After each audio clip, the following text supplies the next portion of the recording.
Chapter 251, Long Few Months. April 1st, 626. Chief Ironheart had seen many things in his long life. There was little that could impress or surprise a man like him, who stood at the top of the world. A few years ago, when this large child had first visited his city, he hadn't thought too much of it. Based on what little information there was about him, he was an orphan with no family to speak of. There were no records that anybody could follow to find his point of origin. He simply appeared in the capital city one day and made connections with several of the most powerful organizations in the black markets. Though at the time, the most notable thing about him was the fact that he had wooed the eldest daughter of his ally, Talexia. Then he had won a duel with mysterious weapons, attracting the attention of Shadowbane in the process. Even then, he could have never imagined anything like this. He would have called himself senile back then if he had thought that the large child would go on to do anything like this, let alone the way he was doing it. How else was he supposed to comprehend a sea of steel? He glanced to the side, seeing John standing with Amara, his fiancée. Talexia was beside him, all of them watching the procession of super-heavy battle tanks. There were 500 of them, moving in columns, speeding across the newly laid road. John had laid this road in parallel with the River of Life, its starting point at a distribution center some distance away from Wonderland, its endpoint around the city of Valence. His newest tools had made it unbearably easy to lay dozens of miles of road every day, multiple teams at multiple checkpoints, all laying different stretches of the road at the same time over the last month. It was wide, capable of accommodating 3 super-heavy battle tanks side by side with enough room for troops to march beside them comfortably. There had never been a road so wide or long built in the kingdom's history, nor built so fast. However, the tanks before them were making a stop at the moment. The small city they did so at had been blessed to be one of the many checkpoints along what John had called the road to war, receiving a large boost to its economy by consequence. The city lord had been more than willing to become a checkpoint, even agreeing to John's rather stringent contracts. But it wasn't why the tanks were stopping. It was for the funeral that was currently taking place. Chief Ironheart looked to the front of the ceremony, seeing a woman in black, the wife of John's friend, Avisha Malgerius. The ceremony had proceeded normally, John remaining not far from the tanks. He was dressed in his normal long coat, watching silently, until the funeral came to its final moments. It was when Avisha had walked over and grabbed John, bringing him up to say a few words. He kept it simple, formal, professional. Ironheart could recognize the speech of a man who hadn't been able to deal with the deaths of those he had fought with. Then the speech ended, and John mustered 7 of the tanks. Their massive barrels pointed to the sky, across the top of the ceremony, over the city. John gave his commands. 7 guns, all ready. With his command, Ironheart could see a few enchantments flash on the bodies of the tanks. There was no sound, no shifting, just heavy metal sitting on thick treads, menacing in presence. These tanks were fully equipped for war. All hands, salute. Ironheart raised his hand, as did a few hundred others. Nanan Malgerius was a well-known man. He had made many friends during his time in the military, and nearly all of them were here, including a couple generals. All of them saluted the casket, closed and heavily enchanted in order to prevent the body within from destroying everything around it. Then, John yelled, his command echoing in everyone's mind. Fire! The 7 tanks fired, such obscene power exploding from their barrels that it shook the atmosphere and sent a tremor through the ground. Ironheart looked up to see a massive explosion in the sky. It was the tank shells, detonating only a second after being fired, yet exploding over a mile away. Fire! After a few seconds of odd sounds coming from the tanks, they fired again, and Ironheart watched the explosions release shockwaves of fire mana that incinerated the very air around it. Such attacks could turn an Authority 9 Royal to mist and detonate to kill every monster around it for 24 meters. Fire! They fired once more, Ironheart noticing the treads of the tanks digging into the grass beneath them. Everything went silent. Salutes fell, and the ceremony ended. The tanks continued on their way, heading toward the River of Desolation at 80 miles an hour, so they could eventually cross into the battlegrounds of the north. John lingered a bit more, speaking with the widow before ultimately leaving. They boarded a helicopter that would take them to the north in advance of the tanks. There were already kingdom forces accumulating in the city of Valence, as well as the small amount of troops that John had been given thus far. While they were flying, Ironheart broke the silence with a comment. Seeing that power makes me more confident, I admit. Seeing is believing, sometimes. Ironheart nodded. He didn't doubt John. He knew that the kid was smart beyond belief, that he made true on his promises. He never exaggerated, didn't deal in nonsense, and had already brought him riches that would only compound in the future, his stockpiles starting to equal and surpass what had been accumulated over many years. But seeing those tanks had finally cemented his belief in them. Ultimately, he was placing great trust in John's abilities by handing him what was going to be 25,000 troops, even more than Telexia, who was going to mobilize 15,000, if not more. These were their soldiers too, not random citizens of other territories. The soldiers were loyal because their families resided in the territories of those who employed them. This was especially the case for those who came from the wedded city. There would be no outsiders in this army, but simultaneously it meant that there was great risk for Telexia and Ironheart. If he failed, and those soldiers were wiped out, then they would be unspokenly crippled. Ironheart still had some doubt, the kind that was simply there, regardless of trust or hope. But seeing those tanks eased the mind, a show of massive strength. Perhaps John hadn't simply brought those tanks to action for the sake of the funeral. Maybe it was just a coincidental opportunity for another showcase. For them, and for anyone else who would go on to spread the word. After some hours, they landed in the city of Valence. It was there that they met with some individuals, those who John were most concerned with knowing personally. First was Fidan, who looked different from before.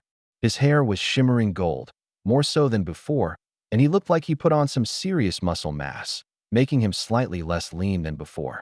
Second was Shadowbane, now one of the most influential people here, being Ironheart's most trusted connection to the budding army. Third and fourth were Polly and Jasmine. The fifth was a full general named Gaffney, a female summoner.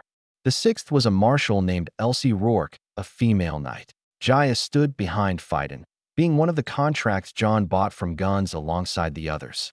After that was someone none of those from the Magisterium Calamity class had seen in a while, Pontek Gulliard, the strongest of the Calamity class before John came and stripped him of his crown. Surprisingly, he hadn't been in special operations when John sought out the name. But that didn't mean he was lacking. It was clear from his Authority 8 aura that he was as talented as he had been proclaimed to be at the Magisterium. There would be several other major generals and brigadier generals like Polly, several other elite fighters who were renowned names in the wedded city. Some friends of Telexia's would be resurfacing, and John himself had brought on some dark characters from places worth forgetting. Many strings were being pulled and old favors were exchanged in order to not just build this army, but turn it into a force that could far surpass any other in kingdom history. John's tech was great, but it demanded elites who could allow the army as a whole to exercise its might. Without top-end combat power, the army would crumble before they could even establish a foothold. John glanced across all of them before smiling, a cigar in his mouth.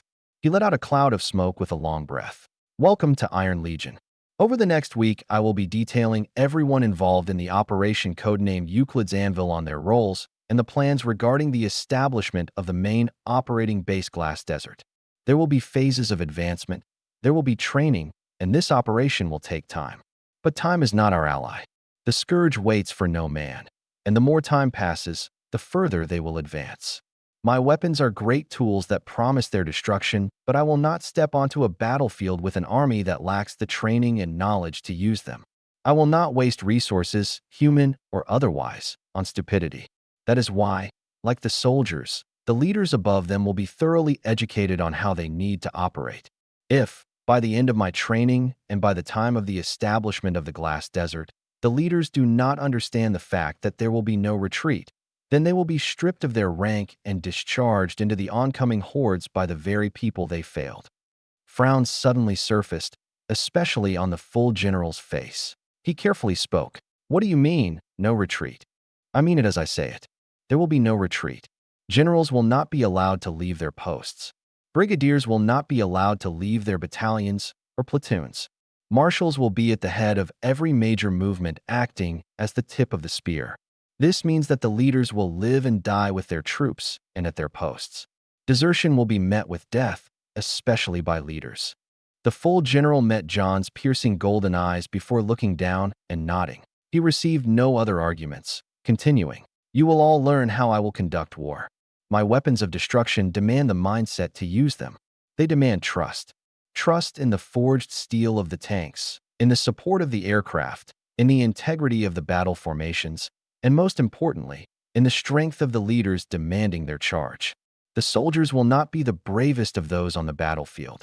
Instead, they will find their bravery in their leaders because they know that those who hold their lives in their hands have the courage and knowledge to lead them to victory. They will not wonder whether they will be abandoned, but whether they can drive their spear hard enough into their enemies. I will know if any of those under my charge fail to live up to this standard, and I will not hesitate to send the cowardly into the maws of those they fear. I believe a cowardly or incompetent ally is worse than a strong enemy, and I refuse to compromise my ranks with so much at stake. After some silence, John motioned. Now, although not everyone is here, I see no reason not to start now. Boris, if you could take us to the meeting room. Of course. Boris led them all away, vehicles there for them to board and ride to the nicest hotel in the city. It was there that John went over some of his plans, though he primarily briefed them on his overarching philosophies and approaches regarding the war. He already had all of his plans. Everything from how he would train every type of soldier in every type of position to the strategic movements of his army into the desert, movements that would facilitate the establishment of the glass desert in the most effective manner possible. Most of them were eager to hear these plans, all of them nervous given what was at stake. However, the details were so thorough and all-encompassing that when they saw how much data was on the orbs he used, they shied away, suddenly not as nervous and not as eager to hear all the details. Nobody could say that John was moving into this recklessly. He was as meticulous as his industry. Operation Euclid's Anvil was already in effect, and the first phase would be completed as soon as the troops were mustered. Outside the city of Valence, there was already a large garrison and proving ground that would serve as the training area for the new army. The buildings had already been constructed and staff was already manning them. Batches of weapons, gear, and vehicles were being flown in every hour, filling warehouses and armories and fields like a mothballed fleet. The only reason the tanks were driving was because it was more efficient than airlifting them on the few C-400 planes they actually had. Troops were still being transported, but all of them would be at the garrison by the middle of the next month, hundreds being flown in every day, more being slated to arrive with every hour. Tens of millions of coin were being dumped into the operation, and all of the Son Industries facilities were working overtime. However, the trees of industry John had planted were already bearing fruit. Material was being processed in such vast volume that it couldn't be consumed fast enough, even with the assembly lines and fabrication plants working at maximum capacity. However, the capacities of every facility were constantly growing and expanding. Son Industries, in the past month alone, had produced a number of products equal to its entire lifetime's record. The numbers alone were bafflingly large, the company working at a scale never before seen in the world. So although they would be slightly late getting the desired amount of gear pieces and enchanted items to the garrison, by the time John officially marched to establish the glass desert, they would not just fulfill their quota, but be producing enough to start selling to everyone that had already come to them for contracts. They were losing money now, but Son wasn't concerned, as the sum of the contracts that they had on standby would surpass the original contract they had received from the kingdom. However, there was one major question that had yet to be clearly answered, a question that could potentially make or break everything. It was asked at the end of the night of John's meeting. It was the general who asked, "Sir Cooper, the treehouse fell to a sovereign royal. If that same army continues to march down, what will we do when it arrives once more?" John lifted his head, looking at the general for a few seconds before looking back down. "Don't worry about the sovereign. For all intents and purposes, that problem has already been taken care of. Would you mind elaborating?" "Yes. Take this as your first taste of the new classification system you'll be encountering while working on my base." John looked him in the eye. "That information is need to know, and you don't. All you need to know is that it won't be a problem that you'll have to worry about until the sandstorm shows up. And when it does, you'll just need to stay focused on killing as many enemies as possible. From this day forward, you will be training yourself, so when that time comes and you are pushed to your breaking point, you'll manage to hold yourself together and not crumble. Focus on your job and what you can control. Everything else is under my purview, and I'll do the same." The general didn't ask anything more. Everyone's silent as John let out a breath. "We have a long few months ahead of us, and I will not fail in my tasks."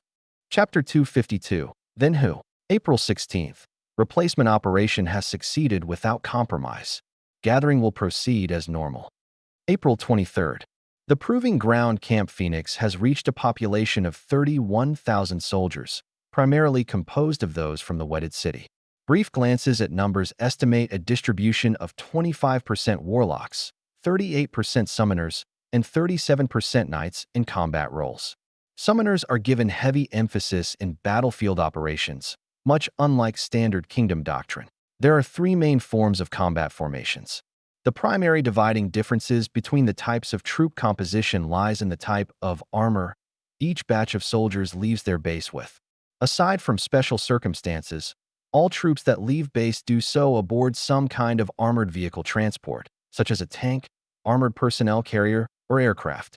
Troops do not leave on foot, as mobility and protection in the field, or beyond the wire, is heavily emphasized.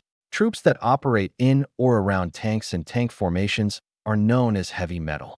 Troops that operate in highly mobile armored vehicles or light tanks are known as light metal. Troops that operate with aircraft, helicopter, plane, or otherwise are known as air ops. Forces that combine multiple types of formations are known as combined arms.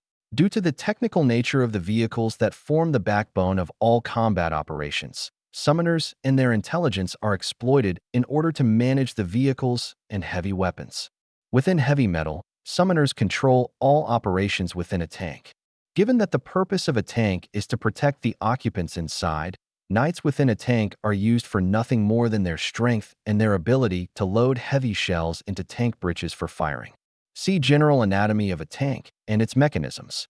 Warlocks are rendered nearly useless as there are no dedicated openings for spell casting and therefore delegated to the position of gunner, operating the remote turrets.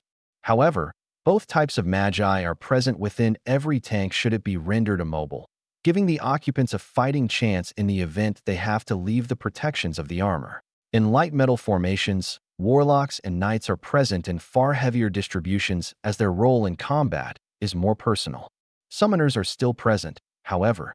They take up non-combat positions 100% of the time, such as a communications officer.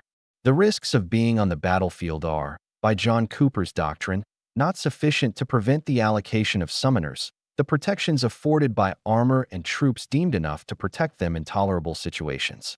In air ops, summoners compose all pilots and flight officers aboard planes and helicopters. Helicopters are used for rapid response teams and close air support, and planes are used for bombing, intelligence, or strafing support. In rapid response teams, helicopters are flown to calls for support where they drop their troops, composed entirely of warlocks and knights. Helicopter gunships are also used to provide heavy close air support, containing no deployable troops besides a warlock for emergency support in the case of a downed helicopter, instead equipped with excessive armament. These evaluations are to be determined superficial. They are taught to every soldier, regardless of rank. Plans for the establishment of any stronghold have not been determined. The only hint at a plan is a rumor of the code name of the operation in effect. It is being called Operation Euclid's Anvil. May 17th. The first series of deployments beyond the River of Desolation have begun.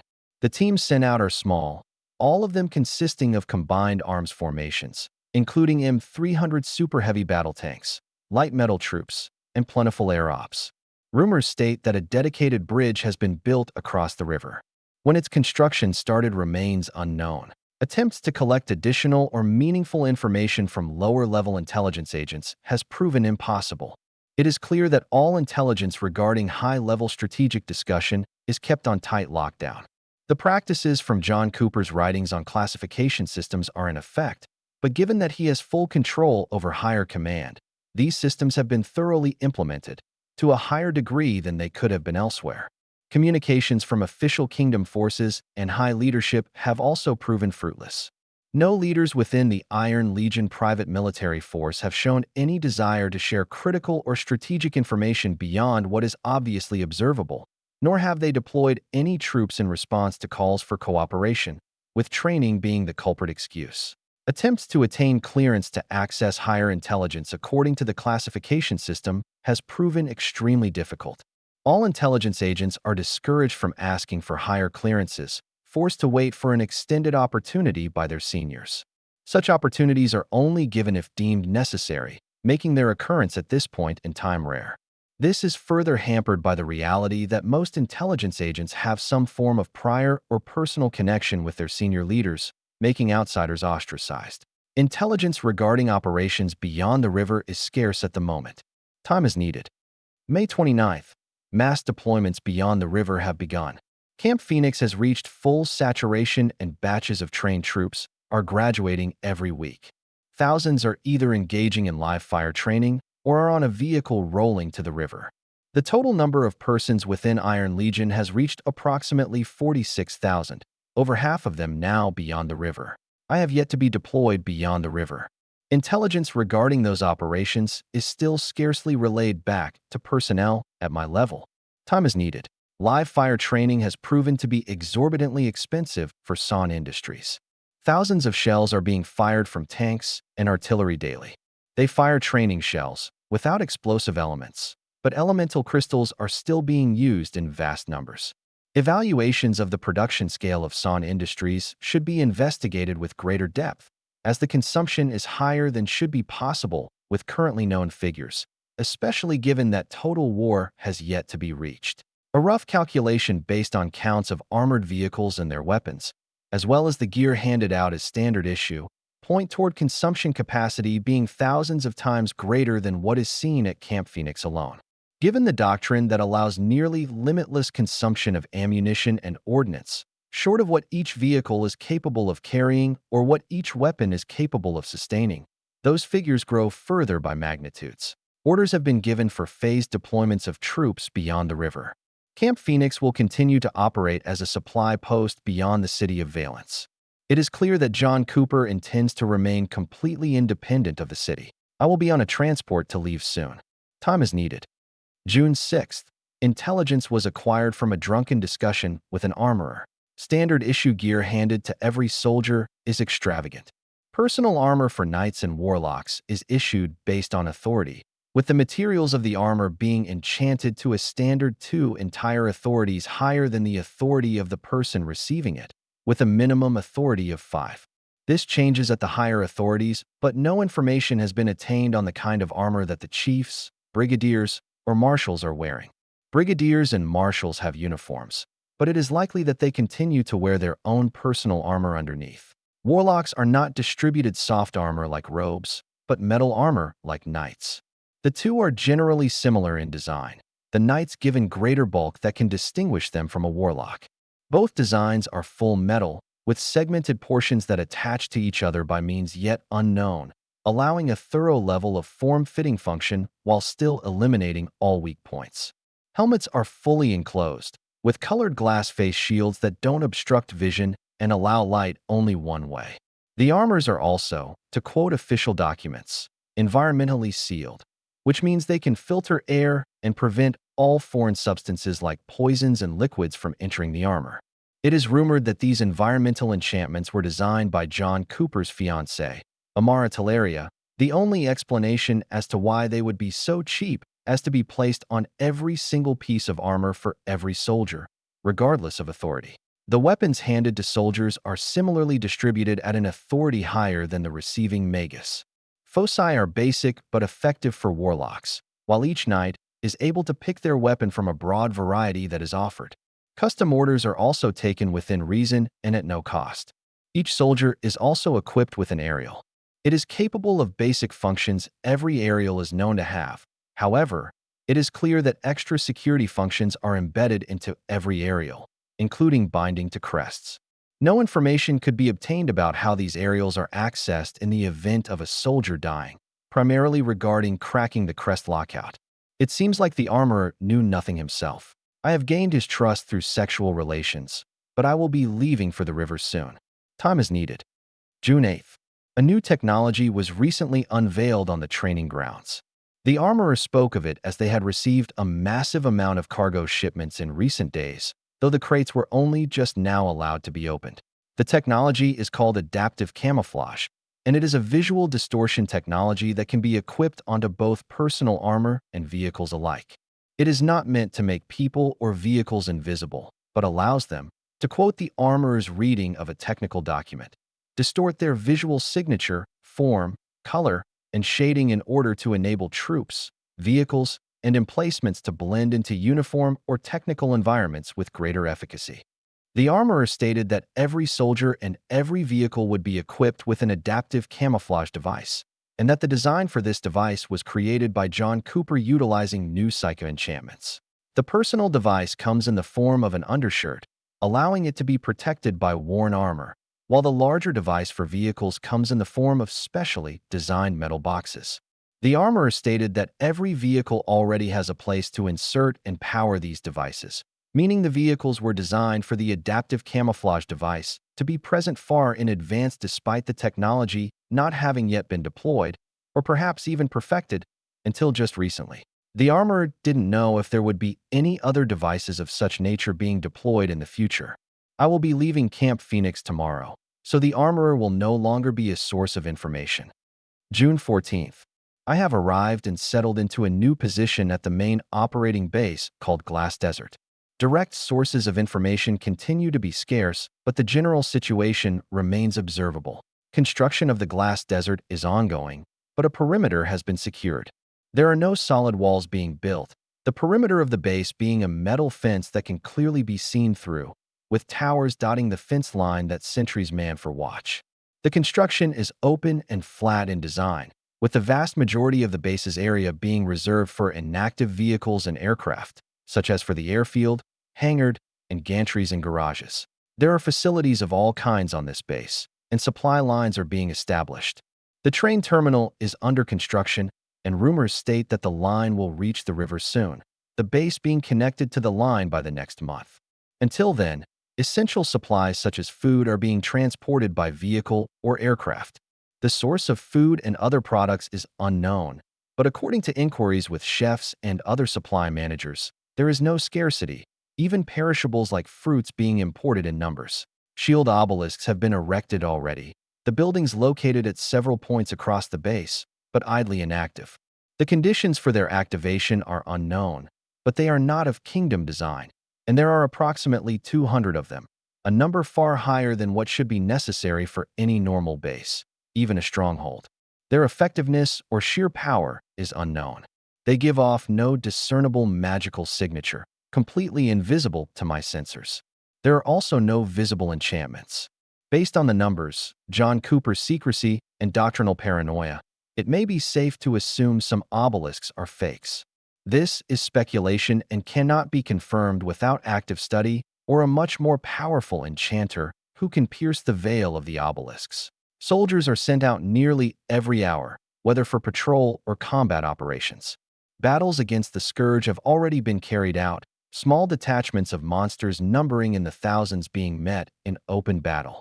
However, according to brief reports that I've been capable of gazing upon and rumors from troops that have been beyond the wire, there has yet to be a single death, though there have been injuries.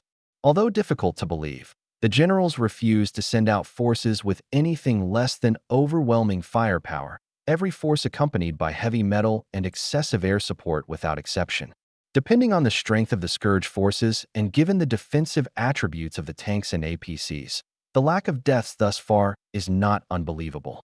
Evaluations of the strength of armor enchantments on tanks and vehicles should be conducted and compared to the claims of Son Industries. I continue to remain in a generally idle position. I suspect that it will simply take time to build trust with those around me, as pressing for more unnecessarily can easily raise suspicion. June 26th. There have been mentions of a counter-espionage sector in the Glass Desert. Information about such was non-existent at Camp Phoenix. I have been entirely unable to determine even the location of where any counter-espionage agents work within the base, nor have I been able to determine any names short of John Cooper himself being an obvious leader. A single rumor has gone around surrounding one of the intelligence agents being briefly called into a room and spoken to. It was unknown what was discussed, or even if it had anything to do with counter-espionage, but speculations have been made and rumors are rumors. I will attempt to make contact with the one that was called in or those around that person. Discerning the depth of the counter-espionage section remains a high priority. Battles continue to be fought beyond the wire. However, there has not been a single attack on the base. The sensors that the base utilizes, including the intelligence that planes can gather, seem to be keeping track of any and all Scourge forces within a few hundred miles of the base. According to some soldiers, however, security around and within the base remains excessively tight. A soldier cannot simply walk around wherever they wish, especially the airfield, which is patrolled and monitored by cameras and sensors atop an additional layer of fences that block its perimeter. These security measures are obviously not meant for Scourge, but for people. Attempting to enter unauthorized areas is met with swift apprehension, even if it was a mistake. It is clear that the security forces are unbending with their rules, but going further than that, the security forces seem to be a separate section beyond normal military forces. Identifying them is extremely difficult as they operate on shift with full gear, the helmet covering their faces completely, as with all standard issue armor. When they get off shift, they retreat to and reside within a separate part of the base that cannot be entered by normal soldiers. It is possible they are tied in with the counter-espionage sector. I will continue to observe. June 28th. Contact was made with a friend of the one who the rumors regarding the counter-espionage surrounded, a male knight. The discussion was kept light so as to not rouse suspicion, but he seemed open to conversation after some flirting. It should be easy to acquire more details. I was able to include myself in a casual hangout plan with this knight and the rumored individual tomorrow. Both of the mentioned parties happen to get coinciding days off. Depending on what is said, I will compile a report. Let's see. June 29th. Under normal circumstances, I believe you would say that the hangout went well. Jasmine watched from the doorway as a helmeted knight drove a spear through the summoner's thigh. Her name was Emma Henley, a 22-year-old summoner and quite beautiful. She supposedly came from within the wedded city. Of course, that was a lie. The actual Emma Henley was dead, having been replaced with this substitute. Who this girl was, they didn't know, but she was very obviously not here with good intentions. She cried, all her limbs broken somewhere and bleeding profusely, tied down to a chair and surrounded by people she couldn't hope to escape from. John sat across from her, both of her aerials in his hands. One was the standard issue, and one was her personal aerial, which had a dedicated connection to the person on the receiving end from the third claw. Well, I won't be the one acting. I've got people for that now. Still, it's quite insulting, yet simultaneously pitiful. Did they really think they could do anything over aerial and get past me? Did they think rudimentary encryption made your messages invisible? I own this shit, and they think they can beat me within my own system. And you're the one that has to suffer for their stupidity. Please. She whimpered, another yelp coming out as the knight ripped the blade out of her leg. Still, she pleaded, I beg you. You don't seem to have any other accomplices, though. I guess I'm just too good at this shit. They couldn't manage to slip anyone else in. That or they're just lying in wait, a sleeper agent. John went through the last of the aerial before handing it off to another masked individual beside him. That person retreated to a corner, the door remaining locked, not to be opened unless business was finished. This wasn't the room that prisoners came out of alive. Jasmine looked at the girl, feeling the palpable fear coming off of her. Her begs weren't fake, that much was clear. I can act. I can continue sending fake messages for you. Like I said, I have people for that now. I'm starting to get to the point where I can delegate things like this. I'm quite proud of myself. I just want to live. The girl cried, tears streaming through a swollen face as she looked up at John. He looked back at her indifferently. Give me something. You got anything valuable left in that head of yours? I know the name of my contact. Tyrone Morris, right? The girl's eyes widened, John rolling his own. You have a direct connection to someone within the third claw, and I have your aerial. Obviously, you can give me nothing more than what I can simply extract from that connection. I can work for you. I've been trained. I've had my eyes on you since your aerial connected to our node net. The only reason you've lived up until now was because I wanted to know how you speak, how you format your messages, how you code them. I now have all of that, and you're worth less than any of the people I've trained myself. You walked right into my trap, and you still haven't realized where you went wrong. Hint, it had nothing to do with the aerial. Please. John stood as she trembled. Jasmine simply remained where she was, rooted, eyes facing the floor. She could only hear the whimpers. I just want to live. I'll do anything. You mistake me for someone who cares. The next thing Jasmine heard was a blade, and then choking. The entire room was horrifyingly silent, not even breathing to be heard. Just the dying, agonizing gurgles of the girl. Eventually, that too went cold. It was so quiet that she could hear the blood drops falling from the body and hitting the cold stone floor. John retrieved his knife before turning and sighing. Here I am, trying to preserve the human race from hell's monstrosities. And there they are, trying to hamper my progress, bring me down. They are already threatened by what we're accomplishing here, and they would rather see us be devoured by the scourge than succeed in developing the strength to eradicate them. John's words seemed to fuse into the stone around them, the door still locked.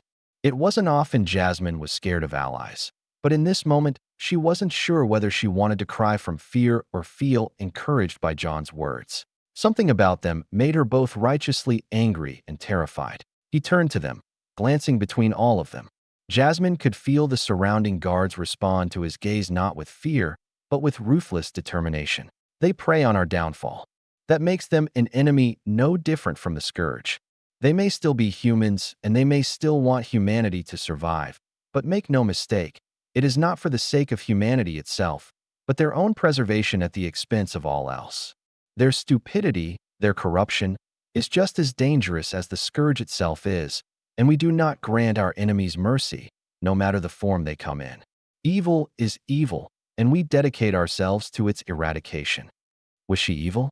Jasmine muttered, and then shrunk back slightly when all eyes turned to her. They were burning, barely constrained, as if she had walked right up to the line she dare not cross. John was silent for a few seconds before finally responding, his golden eyes boring into hers. Truth be told, Jasmine, I don't know. As smart as I am, I don't know what's truly in someone's mind. What I do know are their actions, as well as my tolerance for liability. Leaving her alive, or worse yet, taking her in to use her, would have simply opened the door to mistakes. Her life was outside of my tolerance for liability, as opposed to her death, which was the solution to the problem as a whole. I will not allow pity to cloud my better judgment. So, I suppose the better question is this. Jasmine engaged every ounce of her willpower to hold John's gaze as he looked at her emotionlessly. Are those who work directly for the forces of evil any different from them? And given my imperfect ability to know what's truly in someone's head, why should I bother attempting to discern between them? With so much at stake, why should I bother? His every word dug into her skin, implanting directly into her mind. She finally shrunk back, suddenly doubting whether her relationship with John was enough to keep her safe, until his hand gently landed on her shoulder, his voice turning soothing. Jasmine, this is dirty work. We take no pleasure in it. We should not have to kill our fellow humans on top of the monsters trying to devour us. It's disgusting to even think we may have to.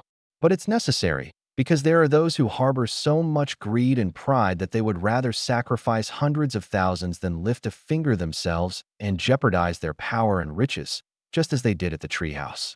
I do not blame you for desiring to have mercy on people like her. You can continue to hold that grace within you. You are kind, and I don't wish to take that from you because it is not weakness. But my doctrine will contain no room for it. It is quite the opposite of what we're here to do. He let her go, looking back to the others. Sector 4, my pale horse. Using means unknown to both enemy and ally. Our deeds forever unhonored. We protect our own so that they may bask in the carnage and glory of war. We take this bloody task upon ourselves, willingly. Because if not us, then who? The others muttered in unison, John unlocking the door and leaving. Jasmine stood there as the others started cleaning up, spells being cast to disintegrate the body and help dispose of the corpse. She watched the searing fire, memories of her dead friends flickering in her mind. She knew why this was necessary. The same people that were trying to bring them down now were the same ones who had gotten her friends killed. Indeed, this was a bloody task. She was uncomfortable with it. She was scared of the blood on her hands. But like John, she refused to let anything threaten the lives of those she had left beside her. So she watched the fire, her doubts vanishing with the corpse, allowing her anger to be kindled by the flame. Chapter 253, Hot and Ready. July 4th, 626. We've broken even. I paused my reading and looked up at San. Financially, I mean. With the new contracts in effect, we've finally paid off all the upfront costs this endeavor has demanded. Impressive. I nodded, looking back down. Half a year after the fall of the treehouse, and I was now sitting in a real command center, surrounded by generals, a few brigadiers, 2 marshals, and a dozen other intelligence agents. The room was at the very top of the glass desert headquarters, screens everywhere showing all manner of situations. Maps, streams of data, active videos from recon planes, updates from key battalions. I didn't have to manage most of it. If battles demanded my micromanagement, then I failed somewhere. I continued reading, not actually impressed with the fact that we finally broke even. It was inevitable. San knew that too, but he wasn't familiar with the scale he was now operating at, so he couldn't help it. I was sure he'd been nervous. Being underwater was stressful for any businessman, and reaching this milestone took a weight off his shoulders. I couldn't care less. Compared to my milestones, it was a mere footnote. The data on my aerial could only be seen by me. Anybody else who looked at my screen would see nothing but blank white light. I saw all the dark details within. Data collected after months of my Trojans sneaking through the royal palace and third claw facilities. It was almost too easy, despite taking this long. It was a simple matter of complacency over time. My aerials were too convenient, too capable, too luxurious. They had become the new standard. Everyone wanted one, and I made them cheap. After all, the hardware had always been there thanks to San. It just needed the interface, a bit of padding for the dunces, a bit of bling for the vein. Now, all key figures within the third claw were utilizing a Trojan, even if they had just stashed it in a drawer somewhere. So long as it had come in proximity with their aerial, or so long as their aerial came into proximity with another person's Trojan, I gained access. Seed programs were more than capable of being planted from a distance. And after pushing a new batch of software into the capital city's nodes, I brushed myself off and sat back. My database had grown so vast that it was an internet unto itself. I browsed it like social media, except there was no filter for juicy details. Of course, it didn't stop at the third claw. I now had dirt on every noble, without exception. That included the Teleria family, though thankfully, the dirt wasn't necessarily on Telexia herself, but the rest of her family. I knew which branch families were readying to betray her, who had already started sabotaging her, and I knew which noble families were in contact with them. I knew who was in contact with those families. I knew which individuals the third claw was targeting and blackmailing. I knew the details of the blackmail. I had the designs for the aura shields used in the royal palace stolen from orbs. I had a map of the underground tunnels the third claw used to navigate the city in secrecy. I knew the bra size of the queen. I knew that one of the sovereigns was indirectly funding and running a human trafficking ring in the founder's market utilizing the remnants of the Clockwork Association. I knew how many women the king had cheated on his wife with, and how many of them were maids who had been killed to keep silent. Most importantly, I knew the name of the twit who kidnapped me that fateful night. Tog Naughton, 37 years old, no family, no obviously affectionate affiliations. This man had no chains, and he certainly acted like it. He inspired fear in everyone he worked with, and was the de facto head of the third claw, only taking orders from the cabal of true leaders that ran the kingdom, which only partially included the king himself. Unfortunately, I wouldn't be able to eliminate this man or anyone around him anytime soon. With more information came a more proper view of what was going on in the world politically, and if one knew what to look for, some realities made themselves obvious. Like how rebellion had been brewing for over a decade now, and how the Teleria and Raven families were at the center of a growing plot to overthrow the crown. It had come as quite the surprise given how Telexia acted with me. I certainly hadn't been expecting to see such blatantly treasonous conversation between her and the Raven chief.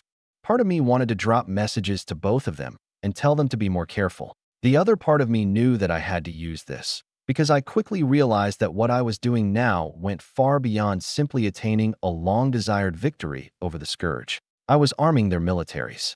The soldiers I was now controlling were loyal to the Telerias and Ravens. However, I hadn't previously considered what that truly meant beyond the fact that their families resided in their territories.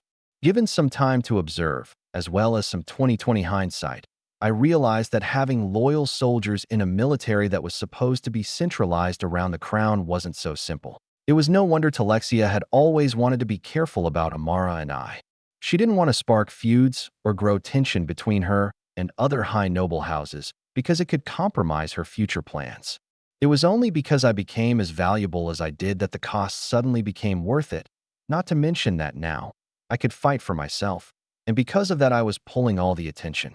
I didn't need her to fight for me, and so she could continue to hide herself. I was also an ally who she was now more than willing to win over with her daughter, especially if what I was doing here at the Glass Desert would multiply the power of her own military. Question is, when they were finished using me, in what way would they pull out the rug from under my feet? How would they go about cashing in on their investment? To this day, I've not received a lick of information about this from Talexia. She did a marvelous job of hiding it from me. Even knowing the kind of person I was, even seeing what I was doing for her, she still planned on keeping it secret. Maybe she wanted to wait until Iron Legion had its first major battles against the Scourge, but there wasn't a hint of her desire to let me into the loop at the moment. I did not enjoy being left in the dark, but that's exactly why I've taken the measures I have. Now, all was in the light of my mind. I already had my plans on how to use this. Of course, nothing would happen until I triumphed over the Scourge. After I made true on my promise with the king, after the sovereigns, nobles, and generals all saw my successes and were sufficiently threatened by them, I'd then be able to make my move. It would have to depend on their plans and reactions, but I was nothing if not prepared for everything. Tog Natsun was a part of those preparations. I couldn't kill him yet because he was a known enemy. He was someone I could surveil, essentially an informant. It wasn't directly, because surprisingly, the man refused to touch an aerial. But that didn't mean his subordinates didn't. He might hide in the darkness, but all the people around him still cast light on his rat hole. He was easy to monitor, and so long as I didn't act on any of the information I had, he wouldn't suspect anything. I wanted to keep him unsuspecting, let him slink around in the dark not knowing that his every move was being logged. When the time came in the future to finally act, I'd be able to wipe them all out in a single surgical strike, all in the palm of my hand. I took one glance at San before tapping my aerial. Since you're here, I think now is a good time. For what? For the next phase of the operation. Handler Oda. Commander. One of the handlers behind a screen stood and turned to me a little more eagerly than he probably wanted to. He was in charge of monitoring 1st Brigade, the most powerful brigade in Iron Legion's Sector 2. Get me in contact with General Dara. Yes, Commander. He quickly sat back down and tapped his terminal. I could hear voices come through once he made a connection to the brigade. Come in, General Dara. That is it. The voice was slightly choppy, the telltale sign of scout signal interference. Thankfully, I had developed the communications technology to prevent scouts from outright killing communications altogether. General Dara, you have a communications request from Commander Cooper. Then tell him I'm fucking busy at the MO, shot out. Fucking good hit. Tell the battery team to get some fucking artillery on that hillside. Why is that Bombardo still alive? His screams rang through the room alongside nearby explosions from the surrounding battle he was in, making me smile. I caught the handler's attention, waving. You heard the man. He's busy. Get me visual. Yes, Commander. He quickly changed screens, bringing up a live feed of the battle. 2 divisions of 1st Brigade were in a heated battle with the Scourge. Numbers came through from the recon plane above the battle saying there were 43,000 Scourge in active battle, as well as another 11,000 on close approach and containing the Scourge command cast, all of them trying to surround and drown the troops. The 3rd Division of 1st Brigade was on its way to support, 4th Division was running logistics, and there was already air support around them doing their jobs, on top of more planes on the way and artillery 8 miles away readying volleys. It seemed like everything was functioning as it should, but according to the timer that said contact had been made 3 hours ago, and the counter that said only 14,000 Scourge had been killed, it wasn't functioning at the efficiency I wanted it to. That Scourge force should have been wiped out already. However, this was, so far, the largest battle Iron Legion had faced yet. The battles had been gradually escalating, but with the overwhelming victories we've been gaining, it seems the Scourge finally started learning that they couldn't do battle with anything less than large armies lest they just be obliterated with impunity. I was fine with that. It was better training for my troops. After some time watching I stood, tapping my aerial, and pushing into the Glass Desert systems. I set off an alarm around the base, hearing it blare from the outside, catching everyone's attention. My voice sounded out after the alarm stopped, heard across all speaker systems in the base. Attention, all troops. This is Commander John Cooper. I have an important announcement to make. I could feel the base go still, a few seconds passing, and nearly all operations halting for a time to listen to my words, the tension rising. I smiled. As of July 4th, year 626, the Glass Desert has officially reached maximum operating capacity. The Scourge is beginning to learn as we annihilate their forces in the field. They are bolstering their armies with numbers, the only thing they have that can give them any hope of victory over humanity. They flood the land with their filthy spawn, and just half a year ago, that tactic used to work. Not that long ago, one of humanity's great bulwarks fell to their numbers. I could feel anger rise, righteous indignation flooding the collective aura of the Glass Desert. My smile widened. That I felt anger instead of fear or hopelessness meant that I had done my job right. But they have yet to learn that numbers are obsolete. They have thrown thousands against the cold steel of our tanks, have flooded our land with countless spawn, only to break their claws on forged armor and watch their filthy kin be purified by our hellfire. Now they travel in groups numbering no less than 20,000, knowing that if it were any less, then they'd be wiped out in minutes. They refuse to attack us with anything less because we have taught them to fear the unbreakable might of heavy metal. And yet they continue to throw themselves against us, unknowing that we have only just begun to expose the wrath of our war machine. I felt fearlessness grow, pride overflowing. If I did anything for the troops of Iron Legion, it was unshackle them from the fear of incompetence. I had ingrained into their very bones the training to use my weapons as well as the knowledge of their sheer power. Unseen before in this world, I had given them wings and fielded them with righteous hatred against our mortal enemy. I glanced to the side, seeing Amara walk in with my A-team, the first strike force of the Desert Eagles platoon. We stared at each other as I continued speaking. Ladies and gentlemen, this day, July 4th, marks the day that we move to the third phase of Operation Euclid's Anvil, raising our alert state from 4 to 3. All of you are ready.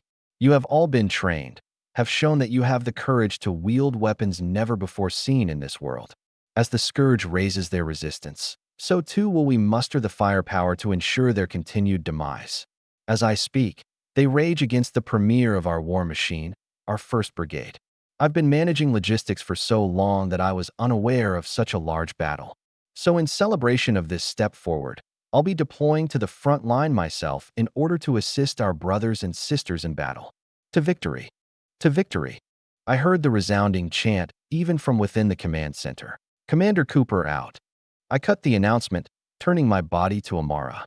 She smiled and walked up to me, combing some of my hair off my forehead. Getting excited? Perhaps. I've done enough talking in the past few months for 2 lifetimes.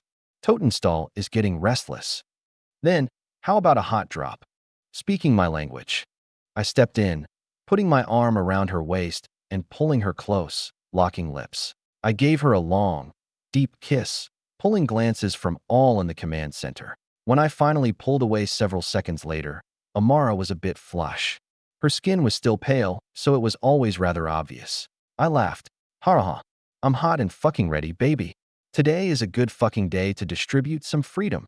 I held Amara and walked out, the two of us flanked by Phaidon, Pontek, Tana, Jaya, Shadowbane, an Authority 9 knight named Blackblood that I had snagged from Ironheart's pool of grossly capable grandchildren, and an Authority 9 warlock named Ilinka from Telexia's inner circle. First Strike Force, the deadliest bunch of intermediate Authority motherfuckers in Iron Legion. For the first time in a long while, I felt at ease deploying into a combat zone, none of the sharp paranoia driving me mad in an attempt to protect me from incompetent generals and malicious sovereigns. All was in the palm of my hand, just as I wanted it. Chapter 254, Oppressive Glee. July 4th, 626. I ignored the turbulence in the plane and looked to my side, at Phaidon. He sat in the chair next to me, wearing a custom operator variant armor, the best Son Industries could design and enchant, his helmet off and on his lap. There was a hint of his invocation around his neck. As for the crown, the cosmetic changes were subtle, already golden hair now shimmering and giving him larger muscle mass, not quite all-encompassing like it had for Amara. His had been almost equally as invasive, though. I poked his thigh. You've got some great legs. Have I ever told you that? Phaidon slowly turned to face me, his face neutral, lips drawing a thin, flat line. No. Well, they are. He didn't respond, turning his head back, silence prevailing for some time as I slowly moved my hand over his armored thigh. His gaze remained forward as I leaned in a bit and whispered, "Want to shower together when we get back? You have an actual fiancée. She doesn't need to know. She's looking at us." I know. Makes it exciting. Phaidon went silent again before shifting away, spilling over into Jaya's seat. She happily welcomed him with a hug, pulling him close in a snuggle. He muttered in resignation, "Lesser of two evils." Who are you calling evil? Who are you calling lesser? Jaya and I both scrutinized him before I got pulled the other way by Amara. She grabbed my chin and made me face her. "How come you don't compliment my legs? I mean, have you seen his quads? Have you? Among other things. We've seen all of each other's special places. Please stop." Phaidon covered his face and groaned, Jaya cackling. Amara rolled her eyes with a laugh, pushing my face away. "No kisses. For all I know, you two do that too. 3 minutes till drop." The co-pilot's voice chimed from a speaker, my gaze turning, my aura already picking up the effects of the battle in the distance.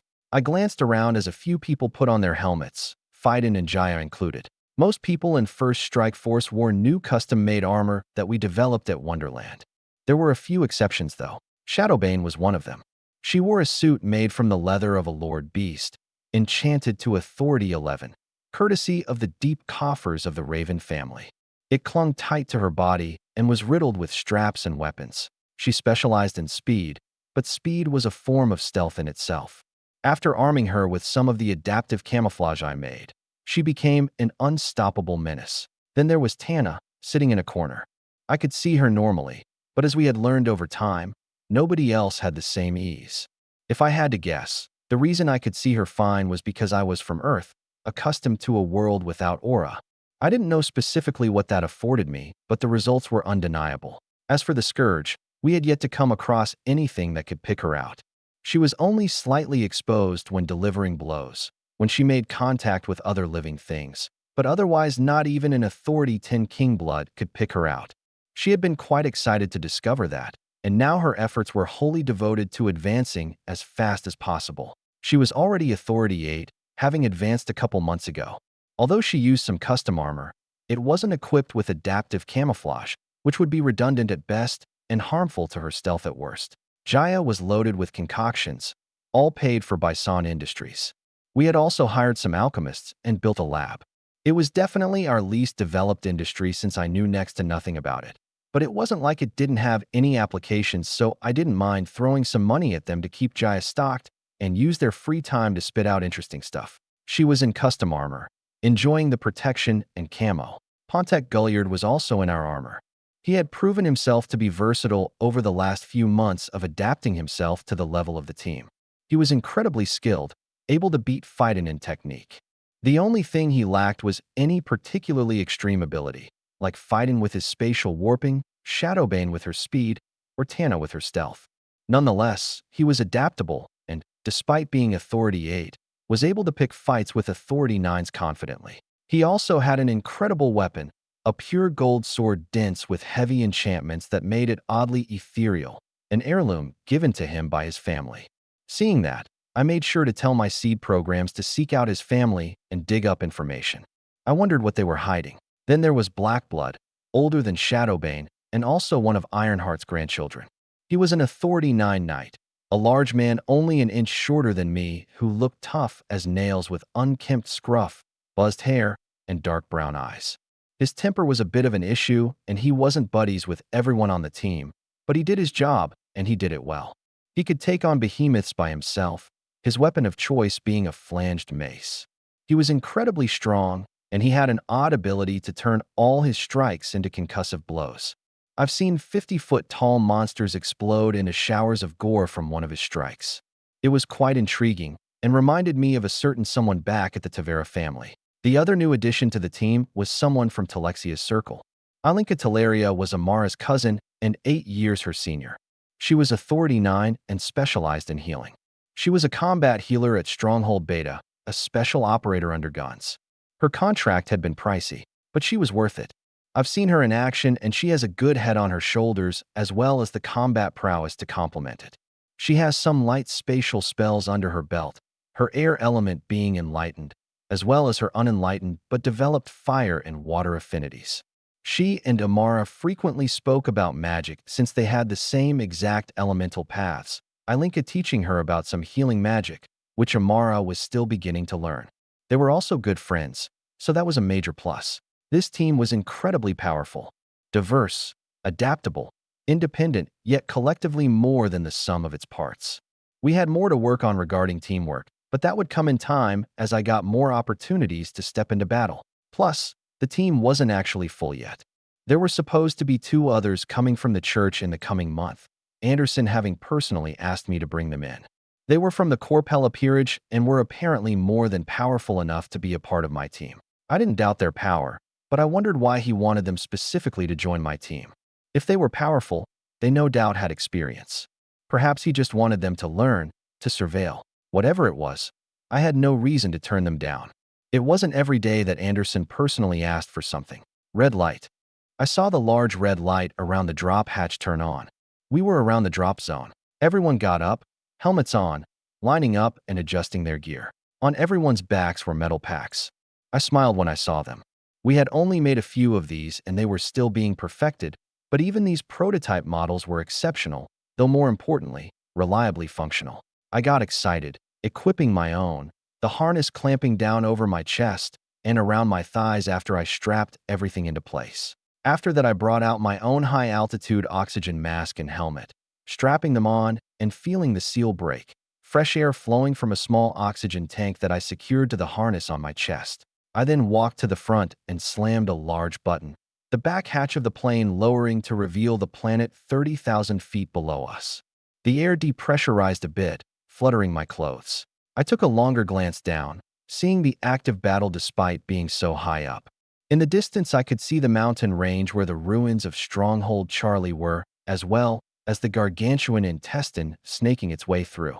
I took a deep breath before turning back to the others, my words carrying through my earpiece and into the helmets of the others. We go for chaos. Don't bother with regrouping.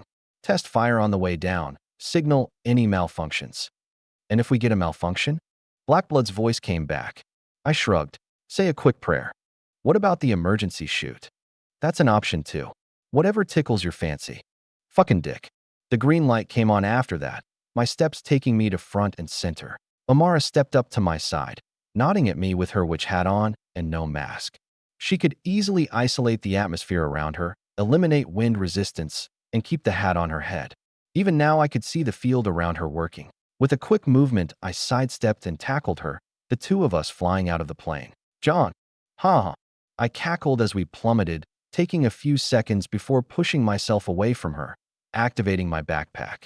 My jetpack Mark III. Air enchantments created a small field around me that eliminated wind resistance, massively increasing my acceleration. On the way down, I test-fired the jetpack, getting good flow, all systems green.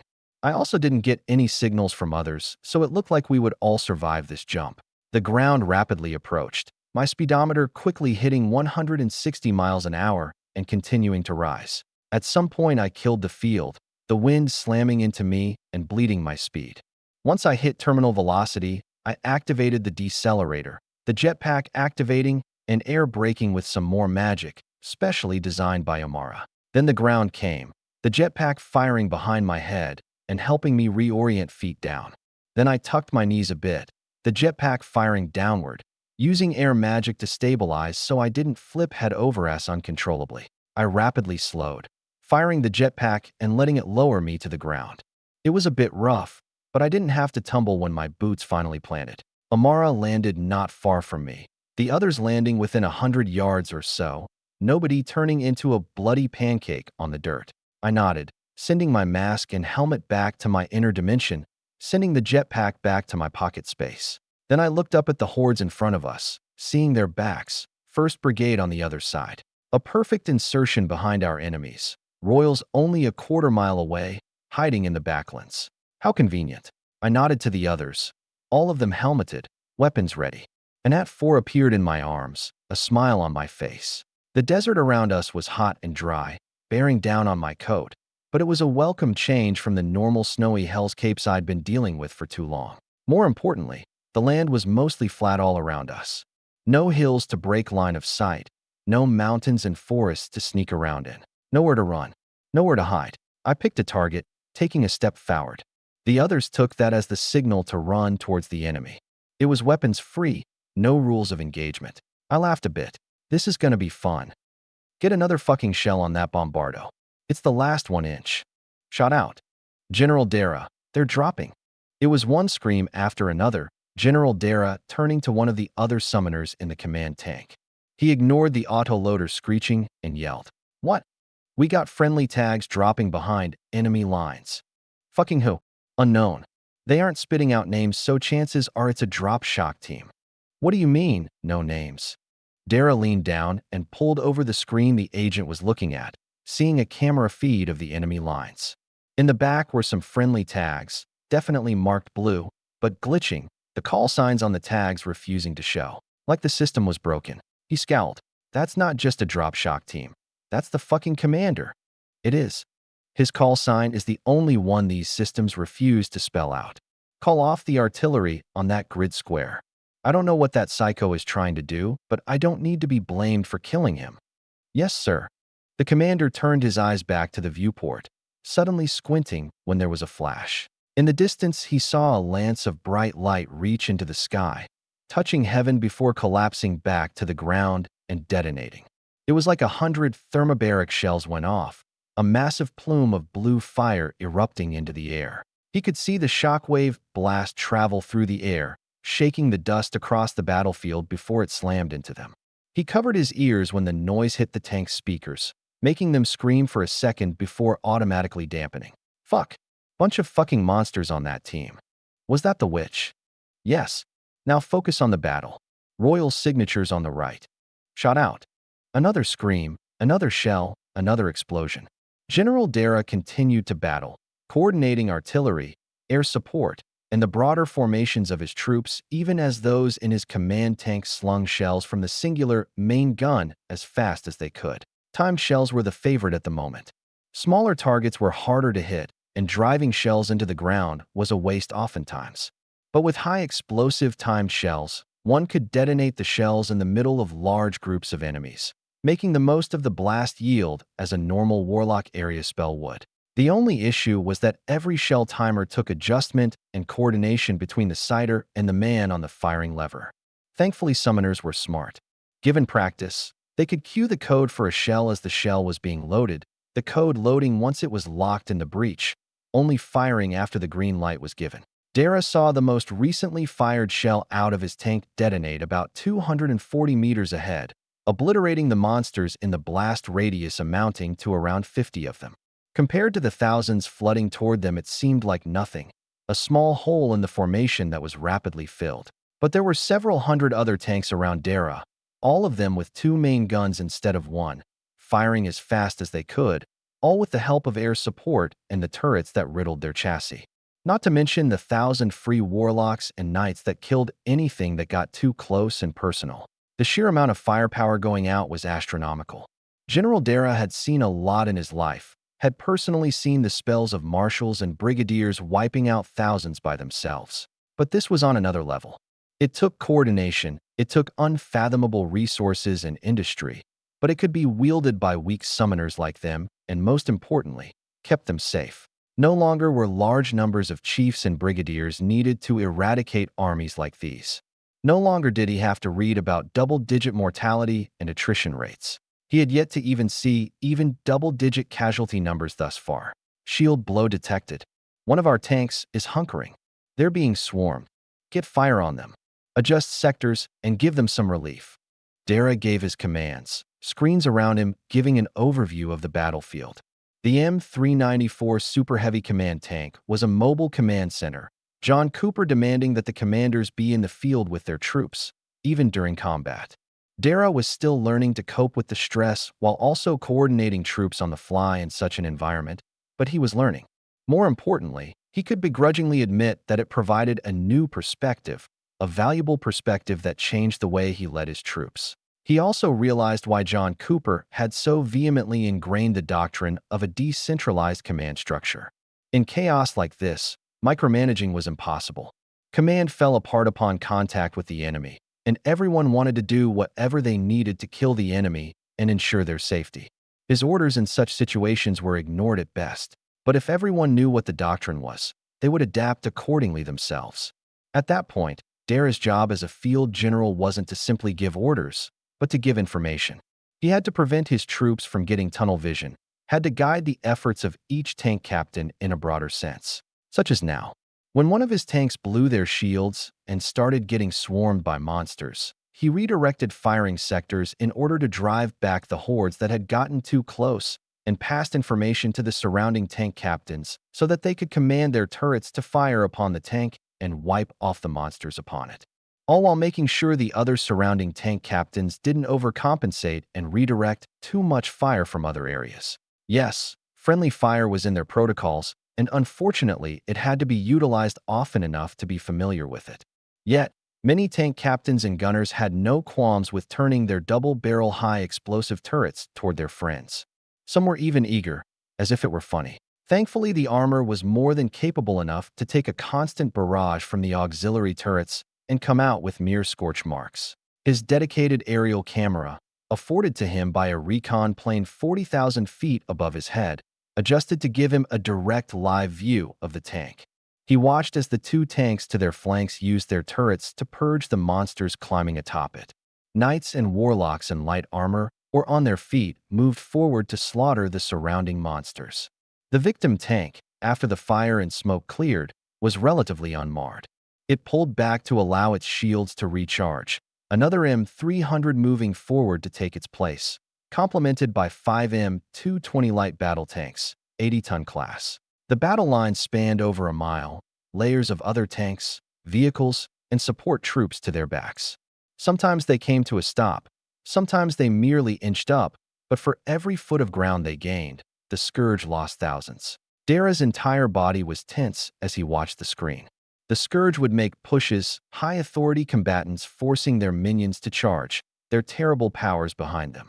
It would overwhelm a couple tanks, and for a moment they would be sitting ducks, simply taking a beating. But the turrets never stopped firing. The main guns never stopped exploding. They continued to dish out hate without any concern for how much money they were burning with every shot. And the armor held.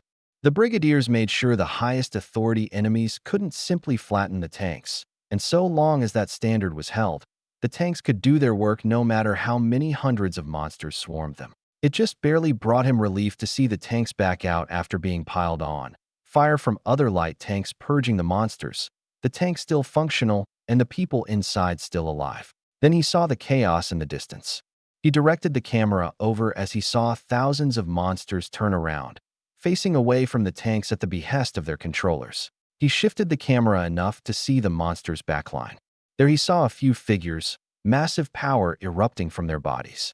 One warlock, slinging so much sharp fire that each spell did just as much devastation as a 5-inch shell from a main gun, except without the inaccuracies or wasted energy. A knight wielding a mace jumping around and flattening royals, breaking through their defenses with sheer brute force. Their armor would shatter as they mounted defenses, none able to take too many hits before his concussive power made contact with their fleshy bodies and exploded. Another warlock, simply standing there, casting an occasional spell without much of a care. She didn't look like she was being surrounded by hundreds of monsters. That was because of the commander, wearing nothing but his black coat, combat pants, and boots. He hefted his glowing red gun and unleashed carnage upon all that approached. It didn't matter if hundreds or thousands tried to charge at him. They were cut down all the same, and anything he couldn't handle, like a royal or brigadier class, were either handled by his team or simply evaded. Dara knew there were more people on that team than he could see. He saw royals in other places locked in battle with an invisible opponent, those battles often ending in seconds before the source of their death moved on to another, unseen and undetected by any of their sensors. What scared Dara, though, was the fact that the commander was actually on their level. Dara was an Authority 8 cold summoner himself, had worked his whole life just to barely reach that level. and yet doing what the commander did wasn't fathomable to him. No summoner should be capable of such devastation while also reaching such heights of intelligence. It wasn't natural. He didn't call the commander a psycho for no reason. The monsters were cut down from behind, the commander's team wreaking devastation upon the royals and high authority monsters that dared to hide behind their thousands of minions. Oftentimes, the end of the battle was the hardest part because of that.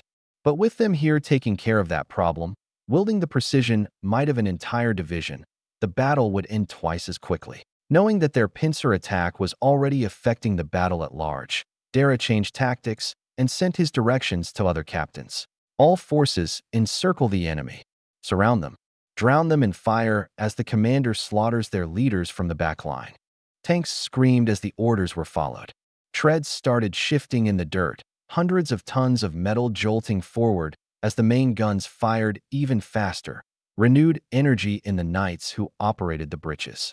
The battle lines moved, monsters torn between charging the metal and retreating to help their leaders. They were all cut down while making their decisions, bolts of fire from turrets raining down upon them by the hundred even as explosions tore holes in the middle of their hordes. Any large targets had long been felled. As the saying went, the tallest nail got the hammer. Bombardos were rent into piles of poisonous flesh. Behemoths were scattered into chunks of hard bioarmor and blood. The royals were being annihilated by a precision strike force, and that left their thousands of minions in the middle with no way out. Nowhere to run, nowhere to hide. It was an extermination. General Dara finally smiled. For the first time in his life, he watched as the scourge ran from them, scattered like rats, and screamed in fear, clawing for their own survival instead of lunging toward them in mutual destruction. His smile turned to a mad grin as he pushed the lines, drowning them in purifying fire, death and destruction manufactured and paid for by the endless coffers of San Industries, burning money for the death of their enemies. He was starting to realize why John Cooper had been so confident all this time. With this kind of technology and with the kind of industry behind it, they really could face off against the scourge by themselves. They were exterminating an army of over 50,000 like they were bugs and not demons from hell. Yes, this is real warfare. Charge! He screamed, driving the command tank to the front of the formation, his troops following with kilotons of armor and annihilation. His grin didn't fade, only widened as he crushed monsters under his treads and cackled in oppressive glee. Chapter 255, Disgrace. Fuck babe, that shit's almost as hot as you. Amara looked to the side to see John cackle after one of her spells detonated, a massive wave of fire erupting across entire hordes of monsters and cooking them alive. She was a few dozen meters away from him, eyes peeking from under her witch hat. Silently with a smile, she put up 2 fingers, her hands glowing with mana-saturated veins. Then she moved the 2 fingers over her mouth, tongue sticking out between them. John's eyebrows did a weird roll as his smile widened suggestively. She chuckled, her finger pointing like a gun and twitching when a bolt of mana shot out, piercing through 3 large monsters that started running toward her. When she put it down, she spoke back. You're going to be getting some of that heat tonight, babe. Nothing like a little pain with the pleasure. Speaking of, watch this shit. Amara's brow raised as he suddenly turned back to face the enemy. She tracked his gaze toward one in particular. Authority 8, brimming with vigor, screaming at monsters around it, and even killing some in wrathful outrage. It was fast, it was strong, lethal for someone like John to get in close quarters combat with. If it got within 10 feet of him, he'd be putting his life on the line. For some reason, though, that was exactly what he decided to do. He suddenly put Totenstall away, catching the attention of everyone on the team, as well as concern from a few of them, Amara herself included. Then, in his hands appeared 2 K-bar fighting utilities. The royal noticed him at that time, looking in his direction and screaming, a few squads of monsters rushing toward him. Amara watched him adjust the cigar in his mouth. There was one almost always there nowadays, even in battles like these. And he let out a long breath of smoke, so much of it coming out that it turned into a fog obscuring the entire area. For a moment it blocked off all her senses. Then she regained a visual, watching the monsters continue to charge John. Her anxiety spiked, but she refrained from simply casting a spell to wipe them out right then and there. She knew he wasn't dumb enough to put himself in unnecessarily dangerous and stupid situations, Probably. That's when he moved, his figure lunging at the incoming monsters and his knives flashing at scarcely believable speed. John had only been tempered by vigor, couldn't actively use it, and yet he was looking like an actual knight. But she could see through that. She saw the claws of those monsters come within an inch of his body, some within an inch of his face.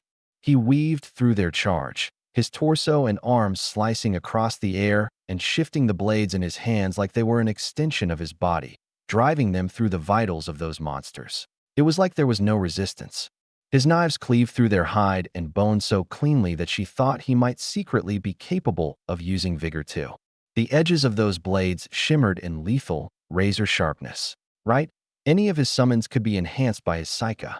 Normal cold summoners usually only had access to things like blades or other inanimate utility items. It was what made them so useless in combat. Because which one of those supposedly smart individuals would be psycho enough to throw themselves into a horde of monsters armed with nothing but cold blades and their wits? All the ones brave or stupid enough to do so were too dead to procreate and make another kid with the same reckless idiocy. Yet Amara watched as her fiancé threw all manner of his intellect into question, his knives shimmering with Psycha and a wild grin plastered on his face. He moved through those monsters like he had gone through this 1,000 times before, dodging and maneuvering with such perfect clarity and precision that she could barely believe it was possible. Such vast and powerful intellect being used in a most reckless and stupid fashion made her think that maybe all the mental processing power in the world didn't necessarily make her fiancé any brighter. He cut down the last one with a quick swipe of the knife, the blade lopping off its head with terrifying ease. Then the royal charged at him, and he met it with a lunge forward. Amara's anxiety spiked once more when she saw how much faster the royal was than John. The true power of applied vigor showcased itself in its movements, and yet John moved forward into its attacks like he didn't understand that. What baffled her was how the royal slashed down with an axe and hit nothing but the dirt beneath it, its decisions delayed or misguided like it was trying to miss on purpose. Of course, it was only off by a half-second or so. The blade sailed inches away from John's body, and he was already on the next step. His knife drove across the royal's thigh, cutting deep into its muscle, but not all the way, not enough to debilitate it too much.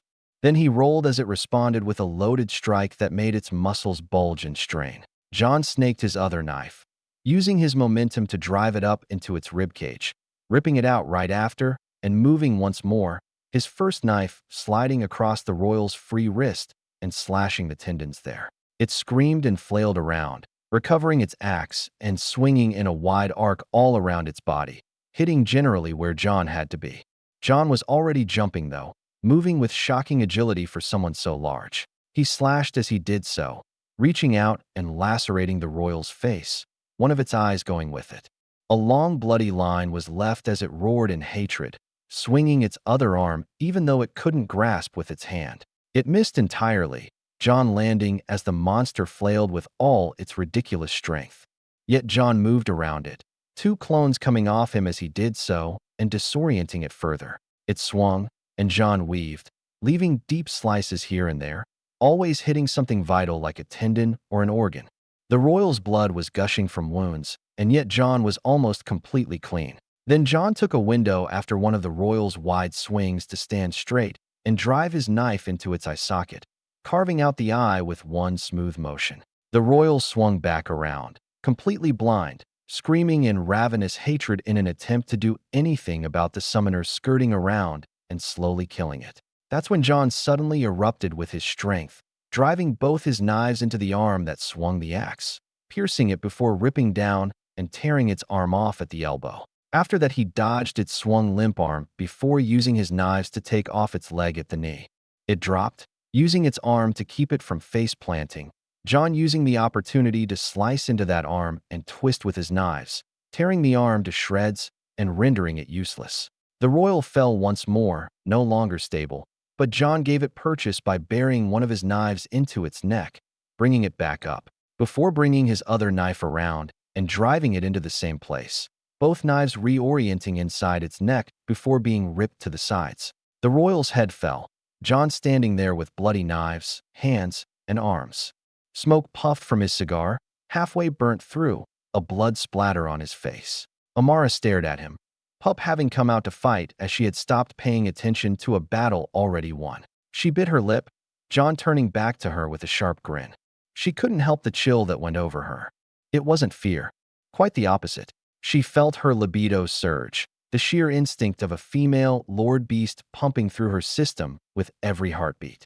It was only resistible because they were in the middle of a battlefield, though if things continued going the way they were over the past few months, she wasn't sure at what point even that would cease to matter, especially when they finally crossed the line. She scowled and stuck a finger in his direction as if scolding him, yet getting no words out. He continued to grin at her, turning toward her and raising his arms to the sides, palms up, the knives resting there in all their bloody glory. Hail to the king, baby. The battle finally ended. In the distance I could see the harvesters rolling over, teams of soldiers mounted on bulldozers pushing the mountains of monster corpses into massive piles so they could be dumped into the harvesters. My efficient manner of harvesting all the black crystals from their corpses. It wasn't good for getting crowns, but when I didn't care about that, it was quite cost-efficient. Of course, the highest authority royals and monsters were left untouched, special teams moving to preserve those corpses. Their value would then be estimated, and they would be separated based on whether they would be used for their raw crystals or for crowns, should any special troops deserve them. For now, far more royals were used in crowns than for their raw crystals. Even after harvesting the crystal, the corpse could still be used with dampened effect. But I was trying to build a powerful army, and initial investments into my troops were important, even though heavy metal would be doing the lifting most of the time. Crown operations were a hot purchase these days, and I had no issues getting terrorists to send teams FO doctors out to perform the necessary procedures, especially when I was forking out both the money and materials. I sat on the top of a chariot, the name for the class of APC that served to replace steeds. Amara was there with me, sitting against me as the wind and dust diverted around us thanks to her barrier. The rest of the team was in the hold of the vehicle. It didn't take too long to roll back to camp, especially since the chariot could move in excess of 80 miles an hour and indefinitely. We pulled past the perimeter, settling into the area where all the heavy and light metal were docked. Hundreds of troops were dressing down for the night, the sun going down and not a single monster for 24 miles around according to the recon plane above. Of course, patrols and watches were running anyway, but generally the atmosphere was light. After all, this was by far the largest force 1st Brigade had ever defeated. They had done so in open, frontal battle. Of course, I didn't share the same excitement as the rest of the troops. Well, I was a bit excited, but not about anything pertaining to the battle. Regardless, I wouldn't be sharing anything but my praises with the troops. The generals were the ones who had to suffer my scrutiny despite the victory. I spoke with my team for a bit before calling Polly and giving her a debrief. After all that, I walked through the camp, some fires going and soldiers all bringing out the foodstuffs. I saw General Dara in the middle of the camp, by his command tank, chatting with some of the other tank captains, a wide grin on his face. "Hey, Dara," I shouted, the surroundings instantly going silent. I realized my tone was a bit too stern, though I didn't expect such a tense reaction anyway. I kept my gaze on Dara. "I'll see you and your retinue in the command tent for our debrief. As for the rest of you," I turned to the several thousand troops around me, not including the thousands more beyond in other parts of the camp that I couldn't see and those still returning to base. I smiled.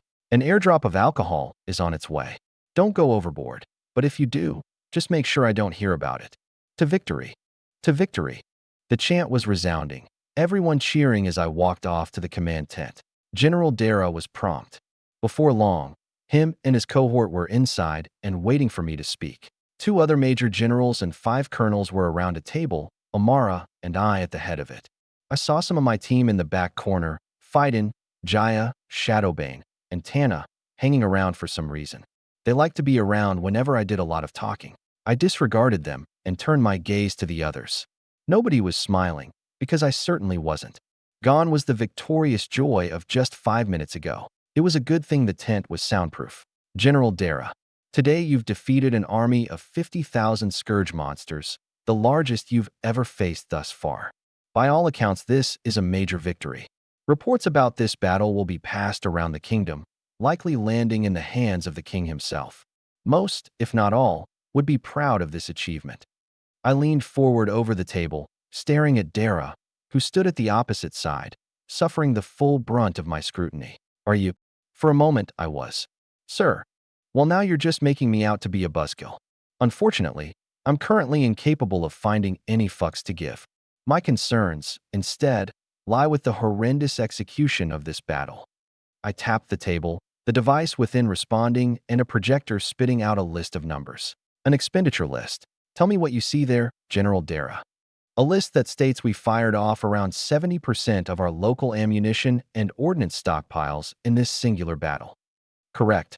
Now tell me what exactly I'm loathing about this list right now. That we only killed 50,000 with it. Correct. Do you know how many you could have killed with it? No, sir.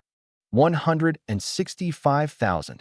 Everyone in the tent flinched as I nearly screamed that number. Everyone in this fucking tent understands my war philosophy crystal fucking clearly.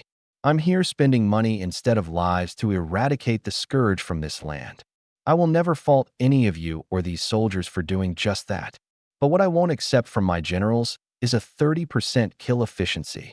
And believe me when I say that this has nothing to do with the money being wasted. My Psyche directly reached into the table's terminal and changed the projection, showing recent recon estimates from the mountain range in the north, the graveyard of the treehouse, and Stronghold Charlie. Seeing you fools laughing out there almost had me believing that you've forgotten what kind of army is approaching us right now.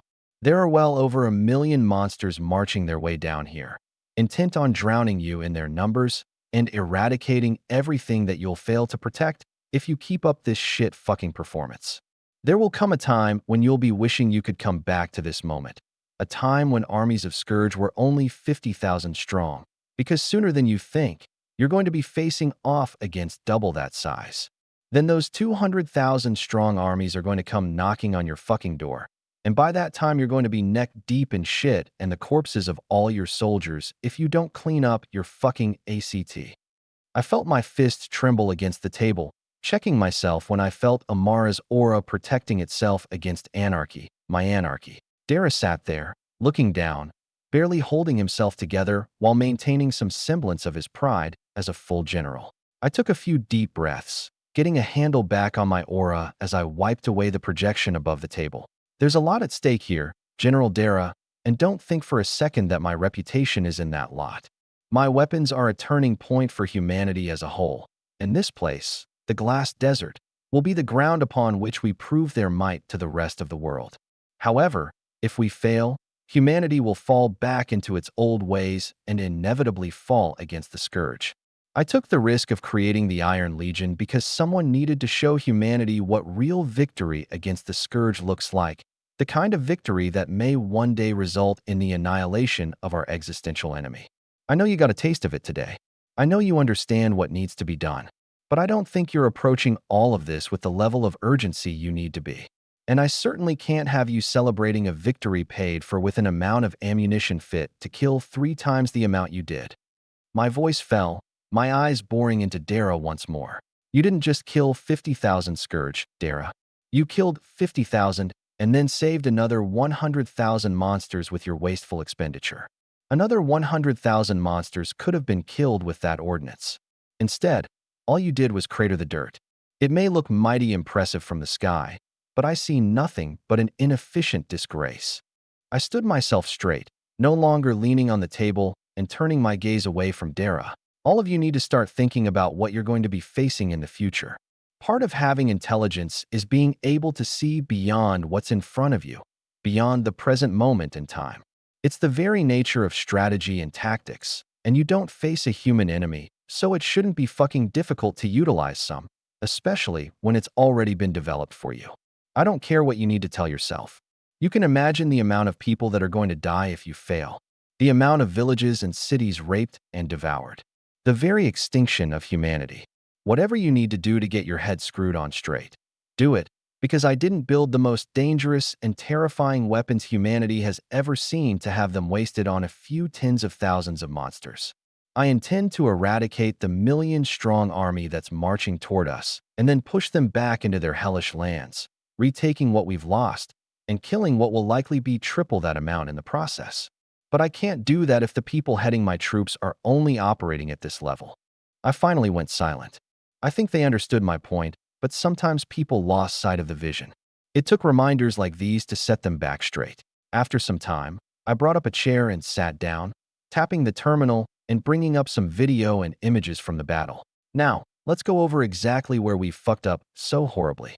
Perhaps we can turn some of that wasted ordnance into learning experience. Chapter 256, Overbearing. So they killed a sizable army, and quickly. Is that all that's here? Yes, sir, that and the video. The only reason we got this much is because he allowed it though, and that's with a liaison on the inside that he also signed off on. 50,000 in just 4 hours. They slaughtered them all, and then made it back in time for dinner. Indeed, short of a sovereign entering a battlefield uncontested, that speed with that amount of troops is a historical record. General Valdemar took one more glance at the sparse report, just 2 pages long with only a single paragraph of real intel and an orb with a video on it. He was a large man, but far from a knight. His body bristled with psyche, giving away his authority 10 power. It was almost as domineering as his sharp face, formed beard with strands of gray and whitening hair. He currently wore a clean dress uniform, only the few pins on his collar and insignia on his shirt giving away his rank. He was a sovereign, the insignia picturing a hand with a knife through it, blood dripping from the wound. Beside the insignia were the colors of the Templars as well as the order, and his chest adorned a small medallion granted by the Pope himself, known as the Icon of Victory, a medallion that stated to all who gazed upon it that the man wearing it had led the church's military as a whole on a victorious campaign against the scourge, bringing the utmost glory and honor to God. There was no higher honor that existed, only 5 others throughout history having been granted that medallion, all of them deceased. He was the 6th, and there were none considered his strategic equal. Such standing was so great that he was granted the rank of sovereign, his words on war only capable of being swayed by multiple other sovereigns or the Pope himself. There was extremely little that this man hadn't seen. He had borne witness to the worst of the terror that the scourge could bring at the pillars of creation, and had seen the highest heights of glory after leading a battle against some of the largest scourge armies in the world and coordinating the downfall of a king. He thought he had seen it all, and yet no amount of imagination could have prepared him for what he saw on that orb. He sighed and looked at the projector, tapping it and watching the video through once more. It was an aerial overview of the battle between 1st Brigade and the Scourge during its most heated moments.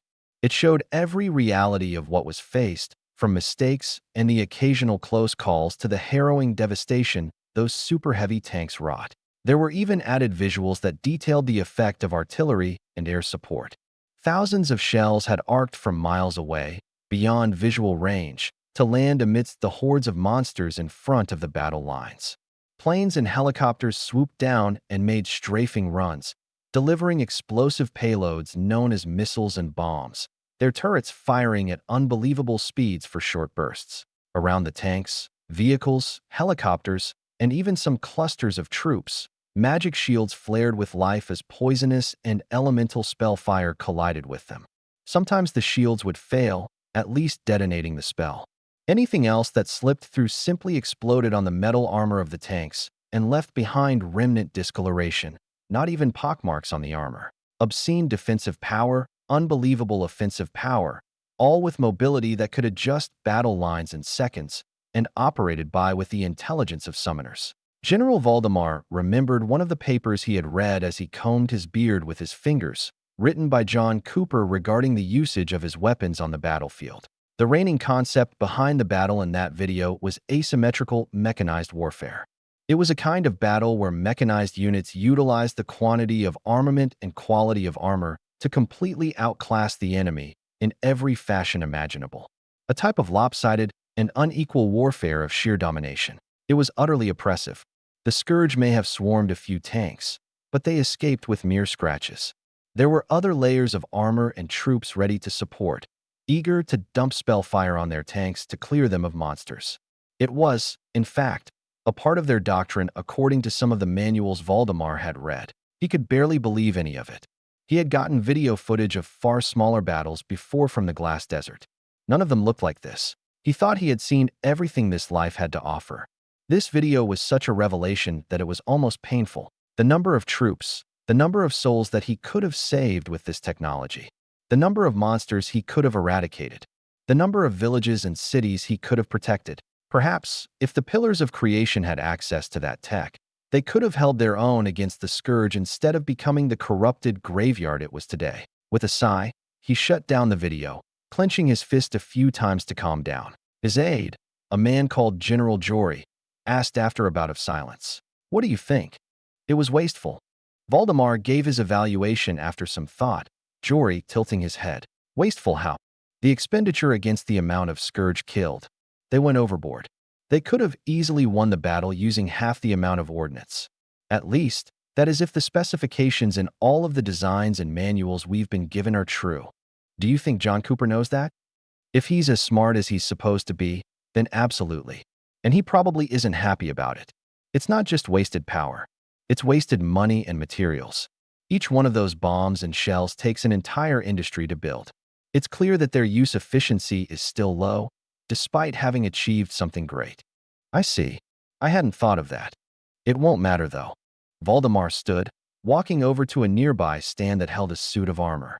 It was a standard-issue suit of armor for Knights of the Iron Legion, the most heavily fortified piece of personal equipment in the standard-issue lineup. While those made for warlocks and summoners were similar in design, they didn't have the same reinforcement. His hand brushed over some of the cold, hard steel, feeling the segments, currently separated from each other until the mechanism to enclose it was activated, sealing it around the wearer. It looked like a mastercraft. Precision lines that could fit together seamlessly, with uniformity that would take a team of the most skilled enchanters and designers to manufacture. And yet John Cooper had made thousands of these, all effectively identical.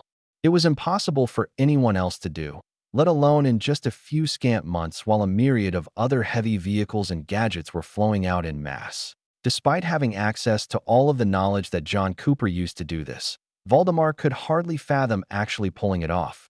As he stood there admiring the piece of armor, he thought about how the several dozen teams of enchanters, businessmen, and designers were all working toward implementing John's industrial technology within the Holy See. They were beginning to roll out vehicles, armor, and devices of their own, already equipping thousands of soldiers with items that would normally only be given to the most elite soldiers in the Order. It was demanding that he educate himself on all of the changes to warfare these things would entail. But he had willingly shoved his nose in dozens of books and manuals, soaking up every ounce of information, all despite his pride telling him that he shouldn't bother. He knew that every one of those books and almost all the pieces of technology came from just one man, no older than 30, a fraction of his age. The reports had talked about his cunning, as well as his arrogant, unyielding, and bold personality. He was learning from a child. He could admit that he hadn't been soaking things up as fast as he could, hadn't fully applied himself, focusing on simply managing the redistribution of troops around the Holy See and its battlefronts. But after seeing that video, standing before the suit of armor, the first set of that armor that had been manufactured from their own facilities according to the specifications given to them, he finally swallowed his pride. The wasted expenditure in the battle he saw wouldn't matter because the scale John Cooper's industry could rise to would simply outproduce it, and in time, those generals would learn, as most summoners did. They would get better, would be better equipped, and the scourge would fall to their weapons. His fingers traced a corner of the visor on the helmet, feeling one of the corners that was almost sharp in angle. His aide muttered, "We've seen many Versals before. Why is this one so overbearing?" For lack of looking like I'm licking his boots in praise. He's certainly far from any others, whether they came from the Pillars or not. He's changed the entire world in just a few years. None of the others did anything close to that, even if they were overwhelmingly talented and powerful. He sees things from a different perspective. He understands that just killing a king or two won't solve the problem as a whole. The kings are powerful precisely because they pose every kind of threat. Their troops are present in such numbers that ignoring them to kill the kings is impossible, and yet defeating the armies is impossible because they advance with the support of those kings. The foundations that they've built make them impossible to destroy with anything other than equally overwhelming power, something we've lacked for many years now. So, perhaps God graced us with the answer. Not the strongest knight, not a disastrous warlock, not even a prodigious martial artist riddled with invocations. Just a scholar, with knowledge we couldn't seem to fathom until it was right in front of us. And now we wonder why we had never thought of it." Valdemar nodded. He and Jory staring at the armor for a minute longer before suddenly hearing a knock. Valdemar turned and walked back to his desk, composing himself, Jory moving to open the door. He nodded to the three people at the entrance, moving aside and allowing them to step past him, closing the door behind them. He then frowned when one of the three spoke with a demanding tone. "Papa, send me over there." "Kata, I've made my decision. Send me over there." Jory sighed a bit, as did Valdemar, his eyes drifting over to the girl who had appeared from behind the two others. She was far smaller than her father, an entire foot shorter than his 6'6" stature. Her body was lithe, shorts exposing taut legs partially covered in bandages and blood.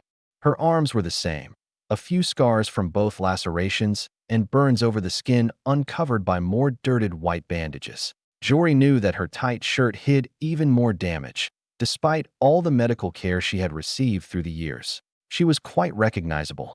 She had heterochromatic eyes, one sky blue like her father's, and one bright red.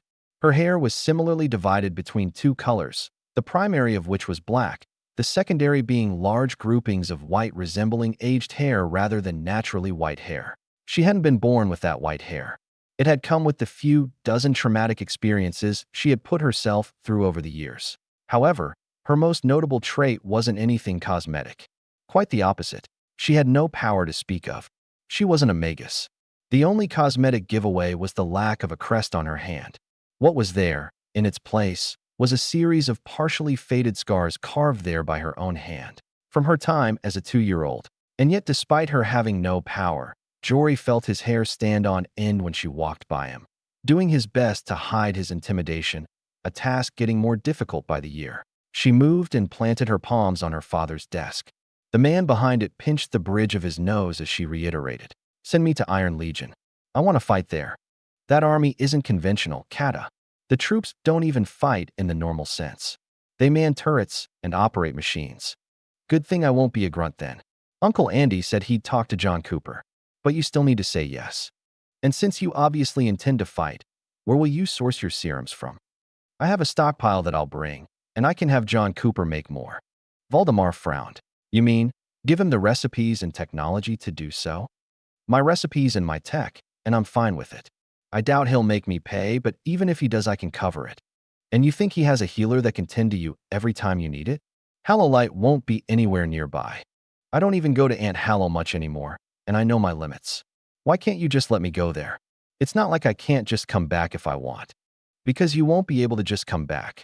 We can't even get eyes on his troops, and you think he'll just let someone leave whenever they want? If it's me, yes. Lord help me." Valdemar openly sighed again, Jory taking a seat and leaning back. He did not envy his general. Kata was as terrifying as her grandmother, the legendary Madame Tracy, maiden named Corpella, pioneer of crown technology, and mother of Valdemar Corpella. Although everyone had initially thought that Kata had been somehow cursed since she had been so unlucky as to not be born with a crest, her many toils and reflection of her grandmother made her a force to be reckoned with, especially after operations at the Pillars of Creation yielded the most advanced invocation tech that existed. Unfortunately, to everyone's great dismay, she didn't simply utilize any pre-existing technology and went off the rails. That her grandmother's lunacy still existed somewhere in their genes came as an even greater shock. After wiping his face for a few seconds, Valdemar suddenly looked up, everyone turning to the door right before there was a knock. Jory got up and opened it, revealing a new face. Kata smiled in expectation, Valdemar not missing it, and instantly guessing what was going to happen. "Excuse my intrusion, sir." "It's all right, Aki. Come in." Aki took her step in, greeting the others around her before walking over, a wry smile on display when she greeted Kata. "Hi, Aki." "Hi, Kata. Can I speak to General Valdemar for a moment?" "Of course. Maybe hearing it from anyone other than his stubborn daughter will make him feel better." Kata flicked her hair and sauntered out, her foot skillfully pulling the door closed behind her with a louder than normal slam. Aki sighed and turned to Valdemar. "Sir, you want to go to the Glass Desert as well? Am I that obvious? I know Kata has been talking to anyone she can to get herself over there." I just didn't think you had any interest in military matters anymore. Not since we pulled you out of the pillars. I didn't. But after seeing what John has done, I think it's simply appropriate to say I've had a change of heart. Perhaps I've even been inspired. Those weapons of his give me hope. Well, you've helped us plenty with invocation technology. I have no objections, but if you're doing it because of Kata. Valdemar eyed Aki, who remained unperturbed. I will admit that she spoke to me about it. But in a way I agree with her assumptions about John. He's a nice man, even if infamous. Based on my admittedly limited interactions with him and knowledge of where he came from, I can say with relative certainty that he's honorable enough to take care of Kata. And with me there, I can at least keep you informed. I want to believe you, but I don't know if you could even do that.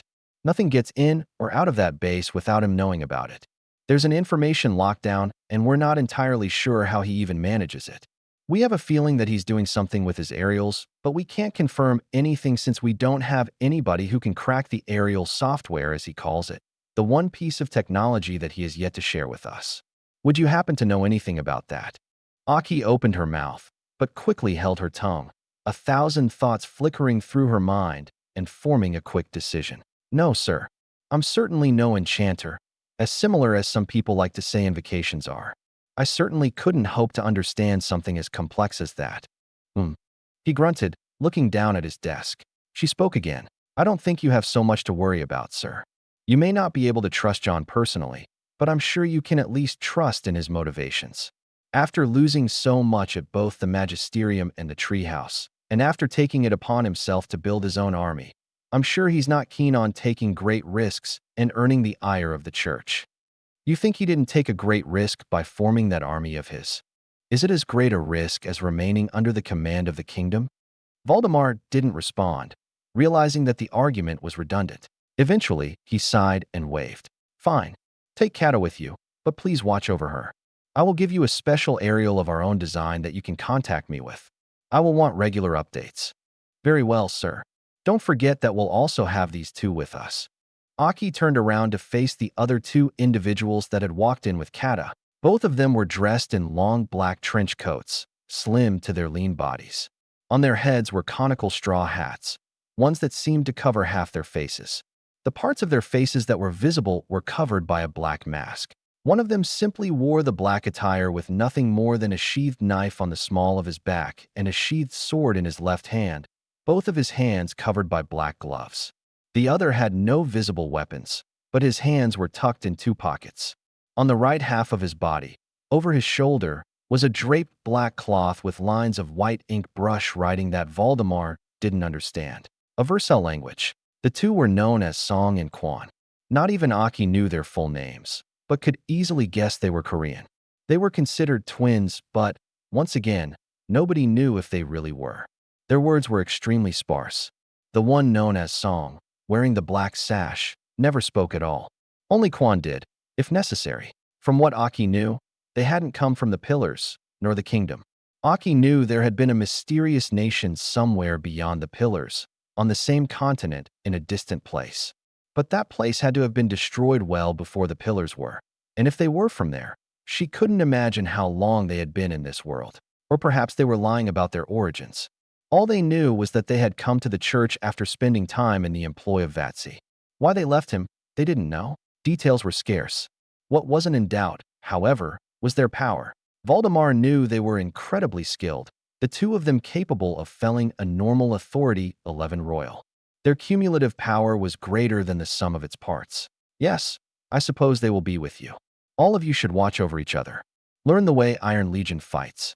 It's different from how we do battle here. In some ways it's safer. In others, especially for those that battle personally, not so much. There will be danger no matter where we go, sir. Aki gave a reassuring smile, but I doubt anything will be quite as dangerous for Kata as what she's done to herself. You all will leave in 1 week. Be thoroughly prepared.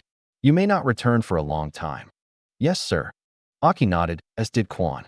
Then the three left the room. The twins continued walking even as Aki turned to Kata, standing outside the room. She was leaning against the wall, staring at the opposite side with a blank face.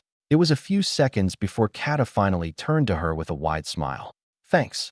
But your father isn't wrong either. He's just worried. You've only ever fought with the Order. And they're so boring that each fight is hardly that. Boring is good in that line of business. You sound like Aunt Hallow. When do we leave?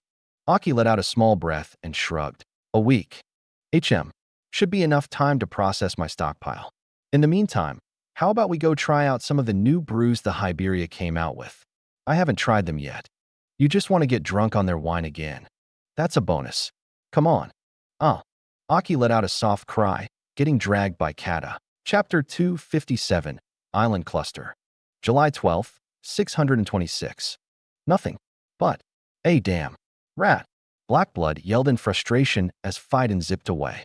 I chuckled a bit, Amara lying against my chest and smoking my cigar. We were watching two sparring sessions.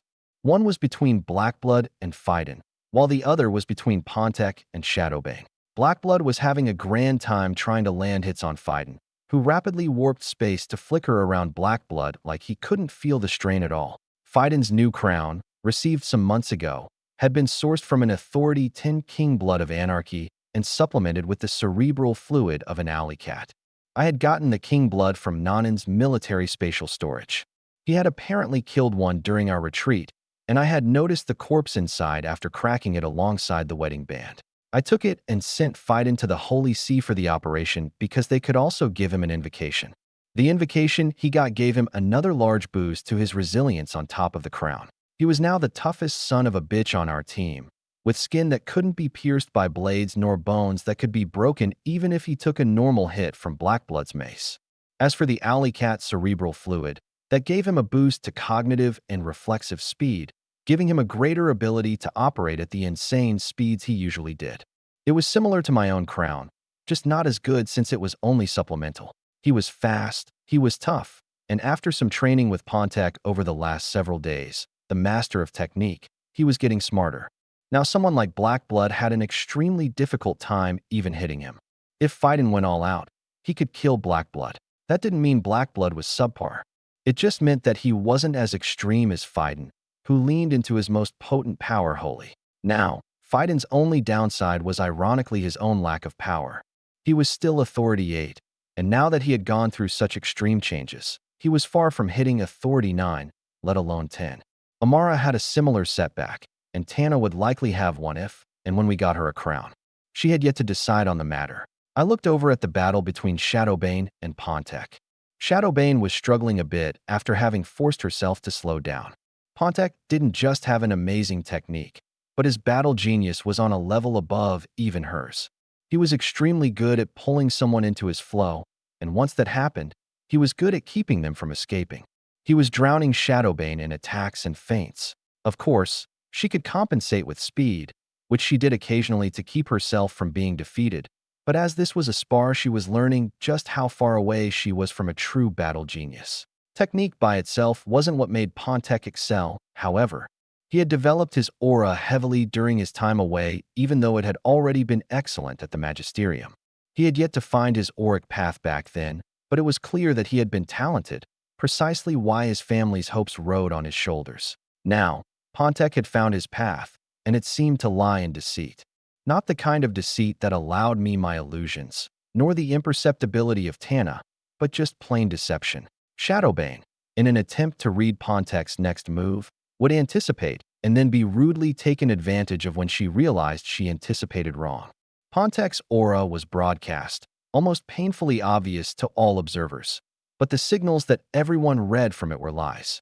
I didn't know what Pontek had to do to develop his path like that. Aura was, in a sense, a reflection of the soul. Perhaps he deceived himself to deceive others. Perhaps he simply found a trick. Whatever it was, if I didn't sift through his lies with great scrutiny, then even I found myself falling for them. Mental games and gaslighting were his forte, it seemed. I hadn't expected it from someone like him, but so long as it worked, I wasn't complaining about the results. Not everyone could drive someone like Shadowbane into a corner easily. I tapped into my aerial once more, checking on the status of a plane making its way toward the glass desert. We were getting some reinforcements, except there were two others that I hadn't expected to be coming. One of them I recognized. The other I had been spoken to about by Anderson. That was on top of the addition that we had received a few days ago. I looked to the side, seeing Arya Gorvach recovering from a recent spar and speaking with Jaya.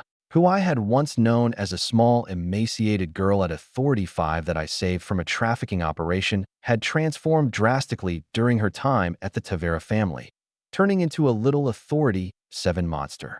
She had been working with their teams in order to clear out remnants of the Clockwork Association, but as I had recently discovered, just because the association collapsed didn't mean that the operation stopped. In fact, with the scattering of various powerful groups, things had never been so hectic, especially since a sovereign was backing them. But the Taveras had only continued to solidify their control over the Founders Market, and after hearing about the creation of Iron Legion, Arya cashed in on the bullet I gave her and asked me to bring her in. She also tried to get me to accept her pledge of fealty once more. It was one of the first things she did when we met again, dropping down to a knee and offering her family's heirloom, that dreadful axe, Bloodsworn. I could only tell her that I'd think about it. It wasn't like I was a noble. I didn't need nor want vassals, but perhaps more importantly, Arya needed to prove her value to me. I wanted both loyalty and power. I was sure she knew that. From her words, I easily guessed that the main reason she wanted to be near me at Iron Legion was because she wanted to both prove herself as well as understand what it meant to be in a team of truly powerful people. I didn't have an issue with that, because as she had recently shown me, her time with the Taveras had not been wasted. As I recalled those scenes of her aura melding with her axe to produce particularly devastating results, I checked my aerial once more before patting Amara on the hip. "They're here." She hummed as I stood, bringing her up with me. After sending a quick message and opening my mouth so Amara could put the cigar back in it, I looked to the others who had come to a stop, ready to greet the newcomers. "From the church? Remind me why we're bringing on church people again." Blackblood grumbled while putting away his mace, fighting sweating a bit while doing the same with his spear. I smiled a bit, because they're, hopefully, powerful additions to our team. Anything else is need to know. You know, despite you owning Iron Legion and us being in Sector 4, you keep a lot of secrets from us. Indeed. But unlike everyone else, you at least know that. It wouldn't hurt to maybe keep us in the loop, given that we're supposed to be a team. He commented with a scoff as we all walked out of the training building. I sighed. It would actually. Information kills. Are you saying you'd have to kill us if we found out your secrets? Not necessarily. But the sheer amount of deaths you could cause by mishandling that information is far beyond my tolerance for risk. I find it better to simply refrain from giving you that ability. In other words, you don't trust me. You said it, not me. Asshole. He muttered under his breath as we boarded an APC and drove to the airfield. After a quick ID check at a gate, we were speeding across square miles of dirt and concrete. I found one of the transport planes still spinning down, its hatch open and a few people walking down. I drove over and parked near the plane, everyone stepping out. My face was neutral as I walked over to the group of 4. I had talked to Aki prior, and I knew that those twins we were going to get were from Earth like us. Still, it was a bit jarring seeing them. I recognized the Korean riding on one immediately. That one should be Song. The other was Kwon. Then there was Aki herself. I didn't think she'd ever want to get back into the fight. Maybe she got bored at the church since she wasn't making masks anymore. Either way, from what I saw, her aura was as deep as I figured it was. Even now, I could still barely see the edges of it passively. Then there was the 4th, a most unexpected addition. Kata Corpella, daughter of the icon of victory Valdemar Corpella, Sovereign General of the Templars. She was effectively royalty, but one look at her brought on a myriad of questions. I had only been told about her identity as well as her combat power, which sat at Authority 9. I had not been told that she wasn't a magi at all, but I wasn't judging quite yet. There was definitely more to her story. I just needed to find out before I started bringing her into the field. I walked up to Aki, smiling. "Good to see you, Aki." "You too, John." We exchanged a hug, her smile bright when she separated to greet Amara. "Hello, Amara. I like the white hair." Hee, the crown was quite effective. They hugged as I turned to Kata, who walked over with Aki. We looked at each other, and I put my hand out. "You must be Miss Corpella. And you must be John Cooper. You're taller than I thought you would be." I hummed and looked into her heterochromatic eyes, one red and one blue, as she eagerly shook my hand. She certainly looked like quite the oddball. The white hair didn't look dyed, nor inherent. And based on scattered patches of exposed and discolored skin, as well as the bandages located over certain areas of her body, I immediately guessed that she was loaded with some kind of crown.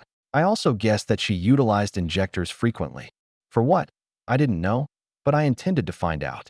I also wanted to know about the cargo I glimpsed in the plane. I thanked Kata for the compliment and turned to Song and Quan, shaking both their hands. Welcome, gentlemen. Good to have you here. We appreciate the accommodation. Of course, every army needs its special forces, its scalpel. I'm happy that you all will be a part of it, because our work is only mounting. Now, if I may ask about that cargo. Oh, that's mine. Kata waved, my gaze finding her. What is it? Materials for my serums. I need to talk to you about them. Very well. I'll have someone find storage for them. Will it be safely guarded? Everything on this base is safely guarded, Miss Corpella. Everything is accurately cataloged and tracked no matter where it goes, down to each shell that is fired from every tank. Your cargo will be accounted for and placed in a secure facility, and nobody will touch it without my express permission. Kata chuckled at my seriousness. Wow, how reassuring. And please call me Kata. We're about the same age. If you wish. Now, allow me to introduce Sector 4's Desert Eagle Platoon. I motioned, my hand settling on Amara's shoulder. This is my fiancée, Amara Teleria. She is team lead. Pleasure to meet you all. She moved forward to shake Kata and the twins' hands. I waved to the others. This is Phaidon Desmus. Hello. This is Pontek Gulliard. Greetings. Alinka Teleria. Jaya Scolisi. Blackblood. And Shadowbane. I ended at her. That's when I saw Aki and the twins move their gaze farther over to the girl standing at everyone's flank. Aki asked, Is she? Yes. She is Tana Choron. I chuckled and moved over to Tana, putting my hand on her shoulder. She sulked and whispered, You earthlings are ridiculous. I had to die for this power, you know. So did we. Tana rolled her eyes, Kata flinching in surprise when she finally saw Tana. That just about confirmed my suspicions. Those of us from Earth could see Tana just fine, while nobody from this world could, at least not naturally. As I had informed my closest friends, such as Tana and Phaidon, about my origins as I did with Amara, they were now in the loop and Tana had a better understanding of her power. Not that she liked it when I so easily picked her out. Now there would be 3 others just like me. After letting everyone exchange greetings, I waved to the APC. We have accommodations ready. Over the next week or so we'll get everyone sorted out with the armorer. Since there are 12 of us, I'm planning on creating a second strike force. I'll spare the details for now, but in the coming weeks we'll all be training as a unit in order to get comfortable with the arrangements. You 4 from the church will also need to be educated on doctrine here at Iron Legion. For the time being, don't expect to drop into the field. We appreciate it. Aki nodded. We didn't want to be thrown into the deep end without knowing how things work. It's not like this is normal infantry. Everything is mechanized. Indeed. If anybody ever has any concerns, please ask questions. I didn't get my troops this far by just tossing them into a metal can and expecting them to know what to do. We all boarded the APC. I cranked the key to start it, hearing the low rumble of the mana engine. Aki noticed it while sitting down in the back hold, speaking up. Doesn't this thing have an engine in it? No, just magic. It would normally be silent, but I've since opted for audible running in all machines. The setting can be toggled, but I'd prefer if troops running around base weren't suddenly run over every time a truck silently turned a corner. That's true. How many people did that happen to for you to suddenly implement that? A few dozen. Hee. I pushed the pedal on the floor, the APC lurching forward and charging across the airfield. The faster I went, the louder the engine got. Of course, it was just the low noise of a sound enchantment, but it made me feel nice. I could give these wheeled monsters some life since I wasn't allowed to have the beautiful coal spewers from back home. What was automotion without some pollution? I just had to opt for noise instead of some healthy carbon and cancer. Sooner rather than later, everyone was sorted in the building made just for Sector 4's strike platoon. First Strike Force was normally all there was, but now it had just expanded. Thankfully, there was more than enough room for everyone. I knew there would be more teams in the future, so I made a building for an entire company. It was large, it was nice, it was comfy. After getting everyone a room, I also made sure to handle clearances. Kata, Aki, and the twins would need badges in order to get anywhere outside the building. If they got caught, there would be a lot of unnecessary trouble. Not that Sector 4 didn't know about their arrival. But since I was handling it personally, it all moved quickly. After that, It was just a matter of teaching them everything that they needed to know and then training them to be a part of the strike team. Eventually, I would move people around and form the second strike force. I hoped everything would work out well, especially with Kata. The others I could trust in regard to their power. Those from Earth clearly had talent a cut above the norm, and those before me had been through their share of battles.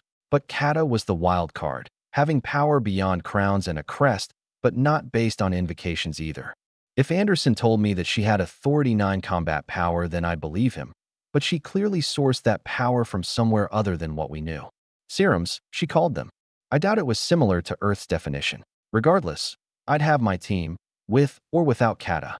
An elite group of precision fighters, not obscenely heavy in top-end combat power, but making up for it with evasive abilities and stealth. We wouldn't be assassinating Authority 11 Kingbloods, but we also shouldn't be getting into fights with them anyway. With enough intelligence and caution, we could conduct unconventional warfare even against the Scourge. But my plans went beyond that. With the infrastructure I've built at the Glass Desert, as well as the freedom to conduct any operation I wanted, I've been able to discover more about this world even outside of all the many noble affairs and secretly brewing rebellions. The day passed after some light introductions to the education I'd be distributing to the newcomers, and Amara and I retreated to our room at the top of the company's building. It was much larger than all others, but it was also filled with some tools and equipment Amara and I could use for enchanting, as well as plenty of NodeNet systems I use for scouring the global database I've been curating. I leaned over a large table with a projector over its surface. It was displaying a large map, the display itself utilizing some new psycho enchantments I devised. It looked more like a hologram, sharper, with more clarity and ease of use. It fulfilled a part of my engineering fantasy. All I needed now was a global AI, a Jarvis of my own. Not that it would happen anytime soon. Putting that fantasy away, I took in some of the updated parts of the map while petting Pup, who sat next to me grooming his long white-blue fur. The vast majority of the display was ocean, but in the midst of all that water was a small island cluster that seemed to be generated from a merging of continental plates resulting in a volcanic island. There didn't seem to be a chain around it, at least not within the few hundred-mile perimeter that the recon plane could make out. What was important about this island was the man-made structures atop of it. They were of sizable proportion, and close snapshots and video pointed to an advanced technological level. However, they definitely weren't built by the pillars of creation, despite my little knowledge on them. I did know that there were a plethora of enchanted structures and devices across the lone city on the island. There were also signs of catastrophic battle, clearly waged by the Scourge based on the piles of desiccated corpses everywhere. However, whatever peoples that had been on that island had not been entirely defeated. Scanners showed some Scourge presence, but not much. And most importantly, there were still moving and operational devices on the island, primarily around what seemed to be a massive dark citadel in the center. Its exterior veneer was almost entirely collapsed, but the main structural elements were still in place and holding up the bulk, and it was being guarded, to this day, by automated robots. There were only a few, the ones that seemed to be the most powerful based on images of broken or collapsed automatons around the city. That was extremely important, not just because devices were still operational, but because it was new tech. Automated guardians made of unliving metal, driven entirely by enchantments. Those were magic robots, and I was extremely interested in the knowledge that made such things possible. I was also concerned because the civilization that was capable of making them also seemed to have collapsed. There was no other reason why a bastion like this would be both forgotten about and ruined. I heard Amara shift off of the bed and walk over to me, hugging my arm and looking over the table at the map. I had naturally shown her all of this. This was the second batch of compiled information and media, the first batch having arrived 2 days ago. The only reason it took so long to get the second batch was because I had to lock down the information and the people who knew about it. That plane was originally only manned by those from Sector 4, but this information was of monumental importance now. I didn't know how much others knew about this civilization, but based on the tech, neither the church nor the kingdom knew anything about it. That gave both answers and questions. When will we leave? Amara asked, making me sigh. Not sure. I want to bring our team there, just us, but I need to get those from the church trained. That'll take a month at least. Why a month? You could have them battle ready in a week.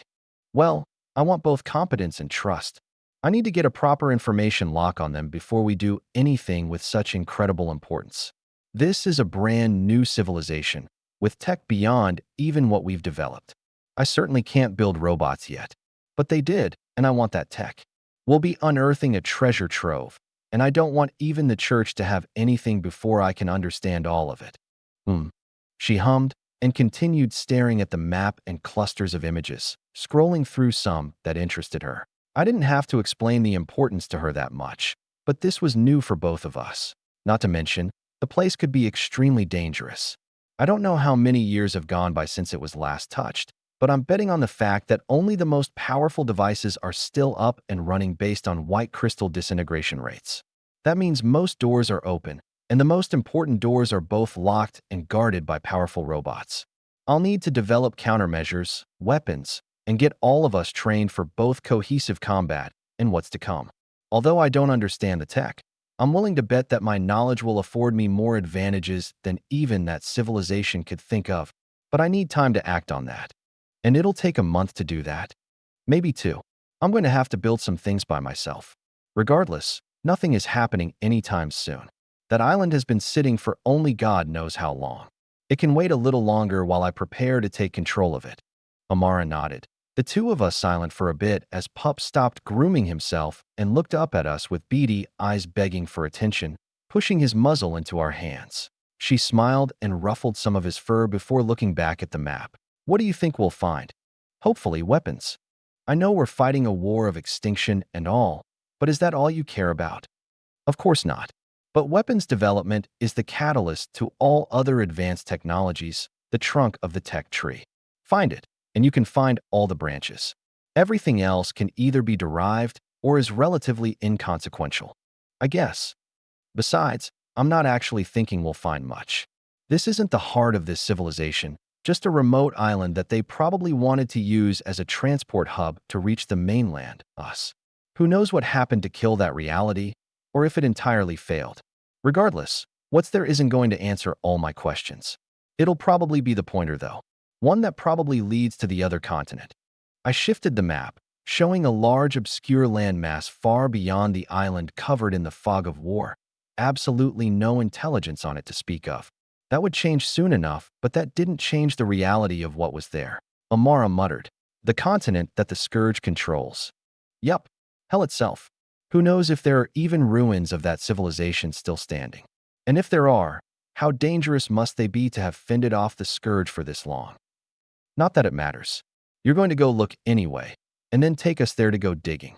You know me so well. I smiled and gave her a kiss, which she reluctantly accepted. After that, I closed down the map and carried Amara to bed. My mind was filled with the possibilities of what could be hiding on that island, but I wasn't going to dive in head first and then get my team killed.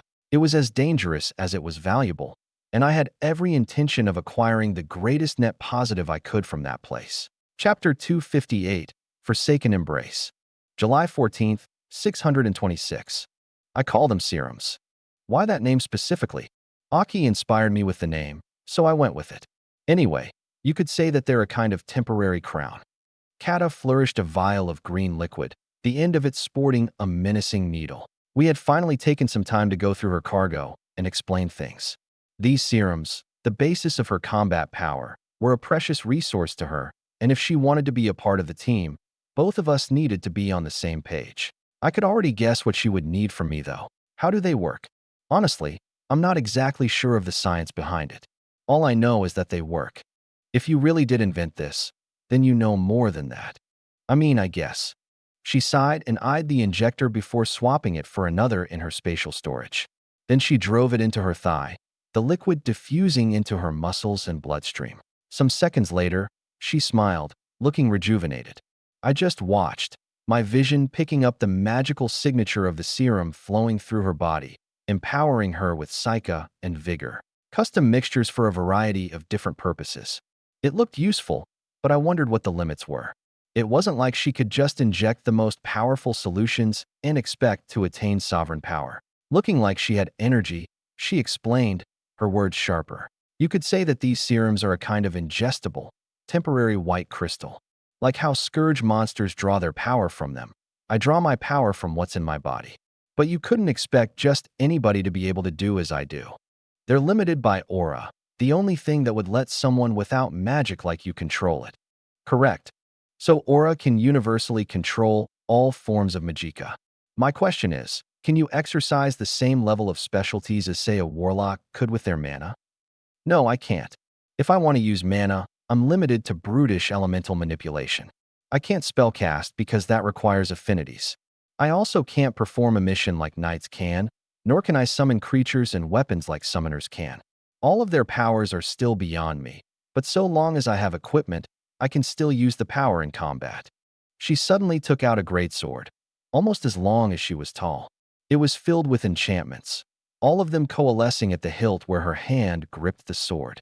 My body can only use the most basic enhancements that the magics afford me, but with enchantments I can draw them in ways that afford me attack power equal to what's flowing through my blood.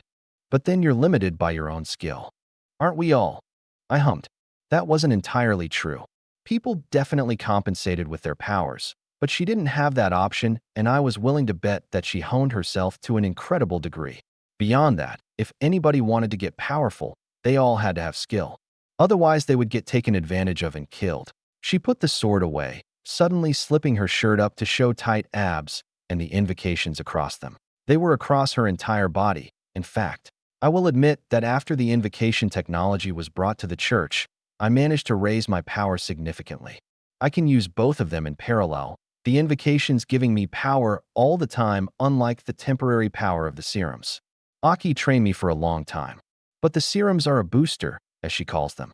I can hop authorities with their help, and turns out, handling the serums was training in and of itself, applying as it does to invocations. What kind of invocations do you have? All of the best ones, including what those from the pillars like to call forbidden ones. Those are the ones that get inscribed into your bones. Kata put her shirt down and removed a bandage, showing a nasty scar going from her shoulder to her elbow, a surgical scar that apparently couldn't be removed even with a healer. It subtly glowed with the power of magicka. I have a total of 14 invocations, 8 internal, 6 external. I draw in the magic of vigor, mana, and psyche, as well as the pure power of magicka. I can fight like a knight, think like a summoner, and move the elements like a warlock. The only thing that limits me nowadays is my own aura's ability to handle everything and sharpen it up. I'm still nowhere near Aki's level. Right?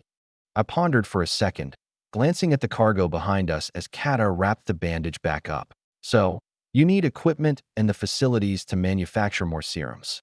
I have a few good weapons, including a foci. I pride myself on being adaptable, capable of ranged fighting as well as melee combat. Are you better at melee combat? I would say so, yes. Good. Because that's where you're going to be. I already have ranged firepower on lockdown. Right? You and those summons. I've heard about how loud they are. What does your resilience look like? Can you take hits? I asked while tapping my aerial, making arrangements for Wonderland. She nodded.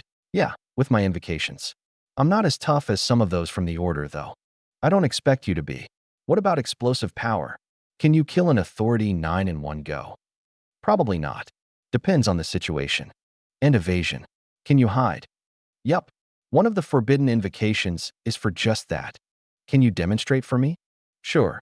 She stepped back, my eyes finding her as I saw all of the power flowing through her body suddenly get sucked in under her skin, deep into her flesh and bones. Then it solidified before fading, her figure distorting as her magical signature was completely erased.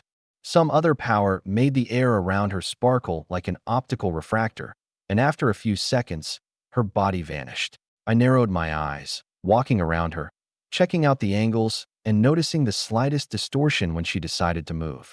My eyes tracked her as I stood still, her figure circling me. More importantly, I could still smell her, could hear her feet on the floor. It seemed like the invocation compensated for the sound, though, as well as her effect on the air with her movement. It wasn't perfect, though. I could pick it all out. Then there was her aura. She was good at drawing it in, but I could still sense her mind, her intelligence. She couldn't hide from me. Eventually, I nodded. It's good, but not great. I'll be getting you some of our custom armor. It should shore up some of those weaknesses. I've gotten nothing but high praises from people at the Order. How is this not great? She asked as the distortion faded, pouting. I just input some dimensions for her body into my aerial and sent it to our fabrication plant. Because if I can see you, Kingbloods can. I didn't survive this long because I could fight all my enemies, but escape what I couldn't kill. Everyone in my team needs some form of evasive ability. You have it, and it's better than most, but there are still weaknesses. Don't worry though. Our tech will compensate and make it nearly perfect. Are you sure it's as good as what the order gave me? Pretty sure. I smiled. I wasn't going to tell her that my adaptive camouflage was created from a fusion of both the Third Claw's Aura Shield as well as the Order's Aura Scrambler, and then improved with my own personal touch derived from my ability to become imperceptible. Of course it was better, and that wasn't even mentioning the armor itself and all its life-preserving functions and designs. Unless yours was made with the best Authority 11 materials, I'll have a set custom built for you. It is, actually. It was bought by my father when I started working with the Order. He couldn't have his little girl with no crest go into battle without good protection. Then I'll get specs on it and supplement it with my adaptive camouflage. If it doesn't have a full environmental seal, then I'll make one for you. Seems a bit overkill. There aren't many toxins that can kill someone like me. I don't take risks I don't need to, and certainly don't ask my troops to take risks I wouldn't myself. You'll enter battle with no less than the best I can offer. That's doctrine. Fine, fine. She smiled at my insistence, walking over to a table and taking out a suit of armor. My armor was far more modern by my standards than anything else in this world, but the church's armor, especially that for the Order, was still impressive. It was covered in enchantments designed specifically around Kata herself, not to mention that it was built with Authority 11 materials, something usually owned by marshals. But since Valdemar was a renowned war general, it was obvious that his wildcard daughter would have good protection. He clearly cared for her. It was full-plate armor with a layer of thick leather underneath and an Authority 11 white crystal implanted into the backplate. Thankfully, it had its own full environmental seal, so I wouldn't have to engineer that. But she still needed the adaptive camouflage and a helmet implant that would allow her to sync with my TACnet. With it, she'd be able to communicate and utilize an aerial with nothing but her mind and aura. With that information, I slated everything to be either created or processed at Wonderland. The cargo was also set to be moved into a room within the Desert Eagle's building so she could easily access it. For now, I had the information I needed. I just needed Kata to hand over the tech for her serums so I could have our alchemy team start working on them and get production going. She easily agreed to it, and I was quickly handed an orb containing the recipes. It seemed she had come prepared to give up the tech. I was quite happy about that, because it could lead to a new combat booster being implemented into Doctrine. I would need to learn more about alchemy in general, though. After all arrangements were made, the two of us went back to our building where the other Desert Eagles were. Education never stopped, and I intended to get everyone up to speed as quickly as possible. The image of that island remained in the back of my mind all hours of the day, and if I was sitting here educating or training the team, then I wasn't developing countermeasures and preparing for the trip. Unfortunately, I couldn't just hand off the tasks to Amara. I needed to teach about things like urban warfare and develop new doctrine for what we were going to do. There were a lot of unknowns, and I wanted my teams to be careful. I wouldn't make the mistake of underestimating the danger of a civilization that could build autonomous robots. There would be unliving things there that couldn't be sensed by aura, yet could flip a situation on its head and put more than one person in extreme danger. Everyone had good reactions and a capable head on their shoulders. But there were certain things about technology that could quickly relieve them of that. I was racking my own brain for all possible preparations on all possible fronts. I wanted to not just make sure my team could keep themselves safe, but also develop countermeasures to help that goal and then build tools to extract data from those ruins. It was all new territory, even for me. Thankfully, I had time. The glass desert was holding its own with and without me, so we no longer had to worry about the Scourge's advance. We were slaughtering them by the 10,000, not to mention the next phase of the operation that was underway. How would you feel about us denying this request? Vetsmon stared at his commanding officer, conflicted emotions stirring within his chest, yet nothing showing on his hardened face. Between them lay a few sheets of paper detailing a transfer request to a transnational special operations group stationed at the Glass Desert. Next to that was a letter, another request from none other than John Cooper himself. He was asking for Vetsmon to be sent to him. The letter was penned by John's own hand, ink on parchment, those perfect letters appealing to the gaze with the slightly flourished forms of an expert calligrapher. However, the letter had also come through official channels. Vetsmon was surprised to see it. He had expected John to simply ask one of the paladins. If he had done that, using a favor, then this wouldn't be a question. He'd be on the first plane to the glass desert, whether he wanted to be or not. But John wasn't demanding. He was asking. Officially, he was asking the order. In reality, he was asking Vetsmon, opening the door for him. Vetsmon picked up and read the letter. If this had been just half a year ago, he would have accepted in a heartbeat. The desire to get back to his friends was vast. He wanted to see them, see John, see Tana. He wanted to impress them with his new strength, as he had been able to do at the treehouse. He wanted to bask in the loving smile of the only woman that had ever made him feel butterflies. But he had gotten older. He knew more things now, wasn't so naive. Having been inducted into the Order's Tier 1 squadrons, he was now trusted with more than he could have ever fathomed before. He could barely comprehend how blind he had been, looking back on how he used to be. The sheer scale of the war with the Scourge was baffling, and the programs and operations being conducted within the Order were enough to scare him with their intensity and extremity. He had seen things that would make the civilian populace call for revolution, had met people who had so wholly devoted their lives and souls to the fight that he felt his own convictions were childish. Yet he was a part of them now, and that would cease to be if he left. He thought long and hard, eventually opening his mouth, a roughened voice escaping, rumbling the air like a beast. Deny it. We know how much you've wanted to go over there. Hell, even Valdemar's daughter just recently begged to be sent. Updates say that she's having the time of her life. But we want you here. Still, the choice is yours. If you tell us to approve it, we will. You'll ship out tonight. No. Vetsmon continued staring at the paper, at John's handwriting. Deny it. Very well. The commanding officer took out a pen and scribbled across some of the blank lines, denying all requests for transfer and stashing the request and letter in a file. Vetsmon knew that they would be holding onto the letter from John, even if just to have a sample of his handwriting. Any amount of intelligence on him was considered high priority, though John probably wrote the letter knowing that. Who knew if that was even his actual handwriting? Vetsmon smiled a bit, the file disappearing into the commander's spatial storage. There was some silence, the commander taking out another file and handing it to Vetsmon. Vetsmon reached out and grabbed it, but the commander held his grip, looking him in the eye. You've decided to stay? High Command has told me to give you this in the event you made such a decision. But I'm warning you now. If you look at this, there's no turning back. You'll be a part of this operation whether you like it or not. One that will take you away from the comparatively relaxed lifestyle of the Order's headquarters. Vetsmon paused, looking down at the file. The file itself was shielded from aura. This was one of those documents that didn't exist. It would change his life, and the decision now wasn't about the operation itself, but whether or not he was okay with uprooting himself for the sake of the church. Vetsmon pulled, the file slipping out of the commander's grip. He opened the file, taking out an orb. Once it was in his hand, he tapped it, and the data was suddenly infused into his mind. As it did so, the orb disintegrated in his hand. His hand closed around the dissipating particles of pure magicka and glass, standing stunned for a time before looking down at the commander, new words in his mind. Operation Forsaken Embrace. A covert attempt to retake the island of Retribution, establish a beachhead on the continent of the Pillars, and strike at the heart of the Scourge. Vetsmon's eyes gradually widened. The church wanted to strike at the breeding nests, the cities of royals where the kingly bloodlines propagated.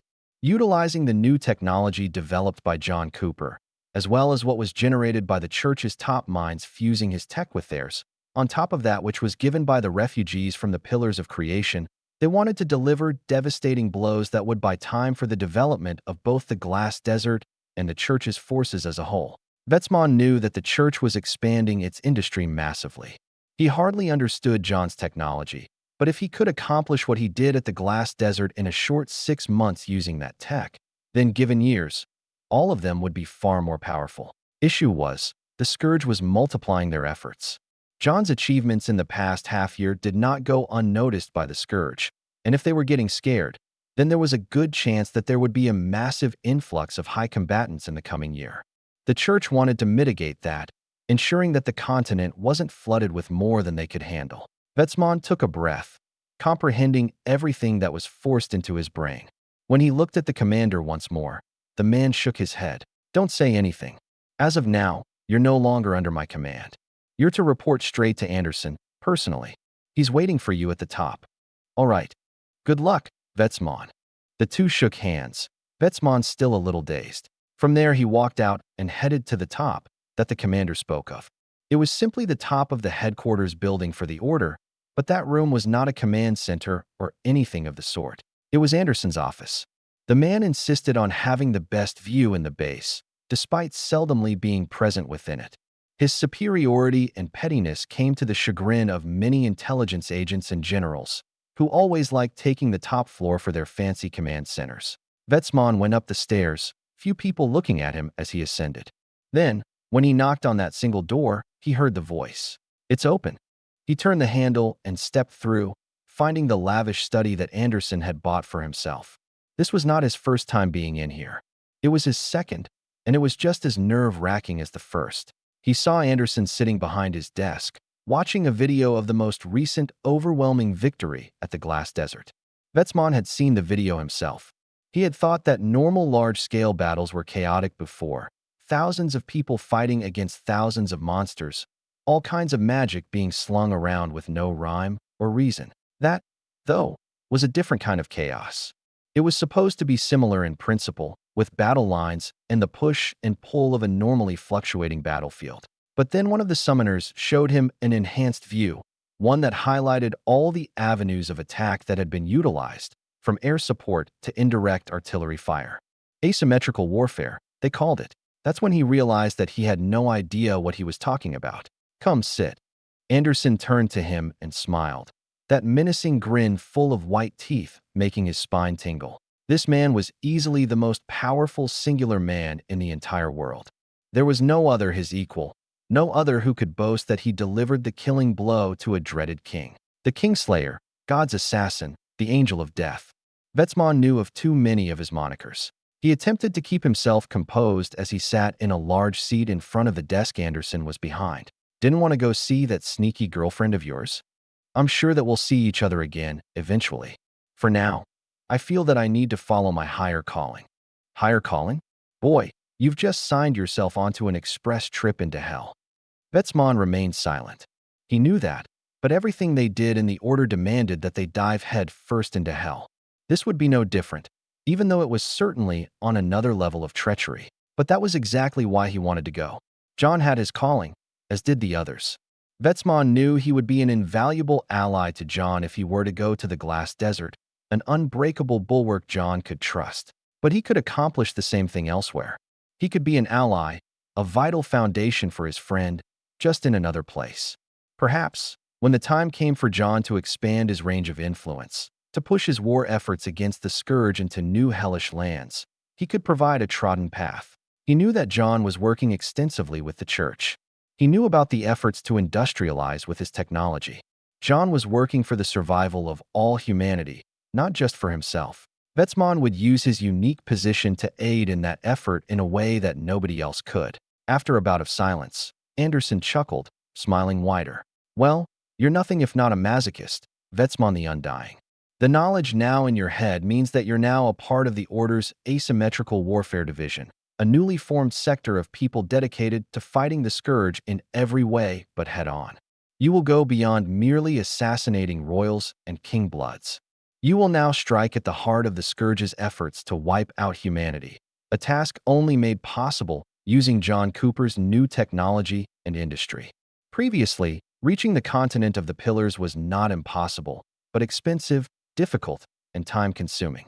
Simply not feasible, not worth the cost. Not even teleporters work due to the corrupted mana across that forsaken continent. Now it's almost too easy. Vetsman nodded, figuring as much. John's planes alone afforded them the ability to traverse previously unfathomable distances in minimal time frames and at comparatively zero cost. The sky was now in the hands of humanity, and the Church was taking full advantage of it. But there's something you need to know about all of this. You are inextricably linked to it, and we've deemed you worthy enough to expose this truth of the world to you. The only reason you will know however, is precisely because you'll be leaving this place in an hour, not to return for some time. Anderson's grin faded, Vetsman's heart running cold. Have you ever wondered about the origin of spirits that summoners call upon? I believe that legends speak of them coming from other dimensions, other worlds. I couldn't know how true it is, though. Well, they're true. Just a handful of years ago, those legends were indeed just that. Mere speculation, unable to be confirmed because no summoner has yet been capable of breaking the Great Barrier and scouring the depths of that power. But now it's been confirmed. Do you know how? Was it John?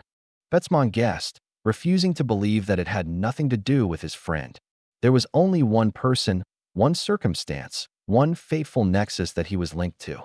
That was John. Anderson grinned again. Precisely. He confirmed it. Not because he somehow decoded a language. Not because he managed to summon something powerful. Not because he was able to trace the origin point of a spirit. He confirmed it with his very existence. You mean, your friend is not of this world, Vetsman? Vetsman's eyes widened, his heart pounding. John Cooper comes from whatever place his spirits do. He is what's known as a versal, a being that has traversed space and time to arrive in this world. We don't know why or how they have come, but we do know when and where they come. Their angels are always so pronounced with their arrivals, so brilliantly obvious. We usually make sure to get our hands on them, in some way. Their guardian angels? Indeed. They all have one. Well, I shouldn't say that. Most of them have one. We believe it's how they traverse. Their guardian angels protect them, guide them in ways we cannot understand. That's probably why they're all monstrously talented, why they can survive situations normally hopeless. And that protection extends, to some extent, to those they latch onto. Vetsman went silent, suddenly feeling embarrassed. He knew that there were certain powers beyond their understanding that had gotten them through the attack on Purple Sky. There was no other way to explain how they were able to gaze upon anarchy itself and survive. For as young and powerless as they were, they should have murdered each other in a bloodlusting frenzy, just like all the others. They had tried, in fact. They had been consumed by anarchy, had fallen to it, but were pulled out of that hellish mind and protected. All because of John, it seemed. He had so many questions, but one pressed his mind. So there are more like him? Yes, several. No more than 24. There are a few within the order, a few within the kingdom. Some came from the pillars, and some came from a civilization unknown. But not all of them have guardian angels. No, some of them come with demons. Vetsman's heart trembled again, some of Anderson's seriousness returning. There are some within the Scourge. The only reason we know they exist, despite demons being far less pronounced with their arrival, is because the Versals themselves are more obsessed with announcing their unique origins and indulging in the pride that comes with it. Versals come from a world with a level of technology that we cannot fathom, but that makes them easy to spot when they start preaching. Unfortunately, there are some with the talent and knowledge of that world that work against us just as someone like John Cooper works for us. That they would work with inhuman monsters, despite being human just like us. There are all kinds of heathens across our humanity and theirs. Unfortunately, those who now indulge in the demonic power of the Scourge are also too cowardly to find easily. Yet their impact on the war will be devastating if not kept in check. That's where someone like you comes in. Anderson pointed at Vetsman with a long finger, as if scrutinizing him. You've been blessed, boy. Now we're going to send you to kill the Versals that have abandoned their humanity before they can destroy ours.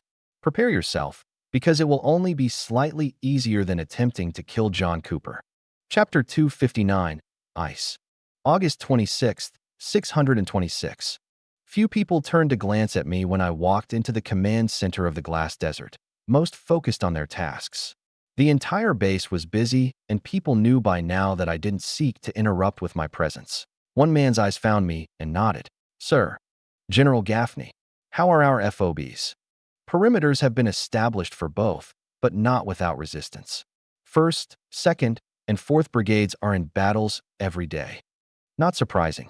The Scourge knows as well as we do that the line we're trying to draw will be easier for us to defend than for them to attack. But little do they know. I looked down at a large holographic map, everyone around the table backing away from it when I approached. I placed my hand on top of a control pad, Psyche streaming in and rapidly changing the view. Euclid's Anvil was an operation with 3 phases. The first phase had been completed when the vast bulk of my troops and generals had been trained. The second phase was completed when the glass desert was established and reached full operating capacity. The third phase demanded that we engage in force projection and establish forward bases, drawing a new battle line. 1st Brigade, over the last month, has been hard at work both driving back the approaching scourge and occupying certain pieces of territory, allowing other brigades to move in and plant themselves. On the map, I could see 2 FOBs. They were our new anchor points, the most forward bulwark of our new battle lines. At each one was a full brigade of at least 4,000 troops. It seemed like construction was going well according to the batch of pictures that popped up when I queried for them. At these bases, I would be showcasing the defensive technologies that Wonderland had developed, as well as the might of a properly fortified position. Walls with dozens of turrets, artillery batteries, shields, as well as sensor and alert systems useful for spotting both scouts and sneaky scythers. Sloped walls would allow us to pack in defensive positions while also being significantly more resilient, resistant to impact, and the like. Then there were the traps and natural barriers.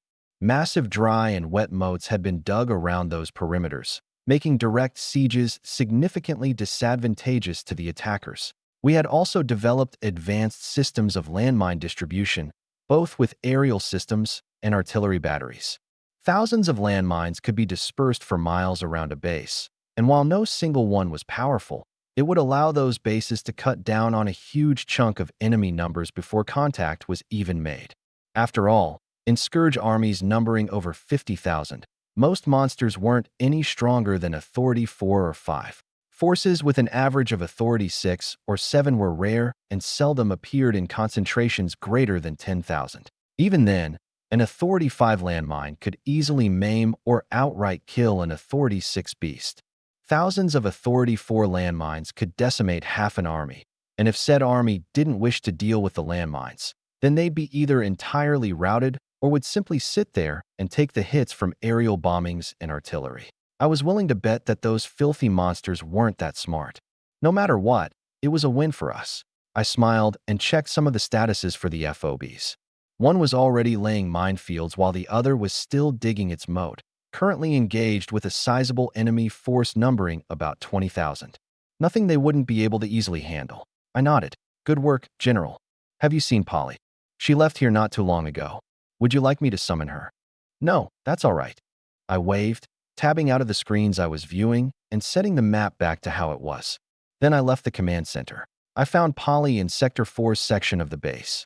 She was sifting through some of the recent intelligence gathered from our friends at the kingdom's new stronghold not far from here. She only had time for that because we had locked down the glass desert so thoroughly that any possible traitors or spies were weeded out early on. The girl I had killed in front of Jasmine was still sending reports back to the Third Claw for all they knew. They didn't suspect a thing. One thing that was beginning to concern me, though, was the number of aerials that had gone offline within both the Third Claw and the Church. They were trying to crack my software, trying to study it. It was clear that cybersecurity was becoming an issue those organizations wanted to get ahead on, but that meant they would be looking in dark corners I didn't want them to see. Luckily, I had already planned for that. If they wanted to try and crack 256-bit encryption, then they could be my guest. If they wanted to try and bypass the software and attempt to externally read the hardware, then they could deal with sifting through all of the fake masks I put on everything. Besides, as soon as those aerials went offline, my contingency programs kicked in and simply deleted everything I didn't want them to see.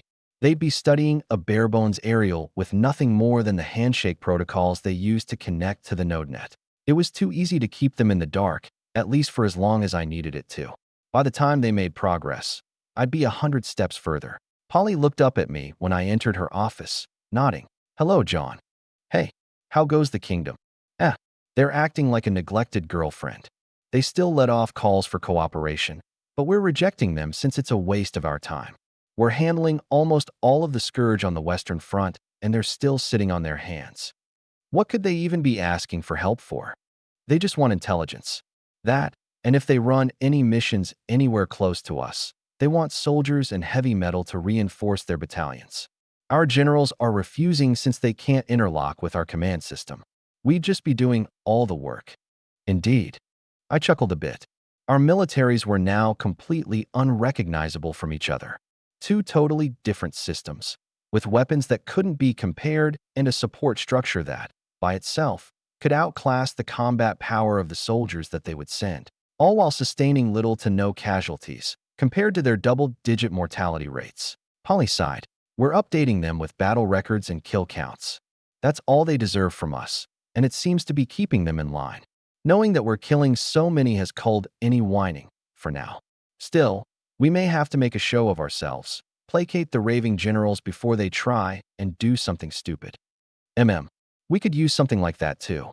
I smiled, staring at a wall and imagining the scene. We could make a show of force, drive over some heavy metal, form a joint task force for a few of their missions, and completely dominate the field. Not only would it shut up those generals, but the troops would start wondering how we're so much better than them. Make the soldiers lose confidence in their leadership. And they'll start demanding some metal of their own. Son Industries makes money, and I'm a happy camper. Polly narrowed her eyes at me. It all ends with you making money, huh? War is the most profitable business for a man who sells peace. You sell weapons. Indeed. Polly rolled her eyes, making me laugh. I sat down on a chair in front of her desk, leaning back and taking out a fresh cigar, clipping and lighting it. Polly reached over and grabbed a bottle of alcohol while I did, pouring 2 glasses. My words came out with a puff of smoke, my hand taking the offered glass. That island we found. Yeah. I'm almost ready to deploy to it. You shouldn't have to make many preparations since I'm only allocating a week, but nobody knows if we'll actually be able to return when we want to. I want to prepare for at least a month of my absence. So more of my hair is going to turn white. We can invest in some hair dyes. Huh. She sighed as I smiled. Some of her hair had in fact turned white after the events at the treehouse. Even Jasmine was seeing gray strands. I felt a bit bad for them, which was why their salaries had an extra 0 at the end. They may have white hair, but at least they'd have white hair and a mansion back home. You sure I can't just take that month off instead? Sorry, Andy. I'll see if I can bring back a souvenir at least. I'd rather a bonus. How about paid time off? 3 weeks. 1-to-1 for every day that we're gone. Deal. I'll finally be able to go home and work on getting the new place furnished. I chuckled, sipping my drink. How is it in the wedded city? Really nice, certainly better than the capital. My husband is still adapting since he's away from family now, but he's not allowed to complain while surrounded by 8 million coin worth of enchanted stone and gold. Ho ho, Andy Polly wears the pants in the relationship. Eh? So long as I've got all the zeros. Fucking right. I reached over, the two of us clicking our glasses together with smiles. After my conversation with Polly ended, I returned to Wonderland. Amara was still at the Glass Desert, handling most of the preparatory training with the rest of the Desert Eagles. I, on the other hand, still needed to finalize my own preparations. I walked into a private lab of mine. It was strictly my own. I had access to all knowledge within it, and the most cutting-edge tools resided upon my tables. Boris was the only one allowed inside, and that's exactly where he was, running some tests I had asked him to. How is it? Occasionally spitting out the right numbers. Not as reliable as you want it yet, sir. As long as it's better than before. It most certainly is. I nodded and walked over, looking at the screens in front of Boris as well as the new tool on the table. The primary purpose of this upcoming trip was data extraction. I wanted to crack open the secrets of that island and take everything of value from it. I probably wouldn't be able to build those robots after the trip, but that didn't mean I couldn't come out with some extremely valuable new technology. Perhaps a new enchanting method or new formations. Anything I could get my hands on, I'd be happy with. But nothing on that island would come to me willingly. I'd have to rip it from whatever maws were clamped around it, whether that was security formations or guardian robots. I may have light knowledge on Earth's cryptography and networking, but that didn't mean I knew anything that might help me decipher or extract data from that island. So whether it was scanning those robots to get data on their internal enchantment structure or extracting data from repositories, I needed tools that could adapt to foreign systems and get me what I wanted. That led to a series of constant technological evolutions on my end. I didn't have any Wonderland teams handle something like this since it was nearly exclusively related to enchantment security, a concept that could shake the very foundation of enchanting as a whole. After all, I was trying to build something that could extract enchantments from anything. The only way to do that currently was by having a warlock break down a device and destroy it in an attempt to make sense of the enchantments themselves. It was why my encryption was so important for the mana engine. The tool before me would change all of that. I called it the Seer Knife, standing for scanning, extraction, eradication, and rating. There were 3 iterations on the table before me. The first was shaped like a K-bar knife, with a hilt and a blade made entirely out of the material used in orbs. The second was shaped the same, but made out of Psychic crystals. The third iteration had a hilt, but no blade. Nothing there but a projection of pure Psyche.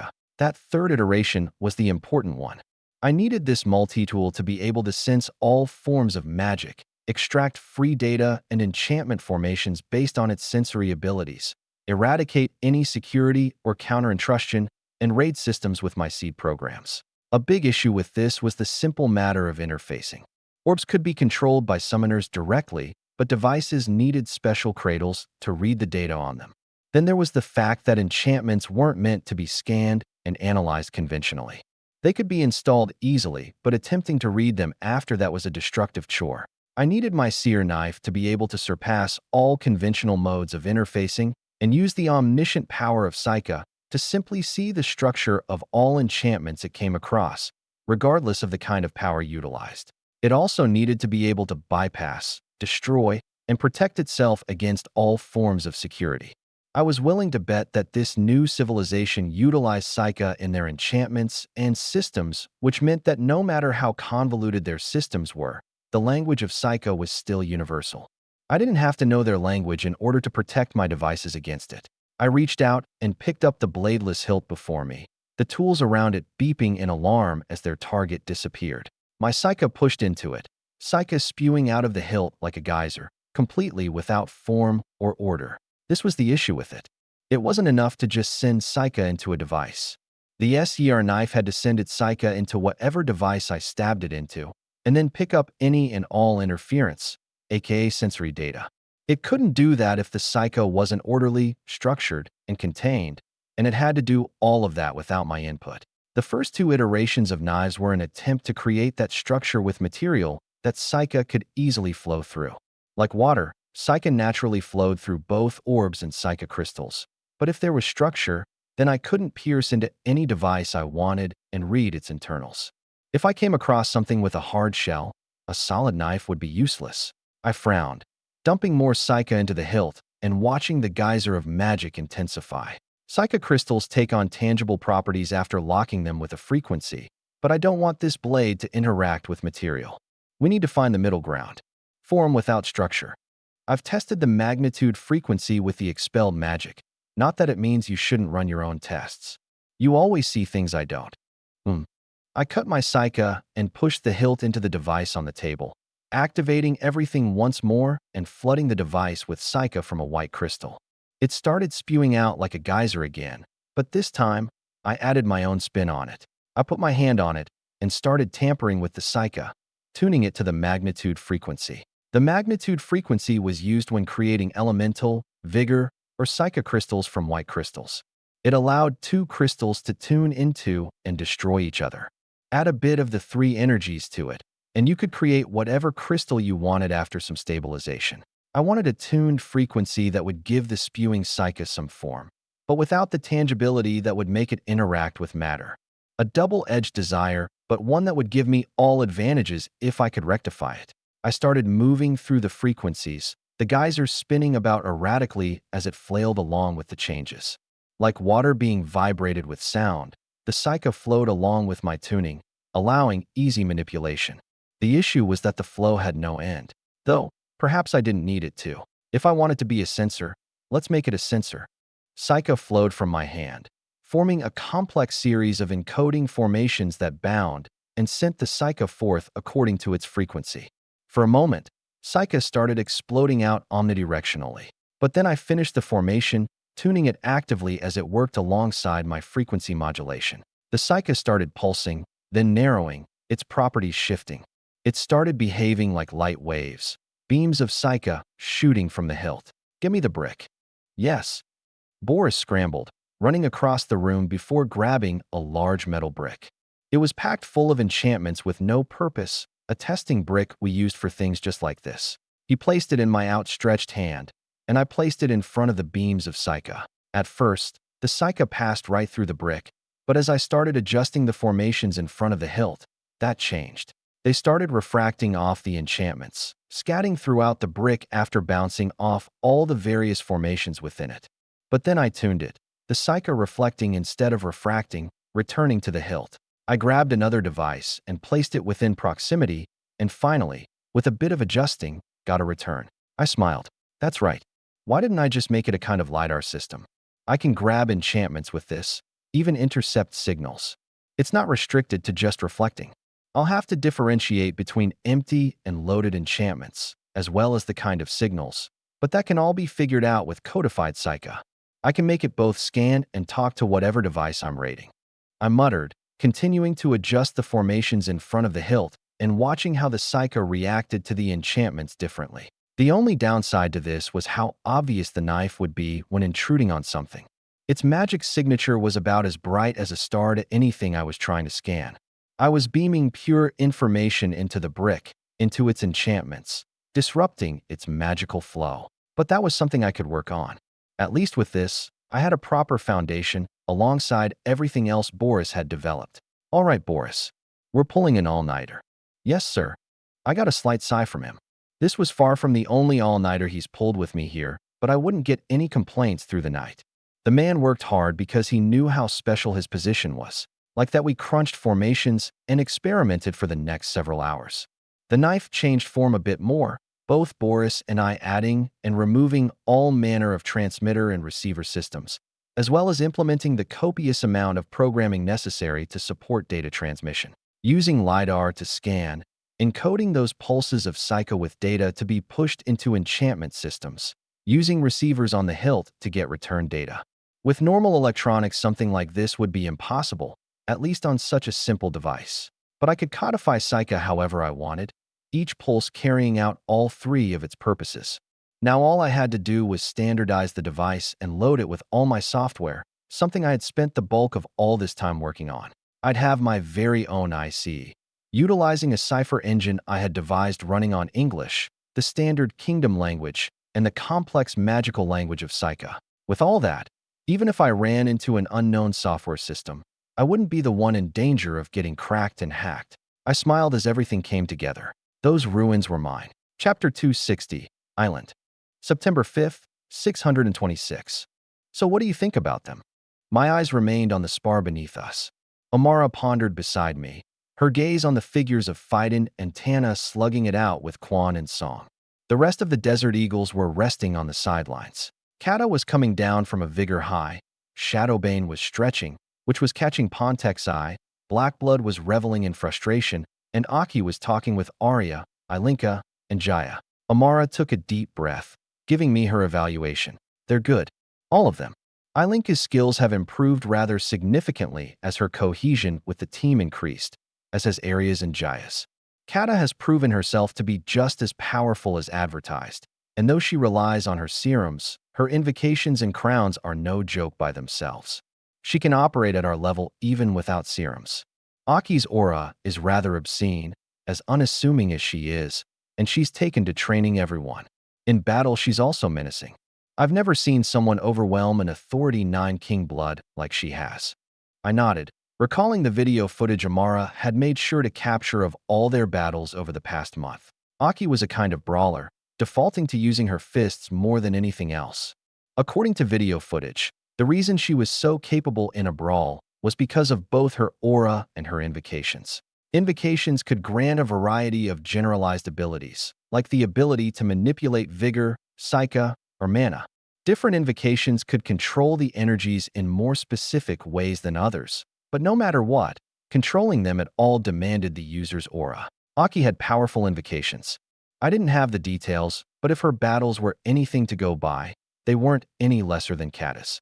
Perhaps she didn't have so many, but then again, Kata's aura couldn't compare to Aki's. This was all to say that with her bare fists, she could neutralize warlock spells, go toe-to-toe with knights, and even react with the acuity and speed of a summoner. To top it all off, she was an amazing martial artist, her skills given wings by her aura. In battle, She was as prophetic as I was, perhaps even more so.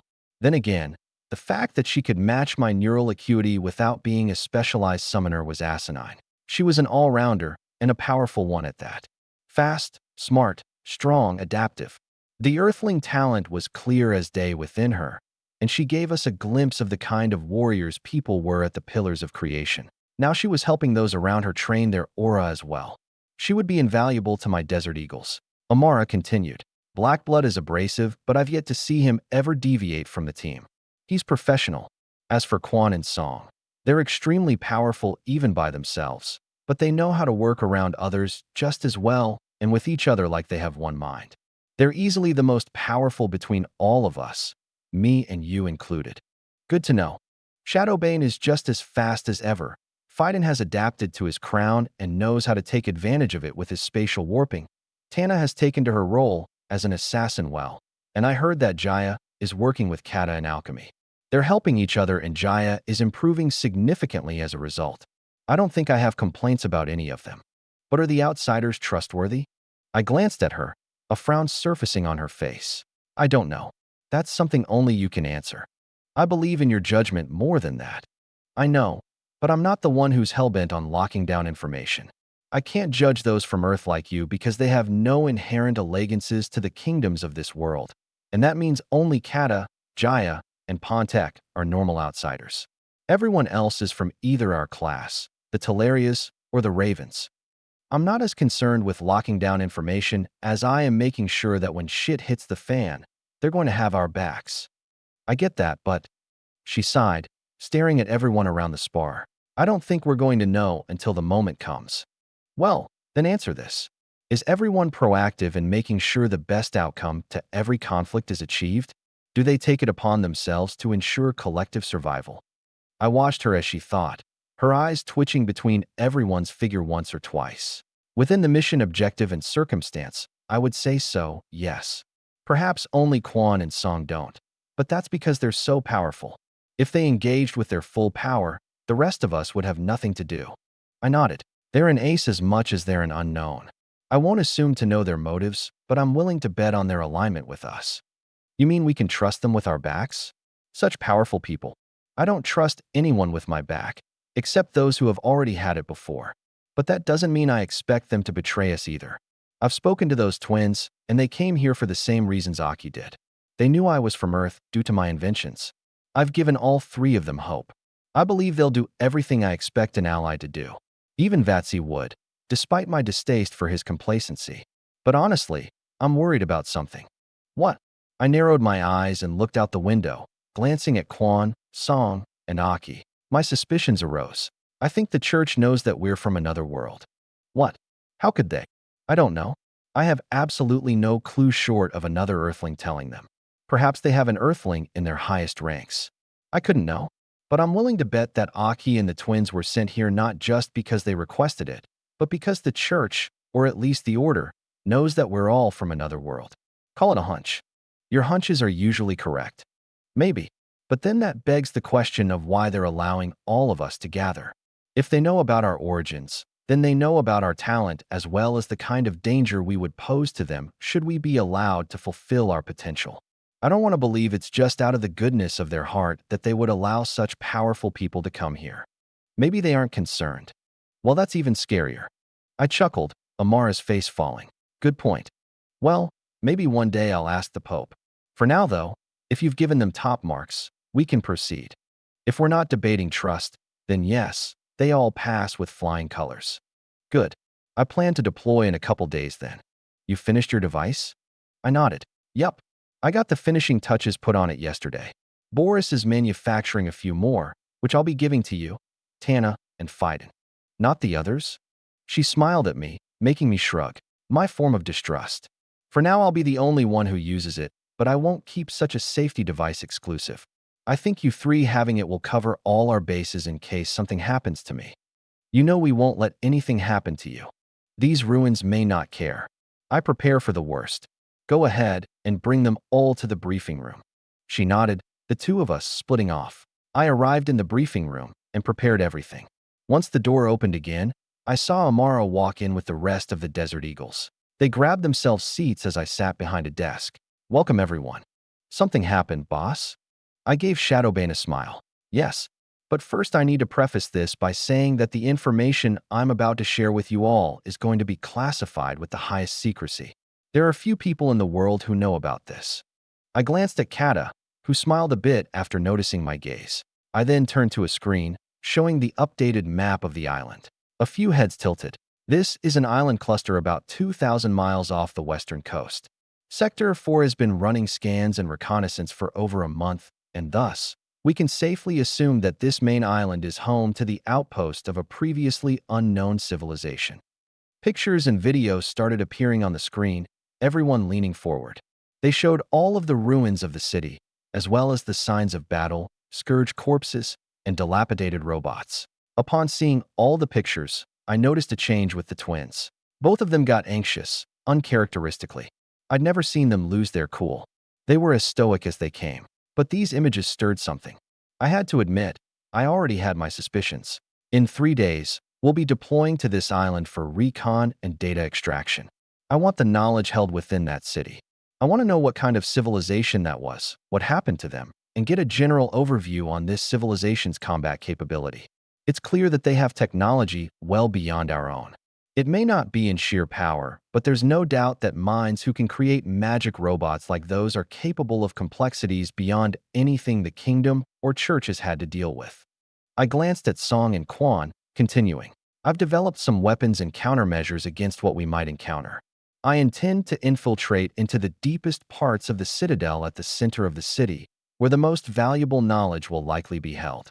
Of course, anything that can survive an onslaught of scourge and survive for this long won't be easy to handle. We're going to encounter threats unknown and systems capable of killing us on the flip of a dime. But I'm confident in everyone's skills. That's why we're going to be the only people dropping into this place. We're going to be blind. We'll have no support, and I'm allocating a week at the barest minimum to scour this place for information. We'll have at least 2 months of food on us, as well as what will be held in the plane that'll be over our heads every hour. We'll also have Vipercraft for each of us. Not that it'll help much within the city or citadel. Anyway, you all will need to plan for 2 months of isolation. We can order supply drops from our eye in the sky, but it takes time to cross the ocean. I want all of us self-sufficient in case anything goes south. Any questions? I glanced around, Shadowbane opening her mouth. It's just those robots and Scourge? Yes, that's the only identifiable enemy presence. Scans have shown not a single sign of active human life. Only old systems and remnant monsters. We don't know what we'll find inside that citadel, though. Again, we'll be blind. Right. Why do we have to be there for 2 months? Blackblood chimed, making me click my tongue. You don't have to go if you don't want to. But you'll be on lockdown for the duration of our absence. I didn't say that. 2 months seems like a long time, though. Because it is. If we can get in and out within a week, then I'll be a happy camper. But the ruins may not be that forgiving. We don't know what will happen, so we're preparing for the worst-case scenario. 2 months of food will last us double that time if we ration. If we get trapped, we may need that time. What the hell would be able to trap us? We don't know, Blackblood. Amara suddenly barked, narrowing her eyes at him. No more stupid questions, or I'll bring you to the arena where you can complain as we have a bout. HR. He grunted and turned his gaze, Amara letting out a huff. I smiled a bit. It seems she had him on a good leash. I'll be speaking with all of you today and tomorrow individually. We need to prepare everything that ensures full combat capability for the duration of this trip, as well as protocol. Unless any of you have the hidden power of cracking advanced enchanted systems, I'm probably going to be crunching data the whole trip. I've developed my own tools to that end, but I'm going to need you all to support me depending on the situation. That also might mean that we can't just destroy every barrier in our way. That might lead to nasty situations, especially if the people who built that place were as smart as I think they were. I'll have more details later. For now, I'm sending you all data packets. Sift through them and go make your acquisition lists. Song and Quan, stay behind. The rest of you are dismissed. Everyone stood as they received messages on their aerials.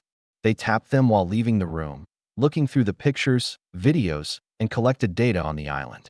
Amara stayed with me, as did Song and Quan, who remained in their seats. The door shut, and I looked between them for a few seconds before speaking. What can you tell me about this civilization? Or perhaps I'd like to first know how long ago you two came to this world." The two were silent and still until Quan suddenly took off his straw hat. I saw his jet black hair, and then he removed his mask, revealing a pale, mature face. His features were sharp, his face was almost disgustingly pretty, but his eyes were deep with the wisdom that came with age. These two had been here a long time. Quan looked me in the eye. Song remained silent. They were called the Mantle of Wisdom. They were a long-lived civilization with at least 6 centuries underneath them, even older than some of the kingdoms within the Pillars of Creation. We appeared in their lands almost 50 years ago, and you could say that it was our fault they collapsed. I leaned back into my desk, simply letting him speak. They were an empire of summoners and warlocks, but they were unique in the fact that every single person, without exception, had a crest. There also wasn't a single knight. At least, not an open civilization. The Mantle of Wisdom believed in intellectual superiority. Summoners ruled above all, even above warlocks. Unlike on this continent, those summoners were powerful. They could call upon primordial beasts and esoteric weapons and tools. They studied these summons, collecting vast knowledge from what we can only assume were a variety of dimensions. It's part of what empowered them. But the Mantle of Wisdom harbored a deep shadow state. The two of us arrived with the crests of knights, but all knights within the empire were enslaved. We were enslaved, not yet having the power to resist. But one thing led to another. We joined a resistance group, fought for nearly a decade, freeing knights and assassinating key figures of the government. Over time, civil war started to brew, some summoners realizing that though knights weren't as smart, we were still people and we could put them down with force if they pushed. The opposite of how things are here. Quan nodded. Exactly. For a while things were going well for us. The empire changed. Some nobles started to harbor and support us instead of persecute us. We even had the support of the great paragons and their flickers. The civil war eventually sparked and blazed, yet we were making more progress than ever. But that's when we made contact with the Pillars of Creation, and they brought the scourge with them. I glanced at Song, who had another bout of anxiety. At first it wasn't anything to be concerned about. But then a king appeared on the horizon, and the Pillars said that the scourge was redirecting their forces towards us. Perhaps we were the weaker enemy, but we were on our own, and soon we were in total war. The government started bringing down the hammer. It quickly turned into a military state, and knights were being forced into the military and thrown on the front lines as the scourge razed our cities. Those within the resistance doubled down and started eradicating the government. Chaos ensued. The military became disorganized, and then we started discovering traitors and scourge pawns who were only worsening things. But by the time we thought we could install our own government and get a handle on the shattered empire, the King of Despair marched on our lands and sealed our coffin. Everything after that was a slaughter, and we barely fought our way out. Quan finally went silent, mirroring Song. I pondered quietly, giving them some seconds. Almost 5 decades they had been in this world. They had to be around 70 years old, but Quan looked no older than 25. He was an older man by our standards, though. Decades of experience, more time in this world than on Earth. It was honestly harrowing to see. I had a life here now, with a fiancé that I wouldn't trade for anything, but seeing living proof that I would be here for the rest of my life made me die a little inside. I sighed, deciding enough silence had passed. It wasn't like these guys hadn't had decades to brood on it. All right, so I can assume that everything relating to the Mantle of Wisdom is in ruins. As for the mission, do you know anything about that island? No. It was probably a forward post for those attempting to reach this place. There are many things we knew nothing about even after everything that happened. Then what about those robots? What kind of technology did they have? The Mantle of Wisdom prided itself on technological development. Their enchanting is centuries ahead of the kingdom and church, but only in sheer complexity. Those are automatons, and they are a kind of golem with artificial intelligence. They're smart enough to differentiate between friend and foe, but who knows what parameters those automatons were coded with, right? We don't know how far they've degraded either. What about their weight? I suddenly stopped, looking Quan in the eye. What did you say they were? A golem. With what? Artificial intelligence. AI. Quan, what Earth year did you come to this world? Every millisecond felt like a year as I waited for his answer. I have a feeling Quan knew why I asked that question. Song and I were both 19 years old when we died in 2037. Chapter 261, Shade. September 8th, 626. Cargo is loaded and Overwatch is in the air, sir. Thank you. I nodded to one of Sector 4's pale horsemen, a checklist in front of him. I had the same checklist in my head and had already verified the place of every item on it personally. Unlike the first time, I wouldn't be leaving such an important recon mission to anyone else, and I certainly won't be losing anyone as a result. I walked forward into the transport plane that would be dropping us into the island. Every Desert Eagle was there, going through their own personal checklists one more time. I stepped to Amara's side. Got everything? I should, but things like this make me think there's something missing. Right? Well, think of the worst case and the absolute essentials. As long as you have those, you should be good. She nodded, scanning her checklist for the 100th time.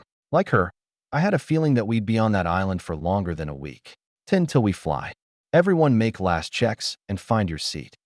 I announced after some time, the anxiety rising a little. I found myself by the cockpit, 2 pilots, also pale horsemen, already there and prepared. After checking in with them, I made my rounds to the rest of my platoon and then finally closed the hatch. I sat with the others, all of us feeling the plane spin up and speed across the runway. Before long, we were being pushed back into our seats, climbing into the air at what felt like a vertical angle. After we finally leveled out, I sighed and unbuckled, relaxing with Amara beside me. My right hand found my left forearm where a metal sheath was. It was heavily enchanted and connected to a new series of devices. My SER knife could work alone, but I decided that it would be best for it to have a database. A place for storage, primarily, not necessarily computational power.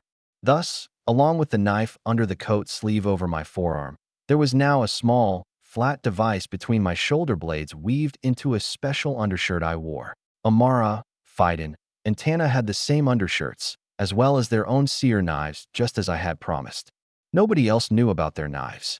As far as they knew, only I had one. I pulled on the hilt, the guard clicking away from the sheath. It revealed what looked like a solid blade of blue light resembling some kind of holographic glass. It was far from solid, though. I had created another piece of tech derived from my elusive abilities and built it into the blade. I was hoping that it would fulfill the eradication function of the seer knife well. I smiled, admiring my masterpiece a bit longer before shoving it back against the sheath underneath my sleeve. The plane cruised at about 400 miles per hour and 30,000 feet in the sky, which meant we were within dropping range of the island after about 5 hours. The ride was mostly silent, everyone either getting some extra sleep or checking their gear for the 100th time. There was some chatter between Aki and Kata, but everyone's minds seemed to simply be on the mission awaiting us. We'd be completely isolated for an extended duration, on a ruined island that nobody knew about. The number of people who knew anything even remotely related to this mission able to be counted on 2 hands and firmly within my trusted control. Nobody knew what we'd find on the island, but it was promising to be interesting no matter what. 10 minutes. The pilot announced over a speaker, making me stand. The others followed as I brought out my jetpack and strapped it on. They all put their helmets on, either built or modified by Son Industries to my functional specifications. Capable of full environmental isolation, emergency oxygen storage, communication, picture, and video recording. Magic was such a convenient thing. Once my own helmet was tied down alongside my oxygen tank, I walked over to the drop hatch and let the whole cabin depressurize with a press of a button. Once completed, the hatch opened. 2 minutes. We heard another announcement over our aerials, everyone gathering and peering out of the hatch. It was an hour before sunrise, still dark, with the slightest hazy light peeking over the horizon far in the distance. Right at the ass crack of dawn. 30 seconds. Let's get it done. I stepped up front, securing the gloves over my hands and eyeing our target. It was right by the coastline. There was a dock there, as well as what looked like a small airport based on the scans. We were going to check that out first before making our way to the city. The red light above my head turned green, and I wordlessly stepped out, falling through the threshold. The wind whipped around me, and I could sense the others following suit. All 12 of us were soon falling through the sky. I flicked on the jetpack enchantments, wind resistance disappearing, and my speed rocketing with the acceleration of gravity. The others were the same, thousands of feet being covered before anyone could chime in over aerial. All was silent, everyone's lights green in my vision, meaning their jetpacks passed their test fires. My gaze remained on the coastline below, endless water in every direction making the target seem a lot smaller than it actually was. A minute later, and I was pre-firing my jetpack, the ground rapidly approaching. My body reoriented feet down and hot fire started firing out behind me, slowing my descent as air magic created even more drag than my body, acting like a parachute. I aimed for the sand, legs tucked a bit, the jetpack slowing me enough to touch down relatively comfortably. Previously activated mute field devices kept me and the others from attracting the attention of everything for a mile around. My feet finally hit the ground, a silenced honey badger appearing in my hands and the mute field on my hip winking off. My eyes rapidly scanned around the area, just as they did while falling, my aura seeking out literally any abnormality or activity. My helmet and jetpack went back to their places beyond space as the others landed around me, weapons in their hands. Once they were on the ground, their mute fields shut down like mine did. We were all silent on the sand for some seconds, everyone getting themselves battle ready, everyone's figures fading as the adaptive camouflage worked its magic. I muttered over telepathy, everyone in my mental chat room. Congratulations, ladies and gentlemen. We survived the drop. Now it's a week of who the fuck knows what. Black Blood rebutted, Kata chuckling. That's a week at minimum. It'll take a week just to get into the damn citadel. Or we'll be at this dock for a week as the commander pulls the enchantments off everything he finds. The two went back and forth, making me roll my eyes. All right, anybody sense anything? Nope, nothing here. Negative. No, sir. I got some responses, so it seemed like everyone was sensing just how dead it was, like I did. All right, we're moving into the dock. Remember, the things that try to kill us may not be living. I started walking forward, the dock a half-mile away. Upon approach, I scanned around and saw the ruins from all the pictures and videos collected over the last couple months. Everything matched perfectly. The dock was closer to a port. There were the docks themselves as well as large buildings and a small village that must have handled all the imports for this place. Unfortunately, there were no visual boats, which probably meant that they were all housing fish at the bottom of the harbor. Not that I necessarily needed boat designs. I just wanted enchantment data so I could get a glimpse at how they enchanted things in general. The earlier the better.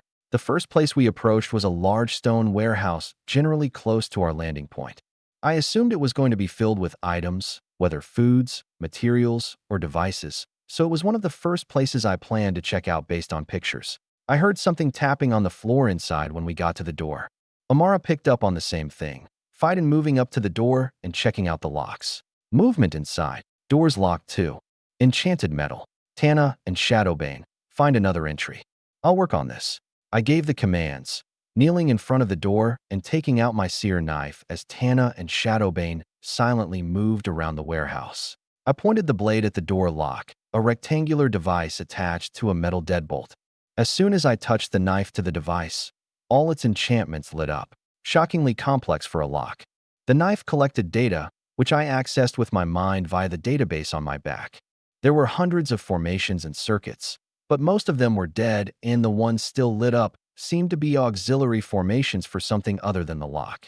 I sifted through the data for almost 5 minutes, my knife poking and prodding at every corner of the device and collecting anything it could. As soon as I had all the data, I analyzed some of it, indeed noticing that despite using a unique programming language, the foundation of it was still the language of psychic magic, the kind of thing I was forced to deep dive into while analyzing my advancement formations. I couldn't be more familiar with it, at least that which was in this lock. So I accessed the core of the formation and started interfering with the knife. I developed a program on the fly based on how the enchantments reacted to power and data injection. A bit more digging around, plus a bit of severed lines to external alarms, and the lock suddenly clicked open with a surge of power from the knife. Doors unlocked. Moving interior, we found another entrance, broken window.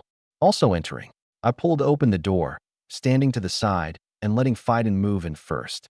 I was right behind him, my silencer right by his shoulder. Our footsteps were completely silent, enchantments in our boots muting our movement. The only reason I wasn't allowing everyone to use the mute fields was because I didn't know if there were devices or living things that could detect active and external magic. For now, we needed to move in the dark, only enchantments with full isolation being used. After stepping past tall racks with boxes, we came to an open area and saw the source of the noise. It was a lone robot, surrounded by the corpses of those just like it, moving back and forth while carrying out the motions of picking up and carrying a box to a shelf. But it didn't have any arms, so it simply bent over, stood back up, and walked on a single worn path. I could see the marks of its footsteps from years of walking in exactly the same places. Good engineering. I scanned the rest of the warehouse, nothing immediately catching my eye. Tana and Shadowbane also moved in from another area, meeting us in the middle. A looping automaton. It's kind of sad. All these years of just walking back and forth. Jaya walked a bit closer to the bot, checking it out. I shrugged, looking around. There aren't any other active systems in this place. Sweep the area, and we can relax for a bit as I collect data. Aki, you're on Overwatch. Roger. Aki started walking, but at the same instant that she took a step, I heard movement through the air. Everyone's body snapped to the direction we heard the noise from. My finger lingered on the trigger, sights trained on nothing but boxes. All of us were silent for some seconds, hearing nothing until I spoke. Anyone see it? No, nothing. I got negatives all around, nobody moving an inch. I pondered for a second, lifting my foot and taking a step. No sound was made due to the muting saws. Everyone snapped to another direction when we heard the sound again, though. It was only moving when we moved, probably wanting to use the noise of our footsteps to distract, but failing to realize that ours were silent. Aki spoke. I'm not sensing anything. Could it be an automaton? I really hope it is. Either that, or it's a shade. Ilinka muttered back, everyone on a hair trigger as we were flooded with a horrible sense of danger. We were still and silent for almost a minute before I snapped around once more, that thing lunging toward me specifically. I scanned its figure. It was the faded ghost of a person, a face screaming in silent agony.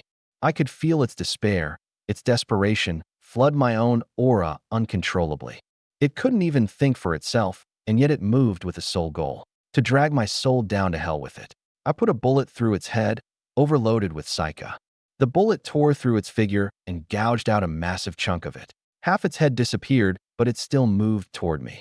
I stepped back while firing 2 more rounds, except this time both of them were nearly pure aura, Psycha acting as its anchor to the world. And the body of the ghost evaporated around my bullets, collapsing and dissipating. The little intelligence I sensed from it was snuffed out, its soul finally resting, and the despair no longer invading my aura. The others watched, ready to attack should it have taken one more step closer to me, but trusting that I could handle it. My gun lowered, everyone looking around as the sense of danger disappeared. So that's a shade, Amara muttered, gazing at the air where the shade faded away. After our talk, Quan asked me to keep their origins a secret, a request I was more than happy to oblige. After that, I was given all the information on potential enemies and obstructions we could find on the island. According to him, shades were what was left behind after the Kingbloods of Despair killed someone. It was a lingering soul, corrupted and filled with nothing but endless agony and despair.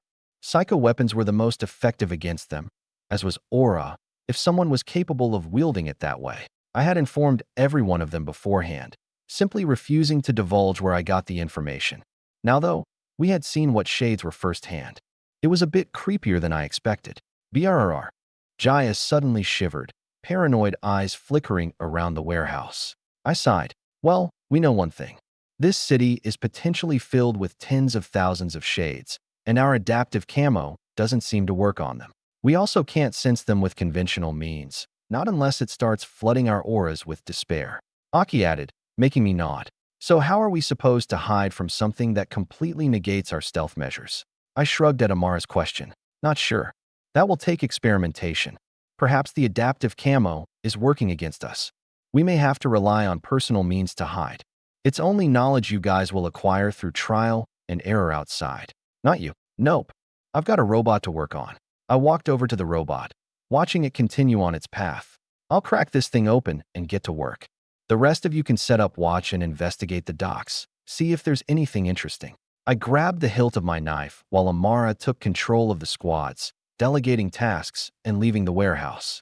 Fiden and Shadowbane stayed behind with me. The automaton was still walking, as it had undisturbed for decades. I matched pace with it, my seer knife stabbing into its chest. An alarm sounded as I scanned through its enchantments, the automaton freezing and twitching like it was throwing errors. I saw its core, where all power, processing, and data came from.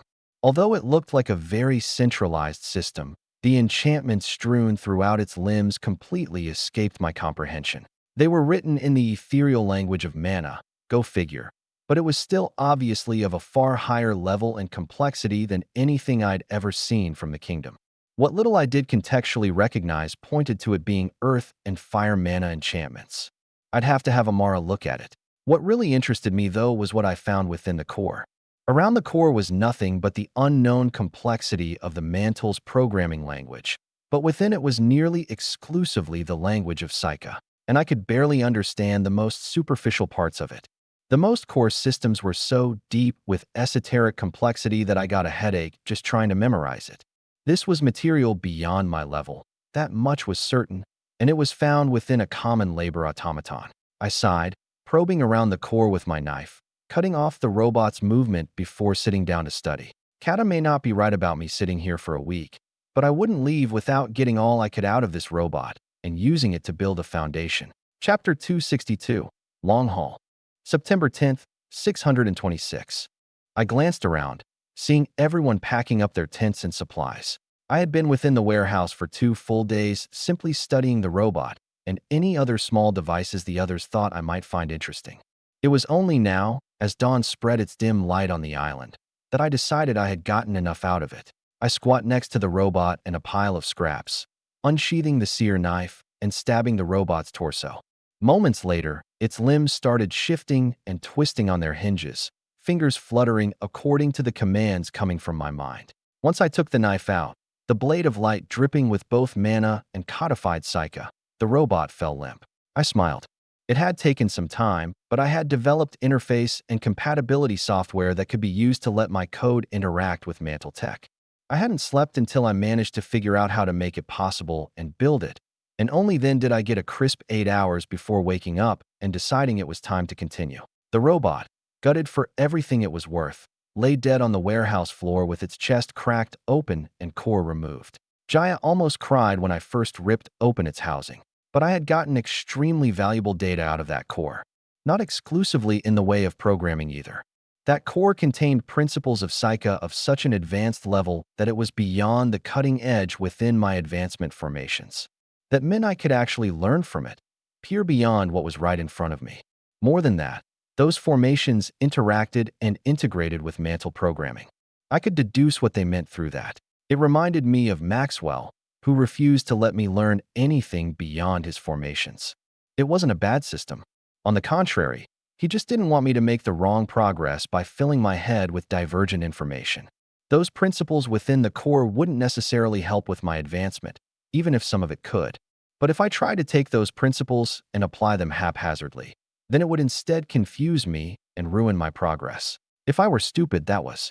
I appreciated Maxwell, but I knew how to compartmentalize knowledge, which is why I didn't hold back. I absorbed everything I could, tried to understand everything before me, and memorize everything I couldn't. I managed to get a handle on some of it, a portion that allowed me to upgrade my seer knife as a whole. It was why I could now interface with the Mantle's programming rather easily. Yet there was still far more to understand. Unfortunately, it could only wait for later. I wasn't yet at the level to attempt to understand it all, at least not in a couple days. Once everyone was packed, we left the warehouse and did one more round through the docks. Amara had taken the others on frequent hunts, giving them good experience fighting shades. They had all found their own methods and techniques for doing the most damage and dealing with them. Amara also ran tests for me, determining how ineffective the adaptive camo was on them. Turns out, it was like a beacon for them. Every shade she got within close proximity of would be attracted to the aura disturbance the camo caused. I shouldn't have been surprised by their acuity, especially since Quan told me that the King of Despair itself had marched through the Mantle. But I didn't think that the king would have come all the way out here. Still, it was clear that these shades were sensitive. My tech wasn't up to the task. It only meant that I'd need to improve them, and this place would be a good place for experimentation once I cleared it of any other valuables. Then I could send Wonderland teams here to develop. Either way, everyone soon had to flick off their adaptive camo and resort to their own methods of concealment. Unfortunately, that was only slightly better than nothing. Low authority shades around Authority 5 and 6 could detect everyone except Quan, Song, Aki, Tana, and I.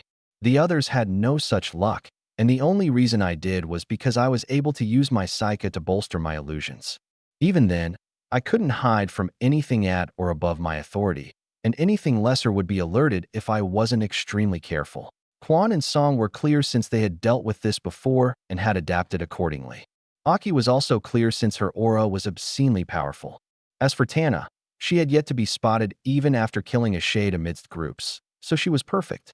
Her training seemed to be paying for itself, but the King of Despair was called the Nightmare of the Mind by Maxwell. That was for a reason, and it seemed like we'd have to adapt ourselves if we wanted to be safe within a city full of shades. Having cleared the docks of anything valuable or interesting over a couple days, we finally got moving again in the early morning and headed to the edge, finding the road leading to the first village of the island. It was our next stop before we went to the main city. Do we have any idea what the village would have been there for? Nope. Maybe it was for ferrying resources that came in on the docks. Everyone pondered as we took out our Viper craft. They were silent, all-terrain hover bikes that could do anything from scale a mountain to driving over and underwater. They were as expensive as they were capable, with powerful authority 10 white crystals and the most cutting-edge enchantments Wonderland had on file. In fact, they were so expensive that we only had 9. For all 13 of us to ride, for people had to pair up. I had my own, of course. Before long, we were gliding across the road, speeding to over 80 miles an hour, wind resistance eliminated with air enchantments and stealth systems, ensuring not even sound escaped our vicinity. I heard voices over comms. We were no longer paranoid about using magic after getting a feel for how everything around us reacted to it. It would attract shades if they were nearby, but that was about it. If they needed a village to ferry resources, then why not build it into the docks themselves? Why build it between the docks and the city? Maybe it was for the poor people? Maybe if they were slaves, but I doubt there were a lot of those sent here. And if it was a village of slaves, what were they being used for? I thought about their words silently. With the low population of the island, it would make sense for everyone to have resided in the city. Going further, the city should have been built around the docks. There was no reason to build the city in the center of the island, nor was there a reason to build a village between it and the docks. Not to mention the second village scans had spotted beyond the city, on the opposite side of the island. There was no reason for any of it, unless there was something in those locations. Something valuable that I'd probably want to get my hands on. We continued riding until we crested a hill, stopping and seeing the village a distance away. My eyes focused, immediately seeing the desiccated corpses across the village grounds, both human and scourge, as well as the collapsed wall around the destroyed stone buildings. There was no automaton activity, so this place had been overrun and ruined first. Everyone probably retreated to the city after this place became a lost cause. But the question still remained. What had been there that demanded they build a village in that specific spot? I noticed how the sky was gray after leaving the range of the coast, despite there being no overcast. It was gloomy, eerie, with fog lingering above the ground, obscuring line of sight. Even I noticed slight effects on my vision. There was poisonous magicka in the air, coming from somewhere, and we were getting closer to the source. However, in a most peculiar fashion, it also got really warm. I could feel the heat in the air through my coat. Some shades, no visible automatons, no visible scourge, but the atmosphere isn't friendly. Make sure your seals are tight before we roll in and investigate. First force enters from the east, second force goes west. I'm with second force, and we'll meet in the center. Roger. I got an affirmative from Amara and Fiden, the team leads, everyone splitting and heading to opposite sides of the village. I followed Fiden, who was tailed by Kata, Aki, Pontek, Shadowbane, Arya, and Jaya. I put a protective mask over my face as we sailed on our Viper craft to the western wall. Once in front of it, we jumped off and proceeded on foot. Everyone was in formation as we advanced over piles of rubble from the destroyed walls. I was near the front with Fiden. I saw nothing but bones and the dried hide of aged monster corpses as we walked, everyone's weapons equipped and primed. The streets were brick and stone, yet plants and vines were growing between the cracks, overtaking the remnants of civilization. I focused on concealment, the silenced honey badger in my hands and raised. I slowly glided across the ground, eyes flickering between alleys and the broken doors and windows of all the buildings lining the streets. Everyone was on a hair trigger, for good reason, but I was getting curious about why the ground felt like it was cooking us, heat waves coming off of it. That's when I suddenly felt a prickling sense of danger, like something was stinging the inside of my brain. My body spun, my adrenaline coursing through my body as I heard a faint breath right by my ear. I saw a shade looking at me through the window of a building. It was a ghost, with an ethereal body that resembled the maimed corpse it came from and a face that was morphed by endless, silent agony. This one had an unhinged jaw, its eye sockets and mouth containing darkness and despair. It spurred a primal fear from the depths of my DNA, but I scowled at the ridiculous sense of danger it instilled.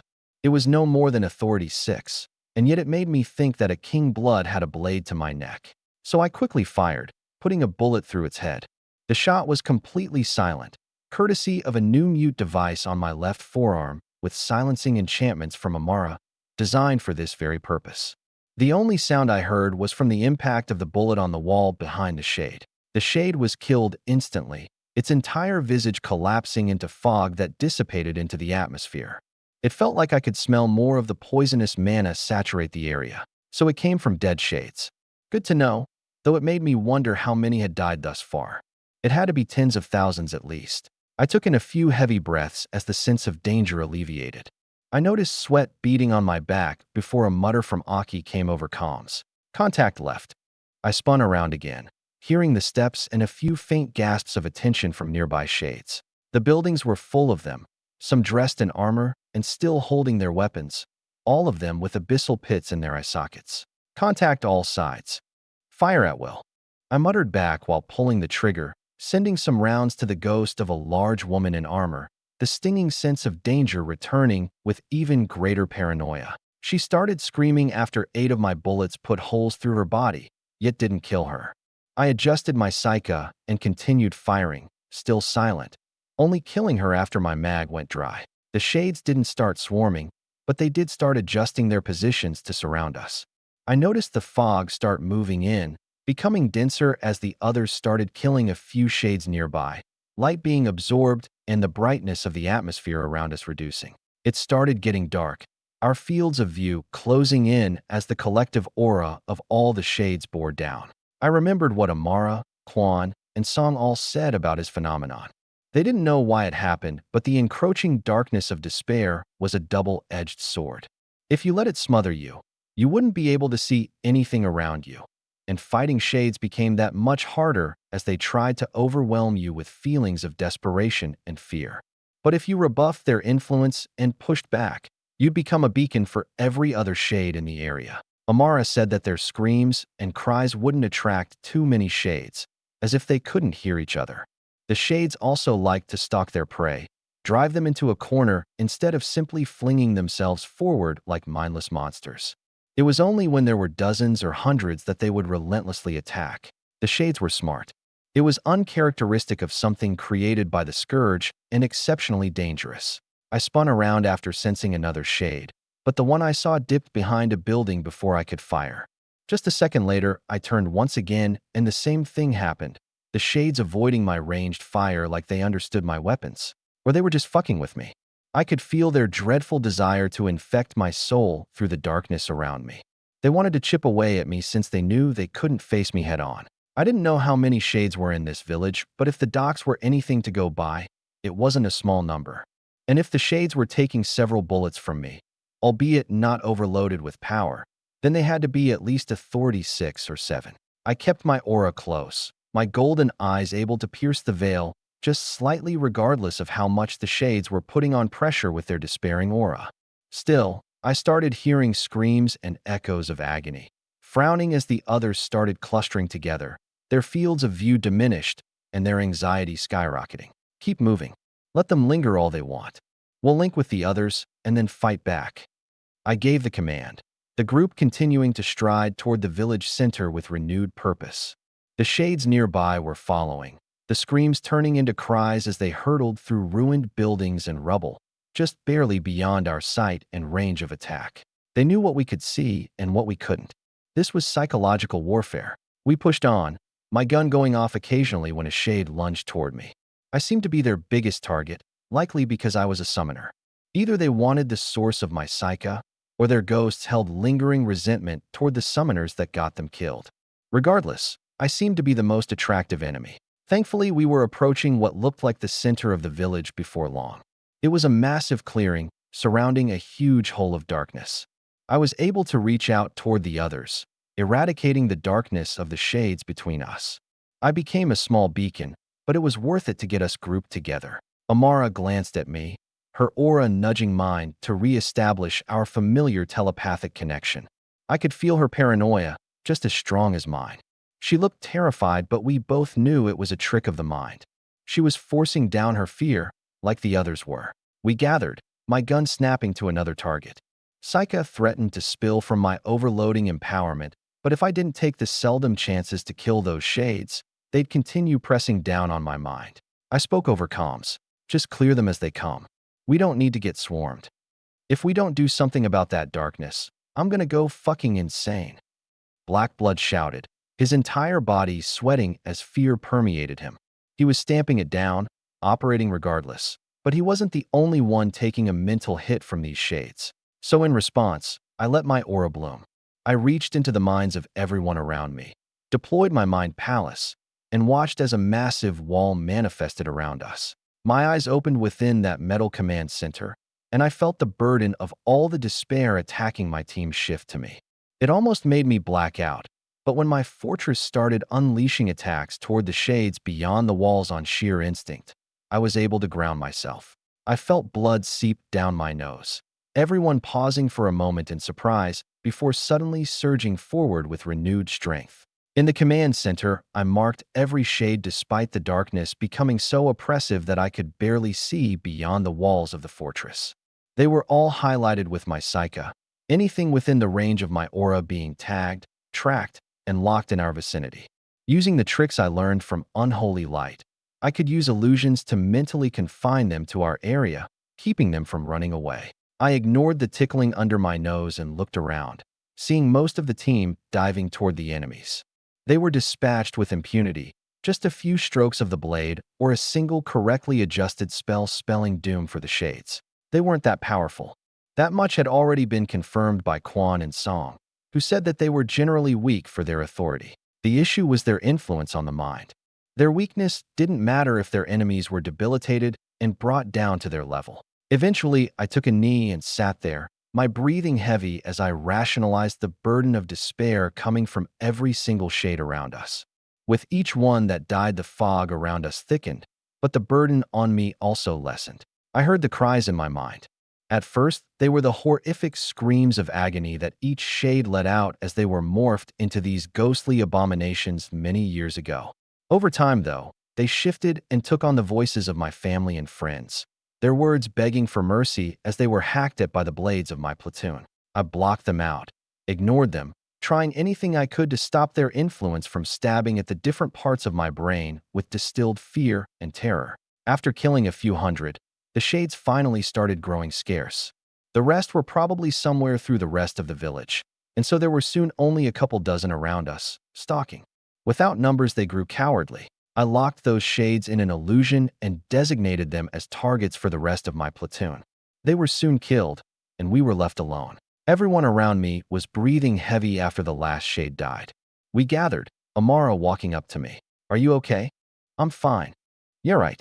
She frowned while scrutinizing me with those purple eyes. "John, you need to be careful with that. I can take on the full brunt of an Authority 11 King Blood's mental attack. I think I'll be all right." That was a King Blood that specialized in mana manipulation. You're facing the minions of despair. I know you're a summoner, and that might make you suited for this, but it makes you equally as susceptible. We haven't rationalized despair yet, which is why I'm starting now. I responded while scanning around. She looked irritated, but decided that now wasn't the time for an argument. I maintained the hold on everyone's mind before sighing, looking around. "Can you find the source of that heat? It feels like my boots are about to melt." "It's probably coming from the hole right there." "Oh, right." I frowned, turning to the giant hole no more than 50 yards from us. We all walked up to it, feeling the heat waves billowing out of it.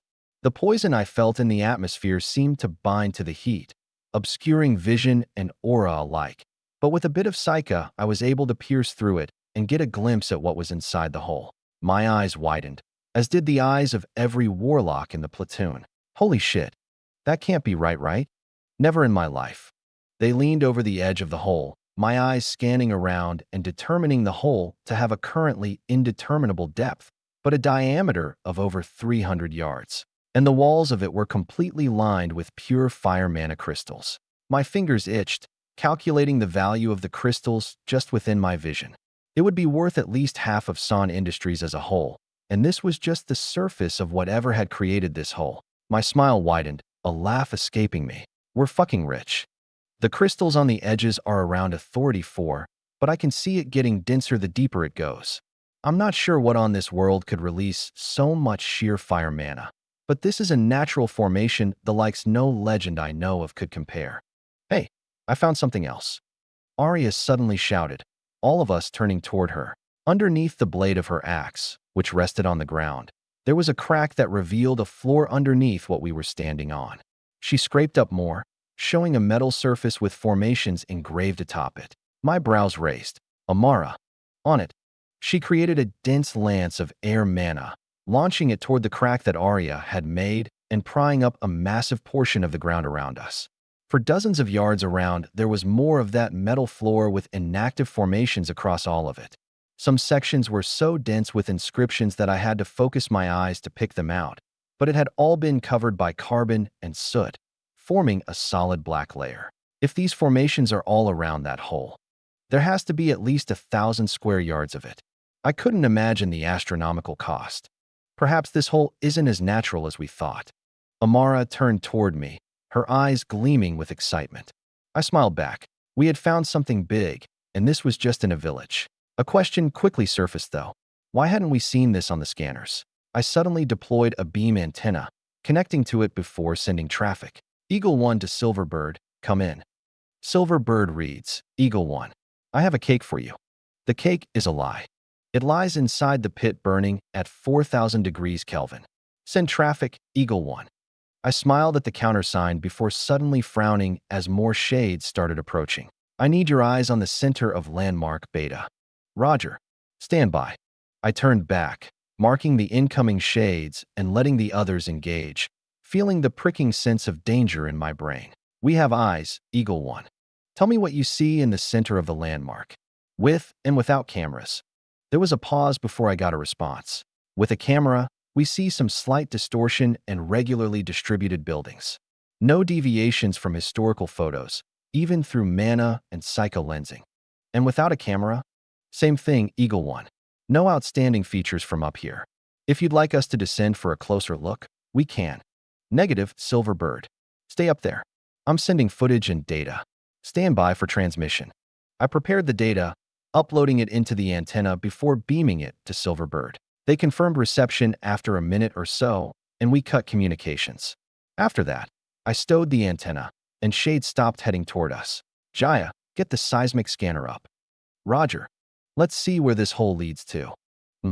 Both Jaya and Amara shot me a coy look, Jaya dropping a device onto the floor and tapping a few buttons to make it deploy. A screen on the scanner flashed, a dense pulse of earth mana slamming into the ground and giving a return, the scanner spitting out an image of everything underneath us. It showed the hole, which gradually diverted into a horizontal tunnel before heading into the direction of the citadel. Directly underneath us, however, was a large, empty box room. The others fought a few shades as Jaya operated the scanner, my eyes on the images. There were a couple passageways to reach that room below us from the buildings in the area. I mentally plotted our path and nodded. All right, pack the scanner and let's move. More shades coming. Let's get to the building and force them through a choke. Check the marker. I cast an illusion highlighting our destination, everyone moving as a unit. Shades started pressing us, a few dozen coming out of dark corners. I took out Totenstall, deciding that being quiet was rather unnecessary. The collective aura of those shades threw itself against the walls of my fortress, feeling like a knife was being driven into my skull. I taped down the trigger, slaughtering a few unprepared shades and destroying the walls and buildings that others tried to hide behind. We soon reached the building, my focused fire only halting as we filed through the doorway. Once everyone was in, I kneeled down and unloaded through the doorway. Amara's spells followed, shades dispersing. I marked them and Amara destroyed some walls to get to them, usually killing them outright. I cringed when I saw that only half of the structure was present. "Don't bring the building down on us, babe." "Sorry," she shouted back apologetically, the shades dwindling. Tana circled around and slaughtered the ones that lingered further away, things growing quiet. I forced a breath out of my nose, feeling more blood drip down. "All right, let's keep moving." We all turned, finding the pathway that led down. There was a door guarding it, but it was half destroyed already and deactivated. We climbed through the destroyed portion and found ourselves traveling down a long, winding staircase. I didn't like the confinement, nor did I like being underground. But we eventually walked into the room, finding another group of shades, as well as the skeleton corpses they came from. I didn't have to lift a finger, the others all diving in and clearing the room. I smiled as the last shade dispersed into more poisonous fog. "Very good. Now, find me some treasure, mateys." Amara looked at me weirdly. Everyone's separating and searching. I grinned at her. "See any gold doubloons?" "What are you talking about?" "You know, some plunder? Bounty? Booty?" "That I have." "Nay, harlot. I'm talking gold." "Who are you calling harlot?" "John." I chuckled and planted a hand on Amara's armored ass before turning to Kata. She pointed at a console, which I walked over toward. It was completely dark, but I could sense the core of it. I drew my seer knife and stabbed it into the main assembly, lighting up the device and interfacing with the mantle programming. Starved for any power I could provide, the console lit up. I flipped through clusters of data, finding the storage assembly. There was a single orb within it, and on it was a single file. I brought it up, playing it. A hologram appeared over the console, a video, and it immediately started playing. We all saw an old man in front of the console, looking tired and worn, with baggy eyes and white hair. There were shockingly few wrinkles on his face despite all the telltale signs of old age. I frowned as he started speaking. The mantle's language was not the same as the pillars nor the kingdom. However, I had Quan to translate, who quickly did so. I listened to both and formulated the language in my mind.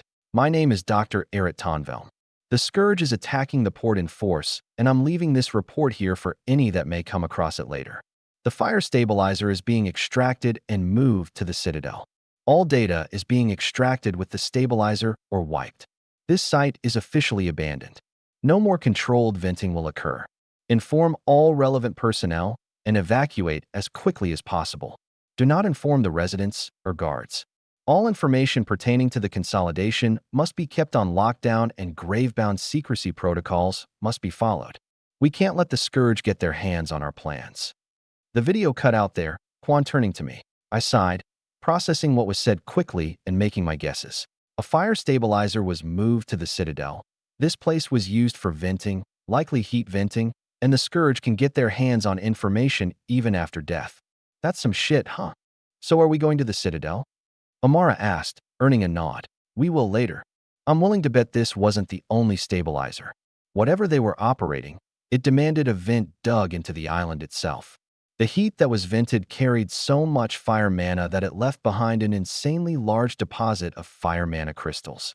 I can't imagine what the source looked like, but I'm not ready to tackle the Citadel yet. I'm going to study this console, and then we're going to make a stop at another location." "Which one?" "The one by the mountains. We'll collect as much information as we can from there before hitting the center. We can also start doing recon, preparing for what's going to be there." I thought about how we hadn't seen any combat automatons yet. They were likely all within the city, but if there were some elsewhere, then I wanted to get my hands on it. The more I could prepare, the better our chances. Amara nodded, a few others sighing as I sat down to work. Buckle up, ladies and gentlemen. We're in this for the long haul. Chapter 263. Found You. September 11th, 626. Since the fire stabilizer was gone and the room we investigated was empty of all valuable material short of the report, we decided to camp out within and give ourselves a day of rest. Lord knows I needed it. The next morning we left the room, fought off some shades that had filled the void we left from our slaughter, and retreated from the village. We couldn't extract any of those fire crystals, but it wasn't like they hadn't been here for several decades. They could wait a bit longer. On our Viper craft, we followed our map toward the northern mountains of the island. They were supposedly snow-capped, and while I believe that was true, we obviously had to take the historical scans with a grain of salt. The scans hadn't shown the massive hole in the center of the village, nor did it pick up on all the fire mana it constantly radiated. That was a major issue that I'd have to rectify, first by finding out what was causing the discrepancy. For now, we needed more intel. While I wasn't planning on finding much in the way of data, just knowing what the northern site did would confirm my suspicions about a few things. After that, we could move into the city with better knowledge of what we were getting ourselves into. Within the day, we were able to cross some dead plains and arrive near the bottom of the mountains. They were definitely snowy, rapidly shifting from temperate weather to frigid cold. However, that was far from the only thing we noticed. When I looked up, I could see a singular, monolithic mountain piercing into the sky, far beyond the rest of the average mountain range. That was definitely not shown on the scans. On top of that, I noticed gravity increase as we moved closer to that mountain. Our Viper craft were especially affected, sinking toward the ground and beginning to drag along the dirt and stone. I gave the command to simply get as close as possible while mounted before speaking to Amara. Is that spatial magic, Amara? Negative. It's definitely Earth magic. Guns actually had a training device that could increase the gravity like this, but even that used air mana. I'm curious as to how this works. I frowned, looking up more and gradually seeing the fog around us get denser as we ascended. I was surprised when I started seeing trees growing diagonally instead of vertically, perpendicular with the ground as it curved upward with the mountain. The gravity continued to get heavier, but it also started to shift. After getting high enough and feeling my Viper craft pushing itself to the limit, I gave the order. Let's disembark. I came to a stop, jumping off and whisking the Viper craft back into storage. Amara muttered. The gravity seemed to be messing with the Viper craft. It's driving out the air mana it functions on, messing with the enchantments. Our enchantment insulation should be preventing that. Well, it's not. Seems to be penetrating it. More tech to fix. I sighed, everyone now on foot. I had more than enough vigor temperings to resist the gravity like normal. The Viper craft should have had more than enough strength as well, but obviously our enchantment tech still had a ways to go. That's when I looked back. Under normal circumstances, we would be leaning against the slope of the mountain, on an incline since we were getting higher up. But I was standing perfectly straight, feet rooted to the ground. We were nearly parallel with the ground far below, standing sideways on the mountain's side. The gravity was actually pulling us toward the mountain instead of toward the ground. I had to look up a bit to see the ground of the island in the distance. We had also dove deeper into the fog. I wasn't sure how it got thicker instead of sparser this high up the mountain, but it was making me uneasy. All around us were trees that would only get denser as we ascended. I waved, everyone beginning to march, the entrance to the next stabilizer a handful of miles away. My uneasy feeling grew, but I refrained from deploying my mind palace. Amara had demanded such, told me that she, as well as those like Tana, Quan, Song, and Aki could handle themselves, and only in the worst case should I be protecting everyone else. Basically, she told me that they wouldn't be able to learn to cope with it if I protected them all the time. I agreed, but the paranoia that those shades filled me with was difficult to disregard. After crossing a couple miles, the forest grew dense but lifeless. Fog filled the area, inhibiting our sight and preventing me from seeing beyond 100 meters. We were all clustered relatively close together, much closer than my doctrine would dictate was advisable. But nobody wanted to get separated. I could taste everyone's fear, including my own. My heart rate was sitting at 100 and climbing with every step. Fuck this shit.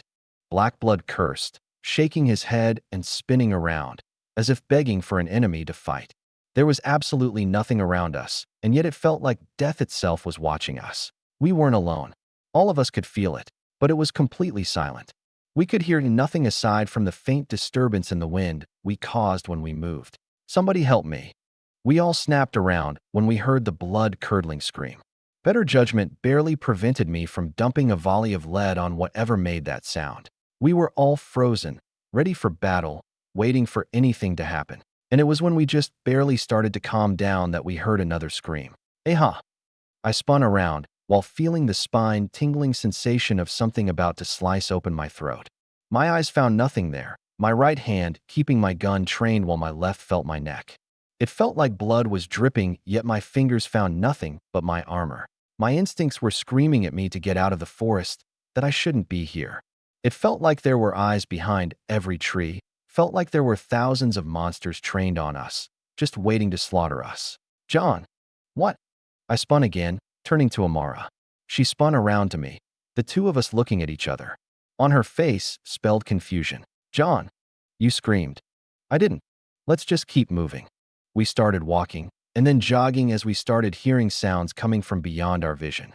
Some screamed at us, some were laughing, some were merely soft footsteps or the occasional rustle of leaves. Adrenaline was pumping through my body, the gravity suddenly feeling a lot worse even though it hardly grew beyond what we initially felt ascending the mountain. I started getting tired, my eyes darting around at every single tree we passed, seeing glowing pairs of eyes for a split second before they sank back into hiding. My finger hovered over my trigger. I was ready to let off a round at the first thing that stepped toward us, and yet those things never came. They were just watching us, waiting for an opportunity. After what felt like an eternity of jogging, we finally found the entrance to whatever was in these mountains. It was a heavy set of metal doors that led to a tunnel going underground, both doors pried open and ruined from an attack long ago. Go through, I shouted, Fiden leading his squad through first. I followed them, Amara's squad taking up the rear. We entered the tunnel, which winded down hundreds of feet before opening into a large room. There were several other doors leading to other places, all of them broken down. Amara armed several traps at the exit behind us as we spread through. Many of us had labored breathing, myself included. I almost started sweating despite my coat doing everything it could to cool my body off. I moved over to a wall and leaned against it. It felt like I had been awake for 3 days straight, that sense of paranoia still stabbing through my brain like a needle. Amara walked over. I heard each of her footsteps all too clearly. So we're resting here, I'm guessing? Yeah. Take your squad and search the rooms. Clear everything before we get comfortable. If you find anything interesting, let me know. She nodded and mustered the others, taking her squad through one of the doorways.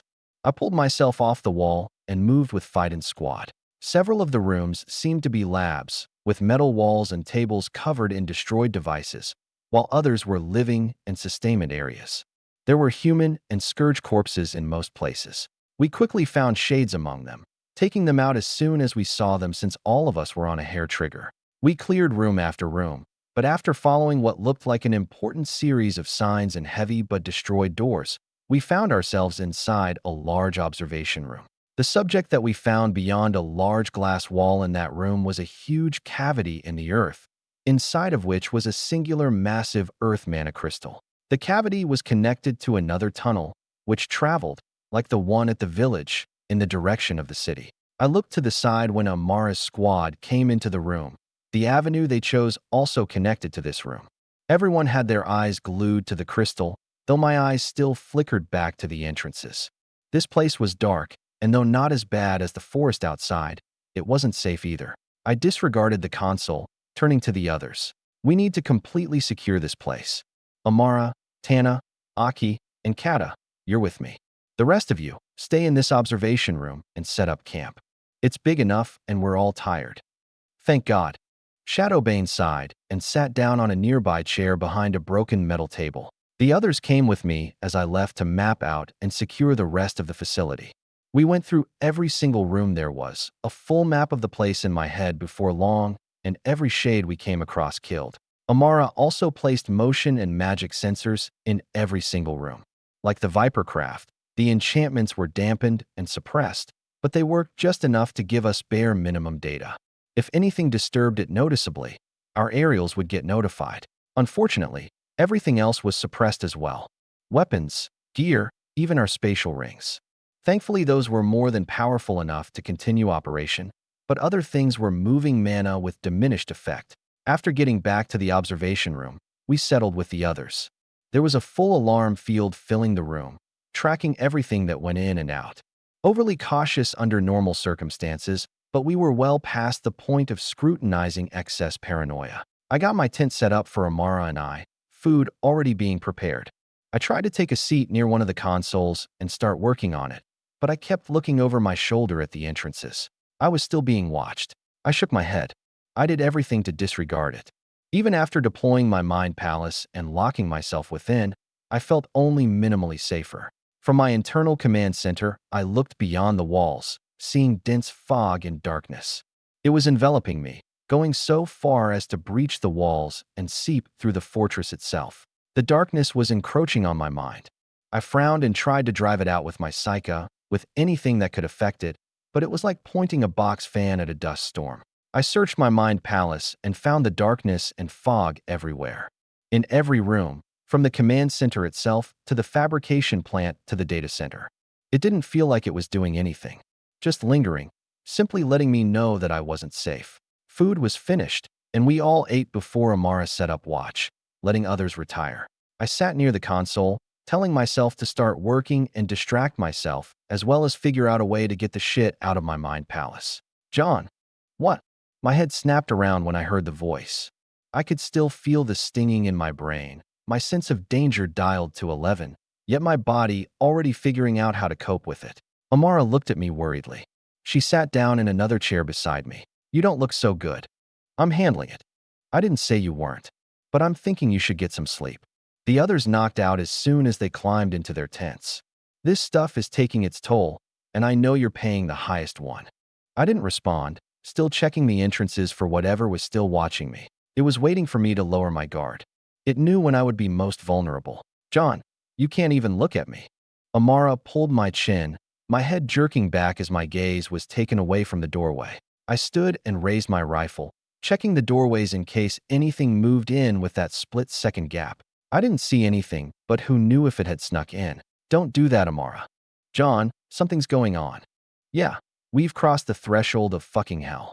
This place doesn't want us here. That's obvious, but... She narrowed her eyes, looking around as I kept watch. After backing up a few steps for a better view, I hit the console. Take out Totenstall. Not optimal for this environment. Just do it, John. I can handle anything that will jump at you while you swap weapons. Or have you lost that much trust for me? I glanced at her for a split second before returning my gaze to the entrances, sending away the honey badger and taking out Totenstall. The machine gun appeared in my hands, the feed chute going over my shoulder to the pack that dropped on my back. I barely registered that the entire barrel of the gun was dripping molten metal and overflowing with hatred before I felt a searing pain in my mind. Motherfucker, can I stop getting stabbed in the fucking brain? I sent Totenstall back to the armory of my mind palace, feeling the hot knife that was its hatred disappearing. My breath shuddered as things went back to normal, the pain disappearing. Amara just stood there, but I couldn't spare the time to glance at her. I had to make sure nothing had gotten in while I was distracted. Amara. I heard a voice, my eyes snapping over to see Quan and Song standing a distance away. They were calling Amara. Can I talk to you for a moment? Sure. She looked at me one more time before walking over to them. I frowned, thinking that she had no reason to speak to them in this situation. They should be sleeping. They should all be sleeping. The sooner they went to sleep, the sooner I could go and kill whatever was stalking me. Amara left, and I watched, waiting. I wouldn't allow myself to be one-sidedly hunted. Amara cautiously left John's side, approaching Quan, who looked like he was watching John carefully. Can you create a sound field? Sure. Amara readily agreed, isolating their conversation with some light magic. Since they didn't have telepathy and couldn't speak over comms since John could hear everything, they would have to resort to this. Quan nodded and spoke. In the latest phase of the war, when the mantle was all but assuredly destroyed, we would return to ruined and destroyed cities to extract precious items. It was during those missions that we learned to fight shades, but well before then we had learned to resist the darkness of despair. Laying eyes upon that horrible monster could only be done once, and it would either kill you or make you stronger. Right? We did the same with anarchy. Indeed, we could sense that in you. But there's a reason the mantle fell so readily. Although summoners are the greatest weapon against the forces of despair, if they have so much as a single crack in their armor, a momentary gap in their psyche, the darkness will take advantage. That's why the vast majority of them fell to the darkness. Song and I frequently fought against armies of corrupted summoners. We've known summoners, friends and allies, that had their minds infiltrated and turned against them. Their vast intelligence, the complexity of their psyches, were turned against them. Quan turned back to John, Amara following his gaze. And the descent into madness looked a lot like that. Are you saying that they've gotten into John's mind? Yes. John Cooper practices an incredible call. Even as he is now, he's one of the most powerful summoners we've ever seen. But they've set their sights on him. You've noticed, too, how you're no longer afraid of the darkness. I suppose. She nodded, watching John's eyes scan every dark corner for an enemy that wasn't there. She couldn't feel the extreme sense of danger anymore. It had faded over time after their discovery at the village. She barely noticed its absence. She was feeling relatively normal, if not a bit on edge. But who is they? The darkness. The fog. We've only seen it twice in our lives. We weren't sure what it was at first either. But if our guess is correct, it could be the collective magic of every shrike in the area. We just didn't think we'd see them here. And why didn't you tell us about these shrikes before? Because they're only supposed to travel with death shrines, and those things aren't supposed to be here. But since there is one, John is going to be far more susceptible. His body is trying to fight it, which is why he's feeling so much fear. But if he doesn't leave, or if we don't kill the death shrine, he's going to break. Trust me, he won't break that easily. But you need to tell me what both of those things are first, so we can get out there and kill them. Quan was silent, turning away from Amara and staring at where John was. Amara was confused by his silence until she, too, turned, finding nothing but an empty chair. When did he leave? How did he escape my senses? Everybody get the fuck up. Amara yelled, waking everyone with a rush of aura. They all scrambled out of their tents, a shockwave suddenly tearing through the building. Amara looked up. Despite them being underground, she could feel the psyche billowing off John. She grit her teeth. Gear up and get the fuck outside. We've got a new enemy. You too with me. Amara pointed at Quan and Song before surfing out on the wind, slamming through ruined doors and rushing up the entrance. Before long, she reached the outdoors, freezing at the sight all around her. It was a sea of fire and psyche, the dense forest around her screaming in pain as tens of thousands of psychic runes and formations bloomed around the man in the depths of it all. John, surrounded by the fire, held a creature in his hands. It was slightly humanoid, with 4 long and skinny limbs that bent the wrong way and stained red fingers. John held its neck as it thrashed against him, too weak to hurt him. It screamed and cried, reminiscent of what they had heard while running through the forest. Its head was nothing more than a mouth and an open skull, exposing a brain pulsing with a shell of poisonous psyche. John activated the seer knife in his other hand, dripping with energized psyche, and slowly pushed it into the brain of the creature. It screamed so loud that despite muting the sound, Amara could hear it in her mind. It was pure pain and agony, Amara swearing she could feel some of it. She reinforced herself with mana before the screams suddenly went quiet. She looked up, the creature in John's grasp limp, not a single wound marring its body. Its mind directly snuffed out. John turned to face the burning forest, a wall of darkness flush against the fire trying to protect whatever was in the depths. In his hands appeared another flamethrower. Amara could hear the sadistic glee in his voice, his gaze aimed at something she couldn't see. I've found you. Chapter 264, Death Shrine. Amara watched John torch the surrounding forest, steadily walking forward as the fire engulfed everything around him. The forest was trying to resist the flames, but like John's psyche, it too operated by the power of the mind. Whatever poisonous power it was forced to meet John's specialty head-on, but it was able to resist. The fire burned without, and yet John walked through it anyway. Amara scanned around, the platoon gathering behind her. Fightin shouted, "What are we doing, Amara?" "Just support John. He sees an enemy we can't. Kill anything that gets near, and burn this fucking forest down." Fightin nodded. He, Tana, and Shadowbane all splitting off. The others took up defensive stances as they felt creatures linger nearby, targeting them instead of the man wreathed in fire. Amara grit her teeth and charged forward, using air and fire magic to protect her from the heat. But even though the fire remained at a distance from her, with Psyche as its catalyst, it couldn't be controlled by her mana alone. She felt it suppress her aura and press down on her mind, the toxic fumes being released trying to enter her lungs even through the suit's environmental seal and permeate her psyche. She dumped mana into her body, protecting herself with brute force, using sheer mana saturation to prevent Psyche from entering. It worked, but the further into the fire she went, the greater the pressure there was on her body. It was a different kind of power, and John looked like he was reveling in it. The flames flickered with his formations and runes, esoteric powers of intelligence that hurt Amara's eyes just to look at, let alone try to comprehend. He was surrounded by layers of those formations and scattered stars of power. Another pale creature dove at him. What Amara assumed to be one of the shrikes Quan mentioned. It was a freak, an abomination of intelligent life that repulsed her just to look at. She wouldn't be surprised if she was going to have nightmares about them later, but she knew she could kill them, and quite easily at that. There was a reason they lurked in the darkness and tried to break someone's mind before their body. They were weak. With John burning their nest, she knew there was no going back. They had to push this to the end, though she would have much preferred getting some sleep before taking on such an endeavor. She suddenly equipped her jetpack, pushing her thrusters to full throttle while supplementing with her air magic.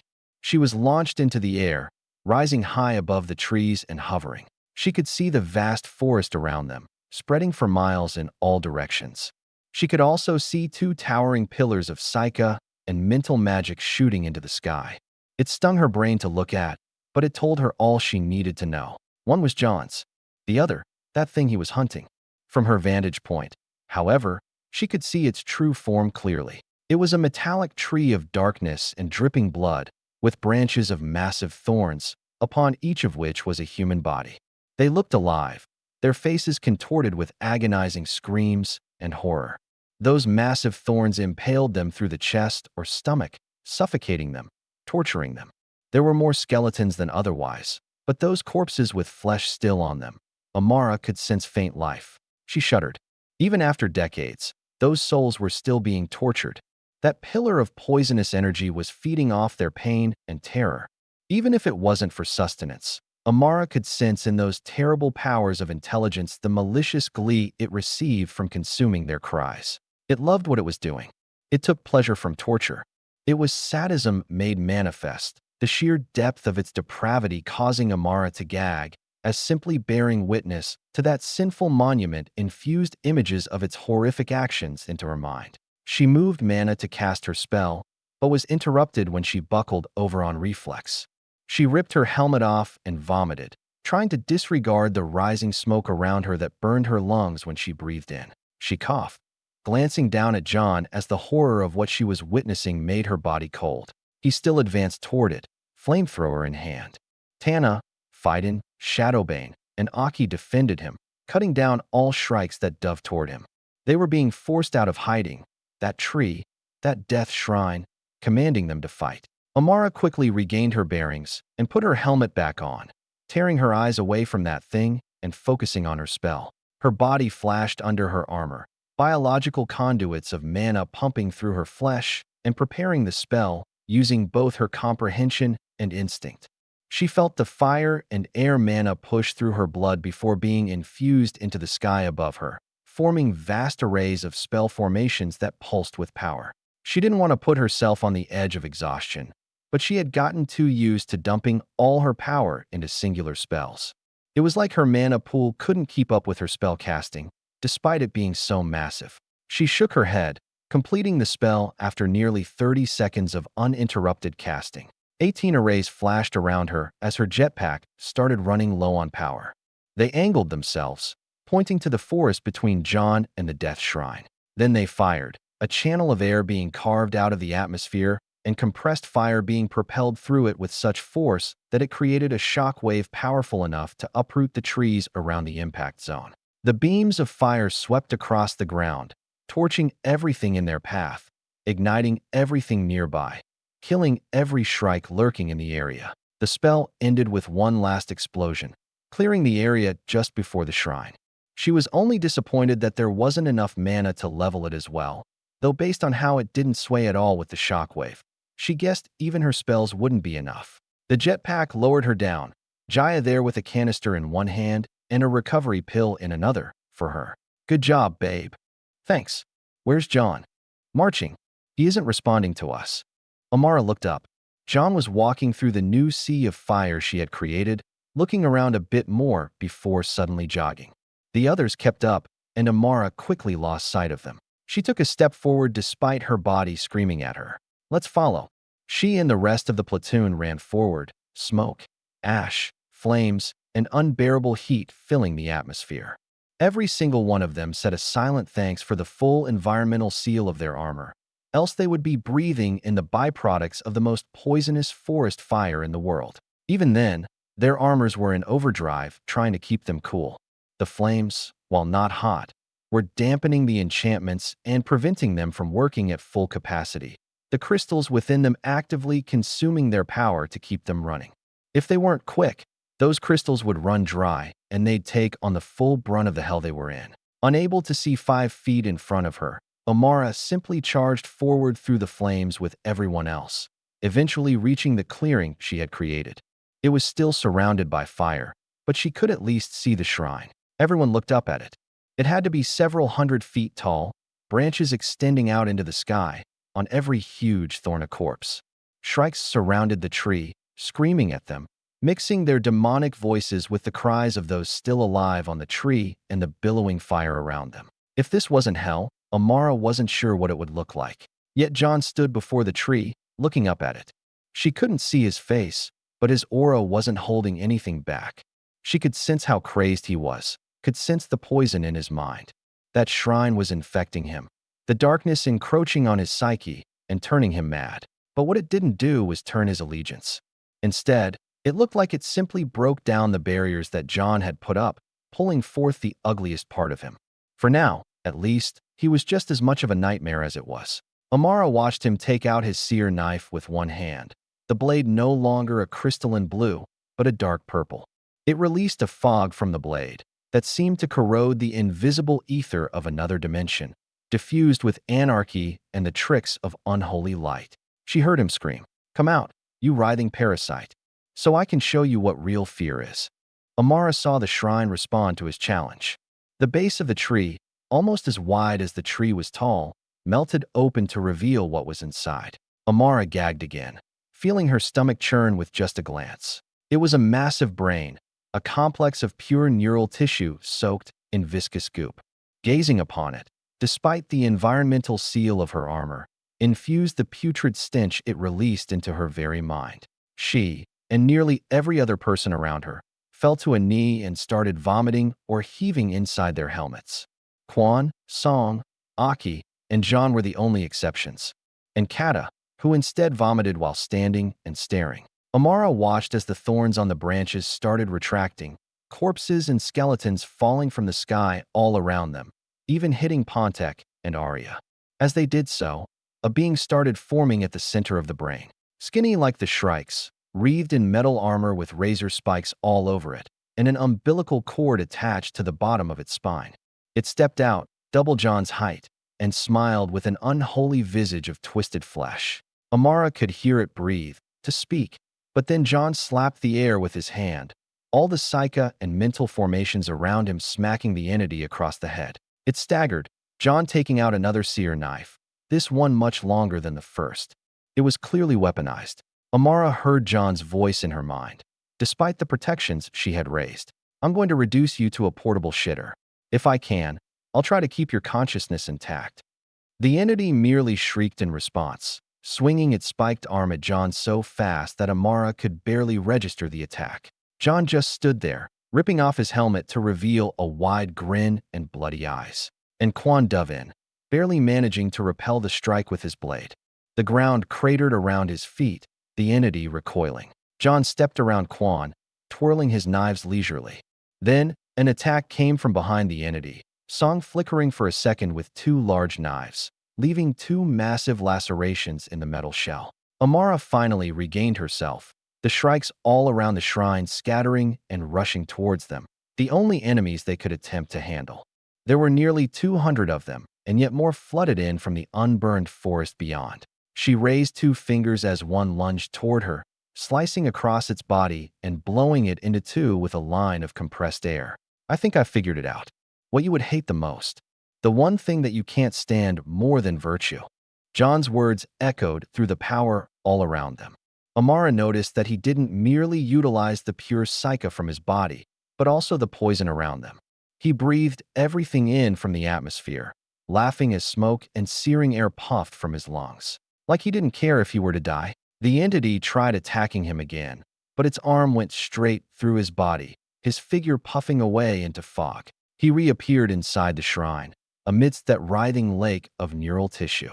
His psychic formations clashed with it, two insane minds fighting one another as if to prove who could be more depraved than the other. It stung Amara's eyes to watch, so she just listened. Reducing you to a tool of good would be quite the treat. But of course, it wouldn't piss you off unless you could actually experience that. And you can't do that if I kill you. The entity tried to rush back into the shrine, but Quan and Song repelled it. Utilizing more power than they had ever used as Desert Eagles before, they kept the entity away from its own mind. John raised his knives, now dripping with so much complexity that the air was filled with numbers and programming, and he stabbed them into the brain. Scree! The brain released so much of its agony that Amara's mind threatened to lapse. All the shrikes around them started twitching and thrashing with seizures, the exposed brains on their heads splitting in two. John cackled as he dug through the brain, tearing at it with his knives. Infusing pure data and stimulation, he ran his cipher engines and overwrote the brain's own thoughts and memories localized to that area. The neurons throughout the tissue were lighting up with snapping electrochemical activity, many of them being killed. But others in the area were put to death in order to cut off John's attacks. The entity raged against Quan and Song, but when Aki jumped in, it had no chance. John simply stomped across the brain, knee-deep in its neural tissue, and drew his knives across it. He marched toward the center, all the shrikes dying, the shrine withering, dumping its power into the entity so it had a chance to stop him. Quan and Song, boasting the ability to fight toe-to-toe with an Authority 11, continued knocking it back with increasing difficulty. John smiled even wider as he reached the center. I see you. His knives went down, his eyes dripping blood. He carved into the brain, the screaming growing so loud that Amara couldn't hear her own thoughts. Then, they suddenly cut out with a flash of light. Amara froze, struggling to regain herself, her body responding before she could. She looked up, seeing the tree above John half dead. Within that brain, he raised an object, a glittering red gem, surrounded by neural tissue with thick roots attaching it to the rest of the brain. It flashed with such unfathomable complexity that illusions of its own thoughts started projecting into the atmosphere. John clutched it, Psyche rushing into it and wiping away those illusions. A shell of formation sprang up around the gem, darkening its glimmer, suppressing its presence. Then he cut the roots holding it to the brain before carving away some of the excess and sealing it for good. As soon as that happened, Amara felt any lingering fear or paranoia vanish. Even the sense of danger that she thought was supposed to be normal after coming to the island completely evaporated. She felt so safe that it caused her anxiety to spike, as if it was impossible to ever truly accept such safety. The writhing brain matter under the shrine started withering and decaying in real time, its light going out and any aura it had puffing into non-existence. The large entity melted and deformed back into a mess of tissue and bone. Everything went dark, and the fog throughout the forest started dissipating. The fire continued to rage, having spread to the forest beyond all across the mountain. But now the poisonous energy was having a harder time resisting the psyche-fueled fire. With no entity to empower it, it was simply a matter of time. John! Amara shouted, stumbling as she tried to run over, still disoriented by the successive mental attacks. She saw John standing there, the neural gem still clutched in his hand. Then he collapsed back into the brain matter, the putrid juices splashing around him as he started sinking. Amara grit her teeth, crying out, "The things I fucking do for this stupid man. Somebody give me a hand before I leave him to drown in brain jelly." Chapter 265, Neural Gem. I didn't know for how long, but my mind was plunged into dark limbo after the battle. I remembered it in disturbingly perfect clarity. Every little nightmare that the brain plunged into my mind, every ounce of stabbing sense of danger, every drop of adrenaline that surged through my exhausted body as a result. I was never safe. I was amidst darkness until I wasn't. As soon as my body overcame its debilitating exhaustion and I was handed back some form of lucidity for dreaming, I could feel the surging paranoia. I forced myself out of another brewing nightmare and came to wakefulness, feeling the presence of that monolith of death and torture. Its roots were trying to burrow into my brain. I could feel it. My eyes snapped open and Totenstall appeared in my arms. My body shot up, eyes scanning around me before my brain could even comprehend what I was looking at. I saw nothing immediately threatening, nothing besides the laboratory on the mountain and the supplies of the people around me. Totenstall was warm, but far from melting as I jerked my head around, getting a view of the few people in the area. I registered that they were friendly before I could register their names. Arya, Shadowbane, Aki, and Kato were either sitting around and cooking food or doing maintenance. I felt more adrenaline course through me, but all it did was exacerbate my exhaustion, my chest hurting, my heart and diaphragm feeling sore. All four of the women turned to me as I took deep breaths, trying to calm myself, but feeling like my nerves were fried after trying to find something that wasn't there. I didn't feel any danger, but that by itself was enough to set off alarms. There was no way there wasn't something out there. I looked around one more time as I registered my situation. Where's Amara? She's in another room. I'll go get her. Arya ran off after Aki answered my question, bounding out of the lab. A minute later, Amara came jogging in, hurrying over to me. Are you okay? I don't know. Did you do a sweep recently around the lab outside? Yes, actually. All the shrikes died with the death shrine. Those the pale fuckers we killed? And the tree?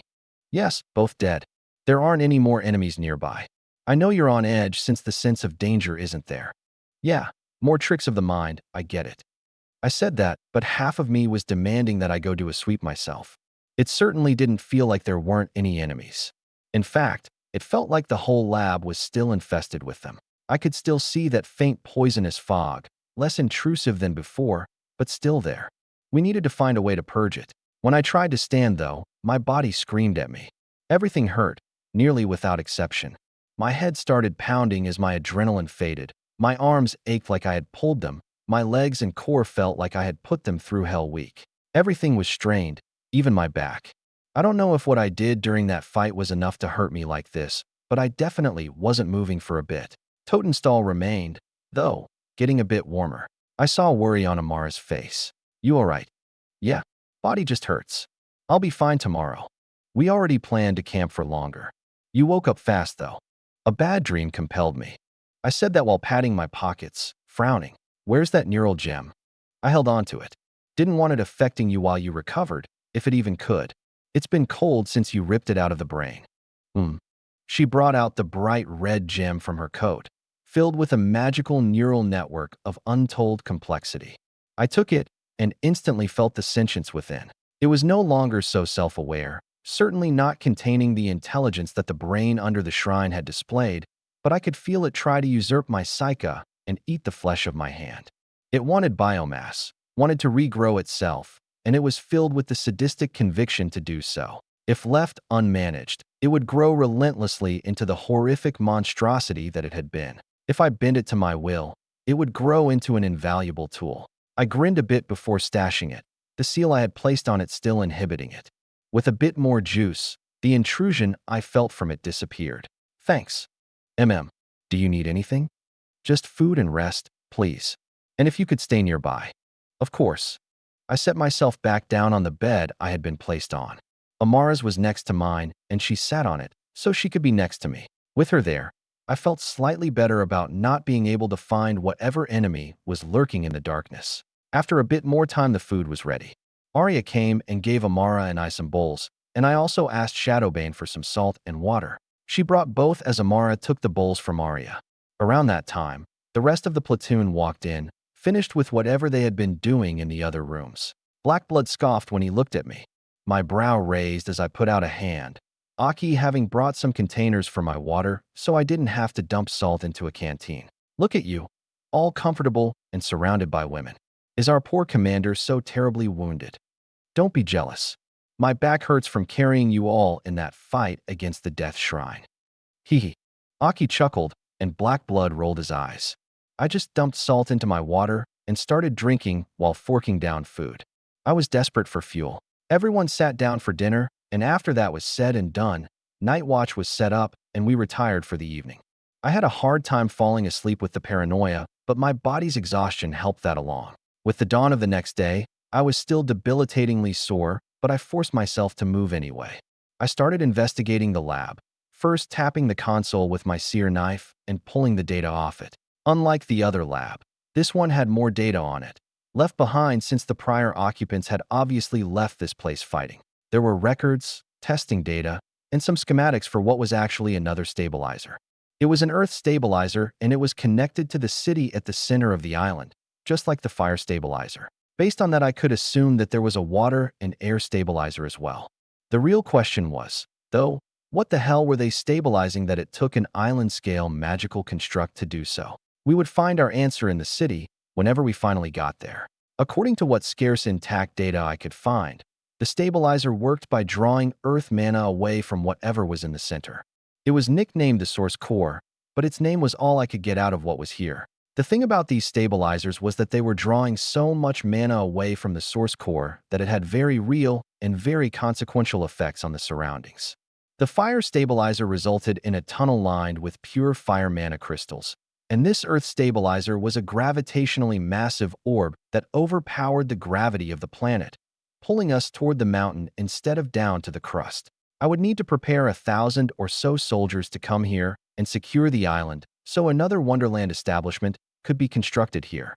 Not only would all of this act as fantastic research data, but just the materials left behind would make San Industries incomparably rich. The fire mana crystals alone would drive our war effort for years if there was as much as it looked like, let alone everything else. But of course, I would do nothing with all of this until I knew I could secure it for myself exclusively. I was glad that I continued to lock down intel as thoroughly as I did. It would be paying off like no other investment thus far. After extracting all the intel I could, I set up a transmitter and established communications with our bird. I dumped everything on them and gave them a report before cutting the connection. I only received one thing from them, which was confirmation that there was still a discrepancy between what they were observing in the sky and what we were seeing on the ground. This death shrine wasn't to blame, which wasn't comforting, though I was curious about what was causing the phenomenon. I had a feeling the city held those answers too. For the time being, though, not only did I make sure all intel was extracted from the lab, but I also started messing with the neural gem. Although it lacked the same self-awareness that the shrine had, that would only serve me further. I didn't do much with it the day after waking up, but on the third day, I finally put it to the test. I sat in the main room of the lab and took out my workbench. There was no way I would leave it back at Wonderland. I put the neural gem atop it and created an independent NodeNet and storage system separate from everything already present. After that, I activated the cradle the neural gem was sitting in and connected it to the barebones system, using my sear knife to poke and prod it while watching its reactions, the seal being removed. The result? The neural gem immediately moved to take over the NodeNet it was connected to. It started brute forcing my software, which sounded every security alarm there was, all while infecting the empty storages with its own data. I extracted some of the data while letting it grow through the isolated workbench. Unlike whatever was within the neural gem itself, what I was calling BioWare was far more comprehensible. It was a living and adapting software that spread through psycha and enchanting mediums, just like my sear knife did. The difference, though, was in both the method and effectiveness. The neural gem was unmatched. My software crumbled before it and was quickly replaced with its own BioWare. But there wasn't anything for the neural gem to latch onto. It was an isolated system surrounded by metal. There was no biomass for it to infect, nothing that would allow it to grow once more. But it was insatiable. It ate all the psycha I threw at it and everything within the system itself, draining the crystal powering it and scouring everything for a small crack to slip through. I continued to scour the BioWare it was generating. The biological software was adapted according to the neural gem's desires.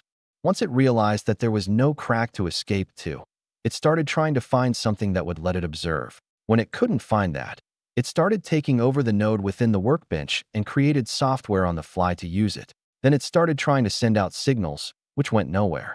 I checked those signals, not recognizing the language. It was a repeated message, utilizing just a single pattern, desiring a response. Omnidirectional, not encrypted. Just a plain broadcast trying to reach something that should be nearby. The power it was trying to dump into the signal was immense on top of that. If it was just based on what my aerials put out, the signal could propagate for 36 miles. But assuming that this signal was normally supposed to be broadcast with a biological and likely more efficient transmitter, then it could probably travel far further. What the heart of the Death Shrine wanted to talk to, I wasn't sure. What I was sure about was the fact that this neural gem was about to become my most valuable tool yet.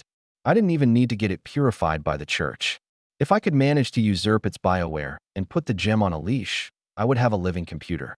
Thankfully, Song and Quan had some information that would help toward those ends. They came to me at the end of the day after my study of the neural gem. We sat down after they asked to talk, and they started with an apology. We'd like to apologize for not informing you of this potential threat. We never considered that a death shrine would be on the island. Quan held his hat, Song silent as always. I just nodded. It worked out better than it could have. But now you at least know the circumstances we may face.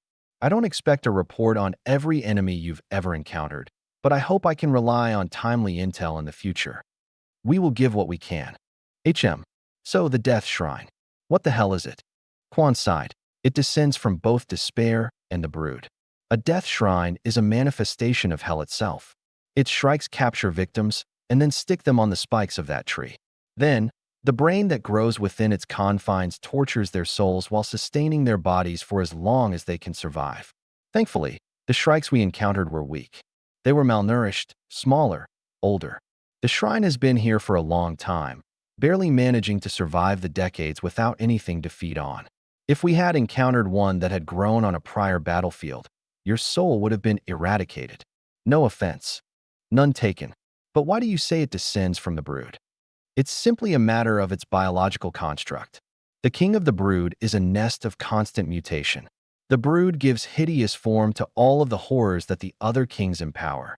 The Death Shrine, however, is potentially its most terrifying creation. The people we found on the thorns of that shrine 3 days ago were completely catatonic. They were alive, but their minds had been so utterly consumed by agony and despair that they were incapable of conceiving of anything beyond it. After being released from their torture, they continued to scream, even after being healed. Song and I gave them mercy soon after. I sat back and pondered, cigar in my mouth, as it had been for the past 2 days. There was no doubt about the terror the Death Shrine could instill, but it was clear that the brood had a major hand in the operation of the Death Shrine, not just its creation. I looked back at Quan. So why did you assume that a Death Shrine couldn't be here? We've only seen Death Shrines a couple times in our lives. The first time, we encountered one growing on a fresh battlefield. The second time, we encountered a forest of them that had grown within a city, had consumed it. Back then, there had been so much mental influence in the area that we could see nothing but the hell that they generated for those they were torturing. Neither times did we stay long enough to face one, but the second time, we learned that death shrines are planted. That neural gem, as you called it, is a seed. The entity that sows it is a brood father. There are extremely few of those, and we didn't think one had come to this island and planted them. You're saying there could be more death shrines on this island? Since there was a brood father here, yes, most likely. Especially if there was one all the way out here on this mountain. They likely planted several. And if they can affect visual perception, then that's probably what's causing the scanning discrepancy, especially if they have such a high affinity to psychic systems like that on my workbench. I sighed, feeling another headache coming on. I didn't want to fight another death shrine, but oddly enough, it was relieving to hear that there were more. I knew the form of my enemy. I knew there were more. Now I just needed to hunt them. Thankfully, they would all be weak, like the one we encountered. Too much time had passed for them to be in their prime, and I cared not for fairness. After thinking for a bit, I smiled at Quan. Then, I look forward to your assistance in the future, like last time. Of course, we're just glad that we can kill more of them. We've found friends on them before, and although we didn't expect to encounter them here, seeing you kill that shrine was a pleasure. It was a pleasure doing so. Although I'm paying for it now, in the moment, it was quite fun. I grinned while thinking of the battle, and then thinking about how I'd get more of those neural gems. I was eager to hunt. Chapter 266, Citadel. September 15th, 626. Yeah, that's it. Just a little more. Almost there. I muttered under my breath while adjusting the machines on my workbench, tuning the Seika around an extra sear knife. It was modified by Omara and jury rigged to accept a hardline connection from a similarly modified portable database that I cut off of an extra undershirt. I slotted the neural gem onto that database, created some seals, limiters, and physical kill switches before connecting it to the seer knife and running tests. I allowed the neural gem a few orbs worth of storage space, which it quickly filled, before working on using its code-breaking abilities for my purposes. The neural gem was limited in sentience, but not function. It didn't know that I was trying to manipulate it for my means, just that it had a single job to do, which was spread and grow itself. After talking to Quan, I now knew that the Death Shrine was a descendant of the Despair line, even though it was bioengineered by the Brood. That meant its affinity for Psycho was the best there was, and psychic systems like the Aerial and Seer knives were no exception. The neural gem was a living psychic intelligence system. While I couldn't reprogram it, I could take advantage of it. The SER knife before me was now the medium by which I did so. I had built it to be a universal interfacing system, which meant I could simply route the neural gem's processing ability through it. Then, all I had to do was develop a new software platform that would allow me to both manipulate the neural gem's ravenous deciphering and infiltration abilities, as well as interpret everything that came back. This software was effectively gaslighting the neural gem into doing what I wanted. I achieved this by both letting it run amok into the systems I connected it to while also blinding it. It was a balance between sealing the neural gem's biased desires and preserving its abilities while also protecting the systems it was connected to so it didn't completely take them over and wipe everything original. Under normal circumstances, it was an extraordinarily difficult task. Thankfully, my specialty in the way of illusions and mental coercion was perfect for it. Like with the adaptive camouflage, I applied my specialty and spent some time grinding out the finer details with the software. What I was currently doing was a part of that, and while I had already achieved success with this new seer knife in every task I required of it, the adjustments I was making would bring its abilities to greatness, at least until I found the time to improve upon it further. The blade of the seer knife, previously a light blue manifestation of Psyche, was now dark purple as a result of the neural gem's corruption and influence. The blade was also slightly longer and given a sharper form, courtesy of the neural gem's natural acuity. As for the adjustment I was making, it was in regard to the eradication portion of the knife's function. Specifically, how and in what quantity the Psyche was dumped into the blade. It was finicky with the amount and frequency, and I was establishing a software curve that would change the tuning frequency along with the amount of power output for peak sharpness, data clarity, and throughput. I smiled as the blade took on form, going from scattered and blurry to clear and honed. A few measurement devices kept track of its current status, finding its peak efficiency for me as I made the changes. Soon they found the general curve, and after I gave the equation some detailing, I was given a few graphs by which I decided on the final curve. Then I programmed it into the knife, did a few tests, and detached it from the workbench. Amara was sitting on a chair next to the workbench, the other desert eagles scattered about the lab. Most had their eyes on me, Psyche formations that bloomed around the knife and gadgets winking out of existence. Finished. Indeed. I pulled up my sleeve, grabbing the database. It was mounted on some hard leather, initially a part of an undershirt, now cut out to be placed elsewhere. That elsewhere was my forearm. The knife could be detached from the database and function as a psychic weapon, as I had used it against the Death Shrine. However, if I wanted to connect it to the neural gem, they had to be hardwired together. The database had layers of seals and physical switches on it to prevent the BioWare from jumping to other devices otherwise. I certainly wouldn't connect it wirelessly to the NodeNet or TACnet. After strapping down the database under my sleeve, I connected the knife and tested it independently on the console nearby. Within seconds, I gained full access to every corner, some I hadn't been able to detect previously. They were fragmented corners full of corrupted or broken data packets, but it was certainly better to know about them than not. It also confirmed my guesses that the Mantle of Wisdom had advanced their IoT technology significantly. I was still understanding the architecture of their systems, but now, I had the perfect tool for both learning and cracking. Not to mention, when the neural gem was connected, the knife's efficacy as a weapon increased drastically. I had poked Black Blood to test it, just touching the tip of the knife to the skin on his shoulder. With his consent, of course. I wasn't a mad scientist. I had never heard the man scream so loud, or any man I knew personally for that matter. The pain response was incredible. On top of that, he told me that the skin in that area, as well as some of the muscle underneath, was numb even after a few days and healing treatments. He couldn't feel it at all, and eventually ended up carving out the area with a knife so it could regrow and give him his feeling back. This was to say that if I had touched it to his neck and broke past the perpetual layer of vigor knights had, I could have either paralyzed him from the neck down at worst or outright killed him at best. Since the knife wasn't tangible either, there would have been no damage to the tissues, just permanently fried nerves. Such things made me wonder about the nature of Isekai and its interactions with the physical world. I didn't know if the Isekai was affecting the nerves directly or if it was affecting some kind of inherent Isekai within the nerves that thereby affected the nerves.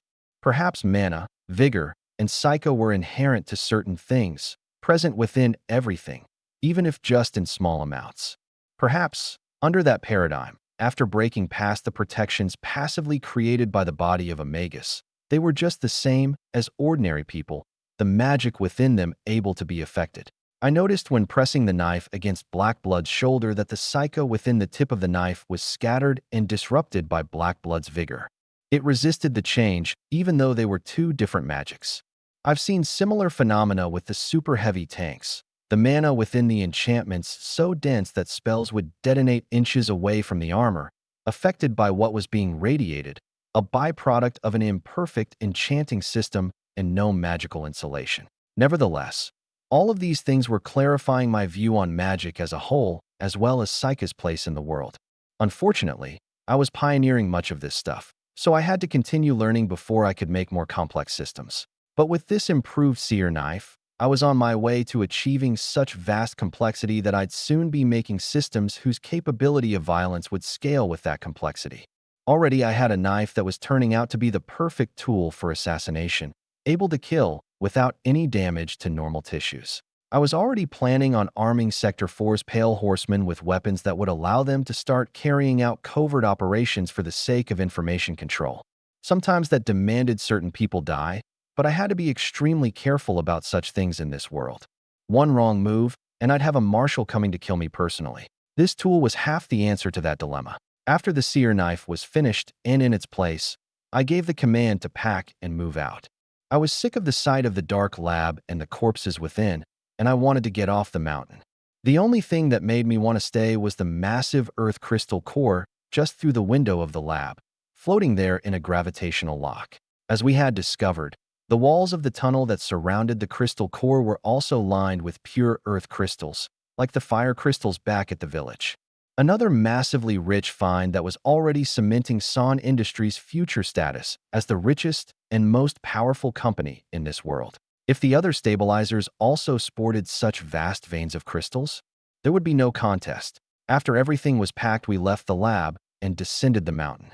Once beyond the range of the altered gravity, I dropped a transmitter and established contact with our bird. I sent newfound information as well as a new list of directions for Son and Polly to follow in my absence.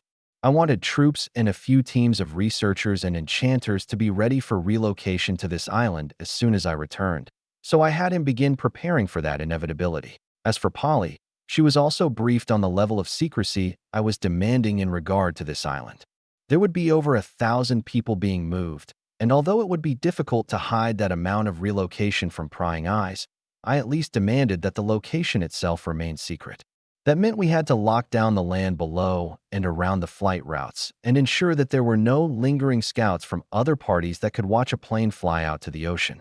I didn't want anybody to even conceive of the fact that I may have found something out in the ocean, let alone that I had found an island. If anybody got wind of just how much I had found here, I doubted it would be long before a sovereign made a move. Then I'd be royally fucked, depending on where the sovereign came from. Until then, I needed to move things along with this island expedition. Our next stop was the city itself.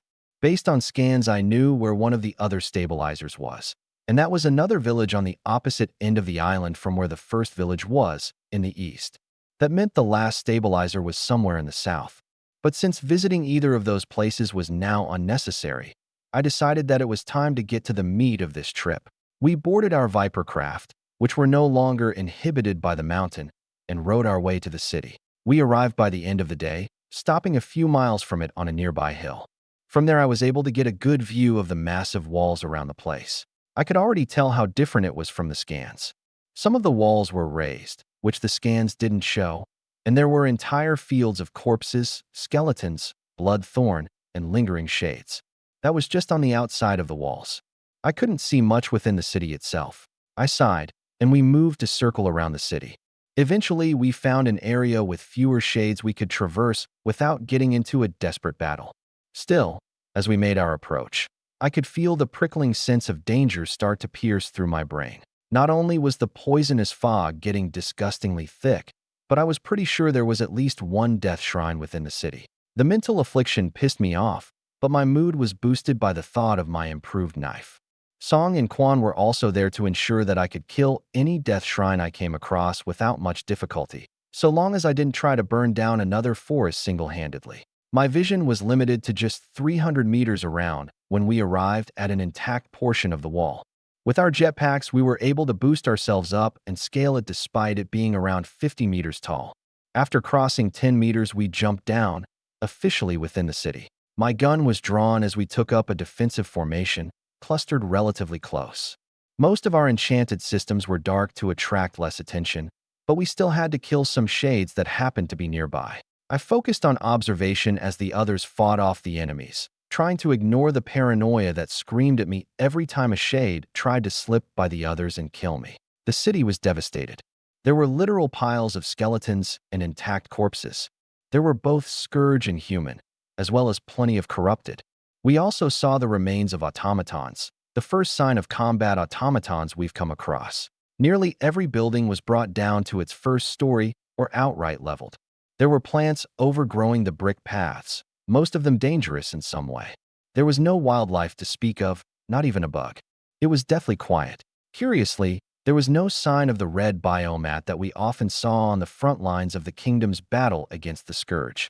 Perhaps it required a nest or a nexus that grew the gargantuan intestines. For the most part, the devastation was similar to what was shown on the scans, just worse. There wasn't anything immediately noticeable that significantly deviated from the scans, but I was still curious about the discrepancy. I wondered if what the scans showed was a past image of the island from many years ago, before things had been so ravaged by the scourge's remnants. But that made me curious about what was maintaining the illusion. Perhaps it was just a natural consequence of the fog or the death shrines. We'd have to kill those shrines to find out. Our first objective within the city was to find the citadel at the center where all of the most important data would likely be stored. Once we found it, we'd hide out nearby for a time in order to both do recon and potentially kill a death shrine. To that end, we moved quickly. Every second out in the open was another shade that locked onto us. After getting a feel for the environment, everyone was soon running, no longer holding back magic or enchanted items. We crossed over a mile before finally finding the outskirts of the citadel and its surrounding buildings. It was a massive construction as shown by the scans, but unlike the scans, there were roots growing all across the remaining structure, burrowing into it like a parasite. I could sense the death shrine attached to those roots. There was one inside, and it was trying to dig out the data within the citadel. Didn't surprise me. Whatever needed to be stabilized by an island-wide system was bound to be attractive to the scourge. They knew it was there, especially if they could extract knowledge even in death. That was likely an ability of the death shrine, but it obviously hadn't succeeded. That meant the defensive systems in place were even more effective than the death shrine was dangerous. Still, I knew that there was bound to be a way in. There was no way they didn't leave a backdoor. An item as important as what was guarded within there was important enough to ensure that it could be retrieved by others from the mantle when the time came. I highly doubted that the summoners inside were willing to seal themselves and the item permanently. I was willing to bet that in their hubris, they left something. Something that they were confident the scourge couldn't crack in all its sadistic creativity. Something they thought only they could resolve. Even if they prepared for the downfall of the mantle, I was willing to bet that at least one person created a gap in the absolute worst case. All I needed to do was find it. If not, I'd just airdrop a tank and make myself a door. One way or another. John, that building. I pointed to a large stone building that was gated and relatively intact. It looked like a residence and was not far beyond the citadel, avoiding the worst of the corpse fields. When we entered, we found what looked like furniture, indicating that this was either a mansion or an inn. The inside was too destroyed to tell, but there were plenty of rooms that we had to clear of shades, filling it with denser fog. We settled in after killing anything that was ballsy enough to attack. There were shades outside that were lingering, that knew we were there, but we could only leave them be. The more we killed, the more we attracted. We couldn't branch out too far because then we'd get the whole city on us. We just let them linger and stalk while we tried to get some rest. That turned out to be our most difficult task. Chapter 267, Archive. September 18th, 626. My eyes snapped open right as the screaming started. I was starting to anticipate it now. The Silence G18 appeared in my hand as the shade crashed through the window of the room, spinning toward me. They always went for me. Always wanted my psyche, my mind. It was chipping at my sanity. I aimed my arm over Amara, who slept next to me, pulling the trigger before her arm flashed with her mana organs activity. The rapid fire had a negligible effect on my accuracy as every round slammed home into the shade's body, the sound muted by the device still resting on my wrist. The shade recoiled with the impact before dispersing into more poisonous fog that filled the atmosphere. It wasn't the only one. Others came through other doors, and 2 more tumbled through the window, clawing and rushing over broken shards of glass. Amara's air spells finally came, neither of us having moved from our lying positions on the bed. I let off a few more bursts, helping her kill the other 2 as those on watch moved into action to kill the others. Once they were all dead, everything fell silent. Except now everyone was awake once more. I was frowning, feeling the sickening sensation in my gut caused by sleep deprivation. It had been 2 days since we arrived in the city, and whenever we slept, the shades would stage out attacks every 2 hours or so, always right when we started to drop into deep sleep. They seemed to know when the best time to do so was. It was impossible to get good sleep, and even after these 2 days I may have gotten 4 hours of shitty half-sleep. Of course, the others could get by like this. I, however, could not. I needed double the sleep they did at minimum, and I wasn't even getting what they were. I couldn't sleep through the attacks and let the others handle it either. Those screams and that sense of danger pierced through my brain like a knife. Even if I knew I didn't want to react to it, my body didn't care. It was impossible for me to ignore it, and after so long the others were learning how to do just that. It was really pissing me off. I sat up and massaged my head, feeling my stomach suddenly clench and churn. I slid off the bed and walked over to the window before vomiting out of it, my adrenaline giving me a kick and waking me up. After a bit of coughing and silence, I asked, "How rested are you?" Amara glanced at the others before responding. "Enough, but you need more sleep." "Well, I'm not getting it here." Everyone start packing. We're heading to the Citadel. They were all still for a bit before I heard movement. Beds and tents were packed, rations were brought out, and I lit a potent cigar after taking off my mask. Its rejuvenating effects were, at this point, better for me than trying to get more sleep was. When I flushed my body with Psyche on top of it, I at least no longer felt sick. After an hour, we were mobile again, leaving the mansion we slept in and stepping back out onto the foggy streets. Everyone was fully armored and air filters were active in an attempt to make sure they weren't breathing in the fog. How effective it actually was, we didn't know. The past 2 days we had done some recon, and I had gotten my hands on some automatons. They were all broken since the active bots we had detected on the initial scans all turned out to be destroyed. There wasn't a single active combat automaton, all of them scrapped by the Death Shrine. We also had, in fact, confirmed that the roots burrowing into the Citadel came from a Death Shrine. We hadn't seen any shrikes yet, but it was safe to say we'd find plenty within. Thankfully, I didn't need live automatons to study. I had looked at the broken ones, collected fragmented schematics, and even managed to temporarily kickstart one.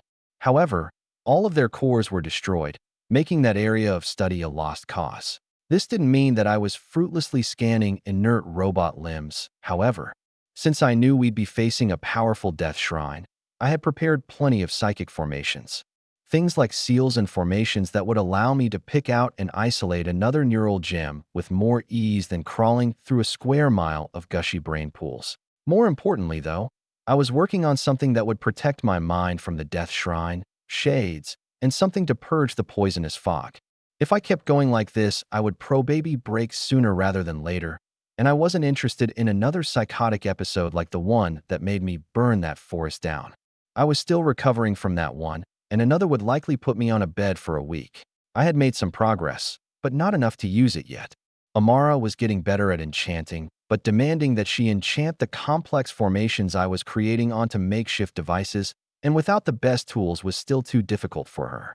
Even Boris struggled with the things I asked of him, and he had the most cutting-edge workstation Son Industries could provide, not to mention what I had custom-made, on top of his many years of experience. Still, I was finding a way, with or without enchanting. We marched closer to the citadel, finding our route in. The outer barriers and doors were broken down, but we hadn't done recon deeper inside. We wanted to conceal our presence from the Death Shrine as long as possible. As soon as we entered, it would lock onto us, and we'd be under attack until we managed to kill it. Today, I was preparing to do just that. It was somewhere above the deepest and most important parts of the citadel, so in order to investigate the places we wanted to, we needed to eliminate it. It would not be an easy task, because unlike the starved Death Shrine atop the mountains, this one was in the heart of the city. Quan and Song had repeatedly warned me that this was the worst of it, that my mind would be decimated if I wasn't careful, like last time. But I was prepared. Although I hadn't wanted to use it, I had come to this island with some weapons that would now secure our way into the citadel. Some very dangerous weapons, especially considering all of my newfound knowledge. We stepped atop some large roots while climbing our way to the center of the citadel. Inside, there was more structure, more walls and doors that we had to pass through, but unlike the city beyond, there were no shades to speak of. Even they didn't dare approach a death shrine. The wealth still amazes me. Arya muttered while looking around. The fog made it dark, but everyone could still see the gilded halls and ornate statues that filled the rooms. There were paintings of dozens of different people, and all of them had descriptions. Those, along with some context from Song and Quan, told me plenty about their culture and gave me an idea about the upper echelon of both the mantle back on the mainland and those that resided here. Some deduction told me that this place was supposed to be both a beachhead to reach the kingdom's mainland, as well as a place to preserve the mantle that the shadow government wanted to endure. They had probably made this place as the resistance picked up steam, a contingency to ensure that their line survived and could prosper in another place. But what was initially an Elysium for the oligarchy had turned into a massive research facility once they encountered something extremely powerful. We still had no idea what it was, but at this point the details didn't matter. It was something that could change the course of my Iron Legion's development, as all of the resources from the stabilizers were already promising to do. I just had to make sure I could keep Kat on a leash. God forbid she run back to her father and spill all these secrets. Then I'd have Anderson on my doorstep. Bypassing all of the luxury, we found ourselves going down the only pathway to the underground our recon had discovered. By simply following where the routes went, we were able to get a general direction. The pathway was a large corridor with a stone staircase covered in small roots. The walls were shattered from all the larger metallic tree roots intertwined throughout them, pulsing with terrible intentions. I could feel the stinging in my brain getting worse as we descended. From the staircase, we found some other corridors, approaching the limits of our prior recon. Then, the roots started branching in other directions, going through the ground instead of open tunnels. No longer making the corridors difficult to traverse, we continued until we came upon a large set of doors. Outside them were two large automata, collapsed on the ground in a heap, their limbs and bodies covered in thousands of wounds and disfigurations, speaking to the many hundreds of battles they endured against the Scourge and the Death Shrine. Their cores were also destroyed, but in exchange for the lack of material to study, we didn't have to fight our way past this entrance. Unlike the automatons, this door was battered but unopened. Why the roots couldn't break past them, I wasn't sure, but I was about to find out. The room was empty and relatively safe, so I approached the large doors and took out my sear knife. There was an obvious terminal for opening the doors as well as what looked like a scanner, a glass dome with some kind of ocular device within. The dome was shattered, but the device within was untouched. I stabbed my knife into the terminal, watching it light up for the first time in decades. The screen was shattered, but I didn't need it for operation. After getting past a batch of errors, I found all the pathways, sending out interaction signals. I got responses, which meant whatever was operating the door was still live. A good thing, because if it wasn't, we probably wouldn't be getting through. I activated my new neural intrusion software, the neural gem getting active as I let it out of its cage. It quickly spread through all of the systems connected to the terminal, my database churning out a readable series of data points that gave me an overview of all the systems and what they did. There was a lot of unfamiliar coding that I got a return on. Probably more advanced mantle programming meant for their secret stuff. Not that the neural gem cared. With some focused processing power, I was able to break past anything with higher security and access whatever was locking the door. Within a minute or so, I heard the heavy sound of latches being spun open. Everyone's gaze flicked to the door, the ocular device flashing atop it. The neural gem bypassed its visual confirmation, forcing the system to open the door. Dozens of errors were thrown, and the ocular device, apparently also a transmitter, tried to make contact with the automatons. They didn't respond, and I had the neural gem eradicate the ocular device's functions. With that, power was directed to the door. It started sliding open, debris and stone being pushed out of the way as the metal doors swung open. The pressure difference between the two rooms caused air to shift, wind blowing against us and kicking up dust. I smiled, leaving behind a seed program and some back doors before removing my knife. Let's go. We're in this shit now. I adjusted my grip on Totenstall, who was glowing with anticipatory wrath. I let Amara walk in with her squad first, protocol in case there were traps that might instantly kill a summoner like me. Not that I had detected any, but better safe than sorry. There was silence as we entered the large underground plaza the doors led to. There were several doorways to other places, and most of them had routes going through them. No death shrine yet. I looked around, sensing nothing particularly out of place. There were signs above each doorway, but generally the place was brutalist in nature. Unlike what we found above ground, there were no flamboyant decorations or tributes. Quite the opposite. Besides the signs, there were no other markings or outstanding items. I looked at each of them, comprehending my choices quickly. I had learned most of the language after observing more and hearing Song and Quan's translations. Context helped, but important words were obvious to me now. I quickly picked a door, above which the sign said Archive. It was half destroyed by roots, so with an easy pull of the knob it opened and revealed a large data center. There were stacks of devices, all of which were now covered in roots that broke open their shells to access what was within. I sighed and walked over to a terminal that was relatively put together, stabbing the seer knife into it, and breaking past logins and authentications. I gained access to their archival software, but it was clear at first glance that it was corrupted. There were tons of files and repositories missing or fractured into unreadable pieces. Another large portion of it, however, was blocked off. I recognized what was barricading it. The Death Shrine had taken control of the data, and its bioware was similar to the neural gem I was using. The only difference lay in the intelligence behind the construction of the bioware. It wasn't animalistic like the neural gems.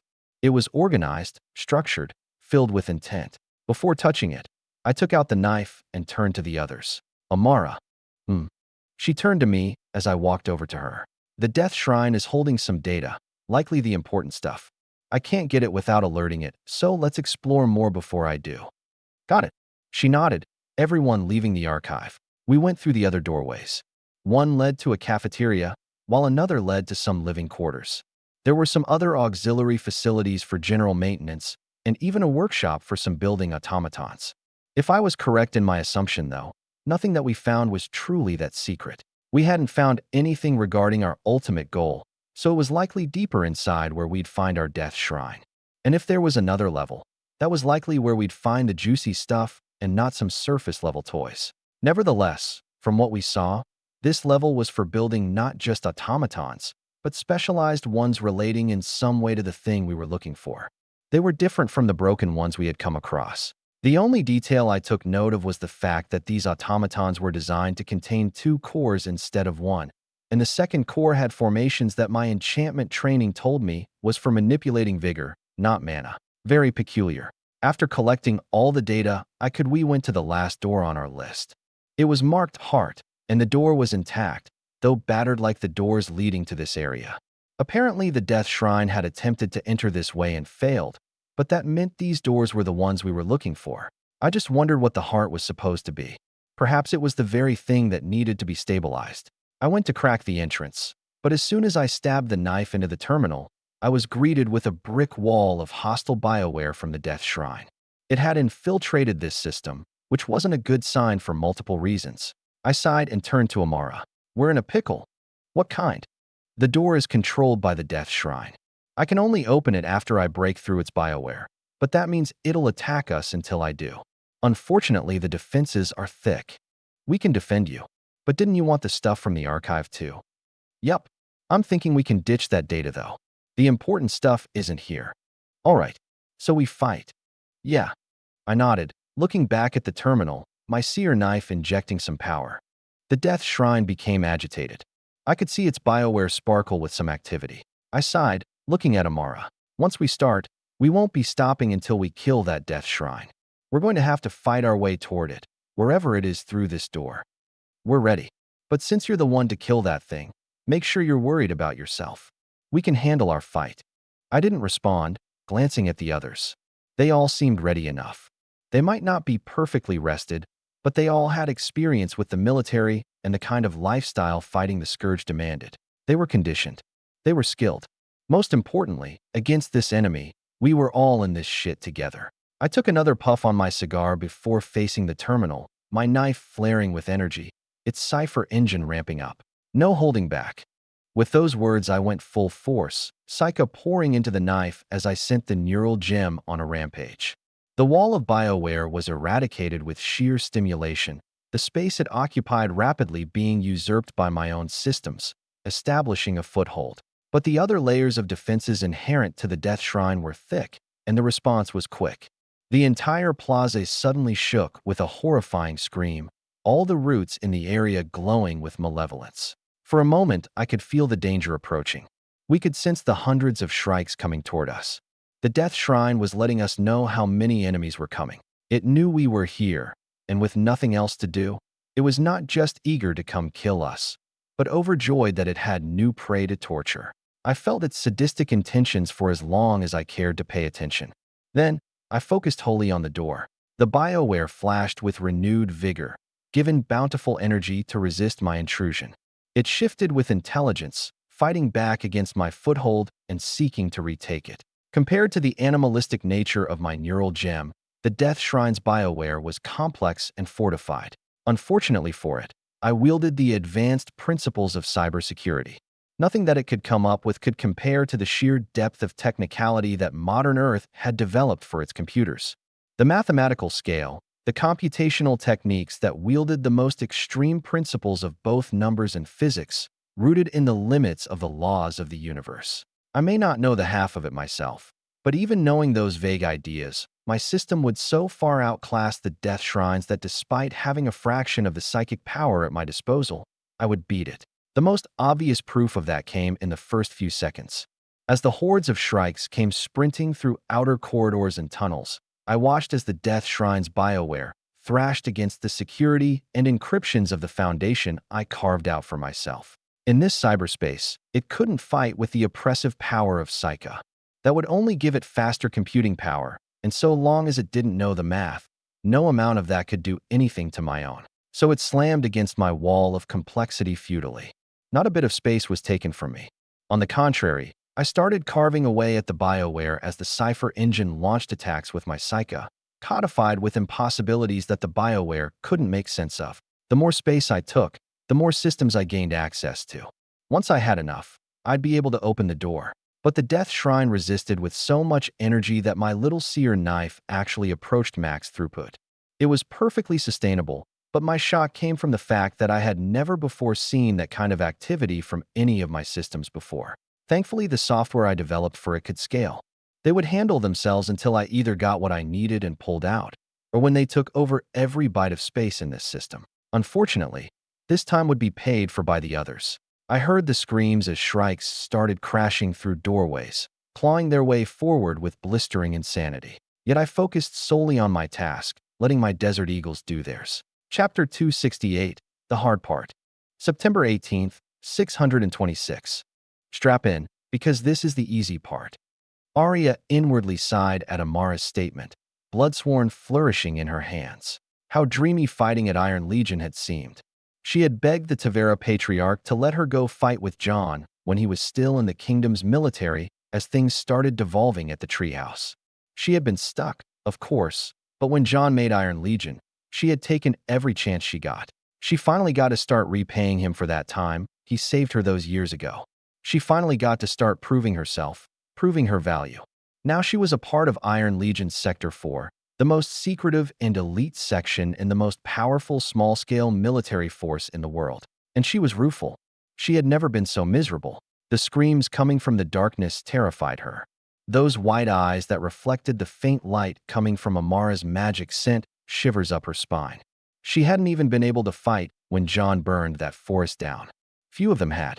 The sheer mental suppression had made it so that she was crawling after the rest of the Desert Eagles while they chased John. After a few days of little sleep and constant attacks that made her mentally exhausted, they were now about to face their most difficult battle. Arya almost didn't want to believe that she could do it.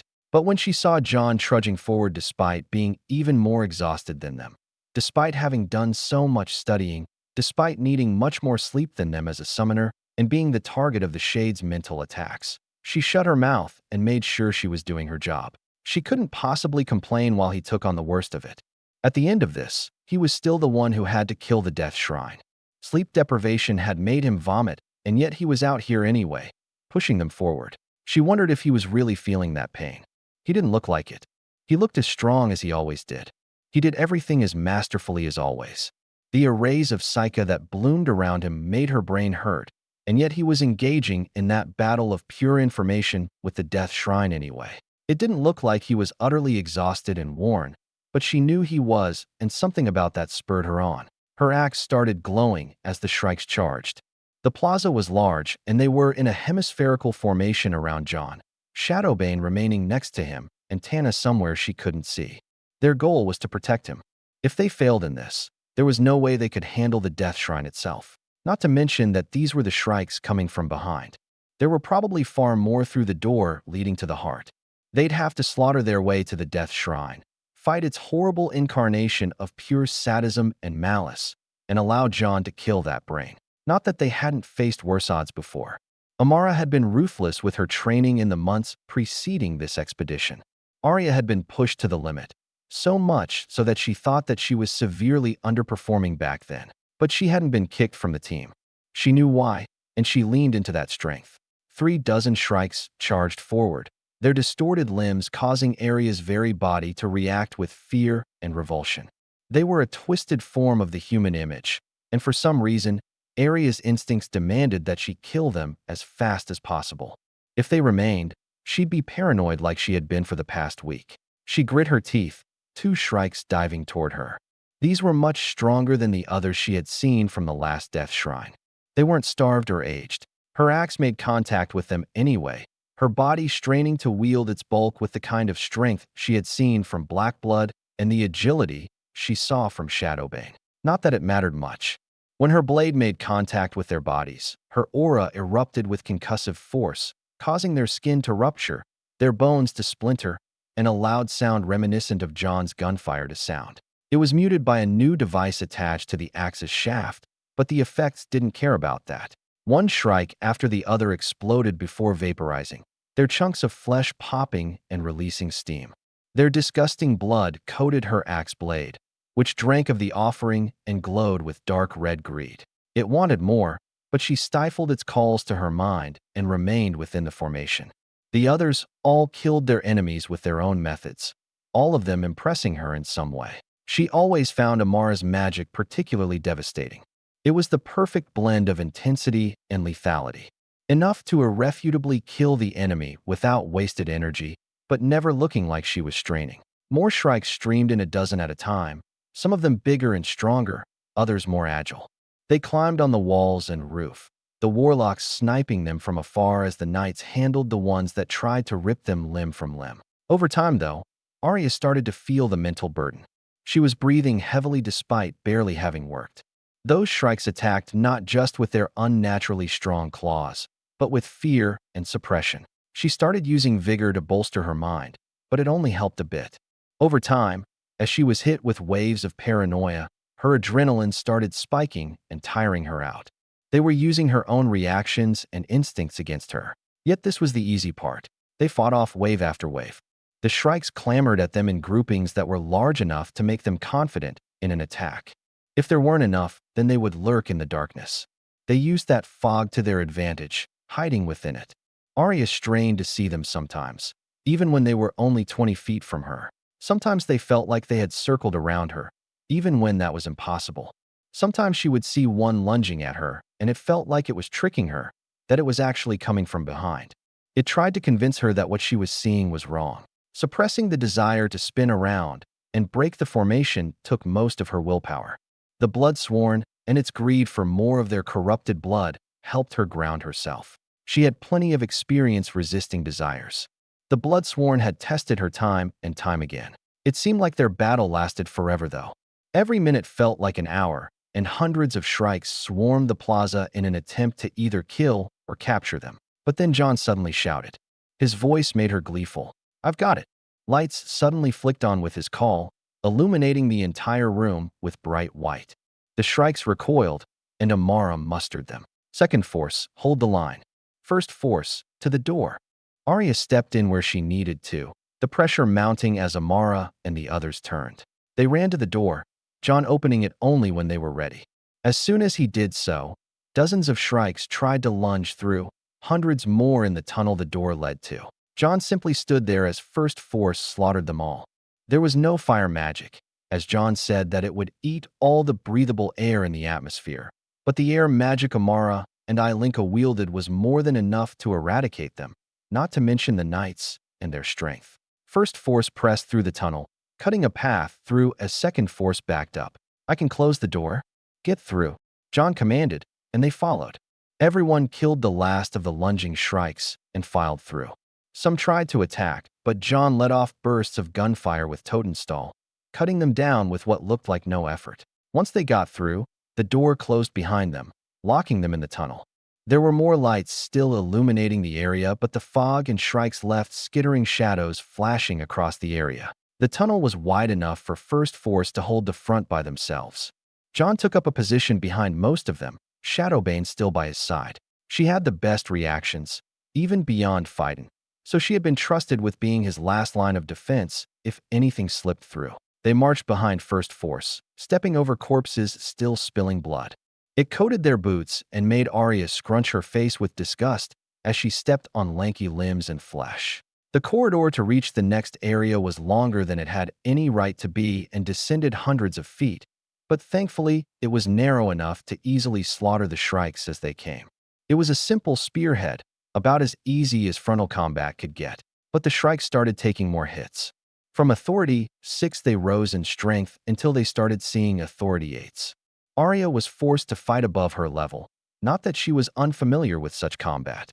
She could kill Authority 8s, but that didn't mean it wasn't taxing. By the time 30 minutes of marching and fighting had passed, Arya was breathing heavily out of exertion instead of fear, blood coating the scratches and streaks on her armor, her axe pristine and clean. John hadn't fired a single shot the entire time, never forced to lift a finger despite some of the shrikes trying to sneak past them. Then, they finally reached the end. Killing another batch of shrikes, they stepped beyond the corridor and through a shattered set of doors.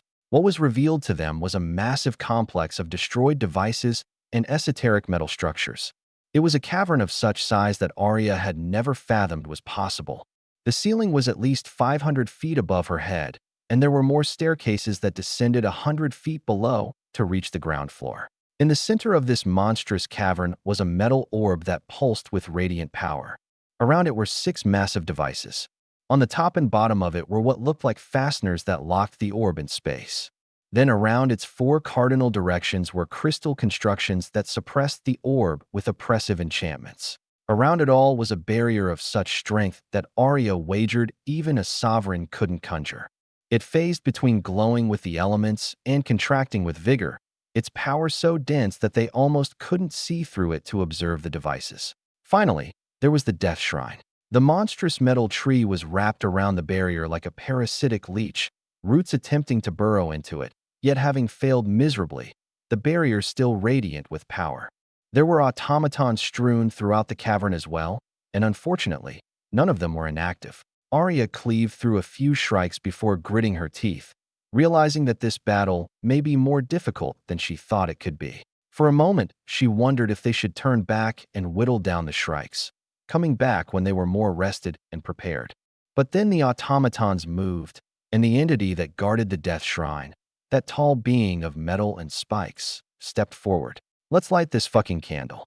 Arya turned when she heard John's voice. In one hand, he held his seer knife, that horrible contraption that could kill without wounds. In the other, he held a canister containing what she didn't know. The shrikes nearby all screamed, Arya flinching when her brain was hit with a searing pain. The instant after, though, the pain evaporated.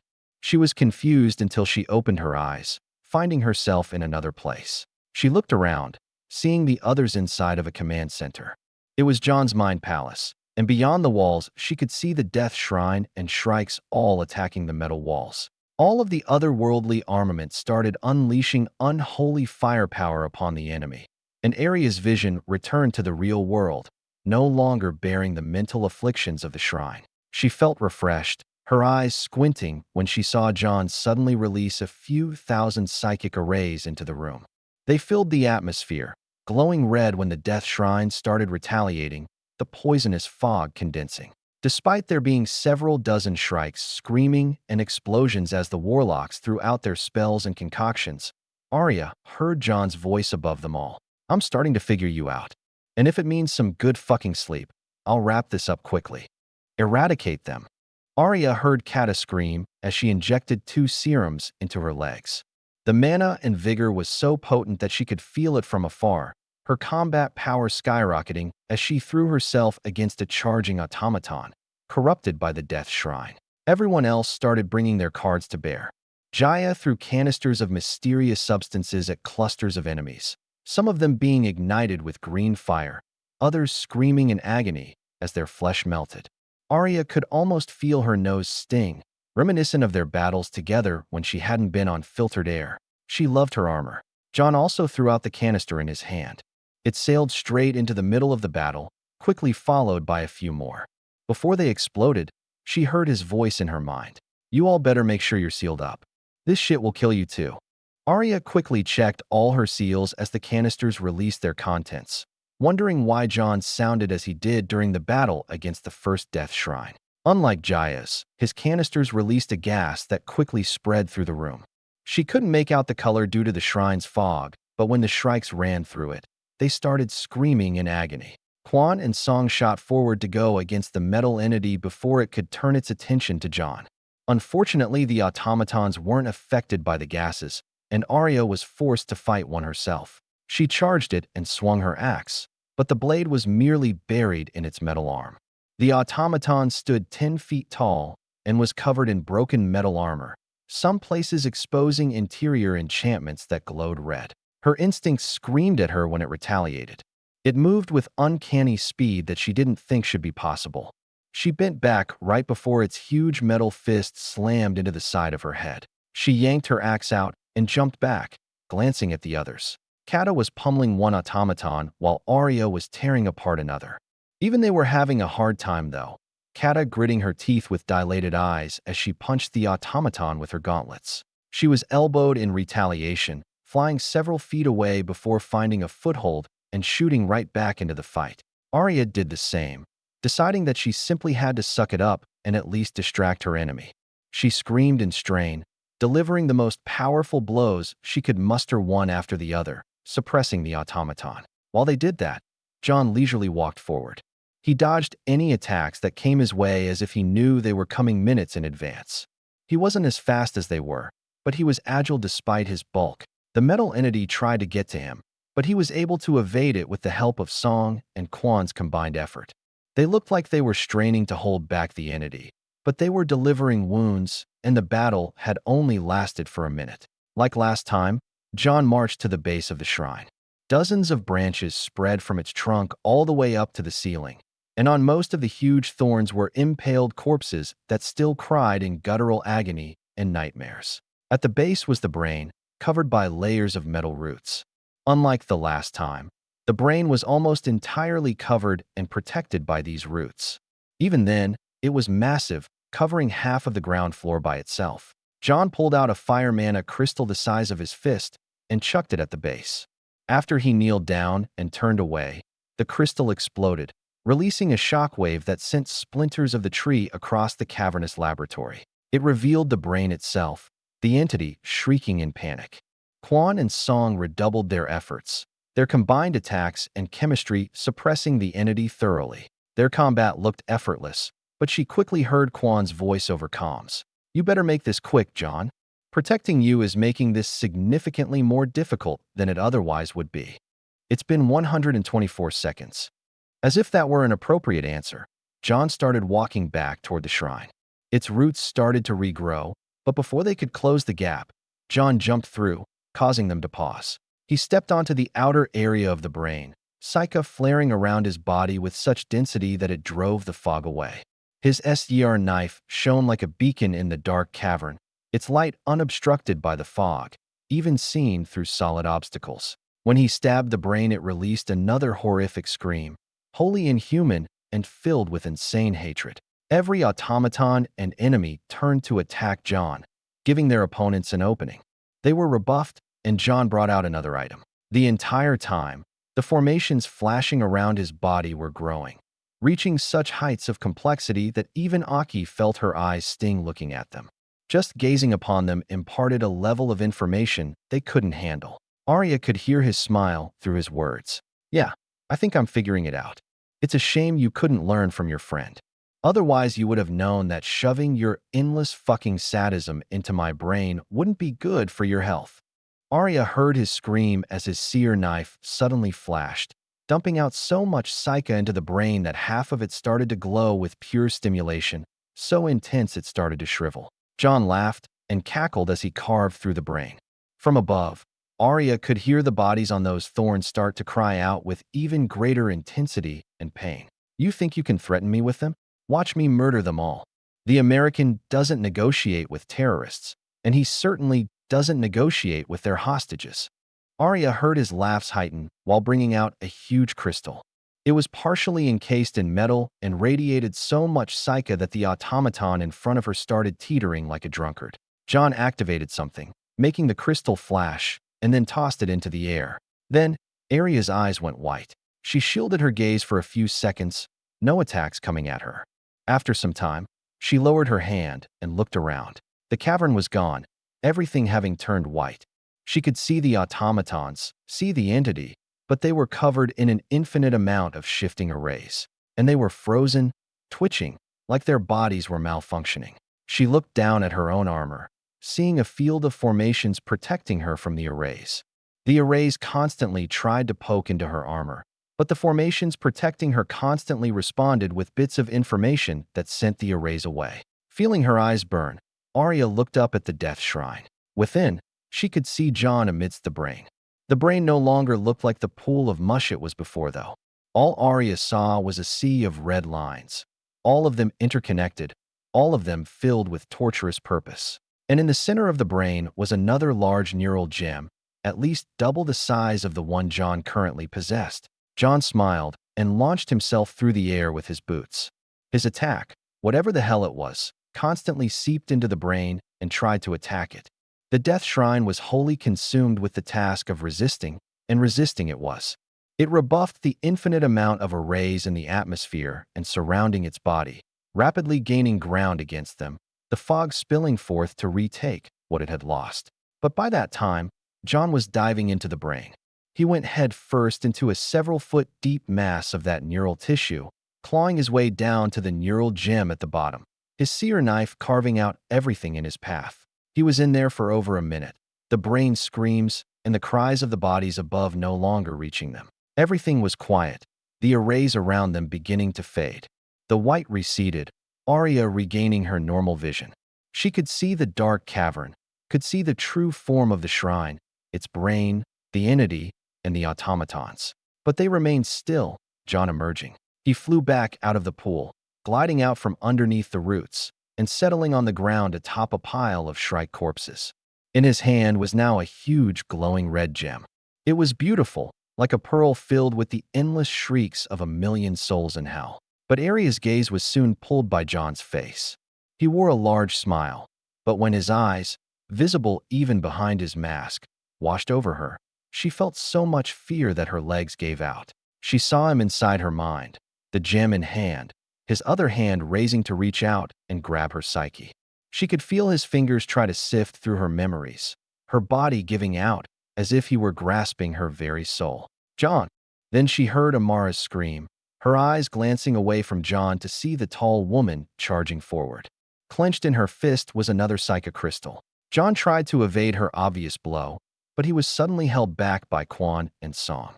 When they had appeared next to him, Arya wasn't sure. She heard Amara yell, glee in her voice. "Your idea, not mine, honey."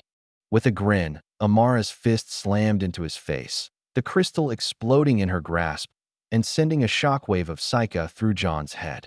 His body went limp, eyes rolling back and his consciousness slipping. They all stared at him, the last remnants of the arrays fading completely, the entire battlefield going silent. Amara's grin remained for a few seconds longer before they all saw his nose bleeding. Then she finally started to panic, kneeling over him after Quan and Song laid him down. "John, you didn't actually die, right? This was your idea. Is his heart still going?" She placed her ear to his chest, Ilinka running over and casting a spell. She nodded. Yes, his heart is still beating. But could he be brain dead? Maybe just not heart dead yet. That's not how that works. Aki responded with a wry smile. Amara groaned a bit, wiping the blood from his nose. He's really gonna get me back for this. Chapter 269, Intoned. Son of a bitch. I nearly screamed when I suddenly woke up, lucidity slamming into my body like a truck. So much pain shot through my brain that it felt like powdered glass had been sprinkled through my neurons. I could feel every thought, could sense that the pain was caused when certain memories and their neurons were triggered. I felt stinging along my spinal cord and burning in the back of my eyeballs, my ears feeling like they were ringing, so much stimulation running through my mind that I couldn't hear Amara when she ran over. I couldn't hear my own voice, just knowing that the sounds of agony I was letting out were definitely not making me look good. I tossed and turned, trying to find any other form of stimulation that didn't make me feel like shooting myself in the head was an attractive choice. I knew exactly how long it took to start coming out of it, and could graph a time curve tracking my pain level as it decreased, yet thinking about that only made things worse. It was about 98 seconds before I could finally hear my own voice, 130 seconds before I could start understanding the other's words. At about 210 seconds I stopped writhing, and at 7 minutes I had finally composed myself a little. I continued to lay on the bed I was in, trying to stay as still as possible. Every little movement, even the tremors my heartbeat caused, sent pain through my head. There were several people around me. My eyes were closed, but from their breathing and the sounds of their shifting clothes I could tell that Amara, Quan, Song, Aki, Ilinka, Shadowbane, Phaidon, Arya, and Blackblood were nearby. Anybody else was too far for me to bother trying to make out. They were quiet, until Amara finally decided to speak given a few more minutes. "What happened, John?" "I don't know. Feels like there's shards of glass in my head. I don't see anything wrong with him." Ilinka muttered, and that's when I finally sensed the spells being cast on my body. Then I heard Kata's voice. "He's probably experiencing crystallization." "The fuck is that?" I asked, immediately taking a guess at what it was. I could tell she was a bit worried. "Nothing good. It's rather rare and mostly seen in higher authorities. When people with extreme levels of magicka in their body take things too far and strain themselves too much over a long period, their magicka can crystallize in their bodies. Knights typically get it in their muscles, while warlocks get it in their blood. I've only heard of a few summoners ever suffering from it for obvious reasons, but you're experiencing about exactly what I've heard from those stories." "Fucking great." I shuddered, trying not to think about anything that would make the pain worse. Amara asked, "Is there a fix?" "Nothing but lots of rest. It can get better, but if it gets bad enough, it's permanent, and it'll only get worse. I know a lot of old retired people from the Order who can barely move due to crystallization. They're some of the most powerful people in the world, but they can't use any of it, not without experiencing both extreme pain and probably killing themselves. It's like aging, but for magi. It's one of the things I have to be extremely careful of, the one thing besides money that prevents me from injecting all the serums I could want." I heard Amara sigh, my head swirling with the long-term consequences of such a thing. Kata gave a reassuring tone. "Don't worry, I manage these symptoms all the time. I've gotten pretty good at treading that line, so I'll help with recovery." "Thanks." I muttered in response, Amara asking the question on my mind. Why isn't this more well known? I've never heard of it. Because it's still rare. Pushing yourself so far isn't easy, and most people who find themselves in the situation to go so far usually die anyway. Then, the ones that live usually take it easy after their first experience with it given how painful it is. The crystallization heals with rest, and they don't really feel anything like it again. But there are some, like in the order, that push themselves to those limits weekly or monthly for years on end. The pain dampens as it gets worse. They stop thinking about it, and they figure out just how bad it got after they retire when they suddenly can't walk or swing a sword anymore. Kata's tone fell, her focus turning to me. I've heard about a summoner who retired and became a vegetable, one of the only summoners to ever make it on a Tier 1 combat team. He never summoned again, died a few years after retirement despite the rest of his body being in near perfect health. They said his brain was half crystallized, ended up extracting it for study since it had never been encountered that extreme before. I've actually seen it. It was pinkish white, like a big chunk of stained glass, still active with Psycha, and was about as creepy as you'd expect. Felt like I could see his memories just looking at it. Which is to say that you'll be doing absolutely nothing for the next week at least. Amara turned to me and chided a bit, sufficiently scared. I couldn't really give a damn, but I agreed that I needed rest. I had no intention of turning my brain into a specimen of study. The only problem was my lack of power. I seemed to be the only one who could handle that death shrine as easily as it was, but I was still only Authority 7. I was just so good at what I did, and my enemies were so weak against my attacks, that the detail was regularly forgotten. Now it finally came back to bite me in the ass. It seemed like not even magic was all upsides. I thought that it was just an external power of mine, that I could use it however recklessly I wanted, and all I'd have to suffer for it was a bit of grogginess and some headaches, which could be solved with sleep. Now I've learned that I'd turn my shining intellect into an overglorified white crystal if I wasn't careful. I wondered how good of an enchanting catalyst it would be. Probably pretty amazing. I didn't respond to Amara, just reaching out. Water. Here.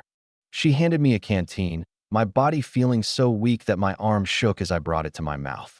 Amara had to help me. After talking some drinks, I suppressed a cough as best I could and muttered, "I'm a dying Victorian child." Heh. What?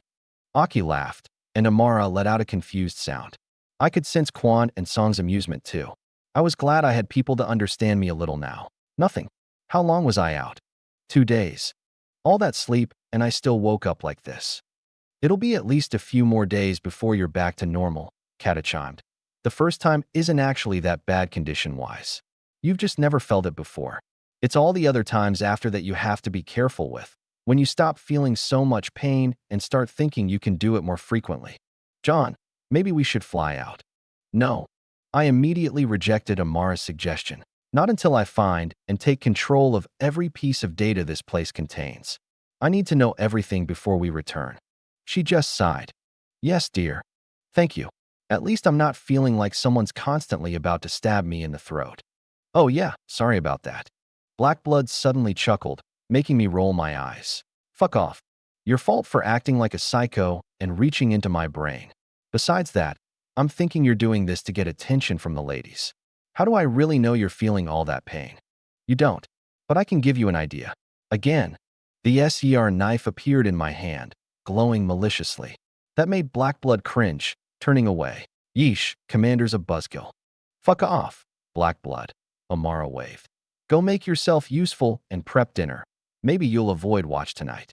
Fine, fine. Amara rolled her eyes when he walked away, the others finding something to do. She muttered under her breath. Don't know why he's always pestering like that. Well, I did poke everyone's brains a little. I won't say I don't deserve it a little. Yeah, felt like you were going to rip out my memories. Were you actually reading our minds, or did it just feel like it? I got some glimpses. I don't actually remember them now, but I know it wasn't a completely fruitless occurrence. Maybe that's an ability you should refrain from using. Well, on you guys, yeah. I smiled a bit. The scourge teaches as much as it destroys. If knowledge can be extracted even in death, there's no reason why I can't try and attempt to manage the same things. Reading minds and memories can only be useful. Except you'd probably kill the person doing so. Then it'll be a good extraction technique for my own counter-espionage. And not something you should be thinking about right now. Get some rest. I'm not letting you touch any devices for at least a couple days. Yes, dear. I acquiesced and was rewarded with a kiss, Amara going off to help with dinner. I just laid there, making plans for the near future. My eyes landed on the heart above us. We hadn't left the laboratory, but the others had carved out a space over the last 2 days and cleaned some things up. The fog, previously the thickest we'd ever encountered, was now thinner and likely actively dissipating, albeit slowly. There were probably ventilation systems that I'd want to activate, but that was for later. The heart itself was still active, fluctuating, but the barrier was likewise just as strong as it had been for years. I had no illusions of having an easy time cracking it for no other reason than the fact that the Death Shrine had been at it for decades and had nothing to show for it. Even after having taken control of what had to be all the data in the lab, I was hoping there were still salvageable systems. The mantle likely left a crack to squeeze through, but if everything was destroyed, then I'd be stuck with building a new system that could interface with what remained of the heart's systems and brute forcing the barrier, which would demand that I get help from the Wonderland teams. I preferred to keep the heart a secret from even them, at least until I could determine what it was and what it could do. It all depended on how the Death Shrine fucked with the data and what happened to everything when it died. I pondered these things while eating dinner. After getting sustenance, though I was out cold, it would be a long few days of doing nothing, but it was worth the time. We hadn't been on the island that long, so I was willing to spend the time to digest our spoils, even if I needed to send the others on missions to keep them occupied while I worked. So for now, I just focused on recovery. I had no interest in feeling any of that pain again. A few days passed, and as Kata said, I finally got back to relative normalcy. My brain no longer made me want to kill myself with pain, and I was able to think clearly. In fact, I felt more powerful than ever. A benefit of pushing oneself to the limit was the recovery. Like training a muscle, training magic could lead to greater cultivation. Unfortunately, there was now a downside. I knew there was now a soft limit and a hard limit. Of course, I'd do everything I could to survive, consequences be damned. But it was clear that I needed to approach situations like the one with the Death Shrine with a bit more caution and planning. When I wasn't being mentally attacked 24/7, of course. It had left me little choice. As soon as we had stepped onto the island, we had entered an unknown battle of attrition with all the Death Shrines occupying this territory. Ironically, I happened to be the most susceptible target in that battle, and after entering the city itself, everything was against us. If I hadn't solved that problem when I did, I would have gone mad, and it would have been a bad time for everyone involved. After getting back on my feet, we left the confines of the lab and went back to the surface so I could make contact with our bird. As soon as we reached the great outdoors, we immediately noticed that the city was no longer flooded with that poisonous fog. It was still there, but significantly lighter and actively dissipating. After dropping a transmitter, I got details from the bird and a confirmation that the scanning discrepancy had been resolved. They could now see both the true state of the island, at least around the areas we had explored, as well as us on the ground. One problem solved. Turns out it had been the Death Shrine after all. It wielded the fog let off by the countless hundreds of dead shades, using their mental residue as an illusion and weapon. That's also probably why the shades were never seen around the Death Shrines, just their shrikes. After exchanging data, we went back to the lab, and I got to work. While Amara sent out the teams to go do recon and clear shades, I started poking into the systems that were still intact. Computers, storage, archives, power systems, machines, and anything else I could find. Thankfully, all data that the Death Shrine had taken control of was intact. It hadn't messed with the physical storage devices, just blockaded them with its bioware. So I simply had to break in and take what was there. Because of that, I was finally able to take a look at what had caused such a stir with both the mantle and the scourge. The heart, as it was codenamed, was more properly known as the Mana Vigor Transmutation Core. Its purpose was as its namesake. This core was capable of transmuting mana into vigor and vice versa. It was created not long after the mantle had discovered and settled this island. Initially, the island was intended to act as a beakhead so they could reach whatever continent lay beyond it, where the kingdom and church currently resided. Their presence here almost perfectly aligned with my guesses about it. Nothing new there. However, not long after arriving, they discovered that in the center of the island resided an anomaly of incredible power. It was a living system of the 4 crystallized elements of mana. It wasn't sapient, but its reach extended to all corners of the island, turning it into a paradise of nature. And one of the species living upon the island in symbiosis with the anomaly was the Lord Beasts, according to a translation from Quan. The Paragon of Vigor resisted the intrusive settlement of the mantle, and the mantle seemed to take that excuse and run with it. They quickly launched an offensive against the Lord Beasts and the island as a whole, seeking to take control of the anomaly. Nothing surprising about that. However, after the mantle had carved their way to the center of the island, the king of the Lord Beasts made a last-ditch effort and sacrificed itself to the anomaly. The Paragon of Vigor became one with the anomaly of mana, and the two wiped away the mantle from the island. Of course, the mantle soon returned. By that time, there was no more resistance to be made. The mantle took control of the anomaly, but it had changed not long after their first defeat. The anomaly and the Paragon had combined into a system that could freely transmute mana and vigor. It was an ability unheard of to the mantle. Under normal circumstances, Magicka was the combination of the three energies, mana, vigor, and psyche. White crystals were tangible sources of these powers, and any of the three could come from a single white crystal. However, transforming one of the three into another of the three was unheard of. More important, though, was the implication. If mana could turn into vigor, and vigor into mana, then they could do the same transmutations with psyche. In the end, it was a recipe for generating Magicka, the penultimate power. Further than that, such technology could be used to generate white crystals. Currently, white crystals could only be sourced from black crystals, which relied on the scourge and a purification technique.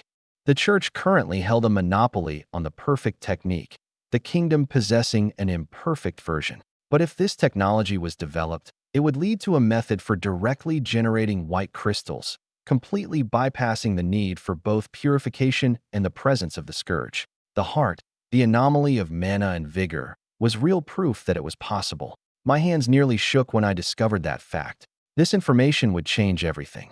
It would upend the entire dynamic between humanity and the scourge. Such technology would rebirth the entire system of magic. It would become the origin of a whole new line of magitech and, given enough time, would turn this world's civilizations into, dare I say, a galactic superpower. There were no limits to science, and yet magic was like a key to the shackle on reality. However, in the back of my mind, and in the minds of those who were qualified enough to think about it, there had always been a question of the thereafter. When the scourge was defeated, where would humanity source white crystals? The most important item in all of magic society hinged on combat with the scourge. But when that source ran dry, what then? The short-sighted fools would think that we needed to keep the scourge alive, keep them on the planet as a perpetual source of crystals.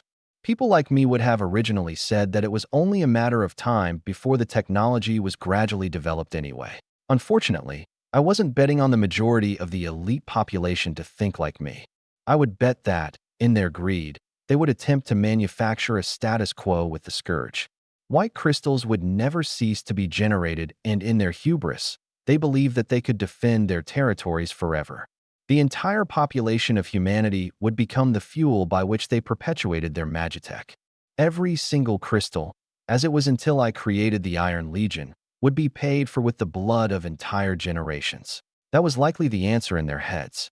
Except now, I had the catalyst for change right before me. The key to the future of humanity, created by the greed of intellectuals, destined to be entombed in this hell for decades, unable to be used by them as a tool for advancement due to the very corruption that created it, and ultimately ending up in my hands. It was fucking biblical. Unfortunately, certain questions could only be answered once we investigated the mainland. I wanted to know why the Scourge forgot about this place after eradicating the mantle. They obviously knew the island existed, had sent a brood father to take the place over. But they had left everything here to rot in perpetuity. Perhaps they didn't care about anything they could find. They could already create crystals, after all.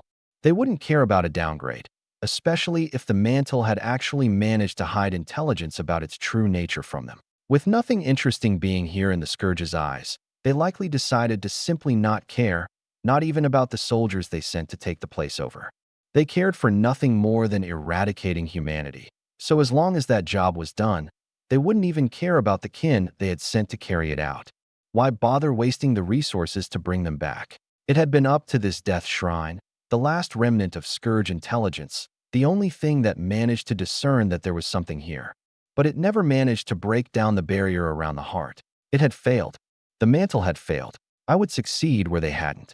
It would take some time to go through all the data and take control of the systems.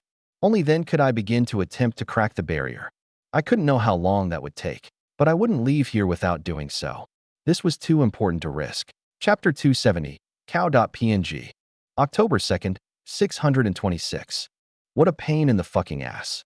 I sighed and sat back into my seat, deploying the program I had just finished developing. The mantle really knew how to piss a guy off. I understood why they were so careful with their systems, were so complex with their software, but it made my job that much harder. I had understood the breadth of their programming languages a while ago. The only thing I still couldn't do was manufacture one of those automaton cores, but that wasn't necessary knowledge for this task. Unfortunately, the mantle was autistic with their programming, and soon after understanding things, I was left to figure out how the hell they managed to seal the heart. The massive device that constituted the heart was composed of several parts. First were the stabilizers. Because the anomaly of mana was so powerful back then, in order to even see the vigor, they created the tunnels across the island to draw mana away from the anomaly. The stabilizers were once located at the ends of those tunnels, generating the power that drew the mana away. However, once the Scourge attacked, the stabilizers were brought back to this central complex and installed around the heart directly. They were then repurposed into directors and formed into a weapon. That weapon was what, according to the leftover logs, managed to kill the Broodfather. They then developed the dual-cored automatons to eradicate the rest, but they obviously failed to clear the island completely before getting wiped out themselves. In the end, they sealed the heart away with this barrier. The directors around the heart were turned into suppressors, attacking the heart enough to allow it to be contained.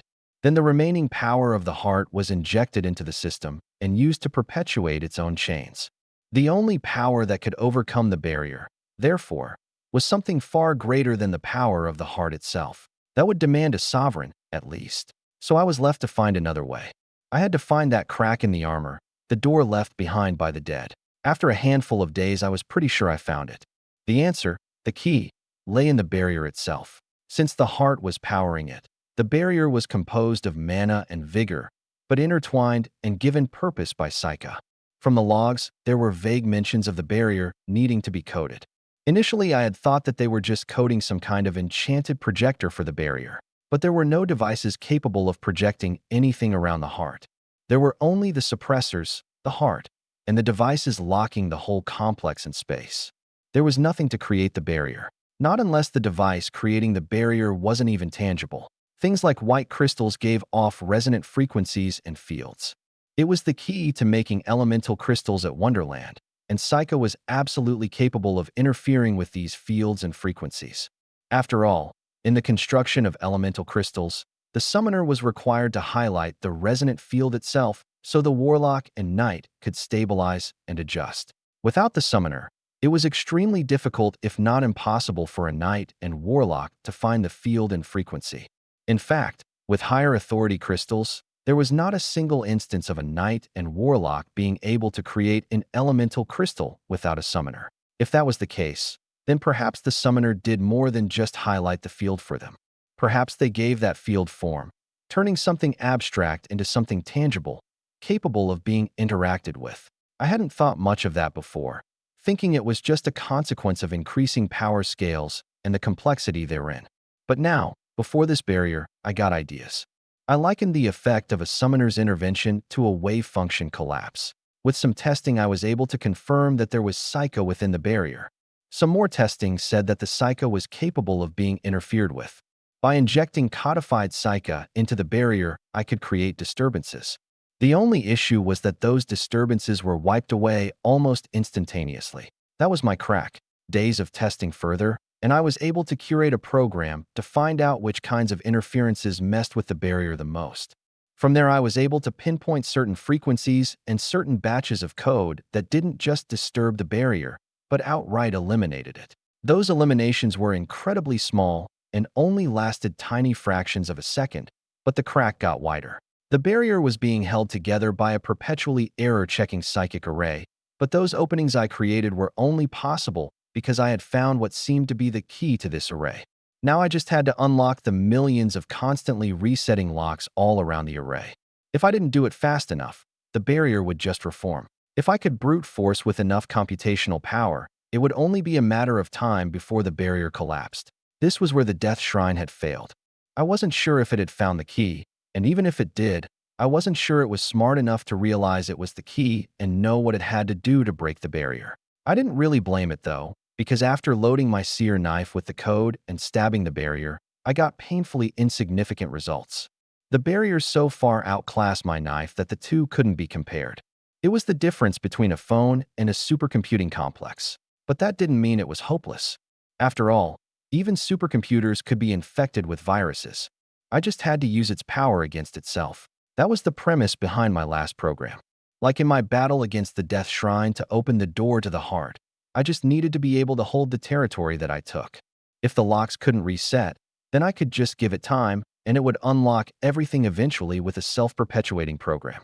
So I reversed engineered the arrays of the barrier based on the key and tailored my own systems to the mantles. Then after pushing my program, I sat back and waited, watching the screen in front of me. And I smiled when I saw the data point, a number of locks that grew in size but didn't decrease.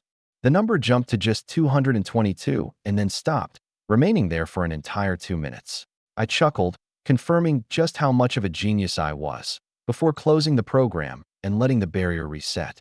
I made a few more modifications and dropped the program into the seer knife.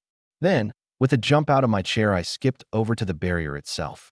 Amara looked up at me, her brow raised. What happened? I solved it. The barrier?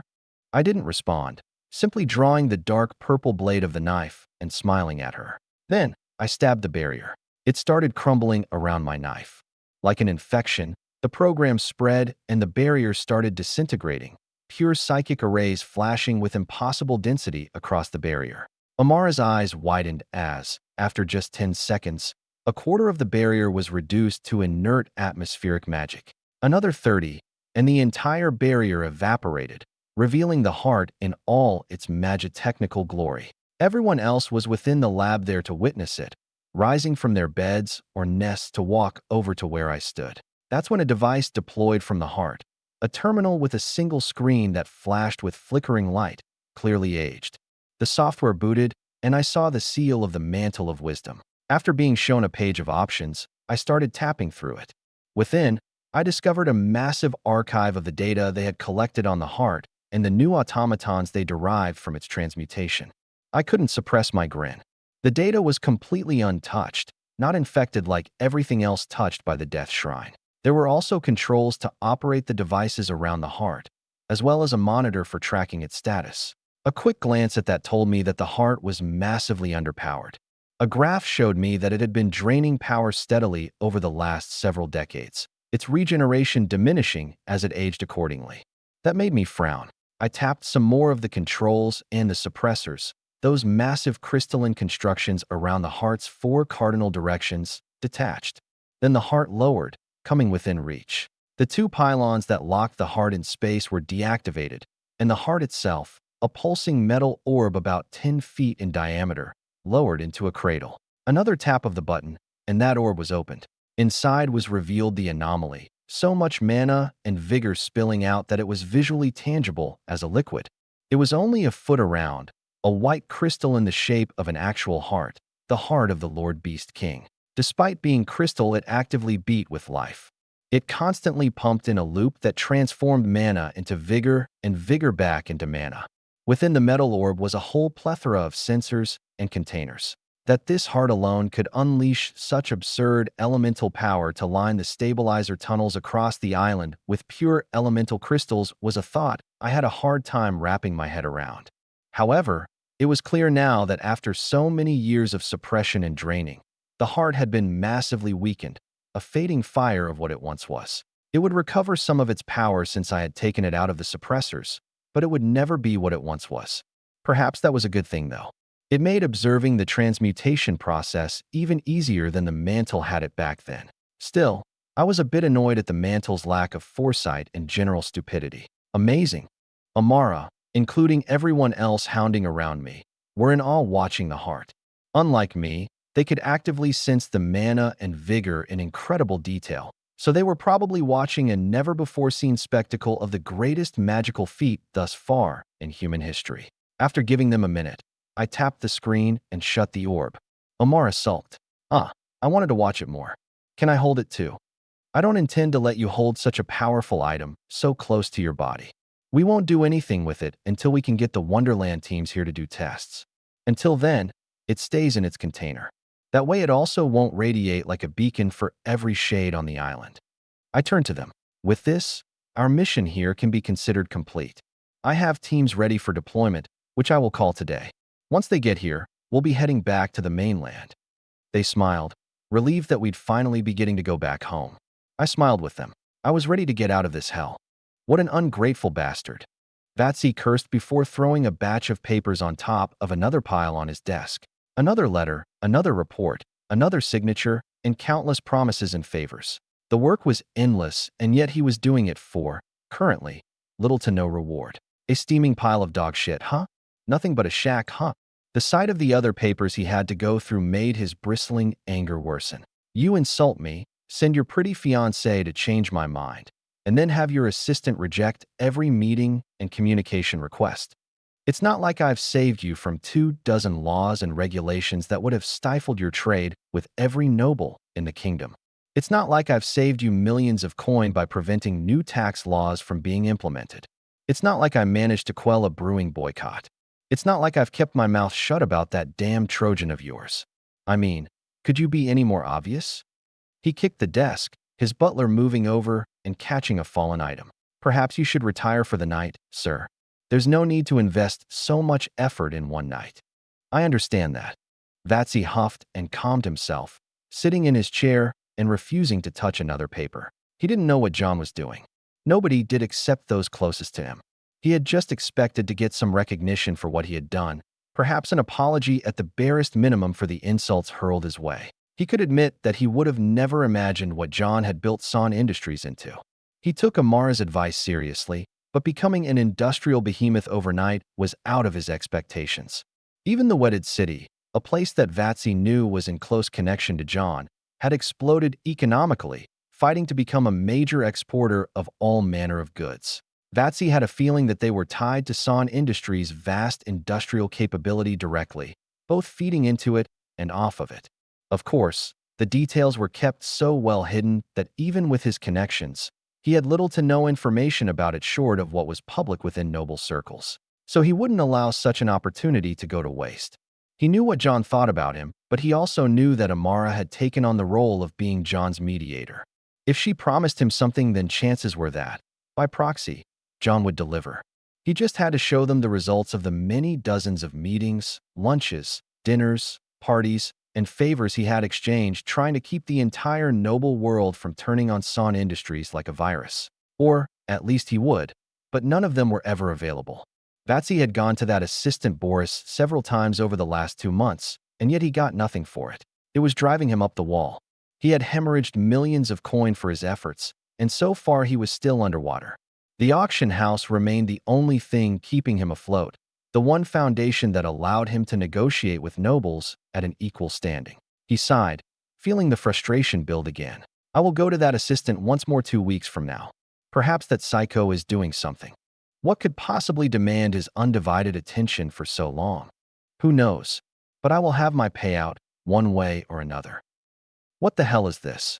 A summoner's eyes narrowed at the screen in front of him, another coming forward and peeking. What? This thing. A file named cow.png. What does it do? Nothing. It's just a picture. The summoner opened the file, an artistic rendering of a cow appearing. It was oddly personified, a smile on its face as it stared forward blankly. The other summoner raised his brows in confusion. That's weird. Duh. Well, take it out. It's probably junk. All right. Code should be ready for a test run. Let's do it then. The summoner deleted the picture and compiled everything. After injecting it on an aerial, they powered it and ran a test. Let's see if we can get it to operate properly this time. Last time we couldn't access the NodeNet. Did we resolve that? We'll see. This is the first test since then. The two watched the aerial screen, waiting. Even after giving the boot command, nothing happened.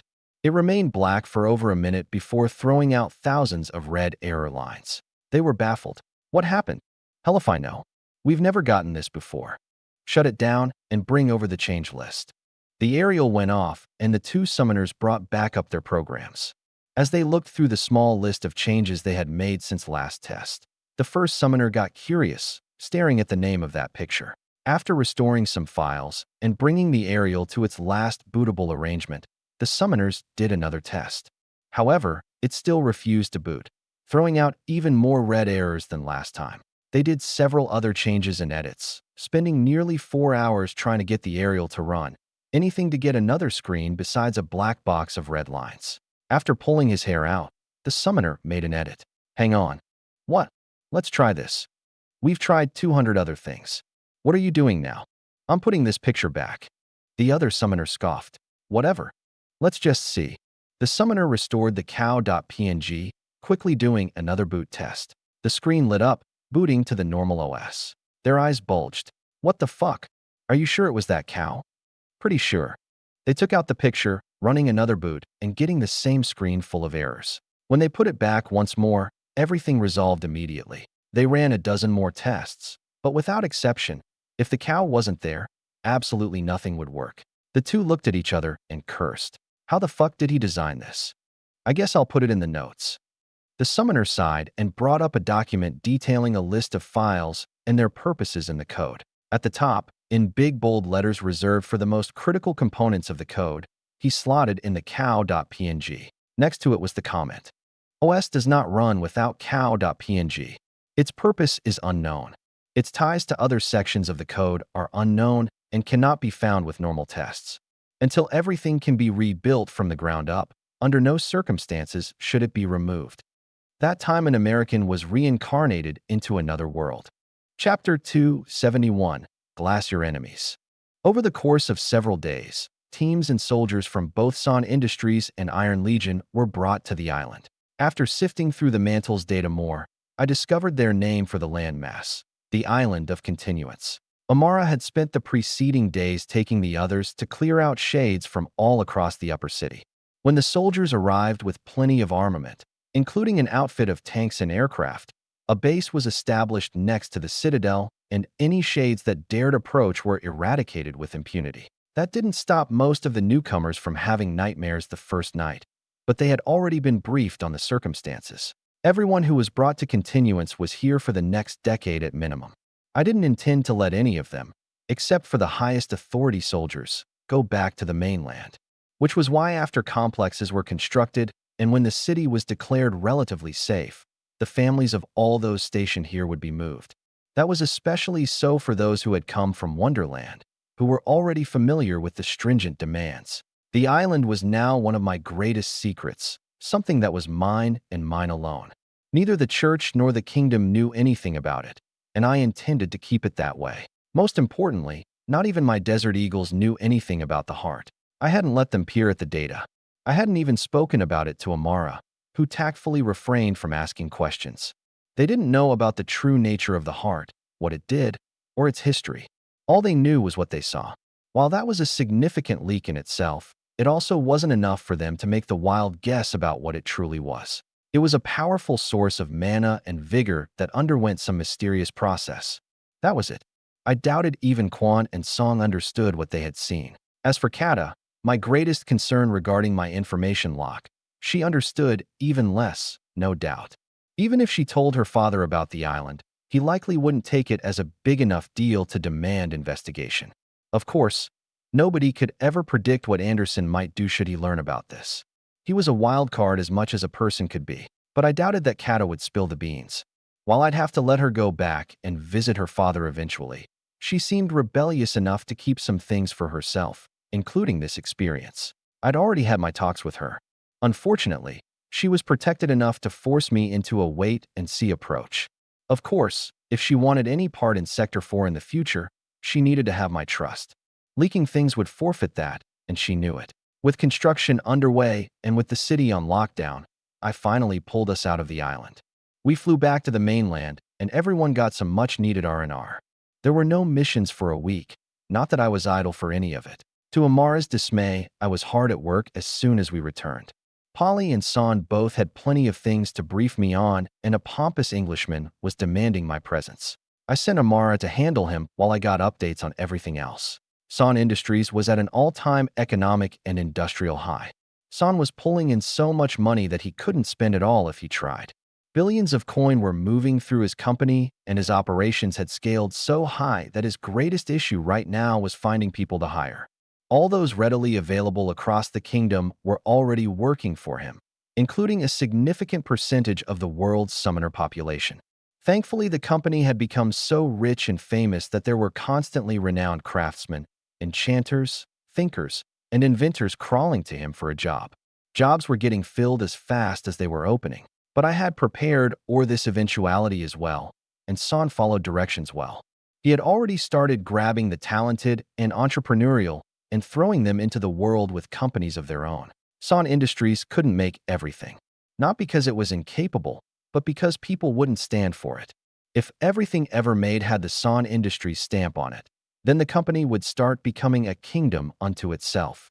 At that point, I'd be directly inducing the creation of the world's first antitrust laws. I wasn't interested in that, but creating dozens of smaller companies that other people had to run, companies that they'd be managing and paying me to operate, now that was an attractive deal. San agreed, and so batches of people were sent out to be fruitful.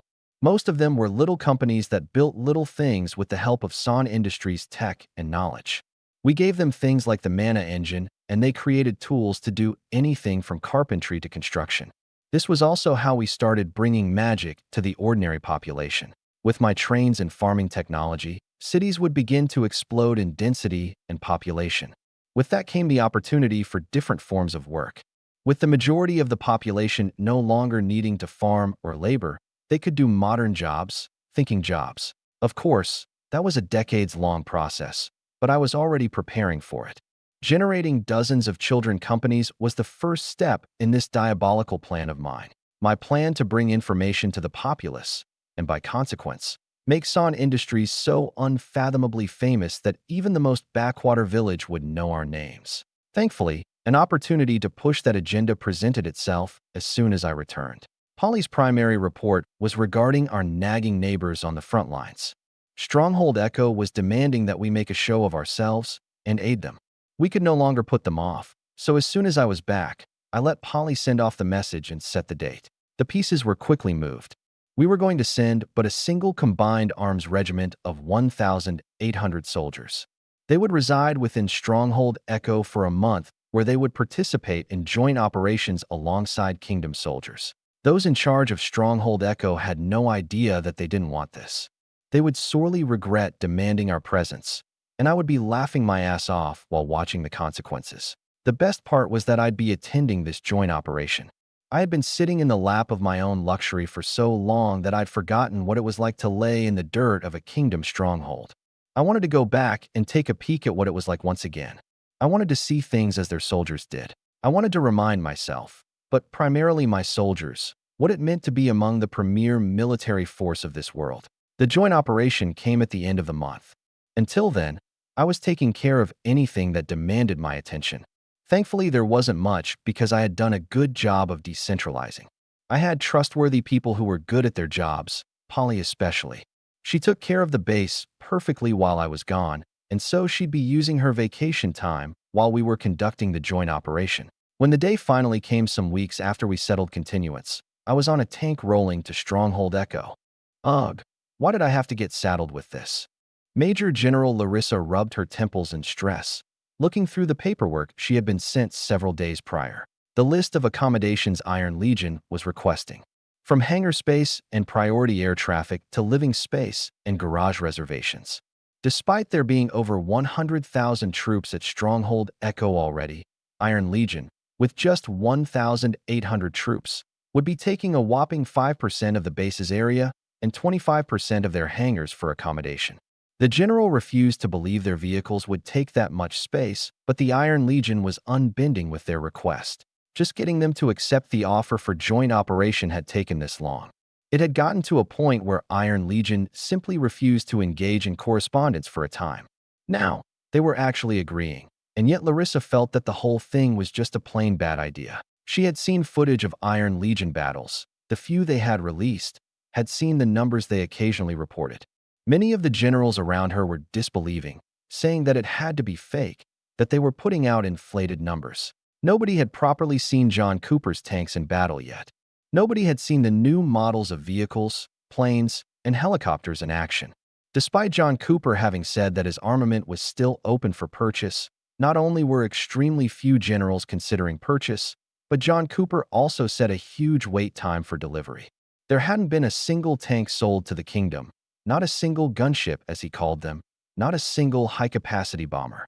Only things like their Chariot APCs and standard configuration planes were sold. That wasn't considering that Iron Legion was requiring that their products be sold with training. Once the tanks were finally put up for grabs and rolled out, they would have to send summoners to go train to be a tank captain, which would take even longer. Larissa guessed that John Cooper was trying to show off his armament before selling it, trying to prove its might on his own terms so that others couldn't discredit it. But today was the big day. Iron Legion was finally stepping beyond its area of isolation. Not only were they going to do battle alongside the kingdom for the first time, but by extension they were opening themselves up for evaluation and scrutiny. Yet they sent a mere 1,800 soldiers, backed by air support and logistics. Larissa wasn't sure if she should be impressed that they sent a sizable portion of their small army, or disappointed that it was just that, a small portion. 1,800 soldiers wasn't a drop in the bucket compared to what they already had stationed at Stronghold Echo. In a large-scale battle, 1,800 wasn't even a casualty rate. But when they had requested a force capable of facing at least 15,000 jointly with Kingdom forces, they didn't expect to get so little. They didn't even send a full general, just a few authority 10s and a brigadier general. It was why Larissa was placed in charge of handling them. The general refused to step out if they weren't going to send someone equal. He was rather insulted, and now Larissa was paying for it. General. Larissa raised her head, turning to her assistant. They're on approach. I think you're going to want to see this. Why? Well, the assistant didn't respond, but Larissa was standing anyway. The two walked out of the headquarters and took a steed to the walls.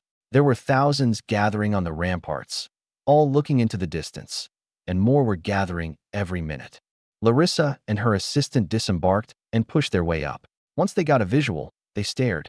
200 metal monstrosities were barreling their way, kicking up a sandstorm behind them. Even from a few miles away, Larissa could feel their presence. Completely unlike anything she had seen before, this group of soldiers wasn't even trying to hide the fact that they were there. If they were in the field, the Scourge would see them like a beacon. But perhaps to them, that didn't matter. It wasn't long before they reached the base, slowing down as they got closer to the walls. At the front of the convoy was a tank of colossal proportions. Larissa recognized the model, the M300 Super Heavy Battle Tank. The stacked cannons pointed straight at the walls made Larissa's stress levels spike. She had seen video of those things in action. If one fired, they'd blow a hole clean through the wall. But what pulled her gaze wasn't the menacing barrels or the way the rest of the tanks swiveled their turrets. It was the man standing on top of the lead tank. The sight of him made Larissa's stomach sink. Commander John Cooper, in the flesh. She grit her teeth. No wonder they didn't send a general. They sent the fucking face of Iron Legion itself, the man of too many titles to count. The world's greatest inventor, the war machine, the envoy of the dead, the world's richest commoner, the most powerful summoner. Hailing from the Magisterium's Calamity class, survivor of the fall of Purple Sky, survivor of the fall of the Treehouse and Stronghold Charlie. The man who's written nearly every new text on tactics and previously unknown forms of warfare. His accolades were as towering as his infamy. There wasn't anyone in the kingdom's military who didn't know his name, didn't know his feats of lethality. And he was looking right at her, as if he already knew who was assigned to Iron Legion matters. Larissa met his gaze and froze, unable to turn away despite everything in her body telling her to. She almost blanked out, could practically feel his aura combing over her brain, before she suddenly regained herself and saw him nod toward the gate. She scrambled, shouting, "Hurry up and open the gate." She ran down the walls while the guards pulled on those large chains.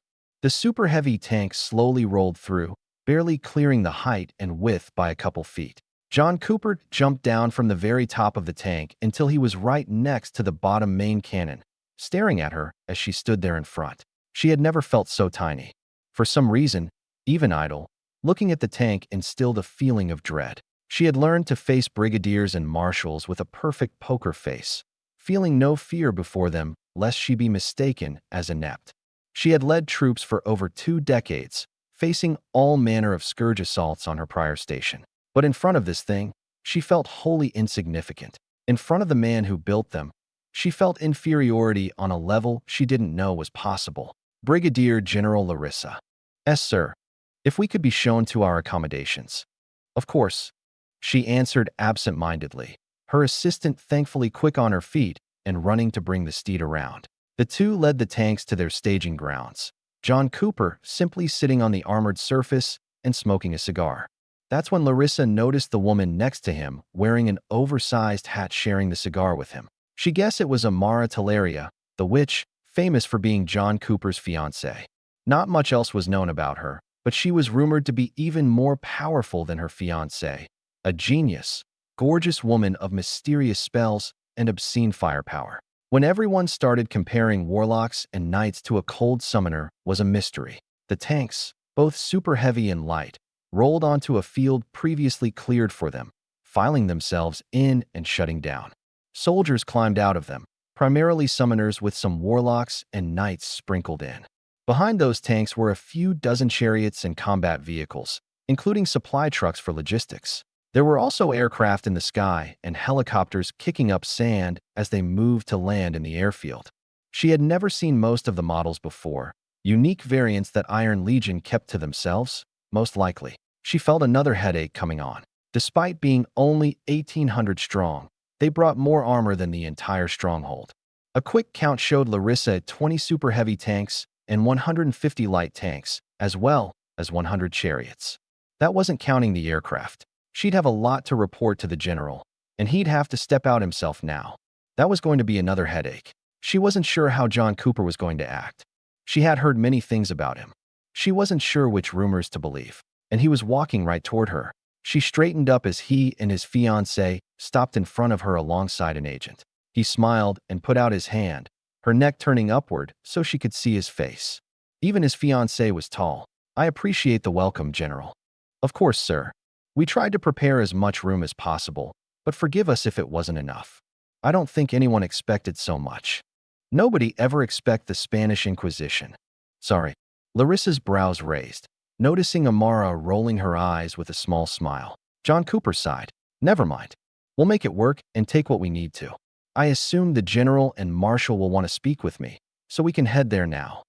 "Of course. Right this way." "Sure."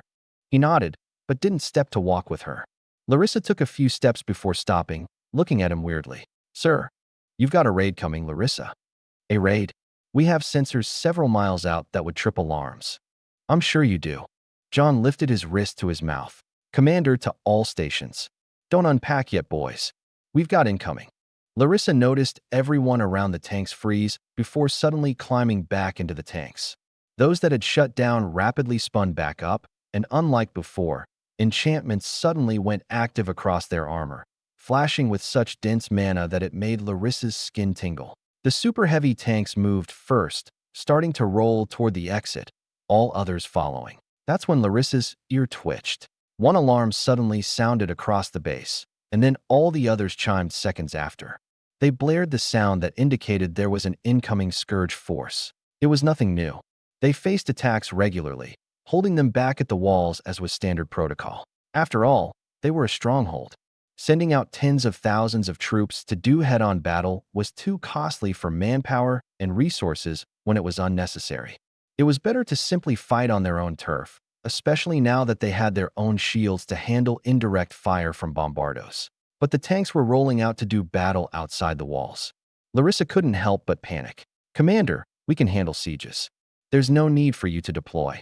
"Nonsense, General Larissa." He smiled at her, a wide grin of white teeth and cigar smoke. "It's a perfect opportunity to earn your confidence. And to be honest, the Iron Legion follows a different combat doctrine. I'm guesstimating the incoming force to be around 20,000 strong. Allow us to handle it.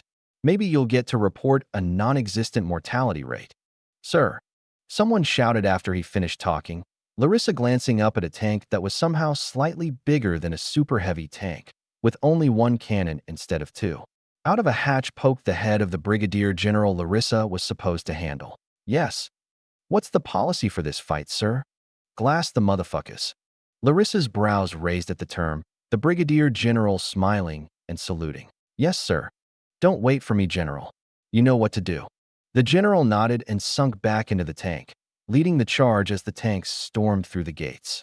One of the super heavy tanks missed its alignment and knocked into the wall, demolishing a portion of it and knocking down one half of the gate. John clicked his tongue. We'll pay for that. Anyway, why don't you come join us for a walk, General Larissa? A walk? Where? Outside the wire, of course. You're going to get front row seats to the show. Hope you have good boots. Larissa watched him start walking off, glancing at her assistant, who shrugged confusedly. Then, the two followed behind. She pondered, wondering what he meant by glassing them. Before long, the Scourge started making their approach. Guards were posting the walls, and the tanks started setting themselves up. Larissa could see the Scourge flooding toward them, like a tidal wave of flesh. They were clustered together, running at them with wild abandon.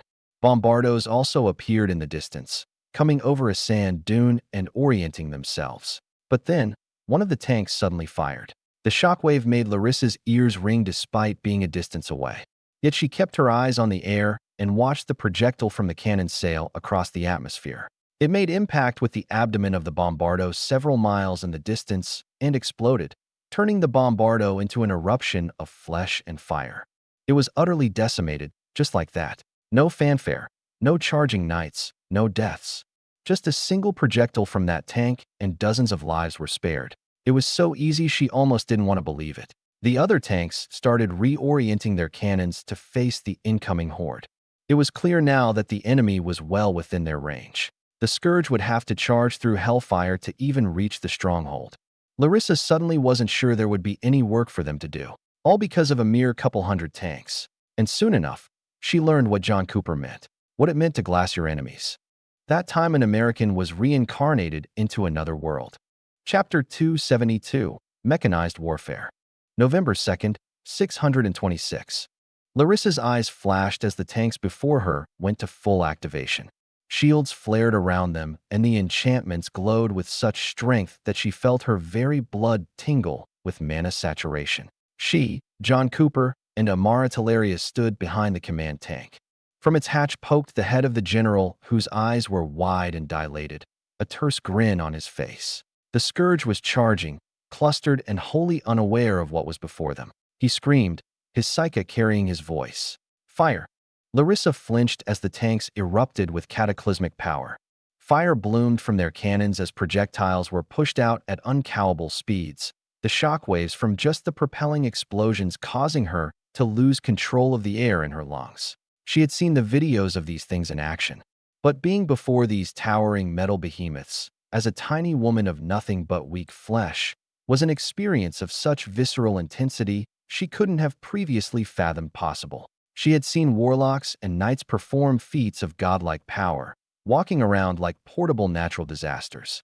She had heard the legends, had seen the catastrophic results of high-authority combat. None of them could compare to this. Perhaps it was because she knew that it wasn't just magic. When she looked at the tanks, she could see both the magic imbuing them with power as well as the sharp display of engineering and science. What came out of that barrel wasn't just a ball of flames from a warlock spell. It was a heavy metal projectile carrying a high explosive payload.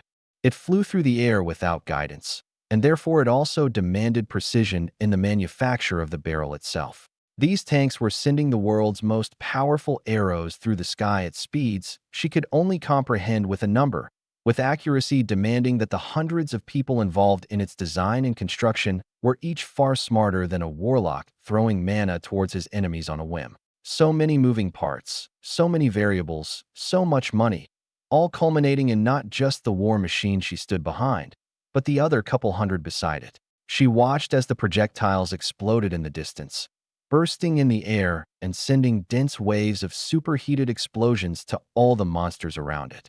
Larissa couldn't see the holes being punched in the lines of monsters, but she could hear and feel each of them, knowing that if she were anywhere close, she'd simply cease to exist. Forces like that wouldn't even leave ashes of her behind. Just a year or so ago, such explosively powerful magical items were nearly non-existent. Such power could only be displayed by the highest authority crystals, and those were always in the hands of warlocks and knights with similar power, supplementing them. Now, each of those projectiles was being fired by a summoner like her, people who were in those tanks because their intellect was more valuable than their brawn. A magical tool that did the fighting for you, protected you. Summoners were all seen as weak, and yet John Cooper had made these obscene weapons and saddled them with the very summoners that the rest of the world's magi felt provided no value to the fight against the scourge. When Larissa started feeling like she was going deaf, John Cooper took out a device and put it in her hand.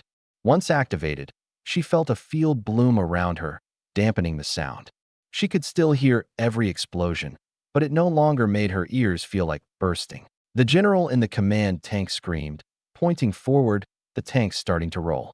They moved and fired, the scourge still cheering forward like they didn't see their kin being reduced to mist. "Walk with us," he spoke, Larissa and her assistant stepping as John and Amara moved.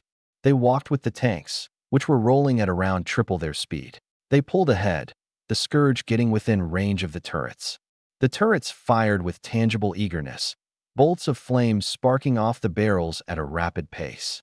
The scattered monsters that started to get close were focus-fired and mauled, unable to even touch the shields. They simply followed John and his fiancée, who didn't seem to care that they were technically in the middle of a battlefield. Larissa had never been on a battlefield before.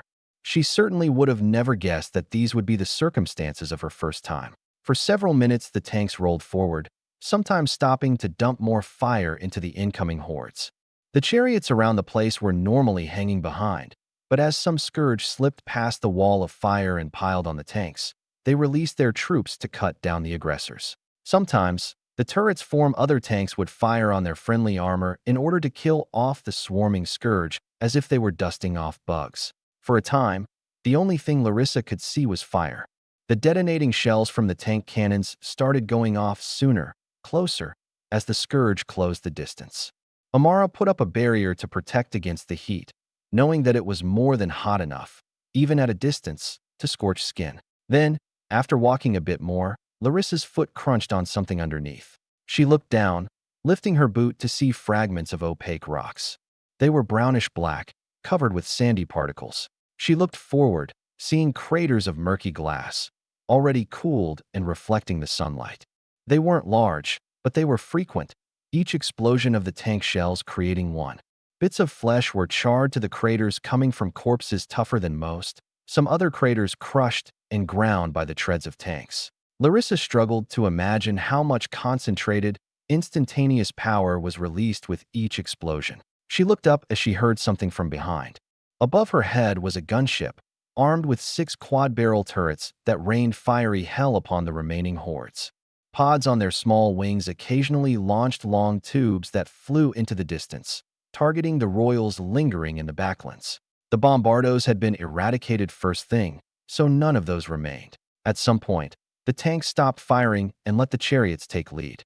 They swept through the remaining scourge and deployed their warlocks and knights, 2 summoners on each heavy vehicle, firing more turrets as they drifted across the battlefield. When the tanks finally came to a stop, no longer firing, John and Amara walked to the front. Larissa and her assistant gazed upon the glassy wasteland, previously their desert, stained with carbon and blood. The last of the scourge was wiped out, nothing but blasted corpses of the 20,000-strong army of monsters remaining. Larissa still felt some ringing in her ears, stunned into silence at how insane the battle was, how easy the battle was, all without a single casualty. "General Larissa," John called, Larissa turning her head to face him. He was still smoking that cigar, smiling, without a care in the world. The icon of engineered death raised his arms. "Welcome to mechanized warfare." The day passed. After I got everything arranged at Stronghold Echo, making sure my general was given all the deference I demanded, Amara and I were on a plane out of the base. That battle against the Scourge had been won with a 48% kill efficiency. It was decent, being this regiment's first fight detached from their larger whole, so I decided to cut the Brigadier General a break and just leave. Besides, it wasn't like I hadn't given him the green light to be a bit wasteful. That battle was more so about putting on a show. It had been won with a mere few injuries. Not a single stronghold soldier had to step forward, and not a single one died. For the first time in their lives, they witnessed a victory against a scourge army that was achieved without a single dead ally. It was unheard of. Because it was previously unheard of, none of those soldiers could fathom such a thing being possible. But now that I had shown them it was, they would associate the lack of death with my heavy metal. From now on, every battle they would face would be compared to what we showed them today, as well as every battle that regiment participated in henceforth. They'd start desiring a bit more preservation. They'd wonder why they couldn't use the same tools, why they couldn't go a battle without any deaths. They'd question their generals about why they couldn't have heavy metal of their own, and sooner rather than later, would question why the generals, and the military as a whole, refused to buy life-saving machines of war. My machines of war. It would force the kingdom to reconsider their approach to warfare, as if my Iron Legion's performance wasn't already doing that. And in the end, they'd be begging San Industries for armament. And I'd be a very happy camper. There was still a month left, and yet I could already feel the discontent brewing. The only issue I'd have to face in the near future was the media coverage. I was sure that the kingdom would be manipulating the press in order to keep themselves from looking bad. I would need to keep publicizing in order to fight that. Thankfully, San had already started a media company. So long as the Third Claw didn't make any drastic moves, it would serve my purposes for now. After arriving at the Black Spider Hotel, Amara and I settled into my room. We washed up, ordered dinner, and enjoyed ourselves for a while, cuddling on the couch and simply recovering. Out of the nearby window wall, we could see the dark night sky and the lights of the city all around. Taking peeks outside made me melancholic, so I turned my attention to the advancement formation in my hand. Amara laid on my chest, her grimoire closed next to us. When my advancement formation flashed in the air, she looked up and took a couple glances at it. How far along are you? I feel like you haven't had any time to work on it. I haven't, but I've still managed to get about halfway. Being able to remember everything perfectly is obnoxiously useful. Not to mention that our time on continuance pushed my comprehension forward a major step. That's good. How long until you reach Authority 8? Hard to say. I looked over the formation, staring at the arrays I hadn't yet understood, but was working on. It could be another year if I remain this busy. I'm not able to study for hours every day anymore. There's always something to do, even if I've delegated much of the work. But advancement should take a higher priority. I think you need to start setting things aside. Take at least 3 hours every day. I agree. Thankfully, things are starting to settle. I'll have more time anyway. Won't be hard to work things out. I sighed and crunched a few more arrays. For now, my advancement was still smooth sailing. But I could still see that great golden wall along the horizon, somehow even through the walls of my room. A perpetual barrier that I had only seen once elsewhere. While Nanan was killing that king blood, I had a faint idea of how to break the barrier because of that. I would also get a better idea in time. But if I were to be the first summoner to ever break that barrier, I need to be careful, because that was assuming even the mantle had failed to produce any summoner that could break it. I would need to, therefore, surpass the best of their legacy before I could hope to break that wall. It would be no easy task, but I was arrogant enough to believe I could. After I turned that into confidence, I'd be set for paving my path. Because Maxwell's advancement formations would stop after I reached Authority 10. I knew it was foolish to pressure myself with that future, especially with how far away it seemed. But we were already approaching a year since the fall of the treehouse, and it was as fresh in my mind as today's new experiences. I could feel myself losing track of time, despite every minute feeling like a day. In fact, I was no longer thinking in terms of time frames. Each day was a series of events and tasks to be completed one after the other. Each successive millisecond, another set of data to be burned into my brain alongside the countless others. This was to say that Authority 8 would be here before I knew it, because even I could get distracted by the thousands of occurrences I had an interest in each day. Dare I say, I had actually forgotten for a time that advancing should be my top priority. Of course, I knew the value of creating the Iron Legion and industrializing San Industries, but I had let myself get caught up in the fine details for too long. I had people for that. I needed to stop focusing on the dots of the wall painting that was the big picture and take some steps back. I combed some of Amara's hair absent-mindedly, stroking her scalp and feeling her relax a bit more. I needed to advance as well as handle my own personal technological advancement. I needed to handle things with the heart at continuance and integrate the new neural gem from that death shrine into another, more refined seer knife. While the analysis of the heart would likely end up falling into the hands of the Wonderland teams we sent over to the island, everything else was a personal project I'd need to spend time on.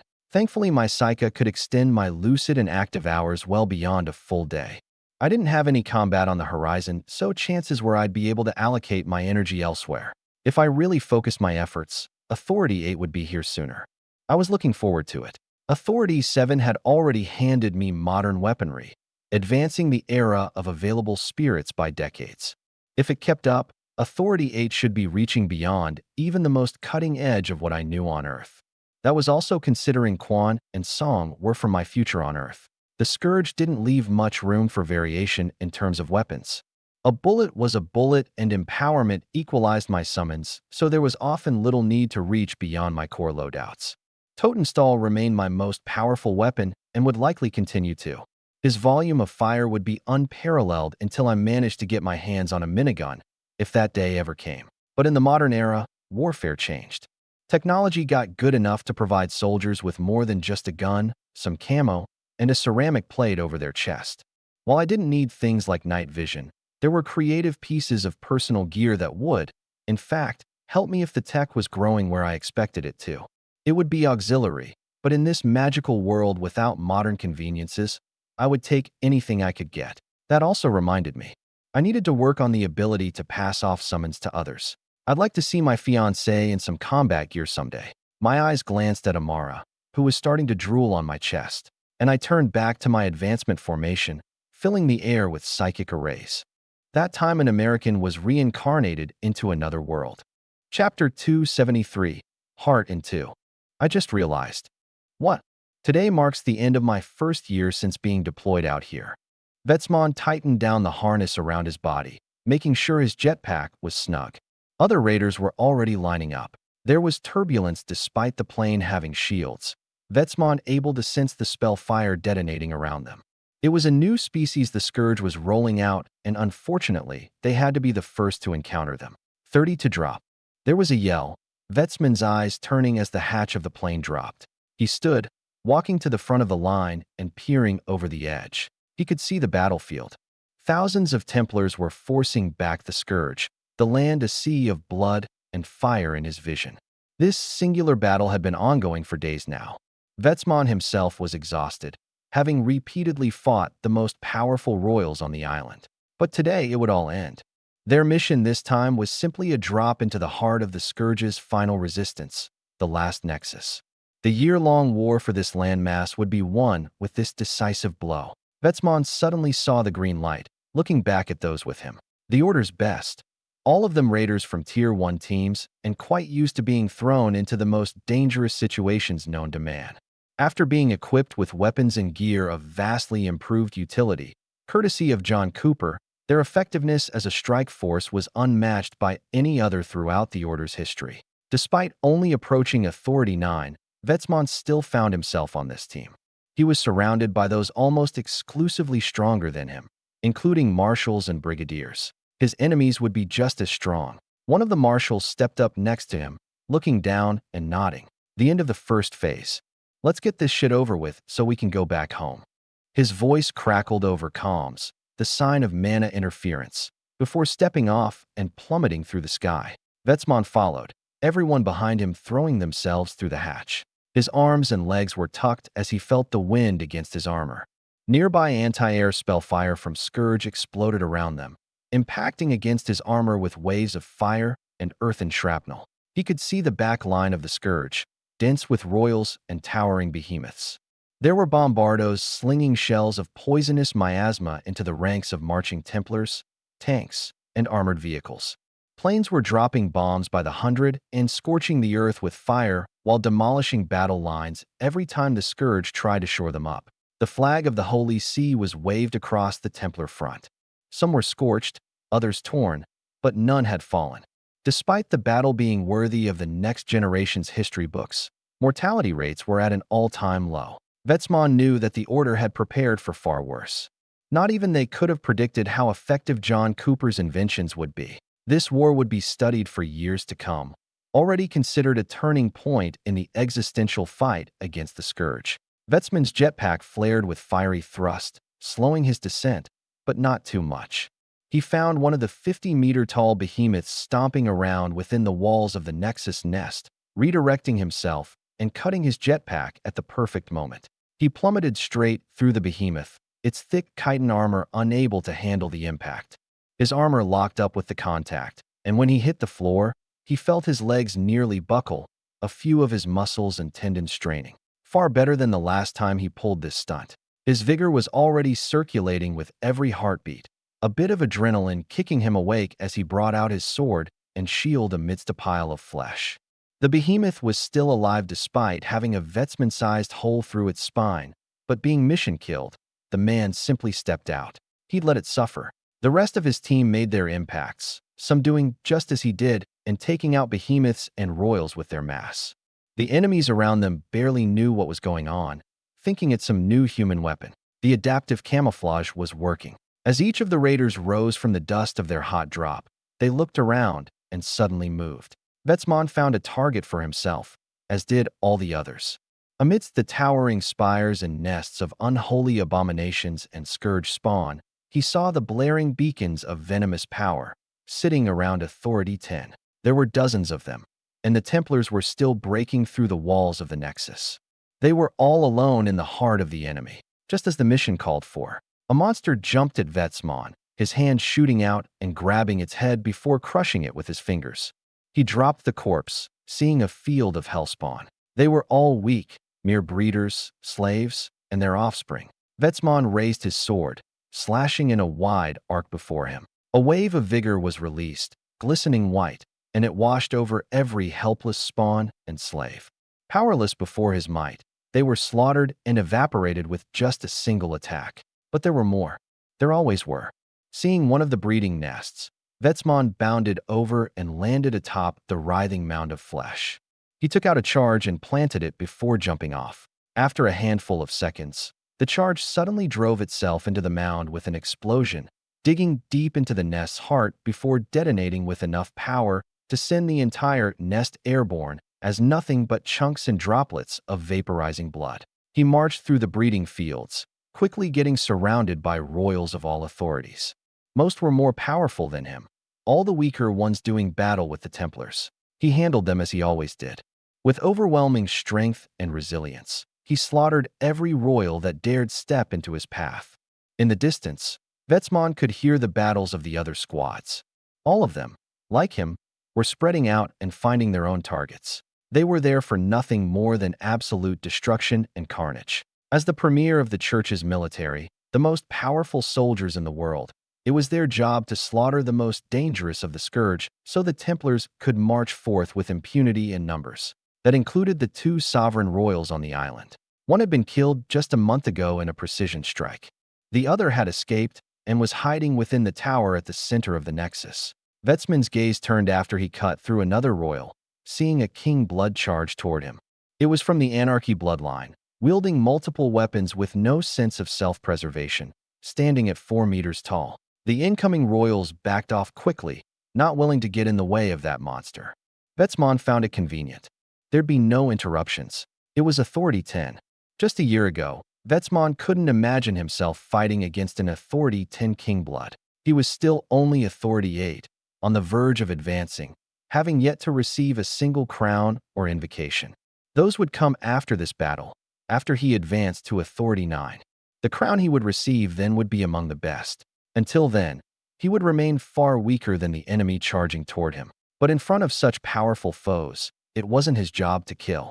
He charged forward with his shield at his greatest speed, covering 200 meters of ground in seconds.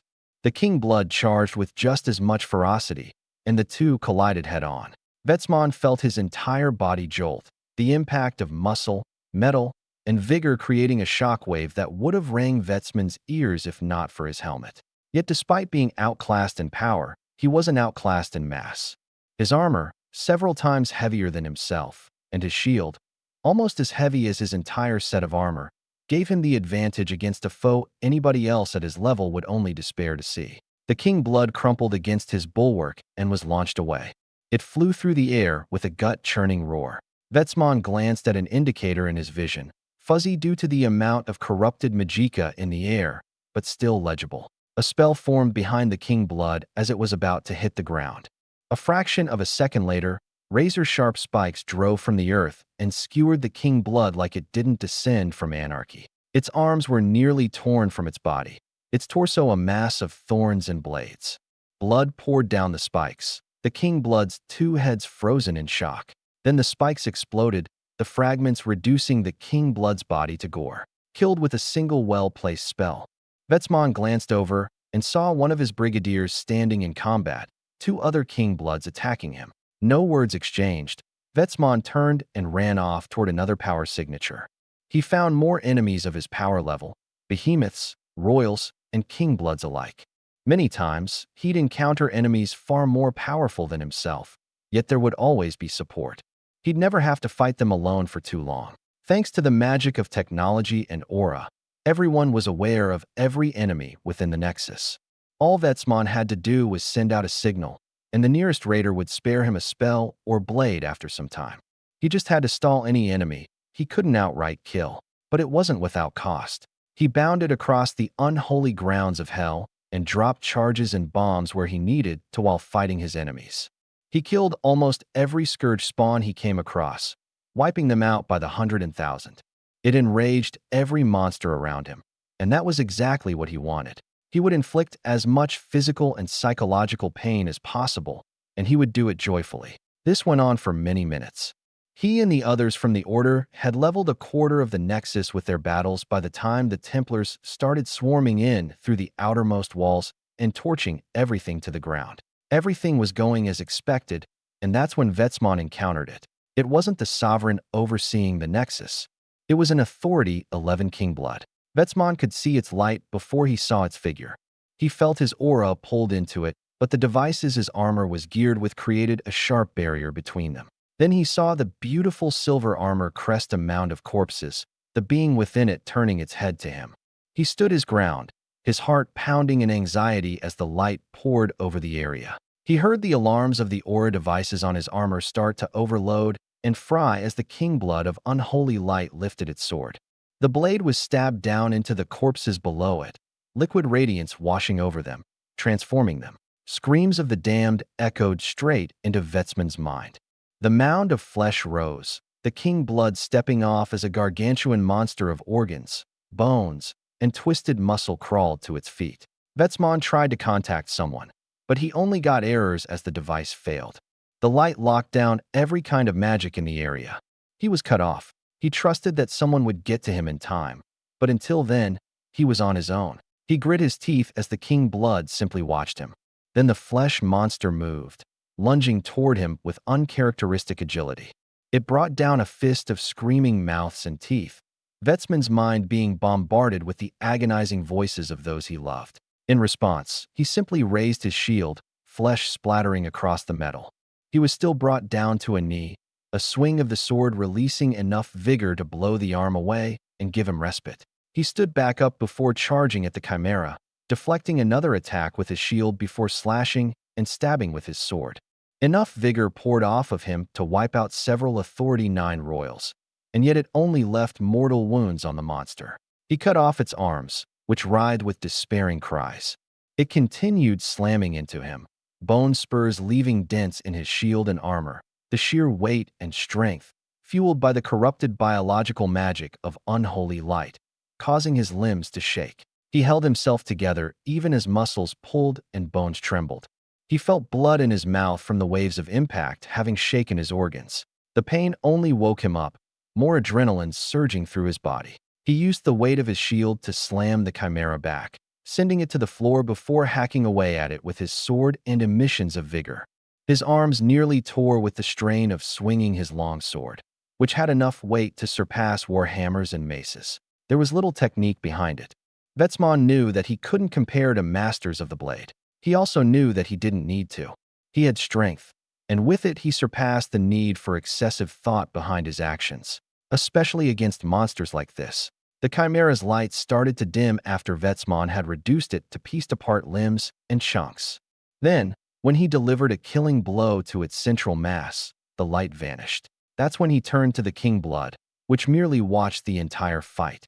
Vetsmon knew he didn't have to worry about it attacking him from the back. These beings thought themselves so prideful, so superior, that there was no need for backstabbing tricks. They didn't have honor. They just had complacency, backed by incredible strength, of course. They liked to play with their prey. They liked to watch them suffer, to watch them despair. In fact, the unholy light bloodline corrupted humans through their fights. Vetsmon had been in some of those fights recently. He had learned their mannerisms, their techniques. He also learned how painful a fight with one of these monsters could be. His heart rate spiked as the King Blood flourished its own sword, feeling a large scar on his body ache. His eyes glanced around, still seeing nothing but the nearby field of blood and flesh and the cage of light he was stuck in. He wondered where his help was, wondered if this King Blood was actually managing to hide itself from the others. Or perhaps other King Blood surfaced, forcing the others into long fights. Both could be true, as well. But when Vetsmon saw the King Blood charge him, he knew he was in for the worst. He swung his sword with all his strength, meeting the King Blood strike. Both swords were stopped at the clash, a couple muscles in Vetsmon's arm tearing. The King Blood followed up with another strike that seemed to snake around his arm. He moved his shield, barely managing to block. The metal fractured, a large crack appearing on its surface. Vetsmon felt his forearm fracture with the impact, but his shield didn't drop. He leaned with the blow to dampen it, just slightly, but then the King Blood raised its foot and kicked. He went flying, another dent in the shield. After flipping and recovering, he stood his ground and barely managed to catch sight of the King Blood before it brought down its sword upon him. He lifted his shield and the blade cut into its edge. Vetsmon used that, twisting the shield and bringing down the King Blood. He ditched his sword, a knife appearing in his hands which he drove straight into the King Blood's armor with all the speed he could muster. The tip of the knife, made out of an Authority 10 fire mana crystal, detonated with the most explosive spell in the Order's arsenal. The force blew the two away from each other, Vetsmon tumbling across the ground for a few dozen yards before managing to recover. He looked up at the King Blood, already standing.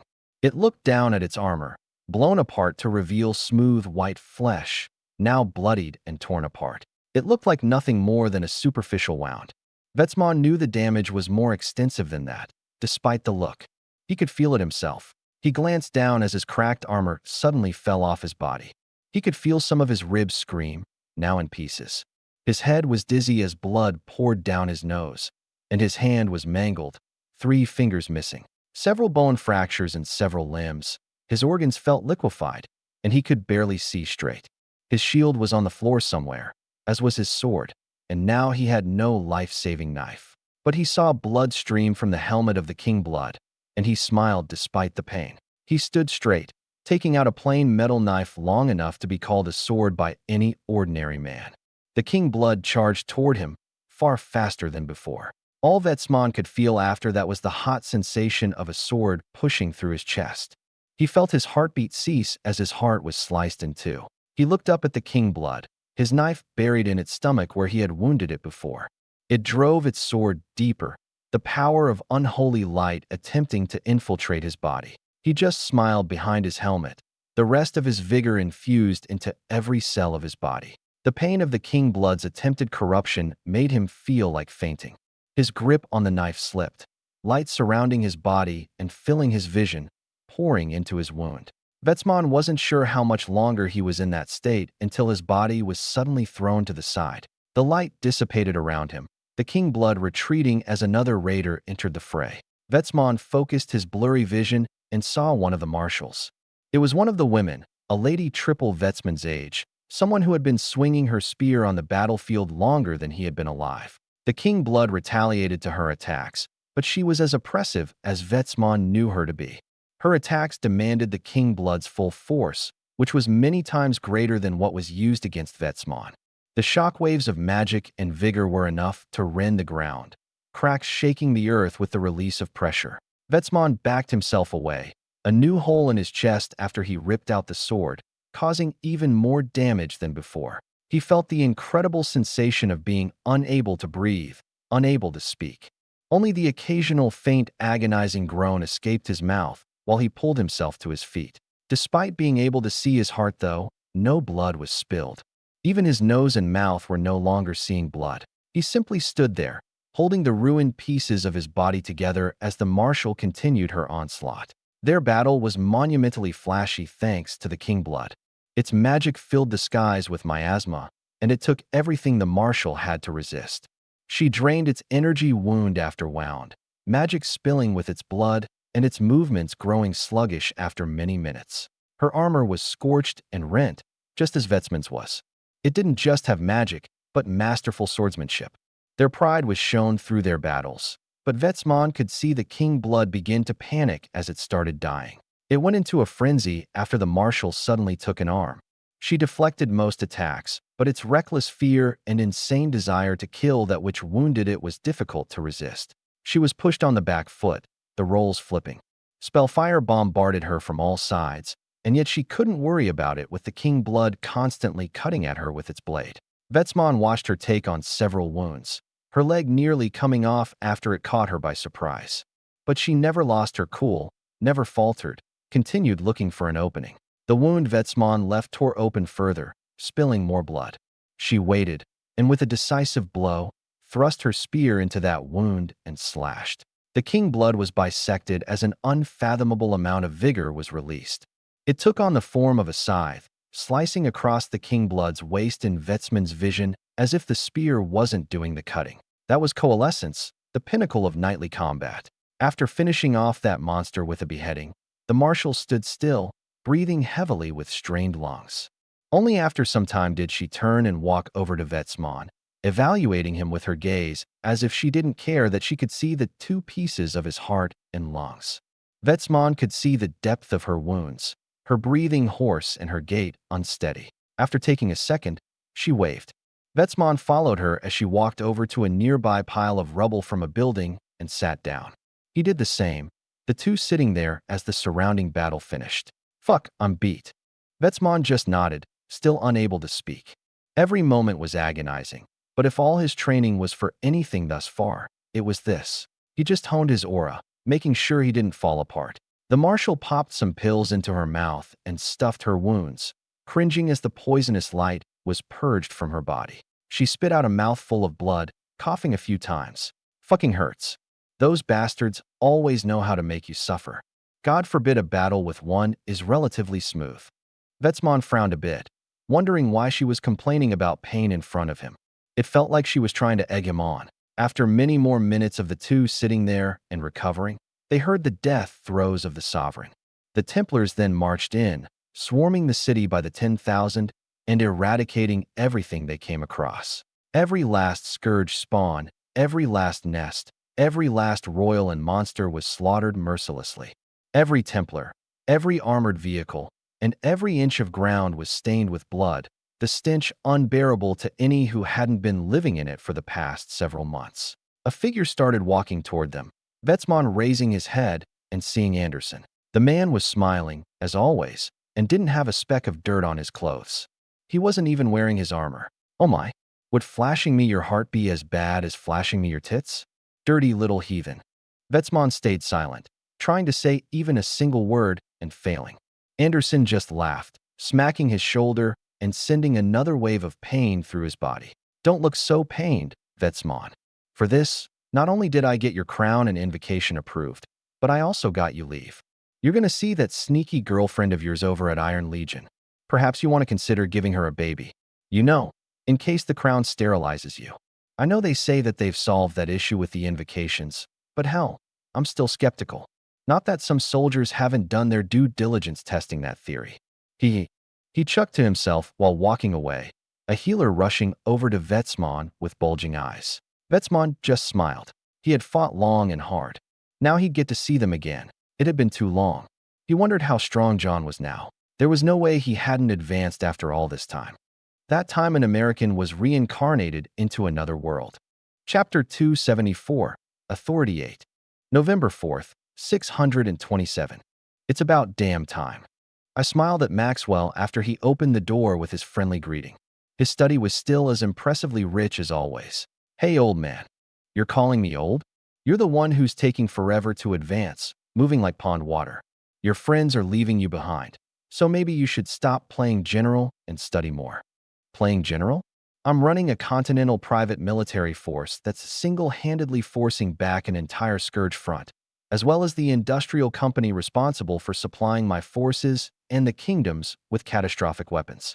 I've been getting pulled 1,000 different ways for the last 2 years, and I'm hearing a whole lot of excuses. I smirked as Maxwell turned to Amara, who was standing there with her white hair tied up in a braid. Afternoon, little lady. Good afternoon, Sir Alberain. Thanks in advance for taking care of John. Don't thank me.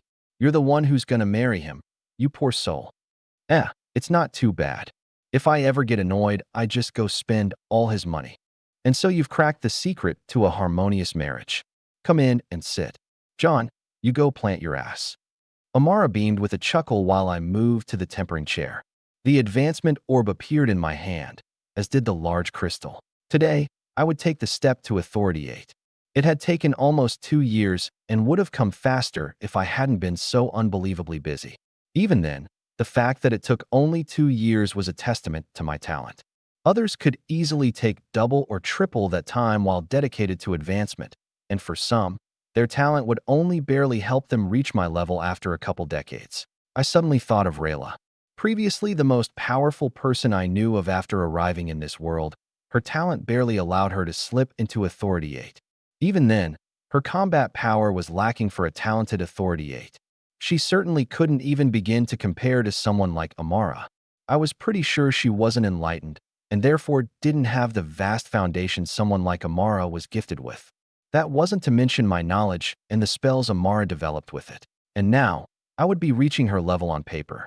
Even thinking back on what I had seen of her power, I had long ago surpassed it. Authority 8 wouldn't be the large leap that Authority 7 had been.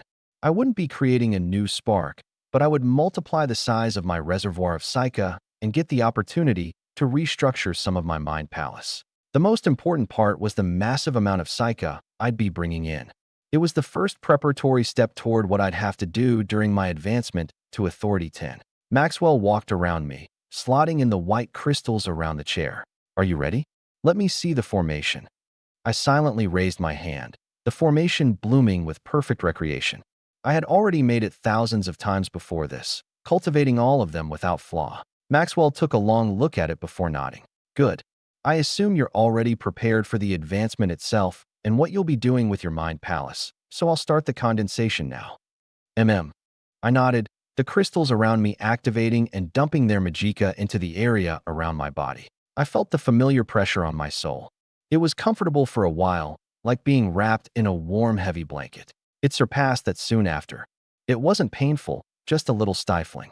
It was difficult to move my psyche around without pushing it away from my body. I took a few deep breaths, my eyes closed as my mind calmed. I had been preparing for this day for months now. I hadn't gone into work for a week now. Everything either put off for another day or simply delegated to someone else. I was busy relaxing myself and scheming, not just for my advancement, but for what I'd need to do afterward. I felt my skin tingle as the area reached full saturation. Although the pressure had to be colossal compared to my last advancement, it didn't feel all that bad, probably because of the things I'd been through since then. After feeling suitably primed, I let my psyche flow. The advancement formation unfolded in my mind, arrays and clusters manifesting before connecting to each other at thousands of different points. Like many times before, it was finished without flaw after about 80 seconds. That's when I felt my psyche flow through my brain, the formation bending it in such a manner that it expanded my power in a way never before known. It triggered something in my soul, and once the process started, it couldn't be stopped. I suddenly felt myself open, like a void had bloomed in the center of my chest. The magicka around me started flooding in. The vast majority of it was converted to psyche as it went through my advancement formation. But some remained as mana and vigor, tempering my body with its density and elevating my flesh to another level. Within my mind palace, I saw some of the infrastructure shake. The sheer density of the power entering my body stressed the very foundations. But if it didn't break, it would temper. The titanium of the walls around my fortress were strengthened, and the weapons upon them were empowered. The facilities within my fortress were refined. I did away with extraneous items, revamped my fabrication plant, tidied up the command center, and reorganized the data center with my sparks. Everything was streamlined. Power flowed with greater clarity and volume. Exactly what I needed for this advancement. As that all happened, the vortex of power above and below the palace grew in intensity and size. Its bulk tripled in size with the initial influx of power, then doubled again over the subsequent several minutes. After finishing the renovations on the palace, I saw that its density had tripled on top of that. It was an effective 18 times increase in sheer power. With more power came a far vaster ability to not just empower my summons, but extend my longevity. Just the raw numbers meant that I could fight 18 times longer in a battle, or dump 18 times the power into my summons over the same duration. However, a larger pool meant that I also regenerated that much more over the same amount of time. With enough pacing, my overall combat effectiveness went up much more than just 18 times. The increase in power by itself was incredible. I could already fight Authority 8s on equal grounds before. Killing Authority 9s had been done as well after taking advantage of the nature of my weapons and the complacency of the scourge I had faced. Now, I was finally rising to the upper echelon of this world's combat hierarchy. On the exponential power distribution curve, I now had the combat ability to face everything but the pinnacle. There was no reason I couldn't do significant damage to Authority 10s, especially after I reached into my 8th dimension for new weapons. I wouldn't be arrogant enough to think I could challenge all of them, especially those that had reached beyond the Great Barrier. Not all Authority 10s were created equal. It was a major divider for a reason, but there would be no doubting my power now. Short of that great divide, I would be the Lethality King. Yet this was just the first step of 3. I watched as my body was completely saturated, my mind becoming that much more powerful with the influx of Psyche. Although my thinking speed only increased half as much as the density of my Psyche did, my capacity to handle mental tasks skyrocketed. I'd probably be able to stay awake for a few weeks straight if I weren't in battle. This advancement was merely a primer though. Authority 10 would be the creation of my 3rd spark, though not as it had been before. It was supposed to combine my 2 sparks into one, solidifying not just 2 concepts of my mind, but my mind as a whole. This would do more than just give me a mimicry of an auxiliary intelligence. I would be gaining, at minimum, a second mind as a whole. Maxwell's call was incredible. He had earned his title as a genius thoroughly. After this advancement, I would be placing myself just below the greatest summoners throughout this world's history.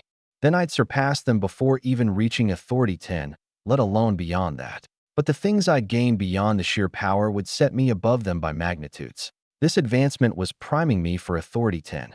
I would need even more power than this, which was what Authority 9 would give me. So while the improvement to my cognitive abilities would be put on the back burner, the amplification to my Psyche pool would be incomprehensible to any other summoner that dared compare themselves to me. I couldn't imagine what would happen to me during that advancement to Authority 10. Hopefully, I'd be figuring out how to break down the Great Barrier around that time, and then doing so. But if Nanan was any indication, my power needed to be far greater if I wanted to attempt that. Far greater than what even this amazing advancement was giving me. After what had to be at least 2 hours, my power finally started settling, some of my consciousness returning to the real world. I felt my body's strength, a good step more powerful than before. I could feel the mana in my blood and vigor in my muscles. I may not be quite able to go blow for blow with a normal Authority 5 knight, but it was infinitely better than being ordinary. I smiled and looked down at my hand, gazing at the crest of the 13 stars. High above my mind palace I could see the same stars, 7 of which were lit. I glanced across the ears of weapons I had gone through up until now, and my eyes stopped at the 8th star, my 8th dimension. With a thought, the barrier into it was shattered, the influx of power overwhelming it. The star lit up, and I was greeted with the sight of a new era of warfare. My smile widened, my heart beating in excitement. I knew ever since I had spoken to Quan in song that I may not be limited to my knowledge of how Earth had been when I left. Time was not linear between our worlds. Even if it was though, it had been several years since I had come to this world.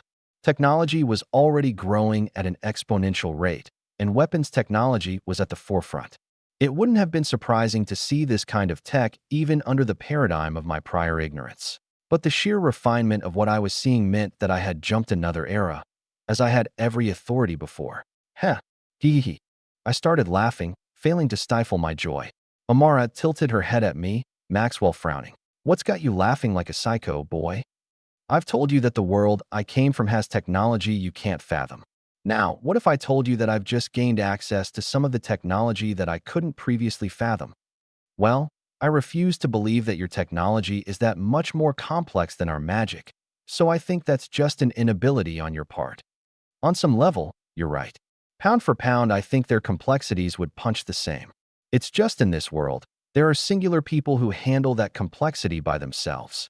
On Earth, you had the collective efforts of hundreds of millions advancing all facets of all subjects and niches. I can't wait to see what will happen when this world hits the same threshold and acquires the benefit of both worlds. But for now, I'm the only one that wields both, and when I say you can't quite fathom what this technology represents, I mean it.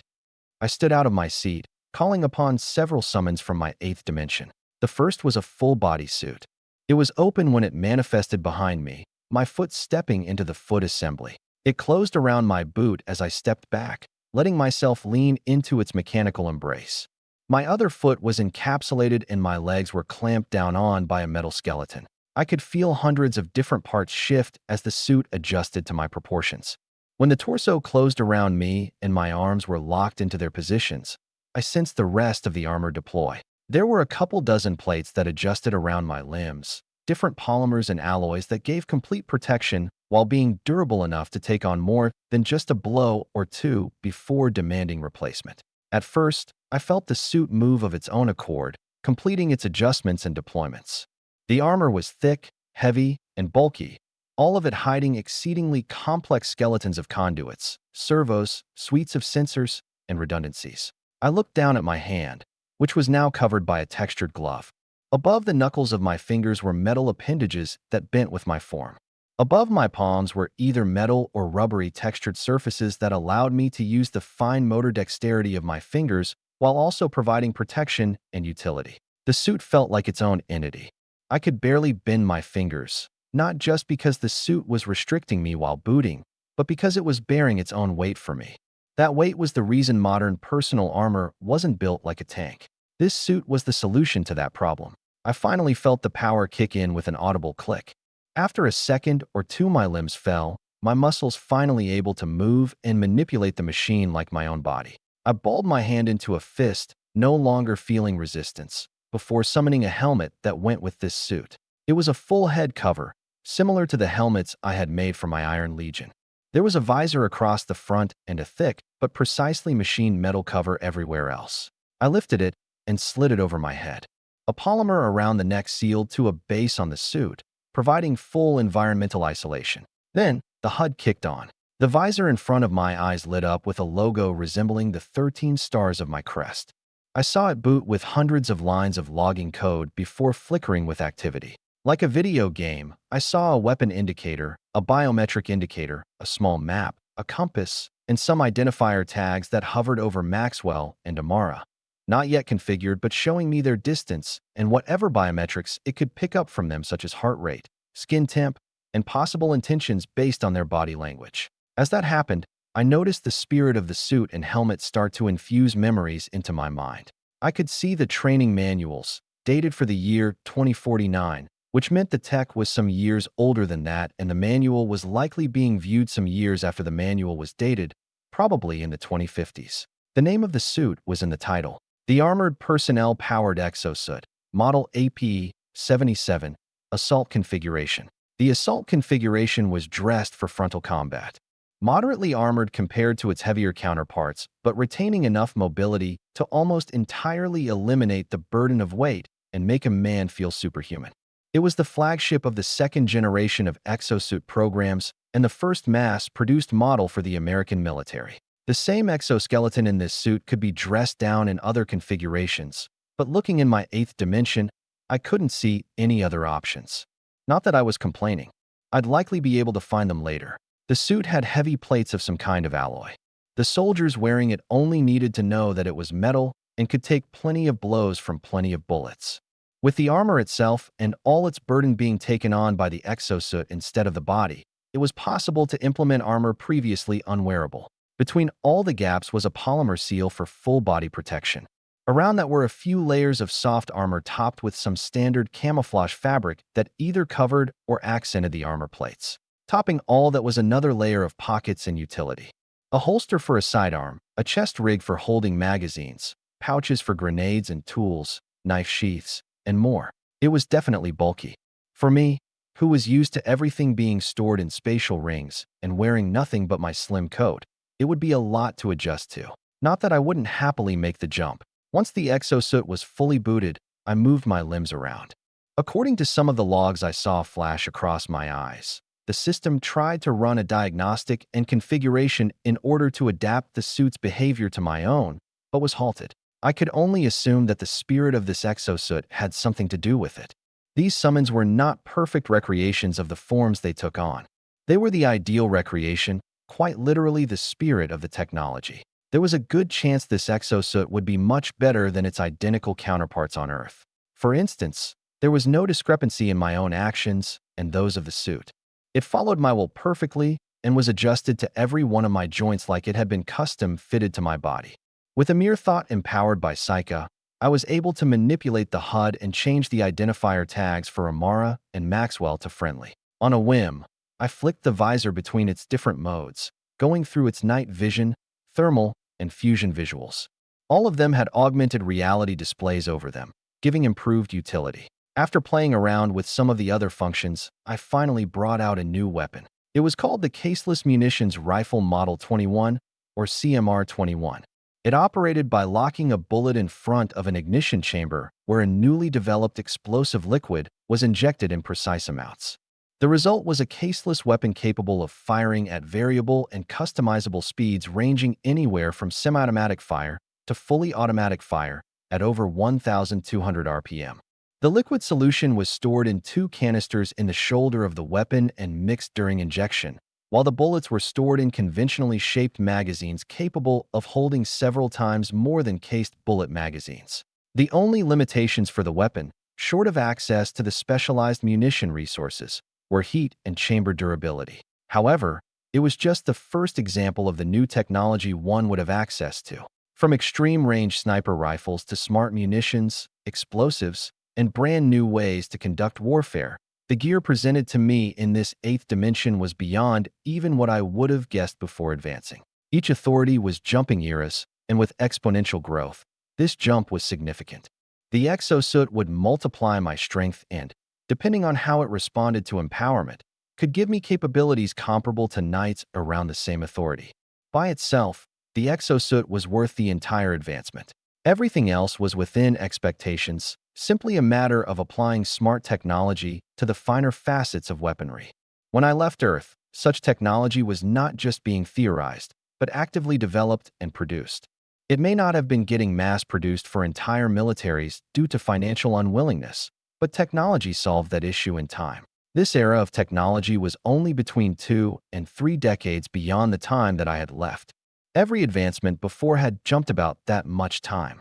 I was thrilled to see myself getting such useful tech at this level, thrilled that I wouldn't be limited to merely what I knew. It only meant that I would be able to survive the dangerous battles I was bound to get into in the future. But it also left me with questions, the same ones I had asked myself when Quan and Song told me what year they had come to this world. If the timelines between this world and Earth weren't linear or parallel, then could I ever hope to step back into a world where my family still lived? Getting back to Earth was a pipe dream, but I figured that if there was a way here, there was a way back. But finding a way back wouldn't help if I came back to an Earth many decades in the future, a future where my family was either aged and elderly or dead. I knew anything was possible at this point, but the thought of it still spoiled my mood every time I thought about it. And unfortunately, it was impossible for me to just ignore it. I sighed and continued checking out the new gear being bestowed upon me. I forgot sometimes, but my coat wouldn't last forever, wouldn't always be able to keep up. That I was getting my hands on high-tech armor meant that in the future, I'd be able to supply myself with armor capable of operating at my level, never to become obsolete.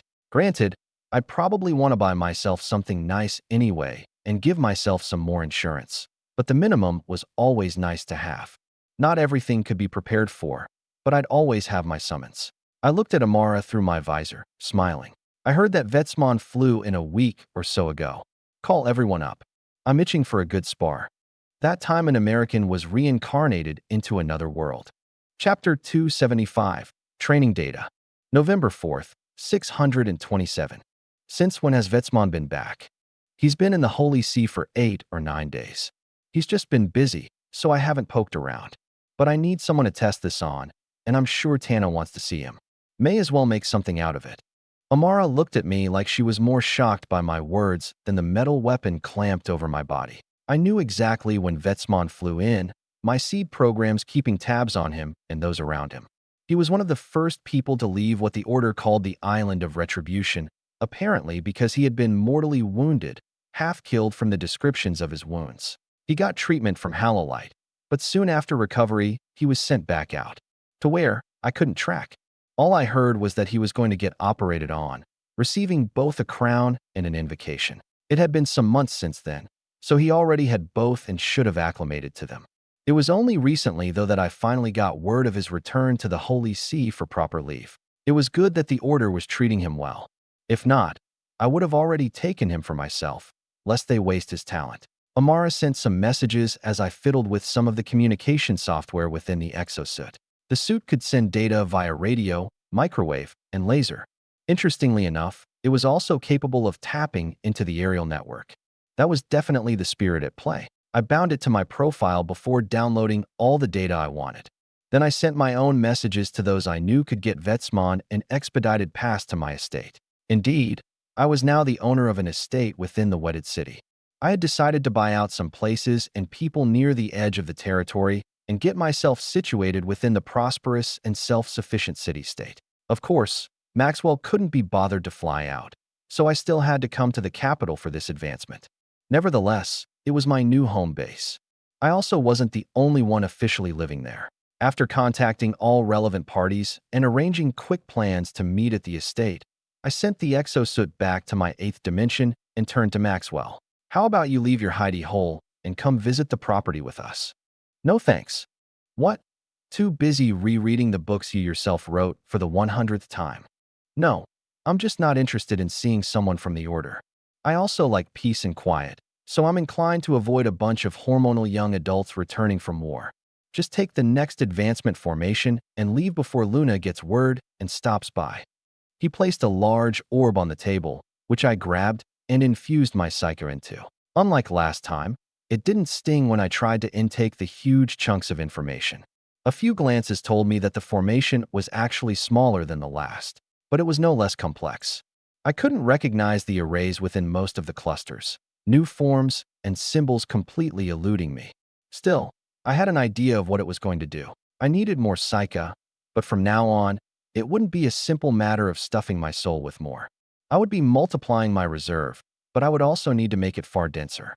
The Great Barrier demanded both quantity and quality. I stashed the orb, Maxwell waving me off. You can get your own crystal for cultivating. Ah, come on. It's not like you have a use for it. Give me yours. Hell no. You're several times richer than I am now after copying my rails, so bug off and get your own. Copy. I'll admit I'm richer, but I didn't copy anything. Those trains are a technology centuries older than I am, and my engine tech is the first of its kind. Then why did I have to give you my enchantments? God forbid a man gets some inspiration. Amara's face fell flat to the side, a sigh escaping. After another few minutes, I finally retreated with her and left Maxwell to his devices. We stopped by to talk to Luna, whom I invited to the estate. Unfortunately, she told me that with the recent success over at Retribution, she and Anderson were busy preparing for the next step. While the details of that operation weren't mentioned, I knew enough.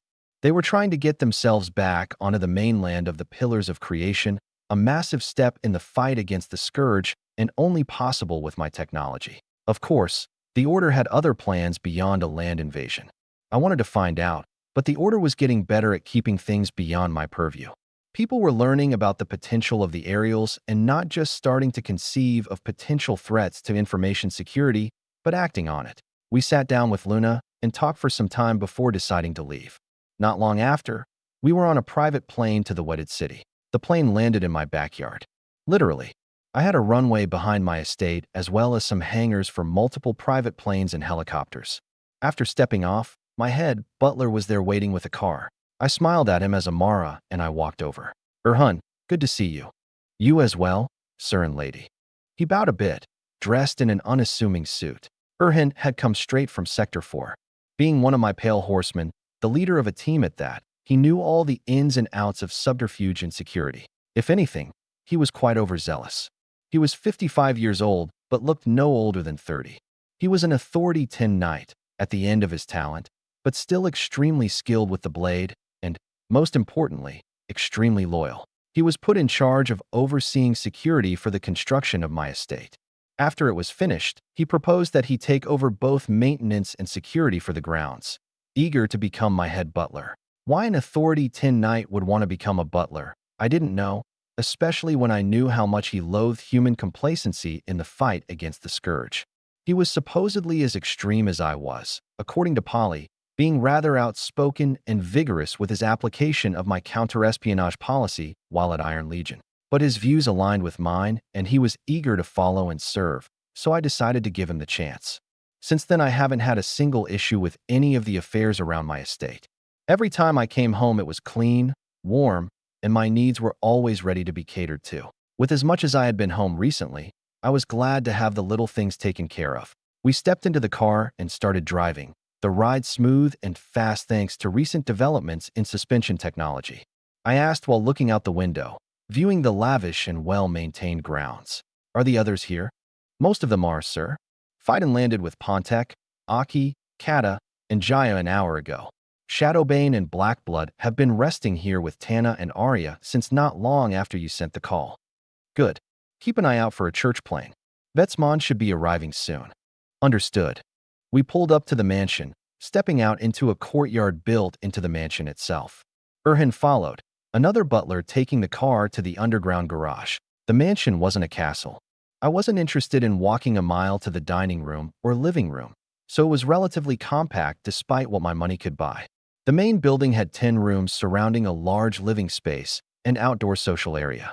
There was a large indoor atrium, a massive outdoor garden, and just about all the luxury someone in this world could get. Built like a fortress and dressed as my money warranted, the 3-story mansion was about everything the earthling in me could hope for.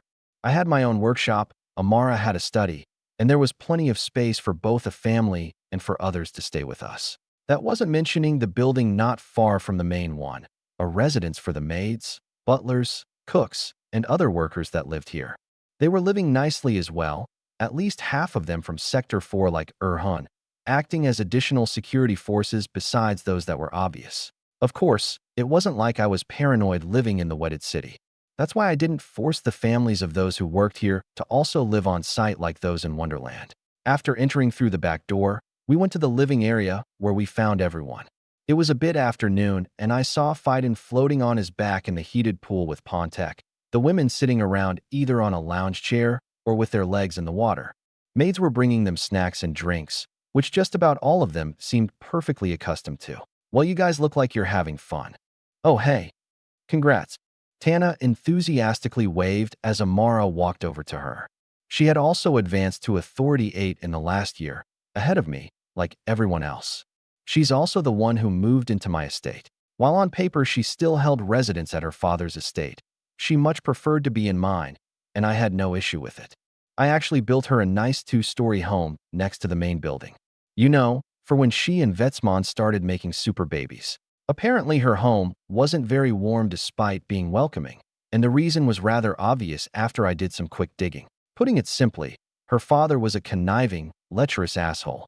Being the 4th child of his 3rd wife, Tana was generally disregarded until she showed some talent at the magisterium. Even then, she apparently had some generically talented older siblings that received all of his support in the military. Even after becoming one of the magisterium's top elites, he wasn't satisfied. Anything less than the best wasn't enough, and she had still been weak back then, unlike her siblings in the military. She was nearly discarded after Purple Sky, receiving no support from her father while entering the military and having to rely on Telexia for a station with Amara. After that, she continued to receive nothing. Until, of course, I made my rise. With her new status as one of John Cooper's closest friends and a soldier of Iron Legion, her father had made no shortage of attempts to get close to me by proxy. But Tana refused to bother me with that, which I greatly appreciated, and preferred to put some distance between them. She only ever went home when absolutely necessary. She still cared greatly for her mistreated mother and blood siblings. After all, my estate, her home, was a good haven for her. Amara also enjoyed having her friend live next door. Not that we were here all the time, but such a big space for just the two of us could get a little boring, especially without the modern entertainment I was once used to. Arya also recently moved in with Tana. She didn't particularly care for living in the founders market with the Tavares, so given the chance to move, she took it. On top of those two, Fiden also talked to me about moving in, but apparently his father was now trying to declare him the official heir, so that wasn't much of an option. Normal noble stuff. So I wasn't planning on being that concerned unless Fiden needed my help, such as with finding a wife. No man with such smoldering good looks could go without a woman when he was going to inherit an estate. The rooms there were meant to be filled. As for Shadowbane, well, this was the wedded city. She and Blackblood enjoyed hanging out here when they weren't on the front lines getting pelted with charred monster blood. Everyone stood to congratulate me. I shook a few hands and gave a few hugs. Then, Aki asked, "So, what new summons have you unlocked? Has the tech level advanced?" "Yes, it has. Hey, Fiden, care for a spar? Let's do it." Fiden smiled, obviously eager for a battle. With a step, everyone headed to the training grounds, yet another building on the estate that branched off the main one. We arrived, the place clean and the air fresh. The floor was solid metal, as were the walls and ceiling. There were all kinds of devices for things like weight training and advanced target practice. I also had a range outside. Everyone stood to the side as Fiden and I moved to the center of the metal sparring ground.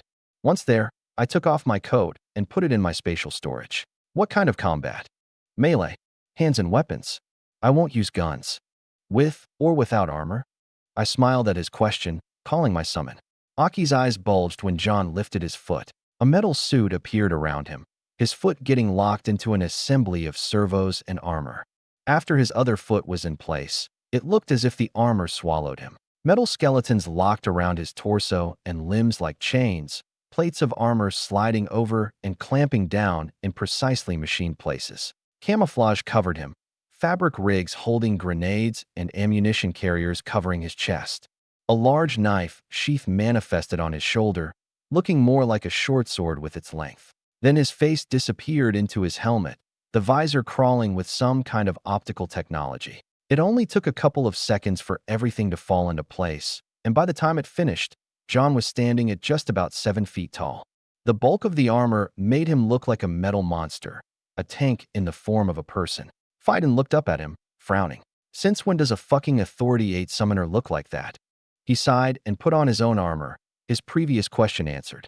Once his training spear was out, metal but dulled around the edge, John's voice echoed from the suit with the peculiar processing of a speaker, sounding a bit more menacing than usual. "Ready to dance, pretty boy? Can you in that massive suit? That's what you're going to help me find out." John squatted a bit, his fingers fluttering alongside their metal counterparts. Aki glanced around as the two stood there, staring each other down. It looked like Fiden was hesitating to decide what to do. She skipped over to Amara, who was staring at John with a wide smile. "Hey, so, looks amazing, doesn't it? I can see where he got the inspiration for our own armor." "Yes, but those suits were only prototypical theories when I left Earth. I just can't believe they actually made it. Even more, I can't believe he got access to future tech. I'm just wondering how fast it is. We'll see if he can keep up with Fiden. Well, if it's built like everything else the war machine produces." Aki's mutter faded, Amara glancing at her before looking back at John. The war machine, or as Amara had heard John call it, the military-industrial complex. In a world dedicated to producing the most advanced weapons technology conceivable, what level would a suit, designed to turn a person into a walking weapon, perform at? Not to mention when it was backed by the empowerment of Psycha. Amara's thoughts stopped there when Fiden finally launched his attack. His speed was incredible, looking like he simply teleported to John's position. He landed in his blind spot and maintained a perfect distance to attack with his spear and retreat if necessary. His aim was true, the spear heading for John's neck with space folding behind it and warping its speed like his movement did. That's when Amara heard the scream of metal on metal, eyes widening when she saw John grabbing Fiden's spear. Locked in the grip of his fist, the spear had slid just far enough to stop in front of his visor. Fiden's eyes bulged like he refused to believe what he was seeing. "You're too predictable, pretty boy. Can't keep up with your own speed." With a yank, John ripped Fiden's spear from his hands and sent out a fist.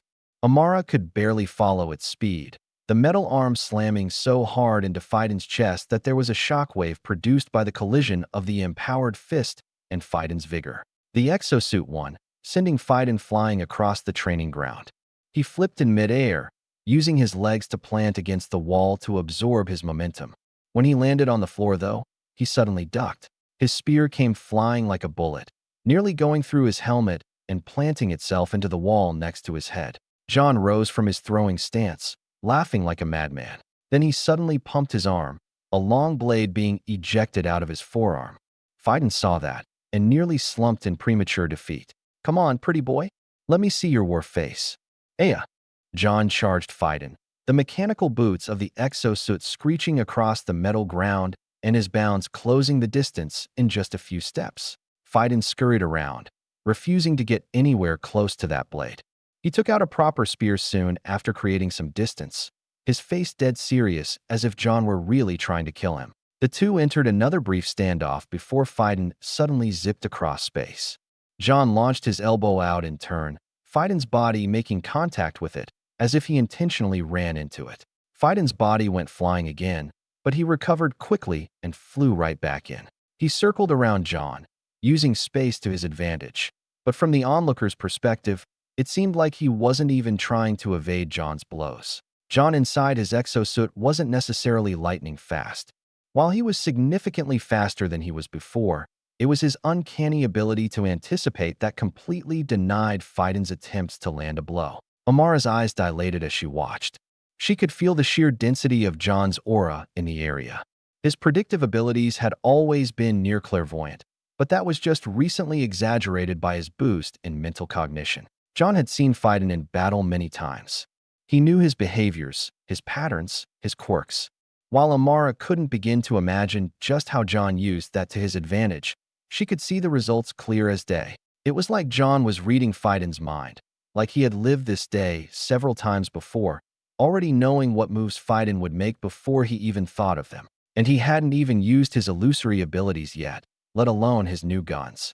If John went all out, even going so far as to bring out the seer knife and whatever other dastardly gadgets he cooked up with psychic crystals, she wasn't sure who in this room could stop him without being mentally and physically maimed beyond recognition. All because of a single advancement, because of a single suit hailing from a world of sheer technological superiority. Without it, John was still vulnerable, even with his coat. But now, that exosuit was threatening to eliminate his one weakness. Fiden's sudden shout summed up her thoughts rather well. "Fuck. What kind of summoner shit is this? Cold summoners are supposed to be the weakest. Shut up and give me some more sugar, pretty boy. Daddy's still got plenty of energy." "Fuck no. Amara, get your fiancée off of me. Don't bring her into this affair." "This is not an affair." Amara rolled her eyes as Fiden started running, barely avoiding John's mechanical claws. They played cat and mouse for a few minutes longer, Fiden eventually drawing Blackblood and Pontek into the fray. It was only after the three started working together that John actually got pushed back, but the blows he took only highlighted the toughness of the exosuit, weapons often streaking right over its armor. Then, Amara suddenly turned, the door to the building opening. A massive figure walked in, everyone coming to a halt and turning to him. The head butler Erhin waved in the man before tactfully leaving. Betsmon stood there, an awkward, nervous smile on his face. He looked significantly different than the last time they had seen him. He stood around 7 feet tall as John was in his exosuit, and his face showed the weathering of decades instead of just years. Just his aura was unrecognizable, even compared to how it had been at the treehouse. He still radiated lingering bloodlust from his time on Retribution, the mountains of death he had carved still present in his psyche, as it was for everyone else there. His skin was still dark and tanned, his hair a month overdue for a cut. His muscles bulged from under his clothes, his forearms as thick as most people's thighs and as vascular as a bodybuilder's. He looked like the incarnation of strength itself. On top of that, his body was riddled with new invocations. That meant he had gotten his crown, and there was no doubt about its power. At minimum, it used Authority 11 materials, likely sourced from a king blood, which meant it was at least on par with Amaris, who received the best of all attainable crown materials for a warlock. Not even John was sure of the specifics, but it was safe to bet on him being the strongest in the room. Amara turned when she heard John's footsteps. He walked straight up to Vetsman and stopped, the two men staring at each other. Vetsman raised his hand for a shake. I wanted to start with an apology. John stood there silently for a few seconds before grabbing his hand. Then he suddenly twisted, pulling with such power that Vetsman was raised off the floor and flung across the air like a doll. He slammed into the opposite wall across the building, shaking the ceiling. John stepped forward, his suit groaning with power as the blade on his other forearm ejected. Your apology will be composed of training data. It's time to pit the machine against flesh. That time an American was reincarnated into another world. Chapter 276, All Mine. Vetsman rose from the floor, watching John walk toward him, boots clanking across the metal ground. He wasn't sure what the hell John was wearing, but he could guess that it enhanced his strength massively. Unfortunately, it didn't feel like much to Vetsman. Of course, it was no issue that it wasn't strong. On the contrary, the fact that such strength came from a summoner was mind-boggling. Vetsman had fought with knights who exhibited less strength. Based on the fact that John's forearm blades didn't retract, it seemed like he intended to use them. He made a decision and put his own armor on. He wasn't interested in getting poked full of holes. When John finally got in range, Vetsman threw out a punch, his stance low so he didn't get thrown again. Despite his punch snapping through the air, John smacked it away and returned a fist. His blade attempted to spear through Vetsman's armor, but the plates deflected it with some assisted movement. Then John's other fist swung around in a hook, the blade retracting so his metal fist could collide with Vetsman's raised arm. Vetsman felt the impact on his skin despite the armor dampening it massively. After blocking, he tried to throw in some blows of his own, only to get dodged repeatedly. John was reading all his movements. Vetsman knew about John's predictive abilities. He had spoken with many summoners, some of them having similar auric abilities that tied in with their intelligence. While all people could use aura to predict a person's actions based on the way their thoughts leaked into their aura, summoners were particularly suited to using such techniques. But the Order taught him more than just how to fight and survive. Among those teachings were ways to manipulate his own mind so that he couldn't be predicted, so that his own thoughts couldn't be used against him. It worked, to some extent. There had never been a summoner like John before, so Vetsman couldn't be sure how well it actually performed. From the way he was getting read at every turn, it didn't seem to be doing that well. On the other hand, John's mind operated at such a high level that perhaps even predicting movements didn't matter. He could just react that fast. Vetsman continued to block and press forward, no longer in a lower stance, his armor's weight alone able to prevent John from sending him flying. Over a short time, he started finding the limits of that suit's strength, moving to press his advantages. He swung his arm wide, his muscles nearly tearing with the strain he put on them. He managed to hook his finger on John's suit, taking that grip and clenching his fist. Next thing he knew, John swung his elbow and slammed it right into his temple. His helmet took on most of the blow, and yet it still nearly blinded him. But he maintained his composure, continuing to grab hold of the suit and pull him close. John delivered several more blows before shifting his body, swinging around Vetsman's grip and locking his arm with his body. Vetsman tilted and his arm strained under the lock, but his grip remained, and he didn't allow John to snap his elbow. Instead, he lifted John's body and slammed him down on the metal ground.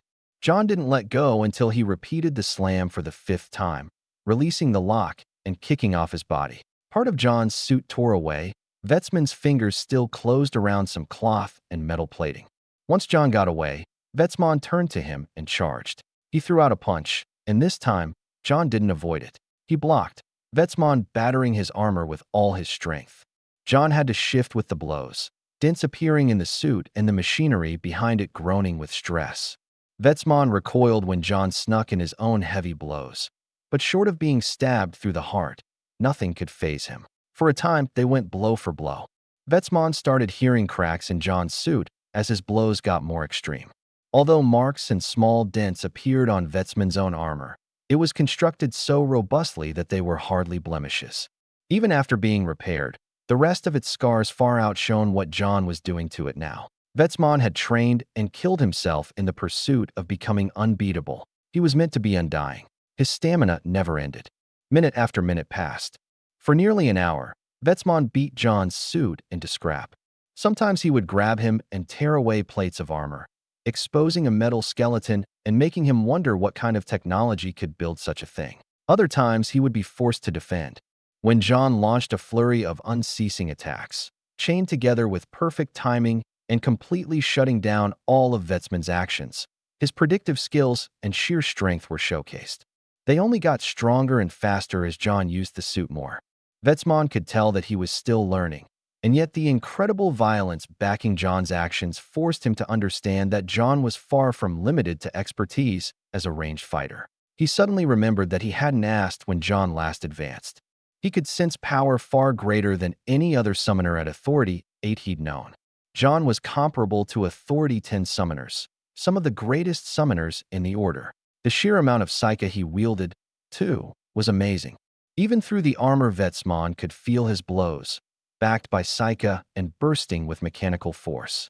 The amount of strength on display was extraordinary, and yet he'd throw out those blows one after the other with explosive moves Vetsmon had only seen from other knights like himself. The only downside was John's armor itself. It had its vulnerabilities, which Vetsmon didn't hesitate to exploit. If John wanted training data, he'd get some. He knew John would learn from this, so he broke him down in every way possible. He'd take the blows and then deliver them with impunity. It was only when half of John's suit was torn away and destroyed that he suddenly stopped. John's fist crashed against his abdomen, and yet there was only the weak sound of metal hitting metal. Although John was still bristling with Psyche, it looked like his armor couldn't take it anymore, couldn't deliver any more strength. John just let up, sighing with heaving breaths. His helmet was dented and its visor cracked, but relatively intact when he finally took it off. He saw John's face, far more aged than it had been back then. It lacked the same whimsy that Vetsmon had known John for, the same recklessness and carelessness he lived with at the Magisterium. Life had hit them both hard. His face was also covered in blood, his mouth and nose dripping with it. Suddenly, Vetsmon remembered that behind that armor, there was still just a summoner there. Vetsmon sent away his own helmet. The most he had were bruises and muscle strains across his body. He could have fought like that for another day, but combat with an Authority 8 summoner felt less than honorable, especially against his friend. That's when John lifted his arm, putting it around his shoulder with a heavy hand. "It's good to see you, man. You hit a lot harder than before." Vetsmon was silent for a few seconds before smiling. "My training at the Order wasn't wasted." "Yeah, I fucking felt it." Vetsmon walked with John as he pulled him to the side. Amara and Tana moved to meet them in the middle. Amara sighed, scanning John up and down. "So is this how men greet each other now? Beat the hell out of each other till the other can't stand?" It's actually a male dominance ritual. I won too." "The fuck you did? Put the suit away. Let me see the damage." "'Tis merely a flesh wound." John sent the exosuit away, his clothes being revealed, blood spots all over them. Amara lifted his shirt to expose the massive purple bruises across his body, some of them bleeding with split open skin. She cast a spell, a healer's spell that could reveal internal irregularities.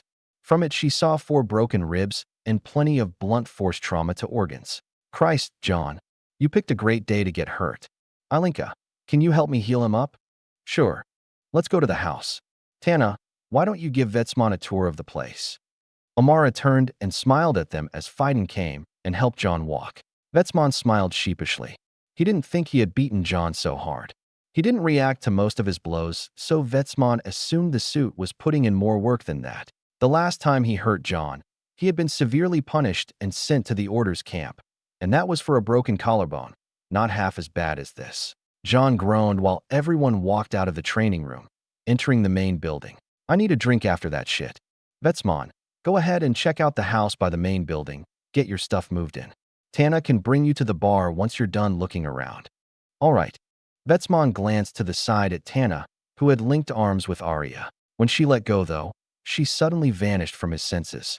His brows raised, startled when he felt a hand on his arm. Tana reappeared, looking up at him and slipping her arm into his. Vetsmon couldn't help his smile. the two splitting off from the rest of the group and walking outside the main building. They arrived at the house, Tana's house. This is the place John built me. It's very nice. Sturdy too, based on the enchantments. Just as sturdy as the main building. He said the walls could absorb a tank shell. I see. By the way, I had a question. Yes. He looked down at Tana, feeling those achingly familiar butterflies when she looked back up into his eyes. When did John reach Authority 8? Today. You mean? He advanced this morning. That's why he made the calls to get you here. Vetsmon paused, his steps coming to a screeching halt. I feel like an idiot now. Well, it's not like John isn't insanely violent. But I used my full strength on a recently advanced Authority 8 summoner, and not only am I about to advance to Authority 9, but I just received a crown and set of invocations. I'm reaching heights of strength I've never thought possible, and I just pummeled a summoner. With my armor on. Did you use those invocations? No. Then I wouldn't worry about it. John held back too. If he brought out his seer knife, killing you wouldn't have been out of the question. But it's not like you guys were going that far. I hardly care about some knife. Vetsmon sighed, hearing Tana snicker. What? Well, that seer knife is no mere knife. But I forget that you've been gone for such a long time. Amara told me that he made a worse one too, but he hasn't shown us or used it. It's scary to think about, but oh well. Just don't stress so much. John's been in far worse positions over the past couple years. Vetsmon frowned. He still didn't care much about what weapons John had. He wouldn't have complained if he had used his guns in that battle initially. Now, he was wishing that he had. Anything to make it a fairer battle than it was. If those at the Order found out about the battle, he'd never hear the end of it. He'd also probably get pummeled by his superior, who'd want to re-educate him on what a fair spar looked like. Even then, he was impressed by the strength John showed. And above all, his armor failed first, not him. Vetsmon had found its weak spots, and now John knew what to watch out for in a real battle. He comforted himself with the fact that not even the Order could find out about anything that happened in John's estate. Then he felt Tana's pull, glancing at her. He almost recoiled when she reached up and pulled down his neck, locking their lips together. When they separated, he just stared at her smile. Stop with the frowning and focus on me for a bit. It's bad enough you don't join us at Iron Legion, but then you disappear to an island for a year where I can't visit. Do you know how frustrating it is seeing those two get engaged and being all lovey-dovey day after day while I have to sit here and train my ass off? Also, I'm not paranoid about falling too far behind you. And what have I gotten for it thus far? Vetsmon remained speechless, Tana pulling him in for another long kiss. Losing himself, he wrapped his arms around her, letting her jump up and wrap her legs around his waist. They remained there for over a minute, Tana finally pulling away with a wide smile. Yeah, you're gonna be all mine, big boy. Amara's not gonna be the only one screaming at night anymore. That time an American was reincarnated into another world by SP Forda. Chapter 277, Gray Area. Be gentle. How gentle do you think I can be while resetting a bone? Beats me. But if you're poking my lung with it, then I'd say there's a problem. Don't get smart with me. You did this to yourself. You're just lucky your body is still saturated with vigor after the advancement. Silver lining. I cringed while Amara made the final shift, my ribs falling into place with a few of their fragments. She'd been learning healing magic for a long while now. Unfortunately, she didn't often get the chance to use it. Healers were highly trained and educated, for good reason. But that training was often done in a stronghold where there were many patients and other skilled healers who could monitor. Unlike other strongholds, though, Iron Legion wasn't known for its high casualty rates. In fact, in the opening phases of Euclid's Anvil, the medical wards saw more injuries from simple operator mistakes than scourge-inflicted wounds. Most of those were classified as workplace accidents because they didn't happen on a battlefield. Thus, the number of patients a healer would see in a given day was so low that managing officers started getting in trouble because the medical wards were being turned into recreational areas out of sheer boredom. So Amara never got many chances to train her skills extensively. Part of becoming better at magic was using it, and without many patients to treat, those skills were falling by the wayside. Unfortunately, it also meant that I was doomed to be her exclusive patient. Ilinka was there taking care of the bruises, but Amara was quick to have fun resetting my broken ribs. Thankfully, I was numbed, otherwise neither of us would be having a very good time. Once done, The bone was fused and my lingering wounds were washed away with magic. Although my body would have to recover by itself for another day, I was at least brought up to fighting condition.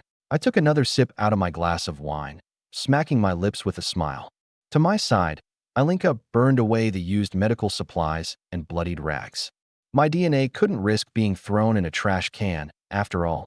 Who knows who might try to get a hold of it and grow a clone of me. Ah, good stuff. I should start a winery.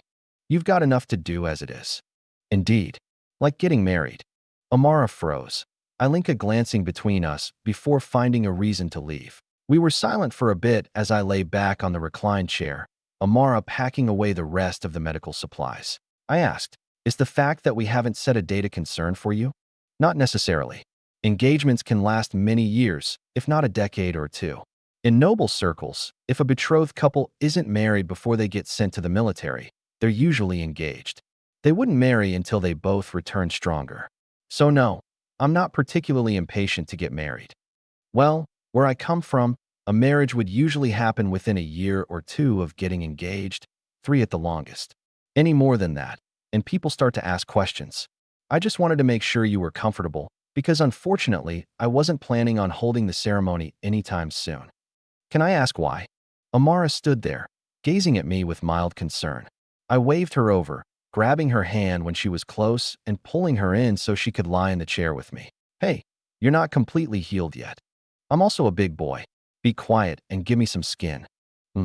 She resigned herself and cuddled, the two of us getting comfortable by ourselves in the room. My words from then on entered her mind alone.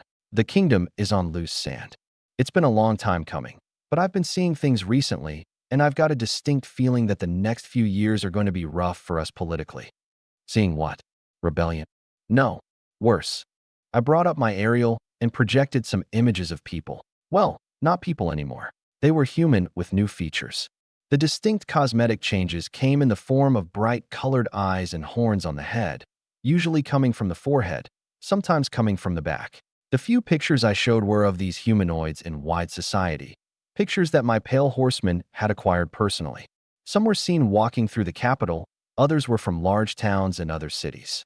There were some pictures of entire groups numbering in the dozen or hundred. Amara's eyes narrowed. Royals? No, they're a new breed of human, or at least that's what they're calling themselves. Nobody knows where they came from yet, but they've been appearing in large numbers throughout the kingdom. Sector 4 reports also state that there are entire villages of these humanoids, and not new villages. All of these people are documented citizens of the kingdom and have been for their entire lives. But they underwent changes, turning into this. Corruption. Yes, but of a new kind. And these corrupted are attempting to pass themselves off as human. Unfortunately, it's working, and it's going to lead to a massive problem. As more and more people offer themselves, an entire portion of society is going to turn into pawns for the scourge to manipulate. I brought up a new batch of pictures, this time being images of famous nobles with the new corrupted features. Even high society will succumb. Then you're going to have a massive chunk of humanity's political and strategic power in the hands of the scourge, all without a single fight. How are they doing this? There's no way people can't see the obvious issue. Even then, such corruption can only be carried out by scourge. Have they hidden themselves? Nope. My theory is that they managed to refine their methods of corruption to such a level that it's either no longer so mutating or just not nearly as intrusive. They can corrupt people without reducing their sense of self and intelligence, at least not too much. In fact, Sector 4 has found a clinic for this corruption in the capital. It's not public, but it's gaining popularity. But people wouldn't go through something like that unless they got something extremely valuable. Let me guess, it gives them magical power. Ding ding ding. My witch is so smart. I smothered her in some kisses and put down my aerial, wetting her neck and hearing complaints of ticklishness before stopping. This is a serious conversation. Then stop elbowing me. Stop tickling me.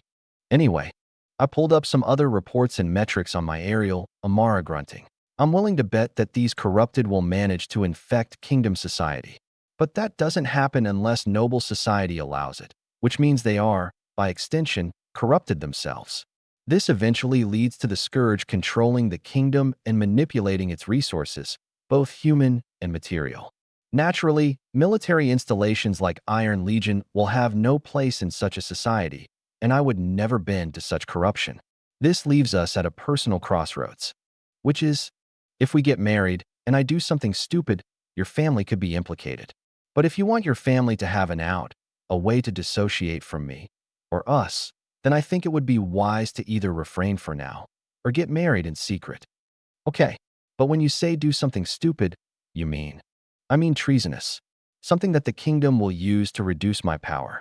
Iron Legion is this world's only private military power, and it's managing to compete with the kingdom as a whole. Not to mention how San Industries is rapidly becoming an economic power that controls the world's technological level. If I started expanding, maybe multiplied my number of troops, there's no reason I couldn't build an army that could decimate the kingdom. They know that. They just didn't think I would initially succeed, and now they're threatened. Given some years, they're going to do something about me, and it's not going to be pretty for anyone involved. Amara was silent for a bit, eventually nodding. All right, but wouldn't you want to cooperate with my mother? And the Raven Chief? I thought they were brewing rebellion themselves. The only reason their initiative can even be called a rebellion is because of their own personal and economic power. Without me and what I've done for their soldiers, they would sit on their hands for another decade. By that time, the Scourge would be crossing the River of Desolation, and the kingdom would be getting fucked anyway. This is to say that they still need time, need an opportunity, and unfortunately, they wouldn't be enough to back me if I did decide to do something. They need time, and I'm going to have to burn some bridges long before they're ready. One of those bridges is going to have to be my family then. Probably. They're going to be a hidden card, but to become that, we have to be out of the picture. Getting married might make that slightly more difficult, but that's also why I'm inclined to simply get married in secret. As much as I want to rub it in everyone's faces, being subtle is probably the smarter move. Probably. If that's the case, I'll follow your plans. But at the same time, I'm wondering if there's anything we can do. For instance, taking out those behind the corruptions. If we can stop it before it gains enough traction, maybe it could prevent a massive civil war. I smiled a bit, enjoying listening to her talk about getting our hands dirty. That certainly sounds fun, but unfortunately, it's already too late. I've already picked up on chatter regarding some of the royal children, the princes and princesses of the kingdom. 4 of them are in on this, and they also happen to be the 4 who wield the most political power. 3 of those are in bed with the sovereign families, the Grand Dukes, 2 of which are directly tied to the clinic itself. You have to realize that these issues don't begin with the citizens. They begin with the elites. They are the reason these corrupted are propagating. So killing a few minions here and there will hardly do anything. They can and will be replaced. Well, no reason we can't kill marquises and counts. They're within our combat ability. And they can also be replaced. They are a minion like many others like them. My concerns lie with the source of the problem, the Scourge itself. Primarily, the being who suddenly came up with this method of corruption. I pulled up another picture. On it, the profile of a corrupted. It was a man in his 30s, nothing outstanding about him. However, there was a mark on his neck. It was small, and with the resolution of the image taken from the distance the mark was barely noticeable. But my brain instantly resolved the mark to be that of 3 numbers. I zoomed in on the image for Amara, tracing the numbers. That right there is what's known as the mark of the beast. I can assume it's on every single one of these corrupted, but those numbers are a problem. Why? Because the mark of the beast is a concept from Earth.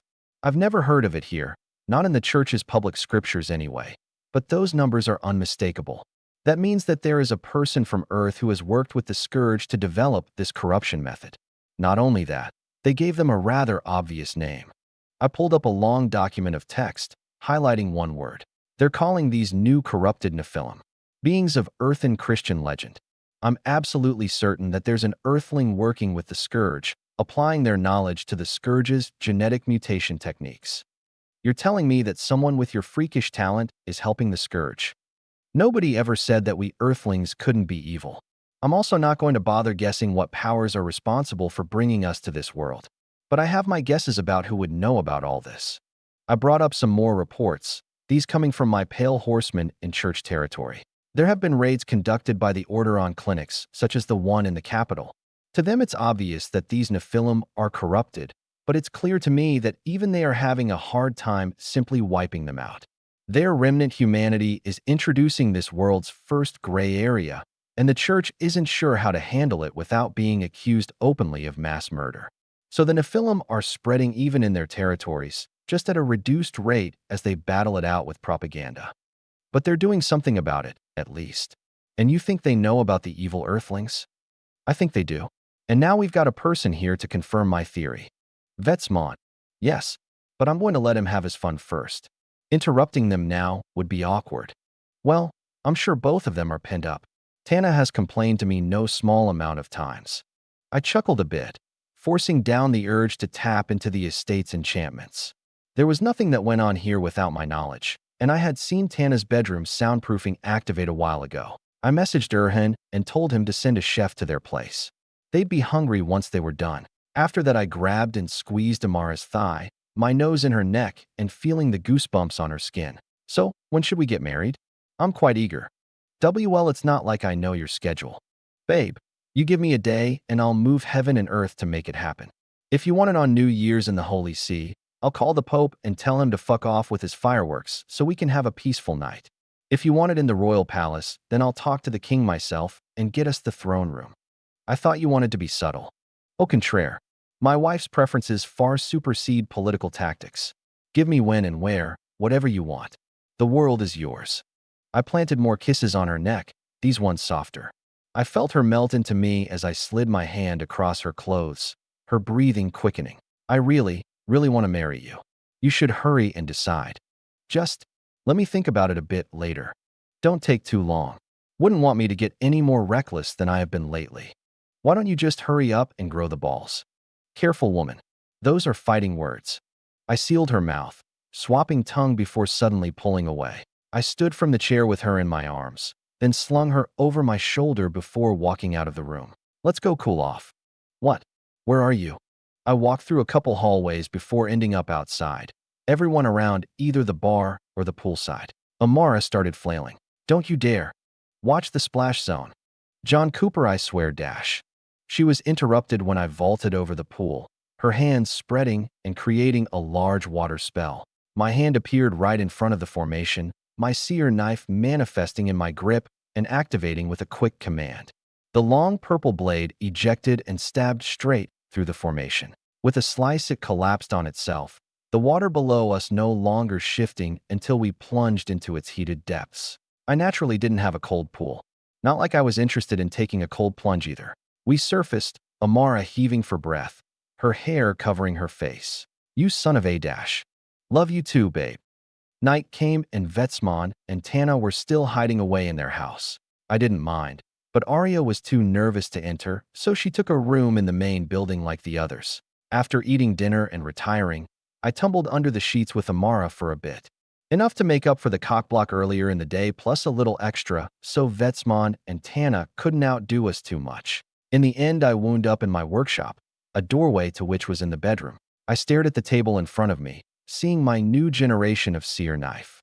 It was roughly the same size, but after attaining the neural gem from that death shrine at the bottom of the Citadel's research facility, its power couldn't be compared. I had spent plenty of time over the last year or so refining everything about my magitech. Most of it remained secret. Some of it found its way into the hands of my Wonderland teams. The piece in front of me would never be seen by anyone but my fiancée. The SER knife was evolving. The potential was limitless, especially when I started applying what was being learned from the island of continuance and the heart of transmutation at its center. Those researchers were already pulling data and developing concepts never before conceived. I would be able to utilize those principles of transmutation even without a penultimate technique that could generate all three energies. In fact, one could say I was ahead of those researchers without so much as a full day with the heart. After all, the techniques to create that protective shield around the heart were owned solely by yours truly. It was a technique developed only after the mantle had studied the heart for years. They had done all the work for me, and not only did I hold the raw data they left behind, but I was able to reverse engineer the shield itself, understand it not as a researcher, but as a summoner, codifying mana and vigor with Psycha. It was like they had given them magic intelligence. It was a way of encoding magic unlike even enchanting, or perhaps at such a high level that the two looked nothing alike despite being in the same category. Currently, it was my greatest boon from that island. While the secret to the automatons was still hidden behind incomprehensible depths of complexity, this technique alone was more than enough to make that trip worthwhile. Staring at the knife, I heard the door open behind me. Amara walked in, wrapped in a blanket and with droopy eyes. "You're really in the mood for workshopping after all that?" "My best work is done after sex. Post-nut clarity is motivating like that." "Not sure what that's supposed to be, but you should come to bed. You had an exciting day today." I looked down and kissed her forehead when she came to my side. "I won't be too long. Go keep warm." A quick kiss and she walked back off, my gaze turning back to the table. A long breath escaped as I initiated another cycle. I saw my newest prototype flash, a rough outline of a blade growing from the device. This time it was composed of vigor and given form by Psycha. I had done the same with Mana over the last month. Doing it with both at the same time was significantly more difficult to control, but I'd already had some successes. However, I had another application in mind for this. With this new ability to encode other kinds of magic, to some extent, I could wield the magic itself. While I couldn't outright cast spells like a warlock or empower my body like a knight, in the realm of enchanting, this could negate the need for a warlock. I wasn't sure if I could enchant by myself just yet, but I had already developed methods to tap directly into enchantments. There was no reason I couldn't also write or overwrite them. Backed by the power of the neural gem, I could create a magic weapon capable of countering every known magic there was. My SER knife, previously only deadly due to its psychic influence, would have its lethality multiplied once more. Not to mention its utility. It would be the end-all enchanting tool. I was just hoping that I could perfect it soon. The applications were endless. If I applied this magitech to my military, then I could bolster their defensive powers massively. Tanks would be nigh indestructible to anything but the most powerful combatants. Sector 4 could start running operations in areas previously untouchable. Stealth systems would be impenetrable to anything currently developed. Weapons would become that much more efficient and more destructive. But I intended to keep this for myself, for now.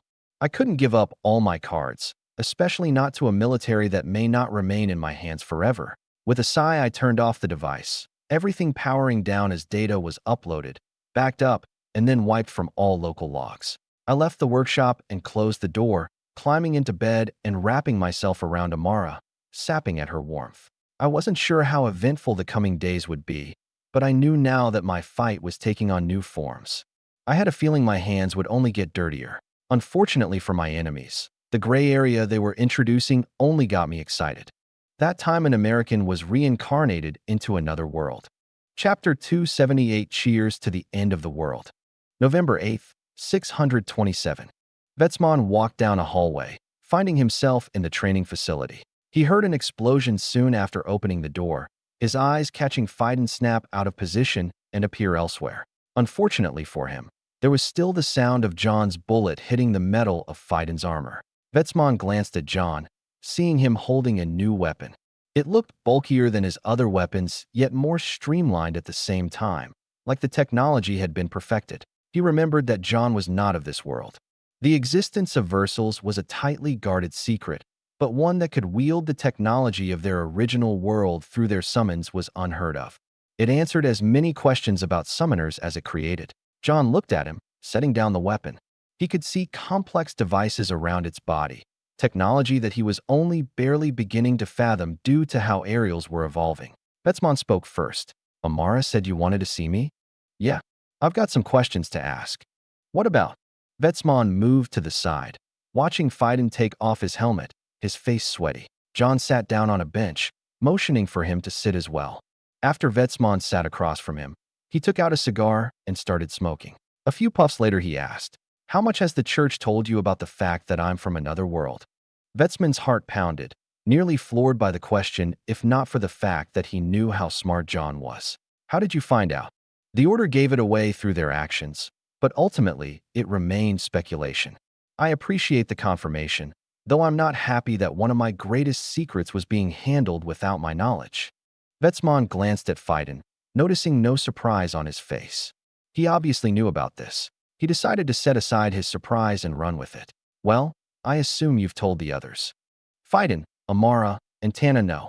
Amara was naturally the first, but back then, circumstances compelled me to reveal it. Since then, I've brought those closest to me into the loop. Except for you. The church beat me to you. Sorry about that. Nothing to apologize for. As I am now, a secret such as that can hardly affect me even if it got out. You of all people would know how unconcerned I am about secrets and security. Vetsman nodded with a chuckle. The Order had taken John's guidances on counterespionage and reshaped the way they conduct nearly everything. He had been grilled on all of it, victim to every obsessive summoner who got a hard-on while thinking about how tight of a hold they'd be able to exercise over information. His smile quickly disappeared, though, John's gaze suddenly piercing his thoughts. Unfortunately, I need to determine where you stand, though, Vetsman.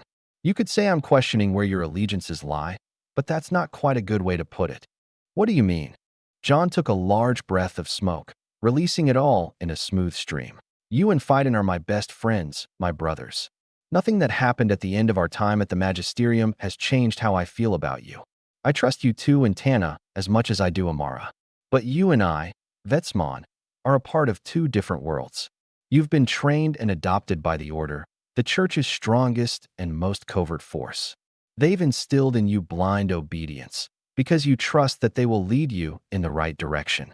This is on top of your religious affiliations and your mutual moral fight against the Scourge. Now, the Church and I align on almost all issues.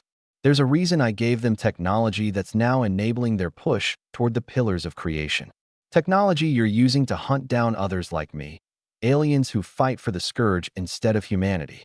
Vetsman's heart rose into his throat, his body fighting every urge to react. He wasn't sure how John knew about one of the Order's most secret operations, but it was clear that he had eyes in places the Order did its best to veil. It made him wonder just how much John truly knew. But I've got secrets of my own. I'm doing things not even the Order can guess at. Things that will secure the demise of the Scourge. I think we'll always align on that goal. But that doesn't mean I can trust the entirety of the Church. There are certain things I want you to know, certain things I want your help with, if not now, then in the future. I want an ally that I can trust to keep a secret, someone smart enough to keep their mouth closed when it counts. But my trust demands that yours and me is higher than that of the Church. You're not asking me to place you above God, right? Do I look like the fucking Antichrist? John gave him a dumb look, Vetsman's face falling flat. He sighed and leaned forward. Vetsman, if the day comes that a head from a paladin peerage, or someone like Anderson, comes and attempts to accuse me of being heretical or tries to take something that I've built for a greater good, whose side will you be on? Vetsman went silent, pondering what such a question meant. It was difficult to believe that the Church, a nation founded upon Christ, was capable of being led by people who would attempt to subvert someone like John for their own personal gain. Vetsman had seen what John had done, what he had built, the devastating blow his Iron Legion had already dealt to the Scourge. His deeds would go down in history merely as they were now, let alone the impact he would have in the coming years. And that wasn't mentioning the fact that he gave his technology in its entirety to the Church, effectively free of charge, purely out of the desire to see humanity succeed against their existential enemy. His subjective flaws be damned. John deserved the highest honors the rest of humanity could give him just for what he's done thus far. For the first time in history, the Scourge's eradication could be fathomed. It was difficult to believe that anybody could possibly try to take advantage of him, strong-arm him into giving up more than he has.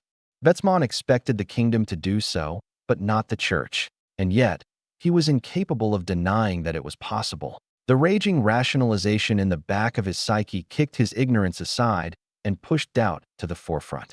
It forced him to believe that not only could it happen, but it would. Anarchy permeated his brain and forced his thoughts in directions he didn't normally think possible. Thoughts about how even the Church could be short-sighted, how even the leaders he revered all his life could be stubborn or so arrogant to believe that they could wield John's own inventions better than he could. It left a miasmic taste in his mouth, but he didn't fight it. He had already rationalized anarchy. Now it was just doing its job, following the rules and ideologies that he himself had rationalized it with. He glanced at John. He had his own faults. He had his own arrogance, his own stubbornness and recklessness. Anybody could find fault with him.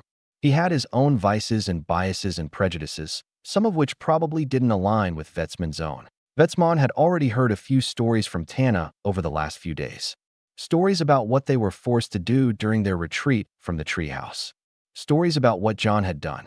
They were secrets that couldn't ever be uttered, but being so pivotal in Tana's life, she had confided in him anyway. He had known that the things John had done, even before they had met, had drenched his hands in blood.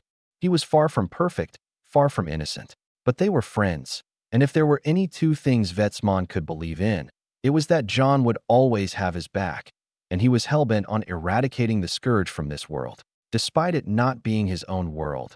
Despite him being dropped in this place with no explanation or reason and thrust into a position where he had to fight for his life, he took it upon himself to use his intellect to develop technology and try to save the world. He believed in John's convictions. So he decided that it was only right to believe in his best friend before leaders with their own interests and potential greed. Vetsmon couldn't help but smile. I think you're the last person I'd ever doubt, John. If there's some idiot, from the church or not, trying to take what's yours, I'll be the first person to step forward. We may not be around each other much these days, but that doesn't mean I wouldn't like to be your most trusted. As would I. A few years apart will hardly change how I feel about my strongest shield.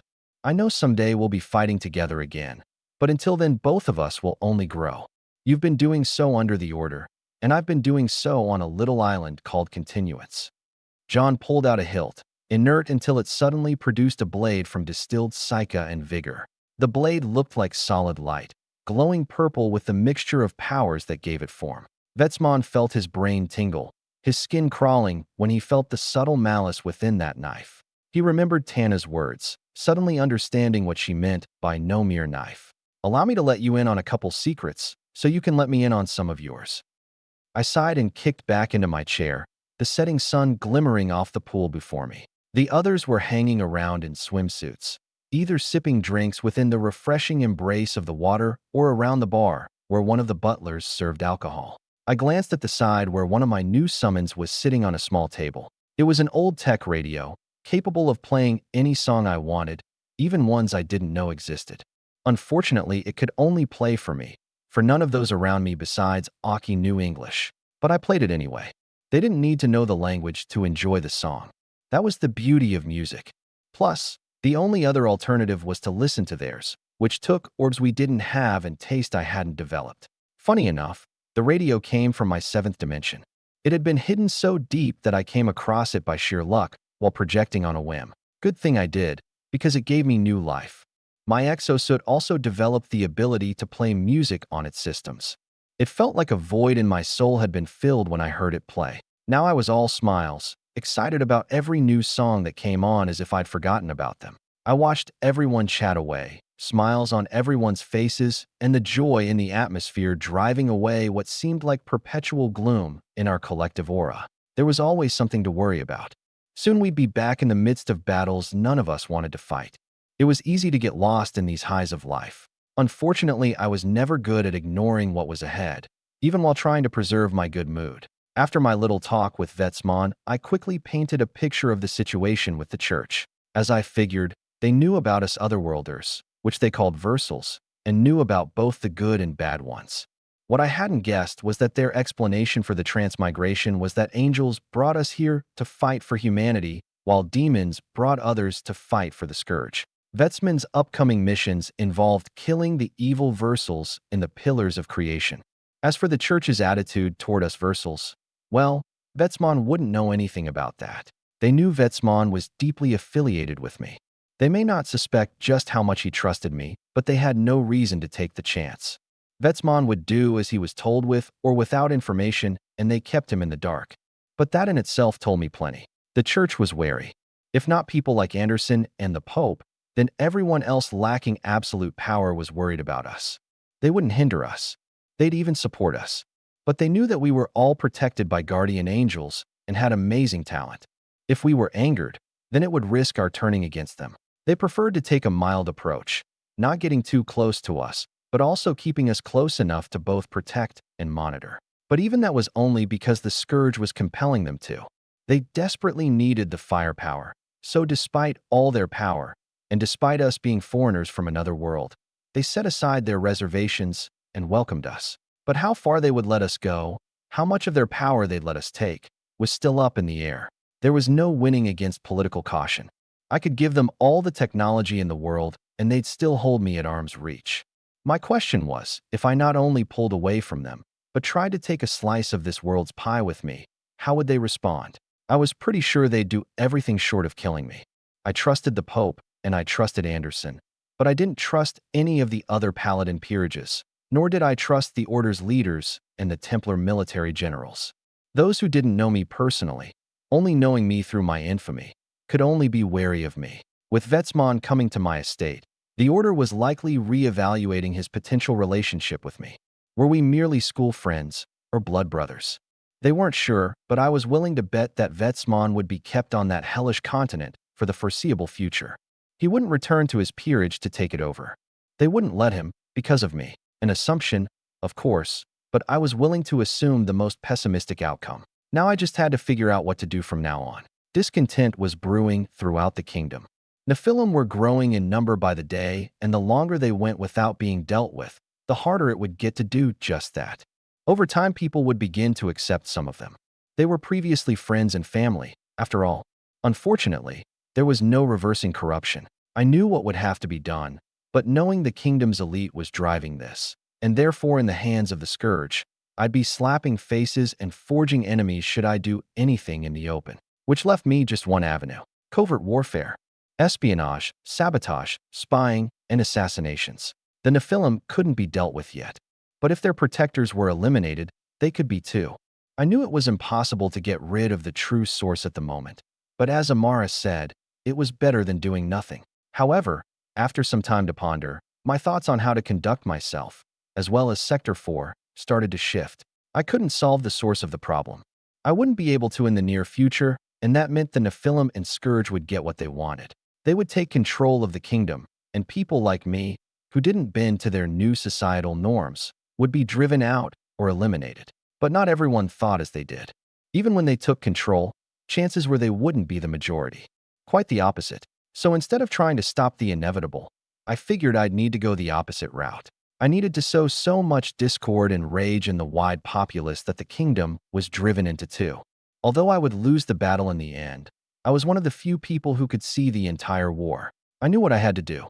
I knew what role I needed to play. No, I knew what role I wanted to play. I wasn't completely sure what I'd lose doing so, but I was being left little choice. Thankfully, I hardly had to prepare. The Nephilim was a wild card I hadn't expected, but my perpetual paranoia had not been for nothing. I had been ready for the king himself to suddenly find me guilty of some bogus charge and attempt to take me down, let alone a slow takeover like this. My pawns were everywhere. My eyes were all-seeing. My ears were behind every wall. With my newest technology, my enemies were effectively blind. They didn't know that the lives of all those below a duke were in my hands, to take according to my will. What are you thinking about? I heard Amara's voice, turning to her as she came to lounge next to me. I got an eyeful of her swimsuit before accepting her hand, snaking it into mine. Just about how much fun we'll be having soon. Now, when you say things like that, it makes me think we're about to encounter another cataclysmic event like Purple Sky. Tell me we're not. Well, I gazed out beyond the pool, attempting to quantify just how much blood I was going to be soaking my hands with. In a way, for everyone else, this is going to be much, much worse. I tipped my glass, clinking it against hers as she stared at me with an anxious face. Cheers, darling. To the end of the world. May the Scourge remain naive in thinking they're the ones shaping the future. That time an American was reincarnated into another world by SP Forda. Chapter 279, Just Right. December 31st, 627. I never asked. How was Tana's meeting with Vetsman's parents? She said it went well, besides all the issues with her walking around and tripping alarms. I smiled, smoothing out my suit coat. It had been about 2 months since Vetsman had returned. Now it was the end of the year, and he had returned to the Holy See for the holiday. Tana went with him so she could finally meet his parents in an official capacity. But Tana's new ability was still relatively uncontrollable. It was why in the estate she always stuck to Amara, and if Amara wasn't there, then she was with Arya, who she had grown close with. By making contact with others, her invisibility would be broken and she could be interacted with normally. But she had been working on getting that under control, trying to make herself visible on demand. She had made successes, but it wasn't perfect, which means church formations within peerage buildings and facilities saw her as a lurking intruder trying to sneak around when she was by herself. She could just go back to her normal state and avoid the alarms, of course. But it still made for a humorous story after she got hunted by Vetsman's father one night. I checked my aerial, Erhan having sent a message that transportation was ready whenever I was. We stayed behind to have an early holiday with those at the wedded city. The Raven Chief insisted that I be there for at least one meal since the Talarias weren't coming this year. Phaidon went back to his father's estate. Aki and Kata were in the Holy See like Vetsman, and Arya had gone back to the Tavera family to hang out with the friends she made there. Everyone was somewhere else. Amara and I were going to be spending this Christmas in the city of Joffrin since Talexia wanted us there with the family. Apparently, the entire family was going to be in attendance, which neither of us were happy about. But since I refused to host anything Talexia said, I had no choice but to get off my lazy ass and show up. With my suit making me feel festive, I turned to Amara and admired her dress. As with everything she wore, she was particularly stunning. I wasn't sure if she believed that, though. We were not going to this party in conventional dress. On the contrary, I had decided to reflect my otherworldly knowledge in the form of Christmas's most joyful icon. I gave an exaggerated chortle, smiling at Amara as she adjusted the puffy white fur that cuffed her collar and skirt. The red dress made her hair glow, the vibrancy only achievable thanks to a custom design from my friend over at the Black Spider Market's most famous suit store. Is this really what people wore in your world? Seems flamboyant. Absolutely. We all followed in the footsteps of Mr. and Mrs. Claus. You could say this is a more stylized version of their dress, though. We're going to stick out. We were going to stick out anyway. We're too famous not to be the center of attention. I kissed her neck before dropping a Christmas hat on her head. Can't forget the most important piece. Well, it's better than my witch hat. That's the spirit. Next year I'll have to put on a fat suit and white beard too. I think this is enough. I should get myself a reindeer too. And a sleigh. With some enchanting, there's no reason I can't fulfill the legend. Amara smiled and rolled her eyes, the two of us looking at our mirror's image. After some time, I pat her on the hip and turned. We should head out. Your sister was eager to see us. Sure. I'm excited to give her my present. As am I. She's going to need everything she can get. Hopefully with both, nothing will ever happen to her. Well, she's a knight. She's going to be tough. I thought about the device that I had spent nearly 3 months working on. A few months into her 3rd year of the Magisterium, Faye was at the point where she would be soon heading to various military bases for training and experience, just as we did. Now that she was 19 years old and a knight like her father, she had advanced and become a proficient warrior. But although the Magisterium had taken on drastic safety reforms after the Calamity class, the front lines were still dangerous. I had my own plans to allow Faye's Magisterium class to make visits to the Glass Desert, an offer the Magisterium couldn't possibly refuse, but she wouldn't be under my protection all the time. I had thus built her a present that would put my mind at ease, somewhat. I couldn't let my sister-in-law go without a worthy Christmas gift, after all. After making sure we had everything, Erhan arrived to drive us to the airstrip. Once there, we boarded a private jet and flew to the city of Joffrin. Hearing the propellers of the plane also reminded me that I needed to finish perfecting turbojet engine technology. It was almost there. Wonderland was already running tests on some prototypes, but it wasn't quite finished yet. It demanded my personal touch, yet it would remain a technology exclusively in my hands. I had no intention of releasing such superior mobility to potential enemies. We landed in the city of Joffrin's airfield before long, Erhan already having arranged transport alongside the butler of the Talaria estate. We were driven to the mansion, and once there we disembarked among a small crowd of other Talaria branch families. Despite the sun having already set and snow falling from the sky, the two of us stood out like a sore thumb. Amara and I linked arms and walked into the main part of the mansion, moving to the social hall where we found Talexia. She turned to us as soon as we appeared, Ikor beside her, and gave us a small smile. You always know how to be outstanding, John. I know Amara didn't imagine this dress. Just getting into the Christmas spirit. It's good to see you guys. I gave Talexia a hug, Amara hugging her father.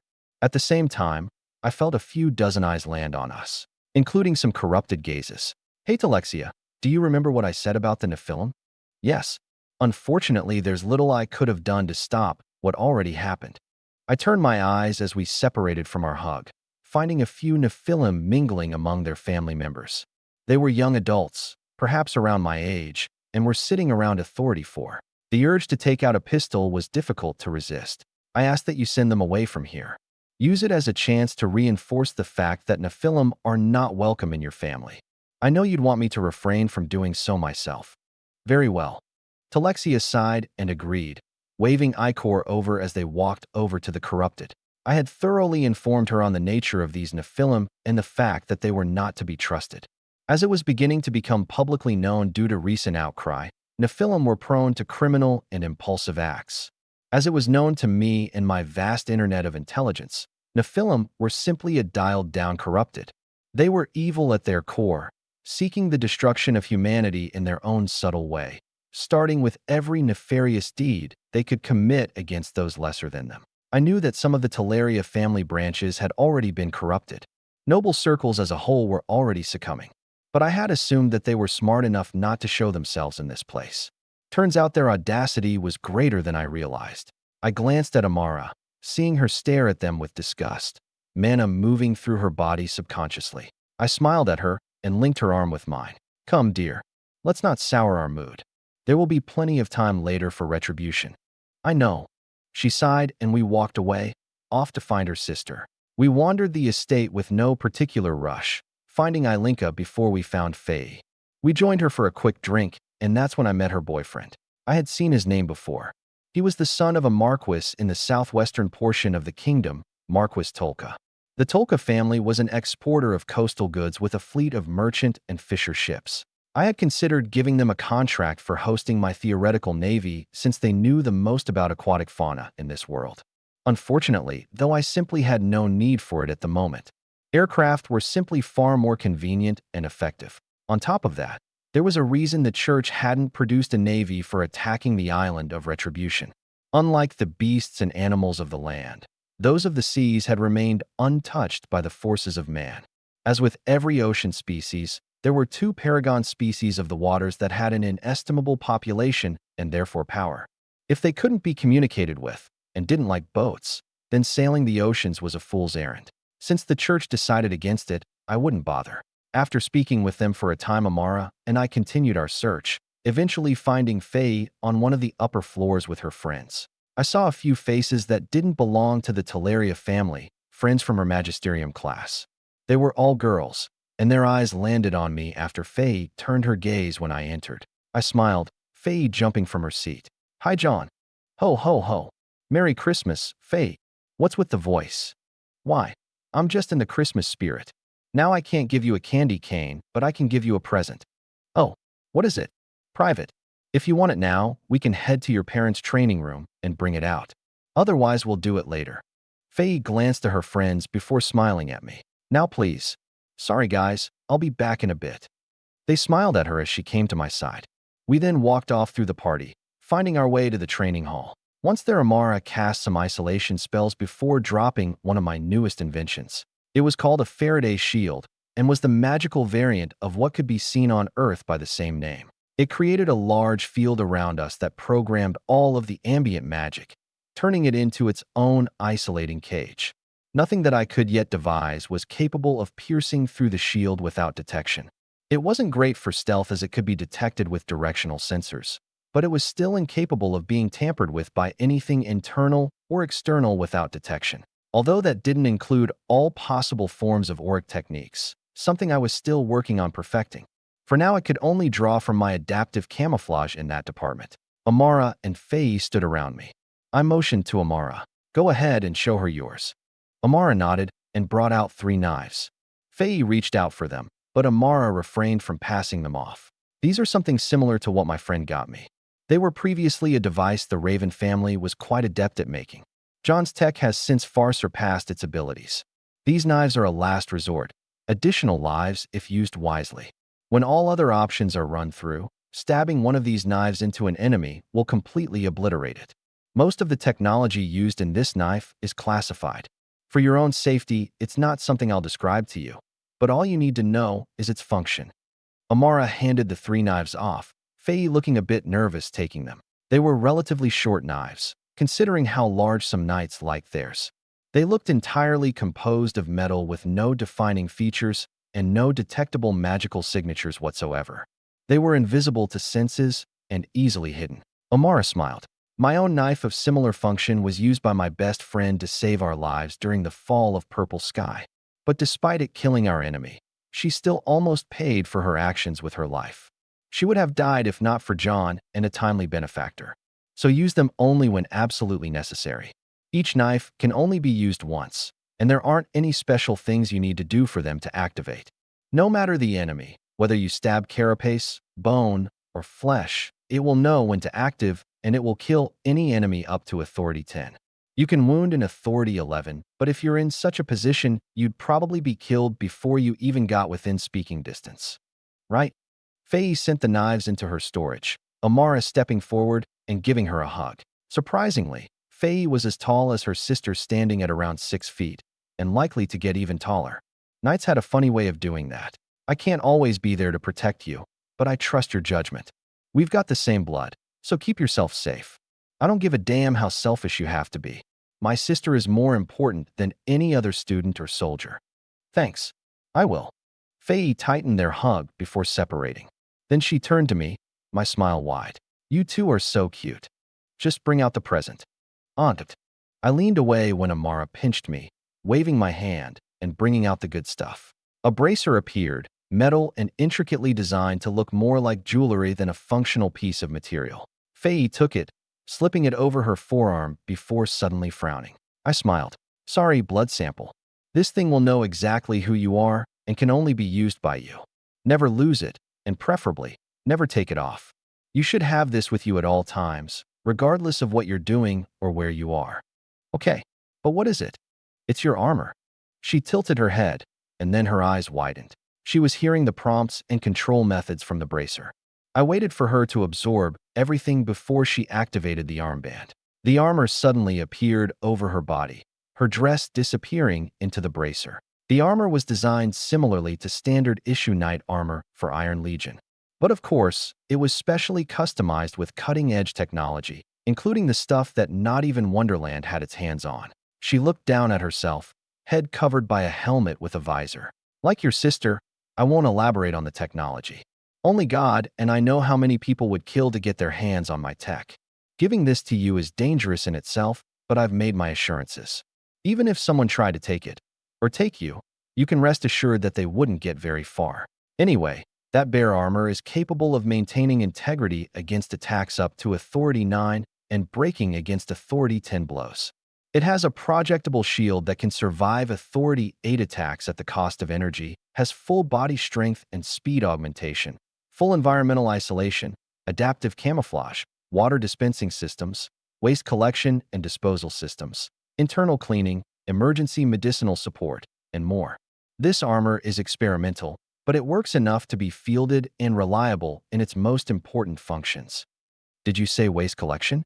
Faye looked at me weird, my smile widening. Indeed, this suit is designed to be lived in for extended durations. As in, should the situation be so dire, you wouldn't have to exit that suit at all for up to a month, not even for going to the bathroom. Even then, the suit can continue functioning indefinitely as long as it isn't damaged too much. The only reason you'd need to exit is for hygiene, medical, or suit maintenance. You mean I could go to the bathroom inside this? Yup. Her face scrunched, turning to Amara. She just shrugged. I've never tested it personally, but sometimes battles can be prolonged for days. In such situations, even the little things can get you killed. At least this sustains you. Hopefully you'll never be put into that position, but John doesn't believe in optimism. Indeed I don't. Faye stared at me for a few more seconds before chuckling. She looked around at herself, jumping around and moving her body, feeling the lack of restriction. It's a little weighty despite how slim it is. There's a lot of metal on it, but I managed to collect and refine enough titanium to make it with. It's lighter than other armors like it, especially for its toughness. I suggest you wear it around the house and train with it, get used to it. I will. Thank you. The armor has guidance functions that you can see on your HUD. Follow them and learn what it can do. It also updates with important status information, so don't ignore it. But of course, the armor wouldn't be much without a knight's most important possession. I held out another item, a bracelet of black metal. She slipped it over her other arm and opened her hand. Your mother told me that you've settled on the spear. Now, don't take this as a nail in the coffin for your decision. Just keep in mind that I'm the richest man in the world and can acquire other weapons if you decide you want to swap. Said spear appeared in her hand. It had a black wooden shaft with intricate metal inlays across it, leading to the blade. I could feel Faye's palpable fondness for the weapon as she inspected it. I had the Raven Chief send me their best unenchanted spear for the Foundation, since they're the martial weapon masters. The shaft is made of ironwood, and the blade is reminiscent of what Aki called a yari. Double-edged, 3-foot-long straight blade, 6-foot-long shaft, reinforced with my own specially curated enchantments and implanted with a few nifty devices. It's a spear designed for you to grow into with flexibility adjusted for Authority 7 strength. This spear could last you until Authority 10. It has some weight to it, is rigid enough to take advantage of your strength, and the entire weapon is built to accommodate and supplement your vigor and aura in any amount possible. It doesn't get better than this right here. Faye let out a few laughs of excitement, moving to the side and performing a few swings with the spear. It cut through the air with near silent sharpness, only to be improved by her own skill. Then, when she infused her vigor into it, the blade let out a faint glow. It left a trail of power in its wake, making me smile as I thought about what my own Authority 4 power used to look like. When she stopped, I clapped. Good job. How does it feel? Perfect. Good. It has another function, an ability to make the blade almost as deadly as those knives your sister gave you. Go ahead and activate it. I think I felt something like that. Faye tampered with it for a few seconds before the blade suddenly flashed. It was covered in a solid light film, the sharp edge of the film glowing with moving energy. It was technology derived from my seer knife, not nearly as deadly, but also not demanding a neural gem. That is one of the technologies that you should be careful about exposing. Use it only in battle and when you need to supplement your attacks. That light is intangible, so it adds no material to the blade itself. However, that light inflicts just about the worst pain imaginable upon your enemies, only dampened by the power saturating their bodies. The power output is set at a level that can be sustained indefinitely, but you can tune it up at greater cost. Get a feel for it before your first battles. You shouldn't rely on it, but that goes for everything. It's a tool, so treat it as such and be mindful of who is allowed to see the ability. I will. Thanks, John. Of course. She sent both the armor and suit away, reappearing in her dress before striding over and giving me a hug. I laughed and returned it. Love you, kid. Love you too. Now go show your parents and friends your new toys. I'm sure your mother is wondering why she can't see us anywhere. Hee hee, all right. Faye put everything back on before I deactivated the Faraday shield. The three of us then walked back to the house, Faye showing off her new weapon and armor to everyone. From then on, the subsequent feast and New Year countdown passed peacefully, my thoughts drifting to what I'd need to do during the upcoming year. It was slated to be complete turmoil mixed in with a few moments of reprieve. Soon enough, the Magisterium's 3rd and 4th year classes would be coming to Iron Legion for their excursion. It would be their second excursion and would last for a month. That was an event I was looking forward to. Everything else was already promising heaps of stress. I could feel the shifts within the kingdom. It was all so obvious from my perspective.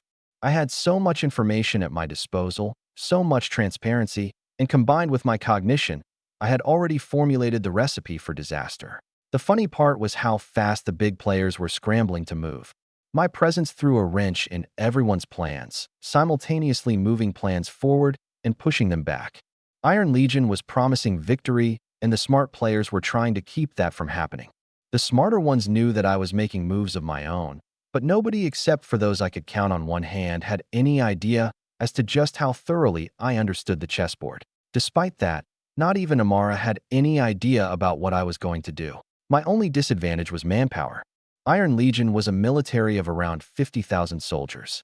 The pool of individuals I could pull from to run operations in Sector 4 were few and far between.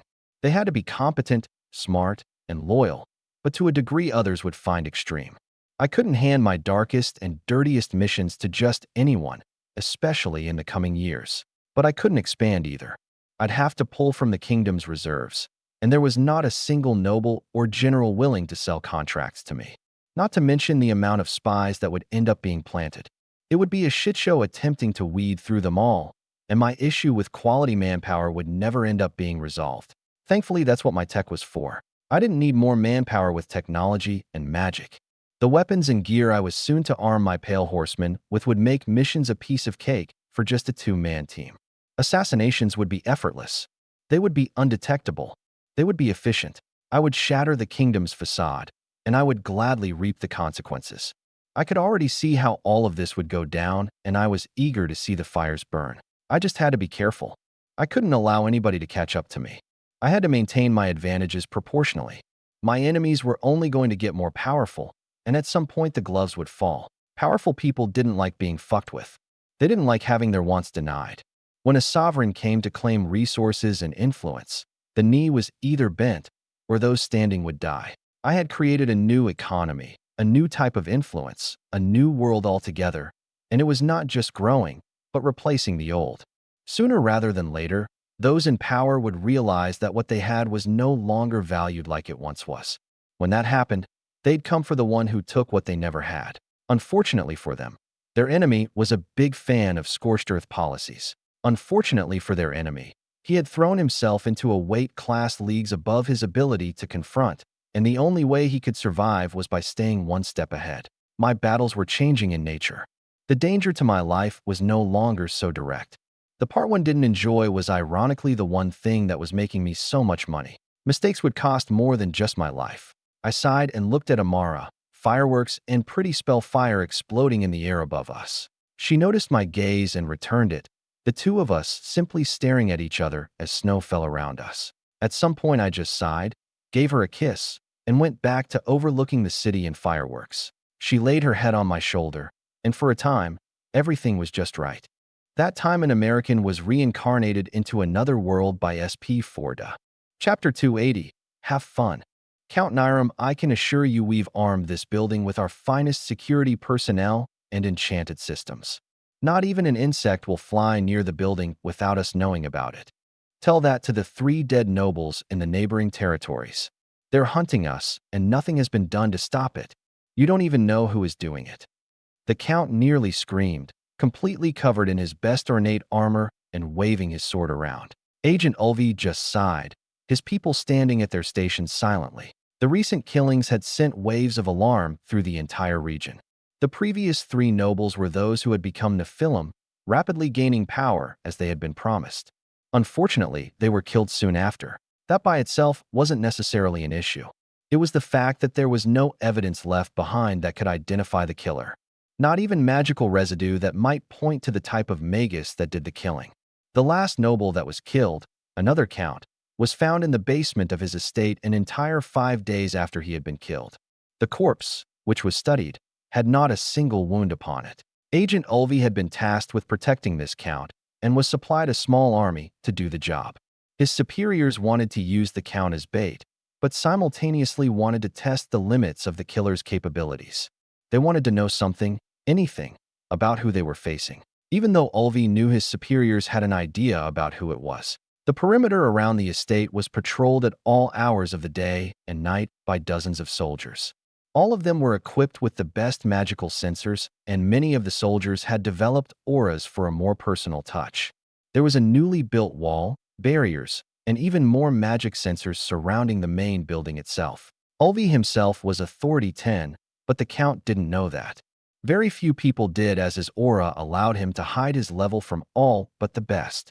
There were guards at every door, at every corner in every hallway, with eyes on all nooks and crannies at all times with no blind spots. Not even a maid could walk through the estate comfortably, every single person having a custom ID checked at key points without exception. The doors were reinforced, the windows were sealed shut, locks were triple enchanted with an alarm for every time the lock opened and closed. Ulvi couldn't fathom anything that could get through them all, let alone get out. They weren't even using aerials. Every single device not custom curated by themselves either destroyed or taken away from the estate. It was just about the most secure place in the kingdom, short of the royal palace or magic spire. Ulvi glanced at a window, seeing the veil of night fall outside. Lights remained on. No darkness for lurking within the building. Count, you've had your dinner. How about you retire? For all I know, as soon as I step inside my bedroom, they'll jump out and kill me. Then I will escort you personally. Ulvi started walking with Count Niram, the two leaving the living area and ascending the flight of stairs to reach the master bedroom. When they entered the hallway, things quieted down, Ulvi enjoying the lack of noise after all the Count's yelling and paranoid footsteps of every worker in the building. They reached the bedroom, Ulvi entering first. He opened the door and scanned the bedroom, seeing and feeling absolutely nothing. He even dropped a scanner, the device letting out a few pulses and coming back with no life signs whatsoever. Not even an insect. Not surprising. The window had been shattered and filled in with stone days ago when the Count had a panic attack. Of course, even with a scan and personal look, Niram wasn't satisfied. They could be hiding. Count Niram, you are an Authority 9 Knight being protected in every way imaginable. Agent Ulvi looked down at him with a hint of disdain. Start working on controlling your fear. Fear is what keeps you alive. And those other Counts aren't. So obviously they weren't as astute as me. The Count started barking again, causing Ulvi to roll his eyes and sigh. Do as you wish. With those words, he turned around and left, shutting the door. The Count's whimpers went silent as soon as the door clicked shut, Ulvi letting out another sigh. He started walking back down the hallway, seeing the guards posted at the corners, occasionally glancing around. Only 3 steps away, though, Ulvi stopped, staring at both of the guards in his vision. He saw one of them turn his head toward him, yet he heard nothing. Not even the faint sound of moving leather or shifting metal of the armor. Ulvi spun around and grabbed the door of the Count's bedroom, throwing it open. His heart pounded when he saw nothing but blazing fire. The entire room was engulfed in flame, the Count lying on his bed, his head sitting on top of his large belly. Across the room, Ulvi could see a cutout in the wall, the person-sized hole cut so square that it was impossible for someone to have done it on the fly. That's when the sound suddenly came back to him. Ulvi's ears getting hit with the crackling of burning wood and the whipping of the flames across every piece of fabric on the walls and floor. Then he heard a few explosions from the floors below. He ran out through the cutout in the wall and dropped to the first floor. In the courtyard, he could see a dozen dead guards and maids.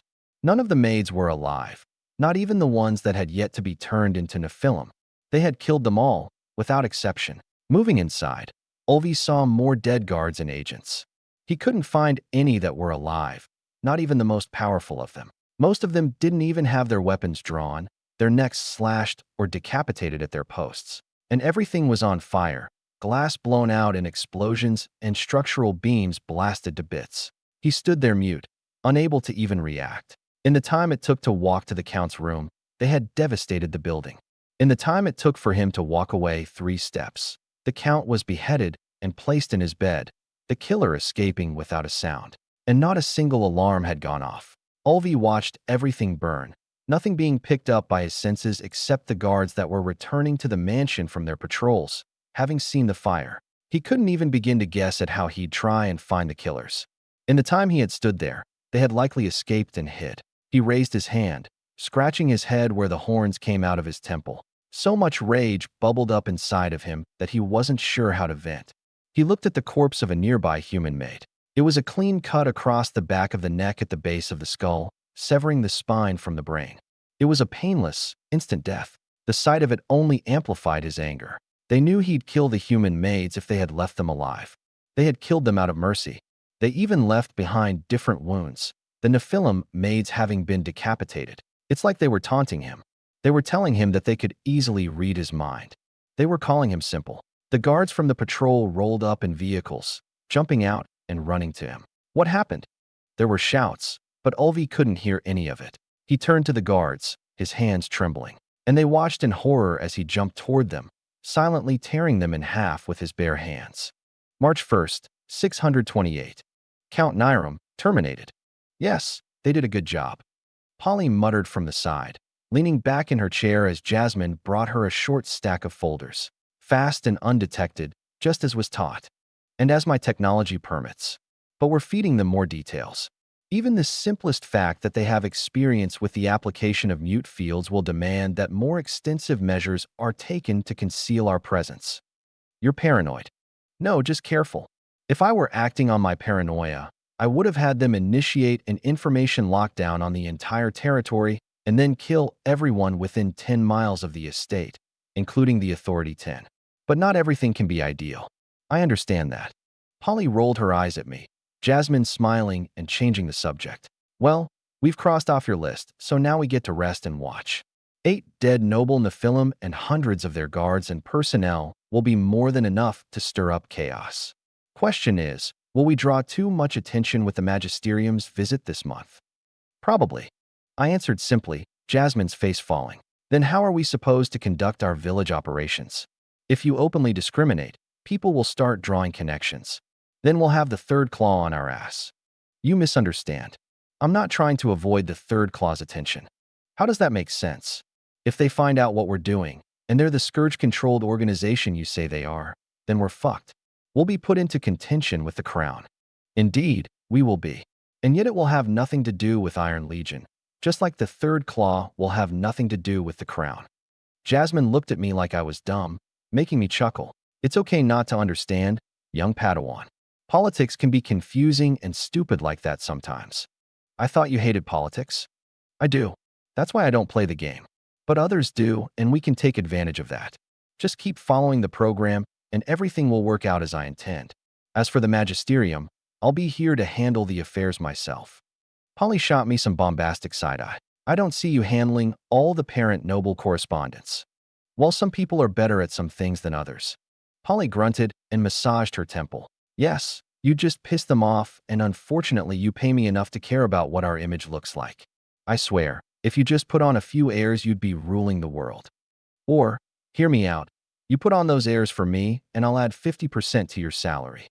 Hell no. I unfortunately can't replace the most famous singular man in the world, no matter how many times you try to increase my salary. At the very least, take care of the damn children. If we fuck up with this Magisterium excursion, you can kiss our reputation goodbye. This is more important politically than any battle we've fought so far. Just make the smart decisions I know you've already thought about. I chuckled and put my hands up in surrender. Then, Jasmine raised her hand. I'll try and replace him. And I believe in you. See, Polly, we can just plaster that cute face across our tanks, and we'll win the hearts and minds of every citizen that sees them. Her face fell. If citizens are seeing those tanks, then we've got much bigger problems. Now get out of here.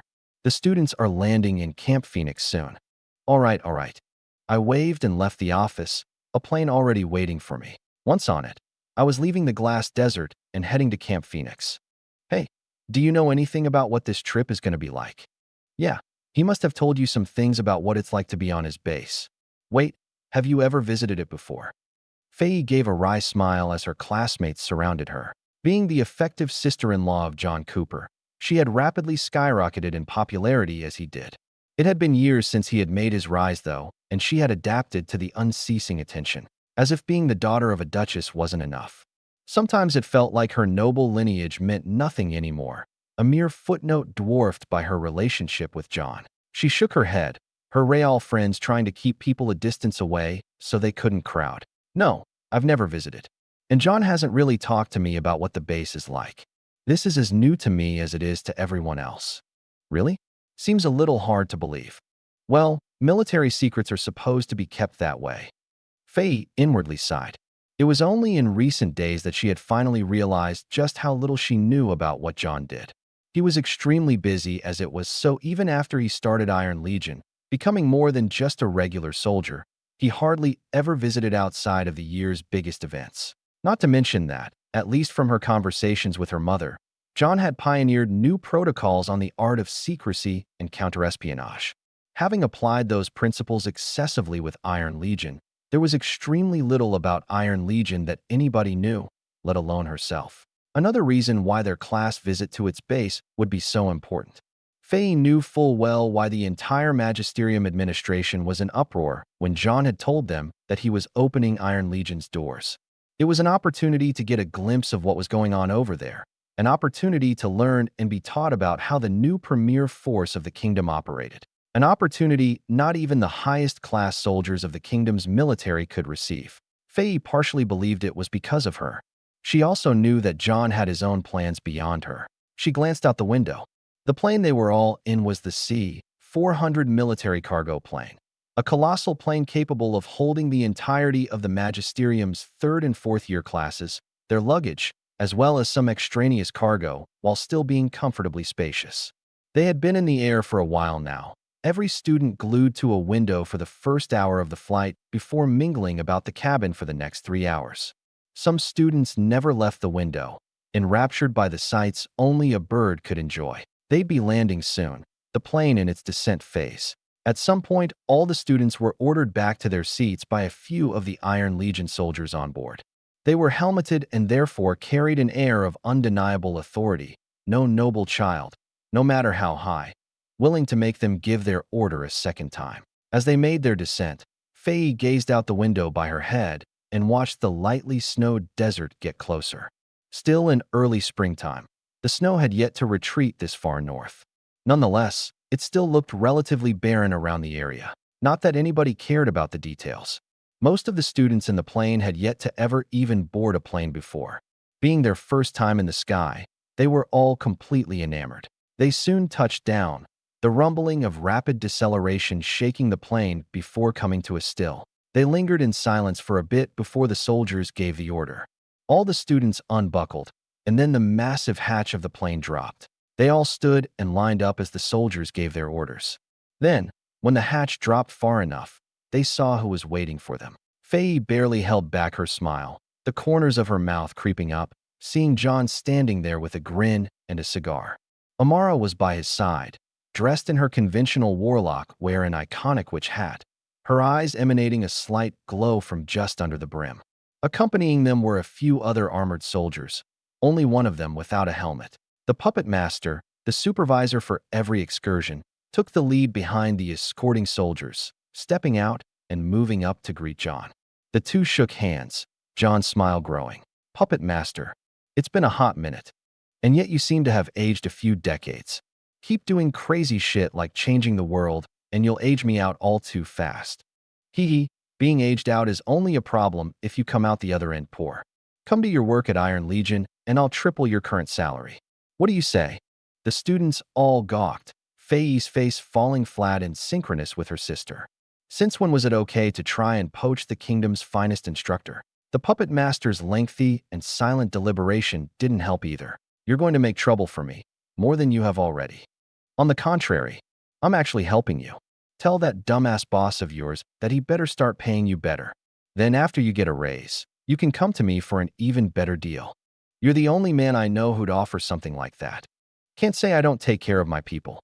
There's a reason Iron Legion is now the world's most effective military." Faye watched John turn to them, the anxiety among the students sharply increasing with his attention. They were all filed in front of him, those soldiers still standing there rigidly. John scanned over them, his smile disappearing into a neutral gaze. "I want all Nephilim to file out and stand to the side. If you are not Nephilim, remain standing where you are." Faye's heart beat a little harder as the soldiers turned to them and moved the Nephilim out. There was a bit of commotion, the Nephilim getting aggressive as they were mercilessly moved away from everyone else. They were gathered into a group to the side, the normal humans continuing to stand in place, not moving a muscle. The Nephilim composed about 35% of the class population, so the original group immediately became significantly smaller. John spoke. "All Nephilim will remain in Camp Phoenix for the duration of the excursion. Here, you will be trained in practical, new generation combat, as is expected according to my contract with the Magisterium. I suggest all of you absorb as much as you can, because my services are both expensive and exclusive." He waved to his side, the unhelmeted soldier stepping up. "Instructor Tuxin will be in charge of you all for the excursion. While on Iron Legion grounds, you will obey his every order as well as every rule he teaches you as standard for an active military training ground. Failure to comply will be met with appropriate punishment, not limited to expulsion from the camp. I advise good behavior, because I'm sure both the Magisterium and your parents would be disappointed to hear that you learned nothing from such a rare opportunity." "Wait, you can't separate us." One of the Nephilim spoke out, realizing what was going on. There were clear mutters of anger from the rest of them. The student in question was the son of a marquis. He stepped forward, but was promptly blocked by the armored soldier, who ordered with a low tone. Stay in line. Don't get in my way. I'm talking to him, not you. The student moved to push aside the soldier, but as soon as his hand was raised, the soldier grabbed his arm and slammed him into the concrete floor.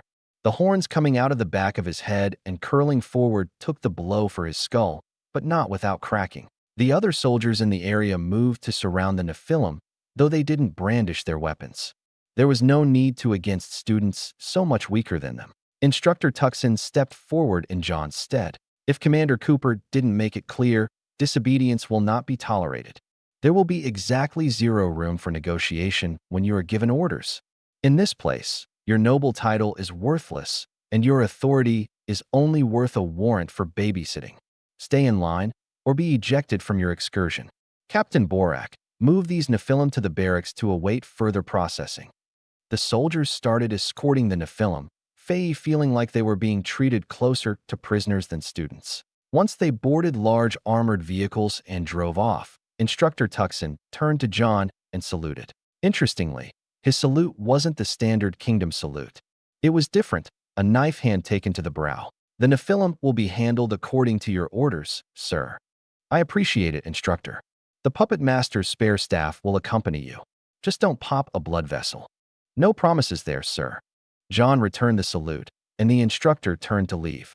The Puppet Master sent his own instructors with Tuxin, and other soldiers finished bringing out some of the luggage and cargo, the majority of it being left within the hold. The students watched John nervously, seeing him wave to the plane once affairs were settled. If you would all board the plane once more. They all turned, quickly filing back into the plane and into their seats. The hatch closed after John and Amara boarded with them, the plane spinning back up. Soon they started moving again, taking to the air. Once stable, John stood and moved to the front. He had full attention, his smile returning. Ladies and gentlemen, we are now on our way to the glass desert proper. There, unlike Camp Phoenix, you will not only be trained in the ways of modern warfare, but you will experience true tactical combat. Humanity has been fighting battles against the Scourge in ways that have cost us hundreds of millions of unnecessary lives across history. Now, with Iron Legion, such wasteful combat is no more. You will all learn what makes us the greatest fighting force this world has ever seen. You will learn a kind of battle that will spell the eradication of the Scourge as a whole. Now, does anybody have any questions? Don't be shy. He smiled at everyone, but nobody spoke a word. After nearly a minute, Faye finally raised her hand, feeling like she was the only one that could. John gazed upon her fondly. Yes, Faye. I was wondering why the Nephilim stayed in Camp Phoenix. If I can ask that. Faye shrunk back a bit, knowing how sensitive the topic was. The Nephilim had been just that ever since they had started spreading. John chuckled. Well, it's a simple answer, really. But first, I just want to clarify something. Something that I am ordering every single one of you to do while on Iron Legion grounds. He leaned forward, his smile fading a bit. Orders are orders. The chain of command exists for a reason, and every single one of you are at the furthest bottom of that chain. That means every single soldier you come across has the authority to give you all orders. However, this doesn't mean you aren't allowed to ask questions. The backbone of Iron Legion's success is knowledge and training. If you do not understand something, ask. If you want something clarified, ask. If you want more information, ask. Acquiring more knowledge is what's going to not just preserve your life, but contribute to the downfall of the Scourge. All of my soldiers follow these principles, and if you ask, you will receive an appropriate answer. If you refuse to ask questions when you don't understand something, then you are putting the lives of those around you at risk simply because you're too nervous to speak up. So, don't be cowardly during your time here. John turned back to Faye, and to answer your question, the Nephilim were separated from the rest of you simply because they aren't human. Iron Legion fights for the eradication of the Scourge, which means I'm not going to train my enemies. Make no mistake, Nephilim are corrupted humans, and I will not allow anybody to sugarcoat or downplay the reality of what they are. The plane started rumbling, soon entering its descent phase. After it hit the ground and landed, John stood near the hatch and faced them all. To all Magisterium students and elites, I welcome you to the Glass Desert, the heart of Iron Legion. All the students stood from their seats and filed out after the hatch dropped. They gazed upon the expansive airfield, planes buzzing by overhead in formations, a dozen helicopters of different shapes and sizes kicking up dust, and the sound of distant but visceral explosions giving their ears a kick. Several armored vehicles drove up to them, soldiers jumping out and moving to silently extract the plane's cargo after everyone stepped to the side. A few unhelmeted individuals of great authority walked over to John. He spoke to them for a minute before turning back to everyone. From now on, all you students are trainees. You are here to be educated on the art of modern warfare. Before any of you can be allowed to leave the confines of this base, however, you must receive standard issue armor and gear. These gentlemen right here will be responsible for seeing you all through processing. Just do what you're told, don't stray from the group, and you'll be just fine. The soldiers started filing the students into the armored vehicles, Faye excited as she heard more cannon fire. John waved as they left. Have fun. That time an American was reincarnated into another world by SP Forda. Chapter 281. Welcome to Iron Legion. March 1st, 628. Everyone listen up. Faye perked up, but remained standing in place. A summoner, dressed in armor just like every other soldier on the base, intelligence agent or not, inspected her armor and brought out a tablet. Its screen flashed when its scanner washed over her, throwing out codes and alarms on the screen. The summoner simply brushed them aside and moved her to a nearby wall to stand by. Unlike the others, she wouldn't need to get fitted for armor. She decided to focus on her instructor's words. She was a tall woman, a knight with exquisite features but an awfully mean face. A chief at Authority 10 and with another rank denoting her strategic capabilities, her very presence was oppressive, every word that came out of her mouth sounding like they were divinely ordained. Her name was Instructor Bria. Here at Iron Legion, we do things in a superior manner compared to those at other strongholds. Iron Legion does not boast excess numbers, our paramilitary standing at only 50,000 strong. However, our firepower is entire magnitudes greater than even the richest stronghold the kingdom can proclaim. This enables us to wage war against Scourge forces multiple times larger than our own. However, such destructive efficiency is only possible with the knowledge to wield the weapons around you alongside every other soldier on the field of battle. Faye watched the Magisterium students all get scanned and personally curated measurements. Then, the armorers started bringing out standard issue sets of armor. The armor was complete, brand new, and in nearly every case, offered entirely superior protective abilities than each student's personal armor. Instructor Bria continued. All of you are currently getting fitted with standard issue armor curated for each type of magus. Knights are offered heavier protection to take advantage of their strength. Warlocks are offered lighter armors with strength augmentation and mana concentrating abilities. Summoners are offered the same light armor as warlocks, with the same strength augmentation, but with superior versatility for wielding personal weapons. All armors also come equipped with a few standard protections essential for maintaining health on the toxic battlefields. Full environmental isolation, temperature regulation, adaptive camouflage, and integrated tacnet systems. All of these will keep you alive and informed, because Iron Legion does not fight by spending lives. We fight with machine and fire. Faye felt her skin tingle as Instructor Bria smiled. To prove this fact, in the 3 years since Iron Legion became fully operational, we have slaughtered over 750,000 Scourge. In exchange, only 500 of our soldiers have given the ultimate sacrifice to date. That means for every soldier that has died, over 1,500 Scourge have died with him.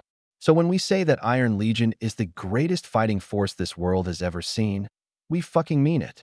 Faye felt herself get emotional, Instructor Bria calming herself after getting a bit excited. Soon after, all the students were equipped with their armor. Although they weren't completely custom designed and fitted like Faye's was, they were still better in every way than what they had, even if not in value. They all offered a protection level of 3 authorities higher than the authority of the wearer. Combined with the quality of the armor, it was gear that most students wouldn't ever touch for another decade at minimum, even if they had the money for it further down the line. Yet not only were they receiving it for free, but they would keep it with them even after they left Iron Legion. According to Instructor Bria's words earlier, the Magisterium was footing half of the bill, the rest being covered by John Cooper personally. When everyone settled, Instructor Bria grabbed their attention once more. Even with superior protection than anything the kingdom will give you, None of you will be allowed anywhere near the battlefield until you can properly integrate with those around you. The bare minimum expected of you all is that you don't get in the way. We will do our best to not only facilitate your presence, but impart proper knowledge and training. In exchange, every one of you will be expected to absorb what we impart and act accordingly. The first step of your training will involve learning to follow directions and learning what it means to live on Iron Legion grounds. There will be places you cannot go, things you cannot do, and procedures you must follow. While all of you are offered a certain amount of leniency, and those who matter are aware of your presence and how to treat you, certain expectations will be maintained according to what will be demanded of you on or around the battlefield. And we start now? Everyone line up and file out. The commander built a training ground just for you all, and we're going to put it to thorough use. Faye jumped up and hurried into line, everyone still in their armor. Although it would just be the basics for now, she was eager to learn as much as she could. This place was owned by John, after all. She was curious about the details of what made it so amazing. Oh my God, I'm going to stab someone if they give us another book. Faye heard her friend groan in frustration as an alarm rang through the dorms, in agreement as they both crawled out of their beds. There was little to no physical training. After an entire week, they had done nothing but learn and learn. For the first 5 days, it was all about rules, regulations, doctrine, procedures, and oddly enough, some philosophy. After that, it got more interesting, thankfully. They were required to learn about all the tools, weapons, vehicles, and equipment that would be around them. Faye quite enjoyed learning about the organization of troops and armor, like heavy metal, air ops, and combined arms. She was especially interested in all the different kinds of technology that riddled the equipment and vehicles. From high-density reactive armor to cluster bombs, from the M300 super heavy battle tank to the F-88 Sky Screamer, everything she learned about had concepts and ideas that she could never have conceived of before. Well, extremely few people had, which was why John was the one to benefit from it all. He was the first to bring these ideas to life, and more than that, the first to field it all against the Scourge. Faye knew there was far more to it all. Her mother had talked about some of the impossible technology John had created and developed, technology that not even she could understand. Still, despite the novelty of being on Iron Legion territory wearing off, she was excited about what little she was being exposed to. Nobody else outside their circle was able to learn what she was. It felt exclusive. The two quickly got ready and left their rooms, heading down the building among all the other students and lining up in the plaza. Along the way, they glanced at the time and found that it was a few hours before sunrise. Instructor Bria was there to greet them in the dark of early morning, standing there quietly with a few other armored individuals. What caught Faye's eyes, though, was John, standing there with the instructor and puppet master. He was dressed curiously, wearing a dress shirt and pants, suspenders over his shoulders, and his tie clipped halfway, fluttering with the morning breeze. The pants were white, the shirt and tie were hot pink for some reason, and his arms bulged from within rolled-up sleeves. Faye, as well as every other student, perked up in attention. The fatigue of their interrupted sleep washed away, curious about what John was doing there after not appearing for a week, and why he was dressed as such. Though despite the odd color combination, Faye was enjoying the eye candy. Once they were all there and silent, John spoke instead of the instructor. "Good morning, everyone, and apologies for the display.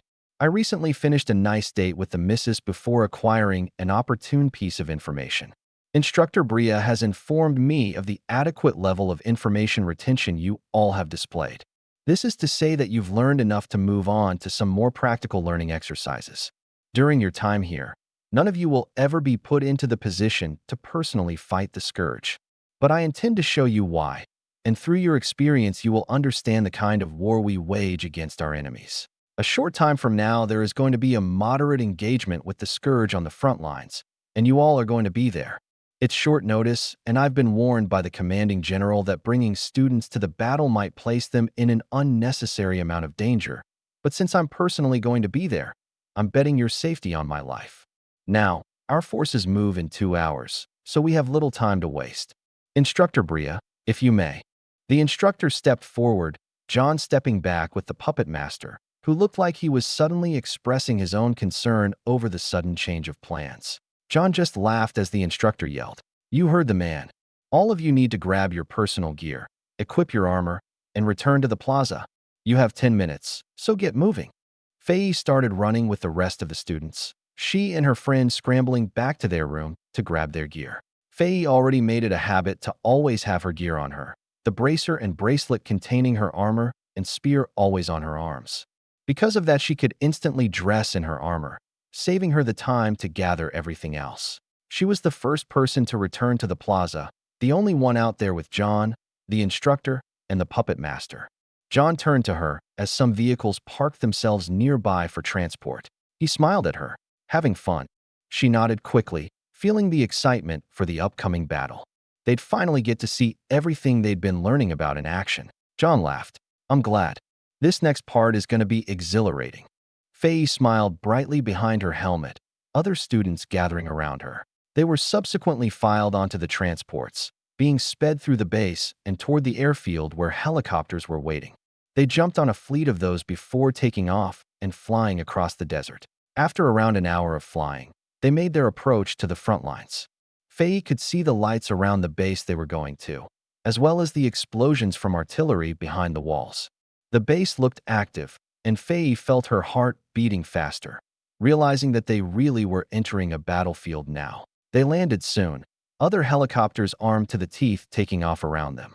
Faye saw halos of light around the ends of the spinning helicopter blades, sparkling with by unknown means as they rose into the air.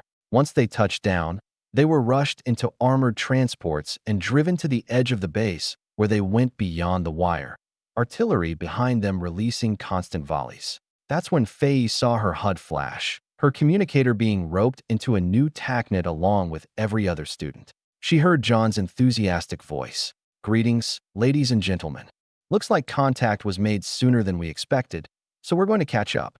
Be ready to disembark. We'll be pulling up to the secondary layer of the entrenchment where we can get a good view of the show. The vehicle shook as it charged across the desert, the sound of constant explosions echoing in the distance. Soon they got louder, Faye not realizing how close they were until the vehicle suddenly stopped, the hatch dropping and slamming onto the ground. All trainees file out. Instructor Bria yelled over the comms, Faye running out with the other students around her. The sound of cannon fire slammed into her body. She looked to the side, seeing the dense lines of tanks and APCs. There had to be at least 500 super heavy tanks on top of several times more light tanks. Helicopters up above unleashed snapping bolts of hellfire from turrets and tubes across their bodies, aided by streaking artillery shells that exploded amidst the enemy lines with towering plumes of fire and shrapnel. The tanks around them fired with concussive power, the two barrels on each super heavy tank firing as fast as they reasonably could. Despite that, the lines of charging Scourge had advanced comfortably close, the turrets on the tanks firing without end. Faye could see beyond the line, the flashing explosions giving her glimpses of the sheer density of monsters charging toward them. At some point, some nearby teams of soldiers fired some smaller mortars, shells flying into the air before flashing with their magic, illuminating the battlefield. It revealed tens of thousands of monsters, not an inch of ground to be seen between them. John's voice chimed once more. Welcome to the front lines, trainees. Today, we're facing down a force of roughly 70,000 Scourge. They've been getting rather rowdy recently, and this is just another attempt by them to break our lines. Unfortunately, they've made the fatal mistake of allowing us to plant our flag. Buckle up, trainees. Today is going to be a long day of carnage. Right as he finished, a plane did a low flyby, barely able to be seen by the illuminating flares in the sky above. It released hundreds of bombs, all of them releasing clusters that exploded amidst the dense Scourge hordes. The wall of fire was so large that it nearly turned night into day, Faye's eyes unable to be torn away. Suddenly, all the knowledge she had been fed over the last week seemed to fly out the window. She couldn't fathom attempting to aid this battle in any way. If she tried to go and fight herself, she'd either be killed by the stampeding monsters or the constant detonations of fire crystals among them. In this place, she really was nothing more than a child to be babysat. She hadn't the slightest idea what was going on despite seeing it personally. She had learned roughly how the different kinds of armor worked around each other, but there was so much going on that it seemed like total chaos. She couldn't hear anything but the explosions, couldn't see anything but the fire. Her senses were overwhelmed, the air starting to taste like smoke despite the environmental seal. Her HUD was identifying the many tens of thousands of threats in front of her, as well as the thousands of allies around her. It was throwing out status reports about the temperature flashes coming from the detonations, the density and toxicity of poisonous mana in the atmosphere, the estimations of the strength of combatants in the enemy army based on their number and the density of magical energies in the area. As she wondered what the hell she was supposed to do, she was startled by a large hand that landed on her armored shoulder. She jolted and turned, seeing John standing there smiling. His tie fluttered with the wind, cigar in his mouth, face illuminated by the constant flashes of fire. She wondered how he was breathing in the air despite her toxicity reports putting out dangerous numbers. She heard his voice just fine, even over the nearby explosions. Makes you feel alive, doesn't it? I bet nothing the puppet master ever trained you for could prepare you for this. Faye shook her head. She felt completely out of her depth here. It felt like none of her training, nothing she had ever done throughout her life, had any applicability here. And yet, the man standing before her had invented it all. It wasn't just the tech either. He had reinvented war. A light suddenly flashed, Faye turning her head to see the shields on the tanks in front of them deploy. Some in-place shields sprang to life as well. And that's when massive globs of poisonous matter came streaking down from the sky. It filled the air around them with red gas, obscuring vision but accomplishing nothing else. Every person on the battlefield was equipped with armor that protected them from all airborne contaminants. At the same time, Faye was beginning to understand why John had made her armor with waste disposal systems. If the battlefield were to be filled with poison, and the battle wouldn't end for the entire day, then she would have no opportunity to even take off her helmet. It wasn't sounding so disgusting now. All trainees gather. This field trip is educational. John called everyone over underneath a shield, the couple hundred students all clustering around.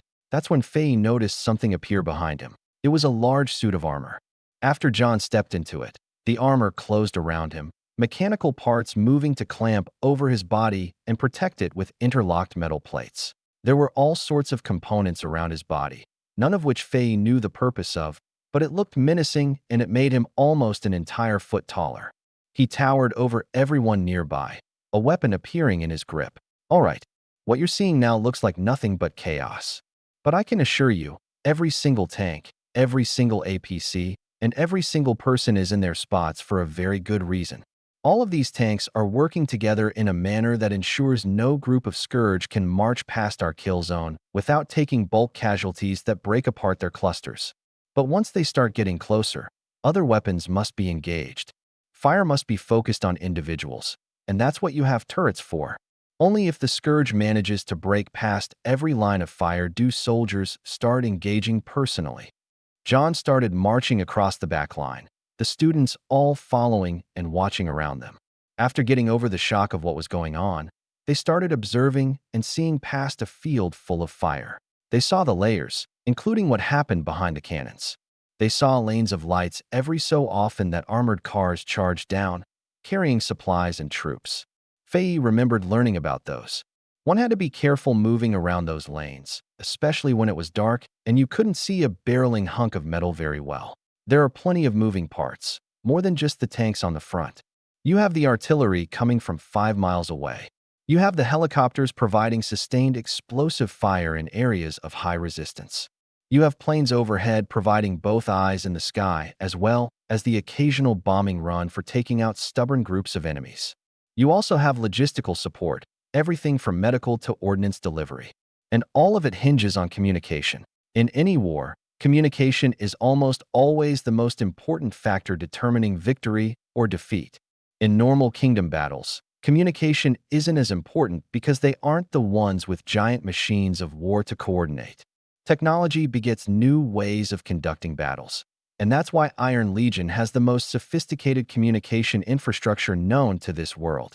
Aerials being jammed by mere scouts are an issue of the past. They can't silence our words. They can't hide from our eyes up above, and they certainly can't worm their way around the might of high explosives. Faye smiled at his words, thinking back to her magisterium education.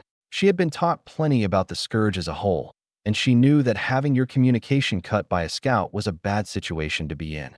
It meant that there was a group of enemies nearby and that you had probably already been seen, not to mention the fact that you couldn't call for help. Now it looked to Faye like such a trivial issue. She wondered why the kingdom hadn't solved the problem yet. In just a few years, John had done so, and in front of everything else he had done, it was a mere footnote. A problem to Iron Legion looked more like the battle in front of them, a 70,000-strong army raving for their slaughter. They were walked down the battlefield, John explaining all the different parts of the battle lines. All the while, the battle only picked up in pace. Cannons fired faster, every turret was engaged, and more helicopters and planes made their strafing runs. There was never a single dark moment on the battlefield. There was always a bomb going off, a plume of flame rising into the sky, a shell flashing with high explosives, and pulverizing all the Scourge within several dozen feet. At some point, though, Faye felt some massive auras erupt from the Scourge backline. John stopped talking, turning as two large figures crested a hill. Faye's eyes constricted when she recognized the silver armor of an unholy light King Blood. But then a cannon fired, the King Blood being launched into the air when the shell slammed into its chest, exploding. The other King Blood looked at where its friend had just been before it too received a shell to the chest, its body disappearing in the distance, sent straight to the Scourge backline where planes were dropping cluster bombs. Ha ha ha. John started cackling, Faye wanting to laugh with him, but struck dumb by how such menacing monsters were just handled. She didn't believe they were dead, but it was obvious that even on this battlefield ruled by machines, they weren't capable of simply doing as they pleased. That wasn't even mentioning the fact that Iron Legion had plenty of its own high authority hitters that could meet King Bloods on equal ground, especially with enhanced weapons. John raised his arms. Welcome to Iron Legion, trainees. While you won't be fighting during this introductory trip of yours, hopefully by the end of it, we'll be able to find you a place to contribute. Now come on, let's find a spare turret that you guys can try out. They all continued walking, wholly unconcerned about those two King Bloods, shields and fire lighting the world around them. That time an American was reincarnated into another world by SP Forda. Chapter 282, New Limits.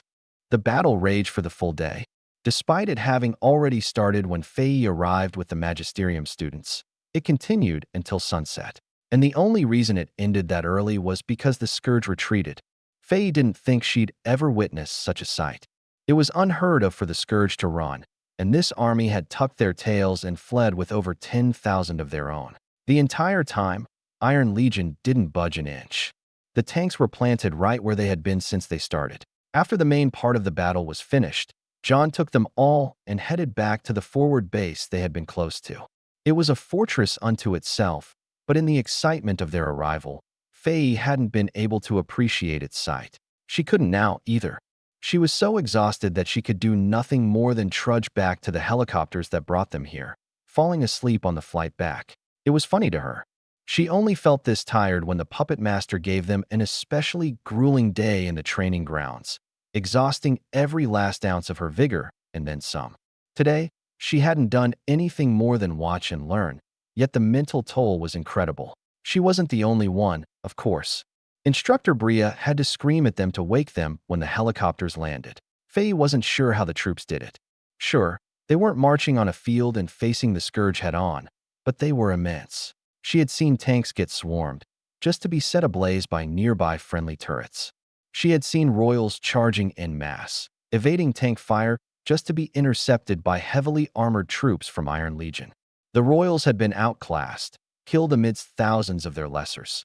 The armor of Iron Legion preventing a single life from being lost. After some time, though, she remembered one outstanding detail. A majority of the forces in the field were actually summoners. With their smarts, fast reactions, and ability to track the unending chaos, they could control the battlefield. It seemed so simple. Give a bunch of intelligent summoners weapons and armor, and there'd be nobody to outclass them. But it seemed John's genius triumphed here once more. Everybody had thought about the idea at some point. None had ever been capable of giving it life. The Magisterium students felt like they had their eyes opened. That day was one they knew they'd never forget, an experience extremely few could ever boast. They had gotten a glimpse of what machine warfare looked like, and suddenly everything else seemed to be inferior. They couldn't imagine walking onto another battlefield, with nothing but the armor around their bodies to protect them from the endless hordes of the scourge, and the knowledge that a double-digit percentage of them would die. They had seen a superior form of war, and they would hold all others to that standard, not yet knowing they would forever be let down. Over the next week of their time at Iron Legion, the Magisterium students were educated on more complex matters. With real experience to reference, not only were the students more attentive, but they began to make sense of the chaos in their memories. The formations, the roles, the rules, the angles, the armament, the layers. They learned that what they saw as chaos was actually the very thing that prevented chaos from taking hold. In this game of war, there were just more types of pieces on the board. It was a matter of specialty, they learned. No single vehicle could be good at everything. The more roles you try to make something, or someone, fit into, the worse they would be at every one. But the more you specialized something, the better it would be at its role. That came with the weakness of being deficient in everything else. But if you could design other things, or train other people, to fit the rest of the roles, you'd have an extremely high-skill army. You would have fewer mistakes, fewer deaths, and most importantly, less chaos. So long as it was all properly supported, of course. That's why John boasted about his top-tier communications and logistical infrastructure. After their second week, they started doing drills with real equipment. They were thrown into tanks and taught how to drive and shoot it. They got to learn how to collect intelligence using magical sensors. They went and did target practice. They learned how to communicate properly in order to call in things like air support and artillery fire. All of it was basic education. None of them would really operate equipment on their own, and none of them were taught the full breadth of knowledge necessary to become a functioning cog in the war machine. They were students, and this trip was an excursion for learning. But they preferred this to the alternative. When the fourth week came, they were once again brought back out to the field. Early in the morning, they were transported to the same forward base John had brought them to before. On arrival, John was there to greet him, though he seemed to have brought friends. Faye saw John and Amara chatting with a few others. She recognized Tana and Phaidon, and struggled to recognize the very large man that Tana was linking arms with. While she saw Shadowbane and Ilinka nearby, she couldn't guess who the 8 others around them were. Worse was that she couldn't pick up the slightest bit of their auras. Not one of them could be felt, and that made her neck tingle. Or perhaps it was the weird-looking girl with black and white hair and eyes of different colors. John turned to them with a wide smile, dressed in his normal coat. "Hello there, learn youngsters. It's good to see you guys back out in the field. 2 weeks of constant training must have been difficult, but as my grandpappy used to say, you always work as hard as you want to party. Unfortunately, in my age I've grown away from such exciting activities." Huh. Both Amara and the large man nearby barked a laugh, John scratching his nose as Amara smiled and scrutinized him. "You're so full of shit. Anyway, Instructor Bria, go ahead and take them to the front. The general is ready to receive." "Yes, sir." Instructor Bria gave him a salute, Faye following the rest of the students as John turned and continued speaking with his group. Nearby, an unknown model of plane was idling silently, waiting for its passengers. I leaned back as a butler served us drinks. Placing mine on the table, I waited for him to leave before glancing at Vetsmon. The afternoon clouds passed by in the sky outside, the plane suffering little turbulence as we made our way to the Holy See. Tana leaned against Vetsmon, as Amara leaned against me. Most of the Desert Eagles were back at base preparing for another mission. I couldn't let them relax for too long. They had to keep sharp, and it wasn't like there weren't a dozen missions that they could take on. With just us 4 in the plane, I could speak freely. "I'm sad to see you go. We barely got a month or so together before you two went gallivanting around the Holy See. Well, we're already launching offensives on the mainland. I'm sure you already knew that, though." "Indeed." I smiled, making Vetsmon chuckle. I naturally had eyes in the sky over there, though getting a view of the heart of the mainland was proving impossible for now.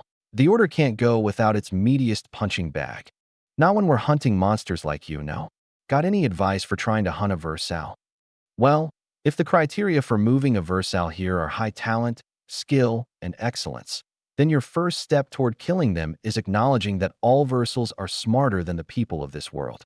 The second step is understanding that I'm smarter than all Versals. So think like me and you'll be on the fast track to world domination. More like annihilation. Amara muttered from my side, my eyes falling to hers and earning a bright smile. I looked back up at Vetsmon. She's not wrong. I'll keep that in mind. On a more serious note, though, if what you've told me is true, then they're obviously protected by demons. That means that unless you have overwhelming and focused power over them, killing them is unlikely, especially without consequences. They're going to be tricky and cunning. You'll walk into a lot of traps if they have any half-decent head on their shoulders. They're going to have a lot of tools at their disposal. You need to prepare some of your own. Don't rely exclusively on that body of yours.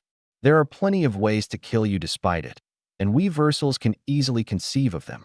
They will know you and your power. They will plot to kill you every time you chase them, and they will not be fair about it. So don't fall into the trap of giving a damn about honorable battle. Right? So, in a nutshell, be careful.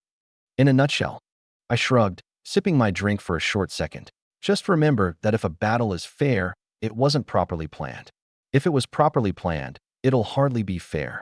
Vetsmon nodded, thinking in silence for a bit as I glanced at Tana. Over the past couple months, Vetsmon and Tana had spent most of their time in the Holy See.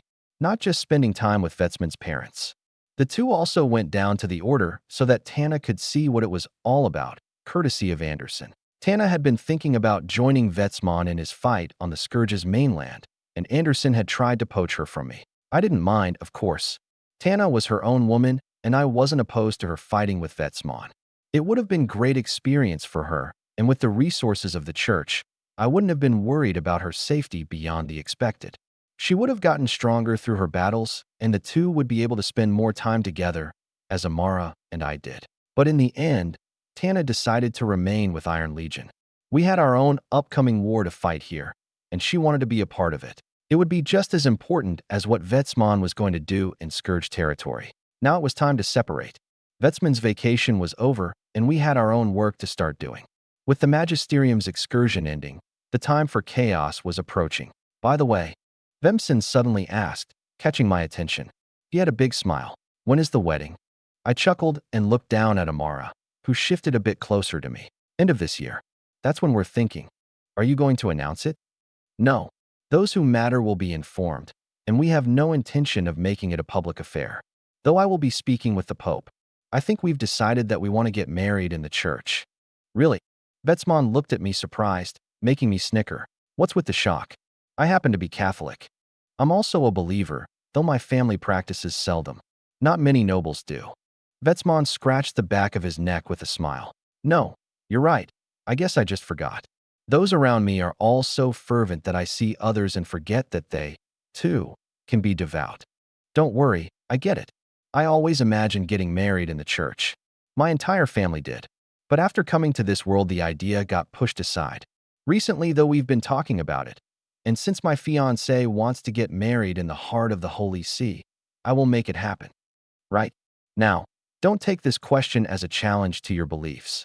I smiled and widened my eyes at Vetsmon, watching him carefully formulate his inquiry, scrutinizing all the details of his nervous body language. I already knew what he was going to ask. Are you getting married in the church because you believe in the sacrament and that it should be in the presence of the Lord, or because you have the influence to demand such a thing? Both. I want to get married in the church, and I want it to be in the greatest church in the land. I may even ask the Pope to officiate. I've heard he refuses to do weddings. I wouldn't bet on an exception. Just a bunch of naysayers. Either way, we aren't doing it to be vain. Well, maybe not entirely. How honest of you. I chuckled at Vetsmon, his eyes turning to Amara. Have you practiced in recent years, Amara? Not really. It's been difficult too, but I also haven't put forth all my effort either. Although I technically consider myself a follower, during my life that technicality was rather loose. Certainly by your standards, I wouldn't be considered one, but in recent years I've found myself drawn to the church. Why is that?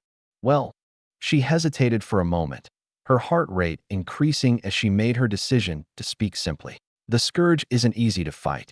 They have a funny way of making you feel like fighting them is hopeless. When Iron Legion was created, I regained much of that hope, but recalling church teachings gave me more. I'm trying to keep my mind in the fight, and they help with that. Indeed, the church is the antithesis of the Scourge, their eternal enemy, both physically and spiritually. Most people find themselves where you are. The more they fight against the scourge, the further into our fold they come.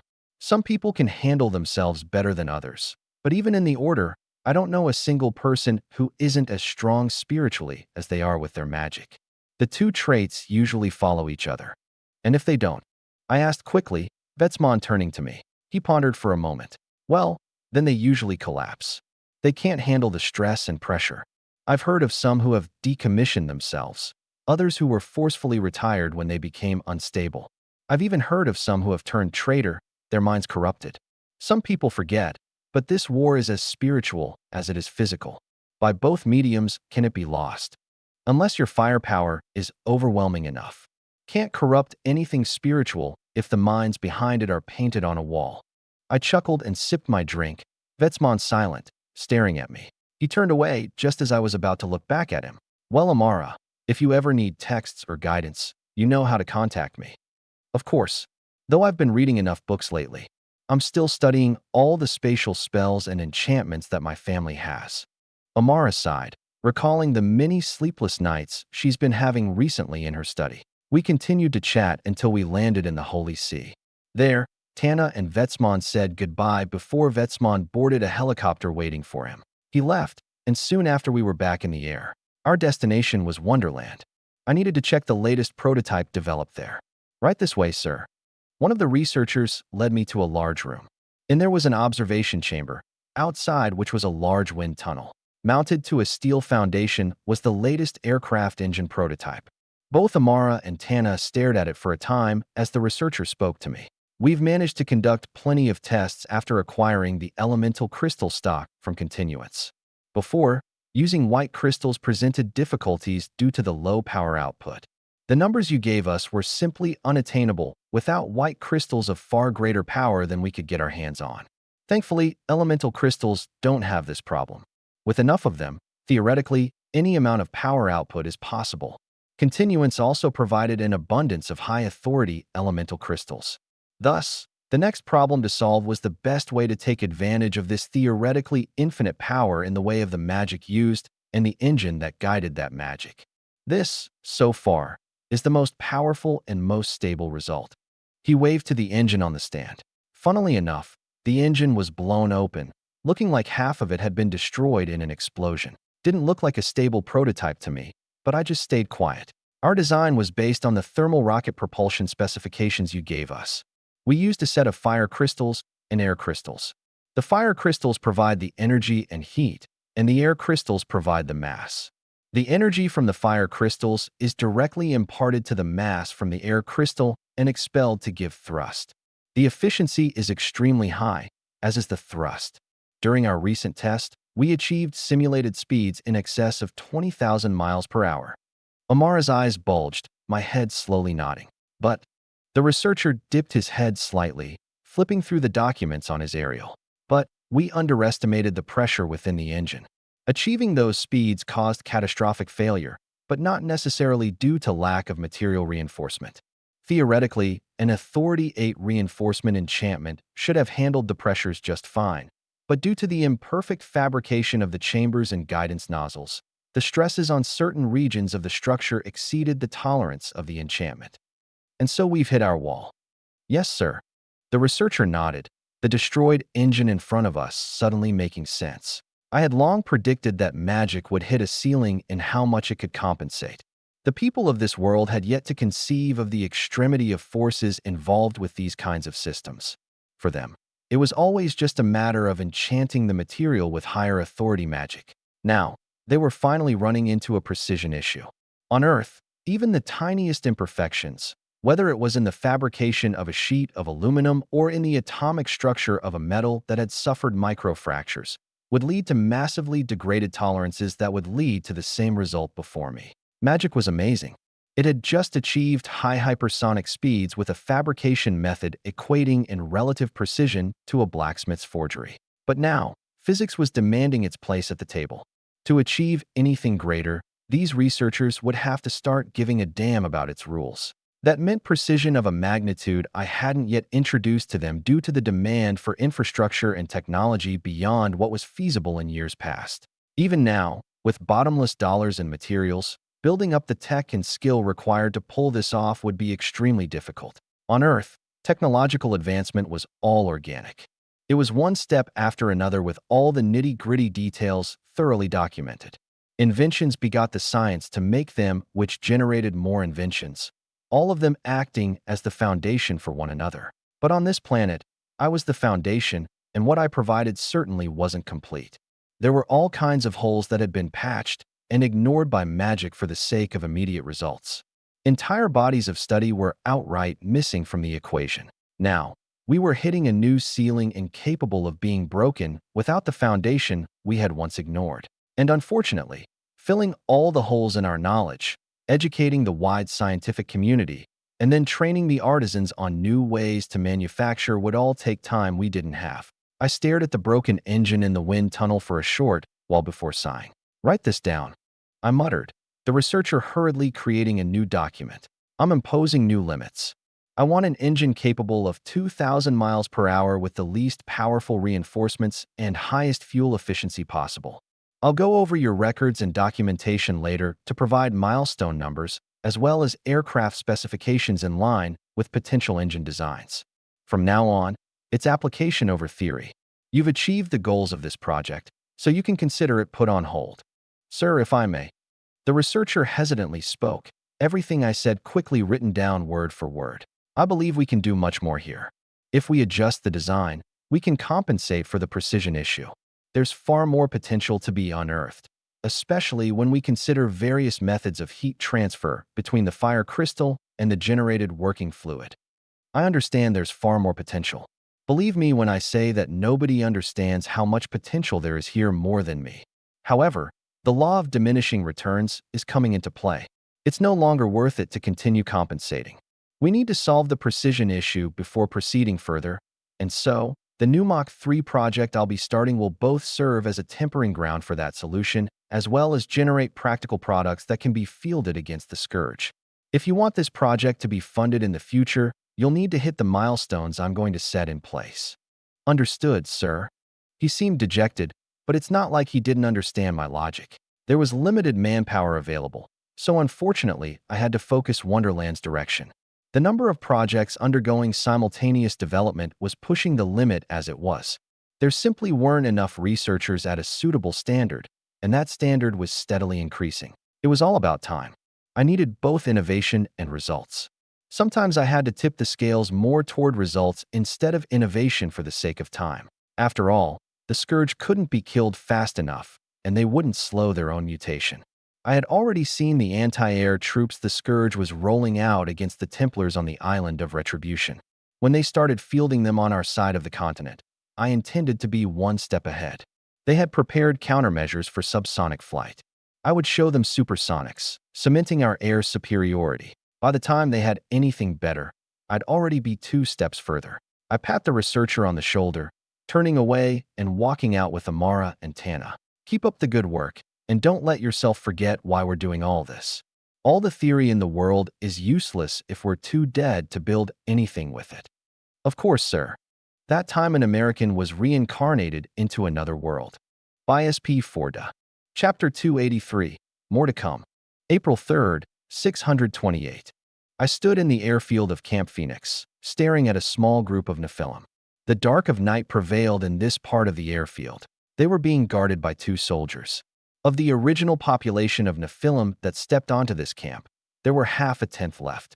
8 students stood before me, all of them naturally more behaved than the other 95% that had been expelled from Iron Legion for disobedience and hostility. Was I surprised? Quite the contrary. I had expected, and was hoping, for this to happen. In fact, I expected it with such certainty that I hadn't ordered the instructors to haze or drive them to anger. While the original discrimination could be considered grounds for enraging them, it wasn't like they hadn't been offered the same opportunities as those who had gone to the Glass Desert. The instructors had done things according to the rules, and the Nephilim had nobody to blame but themselves for being expelled. Half of them were gone within the first week. The other half had reached their limit over the subsequent 3 weeks. Those left were more disciplined than the rest, but I hardly believe they were any less hostile. In fact, their discipline stemmed from both deeper intelligence and greater evil. I could sense the hatred in their aura, even though they stood rigidly with neutral faces. They knew how to hold their anger. They wouldn't be controlled by it. That didn't mean they wouldn't let it fester. Corrupted wouldn't be anything less. Silence prevailed until another plane landed, driving over and opening. Inside were the rest of the Magisterium students, the normal humans. They stepped out, dressed in standard-issue Iron Legion armor, something the Nephilim lacked since I refused to arm my enemies so directly. The puppet master glanced to the side, sighing when he saw how few Nephilim there were. I scanned across the students, seeing their weathered postures and aura. A week mingling about the front lines was no doubt exhausting, but they would grow from the experience and take that knowledge back with them. Similar to how we had controlled the show during Iron Legion's joint operation with Stronghold Echo, these students would return and forever judge by the standards they had been shown here. By extension, they would be one more influential group of people that would go on to indirectly promote my way of warfare and, by extension, promote my products. The kingdom would be forced to adapt, nobles would desire my weapons, and I'd be even richer than I was now. I gave the students before me a few words. Congratulations. You've all performed well over the last month, have learned military tactics that few outside Iron Legion are able to learn. Although I'm sure you've all been reminded enough, all of the training and knowledge you've acquired is for the sake of not just resisting the scourge, but defeating it. Mindless battle, like that which the kingdom has engaged in for too many decades, will do nothing more than spell humanity's doom. My tools of warfare offer a new way, a systematic method of pure extermination that preserves our lives while multiplying the deaths of our enemies. But what allows this method to thrive is the mindset we carry, the hatred we bear against the scourge. We must not forget why we fight or the sacrifices we've made, lest they try to take advantage of our complacency and destroy us instead. I glanced at the Nephilim before turning to the puppet master. I leave them to you, puppet master. Don't let the scourge take any more of them while underneath the eye of the kingdom. Don't worry. I don't ever intend to allow what happened to your class ever again. That was a hard lesson for me to learn that day. Just remember that they don't have to kill us to defeat us. I shook his hand. All the students boarding the plane to return to the capital. I saw Faye, giving her a smile before the hatch closed. Soon they were in the air. I watched them fly for a short time before turning and walking to a nearby vehicle, boarding and getting driven to another section of the airfield. Underneath a camouflaged canopy, I saw several armored men and women from Sector 4. They were checking their supplies, a few helicopters nearby ready to fly. Amara was there waiting for me, as were Polly and Jasmine. They turned to me as I approached, the soldiers giving quick salutes before going back to preparing. Ready? Yup. All high-value targets are still in the area. Jasmine responded from behind a terminal. On the screen was a live view of a town. The entire town was our target. It was entirely populated with Nephilim and a well-known development site. Once upon a time, the entire town had been normally human. But over the span of just a month, a small group of mid-authority Nephilim had corrupted every last person there. The majority of them were not turned willingly, but unfortunately, it didn't matter any longer. The town was attempting to expand and usurp other nearby settlements, and they were doing it employing hostile means. They would send groups of Nephilim to infiltrate and harass, taking over leadership and promoting themselves before corrupting more. The town we were looking at now was like a base, and I intended to begin my campaign there. John. Polly walked up to me, the two of us stepping to the side and speaking quietly. She had a look of concern on her face. I know what you're doing and why, and I believe in it. But I can't help but feel like this is a point of no return. Is there really no other way to go about this? I looked into her eyes. There wasn't any hesitation or nervousness. It was just plain concern for the future and for what we were about to do. I responded with a question of my own. Is it possible as of this moment to reverse corruption? No. Are the Nephilim corrupted? Yes. Then they are our enemy, and the enemy must be killed before they can be allowed to spread. I know. But they were once human, and as simple as we try to make it, we're about to slaughter several thousand people, including those who are incapable of even fighting. I stared at her for several moments before glancing around. Everyone was watching us. I could see the gloom around some of the soldiers, my pale horsemen. They were all loyal, they all believed in the cause. They would do what I told them to, as would Polly. That didn't change the nature of our task, though. I looked back at Polly, raising my hand and grabbing her shoulder. I pulled her in, leaning down to speak into her ear. This blood is not on your hands. Not unless you want it to be. I raised myself back up, looking over Polly's head at the others. All of you are moving by my order. Is that understood? They all silently snapped off salutes. I nodded and let go of Polly. We leave in 5. I left those words, stepping away from Polly and letting her think. I walked up to Amara. Are you sure you don't want to stay behind? You don't get to dirty your hands without me, nor do you get to take all the blame. I'm going with you. Have I ever told you how much I love you? You have. Every day, actually. Oh, good. Just making sure. I gave her a kiss on the forehead before turning. The nearby soldiers boarded the helicopters, a new model designed for stealth. Even spinning right next to us, I couldn't hear a sound. Amara and I boarded last, and soon after the doors shut, the helicopters became invisible, and we took off. Approaching target. 1 minute. I heard the pilot's voice over the TACnet, scanning the soldiers around me. Their armor was pitch black, void of all markings, and lacked the standard design of armors found at Iron Legion. Even the technology within it was different, from the hardware to the software. Nothing on the armor nor their bodies could be traced back to Iron Legion or Son Industries. Nevertheless, it had even greater functionality than the latest production models. Everything was enhanced and designed specifically for what was about to happen now, not to mention the weapons the soldiers held. I glanced at the weapon on one of their laps nearby. It was called a crystal rifle, and the one the soldiers were using was a precision variant called the XCR-108. It was the magical version of a gun working by the same mechanisms as the tank cannons. It used propellant to fire a crystal through a barrel at extreme speeds, the crystal detonating on impact and releasing whatever magic it was enchanted with. I hadn't neglected the possibility of creating guns in this world. Unfortunately, it simply hadn't been worth it in the past, not to mention the logistical nightmare of trying to arm a military with it. However, for Sector 4, nothing was off limits. These experimental prototypes that I had Wonderland work on in the background could finally be field tested. The technology wasn't difficult. It was simply a scaled-down version of the tank cannon. However, that itself demanded more precision, quickly running into the same issue that the hypersonic program at Wonderland had been stumped with.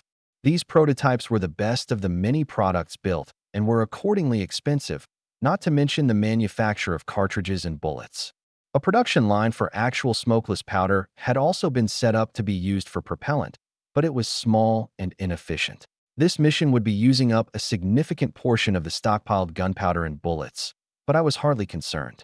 The soldiers had been using them during the Magisterium's excursion, training their aim and handling. For now, only knights would be using them, their strength affording them more reliable accuracy. That meant half the force carrying out this operation wasn't armed with a crystal rifle. However, they were not to be left out, for they were armed with a scaled-down version of the tank turrets. The XMR-138 mana rifle was similar in appearance, a rifle-shaped weapon enchanted with high-intensity magical spells and powered by an elemental crystal.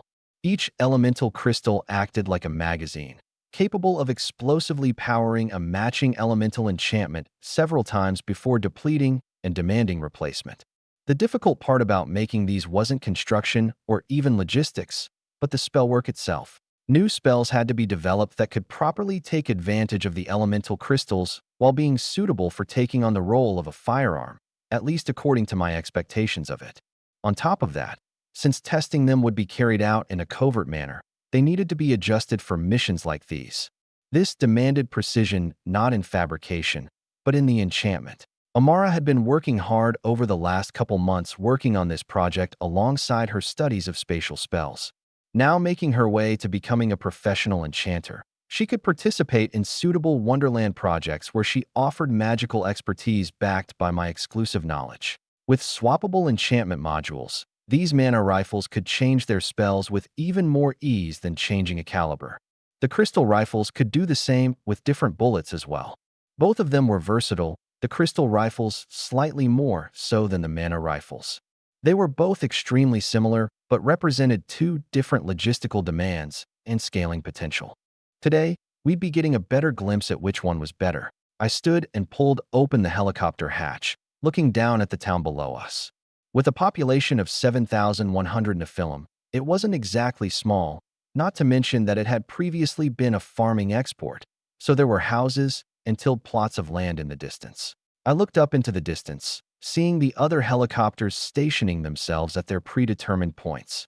We hadn't attracted any attention yet, but that would be changing very quickly. I took a step back away from the hatch, my exosuit appearing and enveloping my body. I put on the helmet as it did so, the HUD blinking to life and running a half-second diagnostic. Everything booted, and I linked to the TACnet. In my vision, every Nephilim I could see in the town below was highlighted and marked, the indicators red denoting an enemy. I looked back up, the helicopters standing by. Green light. I spoke into the TACnet, starting a count on my exosuit stopwatch. Everyone moved. The knights started dropping from the helicopters, jetpacks bringing them down to the ground. While they dropped through the sky, warlocks started casting spells around the town. Amara was one of them. I saw flames flicker in multiple areas, massive spellwork blooming in the sky before vanishing with the cast. My vision brightened as a dense wall of fire encircled the entire town, spanning entire miles of distance. It rose into the sky, clearly marking the area of our attack. There were screams in the town as everyone still awake took notice. More started waking up. Moderate authority enemies started stepping out, their energy no longer dormant. They wouldn't be allowed to do anything. I kneeled in the doorway of the helicopter, those around me dropping out the other door. Amara remained behind me, watching. I brought out a sniper, a TEC-50E, an updated version of the original TEC-50 with all the bells and whistles of what the future offered. A digital telescopic sight, a ballistic predictor, exosuit integration, and an ability to chamber high-tech, high-pressure rounds while still retaining the old glory of the .50 BMG. I chambered an 860-grain high-explosive round that was rated for 4,200 feet per second. After my empowerment, I didn't even want to guess what the numbers would sit at. I shouldered the sniper and aimed at one particular building, larger than all the others and sitting near the center of the town. The sole Authority 9 combatant was there. I could sense him scramble out of his house, standing in front of the window for a second before leaving. He ran through the front door before looking around. One man ran up to him, the two talking. I took my chance. I centered the reticle on his head and pulled the trigger, the weight of it awfully light. The recoil kicked my shoulder despite the exosuit, speaking to its power.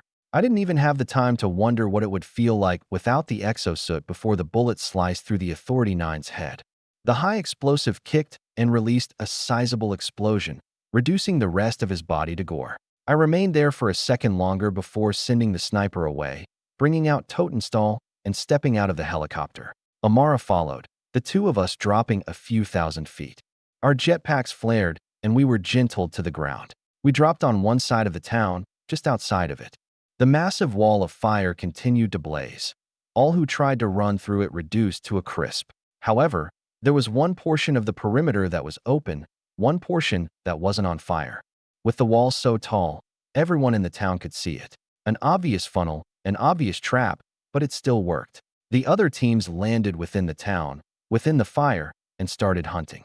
They systematically swept through each road and each building, killing every single Nephilim they came across. With every step, they were either leveling a building and killing everything inside, or killing those who were running away from them. Amara and I stood within the open perimeter, the gateway to freedom, and we waited for our pale horsemen to drive the Nephilim toward us. It didn't take them long. We saw crowds of people flood from the alleys and streets, first dozens, then hundreds. Some of them froze when they saw us. Some continued charging. Some of them were around Authority 4 or 5, and they sprinted toward us with a deranged look in their eye, rage painted across their face. I saw the horns on their head and the marks across their bodies, and I lifted Totenstall, whose barrel glowed bright red. I was glad I had a helmet on. Amara couldn't see me smile. The trigger depressed, and the familiar feeling of recoil kicked into my arms.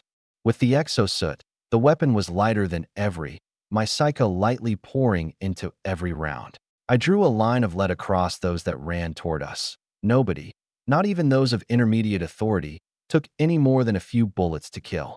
My arms steadily adjusted, providing a generous volume of firepower to every sector with an enemy. Amara didn't even get the chance to cast a spell. All of the first wave cut down, her mana resting within her palms. Totenstall released some smoke from his barrel. I scanned across the mounds of fresh corpses. More batches soon came, trampling over their dead and charging us. I fired again, cut them all down just like the last. Another few hundred dead. This repeated several times. At some point, Amara stepped up and forced me to let her take over. I stopped firing, and she started letting off spells, killing with just as much ease as I did. After some time, and after taking turns, our kill count rose to over 2,000. I saw some of the pale horsemen emerge from the perimeter. It didn't take long to sweep through the town when every enemy was so weak, not to mention all the scanners preventing a single one of them from slipping past. Anything living, anything with aura, would be found and hunted. Not even an underground tunnel could save them. The scanners were ground penetrating. I killed a few more batches before no more showed. Then I saw the rest of the pale horsemen emerge. The massive wall of flame went dark, flickering out, the night regaining its eerie silence. I heard a voice over the TACnet from our eye in the sky. Scan complete. No hostiles detected. Town cleared. I nodded, the helicopters coming down from the sky and landing around us. Silently, we all boarded, quickly taking off. I glanced at the stopwatch, deactivating it. 16 minutes, 49 seconds. The ride back to base was quiet. Once we landed, everyone jumped out and went to the armory, storing all the experimental rifles. I spoke with Polly for a short time, sending her the report I wrote on the way back before leaving with Amara. We went to our own residence within the Glass Desert, a private area within Sector 4's confines of the base. Once there, we settled down and readied for bed. It wasn't even past midnight, but both of us were tired. We lay in bed, the light on while I went over a few more things on my aerial. After some time, though, I shut out the light and prepared to go to sleep. In the silence of our bedroom, I heard Amara mutter, "You're so much stronger than I am." I turned my head, looking at Amara. She stared up at the ceiling, eyes still wide open. "Is it as easy for you as you make it look?" I was silent for a bit, eventually muttering back, "Yes, it is. I know you're a bit used to it, from your time in the black markets. But I struggle to understand how something like this can become so easy even with that experience." I didn't respond, the two of us silent for a few moments before she turned to me, her eyes glowing a bit with mana. "We just killed thousands of people. Slaughtered them like rodents. It was so unbearably easy. The mana I used in those spells was regenerated seconds after. Most of those people weren't even past their first authority. They would have been ordinary if they hadn't been turned into Nephilim. The young. How many young did we kill?" I thought for a second before answering. "Around 30. There weren't many. Reports from earlier stalking said that they had sent the young away to the big cities, likely for their sick rituals." "What rituals?" "Tomorrow I can show you. We have video of it, most of it coming from the town we just eradicated. All you need to know is that nearly all of the children in that town were deliberately kept human. Tomorrow I'll show you why." I felt Amara's anarchy flare before quickly simmering down, tears welling up in her eyes. I could tell how hard she tried to keep her emotions down. "I just don't know if that's supposed to make me feel better about this or not. Amara, normally I'd tell you not to have any sympathy for any of them." I moved over and held her, my voice lowering. "But I think it would be better for at least one of us to have some. Leave all the thinking for tomorrow. For now, just do what you can to get some sleep. It's been a long day." I gave her a kiss on the forehead before settling in. I remained awake as long as she did, only getting to sleep after another couple hours. My last thought was about how successful of a mission it was, and how many more were to come. That time an American was reincarnated into another world by Spade. Chapter 284, Heaven. June 8th, 628. I still think we're attracting too much attention. I sighed, kicking my feet up on a footrest as Erhan brought Polly and I another drink. The two of us lounged in front of my estate's pool in some swimwear, staring out as the late afternoon sun shifted the sky into sherbet colors. It was just the two of us on the lounge chairs, Jasmine floating face down in the pool. She was probably all right. "I think we're not doing enough. We've been engaging in raids every other day for 2 months now, and you say it's not enough?" "Nope.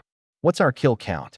"Well, with about 30 villages and towns raided and wiped out, each numbering between 3 and 8,000, I'd say we've killed roughly 150,000. I smiled and nodded. "Very good. Unfortunately, they're only spreading faster. They now have millions of hopped-up demonoids across the kingdom, and several times more who are just waiting their turn to be corrupted and empowered. It's an infestation that can't be eradicated fast enough. I get that, but if you're trying to save the people, then backing off a bit might be beneficial. Polly tapped her aerial, sending a file that popped up in my vision. It was a video of a mass migration of Nephilim. Tens of thousands of them were treading ground on foot and wagon. Their destination was a nearby major city with a population of about 3 million.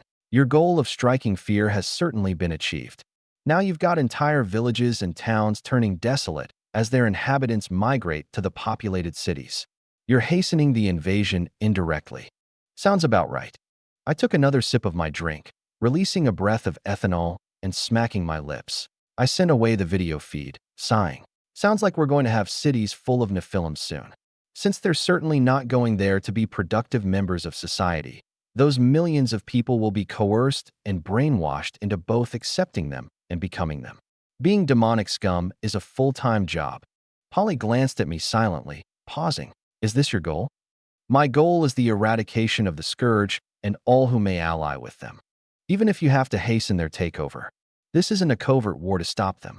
It's a war to give them exactly what they want. I returned Polly's gaze. Is that a problem? Fuck off, John.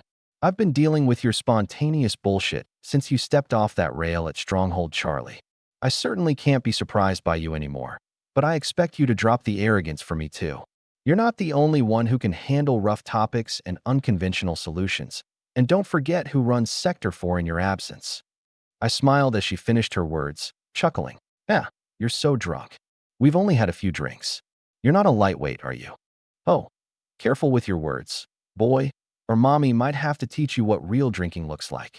I'd hate to embarrass you like that. I unfortunately ain't a stranger to getting drunk under the table. The only ones who could do so though were closeted alcoholic family members or some friends who brewed moonshine on the side. Pretty sure my Uncle Bubba drank enough daily to kill a bull. I laughed a bit, Polly sipping her drink with a smile. You know, you've never told me about your family. Your record said that you have none. A complicated situation. Have I ever told you that I'm from another world? I don't know. Perhaps you did, and it just slipped my mind.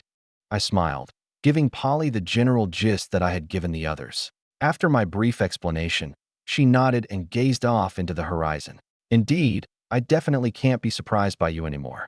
Either way, I'm glad you actually have family, even if they aren't here. I assumed you were orphaned before. Yes, it's a slight silver lining. I don't know if I'll ever get to see them again, but at least it was just me. I certainly wouldn't want them to be brought to this fucked up planet too. I can understand that thought, but I know it doesn't make it easier. It's a good thing you have me around for emotional support. Well, you and my smoking hot fiancé. Forgive me, but I usually default to indulging in her emotional support. She scoffed. As you should. Lord knows how often I have to find my husband with all the stress you cause me. We took large sips of our drink, my smile widening. Oh yeah? Aunt Polly still has that youthful vigor, eh? Don't speak like I'm an old lady. Age is just experience at this level, and I've got you amateurs topped by decades. Is that why you've got a layer of makeup on your neck? I shifted my head, spotting a concealed hickey on her nape. She shrugged, looking away and twirling her drink. Maybe. You go girl. Cheers to that shit. I lifted my glass, Polly unable to hide her smile as we clinked our glasses. After a moment of silence, she sighed, our humor calming. All right, well I think I get what you're trying to do. By my guesses you're going to indirectly kill many millions doing it. But it might just work. It will work, and it'll cost a lot more than just some millions. The only other alternative is borderline extinction, so I'm willing to make the trade. Polly just hummed in response. After another few minutes of silence and pondering, Jasmine started moving again and swam out of the pool. We all hung around for a time, night eventually falling and the cool air urging us inside. After cleaning and sobering up with cigars, I had a small dinner with them before checking my aerial. I smiled when I saw the message from Wonderland. How timely. Hey Polly, want to come with me and see something cool? I suppose. What is it? A plane, and I'm about to put on a show with it. Come on. You can change into your uniform on the way there. You too, Jasmine. Yay. I chuckled as we walked out, Erhan driving the three of us to the airfield in my backyard. We took a plane to Wonderland where we disembarked and headed to a nearby hangar. The huge white doors were closed, and upon entering, The two of us were greeted with a lit interior and a large plane surrounded by mechanical and magical devices. This world's newest generation of supersonic aircraft. Over 2 months ago, after giving the project director my set of specifications and milestones, a multitude of prototypical supersonic jet engines were born. They were massively dialed back compared to the flagship model that exploded under its own pressure, capable of no more than half of the speed. But they were still fast, efficient, and most importantly, reliable. These jet engines weren't air-breathing. They could actually be considered rocket engines. Their fuel was entirely internal, requiring no intakes, and relying on the expulsion of a working fluid to produce thrust. But instead of using liquid hydrogen and oxygen as fuel, these engines used fire and air crystals. The fire crystals provided the energy, and the air crystals provided the fluid for expansion and thrust. By using a variety of magics, these two could work in tandem to not just produce raw propulsion, but direct the power in such a way that made them just as capable as modern pure-tech engines while being far more energy efficient. I gazed at the plane before me. At 75 feet long with a 50-foot wingspan, the plane was reminiscent of the X-15 in frame design with wings positioned closer to the rear. It was like a tortilla chip with a pointed neck at the front, the wings making it triangular and sparing it from the missile with the pilot accusations. The project manager ran up to me when I entered, an excited look on his face. "The X-51 is ready for your stress test, sir." "Fabulous. We'll begin immediately. Escort Polly and Jasmine here to the control center." "Yes, sir." I waved to them before walking toward the jet. The engineers within the hangar scurried around it, making last-second preparations. Before stepping in, I peered into my 8th star and found a spirit calling out to me. Being in front of a proper jet seemed to have spurred it to life. The exo-atmospheric flight suit, model EFS-99, avionic configuration. A flight suit made for extreme condition pilots. The EFS-99 was capable of more than just sustaining the body under high-G maneuvers. In a future world where most aircraft were unmanned, the only pilots left were those who flew the kinds of planes that weren't merely atmospheric. The suit appeared over my body, fabrics and polymers melding against my form. After adjusting some straps, I lifted the helmet. It had no visor, the front a metal shield with several bright lights that looked like eyes and the sharp yet smooth edges of precision fabrication. I slipped the helmet on, its frame clamping around my head before locking in with the rest of the suit. After that, I felt the ambient air pressure increase just slightly, the HUD flashing to life. The visuals allowed me more than a normal human field of view, my peripheral vision being extended to such a point that it felt like I had eyes on the back of my head. It took a few seconds of calibration on the helmet's part and some adjustment on mine, but I quickly adapted an appreciation for it. The helmet scanned the aircraft as I climbed a ladder into the cockpit. Once I settled in, the engineers around me helped position the straps and buckles, securing me to the seat.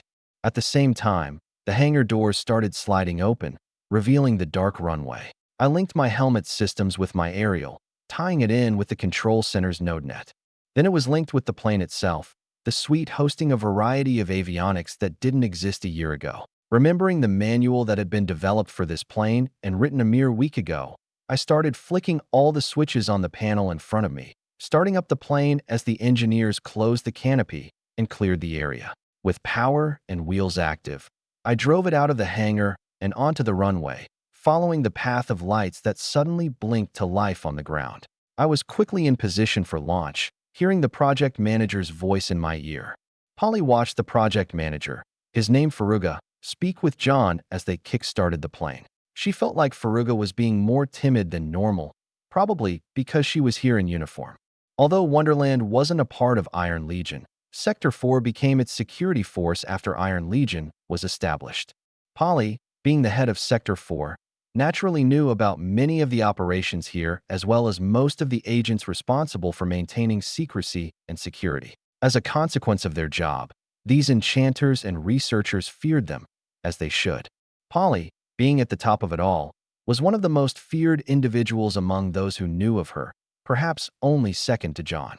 While John could be charismatic in front of his troops, she maintained the image demanded by her position. That meant she was the bloody dagger in John's left hand, the face of all the atrocities they had ever carried out. And with a word, Polly could end anybody's career at Son Industries' most elite and covert institution.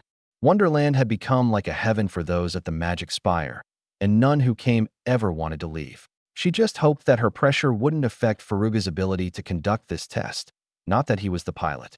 Ready engine, start. Polly saw the single engine of the plane flash to life before suddenly exploding with power. A column of flame was ejected from the engine, the portion closest to the engine slightly blue, the rest a powerful yellow and orange. On the wall in front of her, she could see all of the diagnostics of the plane, including a visual feed of John in the cockpit. The helmet on his face looked eerie. She now knew it was something from his world, but she couldn't imagine what kind of unholy level of technology allowed it to work. John's voice echoed through the room. All systems green on my end. No explosions yet, so I think we're good for takeoff. Control concurs, Falcon. All hands, go for takeoff. Polly glanced around. All of the engineers through the room and behind terminals checking their systems and giving a thumbs up. Right then, the door suddenly opened. Polly was surprised to see Amara there. Seeing Faruga turn to her, Amara waved him off. Don't worry about me. What's he doing now? Testing the new plane. Right? He said that was tonight. She sighed, Polly noticing how tired she looked. She knew Amara worked on one of the Wonderland teams. Seemed she had been pulling long hours. She sat by Polly and Jasmine, the three women staying quiet and watching the camera showing them a view of the plane outside. Once everyone had given their clearances, Faruga spoke. Falcon, you're cleared for takeoff. The skies are yours. Roger. Feeding auxiliary avionics to your system. Faruga's brows raised as the screen in front of them suddenly glitched, more numbers appearing. There was Mach, pressure, G-force, internal and external temperature, and several other atmospheric and mechanical measurements that they didn't quite recognize. All right, pay attention because this is going to happen fast. Their eyes shifted once more when they heard John's voice, the video feed of the plane showing movement. The flames spewing from the engine multiplied in intensity, the initial portion of the fire column becoming conical. The plane quickly picked up speed and shot down the runway. Polly saw it tilt up, wheels lifting off the ground as the engine blazed with power, torching the ground and rising into the sky. They all watched the speed on the screen climb, the plane hitting 500 miles per hour before 20 seconds even passed.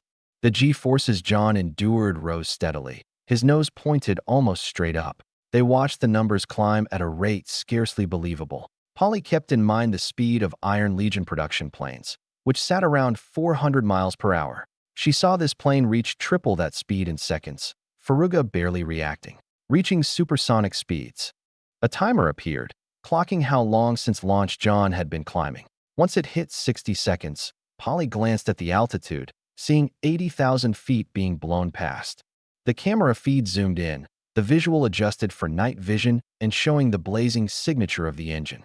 Other metrics detailed the temperature of the plane's surface as well as that of the nozzle, which were reaching thousands of degrees.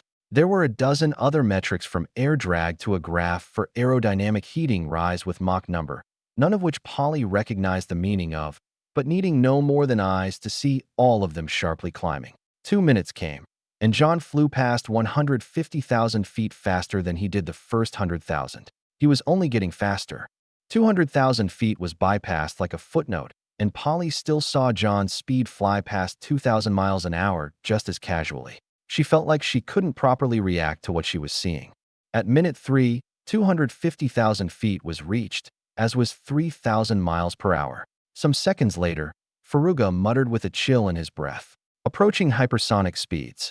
Polly glanced at the Mach number, seeing it quickly blink decimal by decimal until it hit 5.0. Soon after, the plane reached 350,000 feet, John's voice echoing, activating attitude rockets and leveling out. Atmospheric density reaching 0. Beginning approach to 400,000 feet and accelerating to Mach 6. His rate of climb noticeably slowed, nose lowering from its vertical climb. For 100,000 feet hit, as did the milestone of Mach 6, gradually slowing. Polly could see that the engine was being throttled, no longer in full burn. The timer counted just over 4 minutes. It happened so fast Polly was mute. After another minute, John spoke. All lights are green on my end. Control. Copy. Control concurs. No anomalies according to our sensors. Good. Is my dove there? Furuga's brows raised. He turned around and eyed Amara, who perked up. Yes, I'm here. My apologies, Dove. I wanted both of us to experience this together, but I couldn't take you on such a dangerous trip. I had to test the waters first. I can't say I'm not irked, Falcon, but your consideration is one of the things I love about you. I'll forgive you, only if you promise to take me for a joyride later. I'll pinky swear you when I get back down. Amara chuckled, her eyes glued to the live feed of John in the cockpit. So, when are you coming back down? Don't tell me you plan to circle the planet. Not today. I'll do it when we finally make a stable Mach 10 engine. For now, though, I need to verify something. What's that? Space. Ever wonder about its true nature? Amara noticed the altitude meter start rising again, her heart thumping a bit harder in her chest. I suppose. I thought you said it was just a void of nothingness. Yes, in the most generic sense. But you see, where I come from, we have an interesting scripture. It comes from the first book, Genesis, the creation of the universe. John's nose turned back up, going to full burn once more. He climbed to Mach 6.5, his altitude blazing past 500,000 feet. Not long after, he hit the 100-mile mark. Then, he started speaking the scripture. In the beginning, God created the heaven and the earth. And the earth was without form and void, and darkness was upon the face of the deep. And the Spirit of God moved upon the face of the waters. And God said, "Let there be light," and there was light. Amara felt chills as he flew past 150 miles. Several metrics on the screens across the wall changed, shifting from atmospheric and aerodynamic measurements to astronautical measurements. And God saw the light, that it was good, and God divided the light from the darkness. And God called the light day, and the darkness he called night. And the evening and the morning were the first day. 200 miles, and the Mach number long disappeared. There was no speed of sound when there was no atmosphere for sound to travel. The true speed measurement put John at 7,000 miles per hour and climbing. Amara glanced at an alert that popped up on one screen. Entering low planetary orbit. And God said, "Let there be a firmament in the midst of the waters, and let it divide the waters from the waters." And God made the firmament, and divided the waters which were under the firmament from the waters which were above the firmament. And it was so. And God called the firmament heaven. His words ended, and so did the audio feed. All the screens on the wall froze, alarms blaring as all the avionics signals were cut. The rising numbers ceased to rise, and the video feed of John cut to darkness. Amara's eyes widened. What just happened? I don't know. We've lost contact. Those transmitters are good for 500 miles over the horizon, let alone line of sight. How did we lose contact? I don't know. Then fucking work on it. Someone tune another transmission array. Polly watched Amara yell at them, deciding to stay quiet and let the professionals do their work. She'd only get in the way. One panicking fiancé was more than enough for stress levels. These researchers didn't need the head of Sector 4 bearing down on them as well. Almost half an hour passed like this, nothing able to pierce the veil and reach John. Amara stood there the entire time, biting her fingernails with palpable fear coming off her. Then the screens glitched, flashing multiple times before resetting, all the metrics returning to normal and adjusting in real time. John's video feed returned, his helmet still on, nothing different from before, except for the fact that his arms were slumped, the plane in a nosedive and rapidly re-entering the atmosphere. That time an American was reincarnated into another world by Spade. Chapter 285, Significant Threats. June 8, 628. My eyes groggily opened, my head throbbing as I started to register the stimuli entering my senses. My suit was screaming at me with an unnerving sequence of sounds and voices. When my eyes focused, I could see my altimeter and the tip of my plane, nosediving. 25,000 feet to kiss the ground.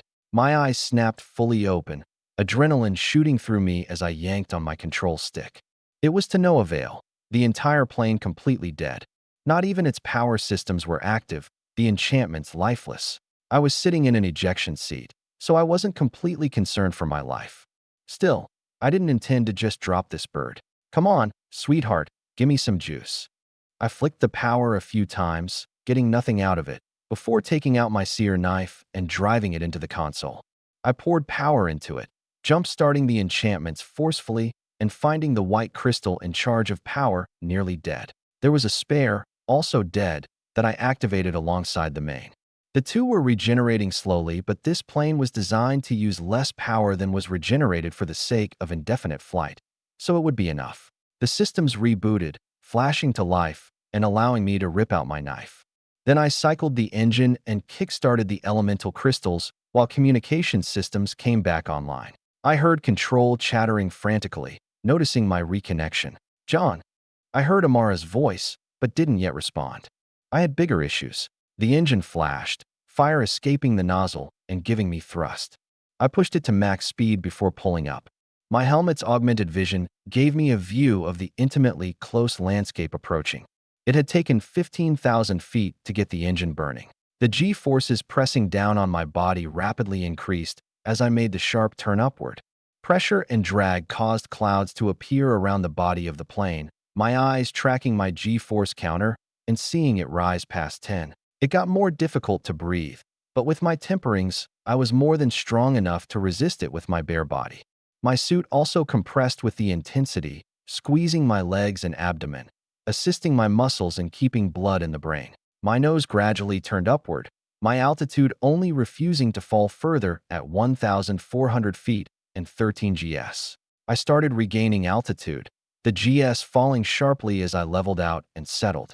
I took a second to breathe, hearing Amara call one more time. "John." "I'm all right." I heard her sigh in relief, my adrenaline still wearing off. I did one last round of checks. "You scared the shit out of me, John. What the hell happened?" "I'm not entirely sure myself. Power levels are unstable, but holding. Engine is nominal. Adjusting heading and returning to base." "Roger, Falcon." I heard Faruga's voice, maintaining full burn as I checked the map and made my turns to set course for Wonderland. I maintained a 3,000-foot altitude, breaking back into Mach 5 relatively easily. Before long, I was flying past Wonderland, arcing around after buzzing the control tower and hitting the air brakes. Not long after, I was making my approach for landing. The landing gear thankfully deployed, making the process smooth. I killed the engine and pulled into the hangar where everyone was waiting. I stopped, cut power, popped the canopy, and climbed out. My body felt oddly weak, my head still throbbing a bit. It wasn't a massive headache, but after finally getting out of that metal coffin, I noticed my eyes burning too. I took off my helmet, Amara running over to me and breaking her momentum with a hug. I chuckled and returned the squeeze. "Sorry about that. You're grounded for a month." "Oh, no more piloting. Well, there goes my plans." I glanced to the side, seeing Polly and Jasmine approach with Faruga. After giving Amara a few more seconds, we separated. I motioned to the plane. "It's too good. Bring it down to 1,500 miles per hour cruising, 2,500 maximum. Keep improving its efficiency and pack in more instruments and comfort. I'll be sending requirements later." "Of course, sir." "Well, you have the data now, so my job is done. I'll send a personal report tomorrow. Also, when the plane is done being studied, scrap it completely. Nobody else is allowed to fly it." "Understood." He looked at me curiously, wisely not questioning my order. I'd be personally ensuring that my directions were followed, and he knew better than to try and pull something within Wonderland. After settling those affairs, I left the hangar and Wonderland with Amara, Polly, and Jasmine. It had only been around 90 minutes since we first arrived. This little stunt hadn't taken long. We went back to the estate where Polly and Jasmine bid me goodbye to go back to their own homes. I would brief Polly later. For now, my attention would be with Amara. We settled into our room, and I immediately brought myself to my workshop.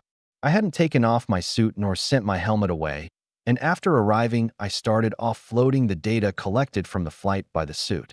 I had captured everything. Every second of change in the avionics, every measurement taken of the plane, every second of footage from its cameras across all spectrums, including communications and my own biometrics. Nothing was left out, and I compiled it all. I wanted to know what happened, because I currently didn't. Amara arrived right as I got it all onto my personal system. Keeping the suit equipped just in case, I started browsing through, going straight for the video footage. I hit play and sat on a chair, Amara joining me. The two of us watching my first-person view on a projected screen. The initial bulk wasn't long. It only took a handful of minutes for me to breach the Kármán line, touching the edge of space. While there was no definite edge between the atmosphere and space, a general marker was the altitude at which air density became a non-factor. It was where aerodynamics lost all meaning, making way for astronautics or orbital mechanics. Had you intended to test those limits from the start? Amara asked, the video pausing as my gaze turned to her. Yes, I had. It's why I ordered them to equip the plane with attitude rockets. If those weren't there, I wouldn't have been able to control the plane beyond about 300,000 feet. Is there a reason you had to do it now, when this technology is still in its infancy? I could tell she was a bit angry. It was of natural course since I had almost killed myself, but I didn't plan to take the blame. Under normal circumstances, this fiasco wouldn't have happened. It's not like I planned to pass out. I'm still not sure what hit me. Either way, yes, I did have to do this now, and I told you why. The firmament. You wanted to see if it was there? Based on that scripture you read, the firmament is effectively heaven. Why did you think you could reach it? Or, more importantly, why did you think you should even try? I sighed, leaning back and massaging my head. I don't know. I just wanted to. Maybe it's the part of me that still wants to find a way to return home. Or, it was the part of me that's still trying to find the dividing line between reality on this planet and reality on Earth. Extremely few people on Earth, at least during my time, had ever been beyond 100,000 feet. There were always all kinds of theories and conspiracies, superstitions and legends about what was actually up there. In the back of my mind, maybe I wanted to be one of those who got a glimpse of the truth, regardless of what it was. Well, did you? I answered her with a motion toward the screen. I'm trying to find out. Fine. She sighed and went quiet, the video resuming. The altitude and speed metrics were overlaid, showing my rise past 200,000 feet and beyond 300,000. Approaching 400,000 it showed when I leveled out before soon beginning my ascent once more. My attention focused and I subconsciously leaned forward. I could hear my audio feed. I clearly remembered speaking the scripture. And then, when my last words left my mouth, it appeared. That familiar hue of gold, the one I could see even now, forever present over the horizon. The Great Barrier. Amara muttered, the two of us watching as I slammed straight into that golden wall. That's when the plane gave out. The engine went cold, the console blinked to darkness, and nothing but momentum carried me further. My visual feed was completely covered by that golden hue, but I didn't seem to hit anything physical. My suit continued to monitor my rise in altitude. I rapidly slowed, but was still carried further another few 100,000 feet. I was clearly passed out as soon as I hit the barrier, my biometrics slumping like I was asleep, totally relaxed. Then, the plane approached its apogee. When gravity had finally slowed it enough to turn it down, in that short few moments when I became weightless, something reached out in front of the plane's nose. Like lightning, a blinding white being struck through the golden space. It stopped before the plane, and from that mass of light reached an arm. The hand pointed a finger, and the tip of the plane's nose touched that finger before turning downward. The light and arm turned out of view, my visual feed showing the planet below. With the extended field of view, the entire planet could be seen, its wondrous curves and endless mass gracing my eyes. From then on it was a simple freefall. The plane oriented itself perfectly, cutting through the atmosphere on re-entry. It handled exceptionally well, too well if I was being honest. After that, I woke up near death and managed to save the plane. I paused the video, pondering silently about what I had seen. Seems like there was more to this planet's surrounding space than I thought. I certainly didn't enter heaven, and I could still see the Great Barrier on the horizon, so I hadn't broken through that either. But perhaps there really was a firmament around the planet. Just because it had a golden hue didn't mean that it was the Great Barrier. It could be some other natural phenomenon. I could imagine that, with the effects that Magica had on the planet itself, there was a possibility that it affected space as well. Perhaps Magica formed its own sort of magnetosphere or ozone layer around the planet, and what I hit was such a protective barrier. It wouldn't be tangible, but slamming into such thick magic would no doubt cause what it did. It was no wonder all the enchantments stopped working. I went back and replied the portion when I slammed into the barrier. Getting another look at the color, I found that although it was relatively golden, the hue was more white than the Great Barrier on the horizon, which was a rich gold. It was brighter, purer, a subtle difference, but a difference nonetheless. Who knows what the golden color came from? Either way, chances were this was a standard magical phenomenon that meant it could be studied and eventually conquered. I wrote some quick notes, including some ideas about its nature that I thought about on a whim. I doubted it was a bow shock of any kind since that would be located much farther out from the planet, but I still put down every idea I had. Well, there we have it. I sighed and brushed away the screens in front of me. The video in front of us was paused on the image of that arm, placing its finger on the tip of the plane. My immediate guess was that it was an angel. I couldn't know, of course, but it wouldn't be the first time one had interacted with me. I pat Amara's hip, her eyes glued to the screen. You can keep watching if you want, but I'm going to bed. My head still hurts. Oh, sure. I'll go with you. She stood, a wave of my hand shutting down my workstation. I finally sent my flight suit back, deciding I didn't care to be so paranoid about making sure every detail had been properly offloaded. The two of us went to bed, mixed thoughts in our minds. I didn't intend to pursue this matter further, at least not until I was in the position to do so. These issues would have to wait for me to become stronger and for Wonderland to develop aviation technology further. For now, there were more pressing matters. This news displeases me. A large man muttered before taking a sip from the golden chalice in his hand. His body was composed of thick layers of muscle, his height well over 9 feet. For horns wrapped around his head like a crown, his eyes a bright yellow. He raised his other hand, a slender thigh raised to his mouth. He bit down on it, ripping muscle and skin clean off the bone. The source of that thigh lay on the royal table he sat behind, a young woman with wide, listless eyes and tear streaks across her face mixed with blood.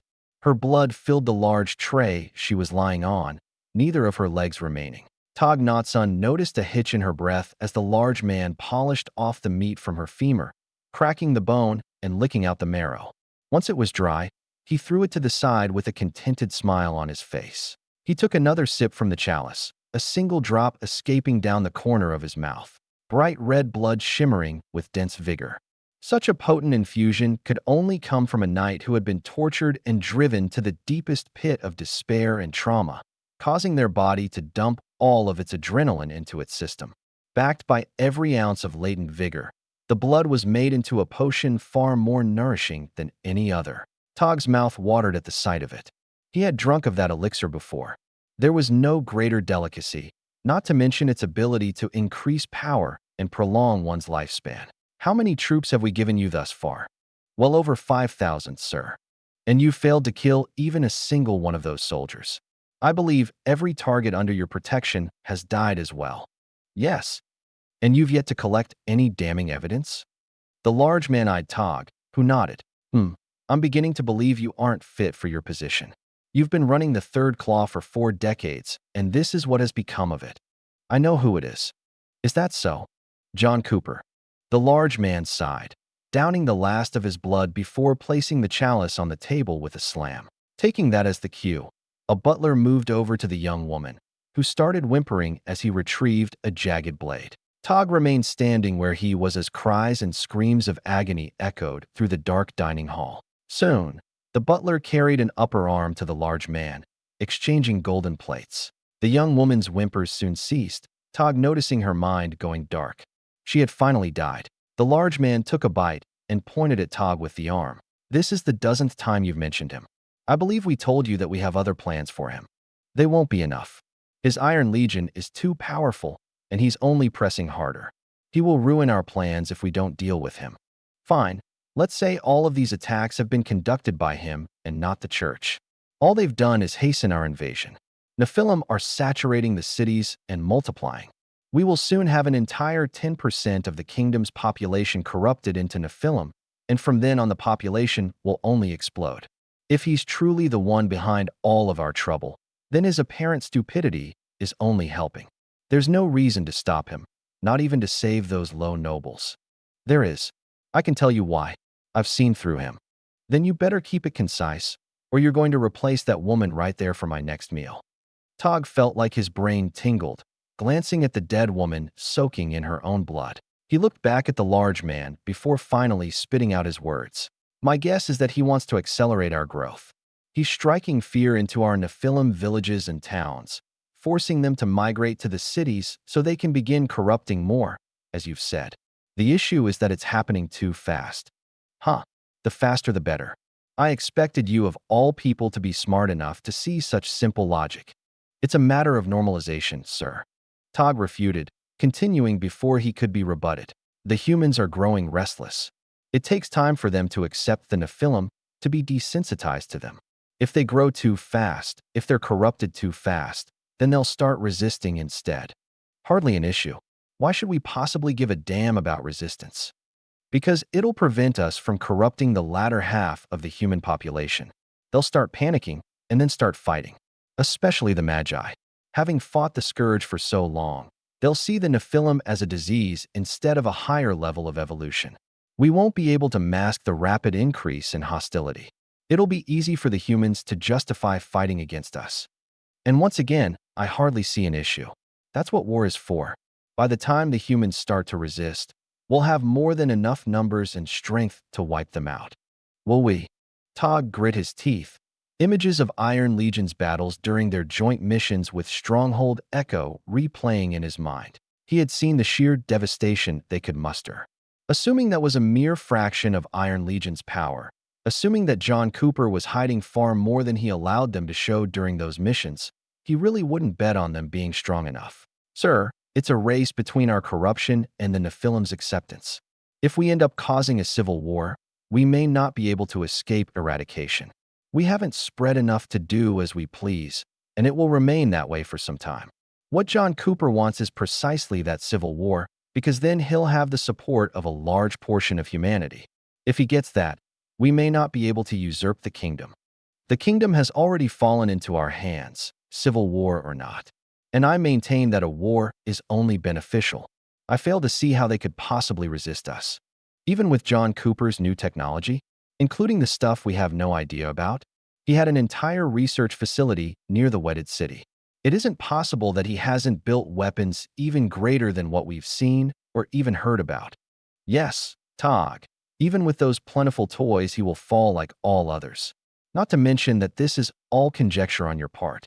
He may be a summoner, but even summoners can be idiots like normal people. They just have stupid thoughts faster.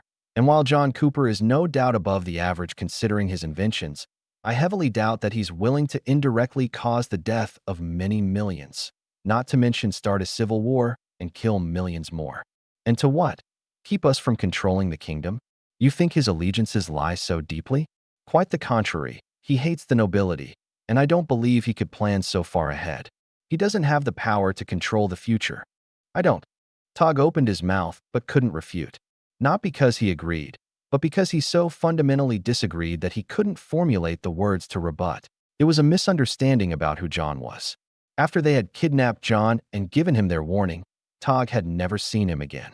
At some point, it became impossible to even pinpoint the region he was in, let alone guess what he was doing.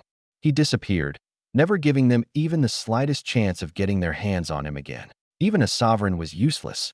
After all, a sovereign had to know where their enemy was to kill them. Tog knew he was currently facing a war of information, an invisible war fought with the details, or the lack thereof. He also knew he was losing miserably. The six-figure death count of Nephilim was proof of that, even if they were mostly low authority fodder. It was also proof that John possessed a level of cunning nobody had ever fathomed before.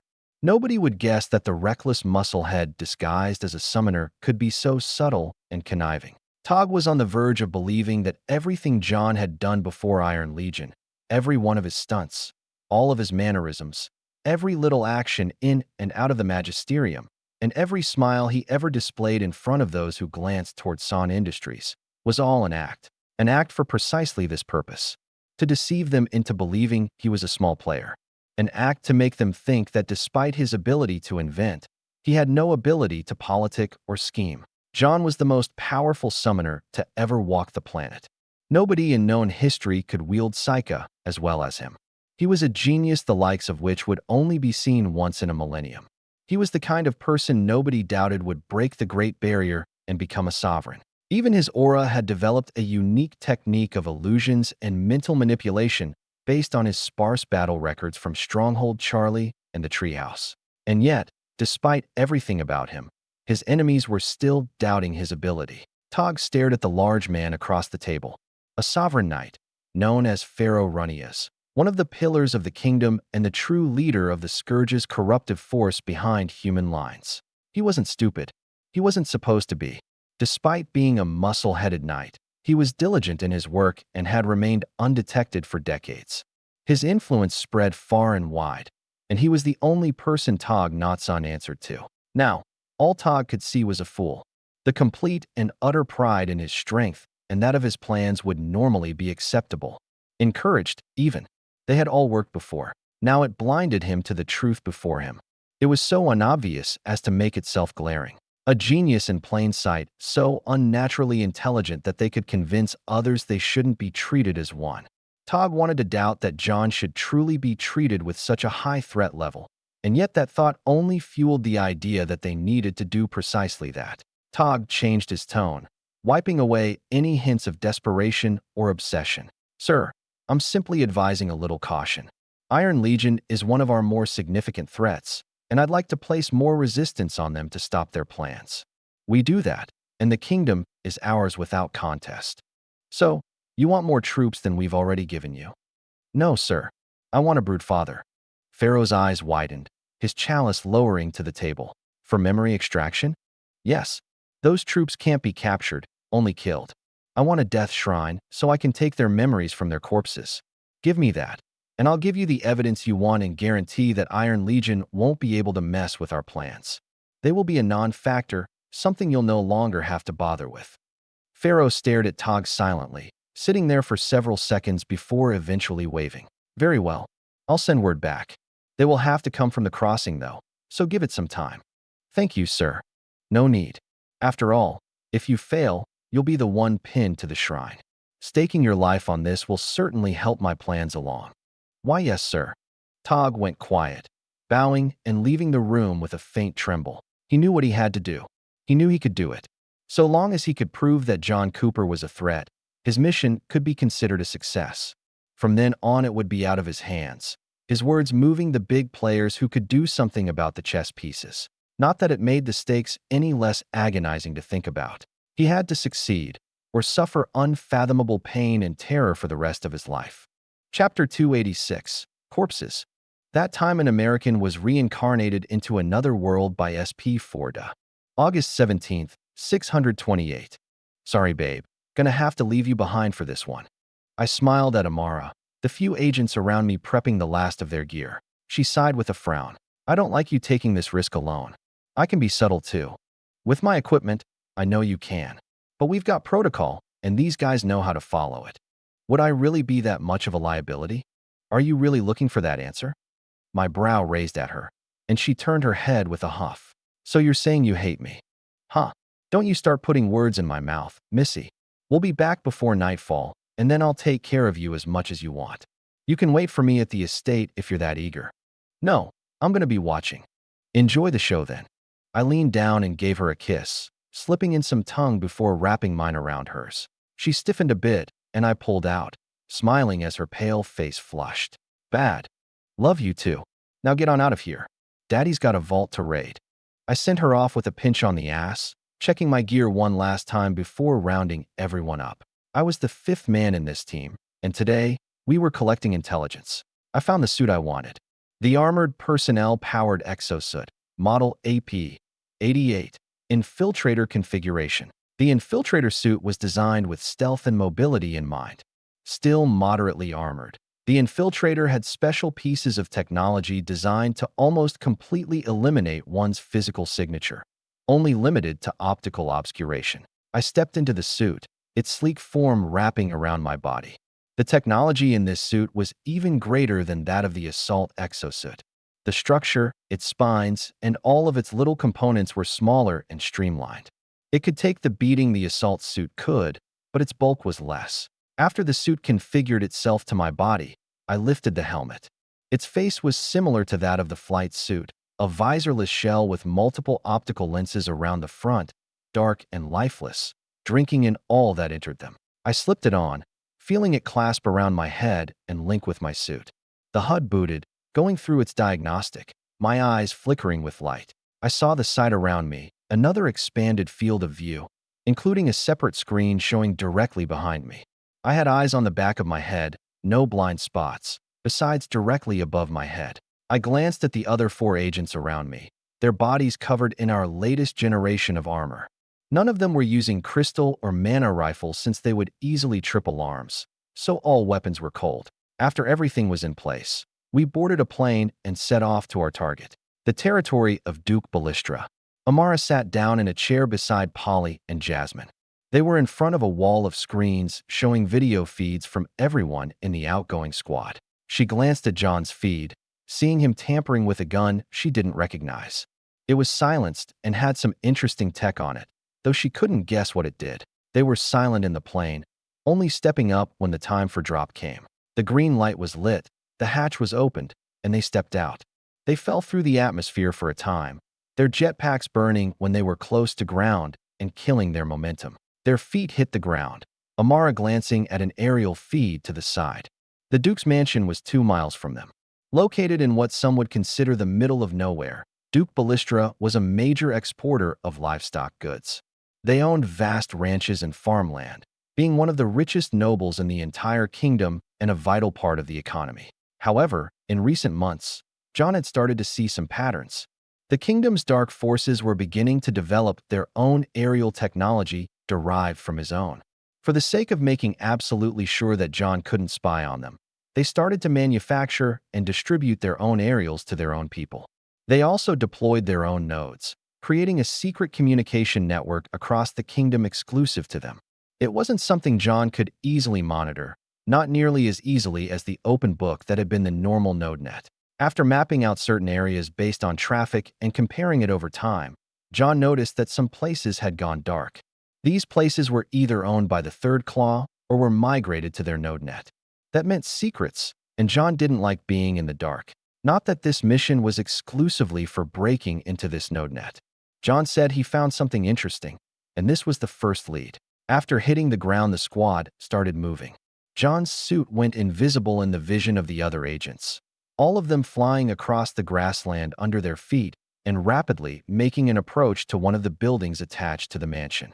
The entire estate was huge, with a dozen interconnected buildings and hundreds of people throughout them. It had heavy security as well. They saw guards posted around the large walls that surrounded the bulk of the mansion. After all the assassinations, every noble had multiplied their security, and dukes were no exception. They may not be afraid of an assassin, but they had people around them they wanted to protect. Along with the guards were a myriad of security measures: scanners, alarms, coded doors, and reinforcement magic everywhere. According to some of the recent assassinations, they also started employing life monitors on all the guards. If one died, they would know, and it would send the entire establishment into a frenzy. They couldn't just go around killing everyone, especially not the important people. The 5 ran to the gate in the wall. It was closed and locked, but they had come at this particular time for a reason. A wagon was already approaching the gate from the inside.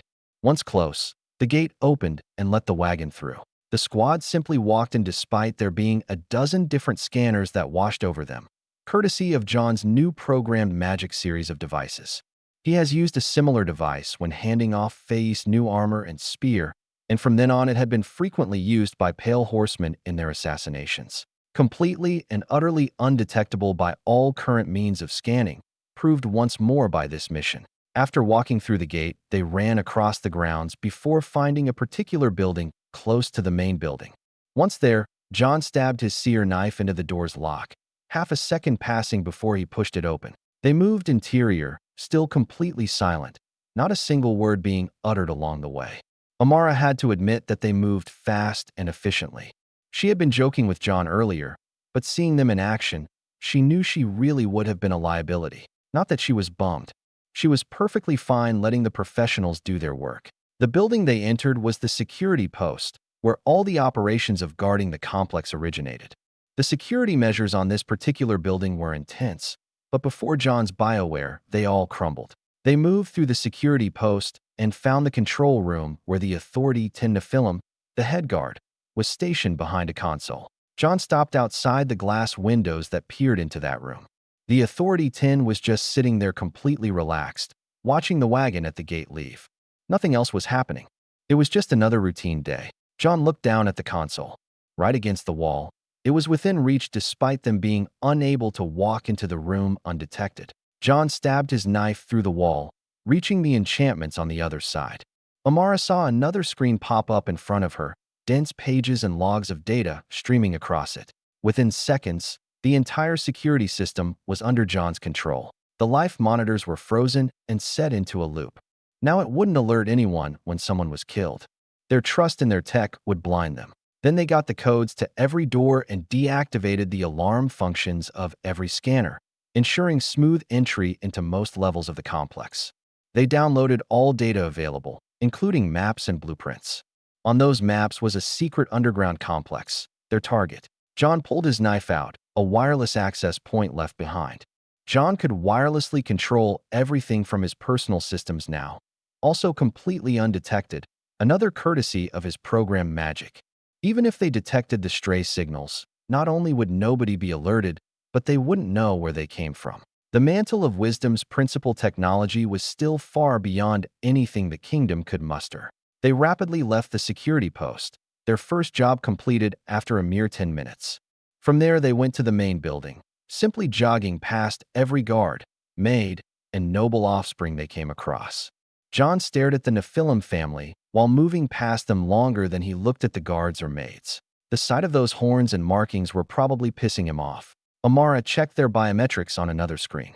John's heart rate was sitting at 43 BPM, all metrics completely stable. The other agents were hovering around 80 or 90, a little higher than normal, but clearly showing their slight anxiety. Being Authority 9, none of them were so strong as to be easily noticeable, but not weak enough to be incapable of combat. Still, being in the mansion of a duke, and so brazenly walking through it, and among its inhabitants completely invisible was enough to get anyone a little excited. From the main building they went down a hall where all kinds of paintings, statues, and trinkets were on display. The architecture and decoration were excessively rich. There were entire columns and display pedestals made entirely of gold and reinforced several times over. It was an amount of money that made even Amara gawk. Her mother, even if only slightly less rich, never gilded her household like that. They moved through the hall and found themselves before two huge double doors, closed and locked on an independent enchantment. Before it were 4 guards dressed in ornamental armor as strong as they were opulent. The guards, all Authority 9, were standing there silently, albeit a bit lazily slumped. This was the door to the vault. John glanced at the other agents before finally speaking. "I'll unlock it first." Some nonverbal signals from the others signaled their acknowledgement. John moved past the guards and up to the doors, going to a knee and taking out a device. It was a new illusory device, capable of not just making things invisible, but putting out dynamic images. After dropping it and activating it, he took out his seer knife and cracked the lock on the doors. Despite being on its own independent and much more thoroughly made enchantment, it still didn't stand a chance. Data was sent back simultaneously, showing the layout of the enchantment and its functions. Amara glanced at it as the other agents prepared to kill all the guards, dropping their own illusion devices near said guards. The door had a complex enchantment that required 2 physical security keys to open. However, there was data for a dozen other keys, all of which would trip a secret alarm when used to open the door. They were bait, and there was even a secret function embedded in the real keys that demanded a special action to verify the user of the key. If anything was done incorrectly, such as by a thief who got the key but knew nothing about the hidden instructions, it would trip the alarm. Yet John cracked it in seconds. All he had to do was cut the pathways from the keyholes and let the bioware spread like an infection. The enchantment was taken over, put under his full control. With everything ready, John activated his illusion device, which spat out an image of the closed door. Then he opened it, watching the 4 guards. None of them reacted to it, the agents all standing next to them with their own weaponized seer knives to their necks. Seeing that they hadn't been found out, the agents retreated, retrieving their illusion devices and slipping through the door. John closed it, using a small mute field to mask the sound. The 5 moved into the vault, so far still completely undetected. They were greeted with the sight of a well-lit library. Except, it wasn't a library of books. It was a library of wealth. There were hundreds of shelves, all of them labeled and holding thousands of spatial storage devices. Amara saw John slowly scan across the shelves. Like her, she could tell that he was baffled by how rich it all was. That was the accumulation of many generations and extremely powerful family heads. This was the vault of the Ballistra Dukedom. It wasn't where they kept everything, but it was where they kept their most valuable possessions. It was almost criminal how easily John had snuck into such a place. The enchantments on it were top-notch, containing power attempting to rival a sovereign. Unfortunately, John's BioWare backed by a neural gem and empowered with programmed magic meant that there was no enchantment in the kingdom capable of resisting his control. Programmed magic could only be stopped by programmed magic.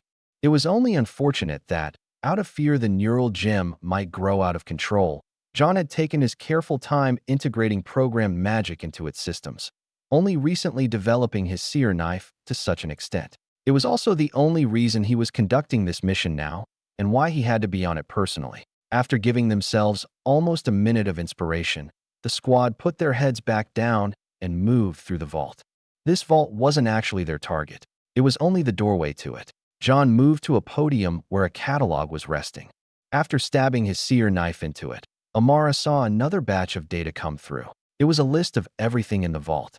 Amara was tempted to go through it and see what was in there, but she eventually didn't bother. They'd be taking it all anyway. John would never let such wealth remain in a corrupted noble's hands. Or any nobles, for that matter. Finally, John seemed to have gotten the data he needed. Taking out his knife, he moved with the squad over to a bookshelf on a wall.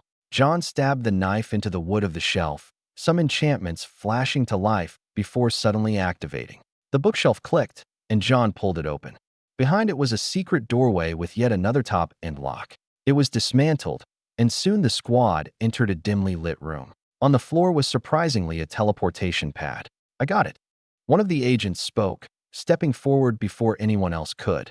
John watched him before using his knife to tap into its systems, activating the teleporter. The agent flashed away. There was silence for several seconds before the pad flashed again, the agent reappearing. "It's all clear. Let's move." They all stepped onto it, flashing away. Their video feeds went out for a short time, flickering back onto Amara's screen. They appeared in another room, John moving through the door, which didn't have a lock on it. Amara felt her pupils narrow when she saw the sight on the other side. It was a massive underground cave, thousands of feet long, wide, and tall. There were massive stone and metal pillars holding up the ceiling. And in the center of the room lay the preserved corpse of a dragon, the paragon of mana, one of the three most noble beasts of the world. It was colossal, clearly hinting at its power when alive. Amara couldn't fathom what it must have looked like in its prime. Now it was a faded corpse, preserved in foggy ice. The entire room was chilled to extremely low temperatures, a feat which no doubt took massive amounts of power and the corresponding white crystals. That wasn't mentioning how long it had been this way. Considering the paragon beasts had been effectively extinct for well over a few centuries, the investment sunk into this place was unfathomable. Yet it couldn't compare to the value of the corpse. It was almost wholly intact, still. Most of its scales were there, as were its wings. None of its claws were still on its limbs, however. There was also a large hole in its chest. Amara quickly noticed the people around the corpse, as did John. Two of them were on scaffolding to access the hole in the dragon's chest. Its organ harvest was ongoing, but that implied that after all these years, they were finally choosing now to cash in on their hidden wealth. Amara frowned. They were empowering themselves right now. John's guesses about how urgent the situation was were turning out to be more true than ever. A single dragon that large had enough material for a large group of very powerful people to get saturated with crowns. Although king bloods and royals had no use for crowns, now the ability to receive them, Nephilim did. That dragon corpse was a massive source of combat power. Whole. John spoke before the other agents could move. Their original goal in coming here was to get a look at the anomaly John had spotted, as well as make a backdoor into a portion of the third claw's new node net. This was completely out of expectations, though. Amara knew what kind of ramifications this information would have. She also knew what kind of frenzy they would stir by stealing the corpse as well as all the wealth in the vault. John stood there, staring at the corpse, his voice suddenly aimed at the spectators. "You there, Dove?" "I'm here, Envoy. What do you think of the view?" Amara gave a wry chuckle. "It's amazing. So amazing that I'm not sure if there's any good way to proceed from here. We take that dragon, and all of our enemies will lock onto us. I'm sure they already know it's us, But we're maintaining this state of affairs because neither of us can afford to escalate right now. If we take the dragon, though, they won't care. Indeed, what makes it worse is that this is only a duke's loot. Not only might this duke hold other corpses and materials elsewhere, but the Grand Duke and sovereign households have their own vaults, and they're likely filled with corpses just like these. And they're starting to thaw them, harvest them. Amara felt a headache coming on. The Nephilim were already powerful, as was the Scourge. They had every advantage in this war. Amara believed with every fiber of her being that if John weren't here, the Scourge would have their way with them, and they'd all be doomed. But this theoretical stockpile of power was chilling to imagine. The Kingdom of Dragon Tongue was named after a paragon, and yet they were precisely the ones to drive the dragons to extinction. Amara didn't know the details of what happened during that history. It was too long ago, but it didn't take a historian to connect the dots. How many dragons had there been? Even if some of them escaped, it would only happen after so many battles, if not a war. So how many dragon corpses, how many paragon corpses, were in the hands of these powerful noble households? Were they precisely the source of the nobility's confidence? Nobody could ever guarantee that their family would raise a powerful heir every generation that it was needed. But if you were a warlock family like the Ballistra line and had dragon corpses to make crowns from, it suddenly wouldn't feel like such a pipe dream. That was just for the warlock families too. The knight families likely had lord beasts, paragons of vigor, ready to pull from for the same purposes. They weren't around either, after all. The issue was that this was a colossal secret. Amara wondered if her mother knew. If she did, then it was no wonder why she always maintained airs as if she knew better. She knew about the secrets of the nobility tightly linked to the royal family. The Teleria line didn't originally form around the kingdom's royalty, after all. They and the Raven family were independent families with exceptionally powerful heads that established their nobility with sheer strength. It wasn't crazy to assume that they'd be kept out of the loop even many generations later. But Amara knew her mother had connections in the black markets. She knew how to collect intelligence, and even then, this information had likely been recorded by ancestors long past. If she was really planning rebellion with the Raven Chief and wanted to monitor the noble family's usage of those corpses, suddenly, things were making sense. Let's grab intel and go. John spoke, the agents all moving through the cave. They found any and all devices and orbs in the buildings nearby, offloading every bit of data on them and linking them with John's NodeNet so they could continue to be monitored later. After that, they captured plenty of footage and evidence, including samples of the corpse that they stole from under the workers' noses. After that, John gave the command, retreat. The squad quickly moved, all of them leaving the cave and going back through the teleporter. From there, they raided the vault. They plucked out spatial storages and emptied their contents, packing them into their own and placing the others back into place. There were also old records, so John went through those and acquired all the data he could. The vault was expansive, so it took a good amount of time. When they finally emerged and locked the vault behind them, night had fallen. They left the mansion as easily as they had entered, John resetting the security systems back to normal on his way out. Amara sat back into her seat while they made their way to the extraction point. There would be a lot to digest, as well as some big decisions to be made later. She wondered how soon they could afford to really piss off their enemies. Chapter 287, Fruitful Operation. That time an American was reincarnated into another world by SP Forda. August 17th, 628. Amara jogged a bit, John taking large strides into their room and outpacing her. He went straight into his workshop and booted up his desk, rapidly punching in commands. Come on, spit it out. What are you looking for? Amara asked while glancing at the huge screen projecting a map of the kingdom. Thousands of lines of data streamed on another screen. John stared intently at the map, Psyche moving through his body and the workstation. I originally found that place by creating a heat map of the NodeNet activity over time. After that, I overlaid a map showing some recent magical scans collected from the nodes. I found a pretty genius way of making them pick up on Magicka signatures with some simple reprogramming thanks to Sant's recent tech developments. I've also tasked a squadron with surveilling the entire kingdom with our latest aerial magic sensors.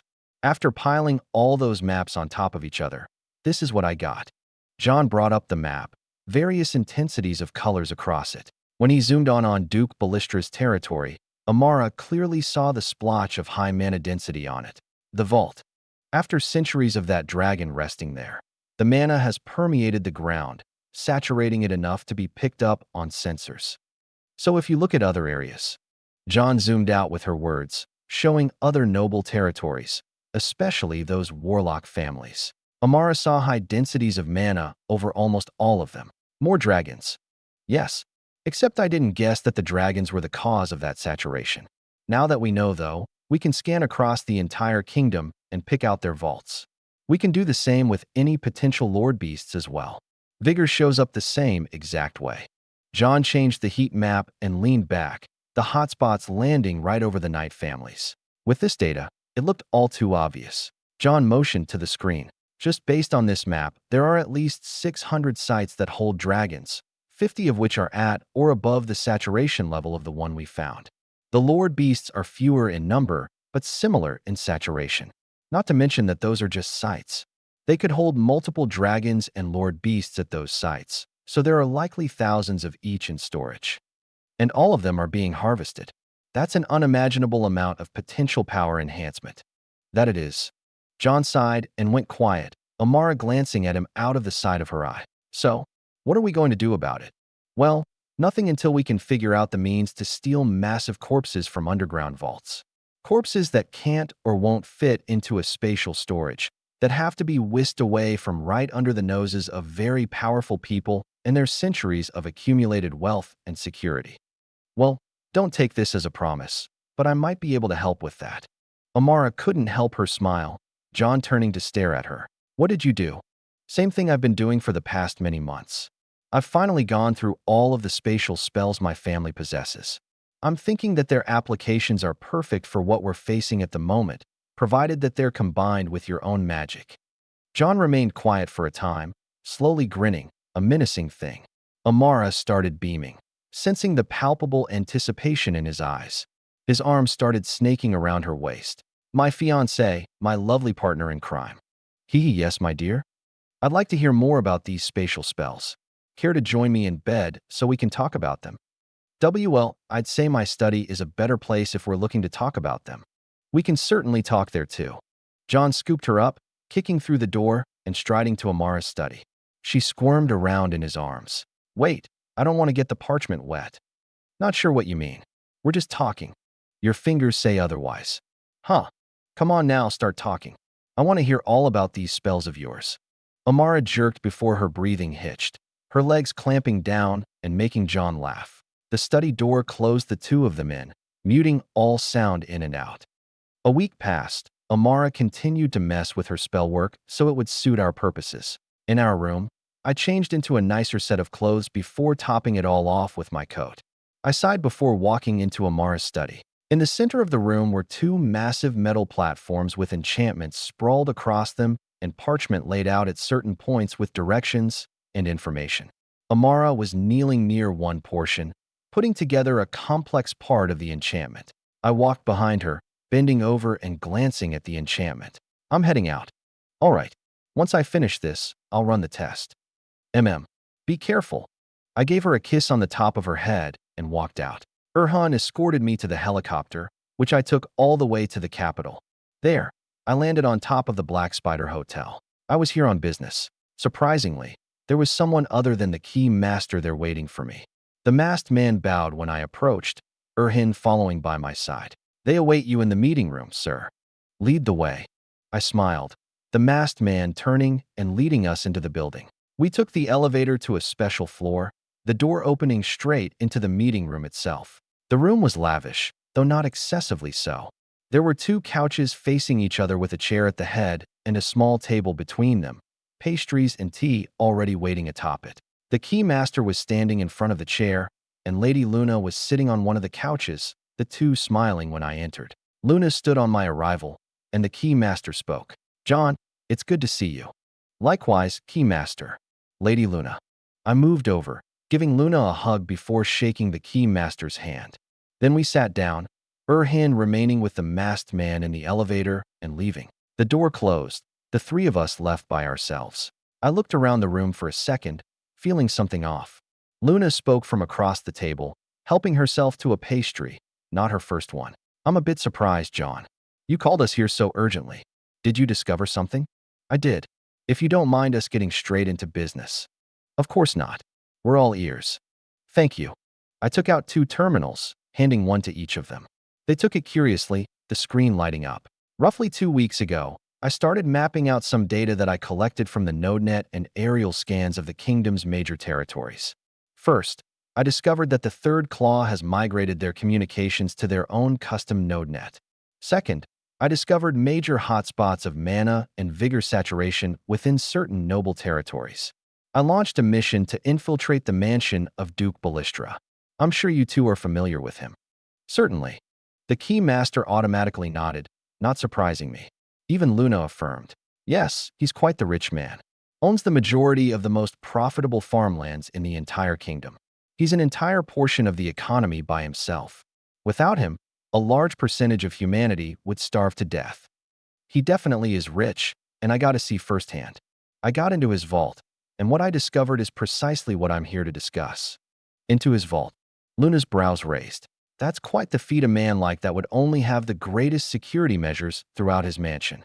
I know the Order certainly couldn't pull something like that off, especially not entirely undetected. Indeed, I haven't heard a word about any break-ins. The key master added, my smile growing in pride. Well, call it a trade secret. Anyway, we got in and out without issue. And this is what we discovered after finding a hidden teleportation platform inside. The image changed on their screens, showing a dozen different pictures of the massive dragon in the underground cave. Both of their eyes widened, Luna glancing up at me. That's quite the secret you've stumbled across, John. Hence why I'm here. You intend to do something about it? Don't tell me you plan to steal it. Oh please, I could never do something so small. I chuckled, their screens changing again. It showed a map of the kingdom, with dots all over it. Each of those dots is a potential storage site for not just a dragon, but lord beasts. My plan, Lady Luna, is to steal them all. She stared at me, not so much surprise as there was seriousness on her face. It only looked funny with the bit of frosting on the corner of her mouth, though. John, you can't possibly be thinking of trying something so impossible. You think I'd propose something that I hadn't thoroughly considered the risks and possibilities of? That I didn't already have a plan for? The key master nodded. Indeed, I believe in Sir Cooper's intelligence. However difficult, something like this certainly isn't impossible, but its consequences are accordingly proportional to its difficulty. I'm curious about what your plans are and how we can help. They both looked at me, my smile persisting. My plan is to steal most, if not all, of their stockpiled corpses. We all know that the kingdom is being corrupted, and their new image is the Nephilim. Well, I don't intend to let them harvest all of that material for their gain. If we can steal it all, it will not just rob them of their accumulation, but will allow us to use it instead. We turn their strength into ours, gaining another advantage. But naturally, it can't be done by any simple means. It would have to be done all at once, because once one person hears of it, they all will.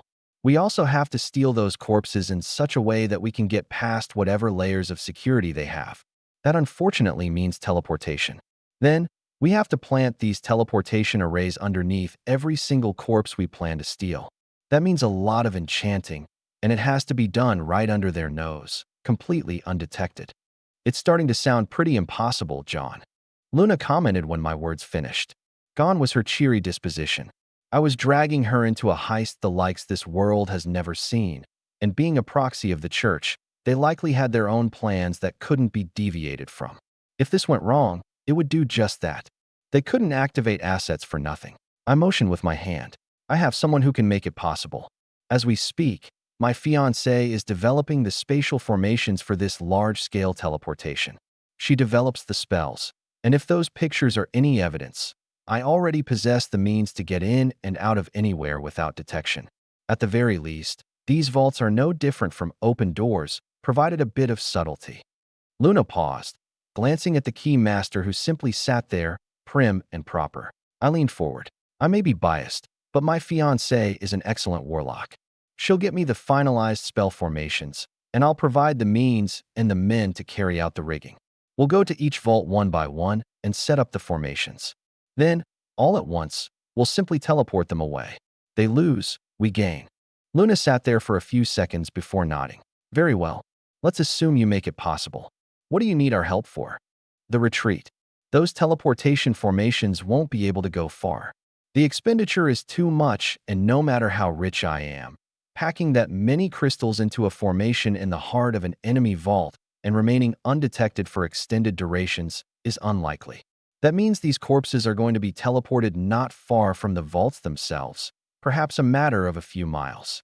I don't have the manpower to grab them all at once, all across the kingdom, and fly them out. So I need hands and helicopters. Unless you have some top-end spatial storages that can hold a bunch of massive dragon and lord beast corpses. Definitely not. She shook her head, sighing and leaning her head on her fist. She closed her eyes, the key master remaining silent. Eventually, he asked, "Do you need help planting the formations?" "No. I plan to rig the vaults over a long duration. There are hundreds of vaults, and I only have a few teams that can work one at a time. Even if they rig multiple vaults a day, assuming no mistakes or mishaps, it'll take months, if not a full year, to finish them all. So this isn't something that's going to happen right this moment. But it can be done. It just has to be subtle and fast. Rob 1, and they'll go crazy trying to figure out who did it. Rob 2, they'll all lock down their vaults. 3, and you can forget about any dukes leaving their households. They'll start pointing fingers out of panic, and with the way things are going, they'll likely land on me. I can't handle that right now. But you'll be able to in the near future?" Luna asked, making me shrug. "In the future, I don't particularly care what happens. I have my own plans regarding the third claw and what may happen to my Iron Legion. Do your plans involve being completely dissolved? Because that's what's going to happen.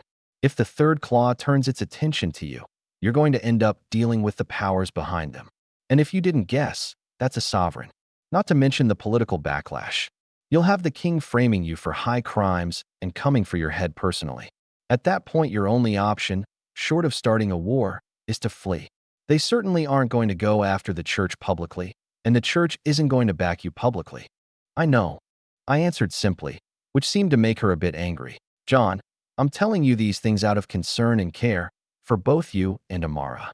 She's going to follow you into hell, but I don't want you dragging her there on a whim. The church is making its own plans regarding the kingdom, with or without the dragons and lord beasts. We know about their stockpiles, and we knew it was going to fall into Nephilim hands. Your action isn't necessary, especially if it'll end up dissolving humanity's second most powerful military." "I think you mean most powerful, and yes, I know that the church is aware of the stockpiles. But were they aware of the Nephilim? 5 years ago, did they think the Nephilim would appear?" My smile faded, Luna leaning back. "Of course not. Nobody saw the Nephilim coming. They're a new form of corruption, recently developed." "Indeed. Developed by an otherworlder, right?" Luna's eyes widened. I made sure to stifle my smile while taking out and lighting a cigar. I let out a long breath of smoke. The church knows about people from another world. They know I'm one of them. They know that there are some on the side of the scourge. What they didn't know was the level of threat that they posed. The Nephilim was an unexpected factor that immediately cemented the scourge's ability to take complete control of the kingdom. They're going to end up killing a massive portion of humanity as well because of it. But my Iron Legion was just as unexpected. My technology instantly multiplied humanity's combat power several times over. My planes give us the skies and uncontested mass slaughter. I even gave that technology to the church, essentially free of charge, but I'm not willing to bet on it being enough. Because of the Nephilim, and because of whatever else the scourge may develop and deploy, we no longer have the room for allowing our enemies to grow their strength. These dragons and lore beasts represent a massive boost in top-end combat power. If we can take them away, I think we're obligated to do so. I'm not even asking you guys to help me plant the formations. I'm just asking for some help and resources to take them away. The church will even receive a huge portion of the corpses, since I certainly can't do much with them. I'm doing all the hard work. All I want is a bit of willingness to step up and do what's right." The two were silent for a bit, Luna eventually nodding. "Very well, John. I'll get you the help you want. But that doesn't answer my questions about the aftermath. I'm well aware of what's going to befall me as a result of all this, and I'm going to handle it. Are you the one behind all of those massacred villages? They're migrating to cities because of that. I've been doing nothing but operating Iron Legion according to its doctrine." The two of us looked into each other's eyes, Luna frowning. "I'm starting to realize how much power you've acquired, John. These games are dangerous, and you're beginning to play with the centuries-old powers, making waves and plans far older than yourself. You're not at the authority that allows you to survive the ire of anybody you're about to make very unhappy. I hardly care about an angry sovereign, because not one person has the intelligence, technology, or the attitude to do anything about me. Knowledge is power, and with power come secrets. I have plenty of both, but from one leader to another, I implore you not to try and pry. You can deliver my words to any other curious individuals it may concern. Still, I'm partially glad that my influence is being recognized. At least toward my allies, I enjoy being taken seriously. Saves me trouble. I took another puff of the cigar, Luna maintaining her sharp gaze before sighing and rubbing her temples. Oh, John, you stress me out. Terribly so. I'm glad you are. It means I get to watch out for you, too. Who's watching out for whom? I can already see the day you come running to me for help. I chuckled, Luna tapping her aerial a few times. Keep in contact with me, and I'll make sure you have the help you need. You'll actually have to step out of your Iron Legion bubble. Are you sure you aren't paranoid about intelligence regarding your capabilities getting leaked? Hardly, or I wouldn't have let you in on one of my greatest secrets. Not that you didn't know it already. But it's different when the big powers know my eyes are open. Yes, it is. She nodded, my head turning to the Keymaster. He smiled at me. I'll attempt to provide intelligence on the precise locations of any vaults, as well as the schedules of the nobles who own them. As it pertains to the operation, I'll pass it to you. I appreciate it. It'll help with the tedious tasks. Although, there is one thing I'm curious about. I lowered my arm, my seer knife appearing in my hand, blade crawling with dense energy. I've felt something since entering this place. Not sure if it's you, but it's quite fascinating. I lowered the knife, the blade moving toward the floor. Please refrain. My hand froze. The Keymaster's eyes locked on me. No more of the courteous smile present on his face. I was baffled by his presence in that short moment. I always knew it, but I suppose there was at least one person with the intelligence and the technology to do something about me. He smiled after a few seconds. From one leader to another, I implore you not to try and pry. You're right, that was hypocritical of me. I pulled my knife back, putting it away before the Keymaster suddenly flicked his finger. One of my bullets flew through the air, my hand snatching it. I thank you, John. The intelligence you want will be sent to you tomorrow. I also have a few agents and black companies that can be of service if you'd like their assistance. Perhaps as a proxy when planning the operation and as an option to smuggle the goods. They're quite good at what they do. Sure, I'll take all the help I can get. I'll also be sending you both some intel from my side. Since I'm asking for assistance, I'm not going to keep my allies in the dark. Then I will also keep in contact with Lady Luna. Make sure all three sides are properly coordinated. Perhaps some resources and manpower should also be moved in anticipation for an influx of harvestable crown material. Absolutely. When this happens, we'll need to take advantage of it quickly. When one card is played, another must come down in response. I expect retaliation. We must move accordingly. All three of us nodded and stood, shaking hands and sealing our deals. I smiled in anticipation. To a fruitful operation. That time an American was reincarnated into another world by Spade. Chapter 288, Maginot Protocols. September 3rd, 628. After my deals were made with higher powers, my time was spent moving information. I had to get everyone in the loop while making sure my secrets weren't further exposed. I had already revealed plenty to them, and while some of it was what they knew, as I had said before, the fact that they knew I was aware changed the dynamic. In their eyes, I had only been a major pawn in the game, someone they could still predict and take action around. Now they knew I had escaped the game, surpassed the matrix, ascended to the position of player. The way they would treat me would change accordingly. They also knew that my secrets were deeper than they could guess at. This was especially so for the Keymaster. In the past, I used to feel like he was omniscient. Nothing I did seemed to escape his gaze, no matter how secretive it had been. It was like he had planted a pair of eyes behind my own, always watching. Now, there were things he didn't know about. I wasn't sure exactly when he stopped being so capable of collecting information about me, but it was clear that as of now, there was no power that was aware of my most principal secrets. I needed it to stay that way. There were things I wasn't even telling Amara, let alone external allies. That was for good reason. Some time passed, and while Amara hadn't yet developed the spells to usable perfection, there were still preemptive steps to take. I received plenty of intel from the Key Master about various secret vaults that even my hotspot map didn't detect. My teams at Sector 4 also started verifying the intelligence I received. I trusted the Key Master, but some of it was simply old and needed a pair of eyes on it. At some point, only two-man teams were heading out to check on things. Sector 4 was stretched thin, as they usually were, but the results were undeniable.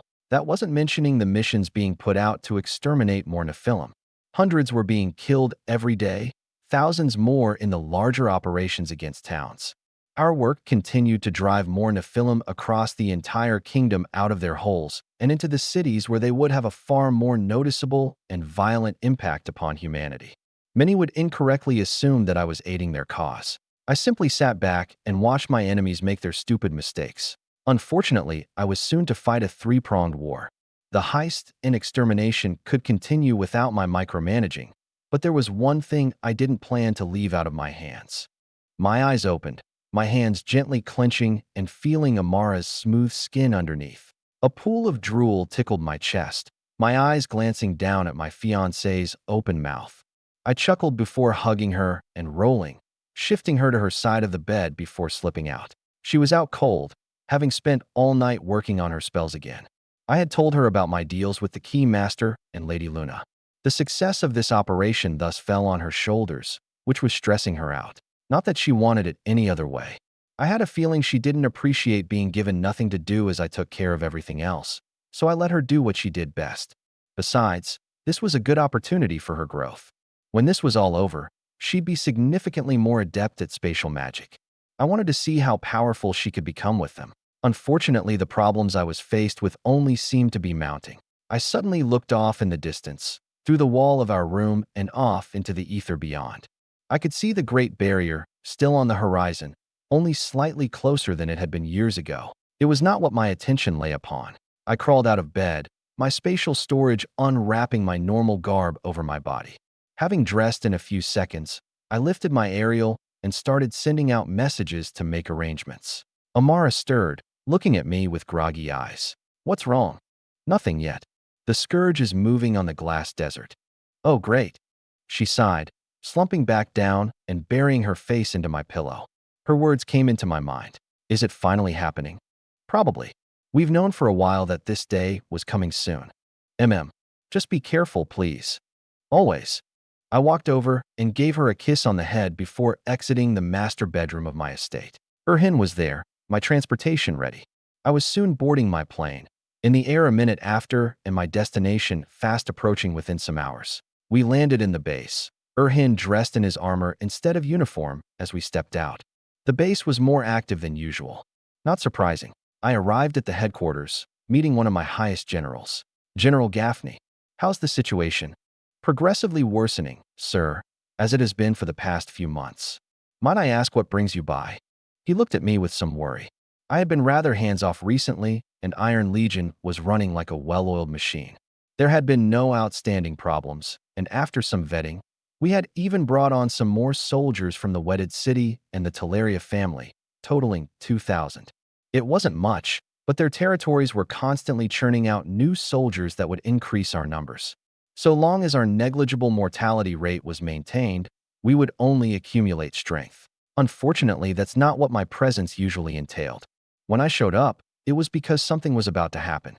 My generals knew that well by now. I puffed on a cigar, looking down at the map. The scourge looked like it was advancing at full force.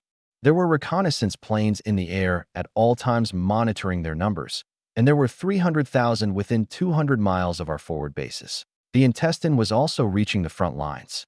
Even being constantly bombarded with routine attacks, it was progressively strengthened and empowered, a massive tunnel of power and fuel for the Scourge's war machine that we couldn't break without concentrated attacks costing more armament than it was worth. It was determined that the armament was better spent simply killing more monsters, but that intestine still served as an indicator of the Scourge's advance. I glanced across the battlefield, thousands of indicators exposed to my vision when I manipulated the map, overlaying all forms of data available. I saw recent attacks, current attacks, battle history, movement history and progress, and casualty counts in various areas. I also saw reports of a dust storm approaching, not far behind the intestine. It had been maintaining a steady distance, but over the past year it had only gotten closer. It painted a crystal clear picture in my mind. General, I've come today to make sure you're seeing what I am. I'm well aware that the situation has been getting worse. Scourge numbers are only increasing despite our constant slaughter. Millions are coming from the crossing, ready to bolster their numbers once more. Even so, wars are about timing. We've been relatively reserved over the past year, accumulating and stockpiling in preparation for the day the Scourge decides to throw everything they have at us. I paused, the moment of silence making the general nervous. Has that day come? It has. From the beginning, I was ready to step out onto the battlefield myself and fight alongside my troops. I haven't because everything up until now has been training for you and the troops you command. I can only hope that this time hasn't been wasted. The general looked at the map, at the same image I saw, and frowned. Forgive me, sir, but I'm not seeing what you are. We've been maintaining. There have been no reports of notably increased intensity. Of course there haven't. You guys can't feel what I can. Doesn't matter though. All you have to do is what I command. You know the Maginot protocols I've taught you about. I've memorized every protocol you've written. Good. Then start putting them into effect. We're about to go into a state of total war. The Maginot protocols will rebuff the incoming assault. The general stared at the map for a short while longer. The Maginot protocols were extreme. They were one of the 3 total war protocols that I had given to my generals. In essence, the Maginot protocols demanded that the line of battle be established and defended to the last man. All restrictions on ammo and ordnance expenditure would be lifted, and all forces would devote everything they had to holding the line. There would be no retreat. There would be no looking back. No enemy would get past any section of the line, and terraforming measures would be taken to ensure that the enemy couldn't simply flank the line. The biggest weakness of the Maginot protocols was the fact that it took time to be established. When battle lines constantly shifted, no singular line could be made. When a line was established, troops couldn't go past it. The enemy could retreat and plan, putting the defending force at a disadvantage. There was little force projection to be done. The protocols could only be activated at a time when they would do more good than harm. The criteria for such were stringent, demanding full knowledge not just of the enemy's current movements, but prediction of the future. It was a huge decision to be made, but the general didn't have much of a choice when I was the one ordering it, both because of my authority as well as my record of being right. He finally nodded. Yes, sir. I will ensure your plans are followed as soon as possible, and as correctly as possible. Flaws in the execution will make our defense that much more difficult. We have some time. Use it wisely. I will be watching. Yes, sir. General Gaffney lifted his aerial, manipulating it for over a minute before quickly leaving. I stood there staring at the map, feeling the movement of the enemy. I wasn't entirely sure how I could feel it. When I looked off into the horizon, I was able to sense the threat to my life. It was getting closer, and I was its enemy. More gut feelings. I intended to listen to them. After handing off my orders to the professionals, I made my rounds through the Glass Desert's facilities. I checked on Polly and how her work was going. All was green there. I checked on our stockpiles. What was in our warehouses alone could level the capital. I checked incoming shipments. The cargo headed our way would triple our stockpiles in just a week. I had already sent some messages to my people at Continuance. As I didn't want my stockpiles of elemental crystals to create a beacon within Kingdom territory, the vast majority of Iron Legion's armament was stored on the island, having been manufactured there. Mining operations on the island took advantage of the incredible deposits of crystals created by the stabilizers for the heart. There was more wealth there than I knew what to do with, so all of it was weaponized as fast as it could be mined. With my command, Iron Legion stockpiles would increase by magnitudes.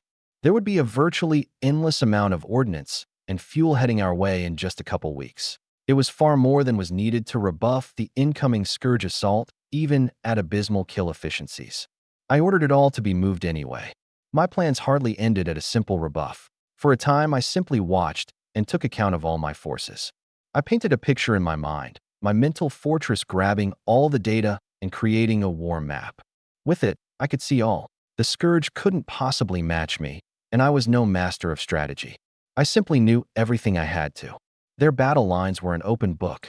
Their incoming forces were more exposed than a stripper with hundreds stuffed in her thong.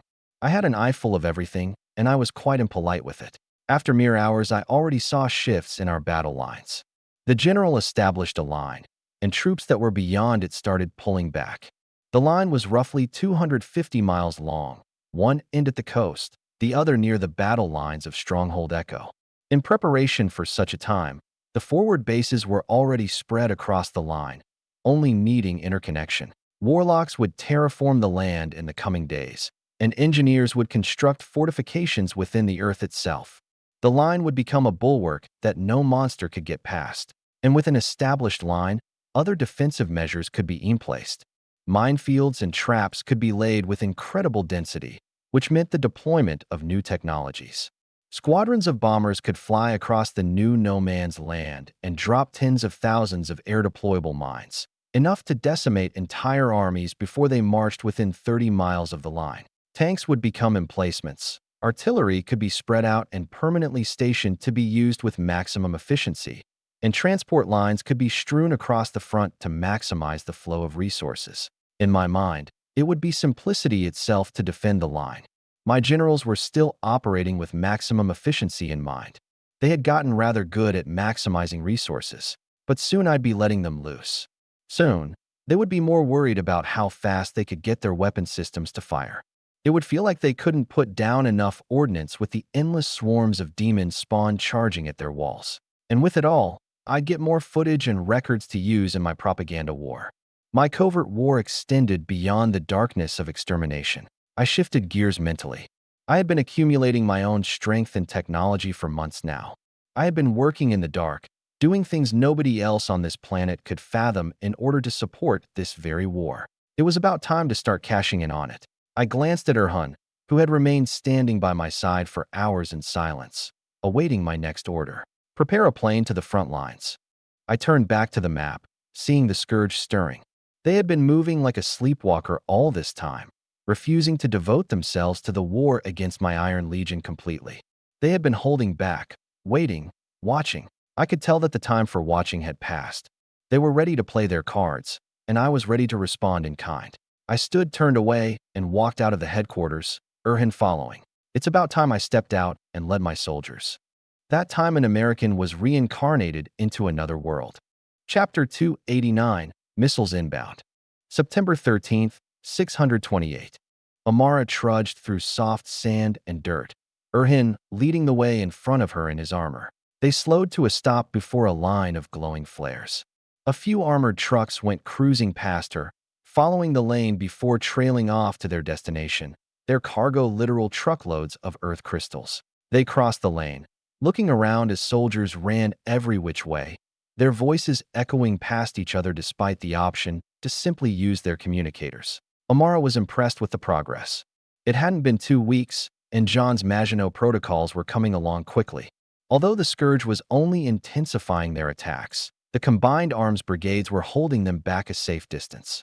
The forward bases were supporting with constant artillery fire, and anything that got past was simply obliterated by the rising fortifications and soldiers building them. The fortifications themselves were something to behold. John was creating mountains and using them as his line. He had told her about his terraforming measures. It was a foreign name, but not a foreign concept. Both the kingdom and church often used local terraforming to give themselves the terrain advantage before battles. This was no different in practice, but in its extremity, John had taken it much farther. Earth crystals were armed with preset terraforming spells and detonated in sequence after the soldiers planted them. This led to miles and miles of land being ripped into new shapes by invisible magical hands all at once, creating extraordinary sights. John took full advantage of his preparatory period, and nothing about the land looked the same as before. The walls of his line were closer to cliffs. They were 300 meters tall and 200 meters thick, made entirely of solid stone. They were pulled from the ground below before being shaped and compacted to standard. Then all of it was reinforced, sometimes with dedicated enchanting, more often with simple magical saturation. It was an incredible expenditure, something not even the kingdom could sustain. John was embedding earth crystals into the walls on top of everything else, keeping the magical saturation at high enough levels to tank everything the Scourge would throw at it over the entire war. The riches being passed across the supply lines would send the kingdom's economy into a frenzy, and yet it wasn't even a fraction of what John was pulling in from the island of continuance. More would only flood in, and all of it was being dedicated to this defense. For now, there were even drilling operations going on, warlocks tunneling into the ground. For what? She couldn't guess, but everything was for a reason. Amara continued walking with Erhin, approaching one of the walls. She was told that John was around this area. With some terraforming ahead of the line, John was able to create natural choke points and paths the Scourge would have to follow if they wanted to march millions of monsters to the walls. This meant he was able to create defensive hardpoints along the line. While the Scourge could retaliate in kind with counter-terraforming, it would be a tall task to do on the fly and would be easily nullified by some well-placed artillery fire. The two were approaching one of the hardpoints that John was supposed to be managing things from. Amara hadn't seen him these past few days since he apparently wanted to be on the front lines for these preparations. For good reason, but Amara missed having him nearby every day, not that she wasn't busy herself with spell work. She arrived at the hardpoint, a massive metal bulwark built into the cliff itself. According to the blueprint, the hardpoint would be armed with 2 new turret models that came down from Wonderland only when the Maginot Protocols were declared. Each turret only took a single man to operate, but unlike the ones on the tanks and helicopters that had 4 barrels and a single crystal's output of firepower, these new turrets were several times larger. One turret model had 4 groups of 4 barrels. Known as the Buzzkill, it could fire preset spells at rates previously unheard of for a turret, taking 6 crystals to power. The other turret model only had 2 barrels, but each barrel was 2 inches in diameter and fired crystals like a tank cannon. It was a crystal autocannon with a moderate rate of fire and unparalleled fire delivery volume. The amount of large-bore crystals it could put down range was staggering, only possibly sustained by John's endless stock from continuance. Amara and Erhin walked past dozens of these emplacements on their way through the hardpoint, eventually making it to the command room. There, John was standing before a map, frowning as he watched the moving units of Scourge only 100 miles in the distance. He didn't turn when they entered. Amara knew he was focused and most definitely stressed. He seemed to enjoy it though, always throwing himself into suitably trying positions. Weird man. She moved to his side, waiting there in silence until he finally turned to her with a smile a minute later. Hello, dear. Glad you could stop by. I haven't seen you in a few days. Looks like it really has been that busy. Amara glanced around, summoners in armor all around the room. The amount of terminals on the walls and desks was blinding, especially with those summoners flicking through screens dozens of times in a minute. John nodded and turned back to the map, his smile fading. To the great dismay of all my soldiers. I'm a nitpicker by nature now, even though I try not to be. And although I'm perfectly fine allowing some room for error, the greater the deviation from my plans, the higher the chance that the Scourge will kill someone when they finally attack. I mean, it's not like you're expecting to get through this attack without any deaths. John turned back and stared at her, Amara's brow raising. Right. I certainly can't hope for 0 deaths, but I do plan to keep them minimal. With all of this planning, all this money, all this technology, and all this armament, we should be able to decimate them without contest, even in my pessimistic expectations. The most danger will compose the high authority battles, but I've prepared our brigadiers and marshals. Not even they were exempt from training. The marshal is out on the battlefield right now, in fact. Right? You put it that way, and it seems impossible for things to go wrong. But still, I know. Believe me, I've thought long and hard about things. He smiled at her, Amara deciding to drop it there. She knew there was no amount of questions she could ask that he didn't already answer, no amount of thought she could give that he hadn't already given himself magnitudes over. Like other things, she would leave this to the professionals. She looked down at the map John was standing behind, seeing the tens of thousands of red dots lighting the frontmost lines. Each dot represented 10 monsters, all of them clustered together and looking like a single mass of carnage. But the brigades were holding the line. Iron Legion had already slaughtered hundreds of thousands of monsters in the past several months, and they would only slaughter more with time. Most people were utterly convinced of Iron Legion's strength. But what worried Amara was what the map didn't show, the intelligence that only John's personal maps from Sector 4 exposed. There were millions of monsters on the way, and she wasn't sure how they were supposed to kill them all. It felt to her like they were surrounded, with enemies taking over the kingdom and monsters throwing their corpses against the front lines. They had few allies in this war, and none had helped them in any way. Amara felt like she was in this fight with John against the world. Seeing that map filled with red only amplified her feeling of helplessness. She moved her eyes away, silence prevailing for a short time as she found other things and screens to look at. John spoke first. "So, you wanted to run some missions?" He turned, facing his body toward her, giving his attention. She nodded with a smile. I figured I could use some time away from studying so much. The others have been battling all this time, and I don't want to get rusty.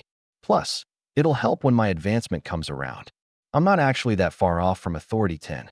With my enlightenments in air and fire, water has been coming along nicely, albeit slower than my previous few advancements. Sheesh. Don't leave me too far behind, babe. Your family might start thinking I'm not good enough for you, like they did back then. Oh please, I doubt any of them even know you advanced to Authority 8. They still think you're just smart and rich. John laughed, brushing back his lengthening hair. Ah yes, money and fame. What more do I need besides heaps of gold to marry the daughter of a duchess? Nothing else apparently, because to them I'm only worth my connection to the great John Cooper. I always did say you were the lucky one in the relationship. Come gimme some sugar. Act. Amara recoiled with a laugh as John suddenly dove in, kissing her neck right in the middle of the command room. She squealed a bit as she tried to push away, his kisses tickling her. Her attempts at remaining quiet in this solemn space failed miserably. Stop. Stop it. Before I freeze your nuts. Not my nuts. John jerked back, still hugging her as they laughed and poked at each other a bit more. Amara had a wide smile as John took her hand, interlocking their fingers and pulling her into a side briefing room. All right, since you want to head to the battlefield so bad, I'll give you some info. The door closed behind them, John bringing her over to a table and tapping its surface. A screen glowed to life, already filled with information about the Desert Eagles and their recent missions. Amara let John lift her up, sitting her on the table as he started explaining. Recent missions have primarily involved taking out the incoming army's high-level combatants.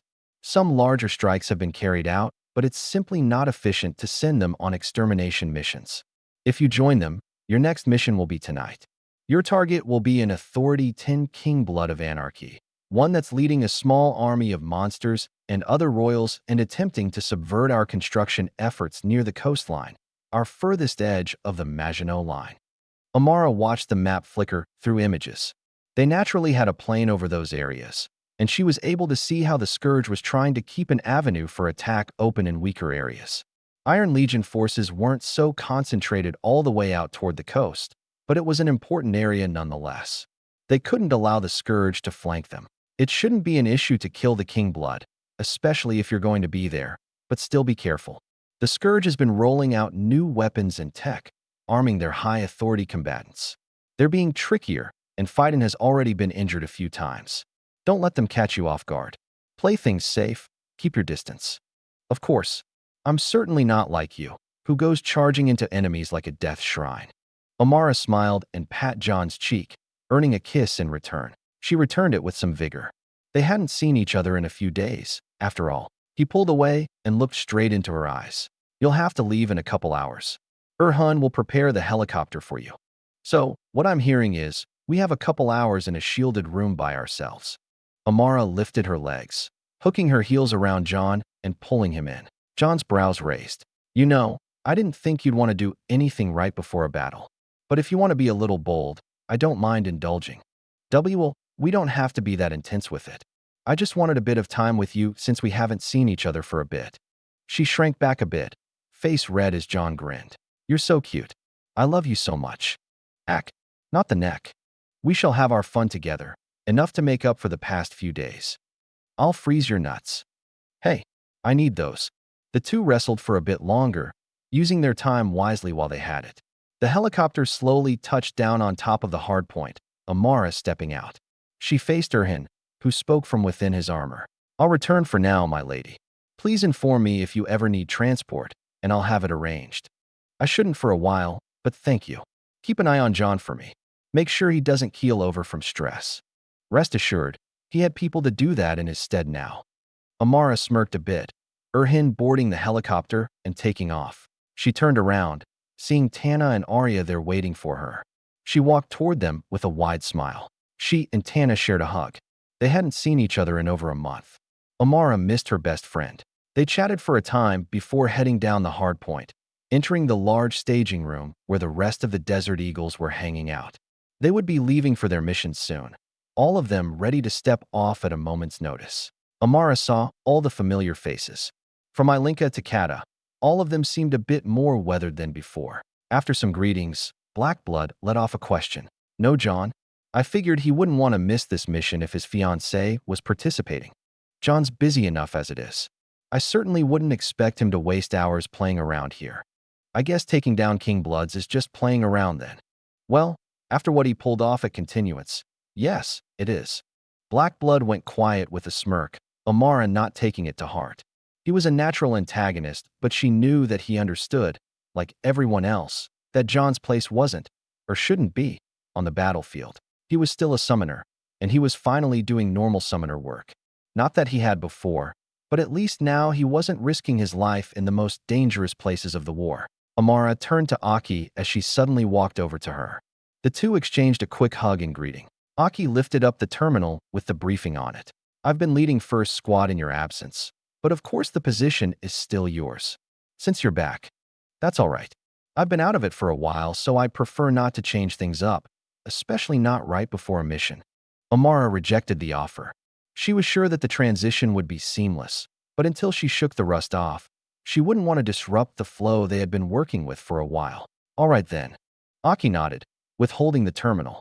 She turned to the others. "We step off in 30. I'll go check in with Jasmine one more time.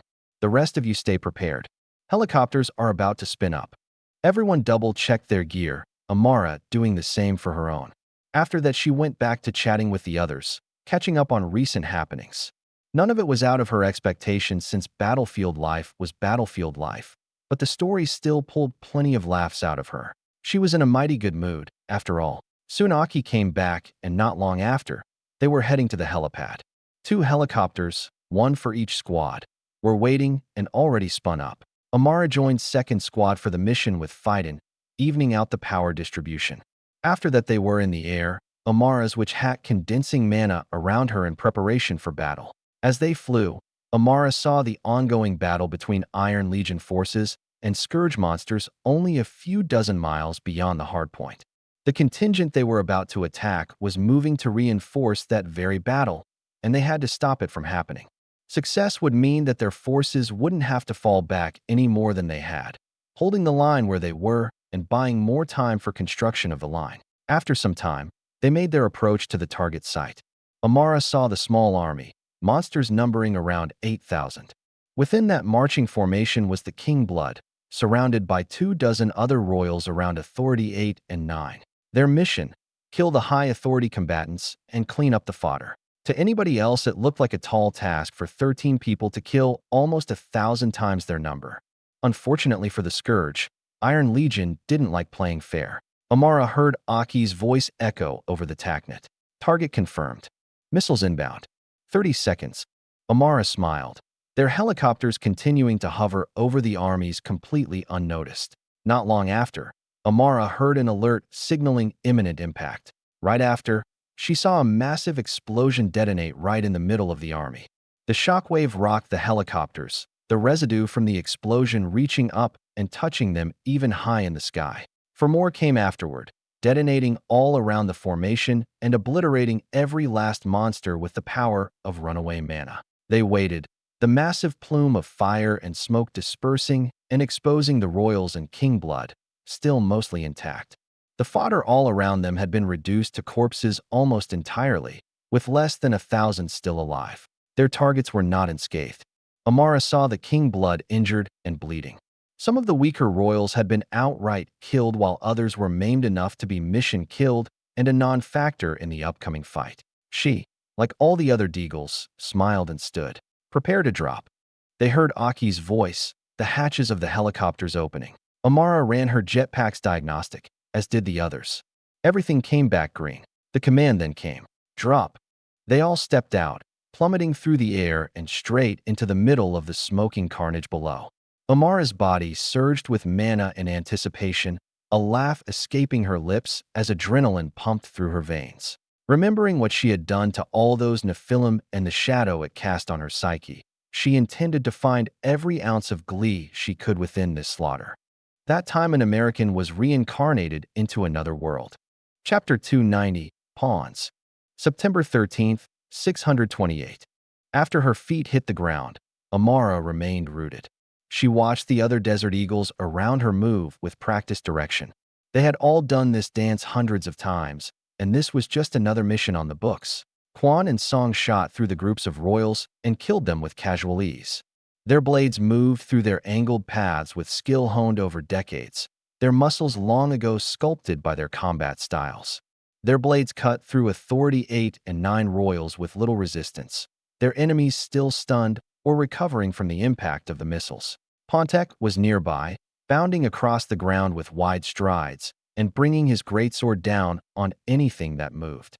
His enemies always tried to block what looked like an obvious strike, and they had little time to realize what happened when his sword bisected them from another angle. Shadowbane and Tana moved in the shadows of the night, the battlefield often seeing monsters or royals collapsing without warning, new wounds opening on their necks or chests, vital organs always sliced in two. The King Blood of Anarchy let off a deep scream that made Amara cringe. Its aura attempted to pervade hers, but she had long become immune to such. Phaidon was the first to move and attack it. His spear moved through space, his skill at warping across distance far more adept than it had been at the Kingdom's special forces, and it could cut down just about anything underneath Authority 10 with a few swings. He was too fast to react to, the momentum behind his blade always carrying strength too great to defend. Yet Amara watched the King Blood not just block his first few attacks, but rebuff them. Phaidon frowned, the recoil from his spear making his palms feel like they were going to split. Amara stared at their battle for a few more seconds before suddenly bringing up her hand and flicking her finger. A bolt of air shot from them, piercing through and blowing up the head of an Authority 8 monster attempting to interrupt their battle. Phaidon continued, trusting that nothing would be allowed near, not that there were many monsters that dared to insert themselves into a fight a King Blood of Anarchy was involved in. That thing would kill anything in its way, including its own kin. There were always monsters stupid enough, though. Amara just wanted to make sure they didn't hamper Phaidon. She watched for a few more seconds before looking around at the surrounding royals. Finally deciding to make her move, she brought up both her hands and clasped them together. Mana moved through her body, through her veins, the conduits across her skin glowing with elemental power. She smiled as she felt the spell take form, her aura processing and filtering through the raw data of the world around her. Let's try this one on for size. She pulled her hands apart with her words, revealing dense layers of spell formations. No longer were they flat, two-dimensional arrays. Like what John handled in his more recent advancement formations, the latest spells in her arsenal were three-dimensional and a magnitude more complex. What should have been impossible for her to make before she was close to breaking the Great Barrier was pulled within reach by her aura. Warlocks, demanding not just the information of their magic's behavior, but also from the world around them, always had a complexity issue. It was always a balancing act between stuffing more data points into their spell and preventing it from collapsing when they got overwhelmed by the amount. In a way, a warlock's magical prowess was determined by how much information they could handle. Amara knew a dozen different ways to compensate for the information overload. All warlocks were taught some of these various methods from the beginning of their path. However, her aura outright solved this issue. In fact, it solved it so well that it instead became her limiter. Before, if she hadn't been careful, her own aura would liquefy her brain with the information it pushed through it. But now she had a crown, one that gave her a body specifically built for handling magic. After the bottleneck was released with Unholy Light's biomagical organs, her only limiter became her knowledge and the amount of mana she had in reserve. And that was precisely what she had been working on improving for months. The array of magic between her hands grew as she pulled them apart. The sphere of layered formations flashed after the first second of activation, Amara's body levitating into the air and beyond the reach of the monsters below. Then more layers were added on, space cracking around her, exposing fissures of darkness and prismatic flashes of scattered light. A few more layers were added, and then the entire sphere flashed, turning into a ball of darkness, the fissures and flashes disappearing, the spell no longer disrupting the fabric of reality. Amara heard Jaya's voice suddenly echo from her comm system. "Holy shit, babe. Don't kill all of us with the monsters. You know, only my fiancé is supposed to be calling me babe." Amara retorted with a smirk, Jaya humming while charging up an alchemical concoction specially prepared for the king blood. "Sure, babe, and I'm supposed to only have eyes for men. But you're too hot for that, especially with those magic hands. Geez, you're sounding like John when he talks to Fightin. Oh, but I'm dead serious, honey. Come find me back at the hard point and find out." Amara rolled her eyes as Jaya laughed, opening her hands all the way. The ball of darkness dropped from them, plummeting towards the ground. When it was a few meters above the surface, she snapped her fingers. The ball exploded, and everyone across the battlefield felt space solidify. Then, hundreds of fissures opened up, all of them slicing through the monsters and royals within several hundred feet of the impact point. Every fissure split apart, and then collapsed on the central mass of each being it spawned on.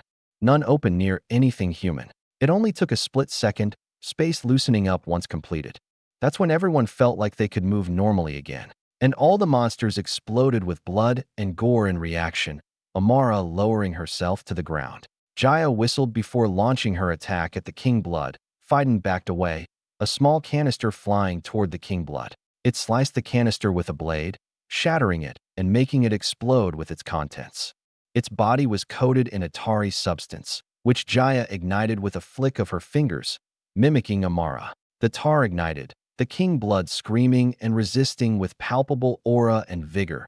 Fightin continued to attack, joined by Quan, Song, and Aki since they were freed from slaughtering other royals. Amara watched their battle after stepping food back on the ground, Jaya skipping over and stopping next to her.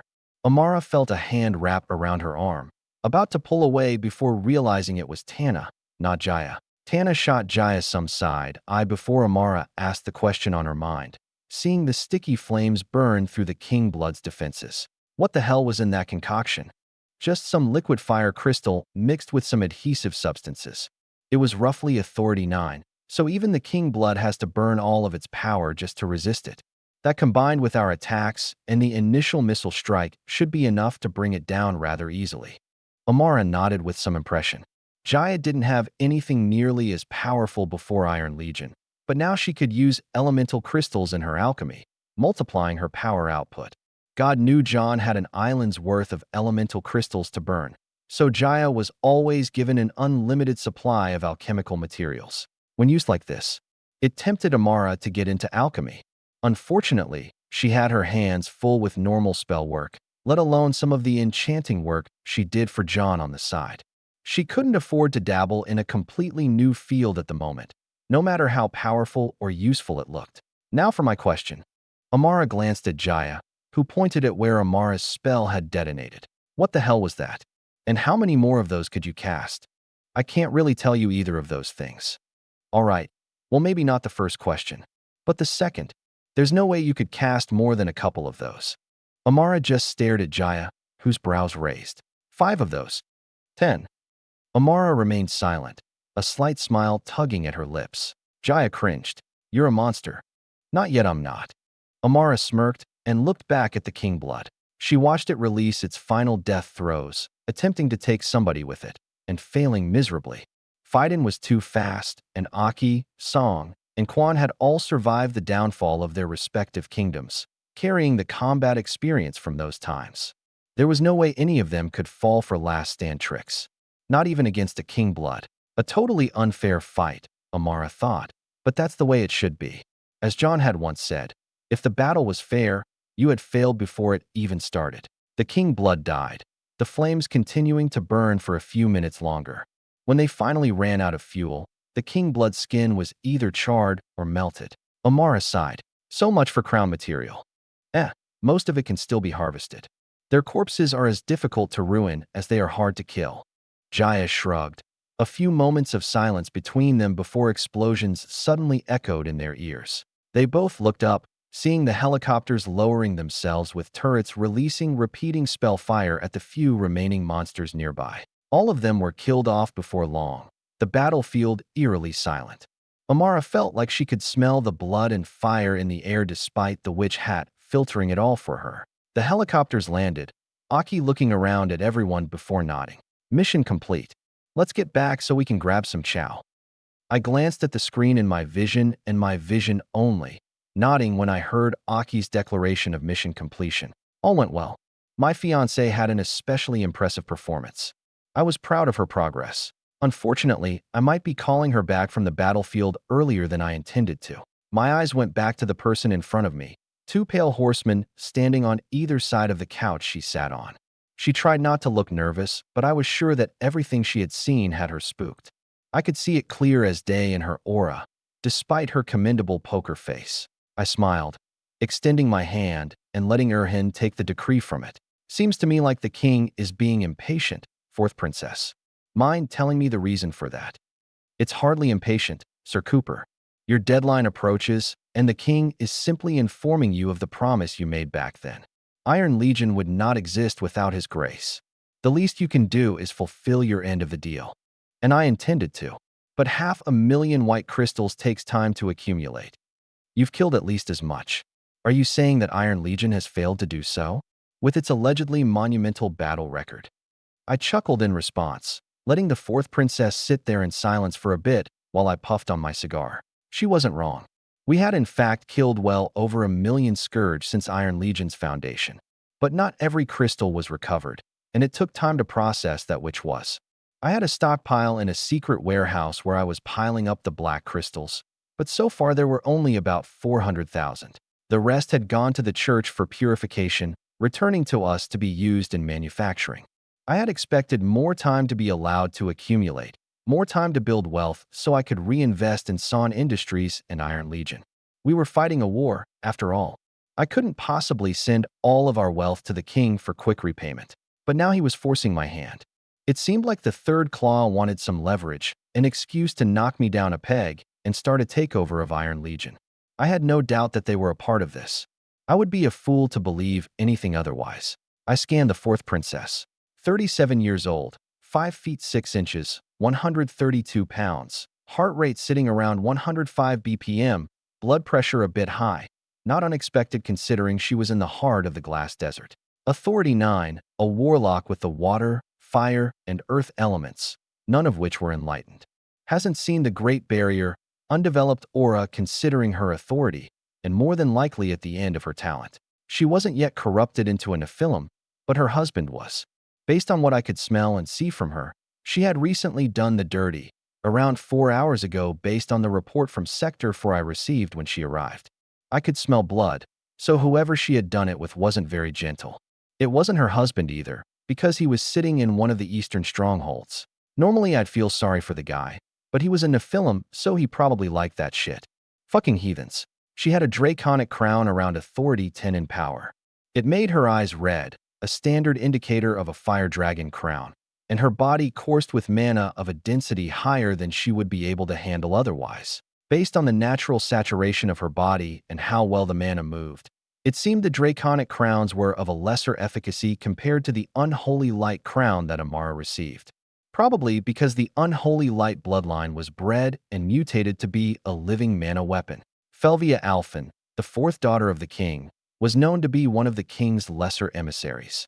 She was sent when the task was beneath her older siblings. Then again, all she was doing was delivering to me what was basically a collections notice, a nastygram telling me to hurry and pay up. There was little need to delegate such a task to the first prince. It backed me into a corner rather well, too. Refusal to pay would give them an excuse to march over here and insert themselves. Failure to pay the full amount would be used as ammo to paint Iron Legion as incompetent. They'd probably try to call our publicly released battle records fraudulent. I couldn't have either of these things happen right now, so I needed to gather up 500,000 crystals and deliver them to the king's doorstep. They didn't need to be purified since such magical techniques couldn't, or shouldn't, possibly be in my hands, so there was some silver lining. Still, I had to find 100,000 more crystals to stockpile, all within the new deadline set by the decree in Erhin's hands. which was in a month. Lucky me. I smiled at the princess. All right, fourth princess. You win. The king will have his crystals by the stipulated deadline. And failure to dash. I won't fail, princess. I interrupted her. Quite a rude thing to do, but she didn't complain. She knew how to sit there and take it. Had probably been doing so all her life. I don't fail. After all, I'm not the rest of the kingdom's military. I happen to be good at what I do. Good. I will relay this promise to the king. Now, how will you transport the crystals? We will need to organize such a logistical task. Hardly. The king will receive the crystals. That's all you need to know. Please, Sir Cooper, let's not be foolish. You think you can just dump the crystals in the middle of a field and expect us to retrieve them all? Part of your promise is making sure everything is received in a verifiable manner. I rolled my eyes, standing from my seat. Oh, don't worry, princess. The crystals will be delivered. When they are, the king himself will be able to count each one by hand if he so wishes. There will be no doubts about whether the crystals were properly delivered. I stuck my cigar in my mouth, glancing at the pale horseman in charge of escorting the princess. See her out, and make sure she gets back to her drop point. We wouldn't want any unsavory parties to prevent her return to the royal palace. That would make us look bad. She frowned, and I felt the anxiety in her aura. It made me smile as I walked out. The pale horseman left behind with her in the room. I was starting to enjoy subterfuge. It was quite amusing when my enemies tried and failed to bring me down with unobvious pawns. That time an American was reincarnated into another world. Chapter 291. Count the crystals. The fourth princess left the glass desert under the watchful eyes of my pale horseman after delivering her message. Although she tried to insist that she would return by her own means, I hardly allowed it. It would be too convenient for the princess to get hurt during her trip back. I couldn't leave my enemies any room for slandering my name. Thus, the princess was delivered like a package, put to sleep with some mental magic, flown to the capital, and dropped in the royal palace without harm. While we got some nasty correspondence a couple days later, I paid it no mind. Now I just needed to get the king his pile of crystals. With some calls to San, we started pulling on our logistics network and moved some pieces. The crystal harvesters, which were already hard at work, started putting in overtime. The brigades were also told to commit to some more battles with the scourge. More kills meant more crystals. There was no reason we couldn't kill our way to our quota in a month. After the orders were given, the warehouse filled day by day. We soon started preparing the necessary vehicles for transporting such a large mass of poisonous black crystals. During the few weeks that passed, Amara was given some time with the Desert Eagles. She couldn't be gone for too long because there was still a set of teleportation spells that needed to be developed. While our heist was a long-term project, it needed to be started as soon as possible. We already had the teams on standby. She was the last piece, and she was close to finalizing them. Prototypes and tests were already being conducted. The teleportation spells required to steal these dragon and lord beast corpses didn't have to be powerful. They were single-use, and they didn't have to have their signature masked when they were finally activated. However, they still had to be planted near the corpses. While this by itself wasn't difficult, making sure the planted devices weren't noticed for at least a year would be. I had some thinkers at Wonderland debating the issue, and they had come up with some good ideas, but oftentimes they made the solution too complex. Keeping them uninformed about the true nature of what was happening didn't help the issue, but I wouldn't go telling them about a project like this. All the pieces had to fit together. Amara's spell, the form it took on, how it was deployed, how it was hidden, and how it was activated. They all had to be carefully designed and implemented. Any mistakes would blow the entire operation. So Amara was soon back in her study, doing what she did best, and I continued to guide the war against the scourge. The Maginot Line was established. Under my supervision, it was made more perfect than it otherwise would be. Tens of miles of defenses were set up, and while most of it was initially unmanned, it would soon be filled. The brigades wouldn't be beyond the line for long. Once they retreated so that the defense could be mounted, the might of our magical fortifications would show itself. The time to pull back wasn't far off. The scourge was mounting more pressure, and what was a mere 2 million strong army back when Stronghold Charlie and the Treehouse fell had now grown. We had already killed over 1 million of them over the years, but they had reinforced their ranks with even more. There were 4 million of them marching toward us, and while a significant portion of them were still moving from the crossing, The Nexus and Intestine networks would accommodate their swift travel. The Maginot Line would be mounting a defense no other army in this world had ever seen. Just 50,000 against several million. It would be worthy of legend by itself. Of course, the sovereign leading them was still a problem. But I already had that solution waiting on my call. I continued to oversee the Maginot Line as my pieces moved. October soon came, and the logistical preparations for my tribute to the king were completed. I had my propaganda machines in the capital announce the date of the delivery. I intended to have as many eyes on those crystals as possible. The king would be given no room for excuse, and what happened after wouldn't be my problem. I couldn't show up myself, though. Part of me wanted to stir the pot and march through the streets in a grand display of arrogance. The other part of me knew that it would only take one sovereign or marshal with no care and a little bit of hate to kill me on the spot. With the third claw coming after me, I couldn't take chances, but others could. There was no reason I couldn't have some soldiers and agents there parading the cold metal glory of Iron Legion. It would boost my image on top of everything else. The days passed with me inside the command hardpoint of the Maginot Line. It was only when my delivery date came that I finally stepped away from the battlefield. October 10th, 628. It was a beautiful day in the capital. Cool, breezy air and sunny skies made it an especially good time to stand at the top of the Black Spider Hotel overlooking the royal palace. Iron Legion had moved in during the early morning. Four super heavy tanks were parked in the wide road leading straight toward the royal palace's entrance. A few helicopters were in the air collecting constant video of the surroundings, and several dozen Iron Legion soldiers were hanging around the tanks leisurely. Almost all of them were conversing with the citizens who had formed crowds in the area. Most were normal humans, only some being Nephilim. The Nephilim were intimidated by the icons of humanity's strength. They knew they were corrupted, knew that they stood against humanity. But in their cowardice, they didn't dare approach that which they knew stood against them. The humans were content, however, excited even.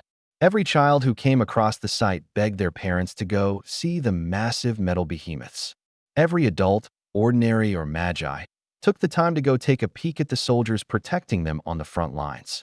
In such tumultuous times where Nephilim seemed to sow discord without anything to stand against them, they sought comfort from the image of strength. Beside the Iron Legion soldiers were screens displaying videos from the front lines, videos depicting fierce combat against the scourge and the might of our weapons.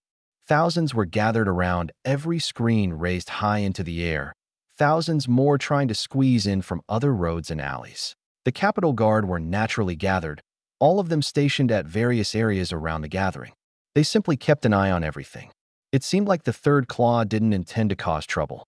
Yet, the Black Spider Hotel was on the opposite side of the main road that led to the Royal Palace, providing a clear view even from a few miles away. With my eyes, I could monitor everything going on in the light of this nice day. Sector 4 monitored everything else in the dark. They were actively collecting information on the Third Claw agents around the gathering. We had already found a dozen, and more were being spotted every handful of minutes. They couldn't hide from my tech. Program magic was still without equal. You're going to stir quite the reaction, Sir Cooper. I'm honestly a bit surprised that you're choosing to do this. The Keymaster spoke from the side. The two of us had been standing around for an hour or so, chatting away the minutes as my Iron Legion accumulated a larger and larger crowd. The delivery had yet to happen, but I would milk this opportunity for all it was worth. You mean giving them crystals? Indeed. 500,000 crystals is no small amount. You will make them incredibly wealthy overnight. I consider it an investment. It'll buy me time, which I desperately need at the moment. Pissing them off now or giving them an excuse will leave me little room in the future. This is true. Being honest, if you hadn't already proposed the grand heist to us, I would have advised you to withhold this delivery. If your plan works out, however, this paltry amount will look like a joke. I didn't react to that, continuing to stare at what could be considered another showcase. How is the development of those spells, if I may ask? The Keymaster suddenly asked, referring to Amara. I shrugged with a casual response. It's coming along nicely. Prototypes are already being tested. We've had our successes, but Amara says she feels like she's missing something. The knowledge that the Teleria family imparted to her, complete guides to making teleportation networks, has been comprehensive enough to lay the foundation. But she's taking it a step further while trying to combine it with my own magic.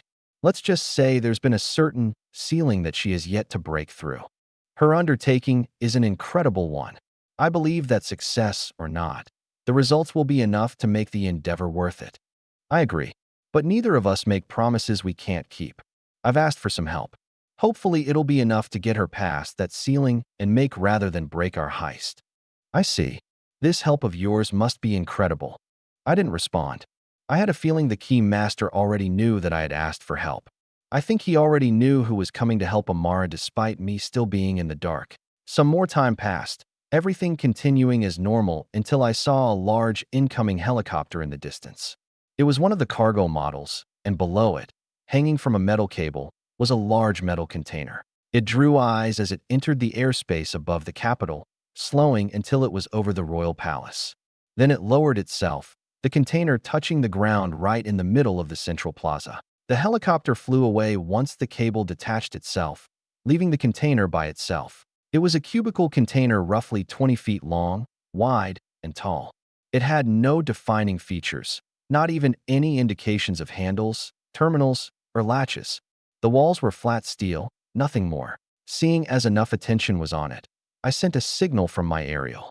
It triggered the hidden enchantment on the container, the seams splitting open and dropping each of the container's walls. Exposed were 500 smaller transparent containers, each holding varying amounts of crystals of various sizes. Not all crystals were the same. Some were the size of a walnut while others could be as big as a man's head. Most were on the smaller end, because there was no way I would hand the king 500,000 Authority 8 behemoth crystals. The sight of the many boxes of crystals quickly became a secondary issue, however, for as soon as the container opened, the terrible miasma of poisonous magica flooded out. 500,000 black crystals was no small concentration of power, and it had palpable effects on the environment around it. It's why battlefields could become corrupted wastelands of mutated plants and beasts. Leaving behind scourge corpses en masse was a recipe for ruin, and the distilled power cores of 500,000 of them were right there in the middle of the royal plaza. I chuckled as the Iron Legion soldiers dropped barriers of magic, protecting the people from the flooding miasma. Most of the guards attempted to rush toward the container, but the human ones recoiled and backed away as soon as they got too close. That left the Nephilim guards to stand out, for they had no issues with the miasma. In fact, most of them ended up smiling. They relished such corrupted power. The delivery did not go unnoticed by the higher powers. The royal palace soon opened one of its doors, and the commander of the royal guard came out. He approached the stacks of crystals without issue, looking over it before scanning the crowds outside. I'm sure he would notice me under normal circumstances, but I had my concealment devices active. Even multiple miles away, I wouldn't expose myself in the open, not even with the key master beside me. I watched him and his futile search, his gaze eventually falling on my troops. I noticed that the commander wasn't a Nephilim. That or his corruption was just that easy. That was usually indicative of little to no resistance during the corruptive process. So he was either just that brainwashed, or a really, really evil bastard. I was inclined to believe a man so close to the darker powers wasn't innocent. As soon as the commander started eyeing my troops, the tanks shifted their cannons, pointing them straight at the container and every person around it. Those tanks were armed with some nasty shells too, their crystals enchanted with some experimental spatial formations Amara handed off. I made sure that if the third claw decided to test my Iron Legion, they would be suitably satisfied with the response.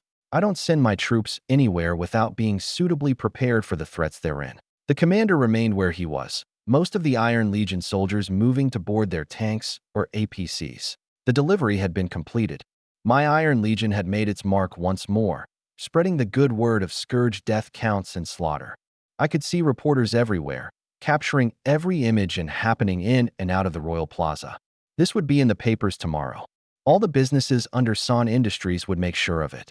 I gave another signal on my aerial, and the soldiers finally packed up and started driving off. Some of the royal guards tried to get in their way, but it was difficult to stand in the path of hundreds of tons of enchanted steel. None of the big players got in their way either. The commander stood his ground, and my pale horsemen pulled away from their positions. No orders given to kill all the third claw agents where they stood. I took one more glance at the massive pile of crystals, feeling a little pissed off. I hardly wanted to be giving my enemies money so directly. Not only was I giving away vast liquid wealth, but I was also sinking the cost of all the armament, ordnance, soldier salaries, and time used to acquire all those crystals. Those crystals were worth far more than just themselves. I sighed and turned, looking through some of my messages in my vision. I sent Luna a quick text before arranging transport for myself and Amara. The helicopter on a nearby helipad started spinning up, Erhin waiting by the hatch. Well, Keymaster, it was good seeing you. I've got more work to attend to. Indeed. Give my greetings and wishes of good luck to your fiancé. Will do. That also reminds me, actually. I smiled a bit as we shook hands. Our wedding is going to be 2 days before Christmas in the Holy See's Sacred Chapel. I wanted to extend an invitation to you.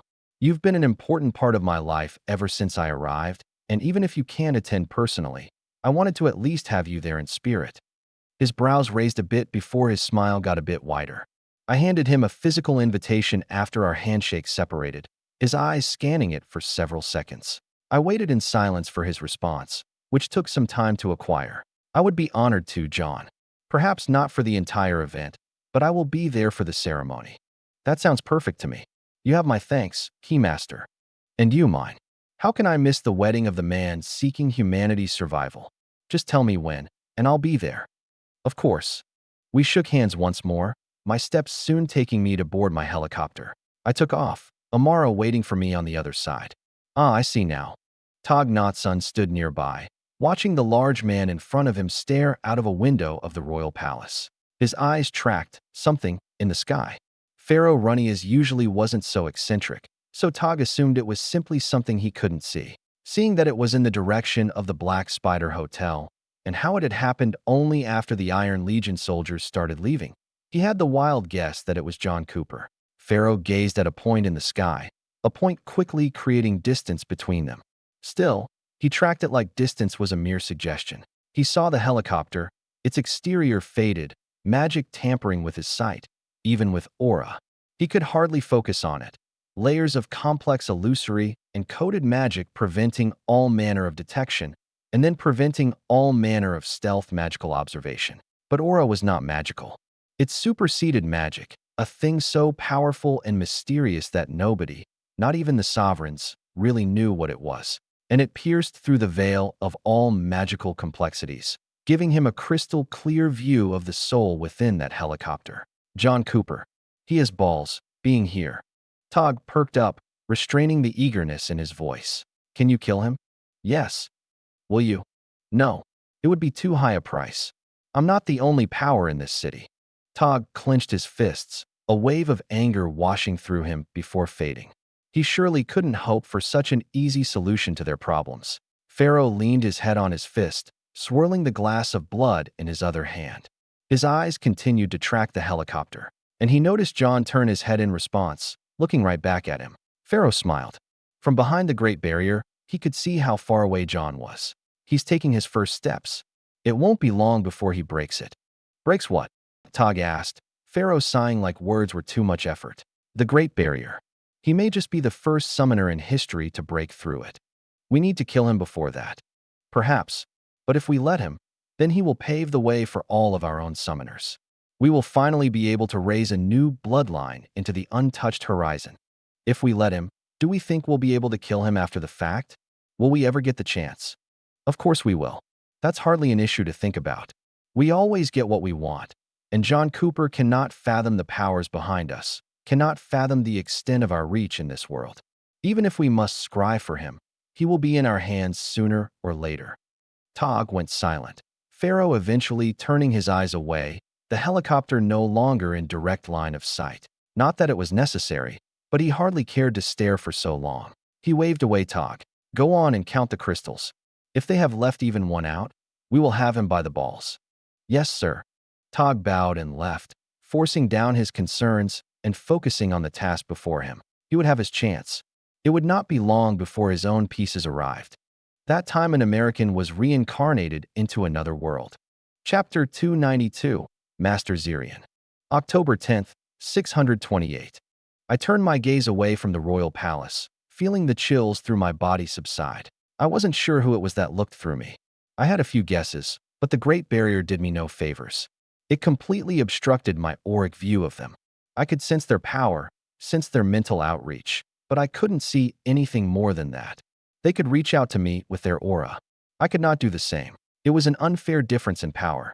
In that moment, I knew that unless I broke the Great Barrier, I wouldn't be able to respond in kind. It was a miraculous feeling, despite how nasty that gaze had felt upon me. The helicopter took me to one of our airfields outside the capital where I boarded a plane to the wedded city. Once I landed in my estate, I made my way to Amara's study, finding her hard at work inside. She turned to me as soon as the door opened, leaning back in her chair with a thick book in her hands. "Welcome back. How was the delivery?" "Went smoother than I expected it to." I walked over and gave her a kiss, her small smile widening. "I'm surprised you stopped by. Need anything?" "Yes, actually. I need you to come with me to the Holy See. Luna has prepared a visit for you." Amara looked at me weird, taking my outstretched hand and standing from her chair. "A visit to where?" "To whom? And I'm not sure, but it's supposed to be someone who can help you with your spatial magic. I know you've been struggling a bit recently, so I asked if she could help. She just contacted me earlier today. This person is available now." She looked at me worriedly. "You didn't have to do that, John. It's these kinds of things that incur debts." "Debts?" I grinned at her. "If we're talking debts, then it's the church who should be eager to repay me. Don't forget that I've given them technology centuries ahead of where they are now. I owe them absolutely nothing." "I guess that's true." She lightened up after hearing that, walking through the study and collecting batches of her notes and grimoires. After that, we spent a little time readying ourselves. Erhin prepared transport, and soon we were in a fancy armored car on the way to the wedded city's teleportation nexus. I cashed in on my VIP status, walking in and getting immediate treatment. We went to the front of the lines and were soon portaled over to the Holy See. The teleportation was disorienting, as usual, but nothing I didn't instantly recover from. It was quite fascinating, actually. Amara was especially focused, little runes sparking along her fingertips as we walked out of the building. We were greeted with the rich and boisterous Holy See, massive buildings and thousands of pedestrians filling our view. The weather was significantly cooler this much farther north from the capital, the time of the year introducing the first hints of snowfall. There was transport waiting for us, Erhin verifying identities before we all boarded the armored car.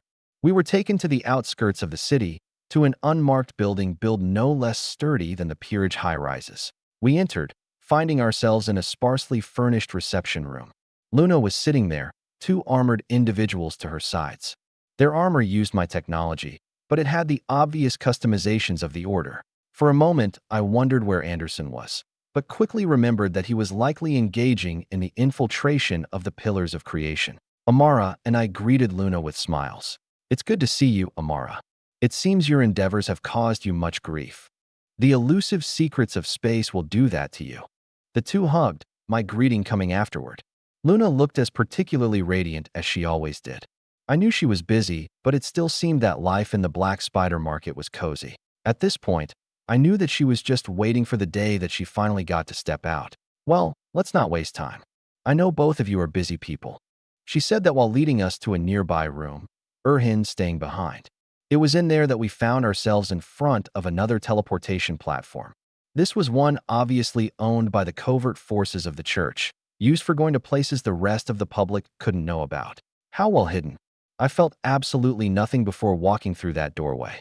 Amara's brows raised as she looked around, runes dancing around her fingers. It seemed the enchantments around this building were specially designed. I could feel space thrumming with power around the teleporter, telling to its power despite the fact that it was undetectable beyond. Granted, I could probably find it if I tried. I made a mental note to have Sector 4 get an eye on this place. If the church could hide it, I was sure the kingdom had some places like these for itself. This place was a good reference for finding others. The teleporter was already activated, so we stepped inside and were whisked away. 2 teleportations within an hour weren't very good for the stomach. Not to mention that this teleporter was bringing us much farther away considering its power. Either that, or we were going somewhere with a lot of magical interference. The church couldn't establish teleporters by the pillars of creation because the scourge had poisoned the atmospheric mana, creating a massive amount of interference that inhibited all forms of magic, including for the magi who stepped foot on the continent. I made my assumptions about why this teleportation took that much more power as we landed in our destination. I was instantly hit by a wave of pure magicka, noticing a large number of power signatures nearby. I had to resist the desire to equip my exosuit, Amara's body getting a little more taut than usual. Where are we? I asked the obvious question as we looked around. Inside another bland building enchanted down to the brick. Luna smiled with a hint of pride. This place is an island off the southern coast. We call it the Gateway. The leader of this place has agreed to teach Amara until she achieves her goal. Is it safe to say that the leader isn't human? My question made Luna laugh, Amara looking at me weirdly. Luna waved, the three of us walking out of the room, then the building as a whole. Once outside, we were graced with an incredible sight. My eyes immediately landed on the animals and flickers around us. Most of them were huge. Bears the size of a house. Felines that stood on all fours yet were as tall as I was. Wolves that were even bigger than the felines. Huge birds flew through the sky. Eagles with 100-foot wingspans and flying lizards that resembles prehistoric dinosaurs with all manner of predatory features. There were countless claws and teeth all around us, but none of them carried any immediate hostility. It had me a bit on edge due to how rare such a situation was for me. For Amara as well. Both of us were glancing around. I couldn't resist taking out a pistol, a holster appearing on my waist and my hand resting atop the grip. That's when we both looked up, seeing a sight I never thought I'd get to see alive. Dragons. A squadron of them soared through the sky amidst the birds and lesser lizards. They were massive, wingspans having to be at least 300 feet for the smallest I saw, and over 1,000 for the biggest. They were colossal creatures, and they radiated great majesty. I was in awe of the sheer amount of mana within their bodies, my magical senses so bright, I felt like they were stars of power. They were so obvious, so grandiose. No wonder they were so easily hunted. They couldn't hide themselves to save their species.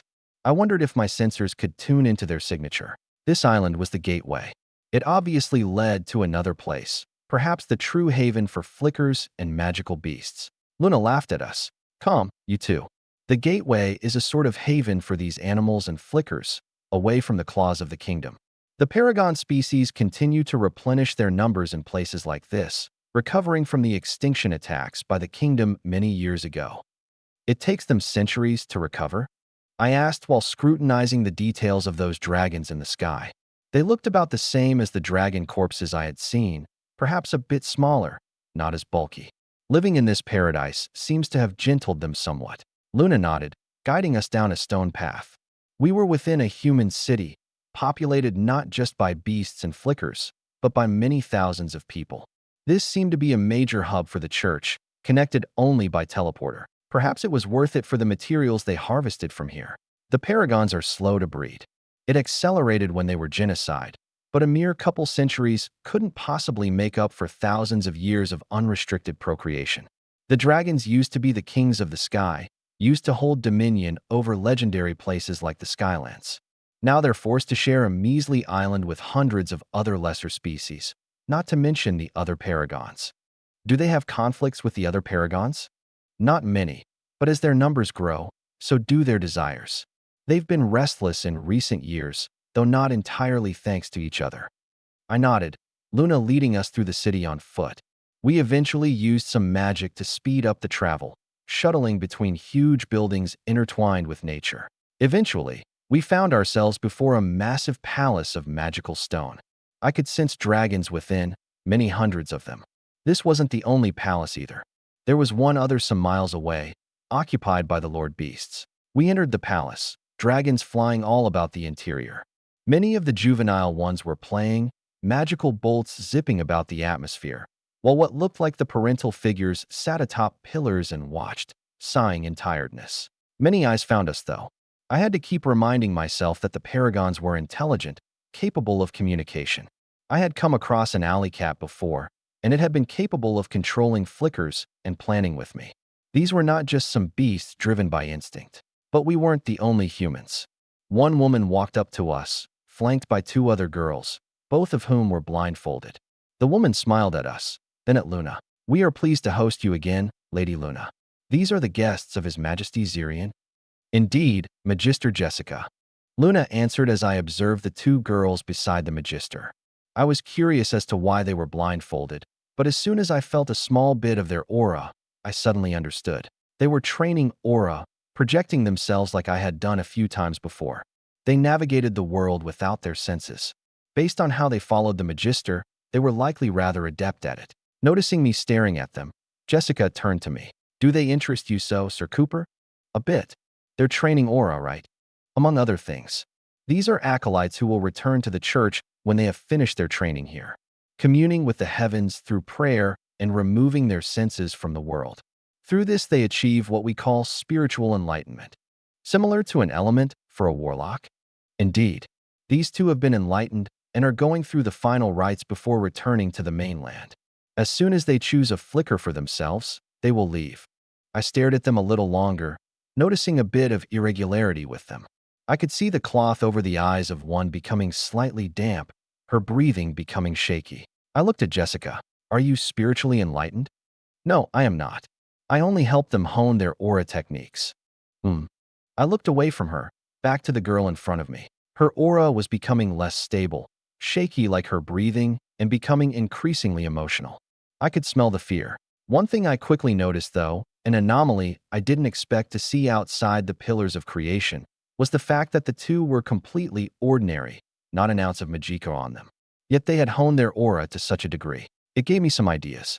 I already knew it was possible due to invocations, as well as Kata, who gave herself artificial power. This was a different kind of training, though. I didn't intend to discount whatever spiritual enlightenment was, but there was a chance it was useful. I wondered what changes it brought. I was curious, almost enough to send some psyche their way. That's when my hand, still resting on my pistol, twitched. I saw the girl in front of me turn and start running away. Right after, I saw a large dragon plummet from above, landing in the path of the girl. The girl ran to the dragon's embrace, hiding behind its tail as the dragon stared at me. It was huge, like most of them were. Its scales were black, red skin peeking out from underneath in certain places. It was at least 80 feet tall and bristling with Authority 9 mana. I slowly removed my pistol from the holster, flicking off the safety as the dragon continued staring at me. The pistol was chambered in .50 AE heap caseless rounds with a fly automatic firing mode, trajectory correcting systems, and a retinal targeting solution. It fit nicely in my hand, and it would handle even a large dragon like that just as comfortably. I didn't expect that I'd be dragon hunting so soon. Jessica noticed the issue immediately, as did Luna and Amara. She frowned as Amara stepped back to my side, both of us facing the dragon. What's going on? I'm sorry, Magister. The girl who ran tried to control her breathing, eventually buckling over and vomiting on the floor. The other girl beside the Magister suddenly bowed, catching my attention. Magister, what is it? What's wrong with you two? We will take our leave. Apologies. She started marching toward the dragon, helping up the girl before both of them directly left the area. The dragon remained, my gaze returning to it. It wasn't openly hostile yet. There was silence for a few seconds before I broke it. Are you that bored, dragon? Magister Jessica. The dragon spoke, finally turning its head. Why have you brought such a terrible person to this place? Excuse me. Amara responded first, stepping in front of me with hate in her voice. Watch your words, dragon. You have no clue who you're talking to. Don't let your ignorance get you killed. Little one, you couldn't kill me if you tried. Yeah? Want to bet? Amara's hand clenched, opening a second after to expose a growing black hole, mana pouring from her body and turning the entire atmosphere stagnant with her control. Stop! Jessica suddenly stepped between them, Amara staying the spell and Jessica turning to the dragon. Beryl, these are guests of His Majesty Zirian. He is John Cooper, specially invited by Lady Luna and the commander of Iron Legion. Have some respect. The dragon was silent, staring, until eventually giving way. I'm glad His Majesty is handling him, then. I didn't respond, Amara dissipating the spell a bit before flicking it toward the dragon. Beryl hastily created a barrier, flush completely with mana. The black hole made contact with it, consumed it, before exploding and violently throwing the huge dragon to the other side of the room. Amara returned to my side, linking with my arm and muttering. I told you to watch your words, dragon. My fiancé could put you down faster than I could. Take this as a mercy. The dragon recovered after some seconds, my gaze turning toward Jessica. Take us to our destination. Yes, right this way. She nodded, the four of us walking through the room and into another area. We were silent until we reached two grand doors leading to another hall. Jessica motioned toward them, stepping to the side. His Majesty is inside.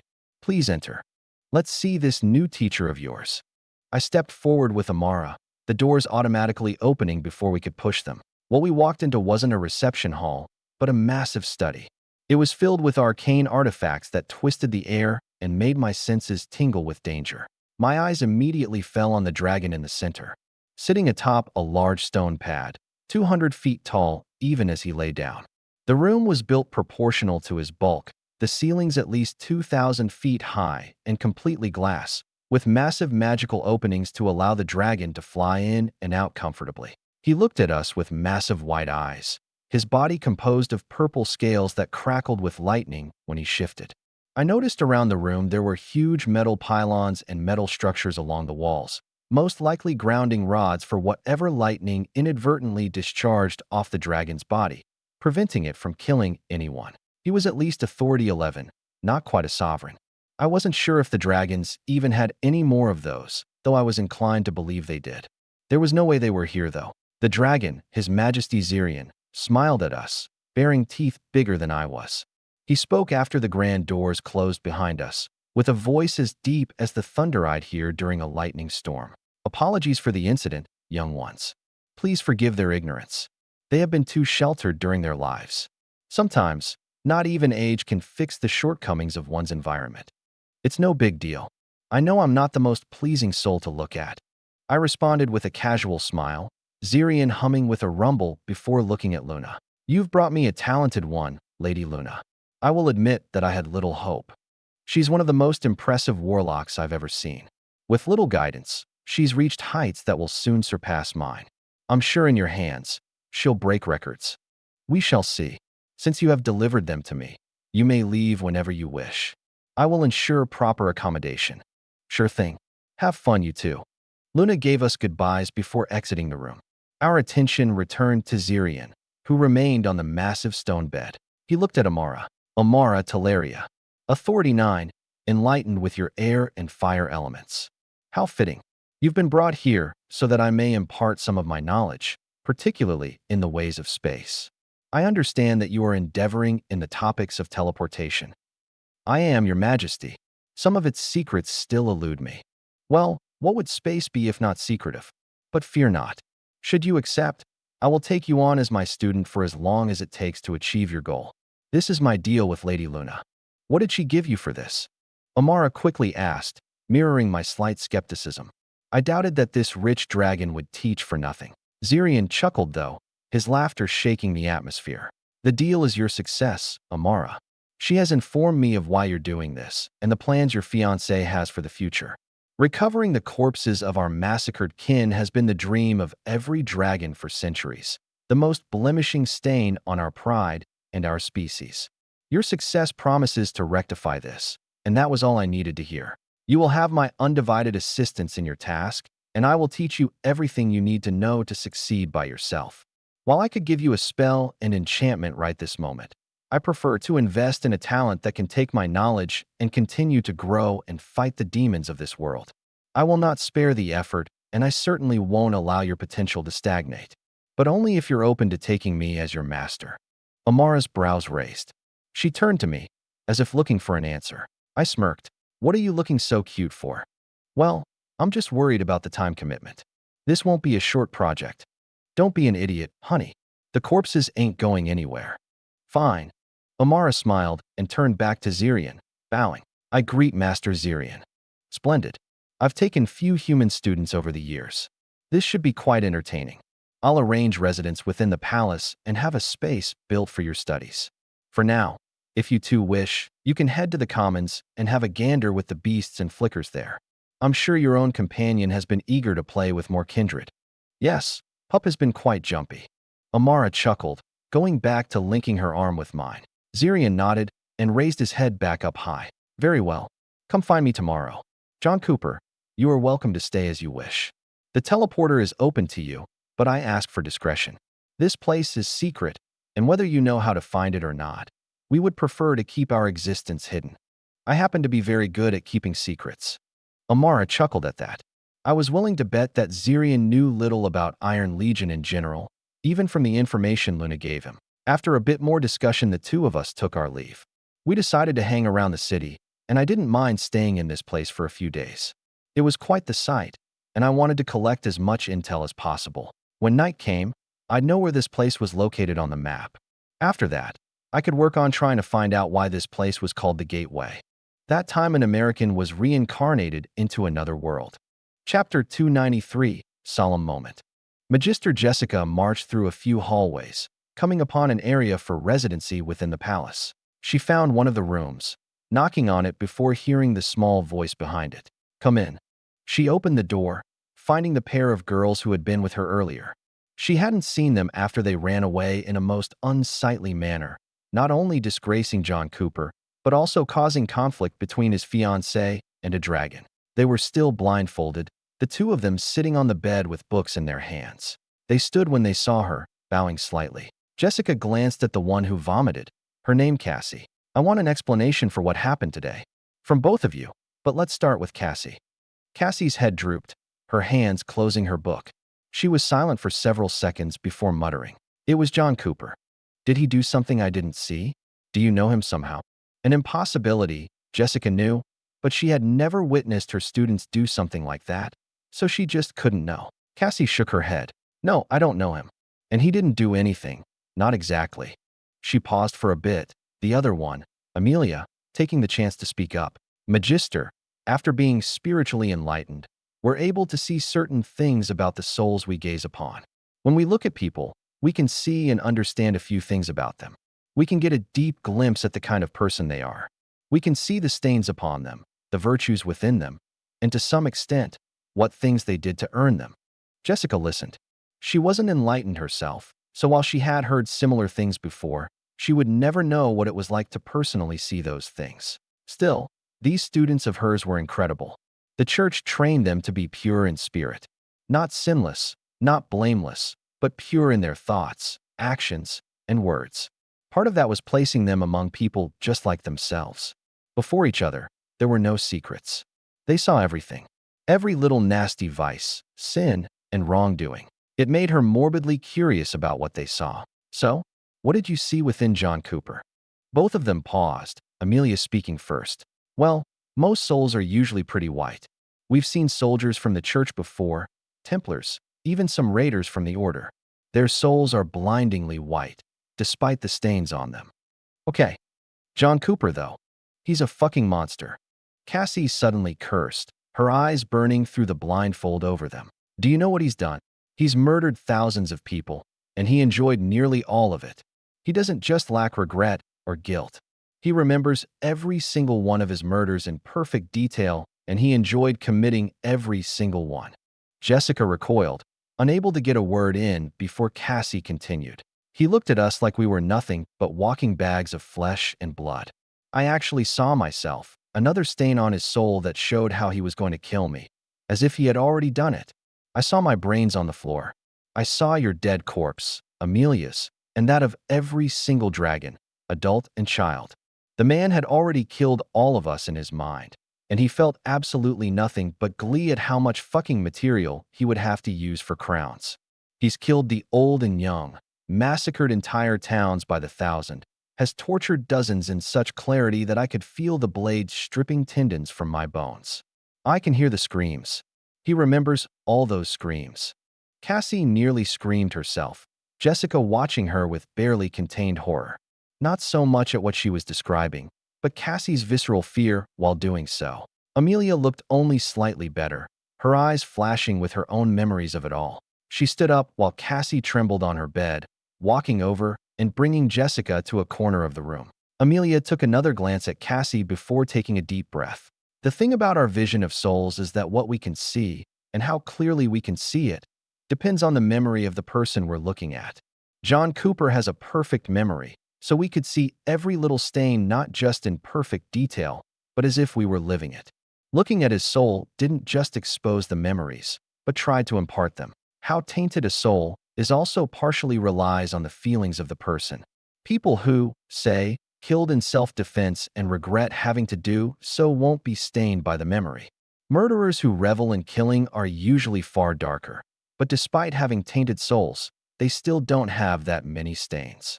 They usually never get so far. Not that far. Jessica listened carefully. She hadn't been on the island very long, and she wasn't the one who taught spiritual enlightenment. This was important information for her, especially as it pertained to John Cooper. Amelia faced her dead-on. He's a psychopath, Jessica. I don't even see the virtues in him. I didn't see his fiancée, that woman. I didn't see any good he's done. I don't want to believe that he's truly done no good, but that just means he doesn't consider his virtues to be significant. Whatever the reason may be, his being in this place can bring no good. Jessica remained silent, Amelia looking back at Cassie and seeing her calm down. Jessica pondered before asking, "What about Amara? What did you see in her?" She was normal. She had stains and virtues, and her soul was bright. She takes no pride in her stains and regrets many of them, feeling guilty about others. She's far purer than most, and she shouldn't even be standing next to a man like that, let alone marrying him. That he is her greatest virtue should be a sin in itself. Jessica didn't respond to that, looking at both of them before nodding. "All right, I'll keep this in mind while escorting the two of them. I'll keep you all away from him. But be careful, Amelia. John Cooper is an extremely powerful man with Lady Luna's favor. You know little about him and what he does, but it's clear that the one thing you do understand is how dangerous he is. Do not earn his ire, or that of his fiancés." Amelia nodded under Jessica's stare, hugging herself for comfort. Jessica sighed and turned to leave. "You and Cassie take care of each other. I must attend to other things." October 12th, 628. Oh God, they are just so cute. Amara squealed when she sat down at the small table. When she looked around, she could see all kinds of small dragons and alley cats running around to all the customers, begging to be played with or held. After letting Pup out to go and play, she looked at John, who was smiling at one alley cat that had scampered up to his feet, sitting there patiently and staring with big beady eyes. He put out his hand, the paragon flapping its wings a bit and jumping into his lap. It nudged its head against his hands. Two more alley cats already on the way over after the first got accepted. Amara was quickly surrounded by a few dragons as well. She happily invited them, three of them jumping into her lap and onto her shoulders. Another wrapped itself around her calf, while one disappeared into her cloak. She laughed and messed around with them, a waitress bringing snacks and drinks. It was their second day within the commons of Gateway, and after doing some sightseeing, the Paragon Cafe had called their names. Seated on a balcony over 50 stories in the sky, the two got an eyeful of the surrounding area. It was nothing but natural landscape as far as the eye could see.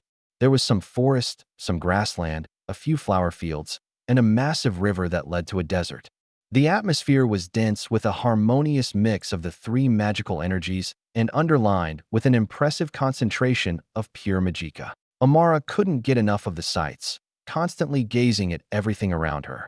The city, built into nature alongside the paragons, had an incredible way of making one feel at ease. She sighed, feeling the breeze that came with being so high in the sky. "I've never felt this content even in the capital. Something about being amidst natural forces like these eases my soul." Yes, their architecture was impressively done. Someone obviously studied their geometry. A few more alley cats circled John, clawing their way onto his body and shoulders. Amara shot him a cheeky smile when one landed on top of his head, snuggling down into a loaf. John took a sip of a brewed orange drink, smacking his lips before nodding and setting it down. "Tastes like a blend of mangoes and silver coin." Uffed. "Anyway, I'll be heading back tomorrow so I can return to the Glass Desert. The Magisterium's next visit is coming up, and I need to help prepare since they'll be on the Maginot Line." "Is that safe?" Amara frowned a bit in concern, knowing her sister would be there and eager to do anything she could to help. John shrugged, in his arm 2 alley cats. "I dare say it's the 4th safest place on the continent." "What are the top 3? "The Holy See, the Wedded City, and in the sky on a plane." "Well, I guess since the defense hasn't gone full tilt yet." Amara sighed, a dragon wrapping around her neck like a scarf. She saw a few more alley cats paw onto John's body as he nodded. "Faye will be all right. They'll spend time learning, and if the line gets attacked, Maybe I'll put them behind a turret for some fun. Regardless, if I couldn't guarantee their livelihoods, I would be a failure of a commander. Just make sure to keep an eye on her. Sometimes I struggle to understand that she can take care of herself, but still. You worry too much, dear. I'll be there personally, so just focus on doing what you do best. Amara looked at John, his entire body covered in alley cats. When she saw one on his shoulders swing around and put its rear end in his face, pushing its long, fluffy tail into his face, she broke out laughing. Hey, we're having a solemn moment here. Stop laughing. Haha. You're not allowed to say that while being clothed with alley cats. Are they attracted to your psyche? Who knows, but one of them snuggled under my armpit and is suffocating itself. Oh God, how many are in there anyway? Amara glanced into John's coat, noticing several pairs of large eyes glowing in the shadows and corners. His body looked bigger than usual.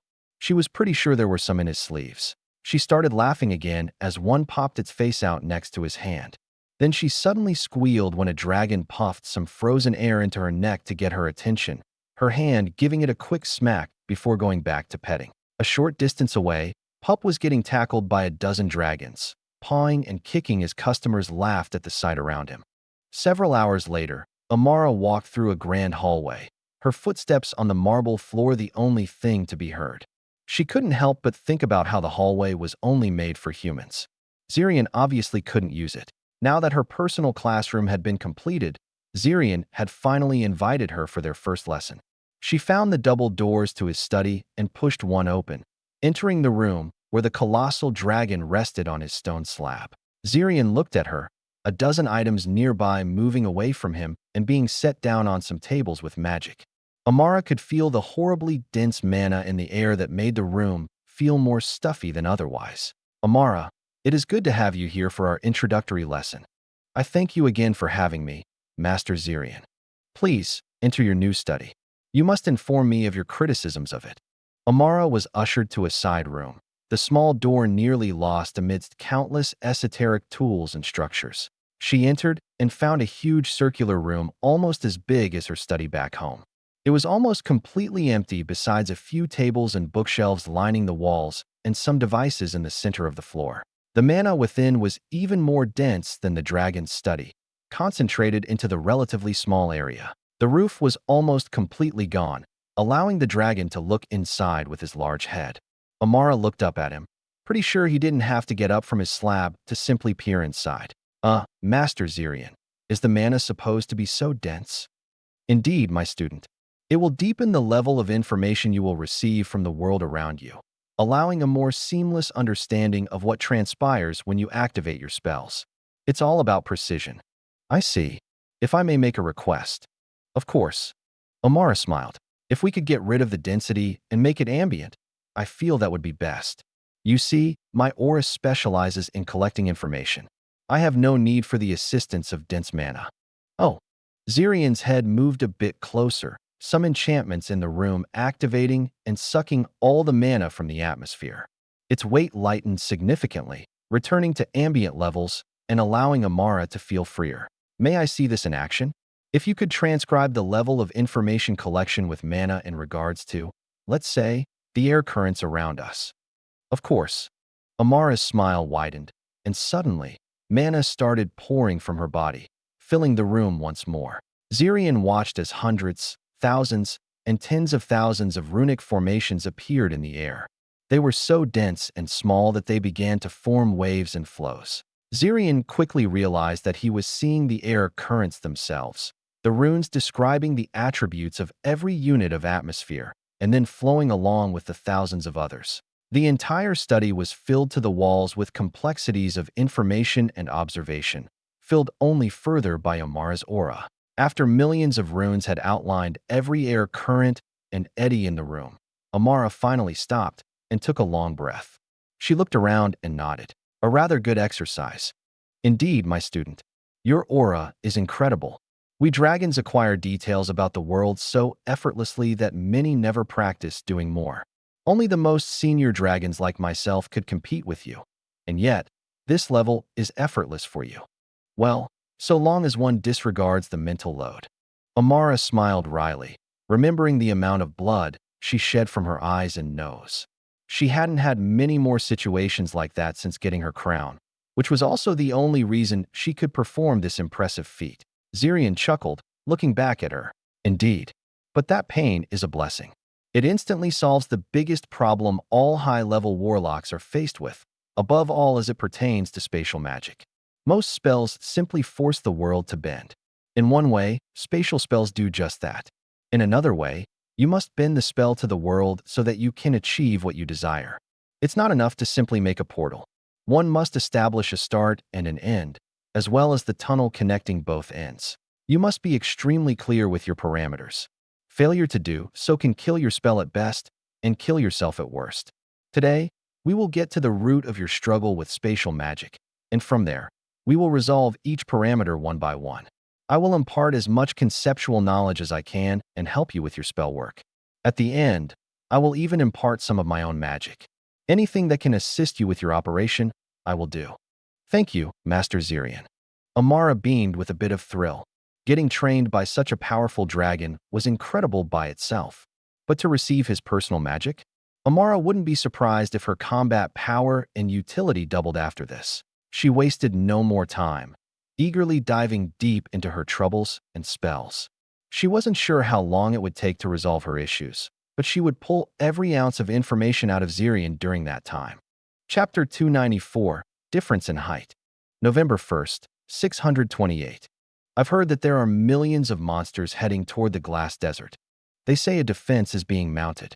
I'm not sure how even the Iron Legion is supposed to hold its own against several million monsters. Do you know anything, Faye? Her head turned, looking at her friends sitting near her on the transport vehicle. They were all already in their Iron Legion-issued armor, yet the vehicle they were inside was massive enough to feel spacious with their bulk. After going through an hour of in-processing at the main operating base, they were quickly sent off toward the Maginot Line. They hadn't been told much about the details. They had been talking about rumors all week in anticipation for their arrival. The last excursion was incredibly boring despite actually being in the field personally. Something about the intensity of Iron Legion left their standards too high for the kingdom, and ever since their last trip out to the Glass Desert, all of them had been looking forward to this day. Now it was finally here. Like last time, there were no Nephilim with them. In fact, there wasn't a single Nephilim that left the Magisterium with them. Apparently, they had a separate excursion set up for them, considering John Cooper's previous discrimination. Faye was quite glad. Being near them was exhausting. She shook her head at her friend. She wasn't in contact with John much, a text here or there being the extent of their communication. She certainly didn't ask about what she shouldn't, not that John would tell her anyway. Secrecy was one of the things he was good at, and even now, she was only just learning about the true nature of what he did from her mother. She didn't like being kept in the dark or being pampered so much, but she also knew she couldn't be anything like John. She wasn't a freak genius seen once in a millennium, unfortunately. She couldn't be anything like her sister either, apparently. The vehicle was chattery as they drove to the line. It took a while, though not as long as Faye thought it would. The sun had barely set by the time they were within the area. Eventually they stopped, everyone stepping through the thick metal hatch and out into the open. It was the side of the wall that caught their eye first. Massive floodlights illuminated the several hundred-meter-tall cliff and everything behind it, the shade looking darker between the bright beams. Most of the ground was paved and streets were woven through the area and between buildings. There weren't many such buildings behind the colossal wall, most of them looking to be inside the wall itself. There were all kinds of doors and roads leading into it, huge supply trucks driving into it regularly. Faye was stunned by the scale of what was constructed. The face of the wall looked so dense with magic that the surface was beginning to take on a metallic sheen. Even Faye could feel the sheer density within. Her friend, a warlock, only vocalized it. Holy shit. Did he get a sovereign to enchant the wall? What the fuck is that mana density? Faye's friend adjusted her armor, feeling uncomfortable. In her mana senses, earth mana was flooding off the wall and into the surroundings. Magisterium students. Everyone turned when a car came rolling over, stopping with a bit of drift. An armored individual jumped out. Faye recognized her as their previous instructor, Instructor Bria. The woman's bearing was still as oppressive as before. We are currently under siege. If you want to see any of it before the enemy is all slaughtered, then hurry up and get in formation. Everyone's eyes widened, everyone running to line up. Soon they were double timing to the wall, entering a doorway and finding themselves in a massive elevator. They ascended all the way to the top of the wall. Everyone assembled, feeling the strong winds of a higher elevation. All around them were turrets, bunkers, and emplacements that either fired off the edge of the wall or into the air where aerial enemies were harassing them. Repeating cannons launched projectiles into the sky that exploded and blew the flying enemies apart, sending their bodies hurtling to the ground. Faye didn't recognize the species. It had to be new, and it was certainly fast. It looked as fast as the propeller planes, and they dropped bombs of their own, poisonous globs that spread gases and acids that ate through both metal and magic. The shields were up, though, preventing most from getting through too far.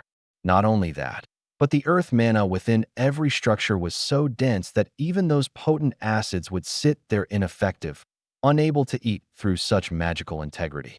Some bunkers were drenched, and yet most of the acids were just bubbling across their surfaces, becoming inert over time. Some of the aerial enemies flew down to land, but they were never able to do so without getting wounded first, and when they finally reached the wall, warlocks and knights were there to slaughter them. Others took that as the hint not to get close. Not that there weren't always a few more naive or confident than others. Follow. Instructor Brio waved them over, running to the edge of the wall where everyone lined up on the fence and peered over. The sight was incredible. Tens of thousands of enemies were flooding toward the wall, monster and behemoth alike. They looked endless, and at one time, Faye would look upon them and think there was no way they could be wiped out. Now, on top of this wall, they looked so powerless. She didn't know it was possible to feel like she was in such a superior position over the scourge. The lights of turrets lit up the darkness of the battlefield alongside the floodlights. Sweeps of turret fire created pillars of flame that annihilated everything around them, combining with bombing runs from planes above that rent the ground and monsters alike. The turrets were everywhere along the wall, and Faye noticed they were new models as well. She could hear every projectile, and she had never seen such a high rate of fire from anything else before. Even the massive cannons were firing every half second, and there were dozens of them at least. The monsters were decimated within 200 meters of the wall.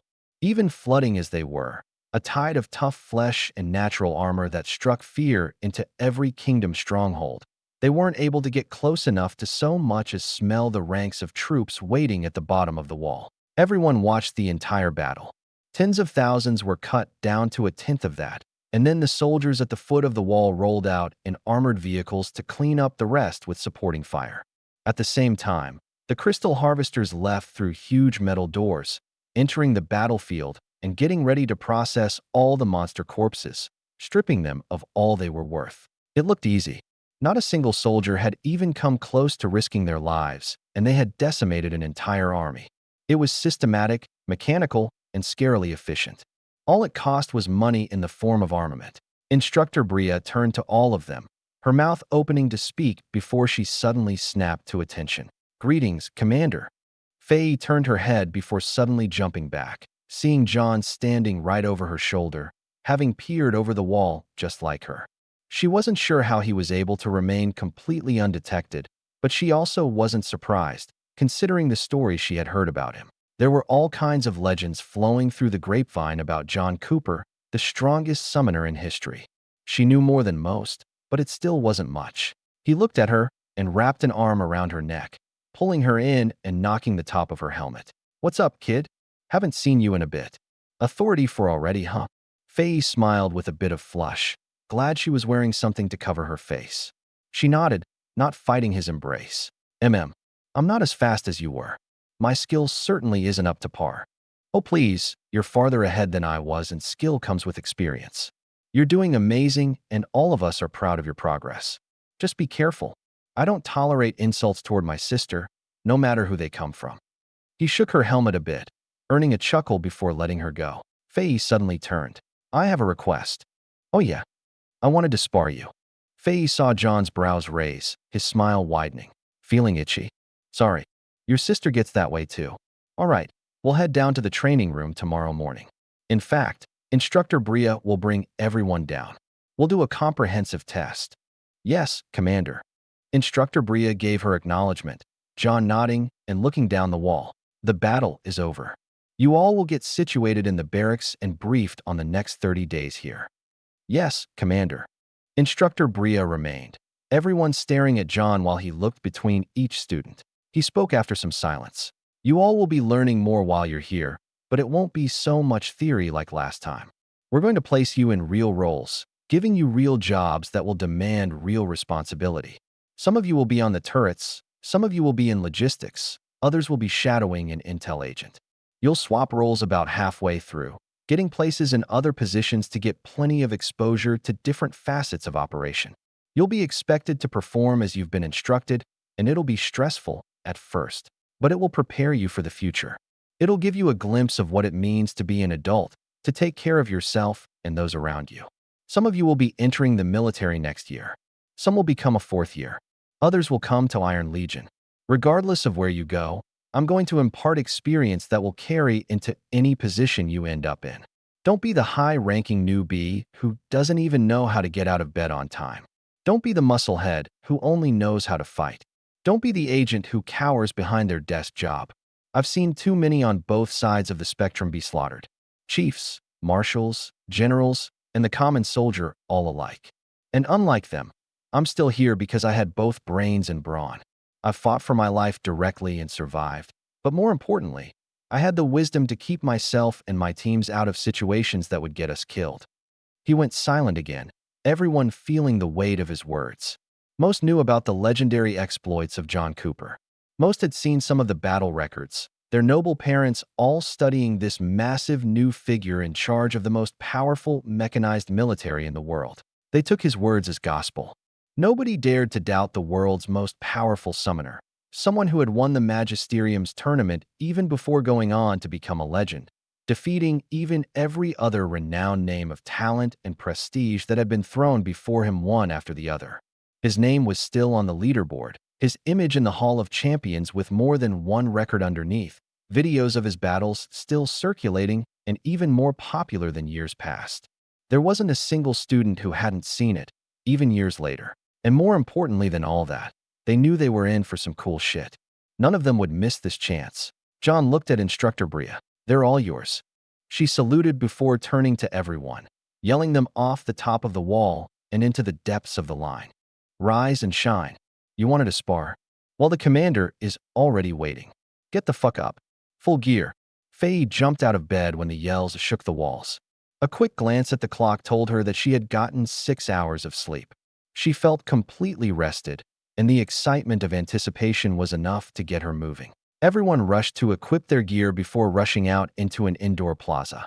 After forming up, Instructor Bria led them to the training room. They arrived quickly and filed in, seeing activity. The training room was huge, and there were at least 100 people moving about. Some were sparring, some were working out, others were getting some healing. In the middle was the arena, raised on a stone platform and fenced in by a thick magic barrier. There was a large circle around it, where the largest number of people were, and inside were 2 individuals, both covered in armor and wielding real weapons against each other. The first was an Authority 8 knight, wielding a sword and slashing at the other in caution. That other person was John, dressed in his mysterious armor that instilled fear just looking at it. John slashed with an arm blade in response, the knight recoiling and barely blocking a follow-up punch that sent him flying. He slammed into the magic barrier, barely reacting to John's lunge. They crossed blades, but John was one step further, his other hand sneaking around and placing his other arm blade against the knight's neck, drawing blood. The sheer amount of psycho flooding off of him made his image blurry, the knight smiling wryly, blood seeping from other wounds. Seeing as the winner was clearly decided, John let up, pulling the knight off the wall with a pat on the shoulder. The magic barrier went down, John giving some words of encouragement before looking at the students who were by the side. You all are here. Faye, jump in. You're first. Faye stepped forward without another thought, jumping into the ring. She felt the pressure immediately. She knew she had no hope of even getting a blow on John, but that didn't mean the spar wouldn't be a good experience. She had been dreaming of this for a long time. It was only now that she could put up at least some of a performance. She brought out her weapon, the spear that was specially crafted by the Raven family and enchanted with John's own specialty formations. It was extremely powerful, a weapon she may never outgrow, and certainly one she would have no business wielding if it wasn't for him. That was with her armor on top of it, impenetrable to anything below Authority 10 and giving her a myriad of utility functions that boosted her combat performance. But she was still Authority 4. Even if John's strength only matched up to his level, he was 4 authorities above her, and he was already known for his unparalleled lethality. It's a fight of cold steel. 10 minutes of warm-up sparring, and then you can go all out. You'll know when the battle is over. Got it. Then you can start whenever. Faye spun her spear, and after taking a deep breath, lunged toward John. Her aura flared as vigor pumped through her. Adrenaline surged into her bloodstream. She crossed the distance between them in a single step, her spear snaking right toward John's throat. He slapped it away with such force that Faye's entire body swayed with it.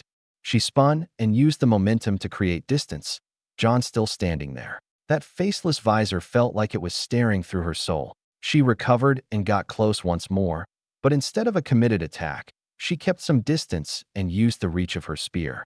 She used her techniques, used her speed and strength, vigor flowing through her muscles like a drug. Her adrenaline, her suit, and her spear made her feel powerful. But John was a steel wall. He deflected every attack, every deflection throwing her off balance and shaking her grip. She had to recover every single time. It made her more reserved. The more strength she used, the fiercer the recoil. She felt herself easing up, but she knew that wasn't the answer. So she laid into it even more. More vigor, more strength, more speed. She made sure her technique was true, multiplying the strength of her attacks using leverage and angles. The art of the spear was complex. It had advantages and disadvantages, which her techniques sought to manipulate for her gain. Nothing worked on John, though. He read her every move, used strength that surpassed hers, and manipulated the battle like he was playing with a child. It was exactly what he was doing, and Faye didn't delude herself. Still, something about how he handled her pissed her off. For 10 minutes, she continued. She may as well have been going all out from the start, but she quickly understood that their warm-up period was for her to adjust to what he was doing. Soon enough, that changed. Warm-up's over. As soon as he said that, Faye felt the shift. John attacked instead of defended.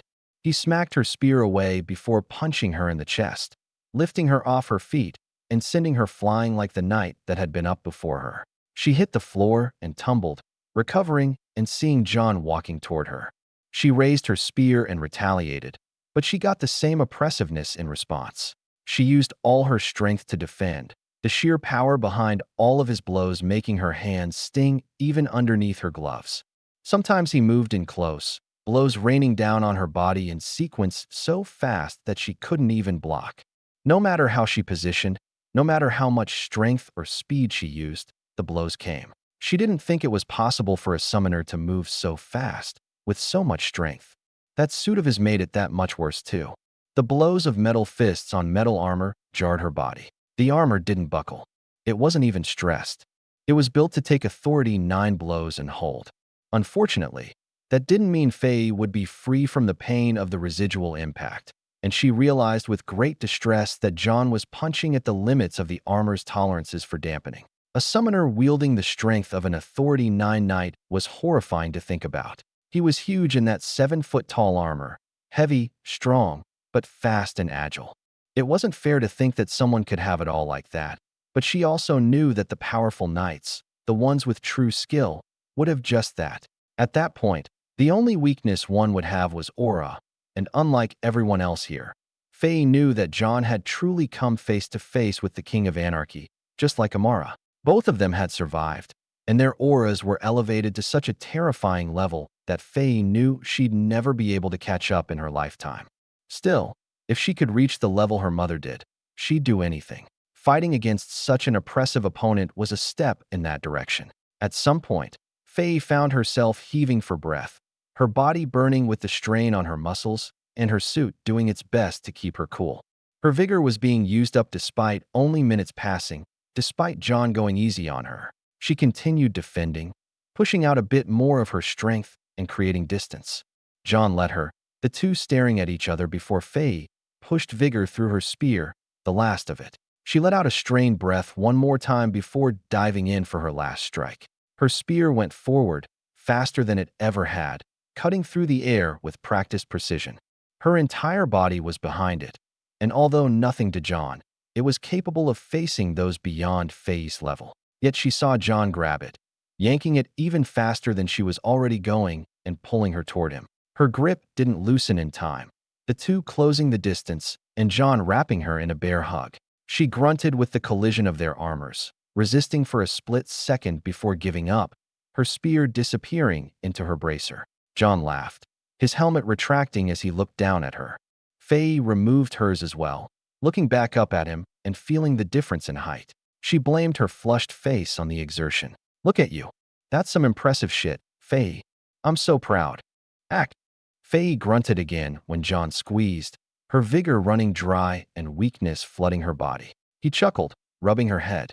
"Phaidon was pretty similar to you back in the Magisterium. He uses a spear too. If he's free, I might just send you to him for training."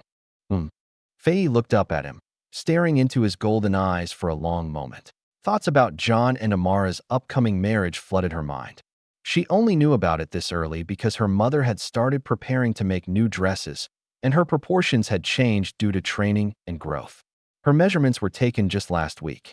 There were only 2 months until then, and although there had been plenty of anger, she had steeled herself for the event. She smiled gently. "Introduce me to him." "All right. Right when we get back, I want the introduction. December 3rd, promise me." "Okay." John looked at her a bit weirdly, thinking for a second before flashing an evil grin. "Yeah, I'll make it happen. Get through this stuff first, though, and go see the healer. Send the next one up." Faye separated from him and walked off the arena, going to see the healer on site.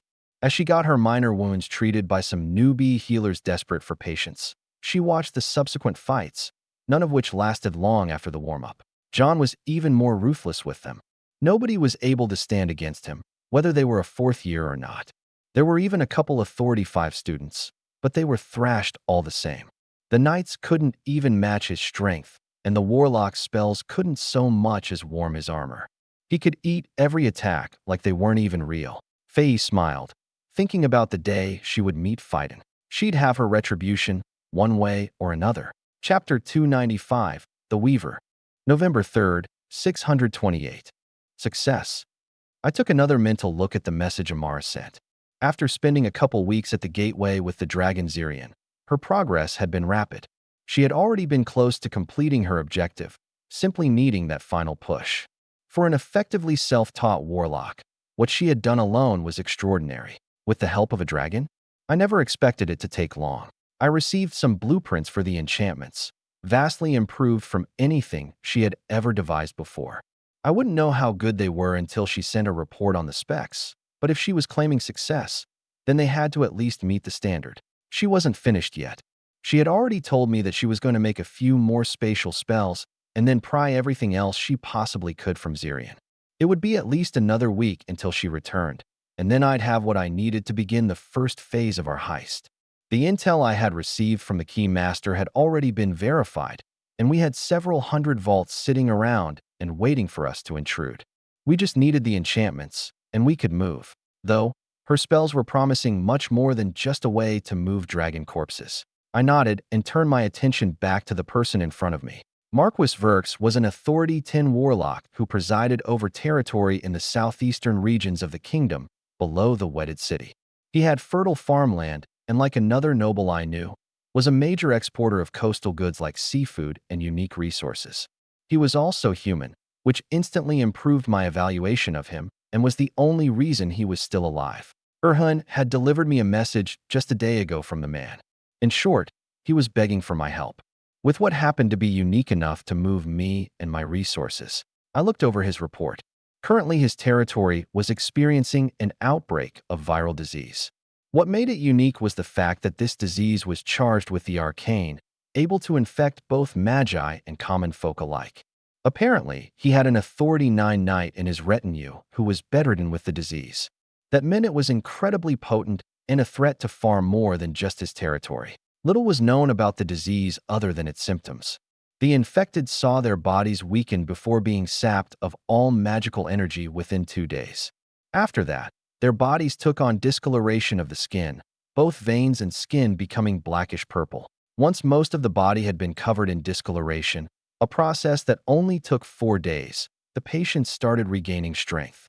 Ordinary people gained control over poisonous magical power while experiencing a severe reduction in impulse control and an increase in anger. It didn't affect cognitive ability.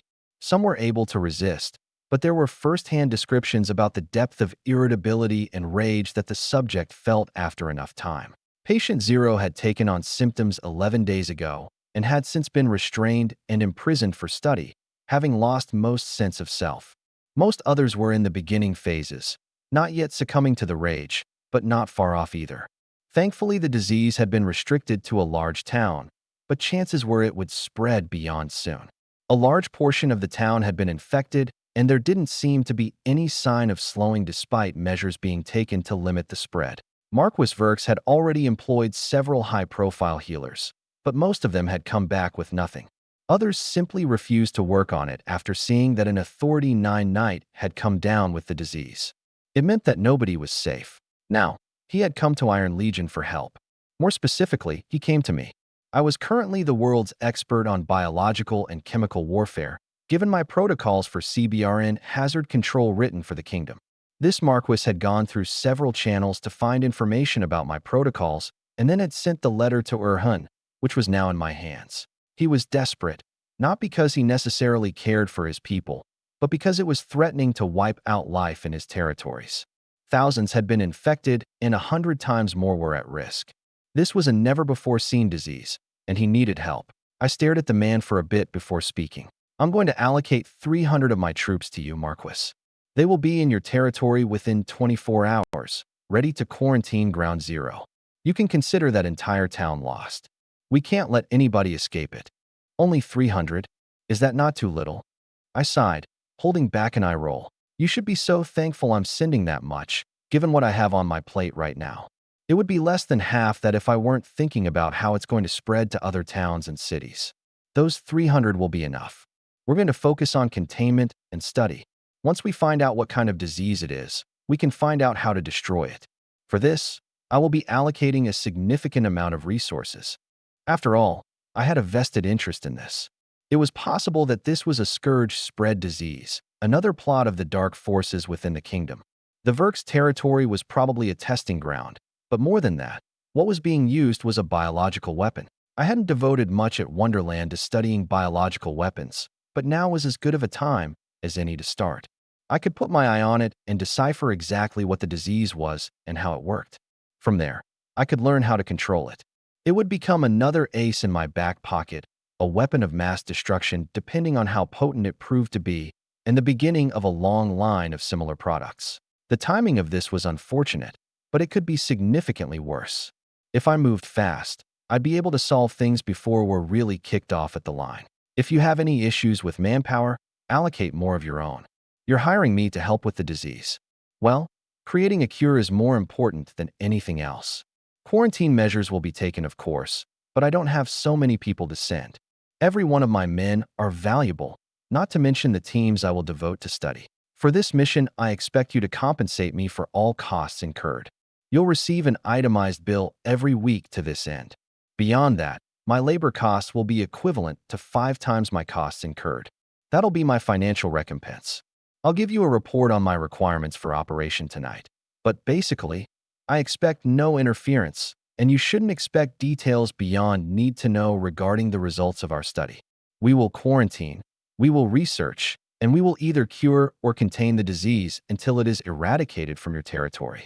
Since the duration of this mission is impossible to estimate, the contract will remain in effect until you decide that you no longer want our services. At that point, we would simply leave. The Marquis was silent, pondering, before looking me in the eye. How confident are you in solving the disease? What assurances can you give? Marquis Verks, I technically can't give any until I see the disease for myself. However, I can assure you that there's nobody in this world who knows more than I do about biological hazards and magical containment.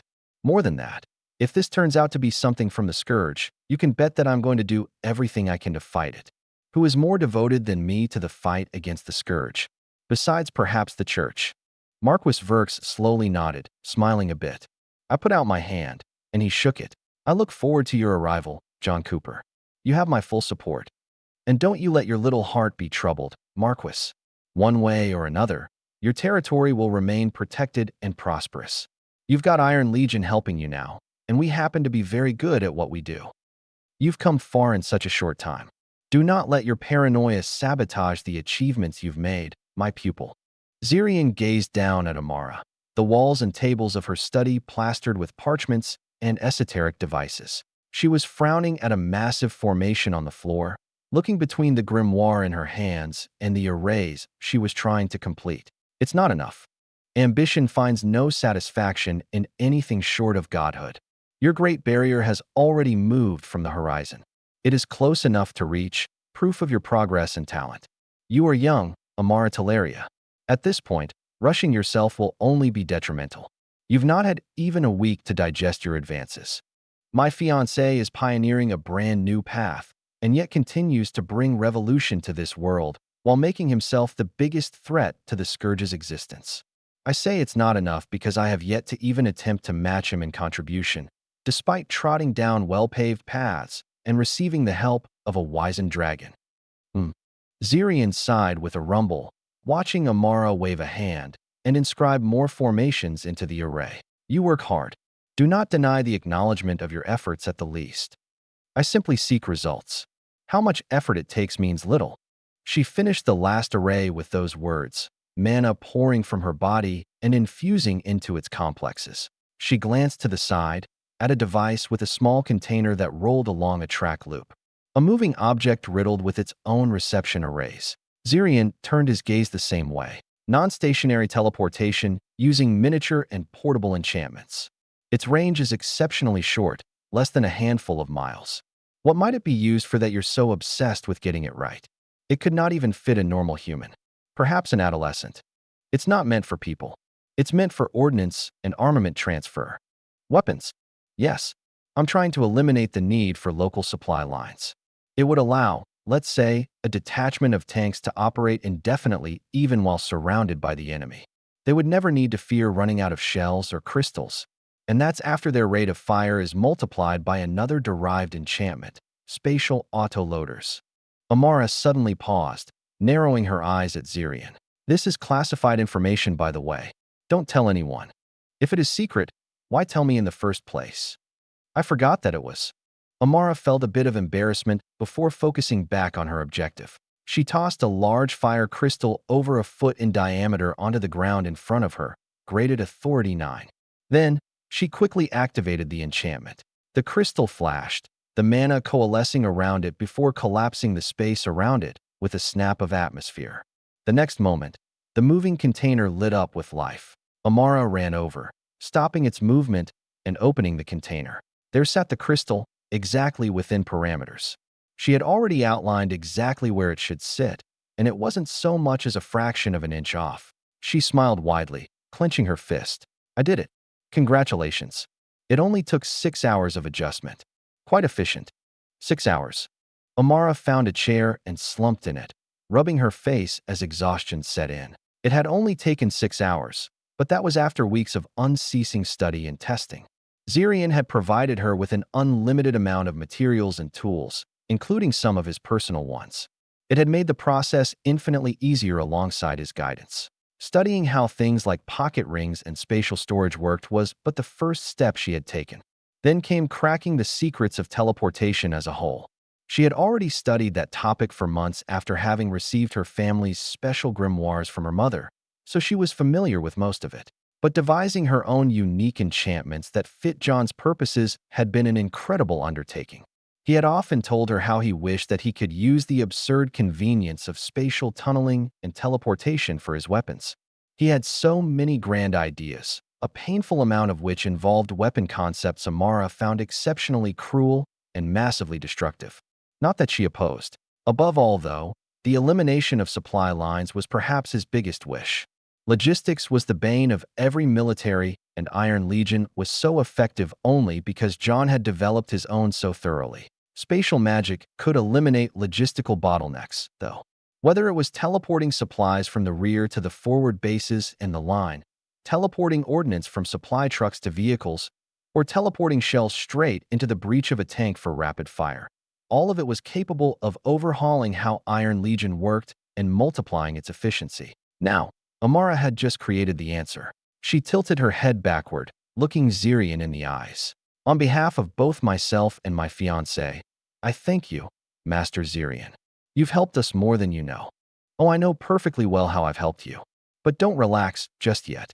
Zirian manifested some massive grimoires, books with metal covers and thick parchments as tall as Amara was. They fell to the ground with a loud crash. It's time for me to impart some personal spell work and knowledge, both created by me and handed down from my own master. For the goal of bringing all of dragonkind closure centuries after the Great Wars and Paragon genocide, I will spare no expense. May my actions bring my master's soul peace. Amara felt chills gazing upon the grimoire.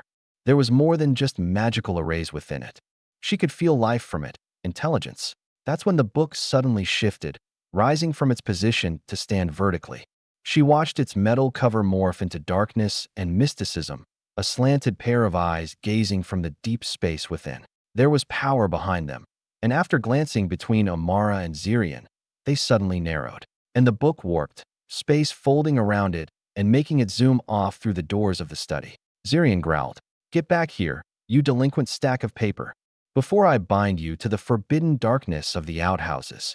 The book froze, Amara able to see it despite it being invisible behind folds of space.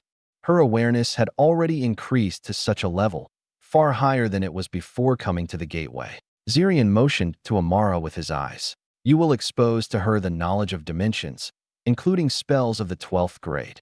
Unshackle me, Zirian." Amara heard the book speak, not in words, but in reality. It revealed itself properly, and when it spoke again, Amara could see its influence write its words into the fabric of their dimension. Her aura unveiled. She also managed to pick up on the frequencies behind it.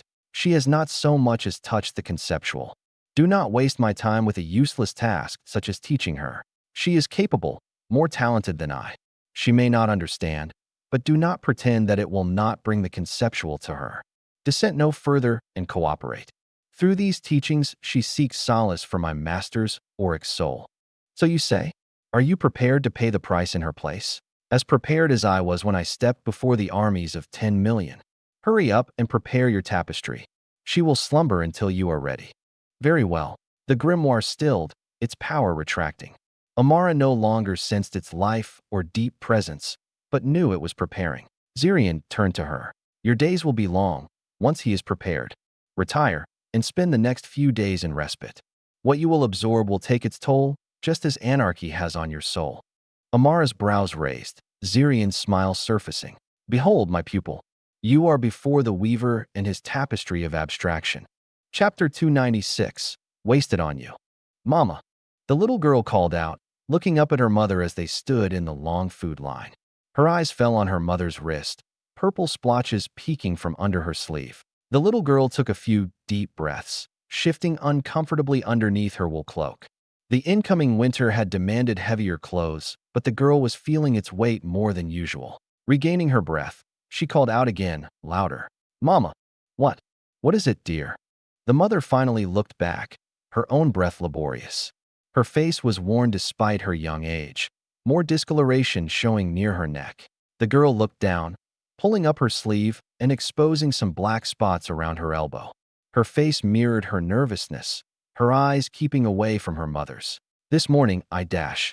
It's okay, dear. The mother quickly pulled the girl's sleeve back down, giving her a hug. Stay warm. We almost have our food, and then we can go back to our house. Yes, Mama.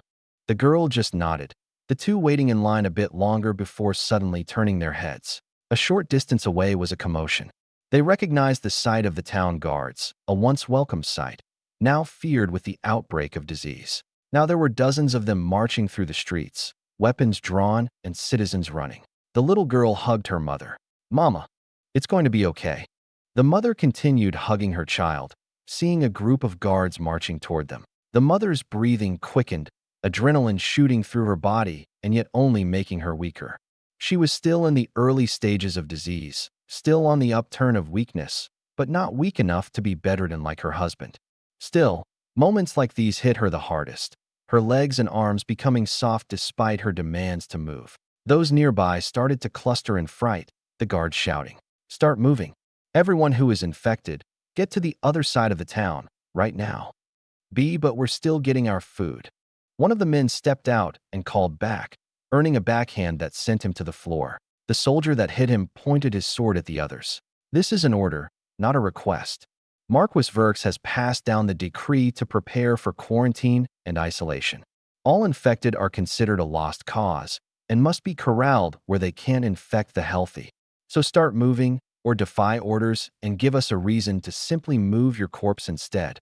Everyone started to scramble. Infected or not, there was little room to reason that didn't risk being met with the end of a blade. The mother grabbed her daughter and started running as fast as they could. "See, come on, dear." The little girl, looking back at the guards as they marched forward. Then she looked back at her mother, seeing her labored breathing after just several seconds. Like many others with the disease, they all felt their weakness overtake them after passing just a few buildings. Some started slowing down and falling, their legs too weak to carry their own weight. The guards moved forward anyway. "Get up and move. You diseased are lucky to be alive. How far do you think you can push that luck? Do you think my promises are a joke?" The mother kept trudging forward, some of those who fell crying out as the guards shoved, then kicked, then sliced. The little girl noticed her mother slowing significantly, barely walking after some time. Then she suddenly tripped, the little girl dropping with her and feeling the fear of the oncoming guards. Even if they wanted to resist, all the guards had authority, powers beyond them, the ordinary people. There was no possible way for them to even wound them, especially behind that armor. The lead guard set his eyes on them, a badge on his chest displaying 4 chevrons, the sign of an authority for Magus. He wasn't quite on the level of the guard captain, who was authority 5, but he was still capable of raising the entire town by himself. The citizens knew that well. The little girl started crying, shaking her mother. "Mama, get up. Keep going, Nina." The mother tried pushing her daughter forward, failing. "Nina, run." "Mama," the little girl yelled, looking back up at the guards approaching. The lead guard stepped forward, Nina screaming as she was suddenly grabbed. The guard lifted her arm, exposing the black splotches under her sleeves. He clenched his sword, scoffing. "Filthy infected. All of you are just carriers of disease. We should slaughter you all and be done with this disease. If ordinary people simply living threatens magi, then all of you should be put down." "Nina," the mother called, crawling to the guard and Nina. After some seconds of silence, though, she looked up, confused. Everyone was frozen, the mother turning. Next to the lead guard was a tall man, almost 2 feet taller than him. He was dressed in metal armor of unrecognizable design, his mask faceless besides 2 glass eyes that glowed green. He simply stared at the guard, who stood there, unable to turn his head. His voice only came out after several moments. "Let go of her." His words seemed to carry tangible power, the guard obeying and opening his grip. The girl dropped, moving to clutch her mother on the floor. They both looked back up, the mysterious man still staring at the guard. More seconds passed, and blood started to stream down the guard's helmet.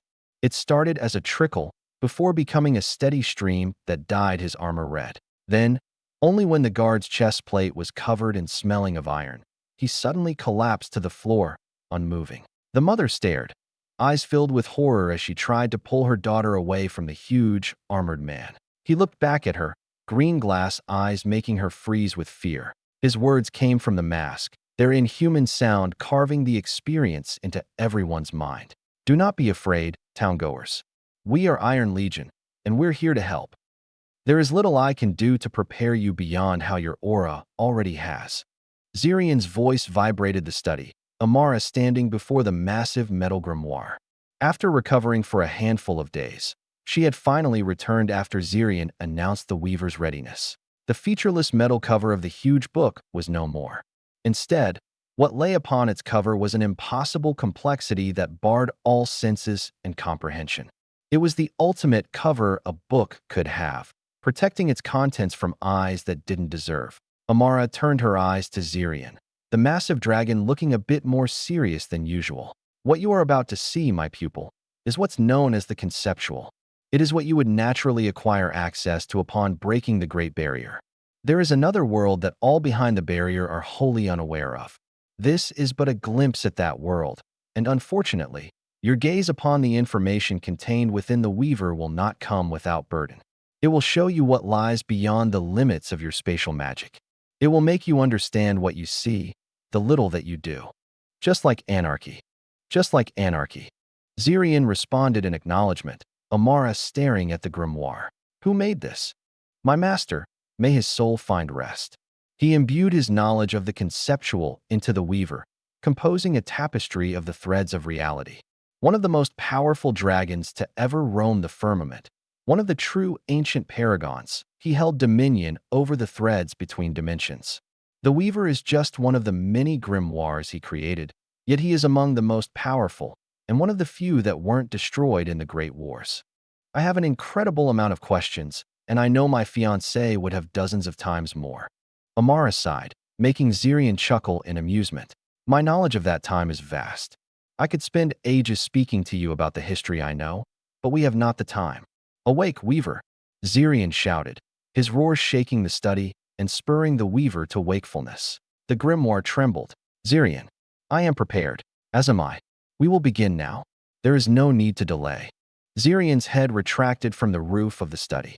Then his claw appeared, hovering over the opening before a fissure in space manifested over his palm. Amara heard a terrible screech as the fissure split open Zirian's scales and cut into his flesh. What came from the wound was not red blood, but a golden conglomeration of pure magicka. The golden essence fell from his palm. The Weaver shot toward it greedily, the essence hitting its metal cover and being absorbed without a second thought or reaction. Finally, the book turned toward Amara, the covers opening and its pages flipping in such a way that made them seem infinite. Its words shook Amara's soul. You are not ready. This is wasted on you. I hope that you will be capable enough to acquire even a modicum of power from gazing upon the conceptual. If it doesn't melt your mind first, I didn't ask for your bullshit. Hurry up and show me what makes you valuable. As you wish. The pages stopped turning and Amara's vision blanked. Everything around her turned to darkness, her consciousness suspended from her body and floating within a new plane. She sensed everything around her, finding exactly nothing. That was, until a point of light made itself known. Amara became wholly aware of it when it manifested, but because it was just one point, a one-dimensional point in reality, she felt no burden from it. Until that point suddenly bridged dimensions, turning into a string and spindling itself through the space around her. The burden multiplied, enough for Amara to notice, still not enough to give her burden. Then the string flattened into a plane. 2 dimensions, the burden increasing in magnitude accordingly. Then it exploded into a 3-dimensional cube, expanding endlessly around her. Now she finally felt a noticeable burden on her mind, similar to when she was casting magic and absorbing information about the world around her. It looked like a grid, the space around her being codified. She could finally see how the gravity of her body pulled in the grid around her, warped by her form, shifting with time. After that, though, the space suddenly exploded once more. Her mind nearly blanked, another dimension being added, turning infinite, unable to be seen with her eyes or comprehended with her senses. The 4th dimension turned every instant of the grid into an entirely new grid space. It was an infinity layered upon the universe, and by itself, if offered infinite possibilities. Within that higher dimension, space twisted, punctured, and warped across the 3-dimensional plane endlessly and without limit. It allowed one to go around the 3rd dimension, vanishing from one point and appearing in another. More than that, it could take any amount of time. It could be an instant transportation, or it could be an infinitely long transportation. The deviation from the normal timeline depended on the degree of warping. For things like teleportation, the degree was extremely small, causing little to no deviation from the normal timeline. Paradoxically, that also meant that teleportations were usually instantaneous from the perspective of the 3rd dimension. Amara was overwhelmed by the layers of dimensions around her because it wasn't simply a matter of multiplying the planes. They all had their roots in each other. The dots and strings that reached across dimensions filled her mind with their information, but mere fractions were absorbed. Seeking to protect itself from the influx of higher forms of information, Amara's mind only took from what it already knew. Only information that lacked complete uniqueness relative to what was already within her mind and comprehensions remained. It only got worse when the fourth dimension rose into the fifth, and then the sixth. Every infinitude that ingrained itself into her mind left behind wounds that transformed into scars when the next dimension manifested. Amara wasn't able to keep track of it after the sixth, her consciousness overwhelmed wholly, still trying to make sense of itself. After that, time simply passed despite time itself becoming an abstraction, a mere suggestion instead of a law at some point up the dimensions. Then, everything came crashing back down, collapsing back into that singular point. Amara regained her own consciousness, and then she was kicked out. Her senses returned to her body. Her mind operated as if nothing happened, but the scars upon her comprehensions remained and tried to overwhelm her. She fell to the floor and vomited, coughing while attempting to feel anything. Despite her senses working, she couldn't make sense of them. She could see, yet she had no vision. She could feel, but there was no touch upon her skin. Her aura flared, completely uncontrolled. It morphed every which way, attempting to map every point of information across the dimensions around her, mimicking the knowledge infused into her forcefully, and failing miserably. Reality held far more than she could ever take for herself. And yet she kept trying, kept retracing the information without end, like an addiction hardwired into the brain, an instinct engraved into DNA. Her body could do nothing but groan, a mess on the floor, unable to even pass out. Zirian looked down at her, nodding. It worked. Better than expected. Just better than it did for you. She is talented, and most importantly, she seeks solace for my master's soul. She will use these tools toward that end. You gave her the spells, right? I don't break promises. You paid the price. She reaped the rewards she could, and all else was wasted. She didn't deserve it. Oh, but she did. Zirian chuckled, mana pouring forth and wrapping around the weaver. Go back. Someday, you may become hers. I am of nobody except my paragon.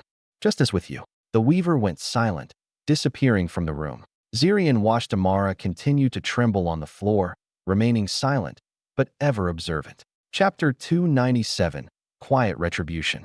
November 9th, 628. Amara coughed and slowly opened her eyes, dizziness lingering for some time before her mind cleared. She looked around and struggled to her knees, seeing Zirian's massive head still pointed at her. Her vision flashed with multidimensional grid space, her eyelids shutting in an attempt to wash the sights away and concentrate. When she opened them again, she continued to see sprays of arrays and formations, like spots and stars that blinked in the windows of her distractions. It came as a reflex.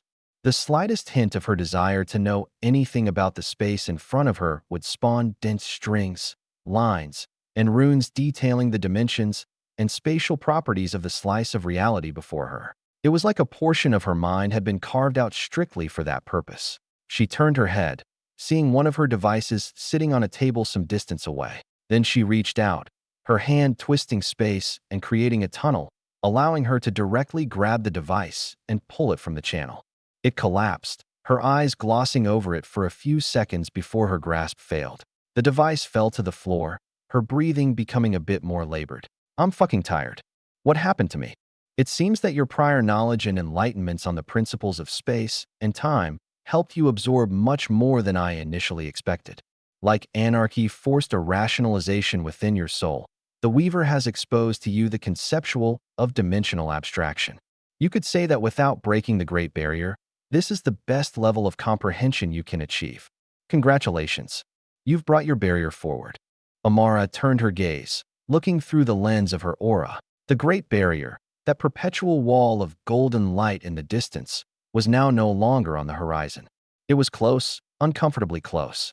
Not quite within reach, but close enough for her to understand that if she wanted to acquire a higher level of power, that barrier would stop her. It triggered Amara's memories of Nanan, her mind replaying the scenes of when he reached out to kill that King Blood. They had seen chains manifest around his arm, preventing him from using power he didn't earn, until he broke it, rose to another level, and used that power to kill a King Blood and entire authority higher than him. If Amara wasn't careful, this barrier would do the same to her. Until she broke it, she would be limited.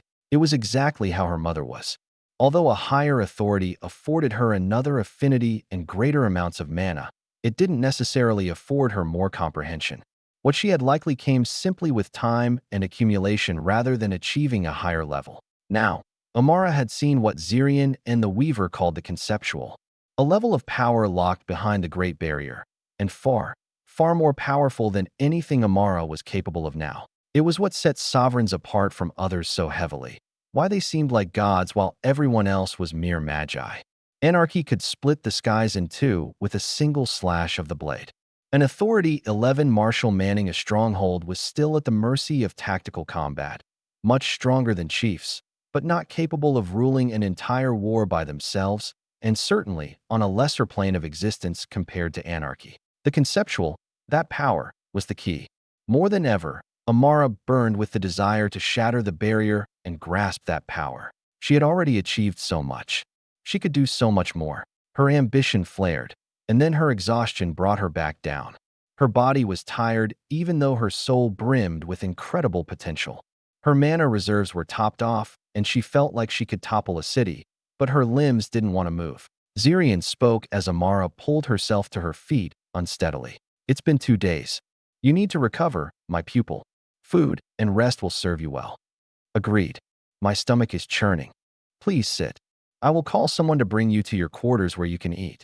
A wheelchair appeared next to Amara, her body collapsing into it with little grace.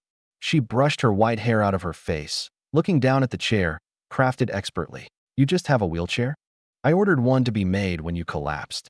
I had a feeling walking would be difficult after your ordeal. Thank you, my clairvoyant master Zirian. You flatter me. The two smiled at each other, a servant arriving to cart Amara away. For the next day, she spent her time both recovering and mentally preparing spells. Zirian had used the Weaver to infuse his personal spells into her, since technically they weren't his, but his master's, who made the grimoire. She knew them like they had always been in her mind, but that didn't mean she could cast them. Still, their applications were extraordinary. She received a full set of comprehensive teleportation spells that didn't require an entire building's worth of enchantments. All it required was waypoints, established coordinates that were inlaid into space permanently. With them, Amara could teleport to any of her waypoints, even going so far as to bring people with her, with just the cast of a spell. It was a semi-stationary teleportation. She could shift positions, but it still relied on a permanent waypoint. The waypoints could also only be established personally, meaning she had to go to the place to create a waypoint. She couldn't just teleport anywhere she wanted. Not yet, anyway. Another series of spells did just that, but she wouldn't be capable of using them until she breached the Great Barrier. Other than the teleportation spells, Zirian had infused combat spells of the spatial and dimensional nature. They were far more developed than Amara's crude usage of spatial fractures to hurt her enemies, and while some were exceedingly difficult and dangerous to use, others were within her capabilities, able to be used immediately. She smiled. Both short and long-term gains had been made in spades. That wasn't mentioning the spells she had developed for Iron Legion logistics, her own unique spells that she could improve a magnitude over with her newfound knowledge and awareness given by the Weaver. She wasted no time. After mentally preparing her spells for a day, she recovered enough to put them down on paper and test them. She spent a mere day testing her spells, improving them, and making them fieldable.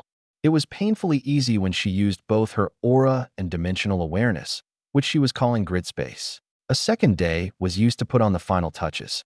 It was only at the end of that day that Amara finally called John, giving him the good news. It wasn't much longer afterward that the time came to leave. Outside the teleportation nexus, Amara looked up at Zirian, eager to leave, but not so eager that she couldn't give her goodbyes. Master Zirian, you've helped me immensely. I hope I'll be able to repay this debt someday. Hardly, my pupil. What you're attempting to accomplish is worth more than what I've given you, which is why you must promise to come back when you've breached the Great Barrier. I will have more for you then. I may just take you up on that. Amara smiled and bowed. Thank you again, Master. Anytime. Now go and reap what you have sown. I expect great news in time. Amara nodded and parted ways, heading through the teleporter and leaving the gateway. Her eyes glistened as she shuttled through space, all the secrets of her transportation laid bare. Although difficult to keep up with, She was still able to comprehend what was happening around her. When she was finally spit out, she stood there blankly for a few seconds before smiling. Her eyes lifted, seeing John standing there. She took a step, crossing the distance between them instantly and jumping into his arms. He almost recoiled. Whoa there. Fightin might feel threatened if you take his party trick.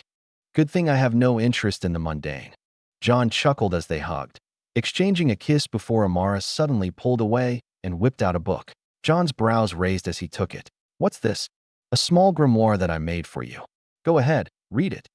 He smiled before opening it, starting from the first page and flipping through every one after a second or two. It didn't take more than a minute to get to the end. After the last page, he snapped the book shut, staring at the back cover for a short time. Then Amara felt his arm snake around her waist. He pulled her against his body, looking down into her eyes with a wide grin. Have I ever told you how much I love you? Every day, actually. Go ahead and stab me if I ever happen to forget. Because you are the smartest, most gorgeous, most lovely and radiant and hard-working and creative and stunning and powerful and skillful and beautiful and sexy and cute and dash. All right, all right. She laughed as he started planting kisses all over her neck and face. Once he had spun her around enough, he put her down and grabbed her hand, pulling her along. Come, my dear. We have no time to waste. Iron Legion calls for slaughter, and you have the key to their final shackle. To Wonderland? To Wonderland. They walked out of the building, boarding a helicopter that was still spun up, Erhin waiting outside of it. They boarded, taking off and flying a short distance to the airport where a plane was waiting. Soon they were in the air, and that's when Amara noticed something different. She looked outside, sensing their speed, her brows raising. They finally made a stable supersonic engine. They made one a while ago. We're still manufacturing them for the new airframes. They aren't as easy or cheap to produce, and most of our facilities are at full production capacity anyway. Plus, I intend to keep these things a bit more secret, which means fewer numbers. Still, their dominance will make up for it. Has the Scourge started fielding more flyers? They have. They've become a major factor in the war and have already started taking out planes. Dogfighting is more common, but soon enough our pilots won't have to deal with them. We'll re-establish air superiority within the month. These new planes are capable of Mach 2, not as fast as other prototypes, but far more fuel-efficient and maneuverable. They have no equal, not to mention the expanded logistical capabilities afforded by jet cargo planes. I've already got an aerial supercarrier being developed.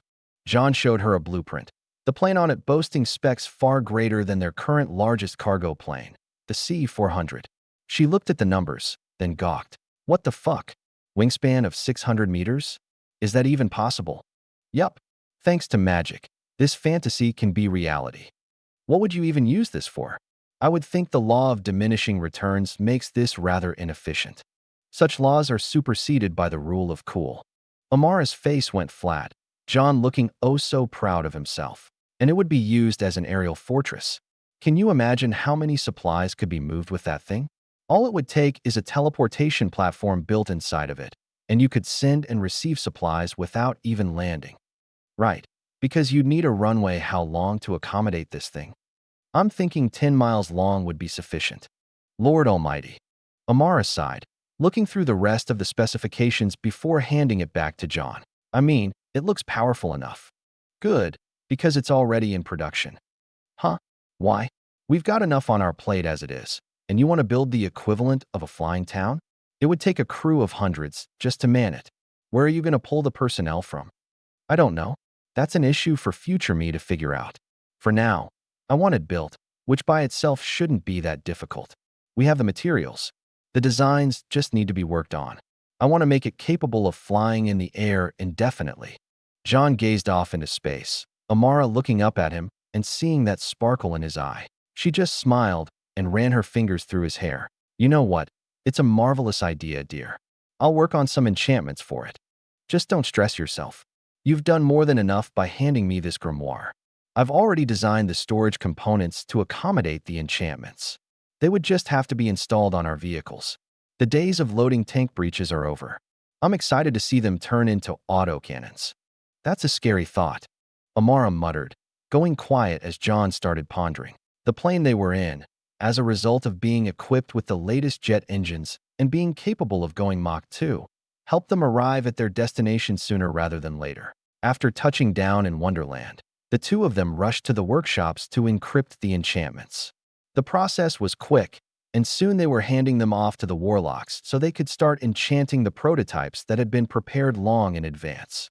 Since Amara had mentioned her successes to John, he had assembled what he needed to make sure that the fruits of her labor could be tested and fielded as soon as possible. By the end of the day, they had already made great progress. John's mood couldn't have been any better, so to top it all off, they left Wonderland for the night to go dine in one of the nicest restaurants in the capital. At the same time, John quietly sent out messages to Sector 4, and the pieces started moving, promising quiet retribution for the sins of the past. Chapter 298, Defiant. Bye, losers. Just fucking leave, will you? What kind of send-off is that? Bitch.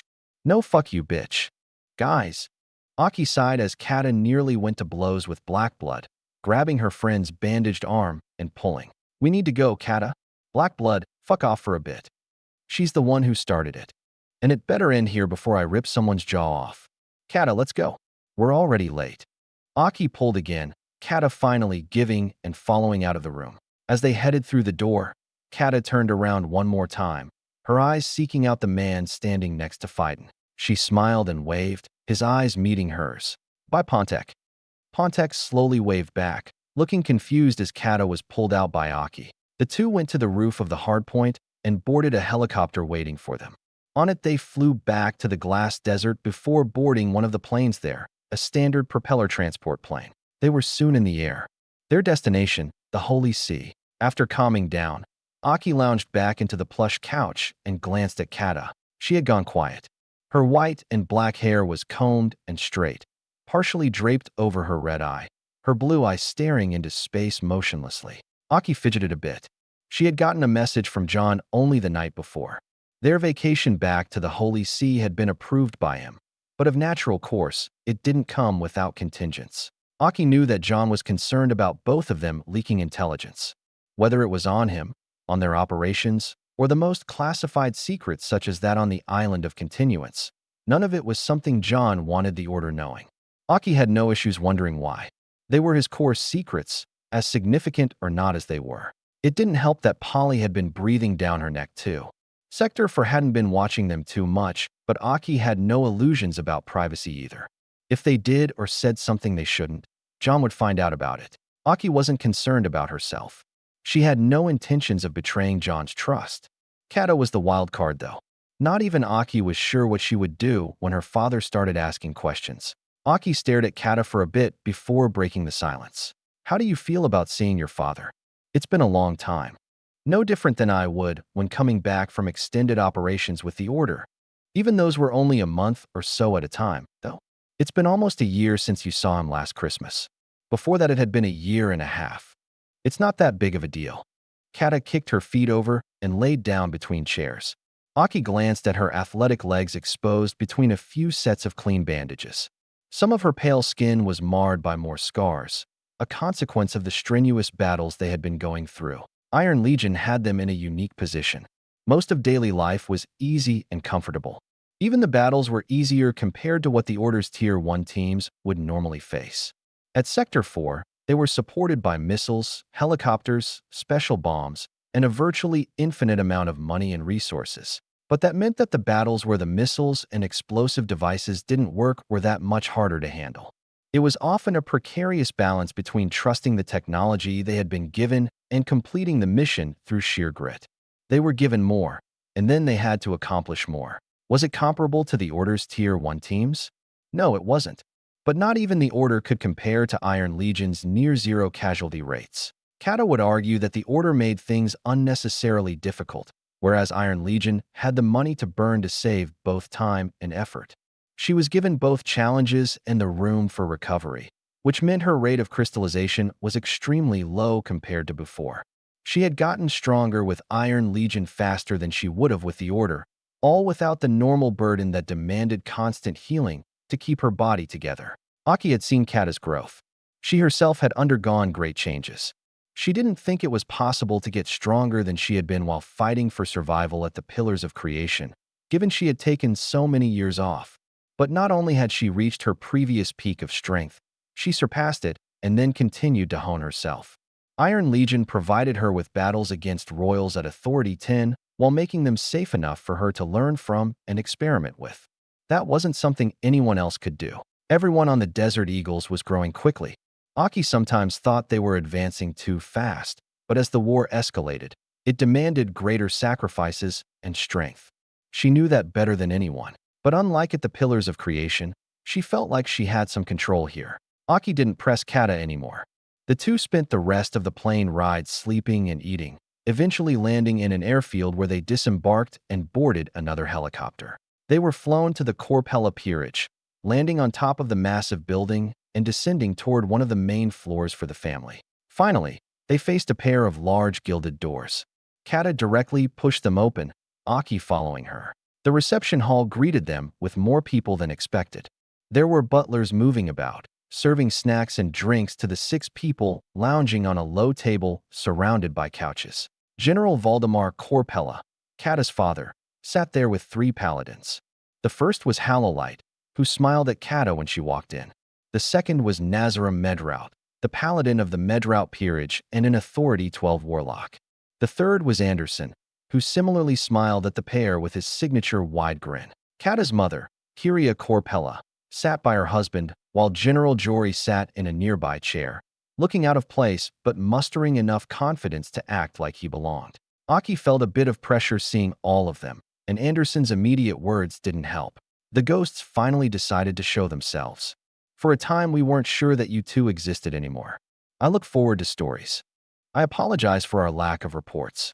The nature of our operations meant that there wasn't much room for outside communication. Aki smiled back as she and Kata took their seat on a couch.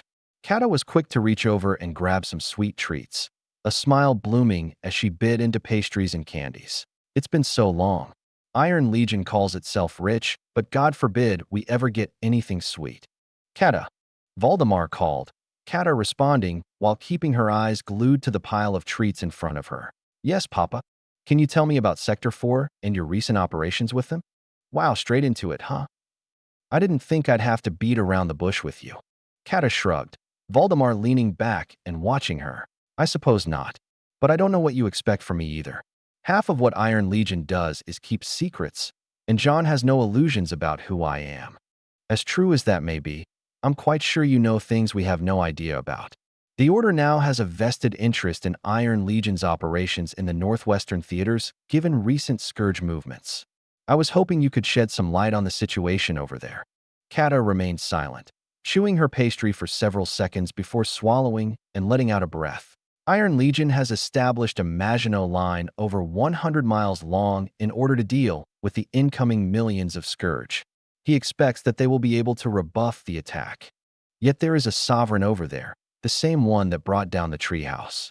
What's his plan for that? Dunno. He said he had it covered. That's all I know because that's all he tells anyone. I assume he got another sovereign to help him with the issue. Valdemar frowned and glanced at Anderson, who chuckled. Fuck if I know about his plans. He certainly didn't come to me. What other sovereigns could he have enough of a relationship with that they would help him kill a Scourge sovereign? Question of the year, isn't it? Anderson chuckled as Valdemar pondered. Not from the kingdom, not from the church, a third party we don't obviously know the identity of. Perhaps a paragon? But they wouldn't risk stepping out this early, not even the dragons. Anderson hummed with a smile, Valdemar eyeing him for a second before sighing. Yet another item to investigate. Indeed, John Cooper holds plenty of secrets, and we've let them remain uncovered for too long. Nazarim Medraut suddenly spoke, both Aki and Kata turning to stare at him. He met their gaze and asked, with what technology does he expect to repel millions of Scourge? Unless he multiplies his forces, such an errand should be impossible. He plans to do it with a large wall. A large wall. If that were all he had up his sleeve, then I doubt you would place your livelihood in his hands. Well, Iron Legion is rich. They can afford strong walls and plentiful ordnance. And where are they sourcing these materials from? Kata's mouth clicked shut, Nazarim smiling. We've been getting readings from the area. The mana levels are off the charts, indicative of constant heavy battle. Question is, neither Iron Legion nor Son Industries should have the material to manufacture as much ordnance as they have. especially since they haven't ordered anything from us. Just by the numbers, sustaining such a war is an impossible endeavor. Yet you seem to have enough confidence in him to stay and fight. Nazram leaned forward. Where is John Cooper getting his material from? Does it matter? Oh yes, it most certainly does. Iron Legion is responsible for half the war on our continent. Yet John Cooper insists on keeping everything secret. Thankfully, we have two individuals who have seen things from the inside, and I'm quite interested to hear about his source of material, considering that the mana levels indicate that he alone is fielding more ordnance than the entirety of the Holy Sea's forces. It should be impossible, because he is not an entire nation. Aki kept her neutral face. She hadn't thought about things like that. It was clear that these conclusions were speculation, but there was always a certain degree of sound logic attached. John was operating Iron Legion as if it were backed by an entire nation of wealth and resources. While his technology could make up a portion of the gap, there was still an obvious discrepancy left behind. That discrepancy was obviously the island of continuance. That island was providing Iron Legion with an inexhaustible supply of air, water, earth, and fire mana crystals. If it were factored into sheer wealth, Iron Legion was currently several times richer than both the Holy See and Kingdom combined. What they had fielded, and what was sitting in supply depots waiting to be spent, was just a small portion of what continuance offered, and they were consuming those resources like children in a room full of candy. That wasn't even mentioning the technology John had found there. He had obviously kept the details from them, especially regarding the anomaly. Nobody was sure what it did, but it had already spawned a new line of tech that Sector 4 had benefited from massively. And if Aki knew anything about John, it was that he enjoyed keeping secrets. What he exposed was the mere tip of the iceberg. She couldn't imagine what he was brewing in Wonderland. Hell, the only reason she knew about Wonderland was because that's where the tech they got came from, and where a few of the Desert Eagles got to visit. Most of Sector 4 knew it was a place. Nobody knew what went on over there. As Aki struggled to figure out what to say, Kata let out a groan. Geez, did you fail to understand John's tech? He's given the church how much and you're still asking questions? Besides, what makes you think he didn't keep secrets from us? We know you were in Sector 4. You may not know everything, but you still know far more than we do. This is a matter of ensuring the success of the war. We need to know John Cooper's capabilities. No, you want to know his capabilities because you want to know whether he's enough of a threat or not. And I think all the tech he's given you is enough of an answer to that question. Papa, how many super heavy tanks do you have operational? Kata turned away from Nazram, tilting her head at her father while he answered. 216 so far. That's it. You've had all this time, and you've only rolled out a quarter of what John has on the front lines. Are you saying he has nearly 1,000 super heavy tanks on the battlefield? Well, duh. Granted, they aren't doing much more than acting as emplacements since the line was built, but that's still a couple thousand cannons to use against the Scourge. Valdemar frowned again. We only built as many as we did because more tanks mean greater expenditures. We've got an entire industry for generating mana crystals running around the clock, but given the rates of fire, we can't produce enough to keep up, nor can we justify the expense compared to the efficiency of our armies. And you're saying that John Cooper is able to sustain a mechanized army multiple times larger than ours? I know, crazy, right? It's pretty amazing watching them. Kata suddenly smiled at her father. You've got some competition, Papa. I wonder what you'll think when John wipes out the incoming army of millions. His strength and measure of resources would have to vastly exceed our expectations. Even with his technology, an army of 50,000 shouldn't be able to stand against such numbers, not unless he has an unlimited supply of crystals. That would be the logical thought, wouldn't it? Kata laughed a bit and lounged back, Valdemar and Nazram looking at each other. Nazram had an ugly look on his face. We need more information, Valdemar. And I have a feeling your daughter is insisting on being defiant. My daughter's business is mine, Nazram.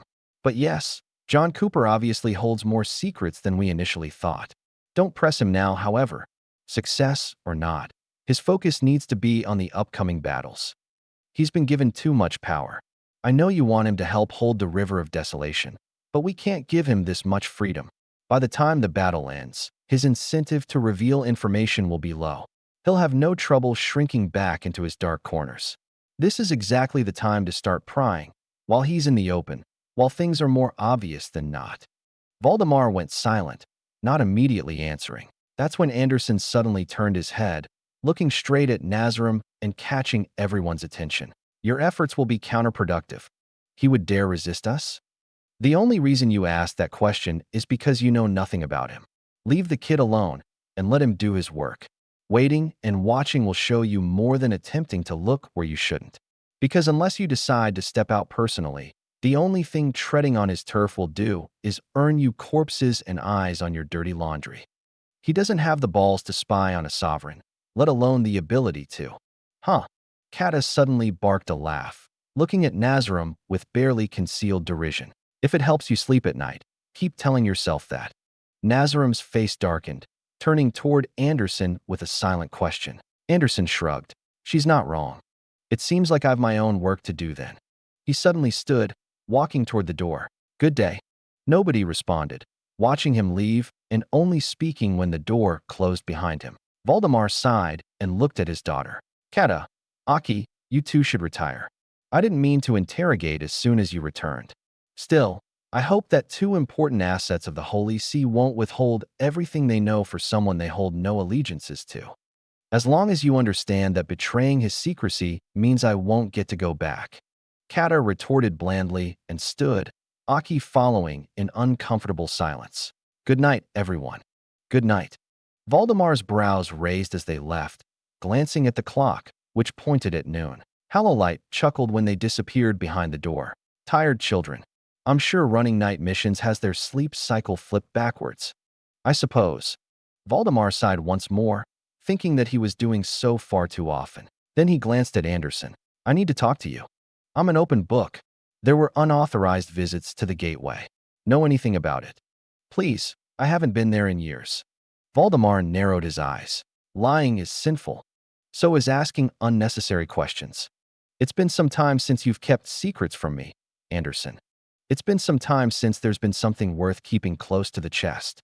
You don't trust me? That's what I should be asking. Valdemar rubbed his temples, looking at Anderson with a tired gaze. I don't enjoy politicking. This is hardly politics, and it'll stay that way so long as you don't press. You're not as uncompromised as you like to think you are, Valdemar. So here's my warning. Let John Cooper do his work. Don't pry where you shouldn't. Don't give him a reason to turn his attention to you. And don't let that idiot Nazarim give him a reason to turn his attention to the peerages. The kingdom isn't the only place with dark corners, and if John finds out that his ally might be darker than expected, things will get very dirty, very fast. And John's secrets? You don't think they're worth bringing to light? What if he's falling himself? In a way, he already is. But he's serving our purposes, and as much as you hate to believe it, we need his help. He may have created this mess, but that's because he knows how to clean it up. So let him. Otherwise, it'll be on us, and our three-front war will become 5, and you'll miss out on the big surprise he's preparing for us. Valdemar looked skeptical. Surprise? What kind? The kind that my Tier 1 teams are really going to enjoy. You will too, of course, but I'm already promised first dibs, and I won't let you take it away from me. So keep your nose out, and if John's silent threats aren't enough, then I will have to be. Fine, fine. Valdemar gave, a final sigh escaping as Anderson stood. Then that's all the business I have. I'm going to bring Kata out to play later. Do your interrogations before then. Valdemar just rolled his eyes, Anderson finally leaving. That's when he looked over, eyeing his wife and Hallowlight. He smirked. You two just love the drama, huh? Indeed. Of course. Hallowlight nodded, Valdemar's wife giving him a big smile. He chuckled wryly before turning his attention to Hallowlight. Your college is at the gateway. Do your sisters know anything? They do, in fact. I got quite the earful the other day. The sisters love their stories and rumors, as you already know. So, anything I should know about? Well, Hallowlight thought for a second, her smile turning to a chuckle. No, I don't think there is. Oh, how I love being out of the loop. It's nothing I hadn't already seen a long time ago.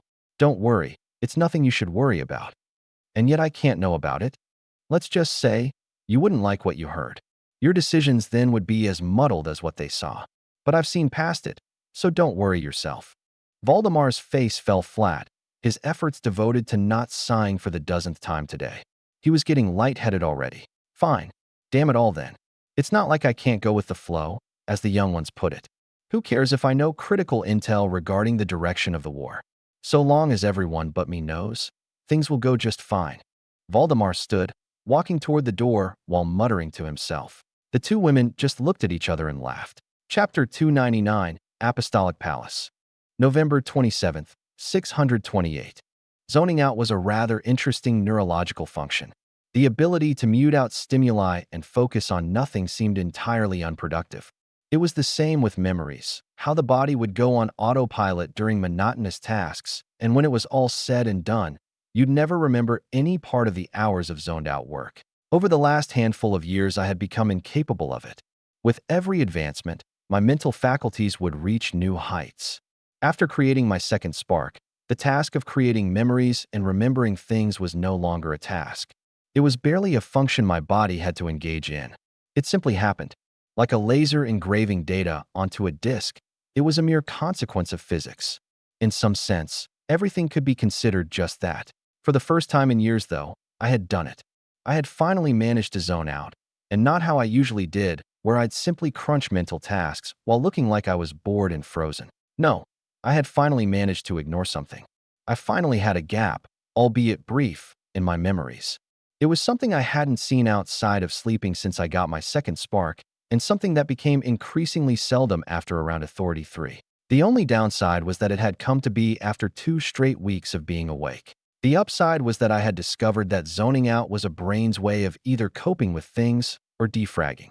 If it wasn't being used to block out excessive stimuli, it was being used to process memories and put them into long-term storage. I sat cross-legged on the very edge of the top of the hard point, right on top of a bunker that overlooked what had become no man's land. Erhin stood behind me. I could hear how the wind blew against his body and the fabrics of his suit, sensed the faint shifts of his body, his arms in his sleeves, his feet in his shoes, even his abdomen in his shirt. Was it a little dangerous here, sitting right against the edge where I could see straight down a couple hundred meters? Sure it was. Plenty of flying monsters had already tried to swoop down and grab me. Thankfully, the anti-air turrets were working out well, and most had been killed before they could get close. Anything that slipped past was killed by Erhun, my diligent butler. I frowned when I started hearing everything again. I knew I was getting tired, but zoning out had felt great. It had come and gone so quickly since I realized what was happening mere seconds after it started. Like a dream, it had faded as fast as it came. Now I was just annoyed. I quickly dropped a mute field next to me, which deployed and silenced all sounds from the outside. The silence contrasted with the views of battle below. I saw every explosion of fire from every avenue of attack, even saw the devastation that other elemental projectiles caused. Wonderland had started coming out with unconventional spells and slapping them onto other elemental crystals, giving them value on the battlefield. After all, fire crystals were 68% of our crystal expenditures. Explosions were just too useful on the battlefield, and the only other crystal used in significant amounts was the air crystal, which often complemented the fire crystals. After that, it was the earth crystals, those being used to saturate the wall with mana and strengthen it. Now, there were earth crystals being used in munitions. They weren't spatial rounds, but they still tore nasty new assholes in the enemy. I'd have to start thinking of something to use the water crystals for. But of course I had other pressing matters to use my brainpower for. I had spent only a brief period in the territory of the Verksmarkiate handling the new biological outbreak. For now there was a lot to do, and none of it required my presence. My troops were more than capable of handling themselves, and I had Sector 4 there to collect samples that they would deliver to Wonderland for safe study. It was a dangerous disease, but I had long developed gear to prevent contamination. So long as nobody got lazy, I wouldn't have to deal with an outbreak amidst my own staff. We had already gotten results in the past couple weeks of study, but the analysis that came back wasn't pointing in a good direction. Based solely on the magical signature of the disease, it could be safely assumed that it came from the Scourge. There had yet to be any incidents that might expose the presence of Scourge agents in the area, but as it turned out, the Verksmarkiate wasn't the only place hit. I already knew such would come to pass. There were 4 other noble territories that had seen a recent outbreak in the past month, and 2 of them had already come to me for help. I sent minimal batches of 50 to 100 Iron Legion soldiers as specialists to help with containment, but I had no illusions about being of any significant help unless I could find a cure. What made it clearly of Scourge make was also the fact that all four nobles were still human, not Nephilim. I could deduce that other human noble territories would be hit, so I sent out anonymous notices in advance to prepare them. Still, the damage would be unavoidable, and based on the projections of spread and the symptoms of disease, the damage would be catastrophic. I could unfortunately do little about it. Iron Legion didn't have the manpower to spare despite the generous offers from those nobles. Extracting 100 here or there would quickly add up if I had to do it enough, not to mention that they had plenty of manpower themselves. Still, it brought into question the scale of this war. This world's population wasn't large. As a consequence of still being a relatively non-industrialized society where the majority of the population was agricultural, population growth wasn't incredible even with magic. At least, that was for the ordinary population. Magi had a whole other path of development. And based on my projections after collecting historical data from places like the libraries of various nobles, they seemed like they were rapidly expanding to the point of overtaking their non-magical counterparts. After doing my own consensus, I had come out with a population estimate sitting around 375 million. The kingdom had double the population of the church, the former at 275 million, the latter at 100 million. Based on the scale of both military and magi concentrations, the Magus population rested at around 15 million, with 9 million residing in the kingdom and 6 million in the church. This would be considered high, but when I mapped out the meat grinder that was the war with the Scourge and then overlaid it with projected estimates, without significant deviations alongside the average lifespan of a Magus and average guesstimate fertility rates, I found out that this number was actually low. It should be at least double if not triple, but the Scourge was outbreeding humanity and the war demanded its sacrifices. Unfortunately, ordinary humans couldn't help in that department, and the population had long stagnated due to death tolls. That left 360 million ordinary humans. They were the vast majority, but held very little true power for obvious reasons. Nonetheless, they were an extremely important resource for the Magi. They were the source of food, resources, and general labor. They supplied the entire economy, and the Magi simply multiplied its value with magic. Humanity's war with the Scourge relied on this vast population of ordinary humans. Soldiers had to be fed, clothed, and supplied with resources and logistics. This didn't happen without ordinary humans, and as in every war, the principal targets of both sides would be the supply lines. Cut off the supply, and even the Magi would crumble. I had a feeling that the Scourge was attempting to do this. The Nephilim were the primary method. Corrupt humanity from the inside and strife would break them enough to hamstring the military. This new epidemic was just another addition to that plan. Riddle prosperous economic territories with disease, and their output would plummet. Then the ordinary population would die off, even if the Magi managed to live. The big question was, how many ordinary humans had to die in order to economically devastate humanity? The answer wasn't large. The population wasn't large to begin with. If the pillars of creation and mantle of wisdom were still kicking and the Scourge didn't exist, this world's population could be well past 1 billion.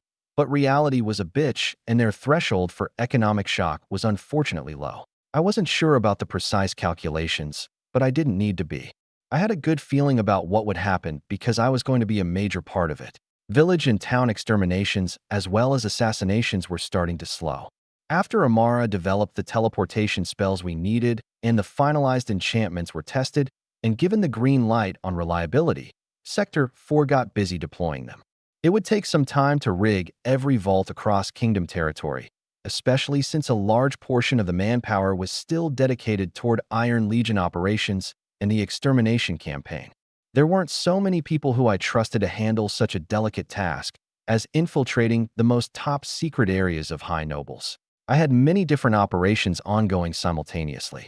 In scale, the extermination campaign, vault infiltration, and epidemic research was small, seemingly less important than a full frontal war.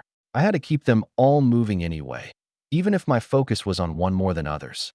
They all had their crucial roles to play, and I unfortunately had to be their playwright. I was thanking God for being a summoner during these times, since my advancement didn't rely on physical strain or magical practice. I could advance even while busy with day-to-day affairs. I could make steady progress through the mental study of my advancement formations. It had been a year since I last advanced to Authority 8, and I was steadily on my way to Authority 9. It wasn't necessarily going to be here soon, but I also wasn't rushing it. The reason for that was precisely what I found myself staring at on this auspicious day. In the silence of my mute field, I stared at the horizon where that great barrier perpetually rested. I had found that it was closer than before. Over time, it was closing the distance, and as I had heard from Amara, one key to getting closer was the conceptual. I wasn't sure what the hell it was, but it had helped Amara massively despite hurting her just as much. It was closer than it was a year ago, but I hadn't made any significant strides in attempting to pull it further. I had been too busy priming everything for my moves, but I had not been without personal growth either. I was at least halfway to Authority 9, but more than that, the technology one had developed over time was only growing more terrifying. The SER knife was just the tip of the iceberg.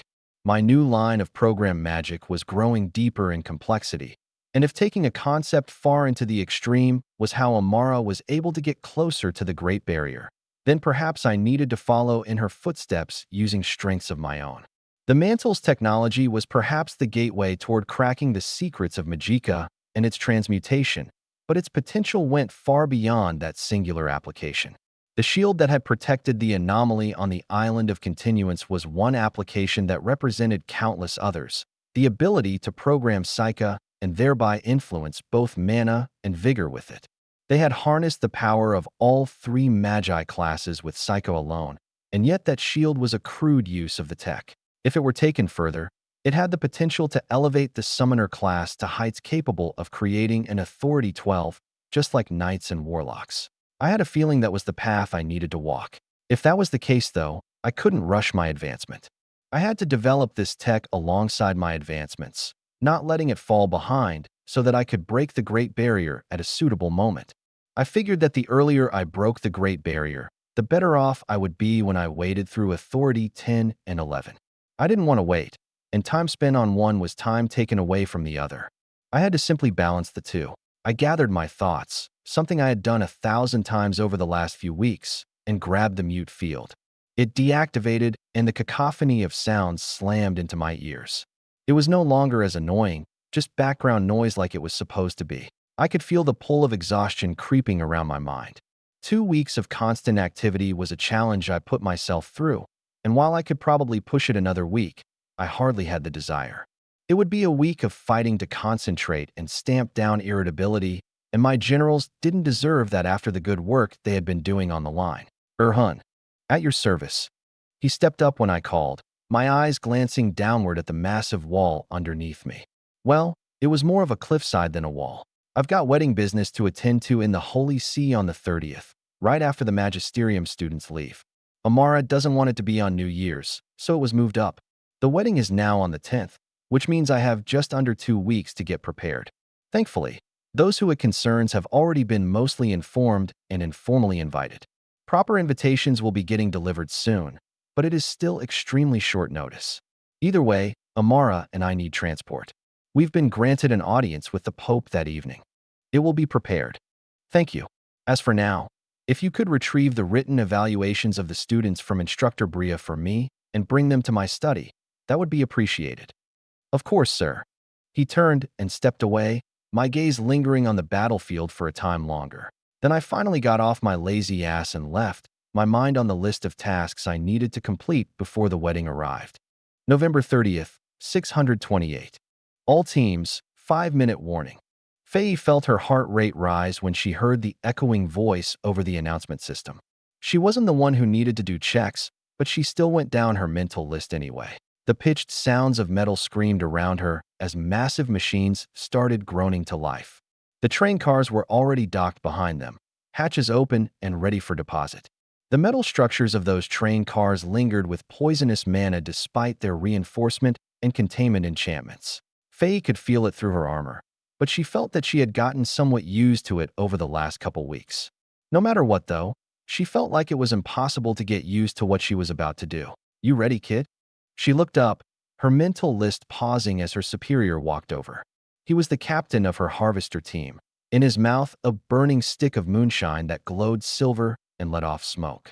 An actual drug, unlike the cigars John often smoked. She wondered how he had managed to get some all the way to the line. Iron Legion was not known for its relaxed security. There was probably some silent, no harm, no foul agreement with the supply guys going on. She nodded, not daring to take off her helmet like he did. She felt like suffocating whenever she tried that in these staging bays. Nervous as always. Well, you're doing better than puke over there. Just remember that these machines here will kill you long before any lingering monsters do. I still remember one guy, an Authority 7 knight, who somehow managed to sneak his hand in and get his arm grabbed by the grinders. Only reason he didn't get pulled in like all the other corpses and get chopped into strips was because one of his friends had a fast enough reaction to cut his arm off at the shoulder. Poor fucker lost his dominant arm, will never swing a sword again. Wow. Faye responded as enthusiastically as she could. This was the 6th person she had personally heard that story from and the 100th time it had been told. Everyone in the harvesting section knew it, and they loved telling the story to all the students that cycled through. This was the 2nd time that Faye had cycled through this section. It was the first place she was sent to after they had been given their assignments and brief training upon arrival. Unlike last time, the students had been sent all across the hardpoint and had taken up various jobs. It was just as John had told them. They would be given work and responsibility, and they had to fulfill their role as a cog in the machine. Each person had been given 3 random jobs that they cycled through every handful of days. Just a couple days ago, they were given the options to choose any job that they wanted to end their excursion on. Faye had enjoyed her time in the harvesting section. It was one of the only sections that got to go out into no man's land, and the only one of that category that students were allowed into. So she had picked it for her final section. They obviously weren't allowed to do something like join a recon team that was dropped in the middle of enemy territory, as much as Faye would have loved the opportunity. Their job was simple, but also considered the most dangerous. Sure, they only left the wall when the battle was over, but it was still unpredictable, toxic, and gross. It wasn't a coveted job. Faye found that she enjoyed it though, but only because her armor was made with bleeding-edge tech. With it, she wasn't bothered by the fields of corpses, body parts, pools of blood, growing bloodthorn, poisonous atmosphere, or other highly undesirable details. That also wasn't mentioning that when there wasn't a battle to worry about, they had little to do. Most of the time she got to hang out in the garages, either helping clean gear and wash the harvesters or sitting at the side listening to everyone's stupid banter. It may not have been enjoyable during her first cycle, but after her latter 2 cycles, she realized that it was much more exciting and wanted to come back. She glanced at the harvester itself. It was a massive machine, and at the moment, remarkably clean despite its job. There was the cabin itself that was rather heavily armored with a glass front, and then there was the huge set of grinders on the front responsible for scooping and eating all the corpses it drove over. It would grind up the corpses and through mechanisms she wasn't entirely sure of, would filter out the black crystals from the flesh. There were many dozens of teams of harvesters besides their own, and all of them would go out after every battle with an escort. Faye's job in all of this was being an auxiliary scooper. It was a nasty job where she would walk next to the harvesters and use large forks to skewer and scoop straggling corpses into the side intakes of the harvester. Normally, they didn't have to do much since there were plows between each harvester that would plow the corpses into their lanes. But if there was ever a corpse or 2 that slipped by, she would be the one to toss it in. All teams, 1-minute warning.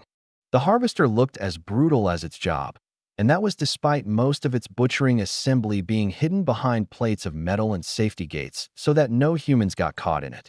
Still, what little she could see exposed promises written in blood of becoming a mixture if she wasn't careful. All teams, gates open. With the last announcement, the massive gates lifted and exposed the battlefield beyond. The breeze brought with it a heavy atmosphere and unbearable stench. Not that Faye could smell any of it. Still, her captain finally threw on his helmet, as did many others as the harvesters rolled out. They were slow and steady, so Faye didn't need to go any faster than walking pace to keep up. The plows moved in parallel with wide front blades that cut through thick piles of corpses and bloodthorn, leaving her a clear blood-soaked path she could stroll through. Like most of the time, their harvest went by uneventfully. The excitement didn't lie in the potential for live monsters to be lingering around, but the fact that they got to walk across the land of death in front of the line. After some time, they stopped their advance and prepared to turn around and return. That's when Faye finally turned back. She lifted her head and gazed at the colossal wall. All across it were metal turret emplacements, too many to count, and all of them teeming with mana. The hardpoint was no different, a massive metal shield sticking out slightly from the wall and filled with its own specialized turrets, defenses, and packed with the administrative command of the entire line. She turned her head to the left and right, seeing the same wall stretching across the landscape and into the horizon until it dipped down with the curve of the world. It was a colossal structure that sent chills down her body every time she looked at it. Despite trudging through paste made of muscle and organs spat out from the harvesters, she almost lamented that this was her last day.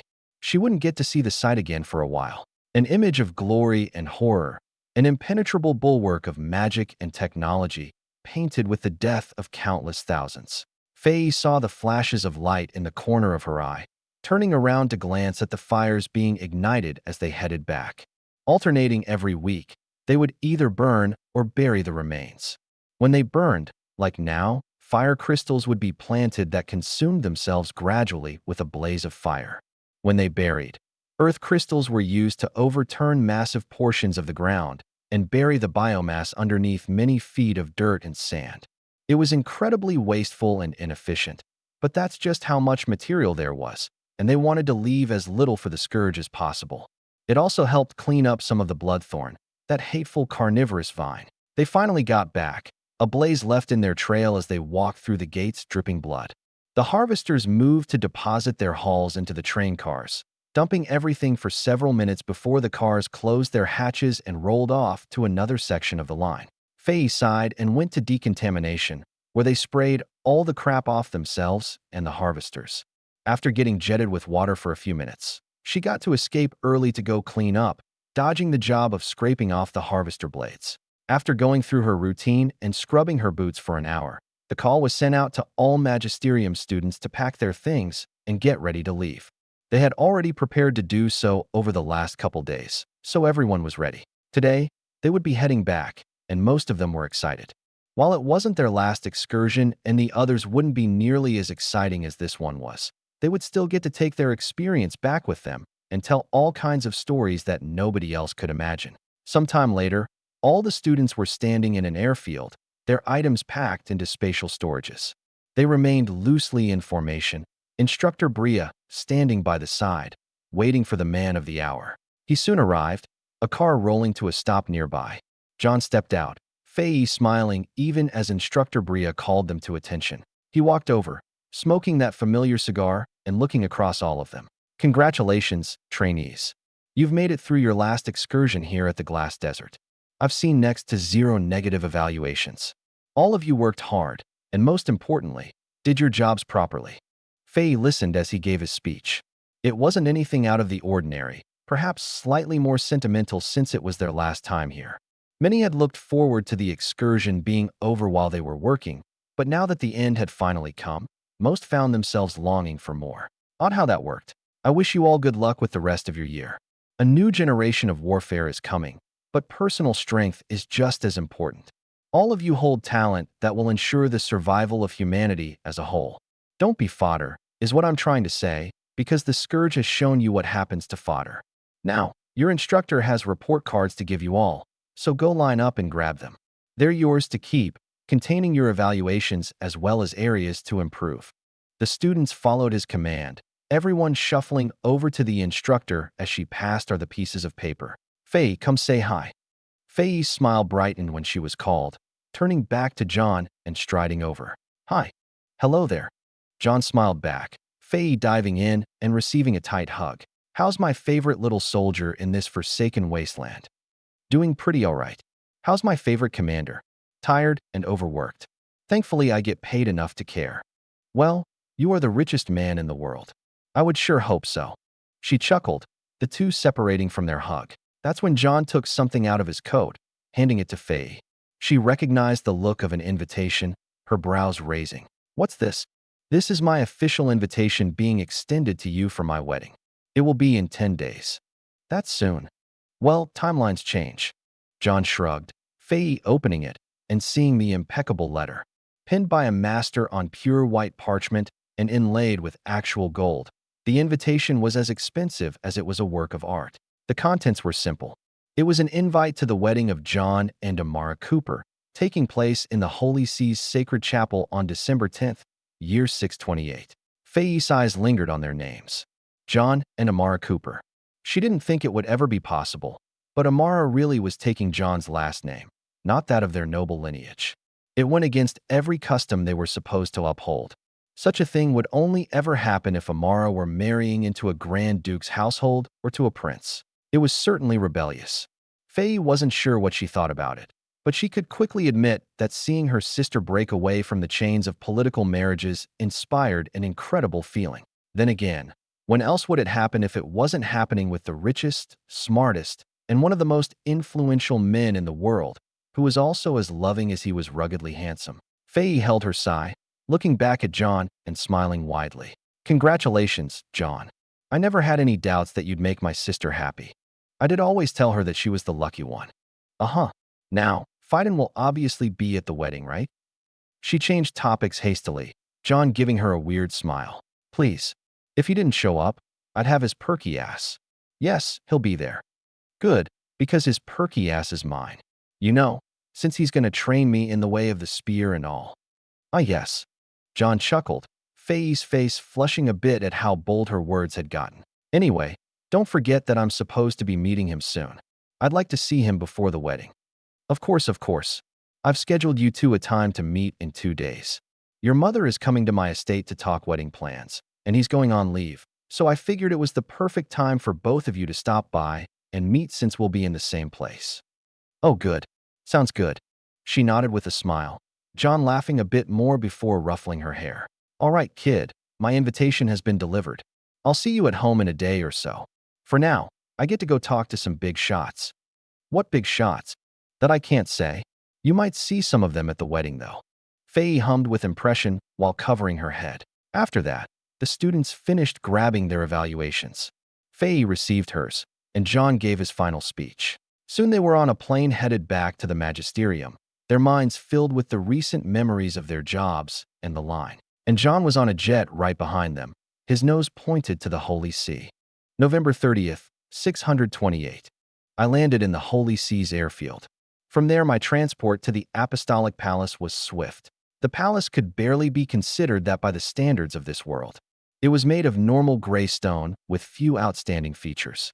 They were going for a humble look, obviously, but it was still incredibly large given its importance and resident population. It was the home of the Pope and his office, as well as the residence for many of the bishops and cardinals of the church.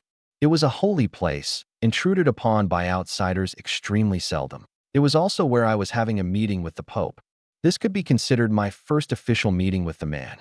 Every other time had been among other circumstances, like Amara's crown surgery and my transfer of technology. I wasn't the only one who had been invited. Amara was within the Verga peerage, waiting for my arrival.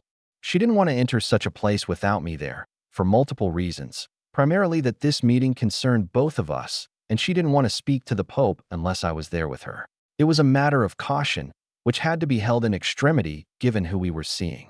This was also considering that I had learned certain things ever since going to the gateway. Given that I had met the Pope before, and while much less powerful than I was now, there was little to hide that I hadn't already exposed back then. Still, I would reserve everything I could in front of the man. It didn't take me long to link with Amara and head to the Apostolic Palace.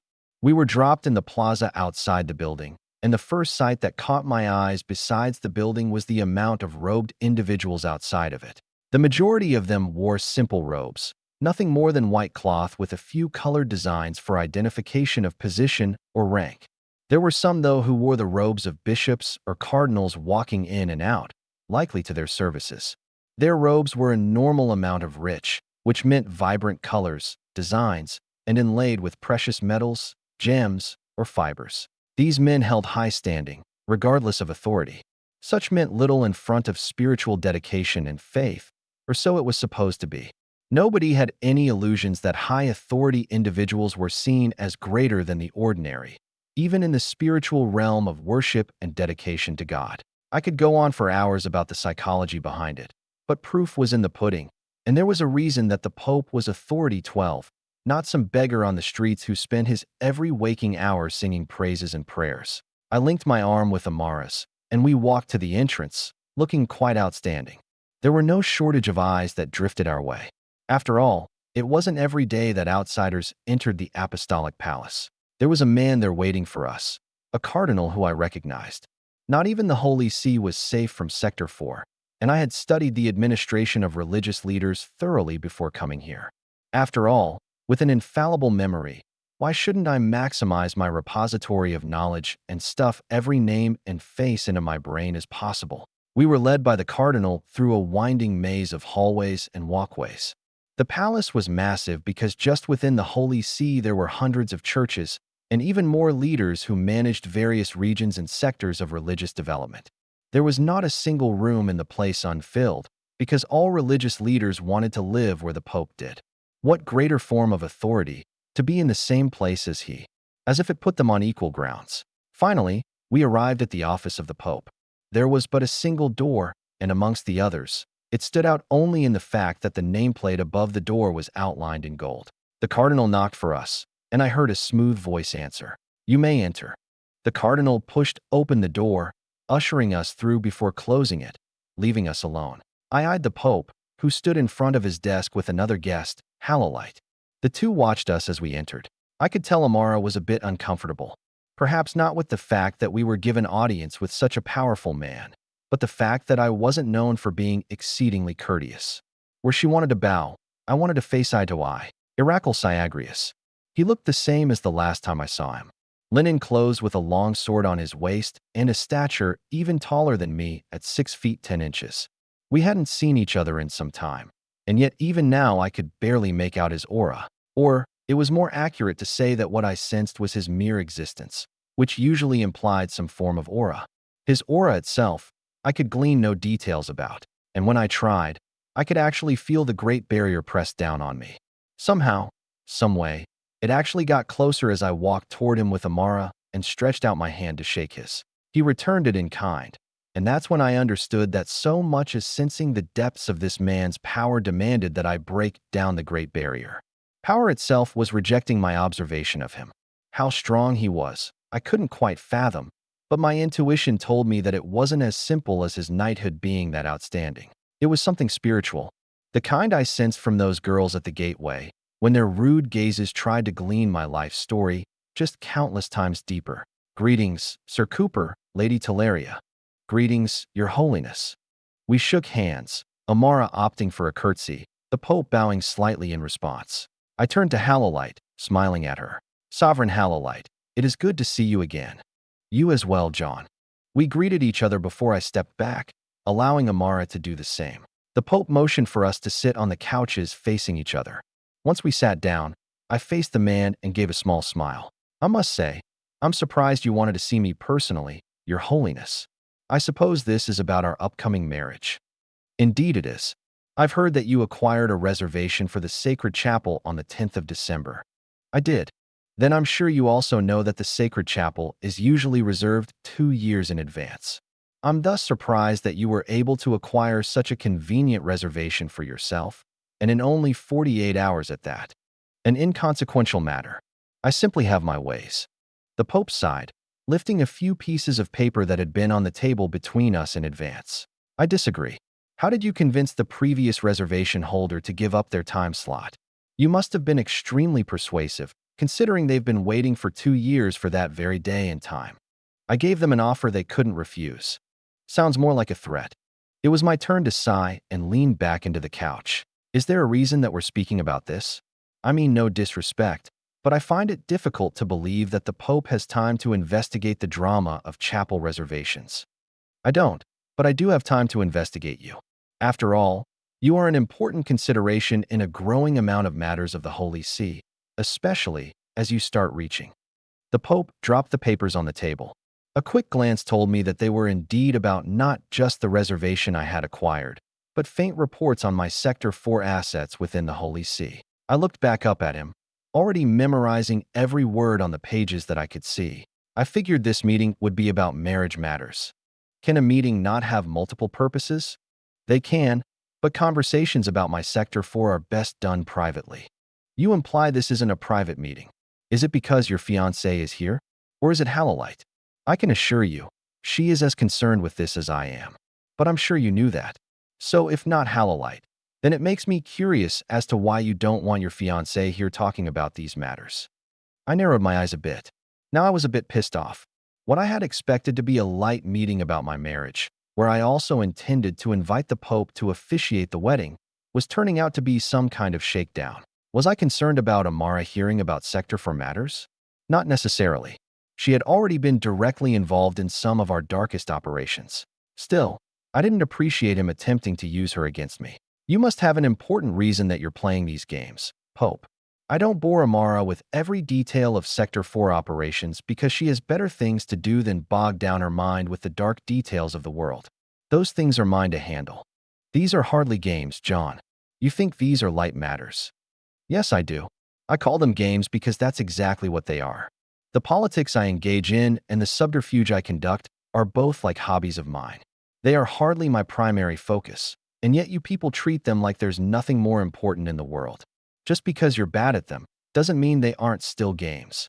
Nevertheless, I have concerns about your abuse of power inside my territory.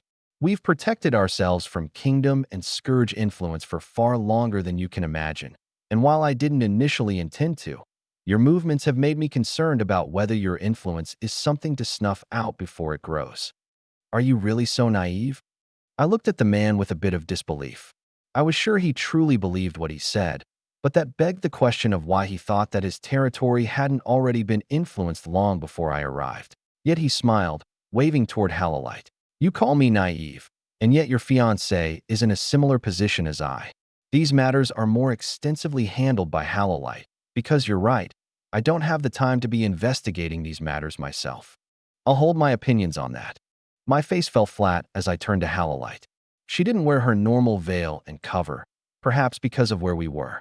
And while she was blindfolded, her face was impeccable, her skin perfect. I knew she was albino, but she really was quite the specimen. Still, that blindfold reminded me of those girls at the gateway. I had my suspicions. Seeing Halolite again confirmed it.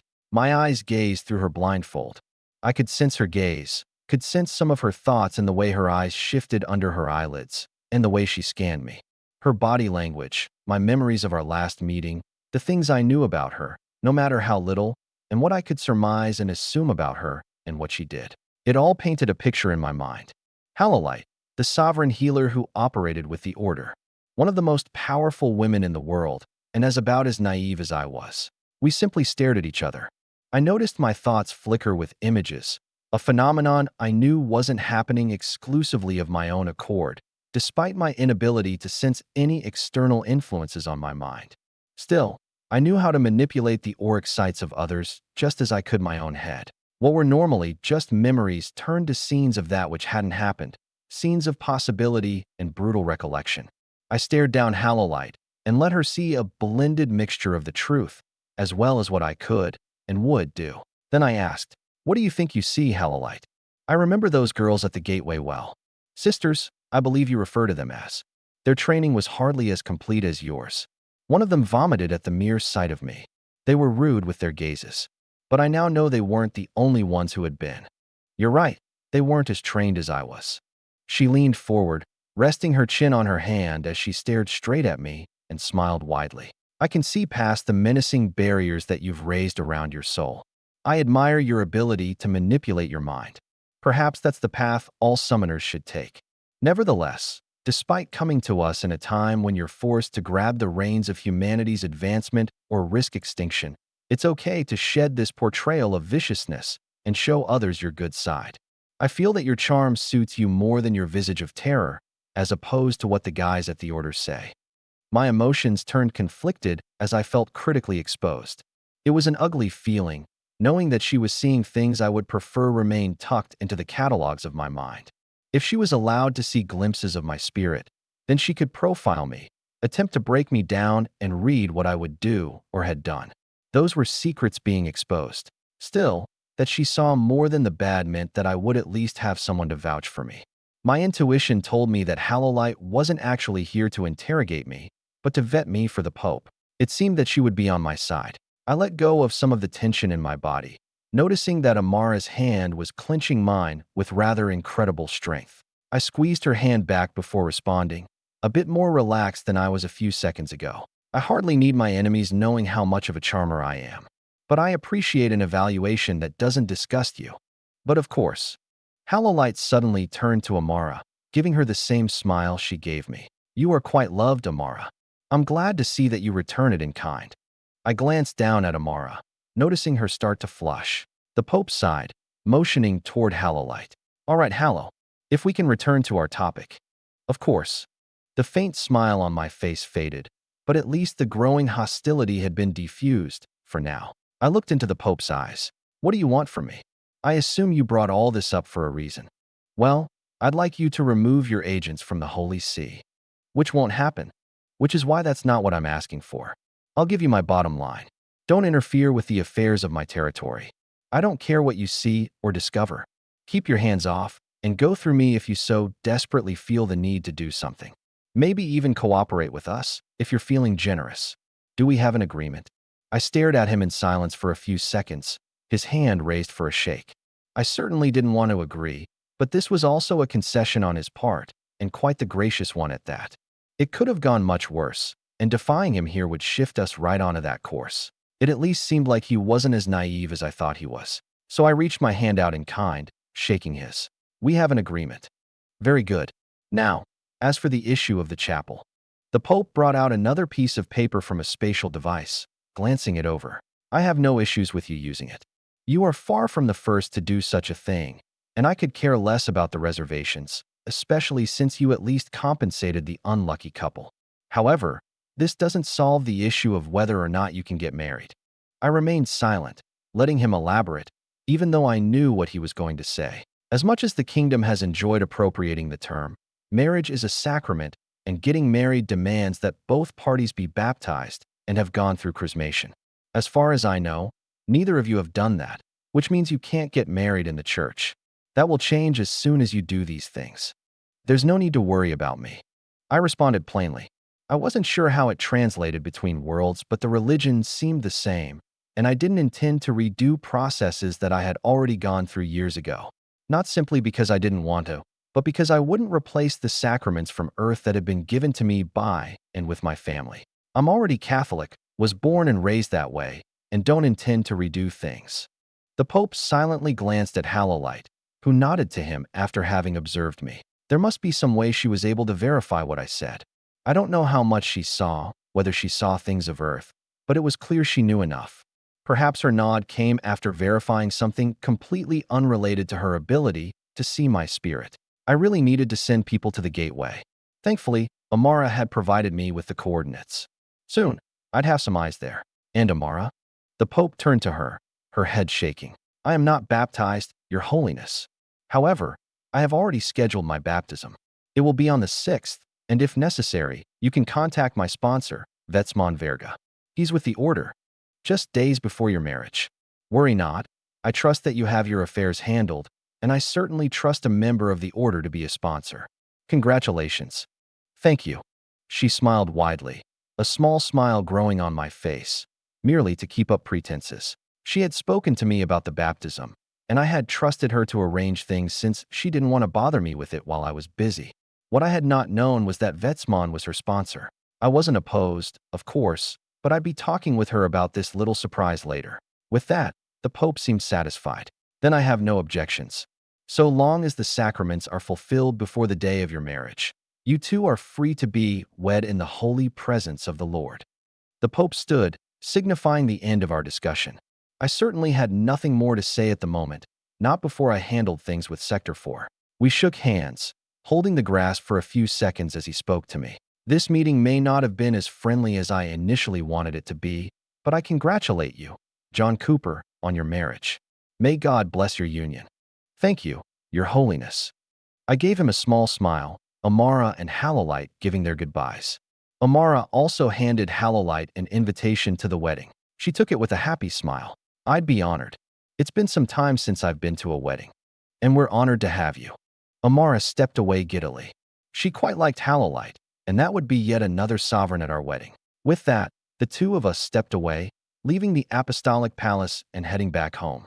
Now our affairs would be all about the wedding and its planning. With the green light from the Pope himself and all requirements settled, there was nothing stopping us now. December 2nd, 628. It looks like a nice place, Faye muttered after stepping off the plane. A short distance away, she could see John's estate, both the main building and its auxiliary buildings and areas. With the weather having cooled significantly over the last month, there was light snow sprinkling down from the overcast above. Faye had on warm and thick clothes, not technically necessary since knights were often immune to the weather and temperature changes, but she enjoyed being warm amidst the cold. Her breath came out in a vapor as she followed her mother. There to meet them was Erhun, John's butler. The man was dressed sharply, but Faye could still barely comprehend him. He was authority 10, capable of becoming a marquis with his own territory and noble family, and yet he chose to serve John. Faye could offer just a smidge of understanding since John was who he was. Erhin bowed a bit to Talexia when she approached, motioning to the car waiting for them. "It is our great pleasure to have you, Duchess. John waits within the estate with Lady Amara." Very well. They all boarded the car, getting driven the short distance to the estate and being let out to walk in. Entering through the back door, Faye glanced around at the mild architecture. The estate was built more like a fortress than a household. There was concrete and steel everywhere, as well as thick enchantments riddling the structures. While there were some veneers that attempted to mask the brutalist design, John's paranoia was clear in its influence. It was both a home and a bulwark of protection. Faye hadn't been in the estate before, even if she had heard of it from her mother. She wasn't sure if she would have designed her own estate this way, but it had its own charm, especially considering all the facilities it seemed to have. While not lavish and rich like their own estate, it was definitely functional and probably no less expensive considering how deep the enchantments went. Upon entering the living room, Faye saw John and Amara sitting with some of their friends. She recognized Vetsmon and Tana, as well as Fiden, Pontek, Ilinka, and Shadowbang. There were some other faces she wasn't as familiar with. She remembered their names: Aki, Kata, Arya, and Jaya. That girl Kata gave her the creeps. She may be pretty and unique, but something about her aura unsettled Faye. They were all gathered around a table, going over papers with writings and drawings across them. There were samples of flowers and pastries across trays nearby, Tana and Jaya stuffing their faces with some cake as the others sipped on steaming chocolate beverages, dressed in full clothes for warmth. The house was a cozy mixture of coolness and warm circulating air, a few of the girls wrapped in blankets as they cuddled into seats. They all turned when Faye entered with her parents. John and Amara stood, walking over for greetings. After John had shaken Ikor's hand and Amara had hugged her mother, they moved to the table, John bringing up a few papers. "We've been going over the menu and decorations. Please, get comfortable." Talexia nodded and took her seat with Ikor, Faye settling in by her sister. Talexia commented after everyone was in their places. "You all seem to be comfortable. Everyone is on leave, not to return to the front lines until after the wedding. I figured since I was hosting, I may as well make it a warm day in the winter." It certainly is warm." Faye smiled a bit as John started showing Talexia a few pages with design choices. From the layout of the tables across the venue to the arrangement of every item on the tables themselves, there were many details to go through, and almost all of them required personal input. Thankfully, the venue was at least already set. While the marriage ceremony itself would be in the Holy See, the reception would be within John's estate. John had built an entire ballroom and renovated most of the auxiliary estate for this very purpose, making all of it fit for hosting the highest of society. After all, they couldn't possibly invite multiple sovereigns to any old normal mansion. Faye glanced out the window nearby while thinking about it all, watching the snow fall for a moment. Nearby, on a wall of the living space not far from the glass, was a fireplace with burning wood logs, leaving a smoky scent that lingered in the living space. For some time, there were small discussions, some about the wedding planning, most totally off topic. Not everyone had something to do or decide on, but that was hardly an issue. What mattered was that everyone was in one place, in each other's presence. It was a rare occurrence. Faye turned her head, glancing at a corner of the living area. She had noticed the tree when she walked in, but only now that she took a better look did she realize how dressed up it was. Ornaments hanging from branches, magical lights tied to strings and looped around, and dangling strands of thin silver placed occasionally that shone under the lights. There were also some odd pieces of what looked like candy, hooked like a cane and swirling with red and white color. Faye had never seen it before, and she stared long enough to catch John's attention. "What do you think?" Faye turned to him, smiling and combing back her hair before glancing back at the tree. "It looks nice, but what is it?" "It's a Christmas tree. First one that I've set up in my own home in the last 7 years. This tree was the closest I could find to a conventional evergreen from my memories." "I see." Faye stared at the tree a bit longer, John sighing. "Yeah, it's not complete though. We need family ornaments to hang. Personal ones for each of us. That includes you. So start thinking of an ornament you'd want." "Well, I'm not sure what I should be looking for. This is the first I've even heard of tree ornaments." Well, take a look at mine." John brought up his hand, Psycha blooming and forming into an image. After a couple seconds, it looked like a real object as it fell into his palm. It was a bear, wrapped in a sweater and scarf and riding an undersized snow plow while waving. It looked old and slightly worn, certainly not the prettiest or most ornamental thing. But it was cute, and most importantly, personal. John chuckled a bit. "My mother got me this ornament when I was just a baby. It went up on the tree every year, and when I was old enough, I would hang it myself, along with the rest of my family whenever we started putting up Christmas decorations. Everyone had one, and we'd all choose a branch to hang them on. Sometimes we'd fight for who got to hang theirs higher." "I see." Faye went quiet, others around them staring at the ornament. It felt like what John was showing them carried a lot more weight than he let on. After all, nobody had ever seen his family before. In all the time they had known him, they had only heard the very occasional mention of them. If that.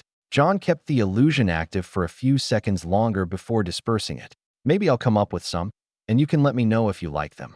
"Sure, thank you." "Of course. Oh, and that reminds me. You and Phaidon follow." John stood, the two standing with him after a moment of confusion and walking out of the living area. They went to the training building, entering the metal room with weapons, gear, and thick enchantments across the walls. Once the door closed, John turned to them, smiling. "Phaidon, I've told you about your new assignment." "Yes. You'll be training Faye here in the way of the spear. You'll engage with her technique, refine it, and help develop her aura alongside her combat. Every other week, you'll leave the line and return here to train her for that week. During that time, both of you will live within the estate and use its facilities." Faye and Phaidon looked at each other, Faye smiling nervously and bowing a bit. "I'll be in your care." "Why, yes. John, I don't think I'm the best for teaching. Is there a reason you can't get someone from the Wedded Cities Academy to teach her? Someone with significantly more experience than me?" "The reason I can't is because I don't want to. Through teaching her, you will also teach yourself. Your goal will be to train her until she can beat you in the basics." Phaidon glanced at her a few more times, Faye's smile turning wry. Something like that would likely never happen. Phaidon may come from a Marquis household and technically be born with lesser talent than her, but Faye also didn't believe that she was capable of walking the path her sister did either. Not only were she and John both on a whole other level, but Phaidon was their close friend, as well as someone from their class. The Calamity class was renowned, and not just because of what happened to them at Purple Sky. Those who hadn't gone insane or catatonic had moved on to become incredible magi. John may be the most famous of them, but he was not the most powerful. Faye had no idea how powerful or talented Phaidon truly was, but that he could stand beside John and Amara in battle meant that he was on a level she couldn't fathom. Attempting to teach her to beat him, even if in just the basics, was an impossible task. Not that impossible was any reason not to try. The point was training, obviously. Still, John's excuse for not finding Faye an instructor from the world's most prestigious knightly academy was rather lackluster. Not that Faye wouldn't take the chance. She wasn't sure what was going through John's head, but she knew her own goals, and he had opened the door for her. She would move forward, as she intended from the beginning when she asked this of him. John suddenly took out a few pieces of paper, slapping them against Phaidon's chest. The man took them, John patting him on the shoulder after the handoff. "Here's a guideline for you, friend. I'll leave the rest to you. Hang out in here as long as you two want to flesh out the details. I'll take my leave." John waved and left, Faye waving back with a bright smile. The door closed behind him, Faye turning back to Fiden as he read the papers. She had never gotten a very good look at him. They hardly ever met in general, but Faye had known that he was good-looking, and another close glance confirmed it. He read the papers with a small scowl on his face, though he seemed resigned to his fate. Still, even that expression on his face was pretty. No wonder John called him a pretty boy. Faye had no way to disagree with that evaluation, and she didn't mind getting lost in his handsome visage. So listen. Fiden spoke, Faye perking up as he looked at her. I'm not sure how serious John was about this, but I can talk to him and get you in with a real instructor. I've never taught anyone, and I'm still learning things myself. I'm far from being a master. Hell, I'm not even Authority 10 yet. But you're only a level under, and it's not like you won't reach it at some point. I guess. He didn't seem to know how to respond to Faye's praise. She smiled a bit wider, looking into his bright eyes. He seemed to have a generally reserved personality. From what Faye could remember after that fateful day, his girlfriend at the time had been killed during the chaos at Purple Sky. Faye still wasn't sure about the details even to this day, but an attack by the King of Anarchy was bound to kill most. It was a miracle that anybody from the Calamity class had survived. Still, it seemed to hit him hard. Faye could see it in his attitude. Nobody would be the same after an event like that. John and Amara certainly weren't. If Faye had noticed anything from them, though, it was that they had only grown closer. Their love for each other had become ingrained in their souls, and they had been inseparable ever since. Anarchy made them fight for each other, bonded them in a way that made it seem like they were fighting against the whole world together. Faye was curious if Fiden had the same thing within him. She got closer to him, her shoulder brushing against his as she looked at the papers in his hands. After several seconds, she turned her face up to his, smiling. I think we can give it a shot. You don't really think you could steer me wrong, do you? I won't deny the possibility. My path may not necessarily fit yours. But the basics are basics for a reason. I think your expertise in real combat is more than enough to elevate my own. Fighting King Bloods is a bit different than fighting humans. You should show me. Fiden's mouth closed, a bit of conflict on his face as he found himself unable to rebut. Faye knew she was technically right. She was still only Authority 4, and he was an entire 5 authorities above her. That was an unfathomable gap, especially considering that, like her sister, they were only roughly 8 years apart in age. Faye couldn't imagine crossing 5 authorities in 8 years. That was a task that would take most others double or triple the time, especially if Fiden kept advancing. At the rate he was going, he'd be Authority 10 within another year or two, and only just pushing 30 years old while she was in her early 20s. Could she hope to catch up? Absolutely not. Did he have an immense amount to teach her despite not being a master as he so proclaims? The answer was a resounding yes. Fiden had no way out, especially when it was John telling him. The man hadn't even asked. Finally, he sighed, reading over the papers more. Very well. I don't know what John might have planned for me, but we can do some light training while we're here until the wedding. Did you bring your gear? Always on me. Good. Give me the day to go over these. Tomorrow, we can start with something light, if we have nothing else to attend to. I have a good feeling that we'll be free. Faye grinned, Fiden smirking in agreement. He put his hand out, Faye taking it. There was no shake, just a light but firm grasp between them. I look forward to working with you, Faye. As do I. Should I call you Master? I'd really prefer you don't. Master Fiden. Just Fiden, please. She laughed a bit. Turns out he was easy to tease. She could already tell that this would be fun. That time an American was reincarnated into another world by Spade. Chapter 300, 6 Long Years. December 10th, 628. I slowly woke up as the sun peeked past the edges of the curtains. A long, natural sleep with a week's worth of winding down had me feeling refreshed. My breathing deepened as I came to full wakefulness, Amara stirring just as I did. She had been sleeping longer too, but today, we were about as relaxed as we could be. Of course, the reality of what was occurring today was quick to rouse us. Amara and I looked at each other, her chin lifting so she could look at me from where she rested on my chest. We both smiled, her breathing quickening until she got too excited to keep acting casual. She let out a cute squeal. Ha ha. Today's the day. 6 long years later. She rolled over me, spinning around a few times before straddling me and leaning down to face me from above. She had a wide smile, which I returned. 6 years later. Well, and 4 days. We didn't go on that mission and have our first date until 4 days later anyway. So it can be considered 6 years exactly. All right.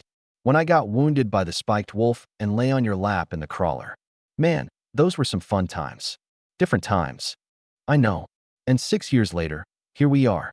She lowered herself down, lying on top of me and staring into my eyes. 6 years ago, on December 6th of the year 622, at the small base called Nagalev Bastion, Amara had asked me out on a date. Now, 6 years later, we were finally getting married.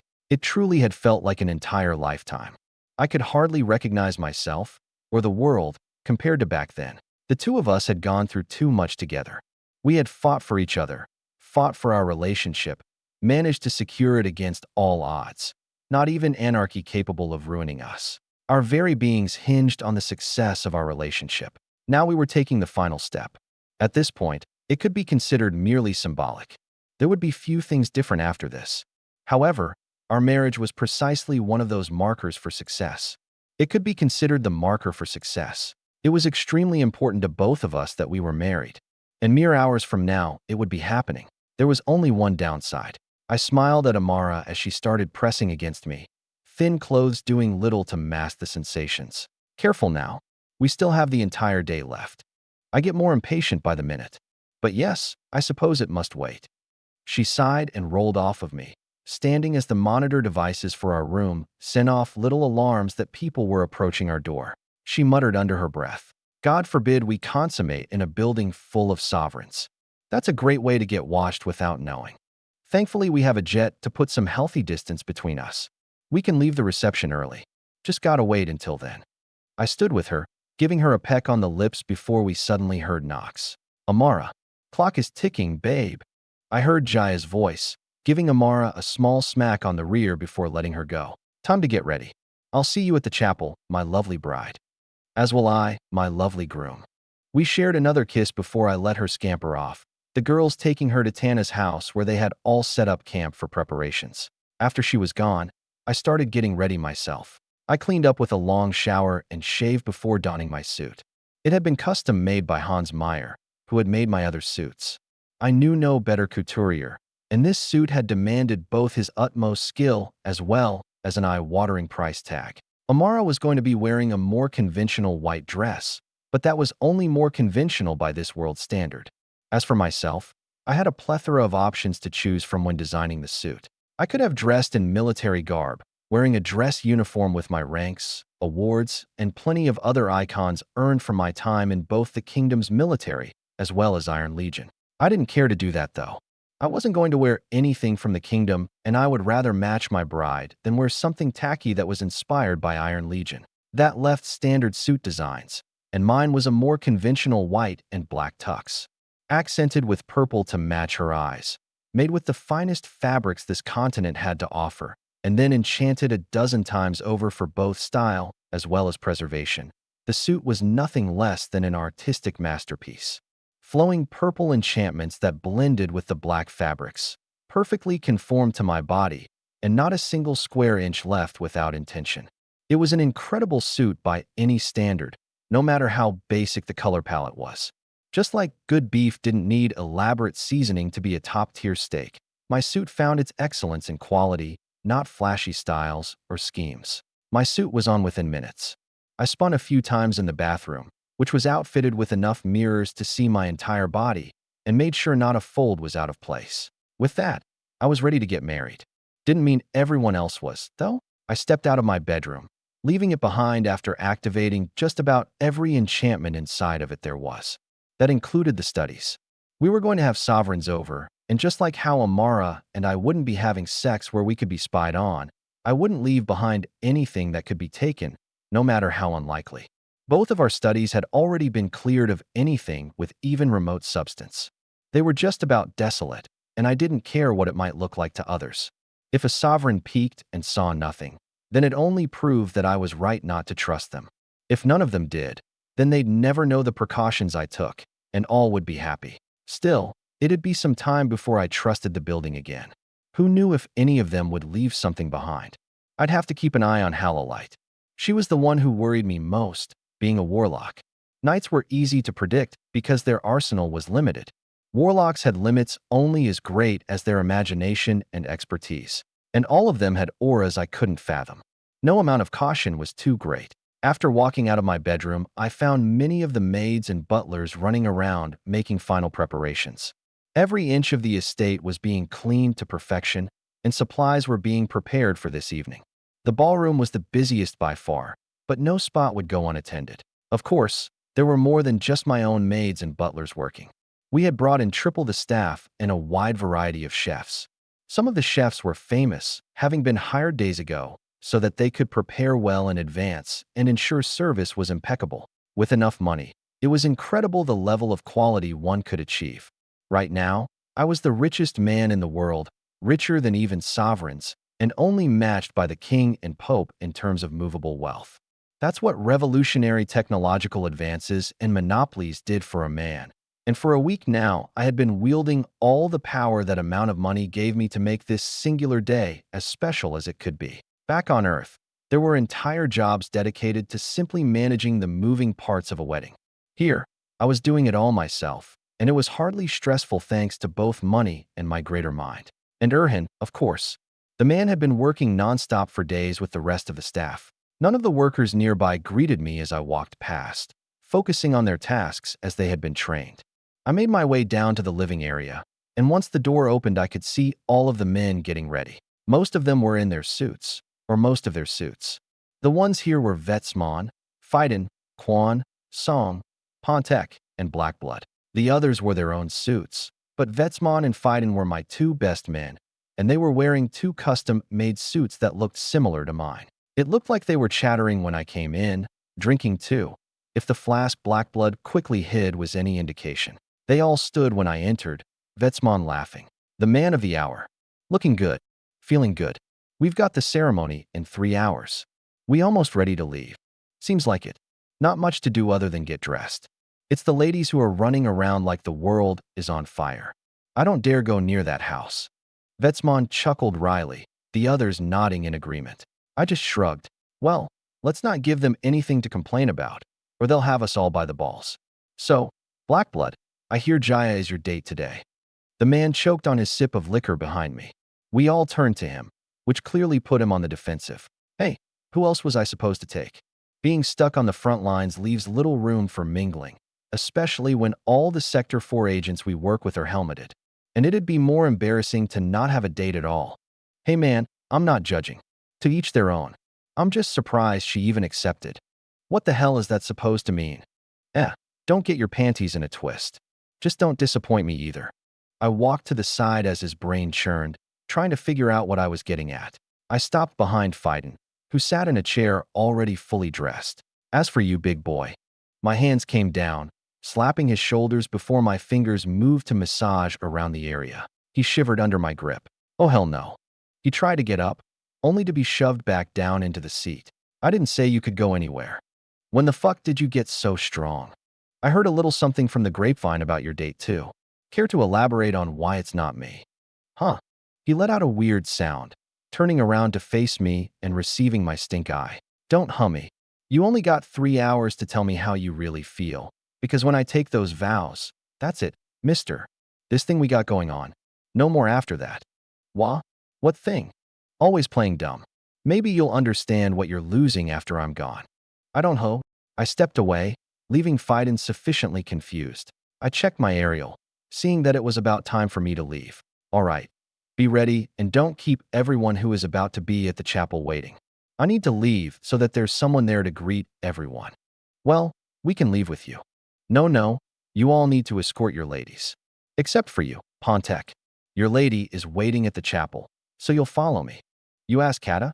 Blackblood blurted out in surprise, Pontek shrugging. I quite like her. She's a fucking psycho. I think you're just mellow, but keep talking like that. See how far it gets you. Never mind. You're insane too. Blackblood waved him off as Pontek brandished a knife, my steps already taking me to the door.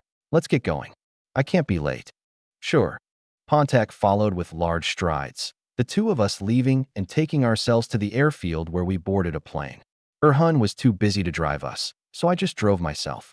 Pontek and I settled into the plane, soon in the air, and pointed to the Holy See. I'd need to install a teleportation nexus in my estate when I got the chance next. Not like Amara's family wasn't known for doing exactly that. So soon I wouldn't have to fly absolutely everywhere, just most places. The two of us sat across from each other, Pontek staring out the window as I stared at him for a bit. I knew he had something on his mind, despite his best attempts to trick me otherwise. He wasn't yet nuanced enough in the way of mentality to hide from me. Eventually, he finally spoke. I have something to ask about, as awkward as it might seem. Well, I see no reason to make it weird. Shoot. He pondered in silence for a second, eventually facing me. I know we were both in the Calamity class. Maybe we have a neutral relationship since I didn't do anything abhorrently dishonorable during our retreat from Anarchy, balancing out with our rivalry. Still, I'm confused as to why you think I'm high enough on your list to be invited to your wedding. In fact, I wondered the same thing when you accepted me into Sector 4. Back then I justified my approval as you wanting my talent. But this isn't the same thing, obviously. You don't think we're close enough to warrant the invitation. Put simply, yes. I'm wondering why you think we are. Anybody else might think you're telling them off. I smirked, Pontek shrugging and leaning back. You're too smart for such misunderstandings. Indeed I am. Well, let me think. I gave the question a small ponder before responding. You saved our lives during the retreat from Anarchy, when everyone else abandoned us to use us as bait. You were an honorable opponent during the Magisterium tournament. Then after you came to Iron Legion, you proved yourself to be a trustworthy knight for us to fight alongside. I brought you to the Island of Continuance, which continues to be one of my top secrets, and thus far you haven't betrayed my trust.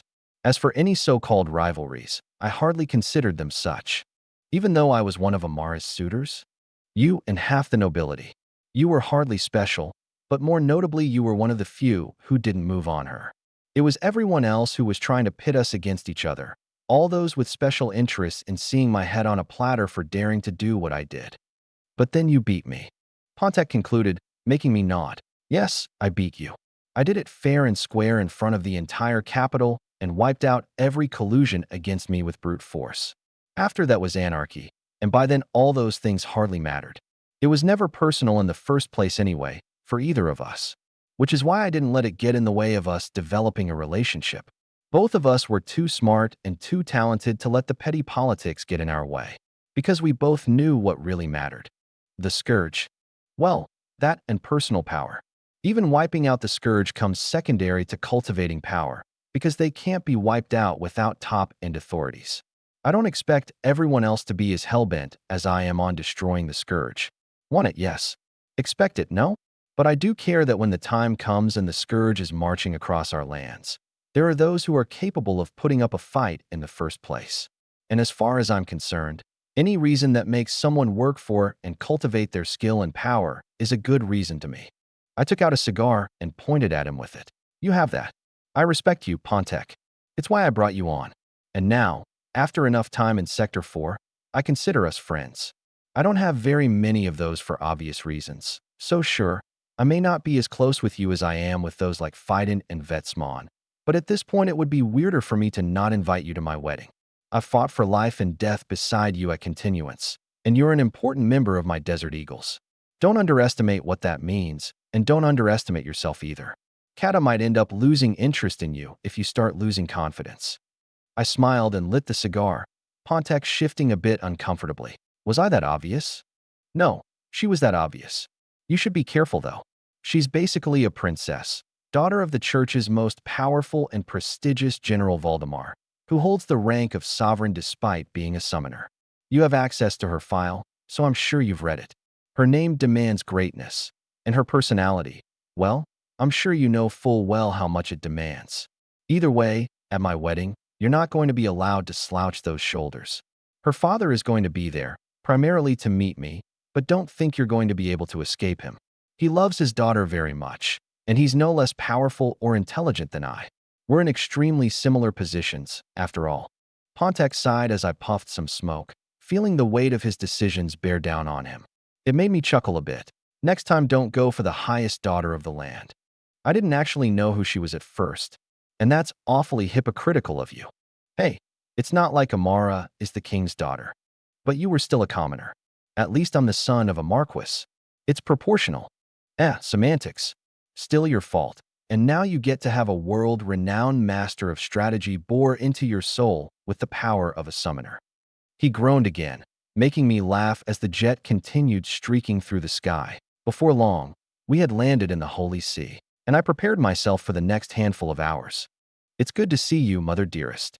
You're still an hour too early to be calling me that." Talexia reached up so she could hug John, a smile on her face, consequence of the infectious atmosphere of the chapel. It was almost the middle of December, and yet the sun was bright in the sky. The sacred chapel, the most famous and desired landmark for weddings, funerals, and other such occasions, was glistening with polished stone architecture, metal inlays, engraved accents, and beautiful renditions of Christ in stained glass. Every surface was lightly coated by the morning snow that hadn't yet melted, the nearby streets filled with cars carrying all those in attendance of the event. The two separated, Talexia glancing around. She wasn't the only one of high status here, far from it. She could already see Anderson lingering about with other high names of the church. After John had greeted Icor, she asked, "Where's my daughter?" "She's in one of the preparatory rooms, third down that hallway." "Then I will stay out of your way. Can't keep your incredible guests unattended." Just wait until reception." John chuckled, Talexia walking off to find Amara, leaving Icor behind. She quickly found the door, her gaze turning inquisitive when she heard the dense chatter beyond. She knocked, getting a quick response. "No more visitors unless you're the mother of the bride." "I am she." "Oh." The door opened, Talexia seeing Jaya, one of Amara's friends who apparently loved low-cut dresses.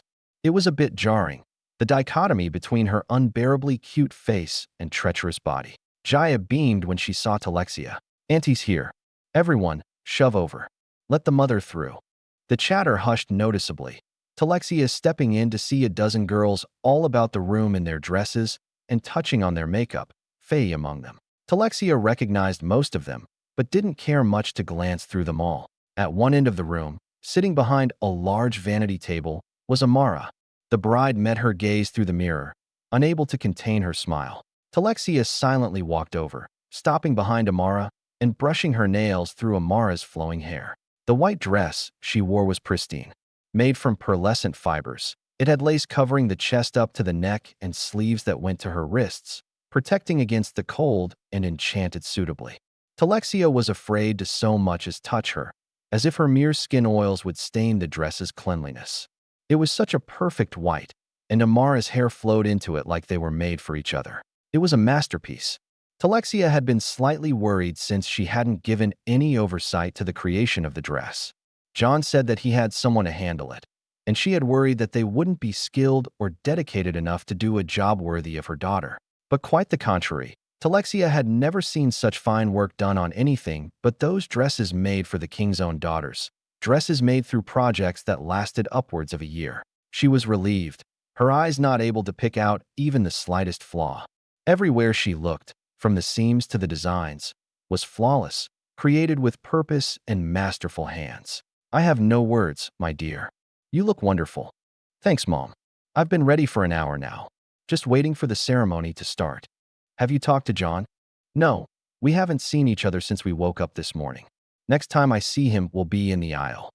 Amara flushed a bit, Talexia smiling even though she was a bit confused about why they wouldn't see each other beforehand. John was probably busy. He was running the wedding, after all. It was no small event. The chatter around them picked back up a bit, Talexia unable to find anything to ask. There were simply too few doubts about it all. A part of her wanted to think that it was too good to be true, but they already had 6 years to think about it. She certainly had, and she knew both John and Amara had given it many weeks and months of thought. She believed in both of them, which was why she was okay with letting it be out of her hands. She stayed with Amara for a while longer before eventually letting Icor in. That's also when all the girls evacuated the room to find their seats in the main hall. It was only a half hour to the ceremony. Talexia went to her family, most of whom were from their closest ties among the branches. The ancestors would have her by the throat if she dared to leave them out, and John had said it was okay, so here they were. By now, nobody in the family was capable of saying anything about John. Iron Legion had long been too successful, and John was too rich. And if satisfying their materialistic and political sides wasn't enough, then there was little to say about his character. John had fought tooth and nail to be with Amara, which was saying far more than any other noble boy who had once been her suitor. While she started mingling with her family, she noticed John talking to a few other people. They were Anderson and Luna, Hallolite, who seemed to be by herself, and another couple. That couple was General Valdemar Corpella and his wife, a pair of faces Talexia did not expect to see today. She knew about him. Just about everyone worth their salt did. He was a summoner at Authority 10 who was bestowed the rank of sovereign for his deeds in the war against the King of Temptation. He strategized and orchestrated the death of the only king to die in the last several centuries, earning him the Icon of Victory, the highest military honor known, which put his authority and influence near the level of the Pope. So there they were, three sovereigns, three of the most powerful people in the world. Talexia wasn't sure how the hell John had made such connections. He told her little about what he did, not that she had been pressed to know before. She hadn't even known that Luna was related to Anderson. Based on how she was holding his arm, with rings on their fingers, they had to be married. That was a news flash to her, and its implications made her neck tingle. She wasn't sure what to do, so for the moment, she decided to ignore them, letting John handle his high-profile friends. She'd put them off for now, and hopefully they would disappear before the reception, so she wouldn't have to see them long. There's no way a sovereign would stay to party at a reception, right? John bounced from one group to another. Some of them were Teleria family friends, others were from the black markets, some were from the military. There were a variety of people in attendance, and while most of them were there for the Teleria side, Talexia was relieved to see that John had plenty of friends show, almost enough to match them. The old Tavera patriarch, with his wife, his grandson who currently held the patriarch position, and his wife. Maxwell Alberain, John's mentor and teacher. Plex and Libidus, from Divine Distribution, who John had started out with. The puppet master Benedict Altrud, from the Magisterium, the mentor of the Calamity class as a whole. Chief Ironheart, close ally to the Telerias and ally of Iron Legion. Polina Demirius, John's close friend and strategic confidant, second in command of Sector 4 alongside Jasmine. Vetsmon and Phaidon, both of whom had their parents here. Tana, who had invited her mother and sister, barring her father. Son Sverer, head of Son Industries, partnered with John. And the wall. Talexia noticed John talking to what seemed like the wall at some point, but paid it little mind. The chapel wasn't full. In fact, it was far from it. The pews could hold 5 times the number of people and still be comfortable. The amount in attendance was incredibly small. Talexia had gone to weddings with thousands of people in attendance. More people usually meant higher status, not that it seemed to matter in this place. John was young, so his connections weren't plentiful. Most importantly, his family wasn't here. Talexia felt great sadness at that fact. Either way, there were fewer than 100 people in the chapel. John had said he wanted to make the wedding low profile, attracting little attention. He had certainly achieved that, even though he actually opened it up. He hadn't originally wanted the bulk of the Teleria family to come, but changed his mind later. A small wedding, but no less substantial than any other. Everyone, please take your seats. Talexia's heart thrummed when she heard the announcement, her steps taking her to the back. The time had finally come. Everyone besides those who were to walk down the aisle rushed to sit, most spots already designated. With enough room, nobody was crammed and the sovereigns were able to claim their desolate corners behind everyone so they could look cool and mysterious. Then, the organ started playing. It resonated through the chapel, enough to fill every ear and stir the body, yet not enough to be overwhelming. It invigorated the soul, the sound bouncing off the architecture in a way that amplified the harmonics of the song. Then, the officiant stepped forward, recommended by Vetsmon. His name was Father Jarrett. He walked with altar servers, veiled in thick robes that covered their faces and body, all except their hands. They took their place at the altar, and John stepped out. Linked with his arm was Talexia. Without his parents, there were few others suitable to be by his side. Since the father was to walk his daughter, the mother was free. John smiled widely as he walked with her, measured steps, taking them down the long aisle. When they arrived at the front, Talexia turned to John, her smile taking on a hint of sadness. "I'm sorry your parents couldn't be here for this, John. I know we're no replacement.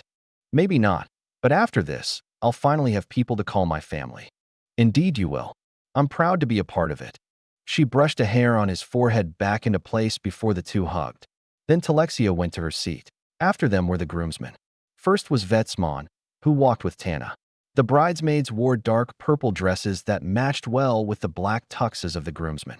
The two wore flushed smiles as they took on the gazes, moving to their positions to the sides of the altar, Vetsmon bumping fists with John as he passed. After them was Phaidon, and to the surprise of many, Faye. Phaidon's face was neutral, a small smile tugging at the corner of his mouth. Faye, as opposed, was flushed as she barely held herself together. The two moved to their positions, Shadowbane walking down next with her father, Chief Ironheart. Shadowheart moved to make 3 bridesmaids, as opposed to John's 2 groomsmen. Behind them trailed the flower girl, who had been designated such after she herself nearly begged for it. She was Cata Corpella, and her steps took her skipping across the aisle, white rose petals being flung out of the basket by the handful, her enthusiasm earning a few chuckles. Then, the organ suddenly shifted symphonies. Those who hadn't been completely turned around shifted. Ikor stepped out, Amara linked to his arm, her face veiled by white lace. The two stepped down the aisle, children's eyes glowing at the sight of Amara and her pure dress. John watched the two, an uncontained smile on his face, as they stepped to the altar. He moved to meet them, reaching out to accept Ikor's handshake. I know no better man, John. I could hardly wait until we could call ourselves family. As could I. I will care for your daughter with my life and more. I know you will. Their hands squeezed tight before Ikor released Amara, turning to her and giving her a kiss on the forehead. I'm glad that you can finally be happy, my lovely girl. I was never unhappy, Dad. I love you all. Amara gave him a hug in response, the man seeming to age a decade in that instant. With a wide smile, he let her go, Amara turning to John and linking arms with him. They moved to the altar to stand in front of the priest with their hands together. And so, the invocation was given. Brothers and sisters, we are gathered here today for the holy matrimony between John and Amara. He gave his opening. As a heavily religious ceremony, in the heart of the Holy See no less, words of sacrament and holiness were spoken. Unlike what John had often seen on earth, there was no creativity or spontaneity with the process. The process was deeply rooted in many centuries of tradition and sacred practices. After the priest's opening remarks, John and Amara kneeled on plush pillows before each other, and Father Jared underwent the process of Massachusetts speaking the scripture and preparing the attendants for the reception of communion. The ceremony was not just a union, but the joining of 2 souls in the presence of Christ. They had to receive him before they could be joined, and so they did. After the Mass was carried out, John and Amara had been prepared by rite. So they stood once more, and Father Jared gave a few more words before moving to the next step. Now, we shall hear the vows of the bride and groom. John, are you prepared? I am. Father Jared motioned, John squeezing Amara's hands just a bit tighter and speaking smoothly with perfect confidence. Amara Erica Teleria, when I asked you to marry me, I believed I was selfish in my proposal. But perhaps back then, I hadn't truly understood what that selfishness of mine meant. I've spent months thinking about what I would say here, what I would vow to you. And being here, in the presence of those we call family, friend, and ally, I think I finally understand what I need to say. Amara, I will place you above everything and everyone short of our Creator, God Almighty. I will place you above myself, place you above any other being on this planet and any possible material or concept. However, perhaps more importantly, I will place you even above my fight. I think what I hadn't quite understood before was that dedication meant more than just giving you my time or my love, but also my goals and ambitions. To be joined with you means that I am to give you these things that give me purpose. You will become my purpose, the reason I fight, and the reason that I may forsake all else. Nothing of mine will come before you, and nothing I do will happen without you, whether that's physically or spiritually. I think that this way, I'll be able to justify the selfishness of giving you my life and then receiving yours in turn. I love you, Amara, and I want to spend the rest of our lives proving it. The father nodded, turning to Amara and motioning for her to speak. She stood there silently for several seconds before everyone heard a sniffle come from her. John smiled a bit wider, speaking quietly. You okay, love? I am just trying not to ugly cry. I'm kinda glad I have the veil now. Hee. Take all the time you need. They waited as Amara composed herself. Eventually, her shuddering breaths calmed, and she cleared her throat, finally speaking her vows. John, I think the one consistency throughout these last 6 years of knowing each other is that I've always been trying to match you. I can't count the number of lessons that you've taught me in what it means to be better than I am. As a person, as a soldier, as a partner, you've shown me what it takes to be someone more than who I was. So many chains I didn't know I had, most of which I had put there myself, were broken simply by watching you, learning from you. Now, I don't know if I'll ever be able to match you, but I'm going to spend our entire lives trying. I'm going to spend our entire lives supporting you in everything you do. I've heard that the greatest form of love is not only unconditional, but that which you sacrifice for. So, if you're to give everything to me, then I'm to give everything to you. No matter where we go, no matter what we do, even if the entire world is against us, I will always be at your side, and you will always be able to trust that you have my everything. No matter what happens, always and forever. I love you, John, and I can't wait to tell you every day for the rest of our lives. She finished, Father Jared nodding as the two stared at each other with wide smiles. Now, the declaration. John, if you would. He motioned, John nodding and reaching out. He lifted Amara's veil, barely suppressing a chuckle when he saw a tear streak down one of her cheeks. After that, Father Jared guided John and Amara through their declaration of intent to marry, a special one born from the tradition of the church that was both religiously and legally binding. Once finished, it came time for the rings. Vetsmon and Tana stepped out, handing John and Amara their rings, contained in crystalline containers. John opened his container, took out Amara's ring, and handed the container back to Vetsmon. Amara did the same, and the two turned to each other, rings in hand. Then, Father Jared brought out holy water, which he sprinkled upon the presented rings. He motioned, please, exchange your rings. John went first, Amara presenting her hand and allowing John to slip her ring over her finger. The ring was a masterpiece of both design and enchanting, a translucent crystal shell that twisted around itself, within which was actively flowing liquid gold. It released no discernible magical signature, invisible to the senses, yet brilliant to gaze upon. It slipped over her finger flawlessly, fitting itself just slightly, snug but not constricting. Then Amara placed John's ring on his finger. Yet another masterpiece, yet much more subtle than her own.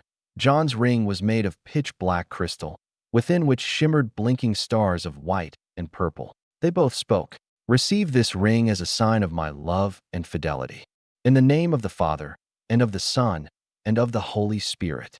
So the rings were on, and Father Jared led them in a final prayer, resounding through the chapel. And so it was announced, by the power of the Lord and declared by the authority of the Holy See and His Holiness the Pope Irakal Syagrius. I now pronounce you husband and wife. You may kiss the bride. Father Jared stepped away, allowing John and Amara to step toward each other, embracing in their first kiss as a married couple.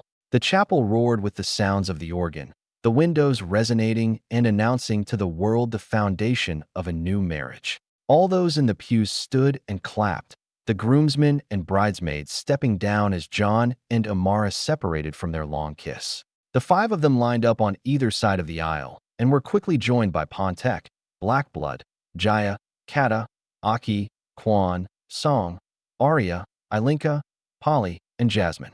With 8 on either side, Vetsmon suddenly called, his voice dominating even the organ. Present.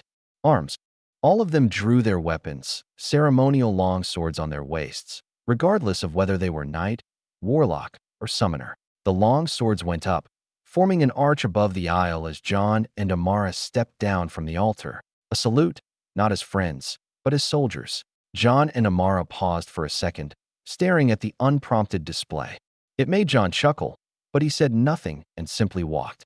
The two passed under the swords, and once past, Vetsmon called again. Order. Arms. The swords went down to be sheathed. With that, everyone started filing out of the pews, John and Amara leaving the chapel. They stopped outside and turned, waiting as everyone exited. Once they were all outside, John spoke up. Everyone, I thank you all for being at this wedding once again. The cars are here and ready to transport you to the airfield where you'll be flown to my estate for the reception. It will be a quick flight, I promise. The party is only starting, so you all can go ahead and start filing in to be driven. As for those who are stopping here, I'd like to give you all goodbyes. so please come see me to the side." John stepped away, Talexia taking charge of the Teleria family and moving everyone along. The rest moved with her command, everyone moving toward the cars lining the streets and piling in. John met with the ones who weren't interested in going to the reception. He said a quick goodbye to the keymaster, who promptly disappeared with the promise of a gift that was still being prepared. Then there was General Valdemar, who naturally didn't intend to visit the estate to party, even if his daughter was going. Some others were similar. However, John didn't expect that not only would Anderson and Luna be going to the reception, but Howlite would be joining them. He had half expected them to leave, but fate had different plans. He was glad he had already prepared for such a scenario. And so everyone boarded a vehicle, heading to the airfield where a large transport plane was waiting and boarding people as they came. Once the last of them were in, the hatch closed, and they were off to the wedded city, the ballroom of John's estate, promising a night of extravagance.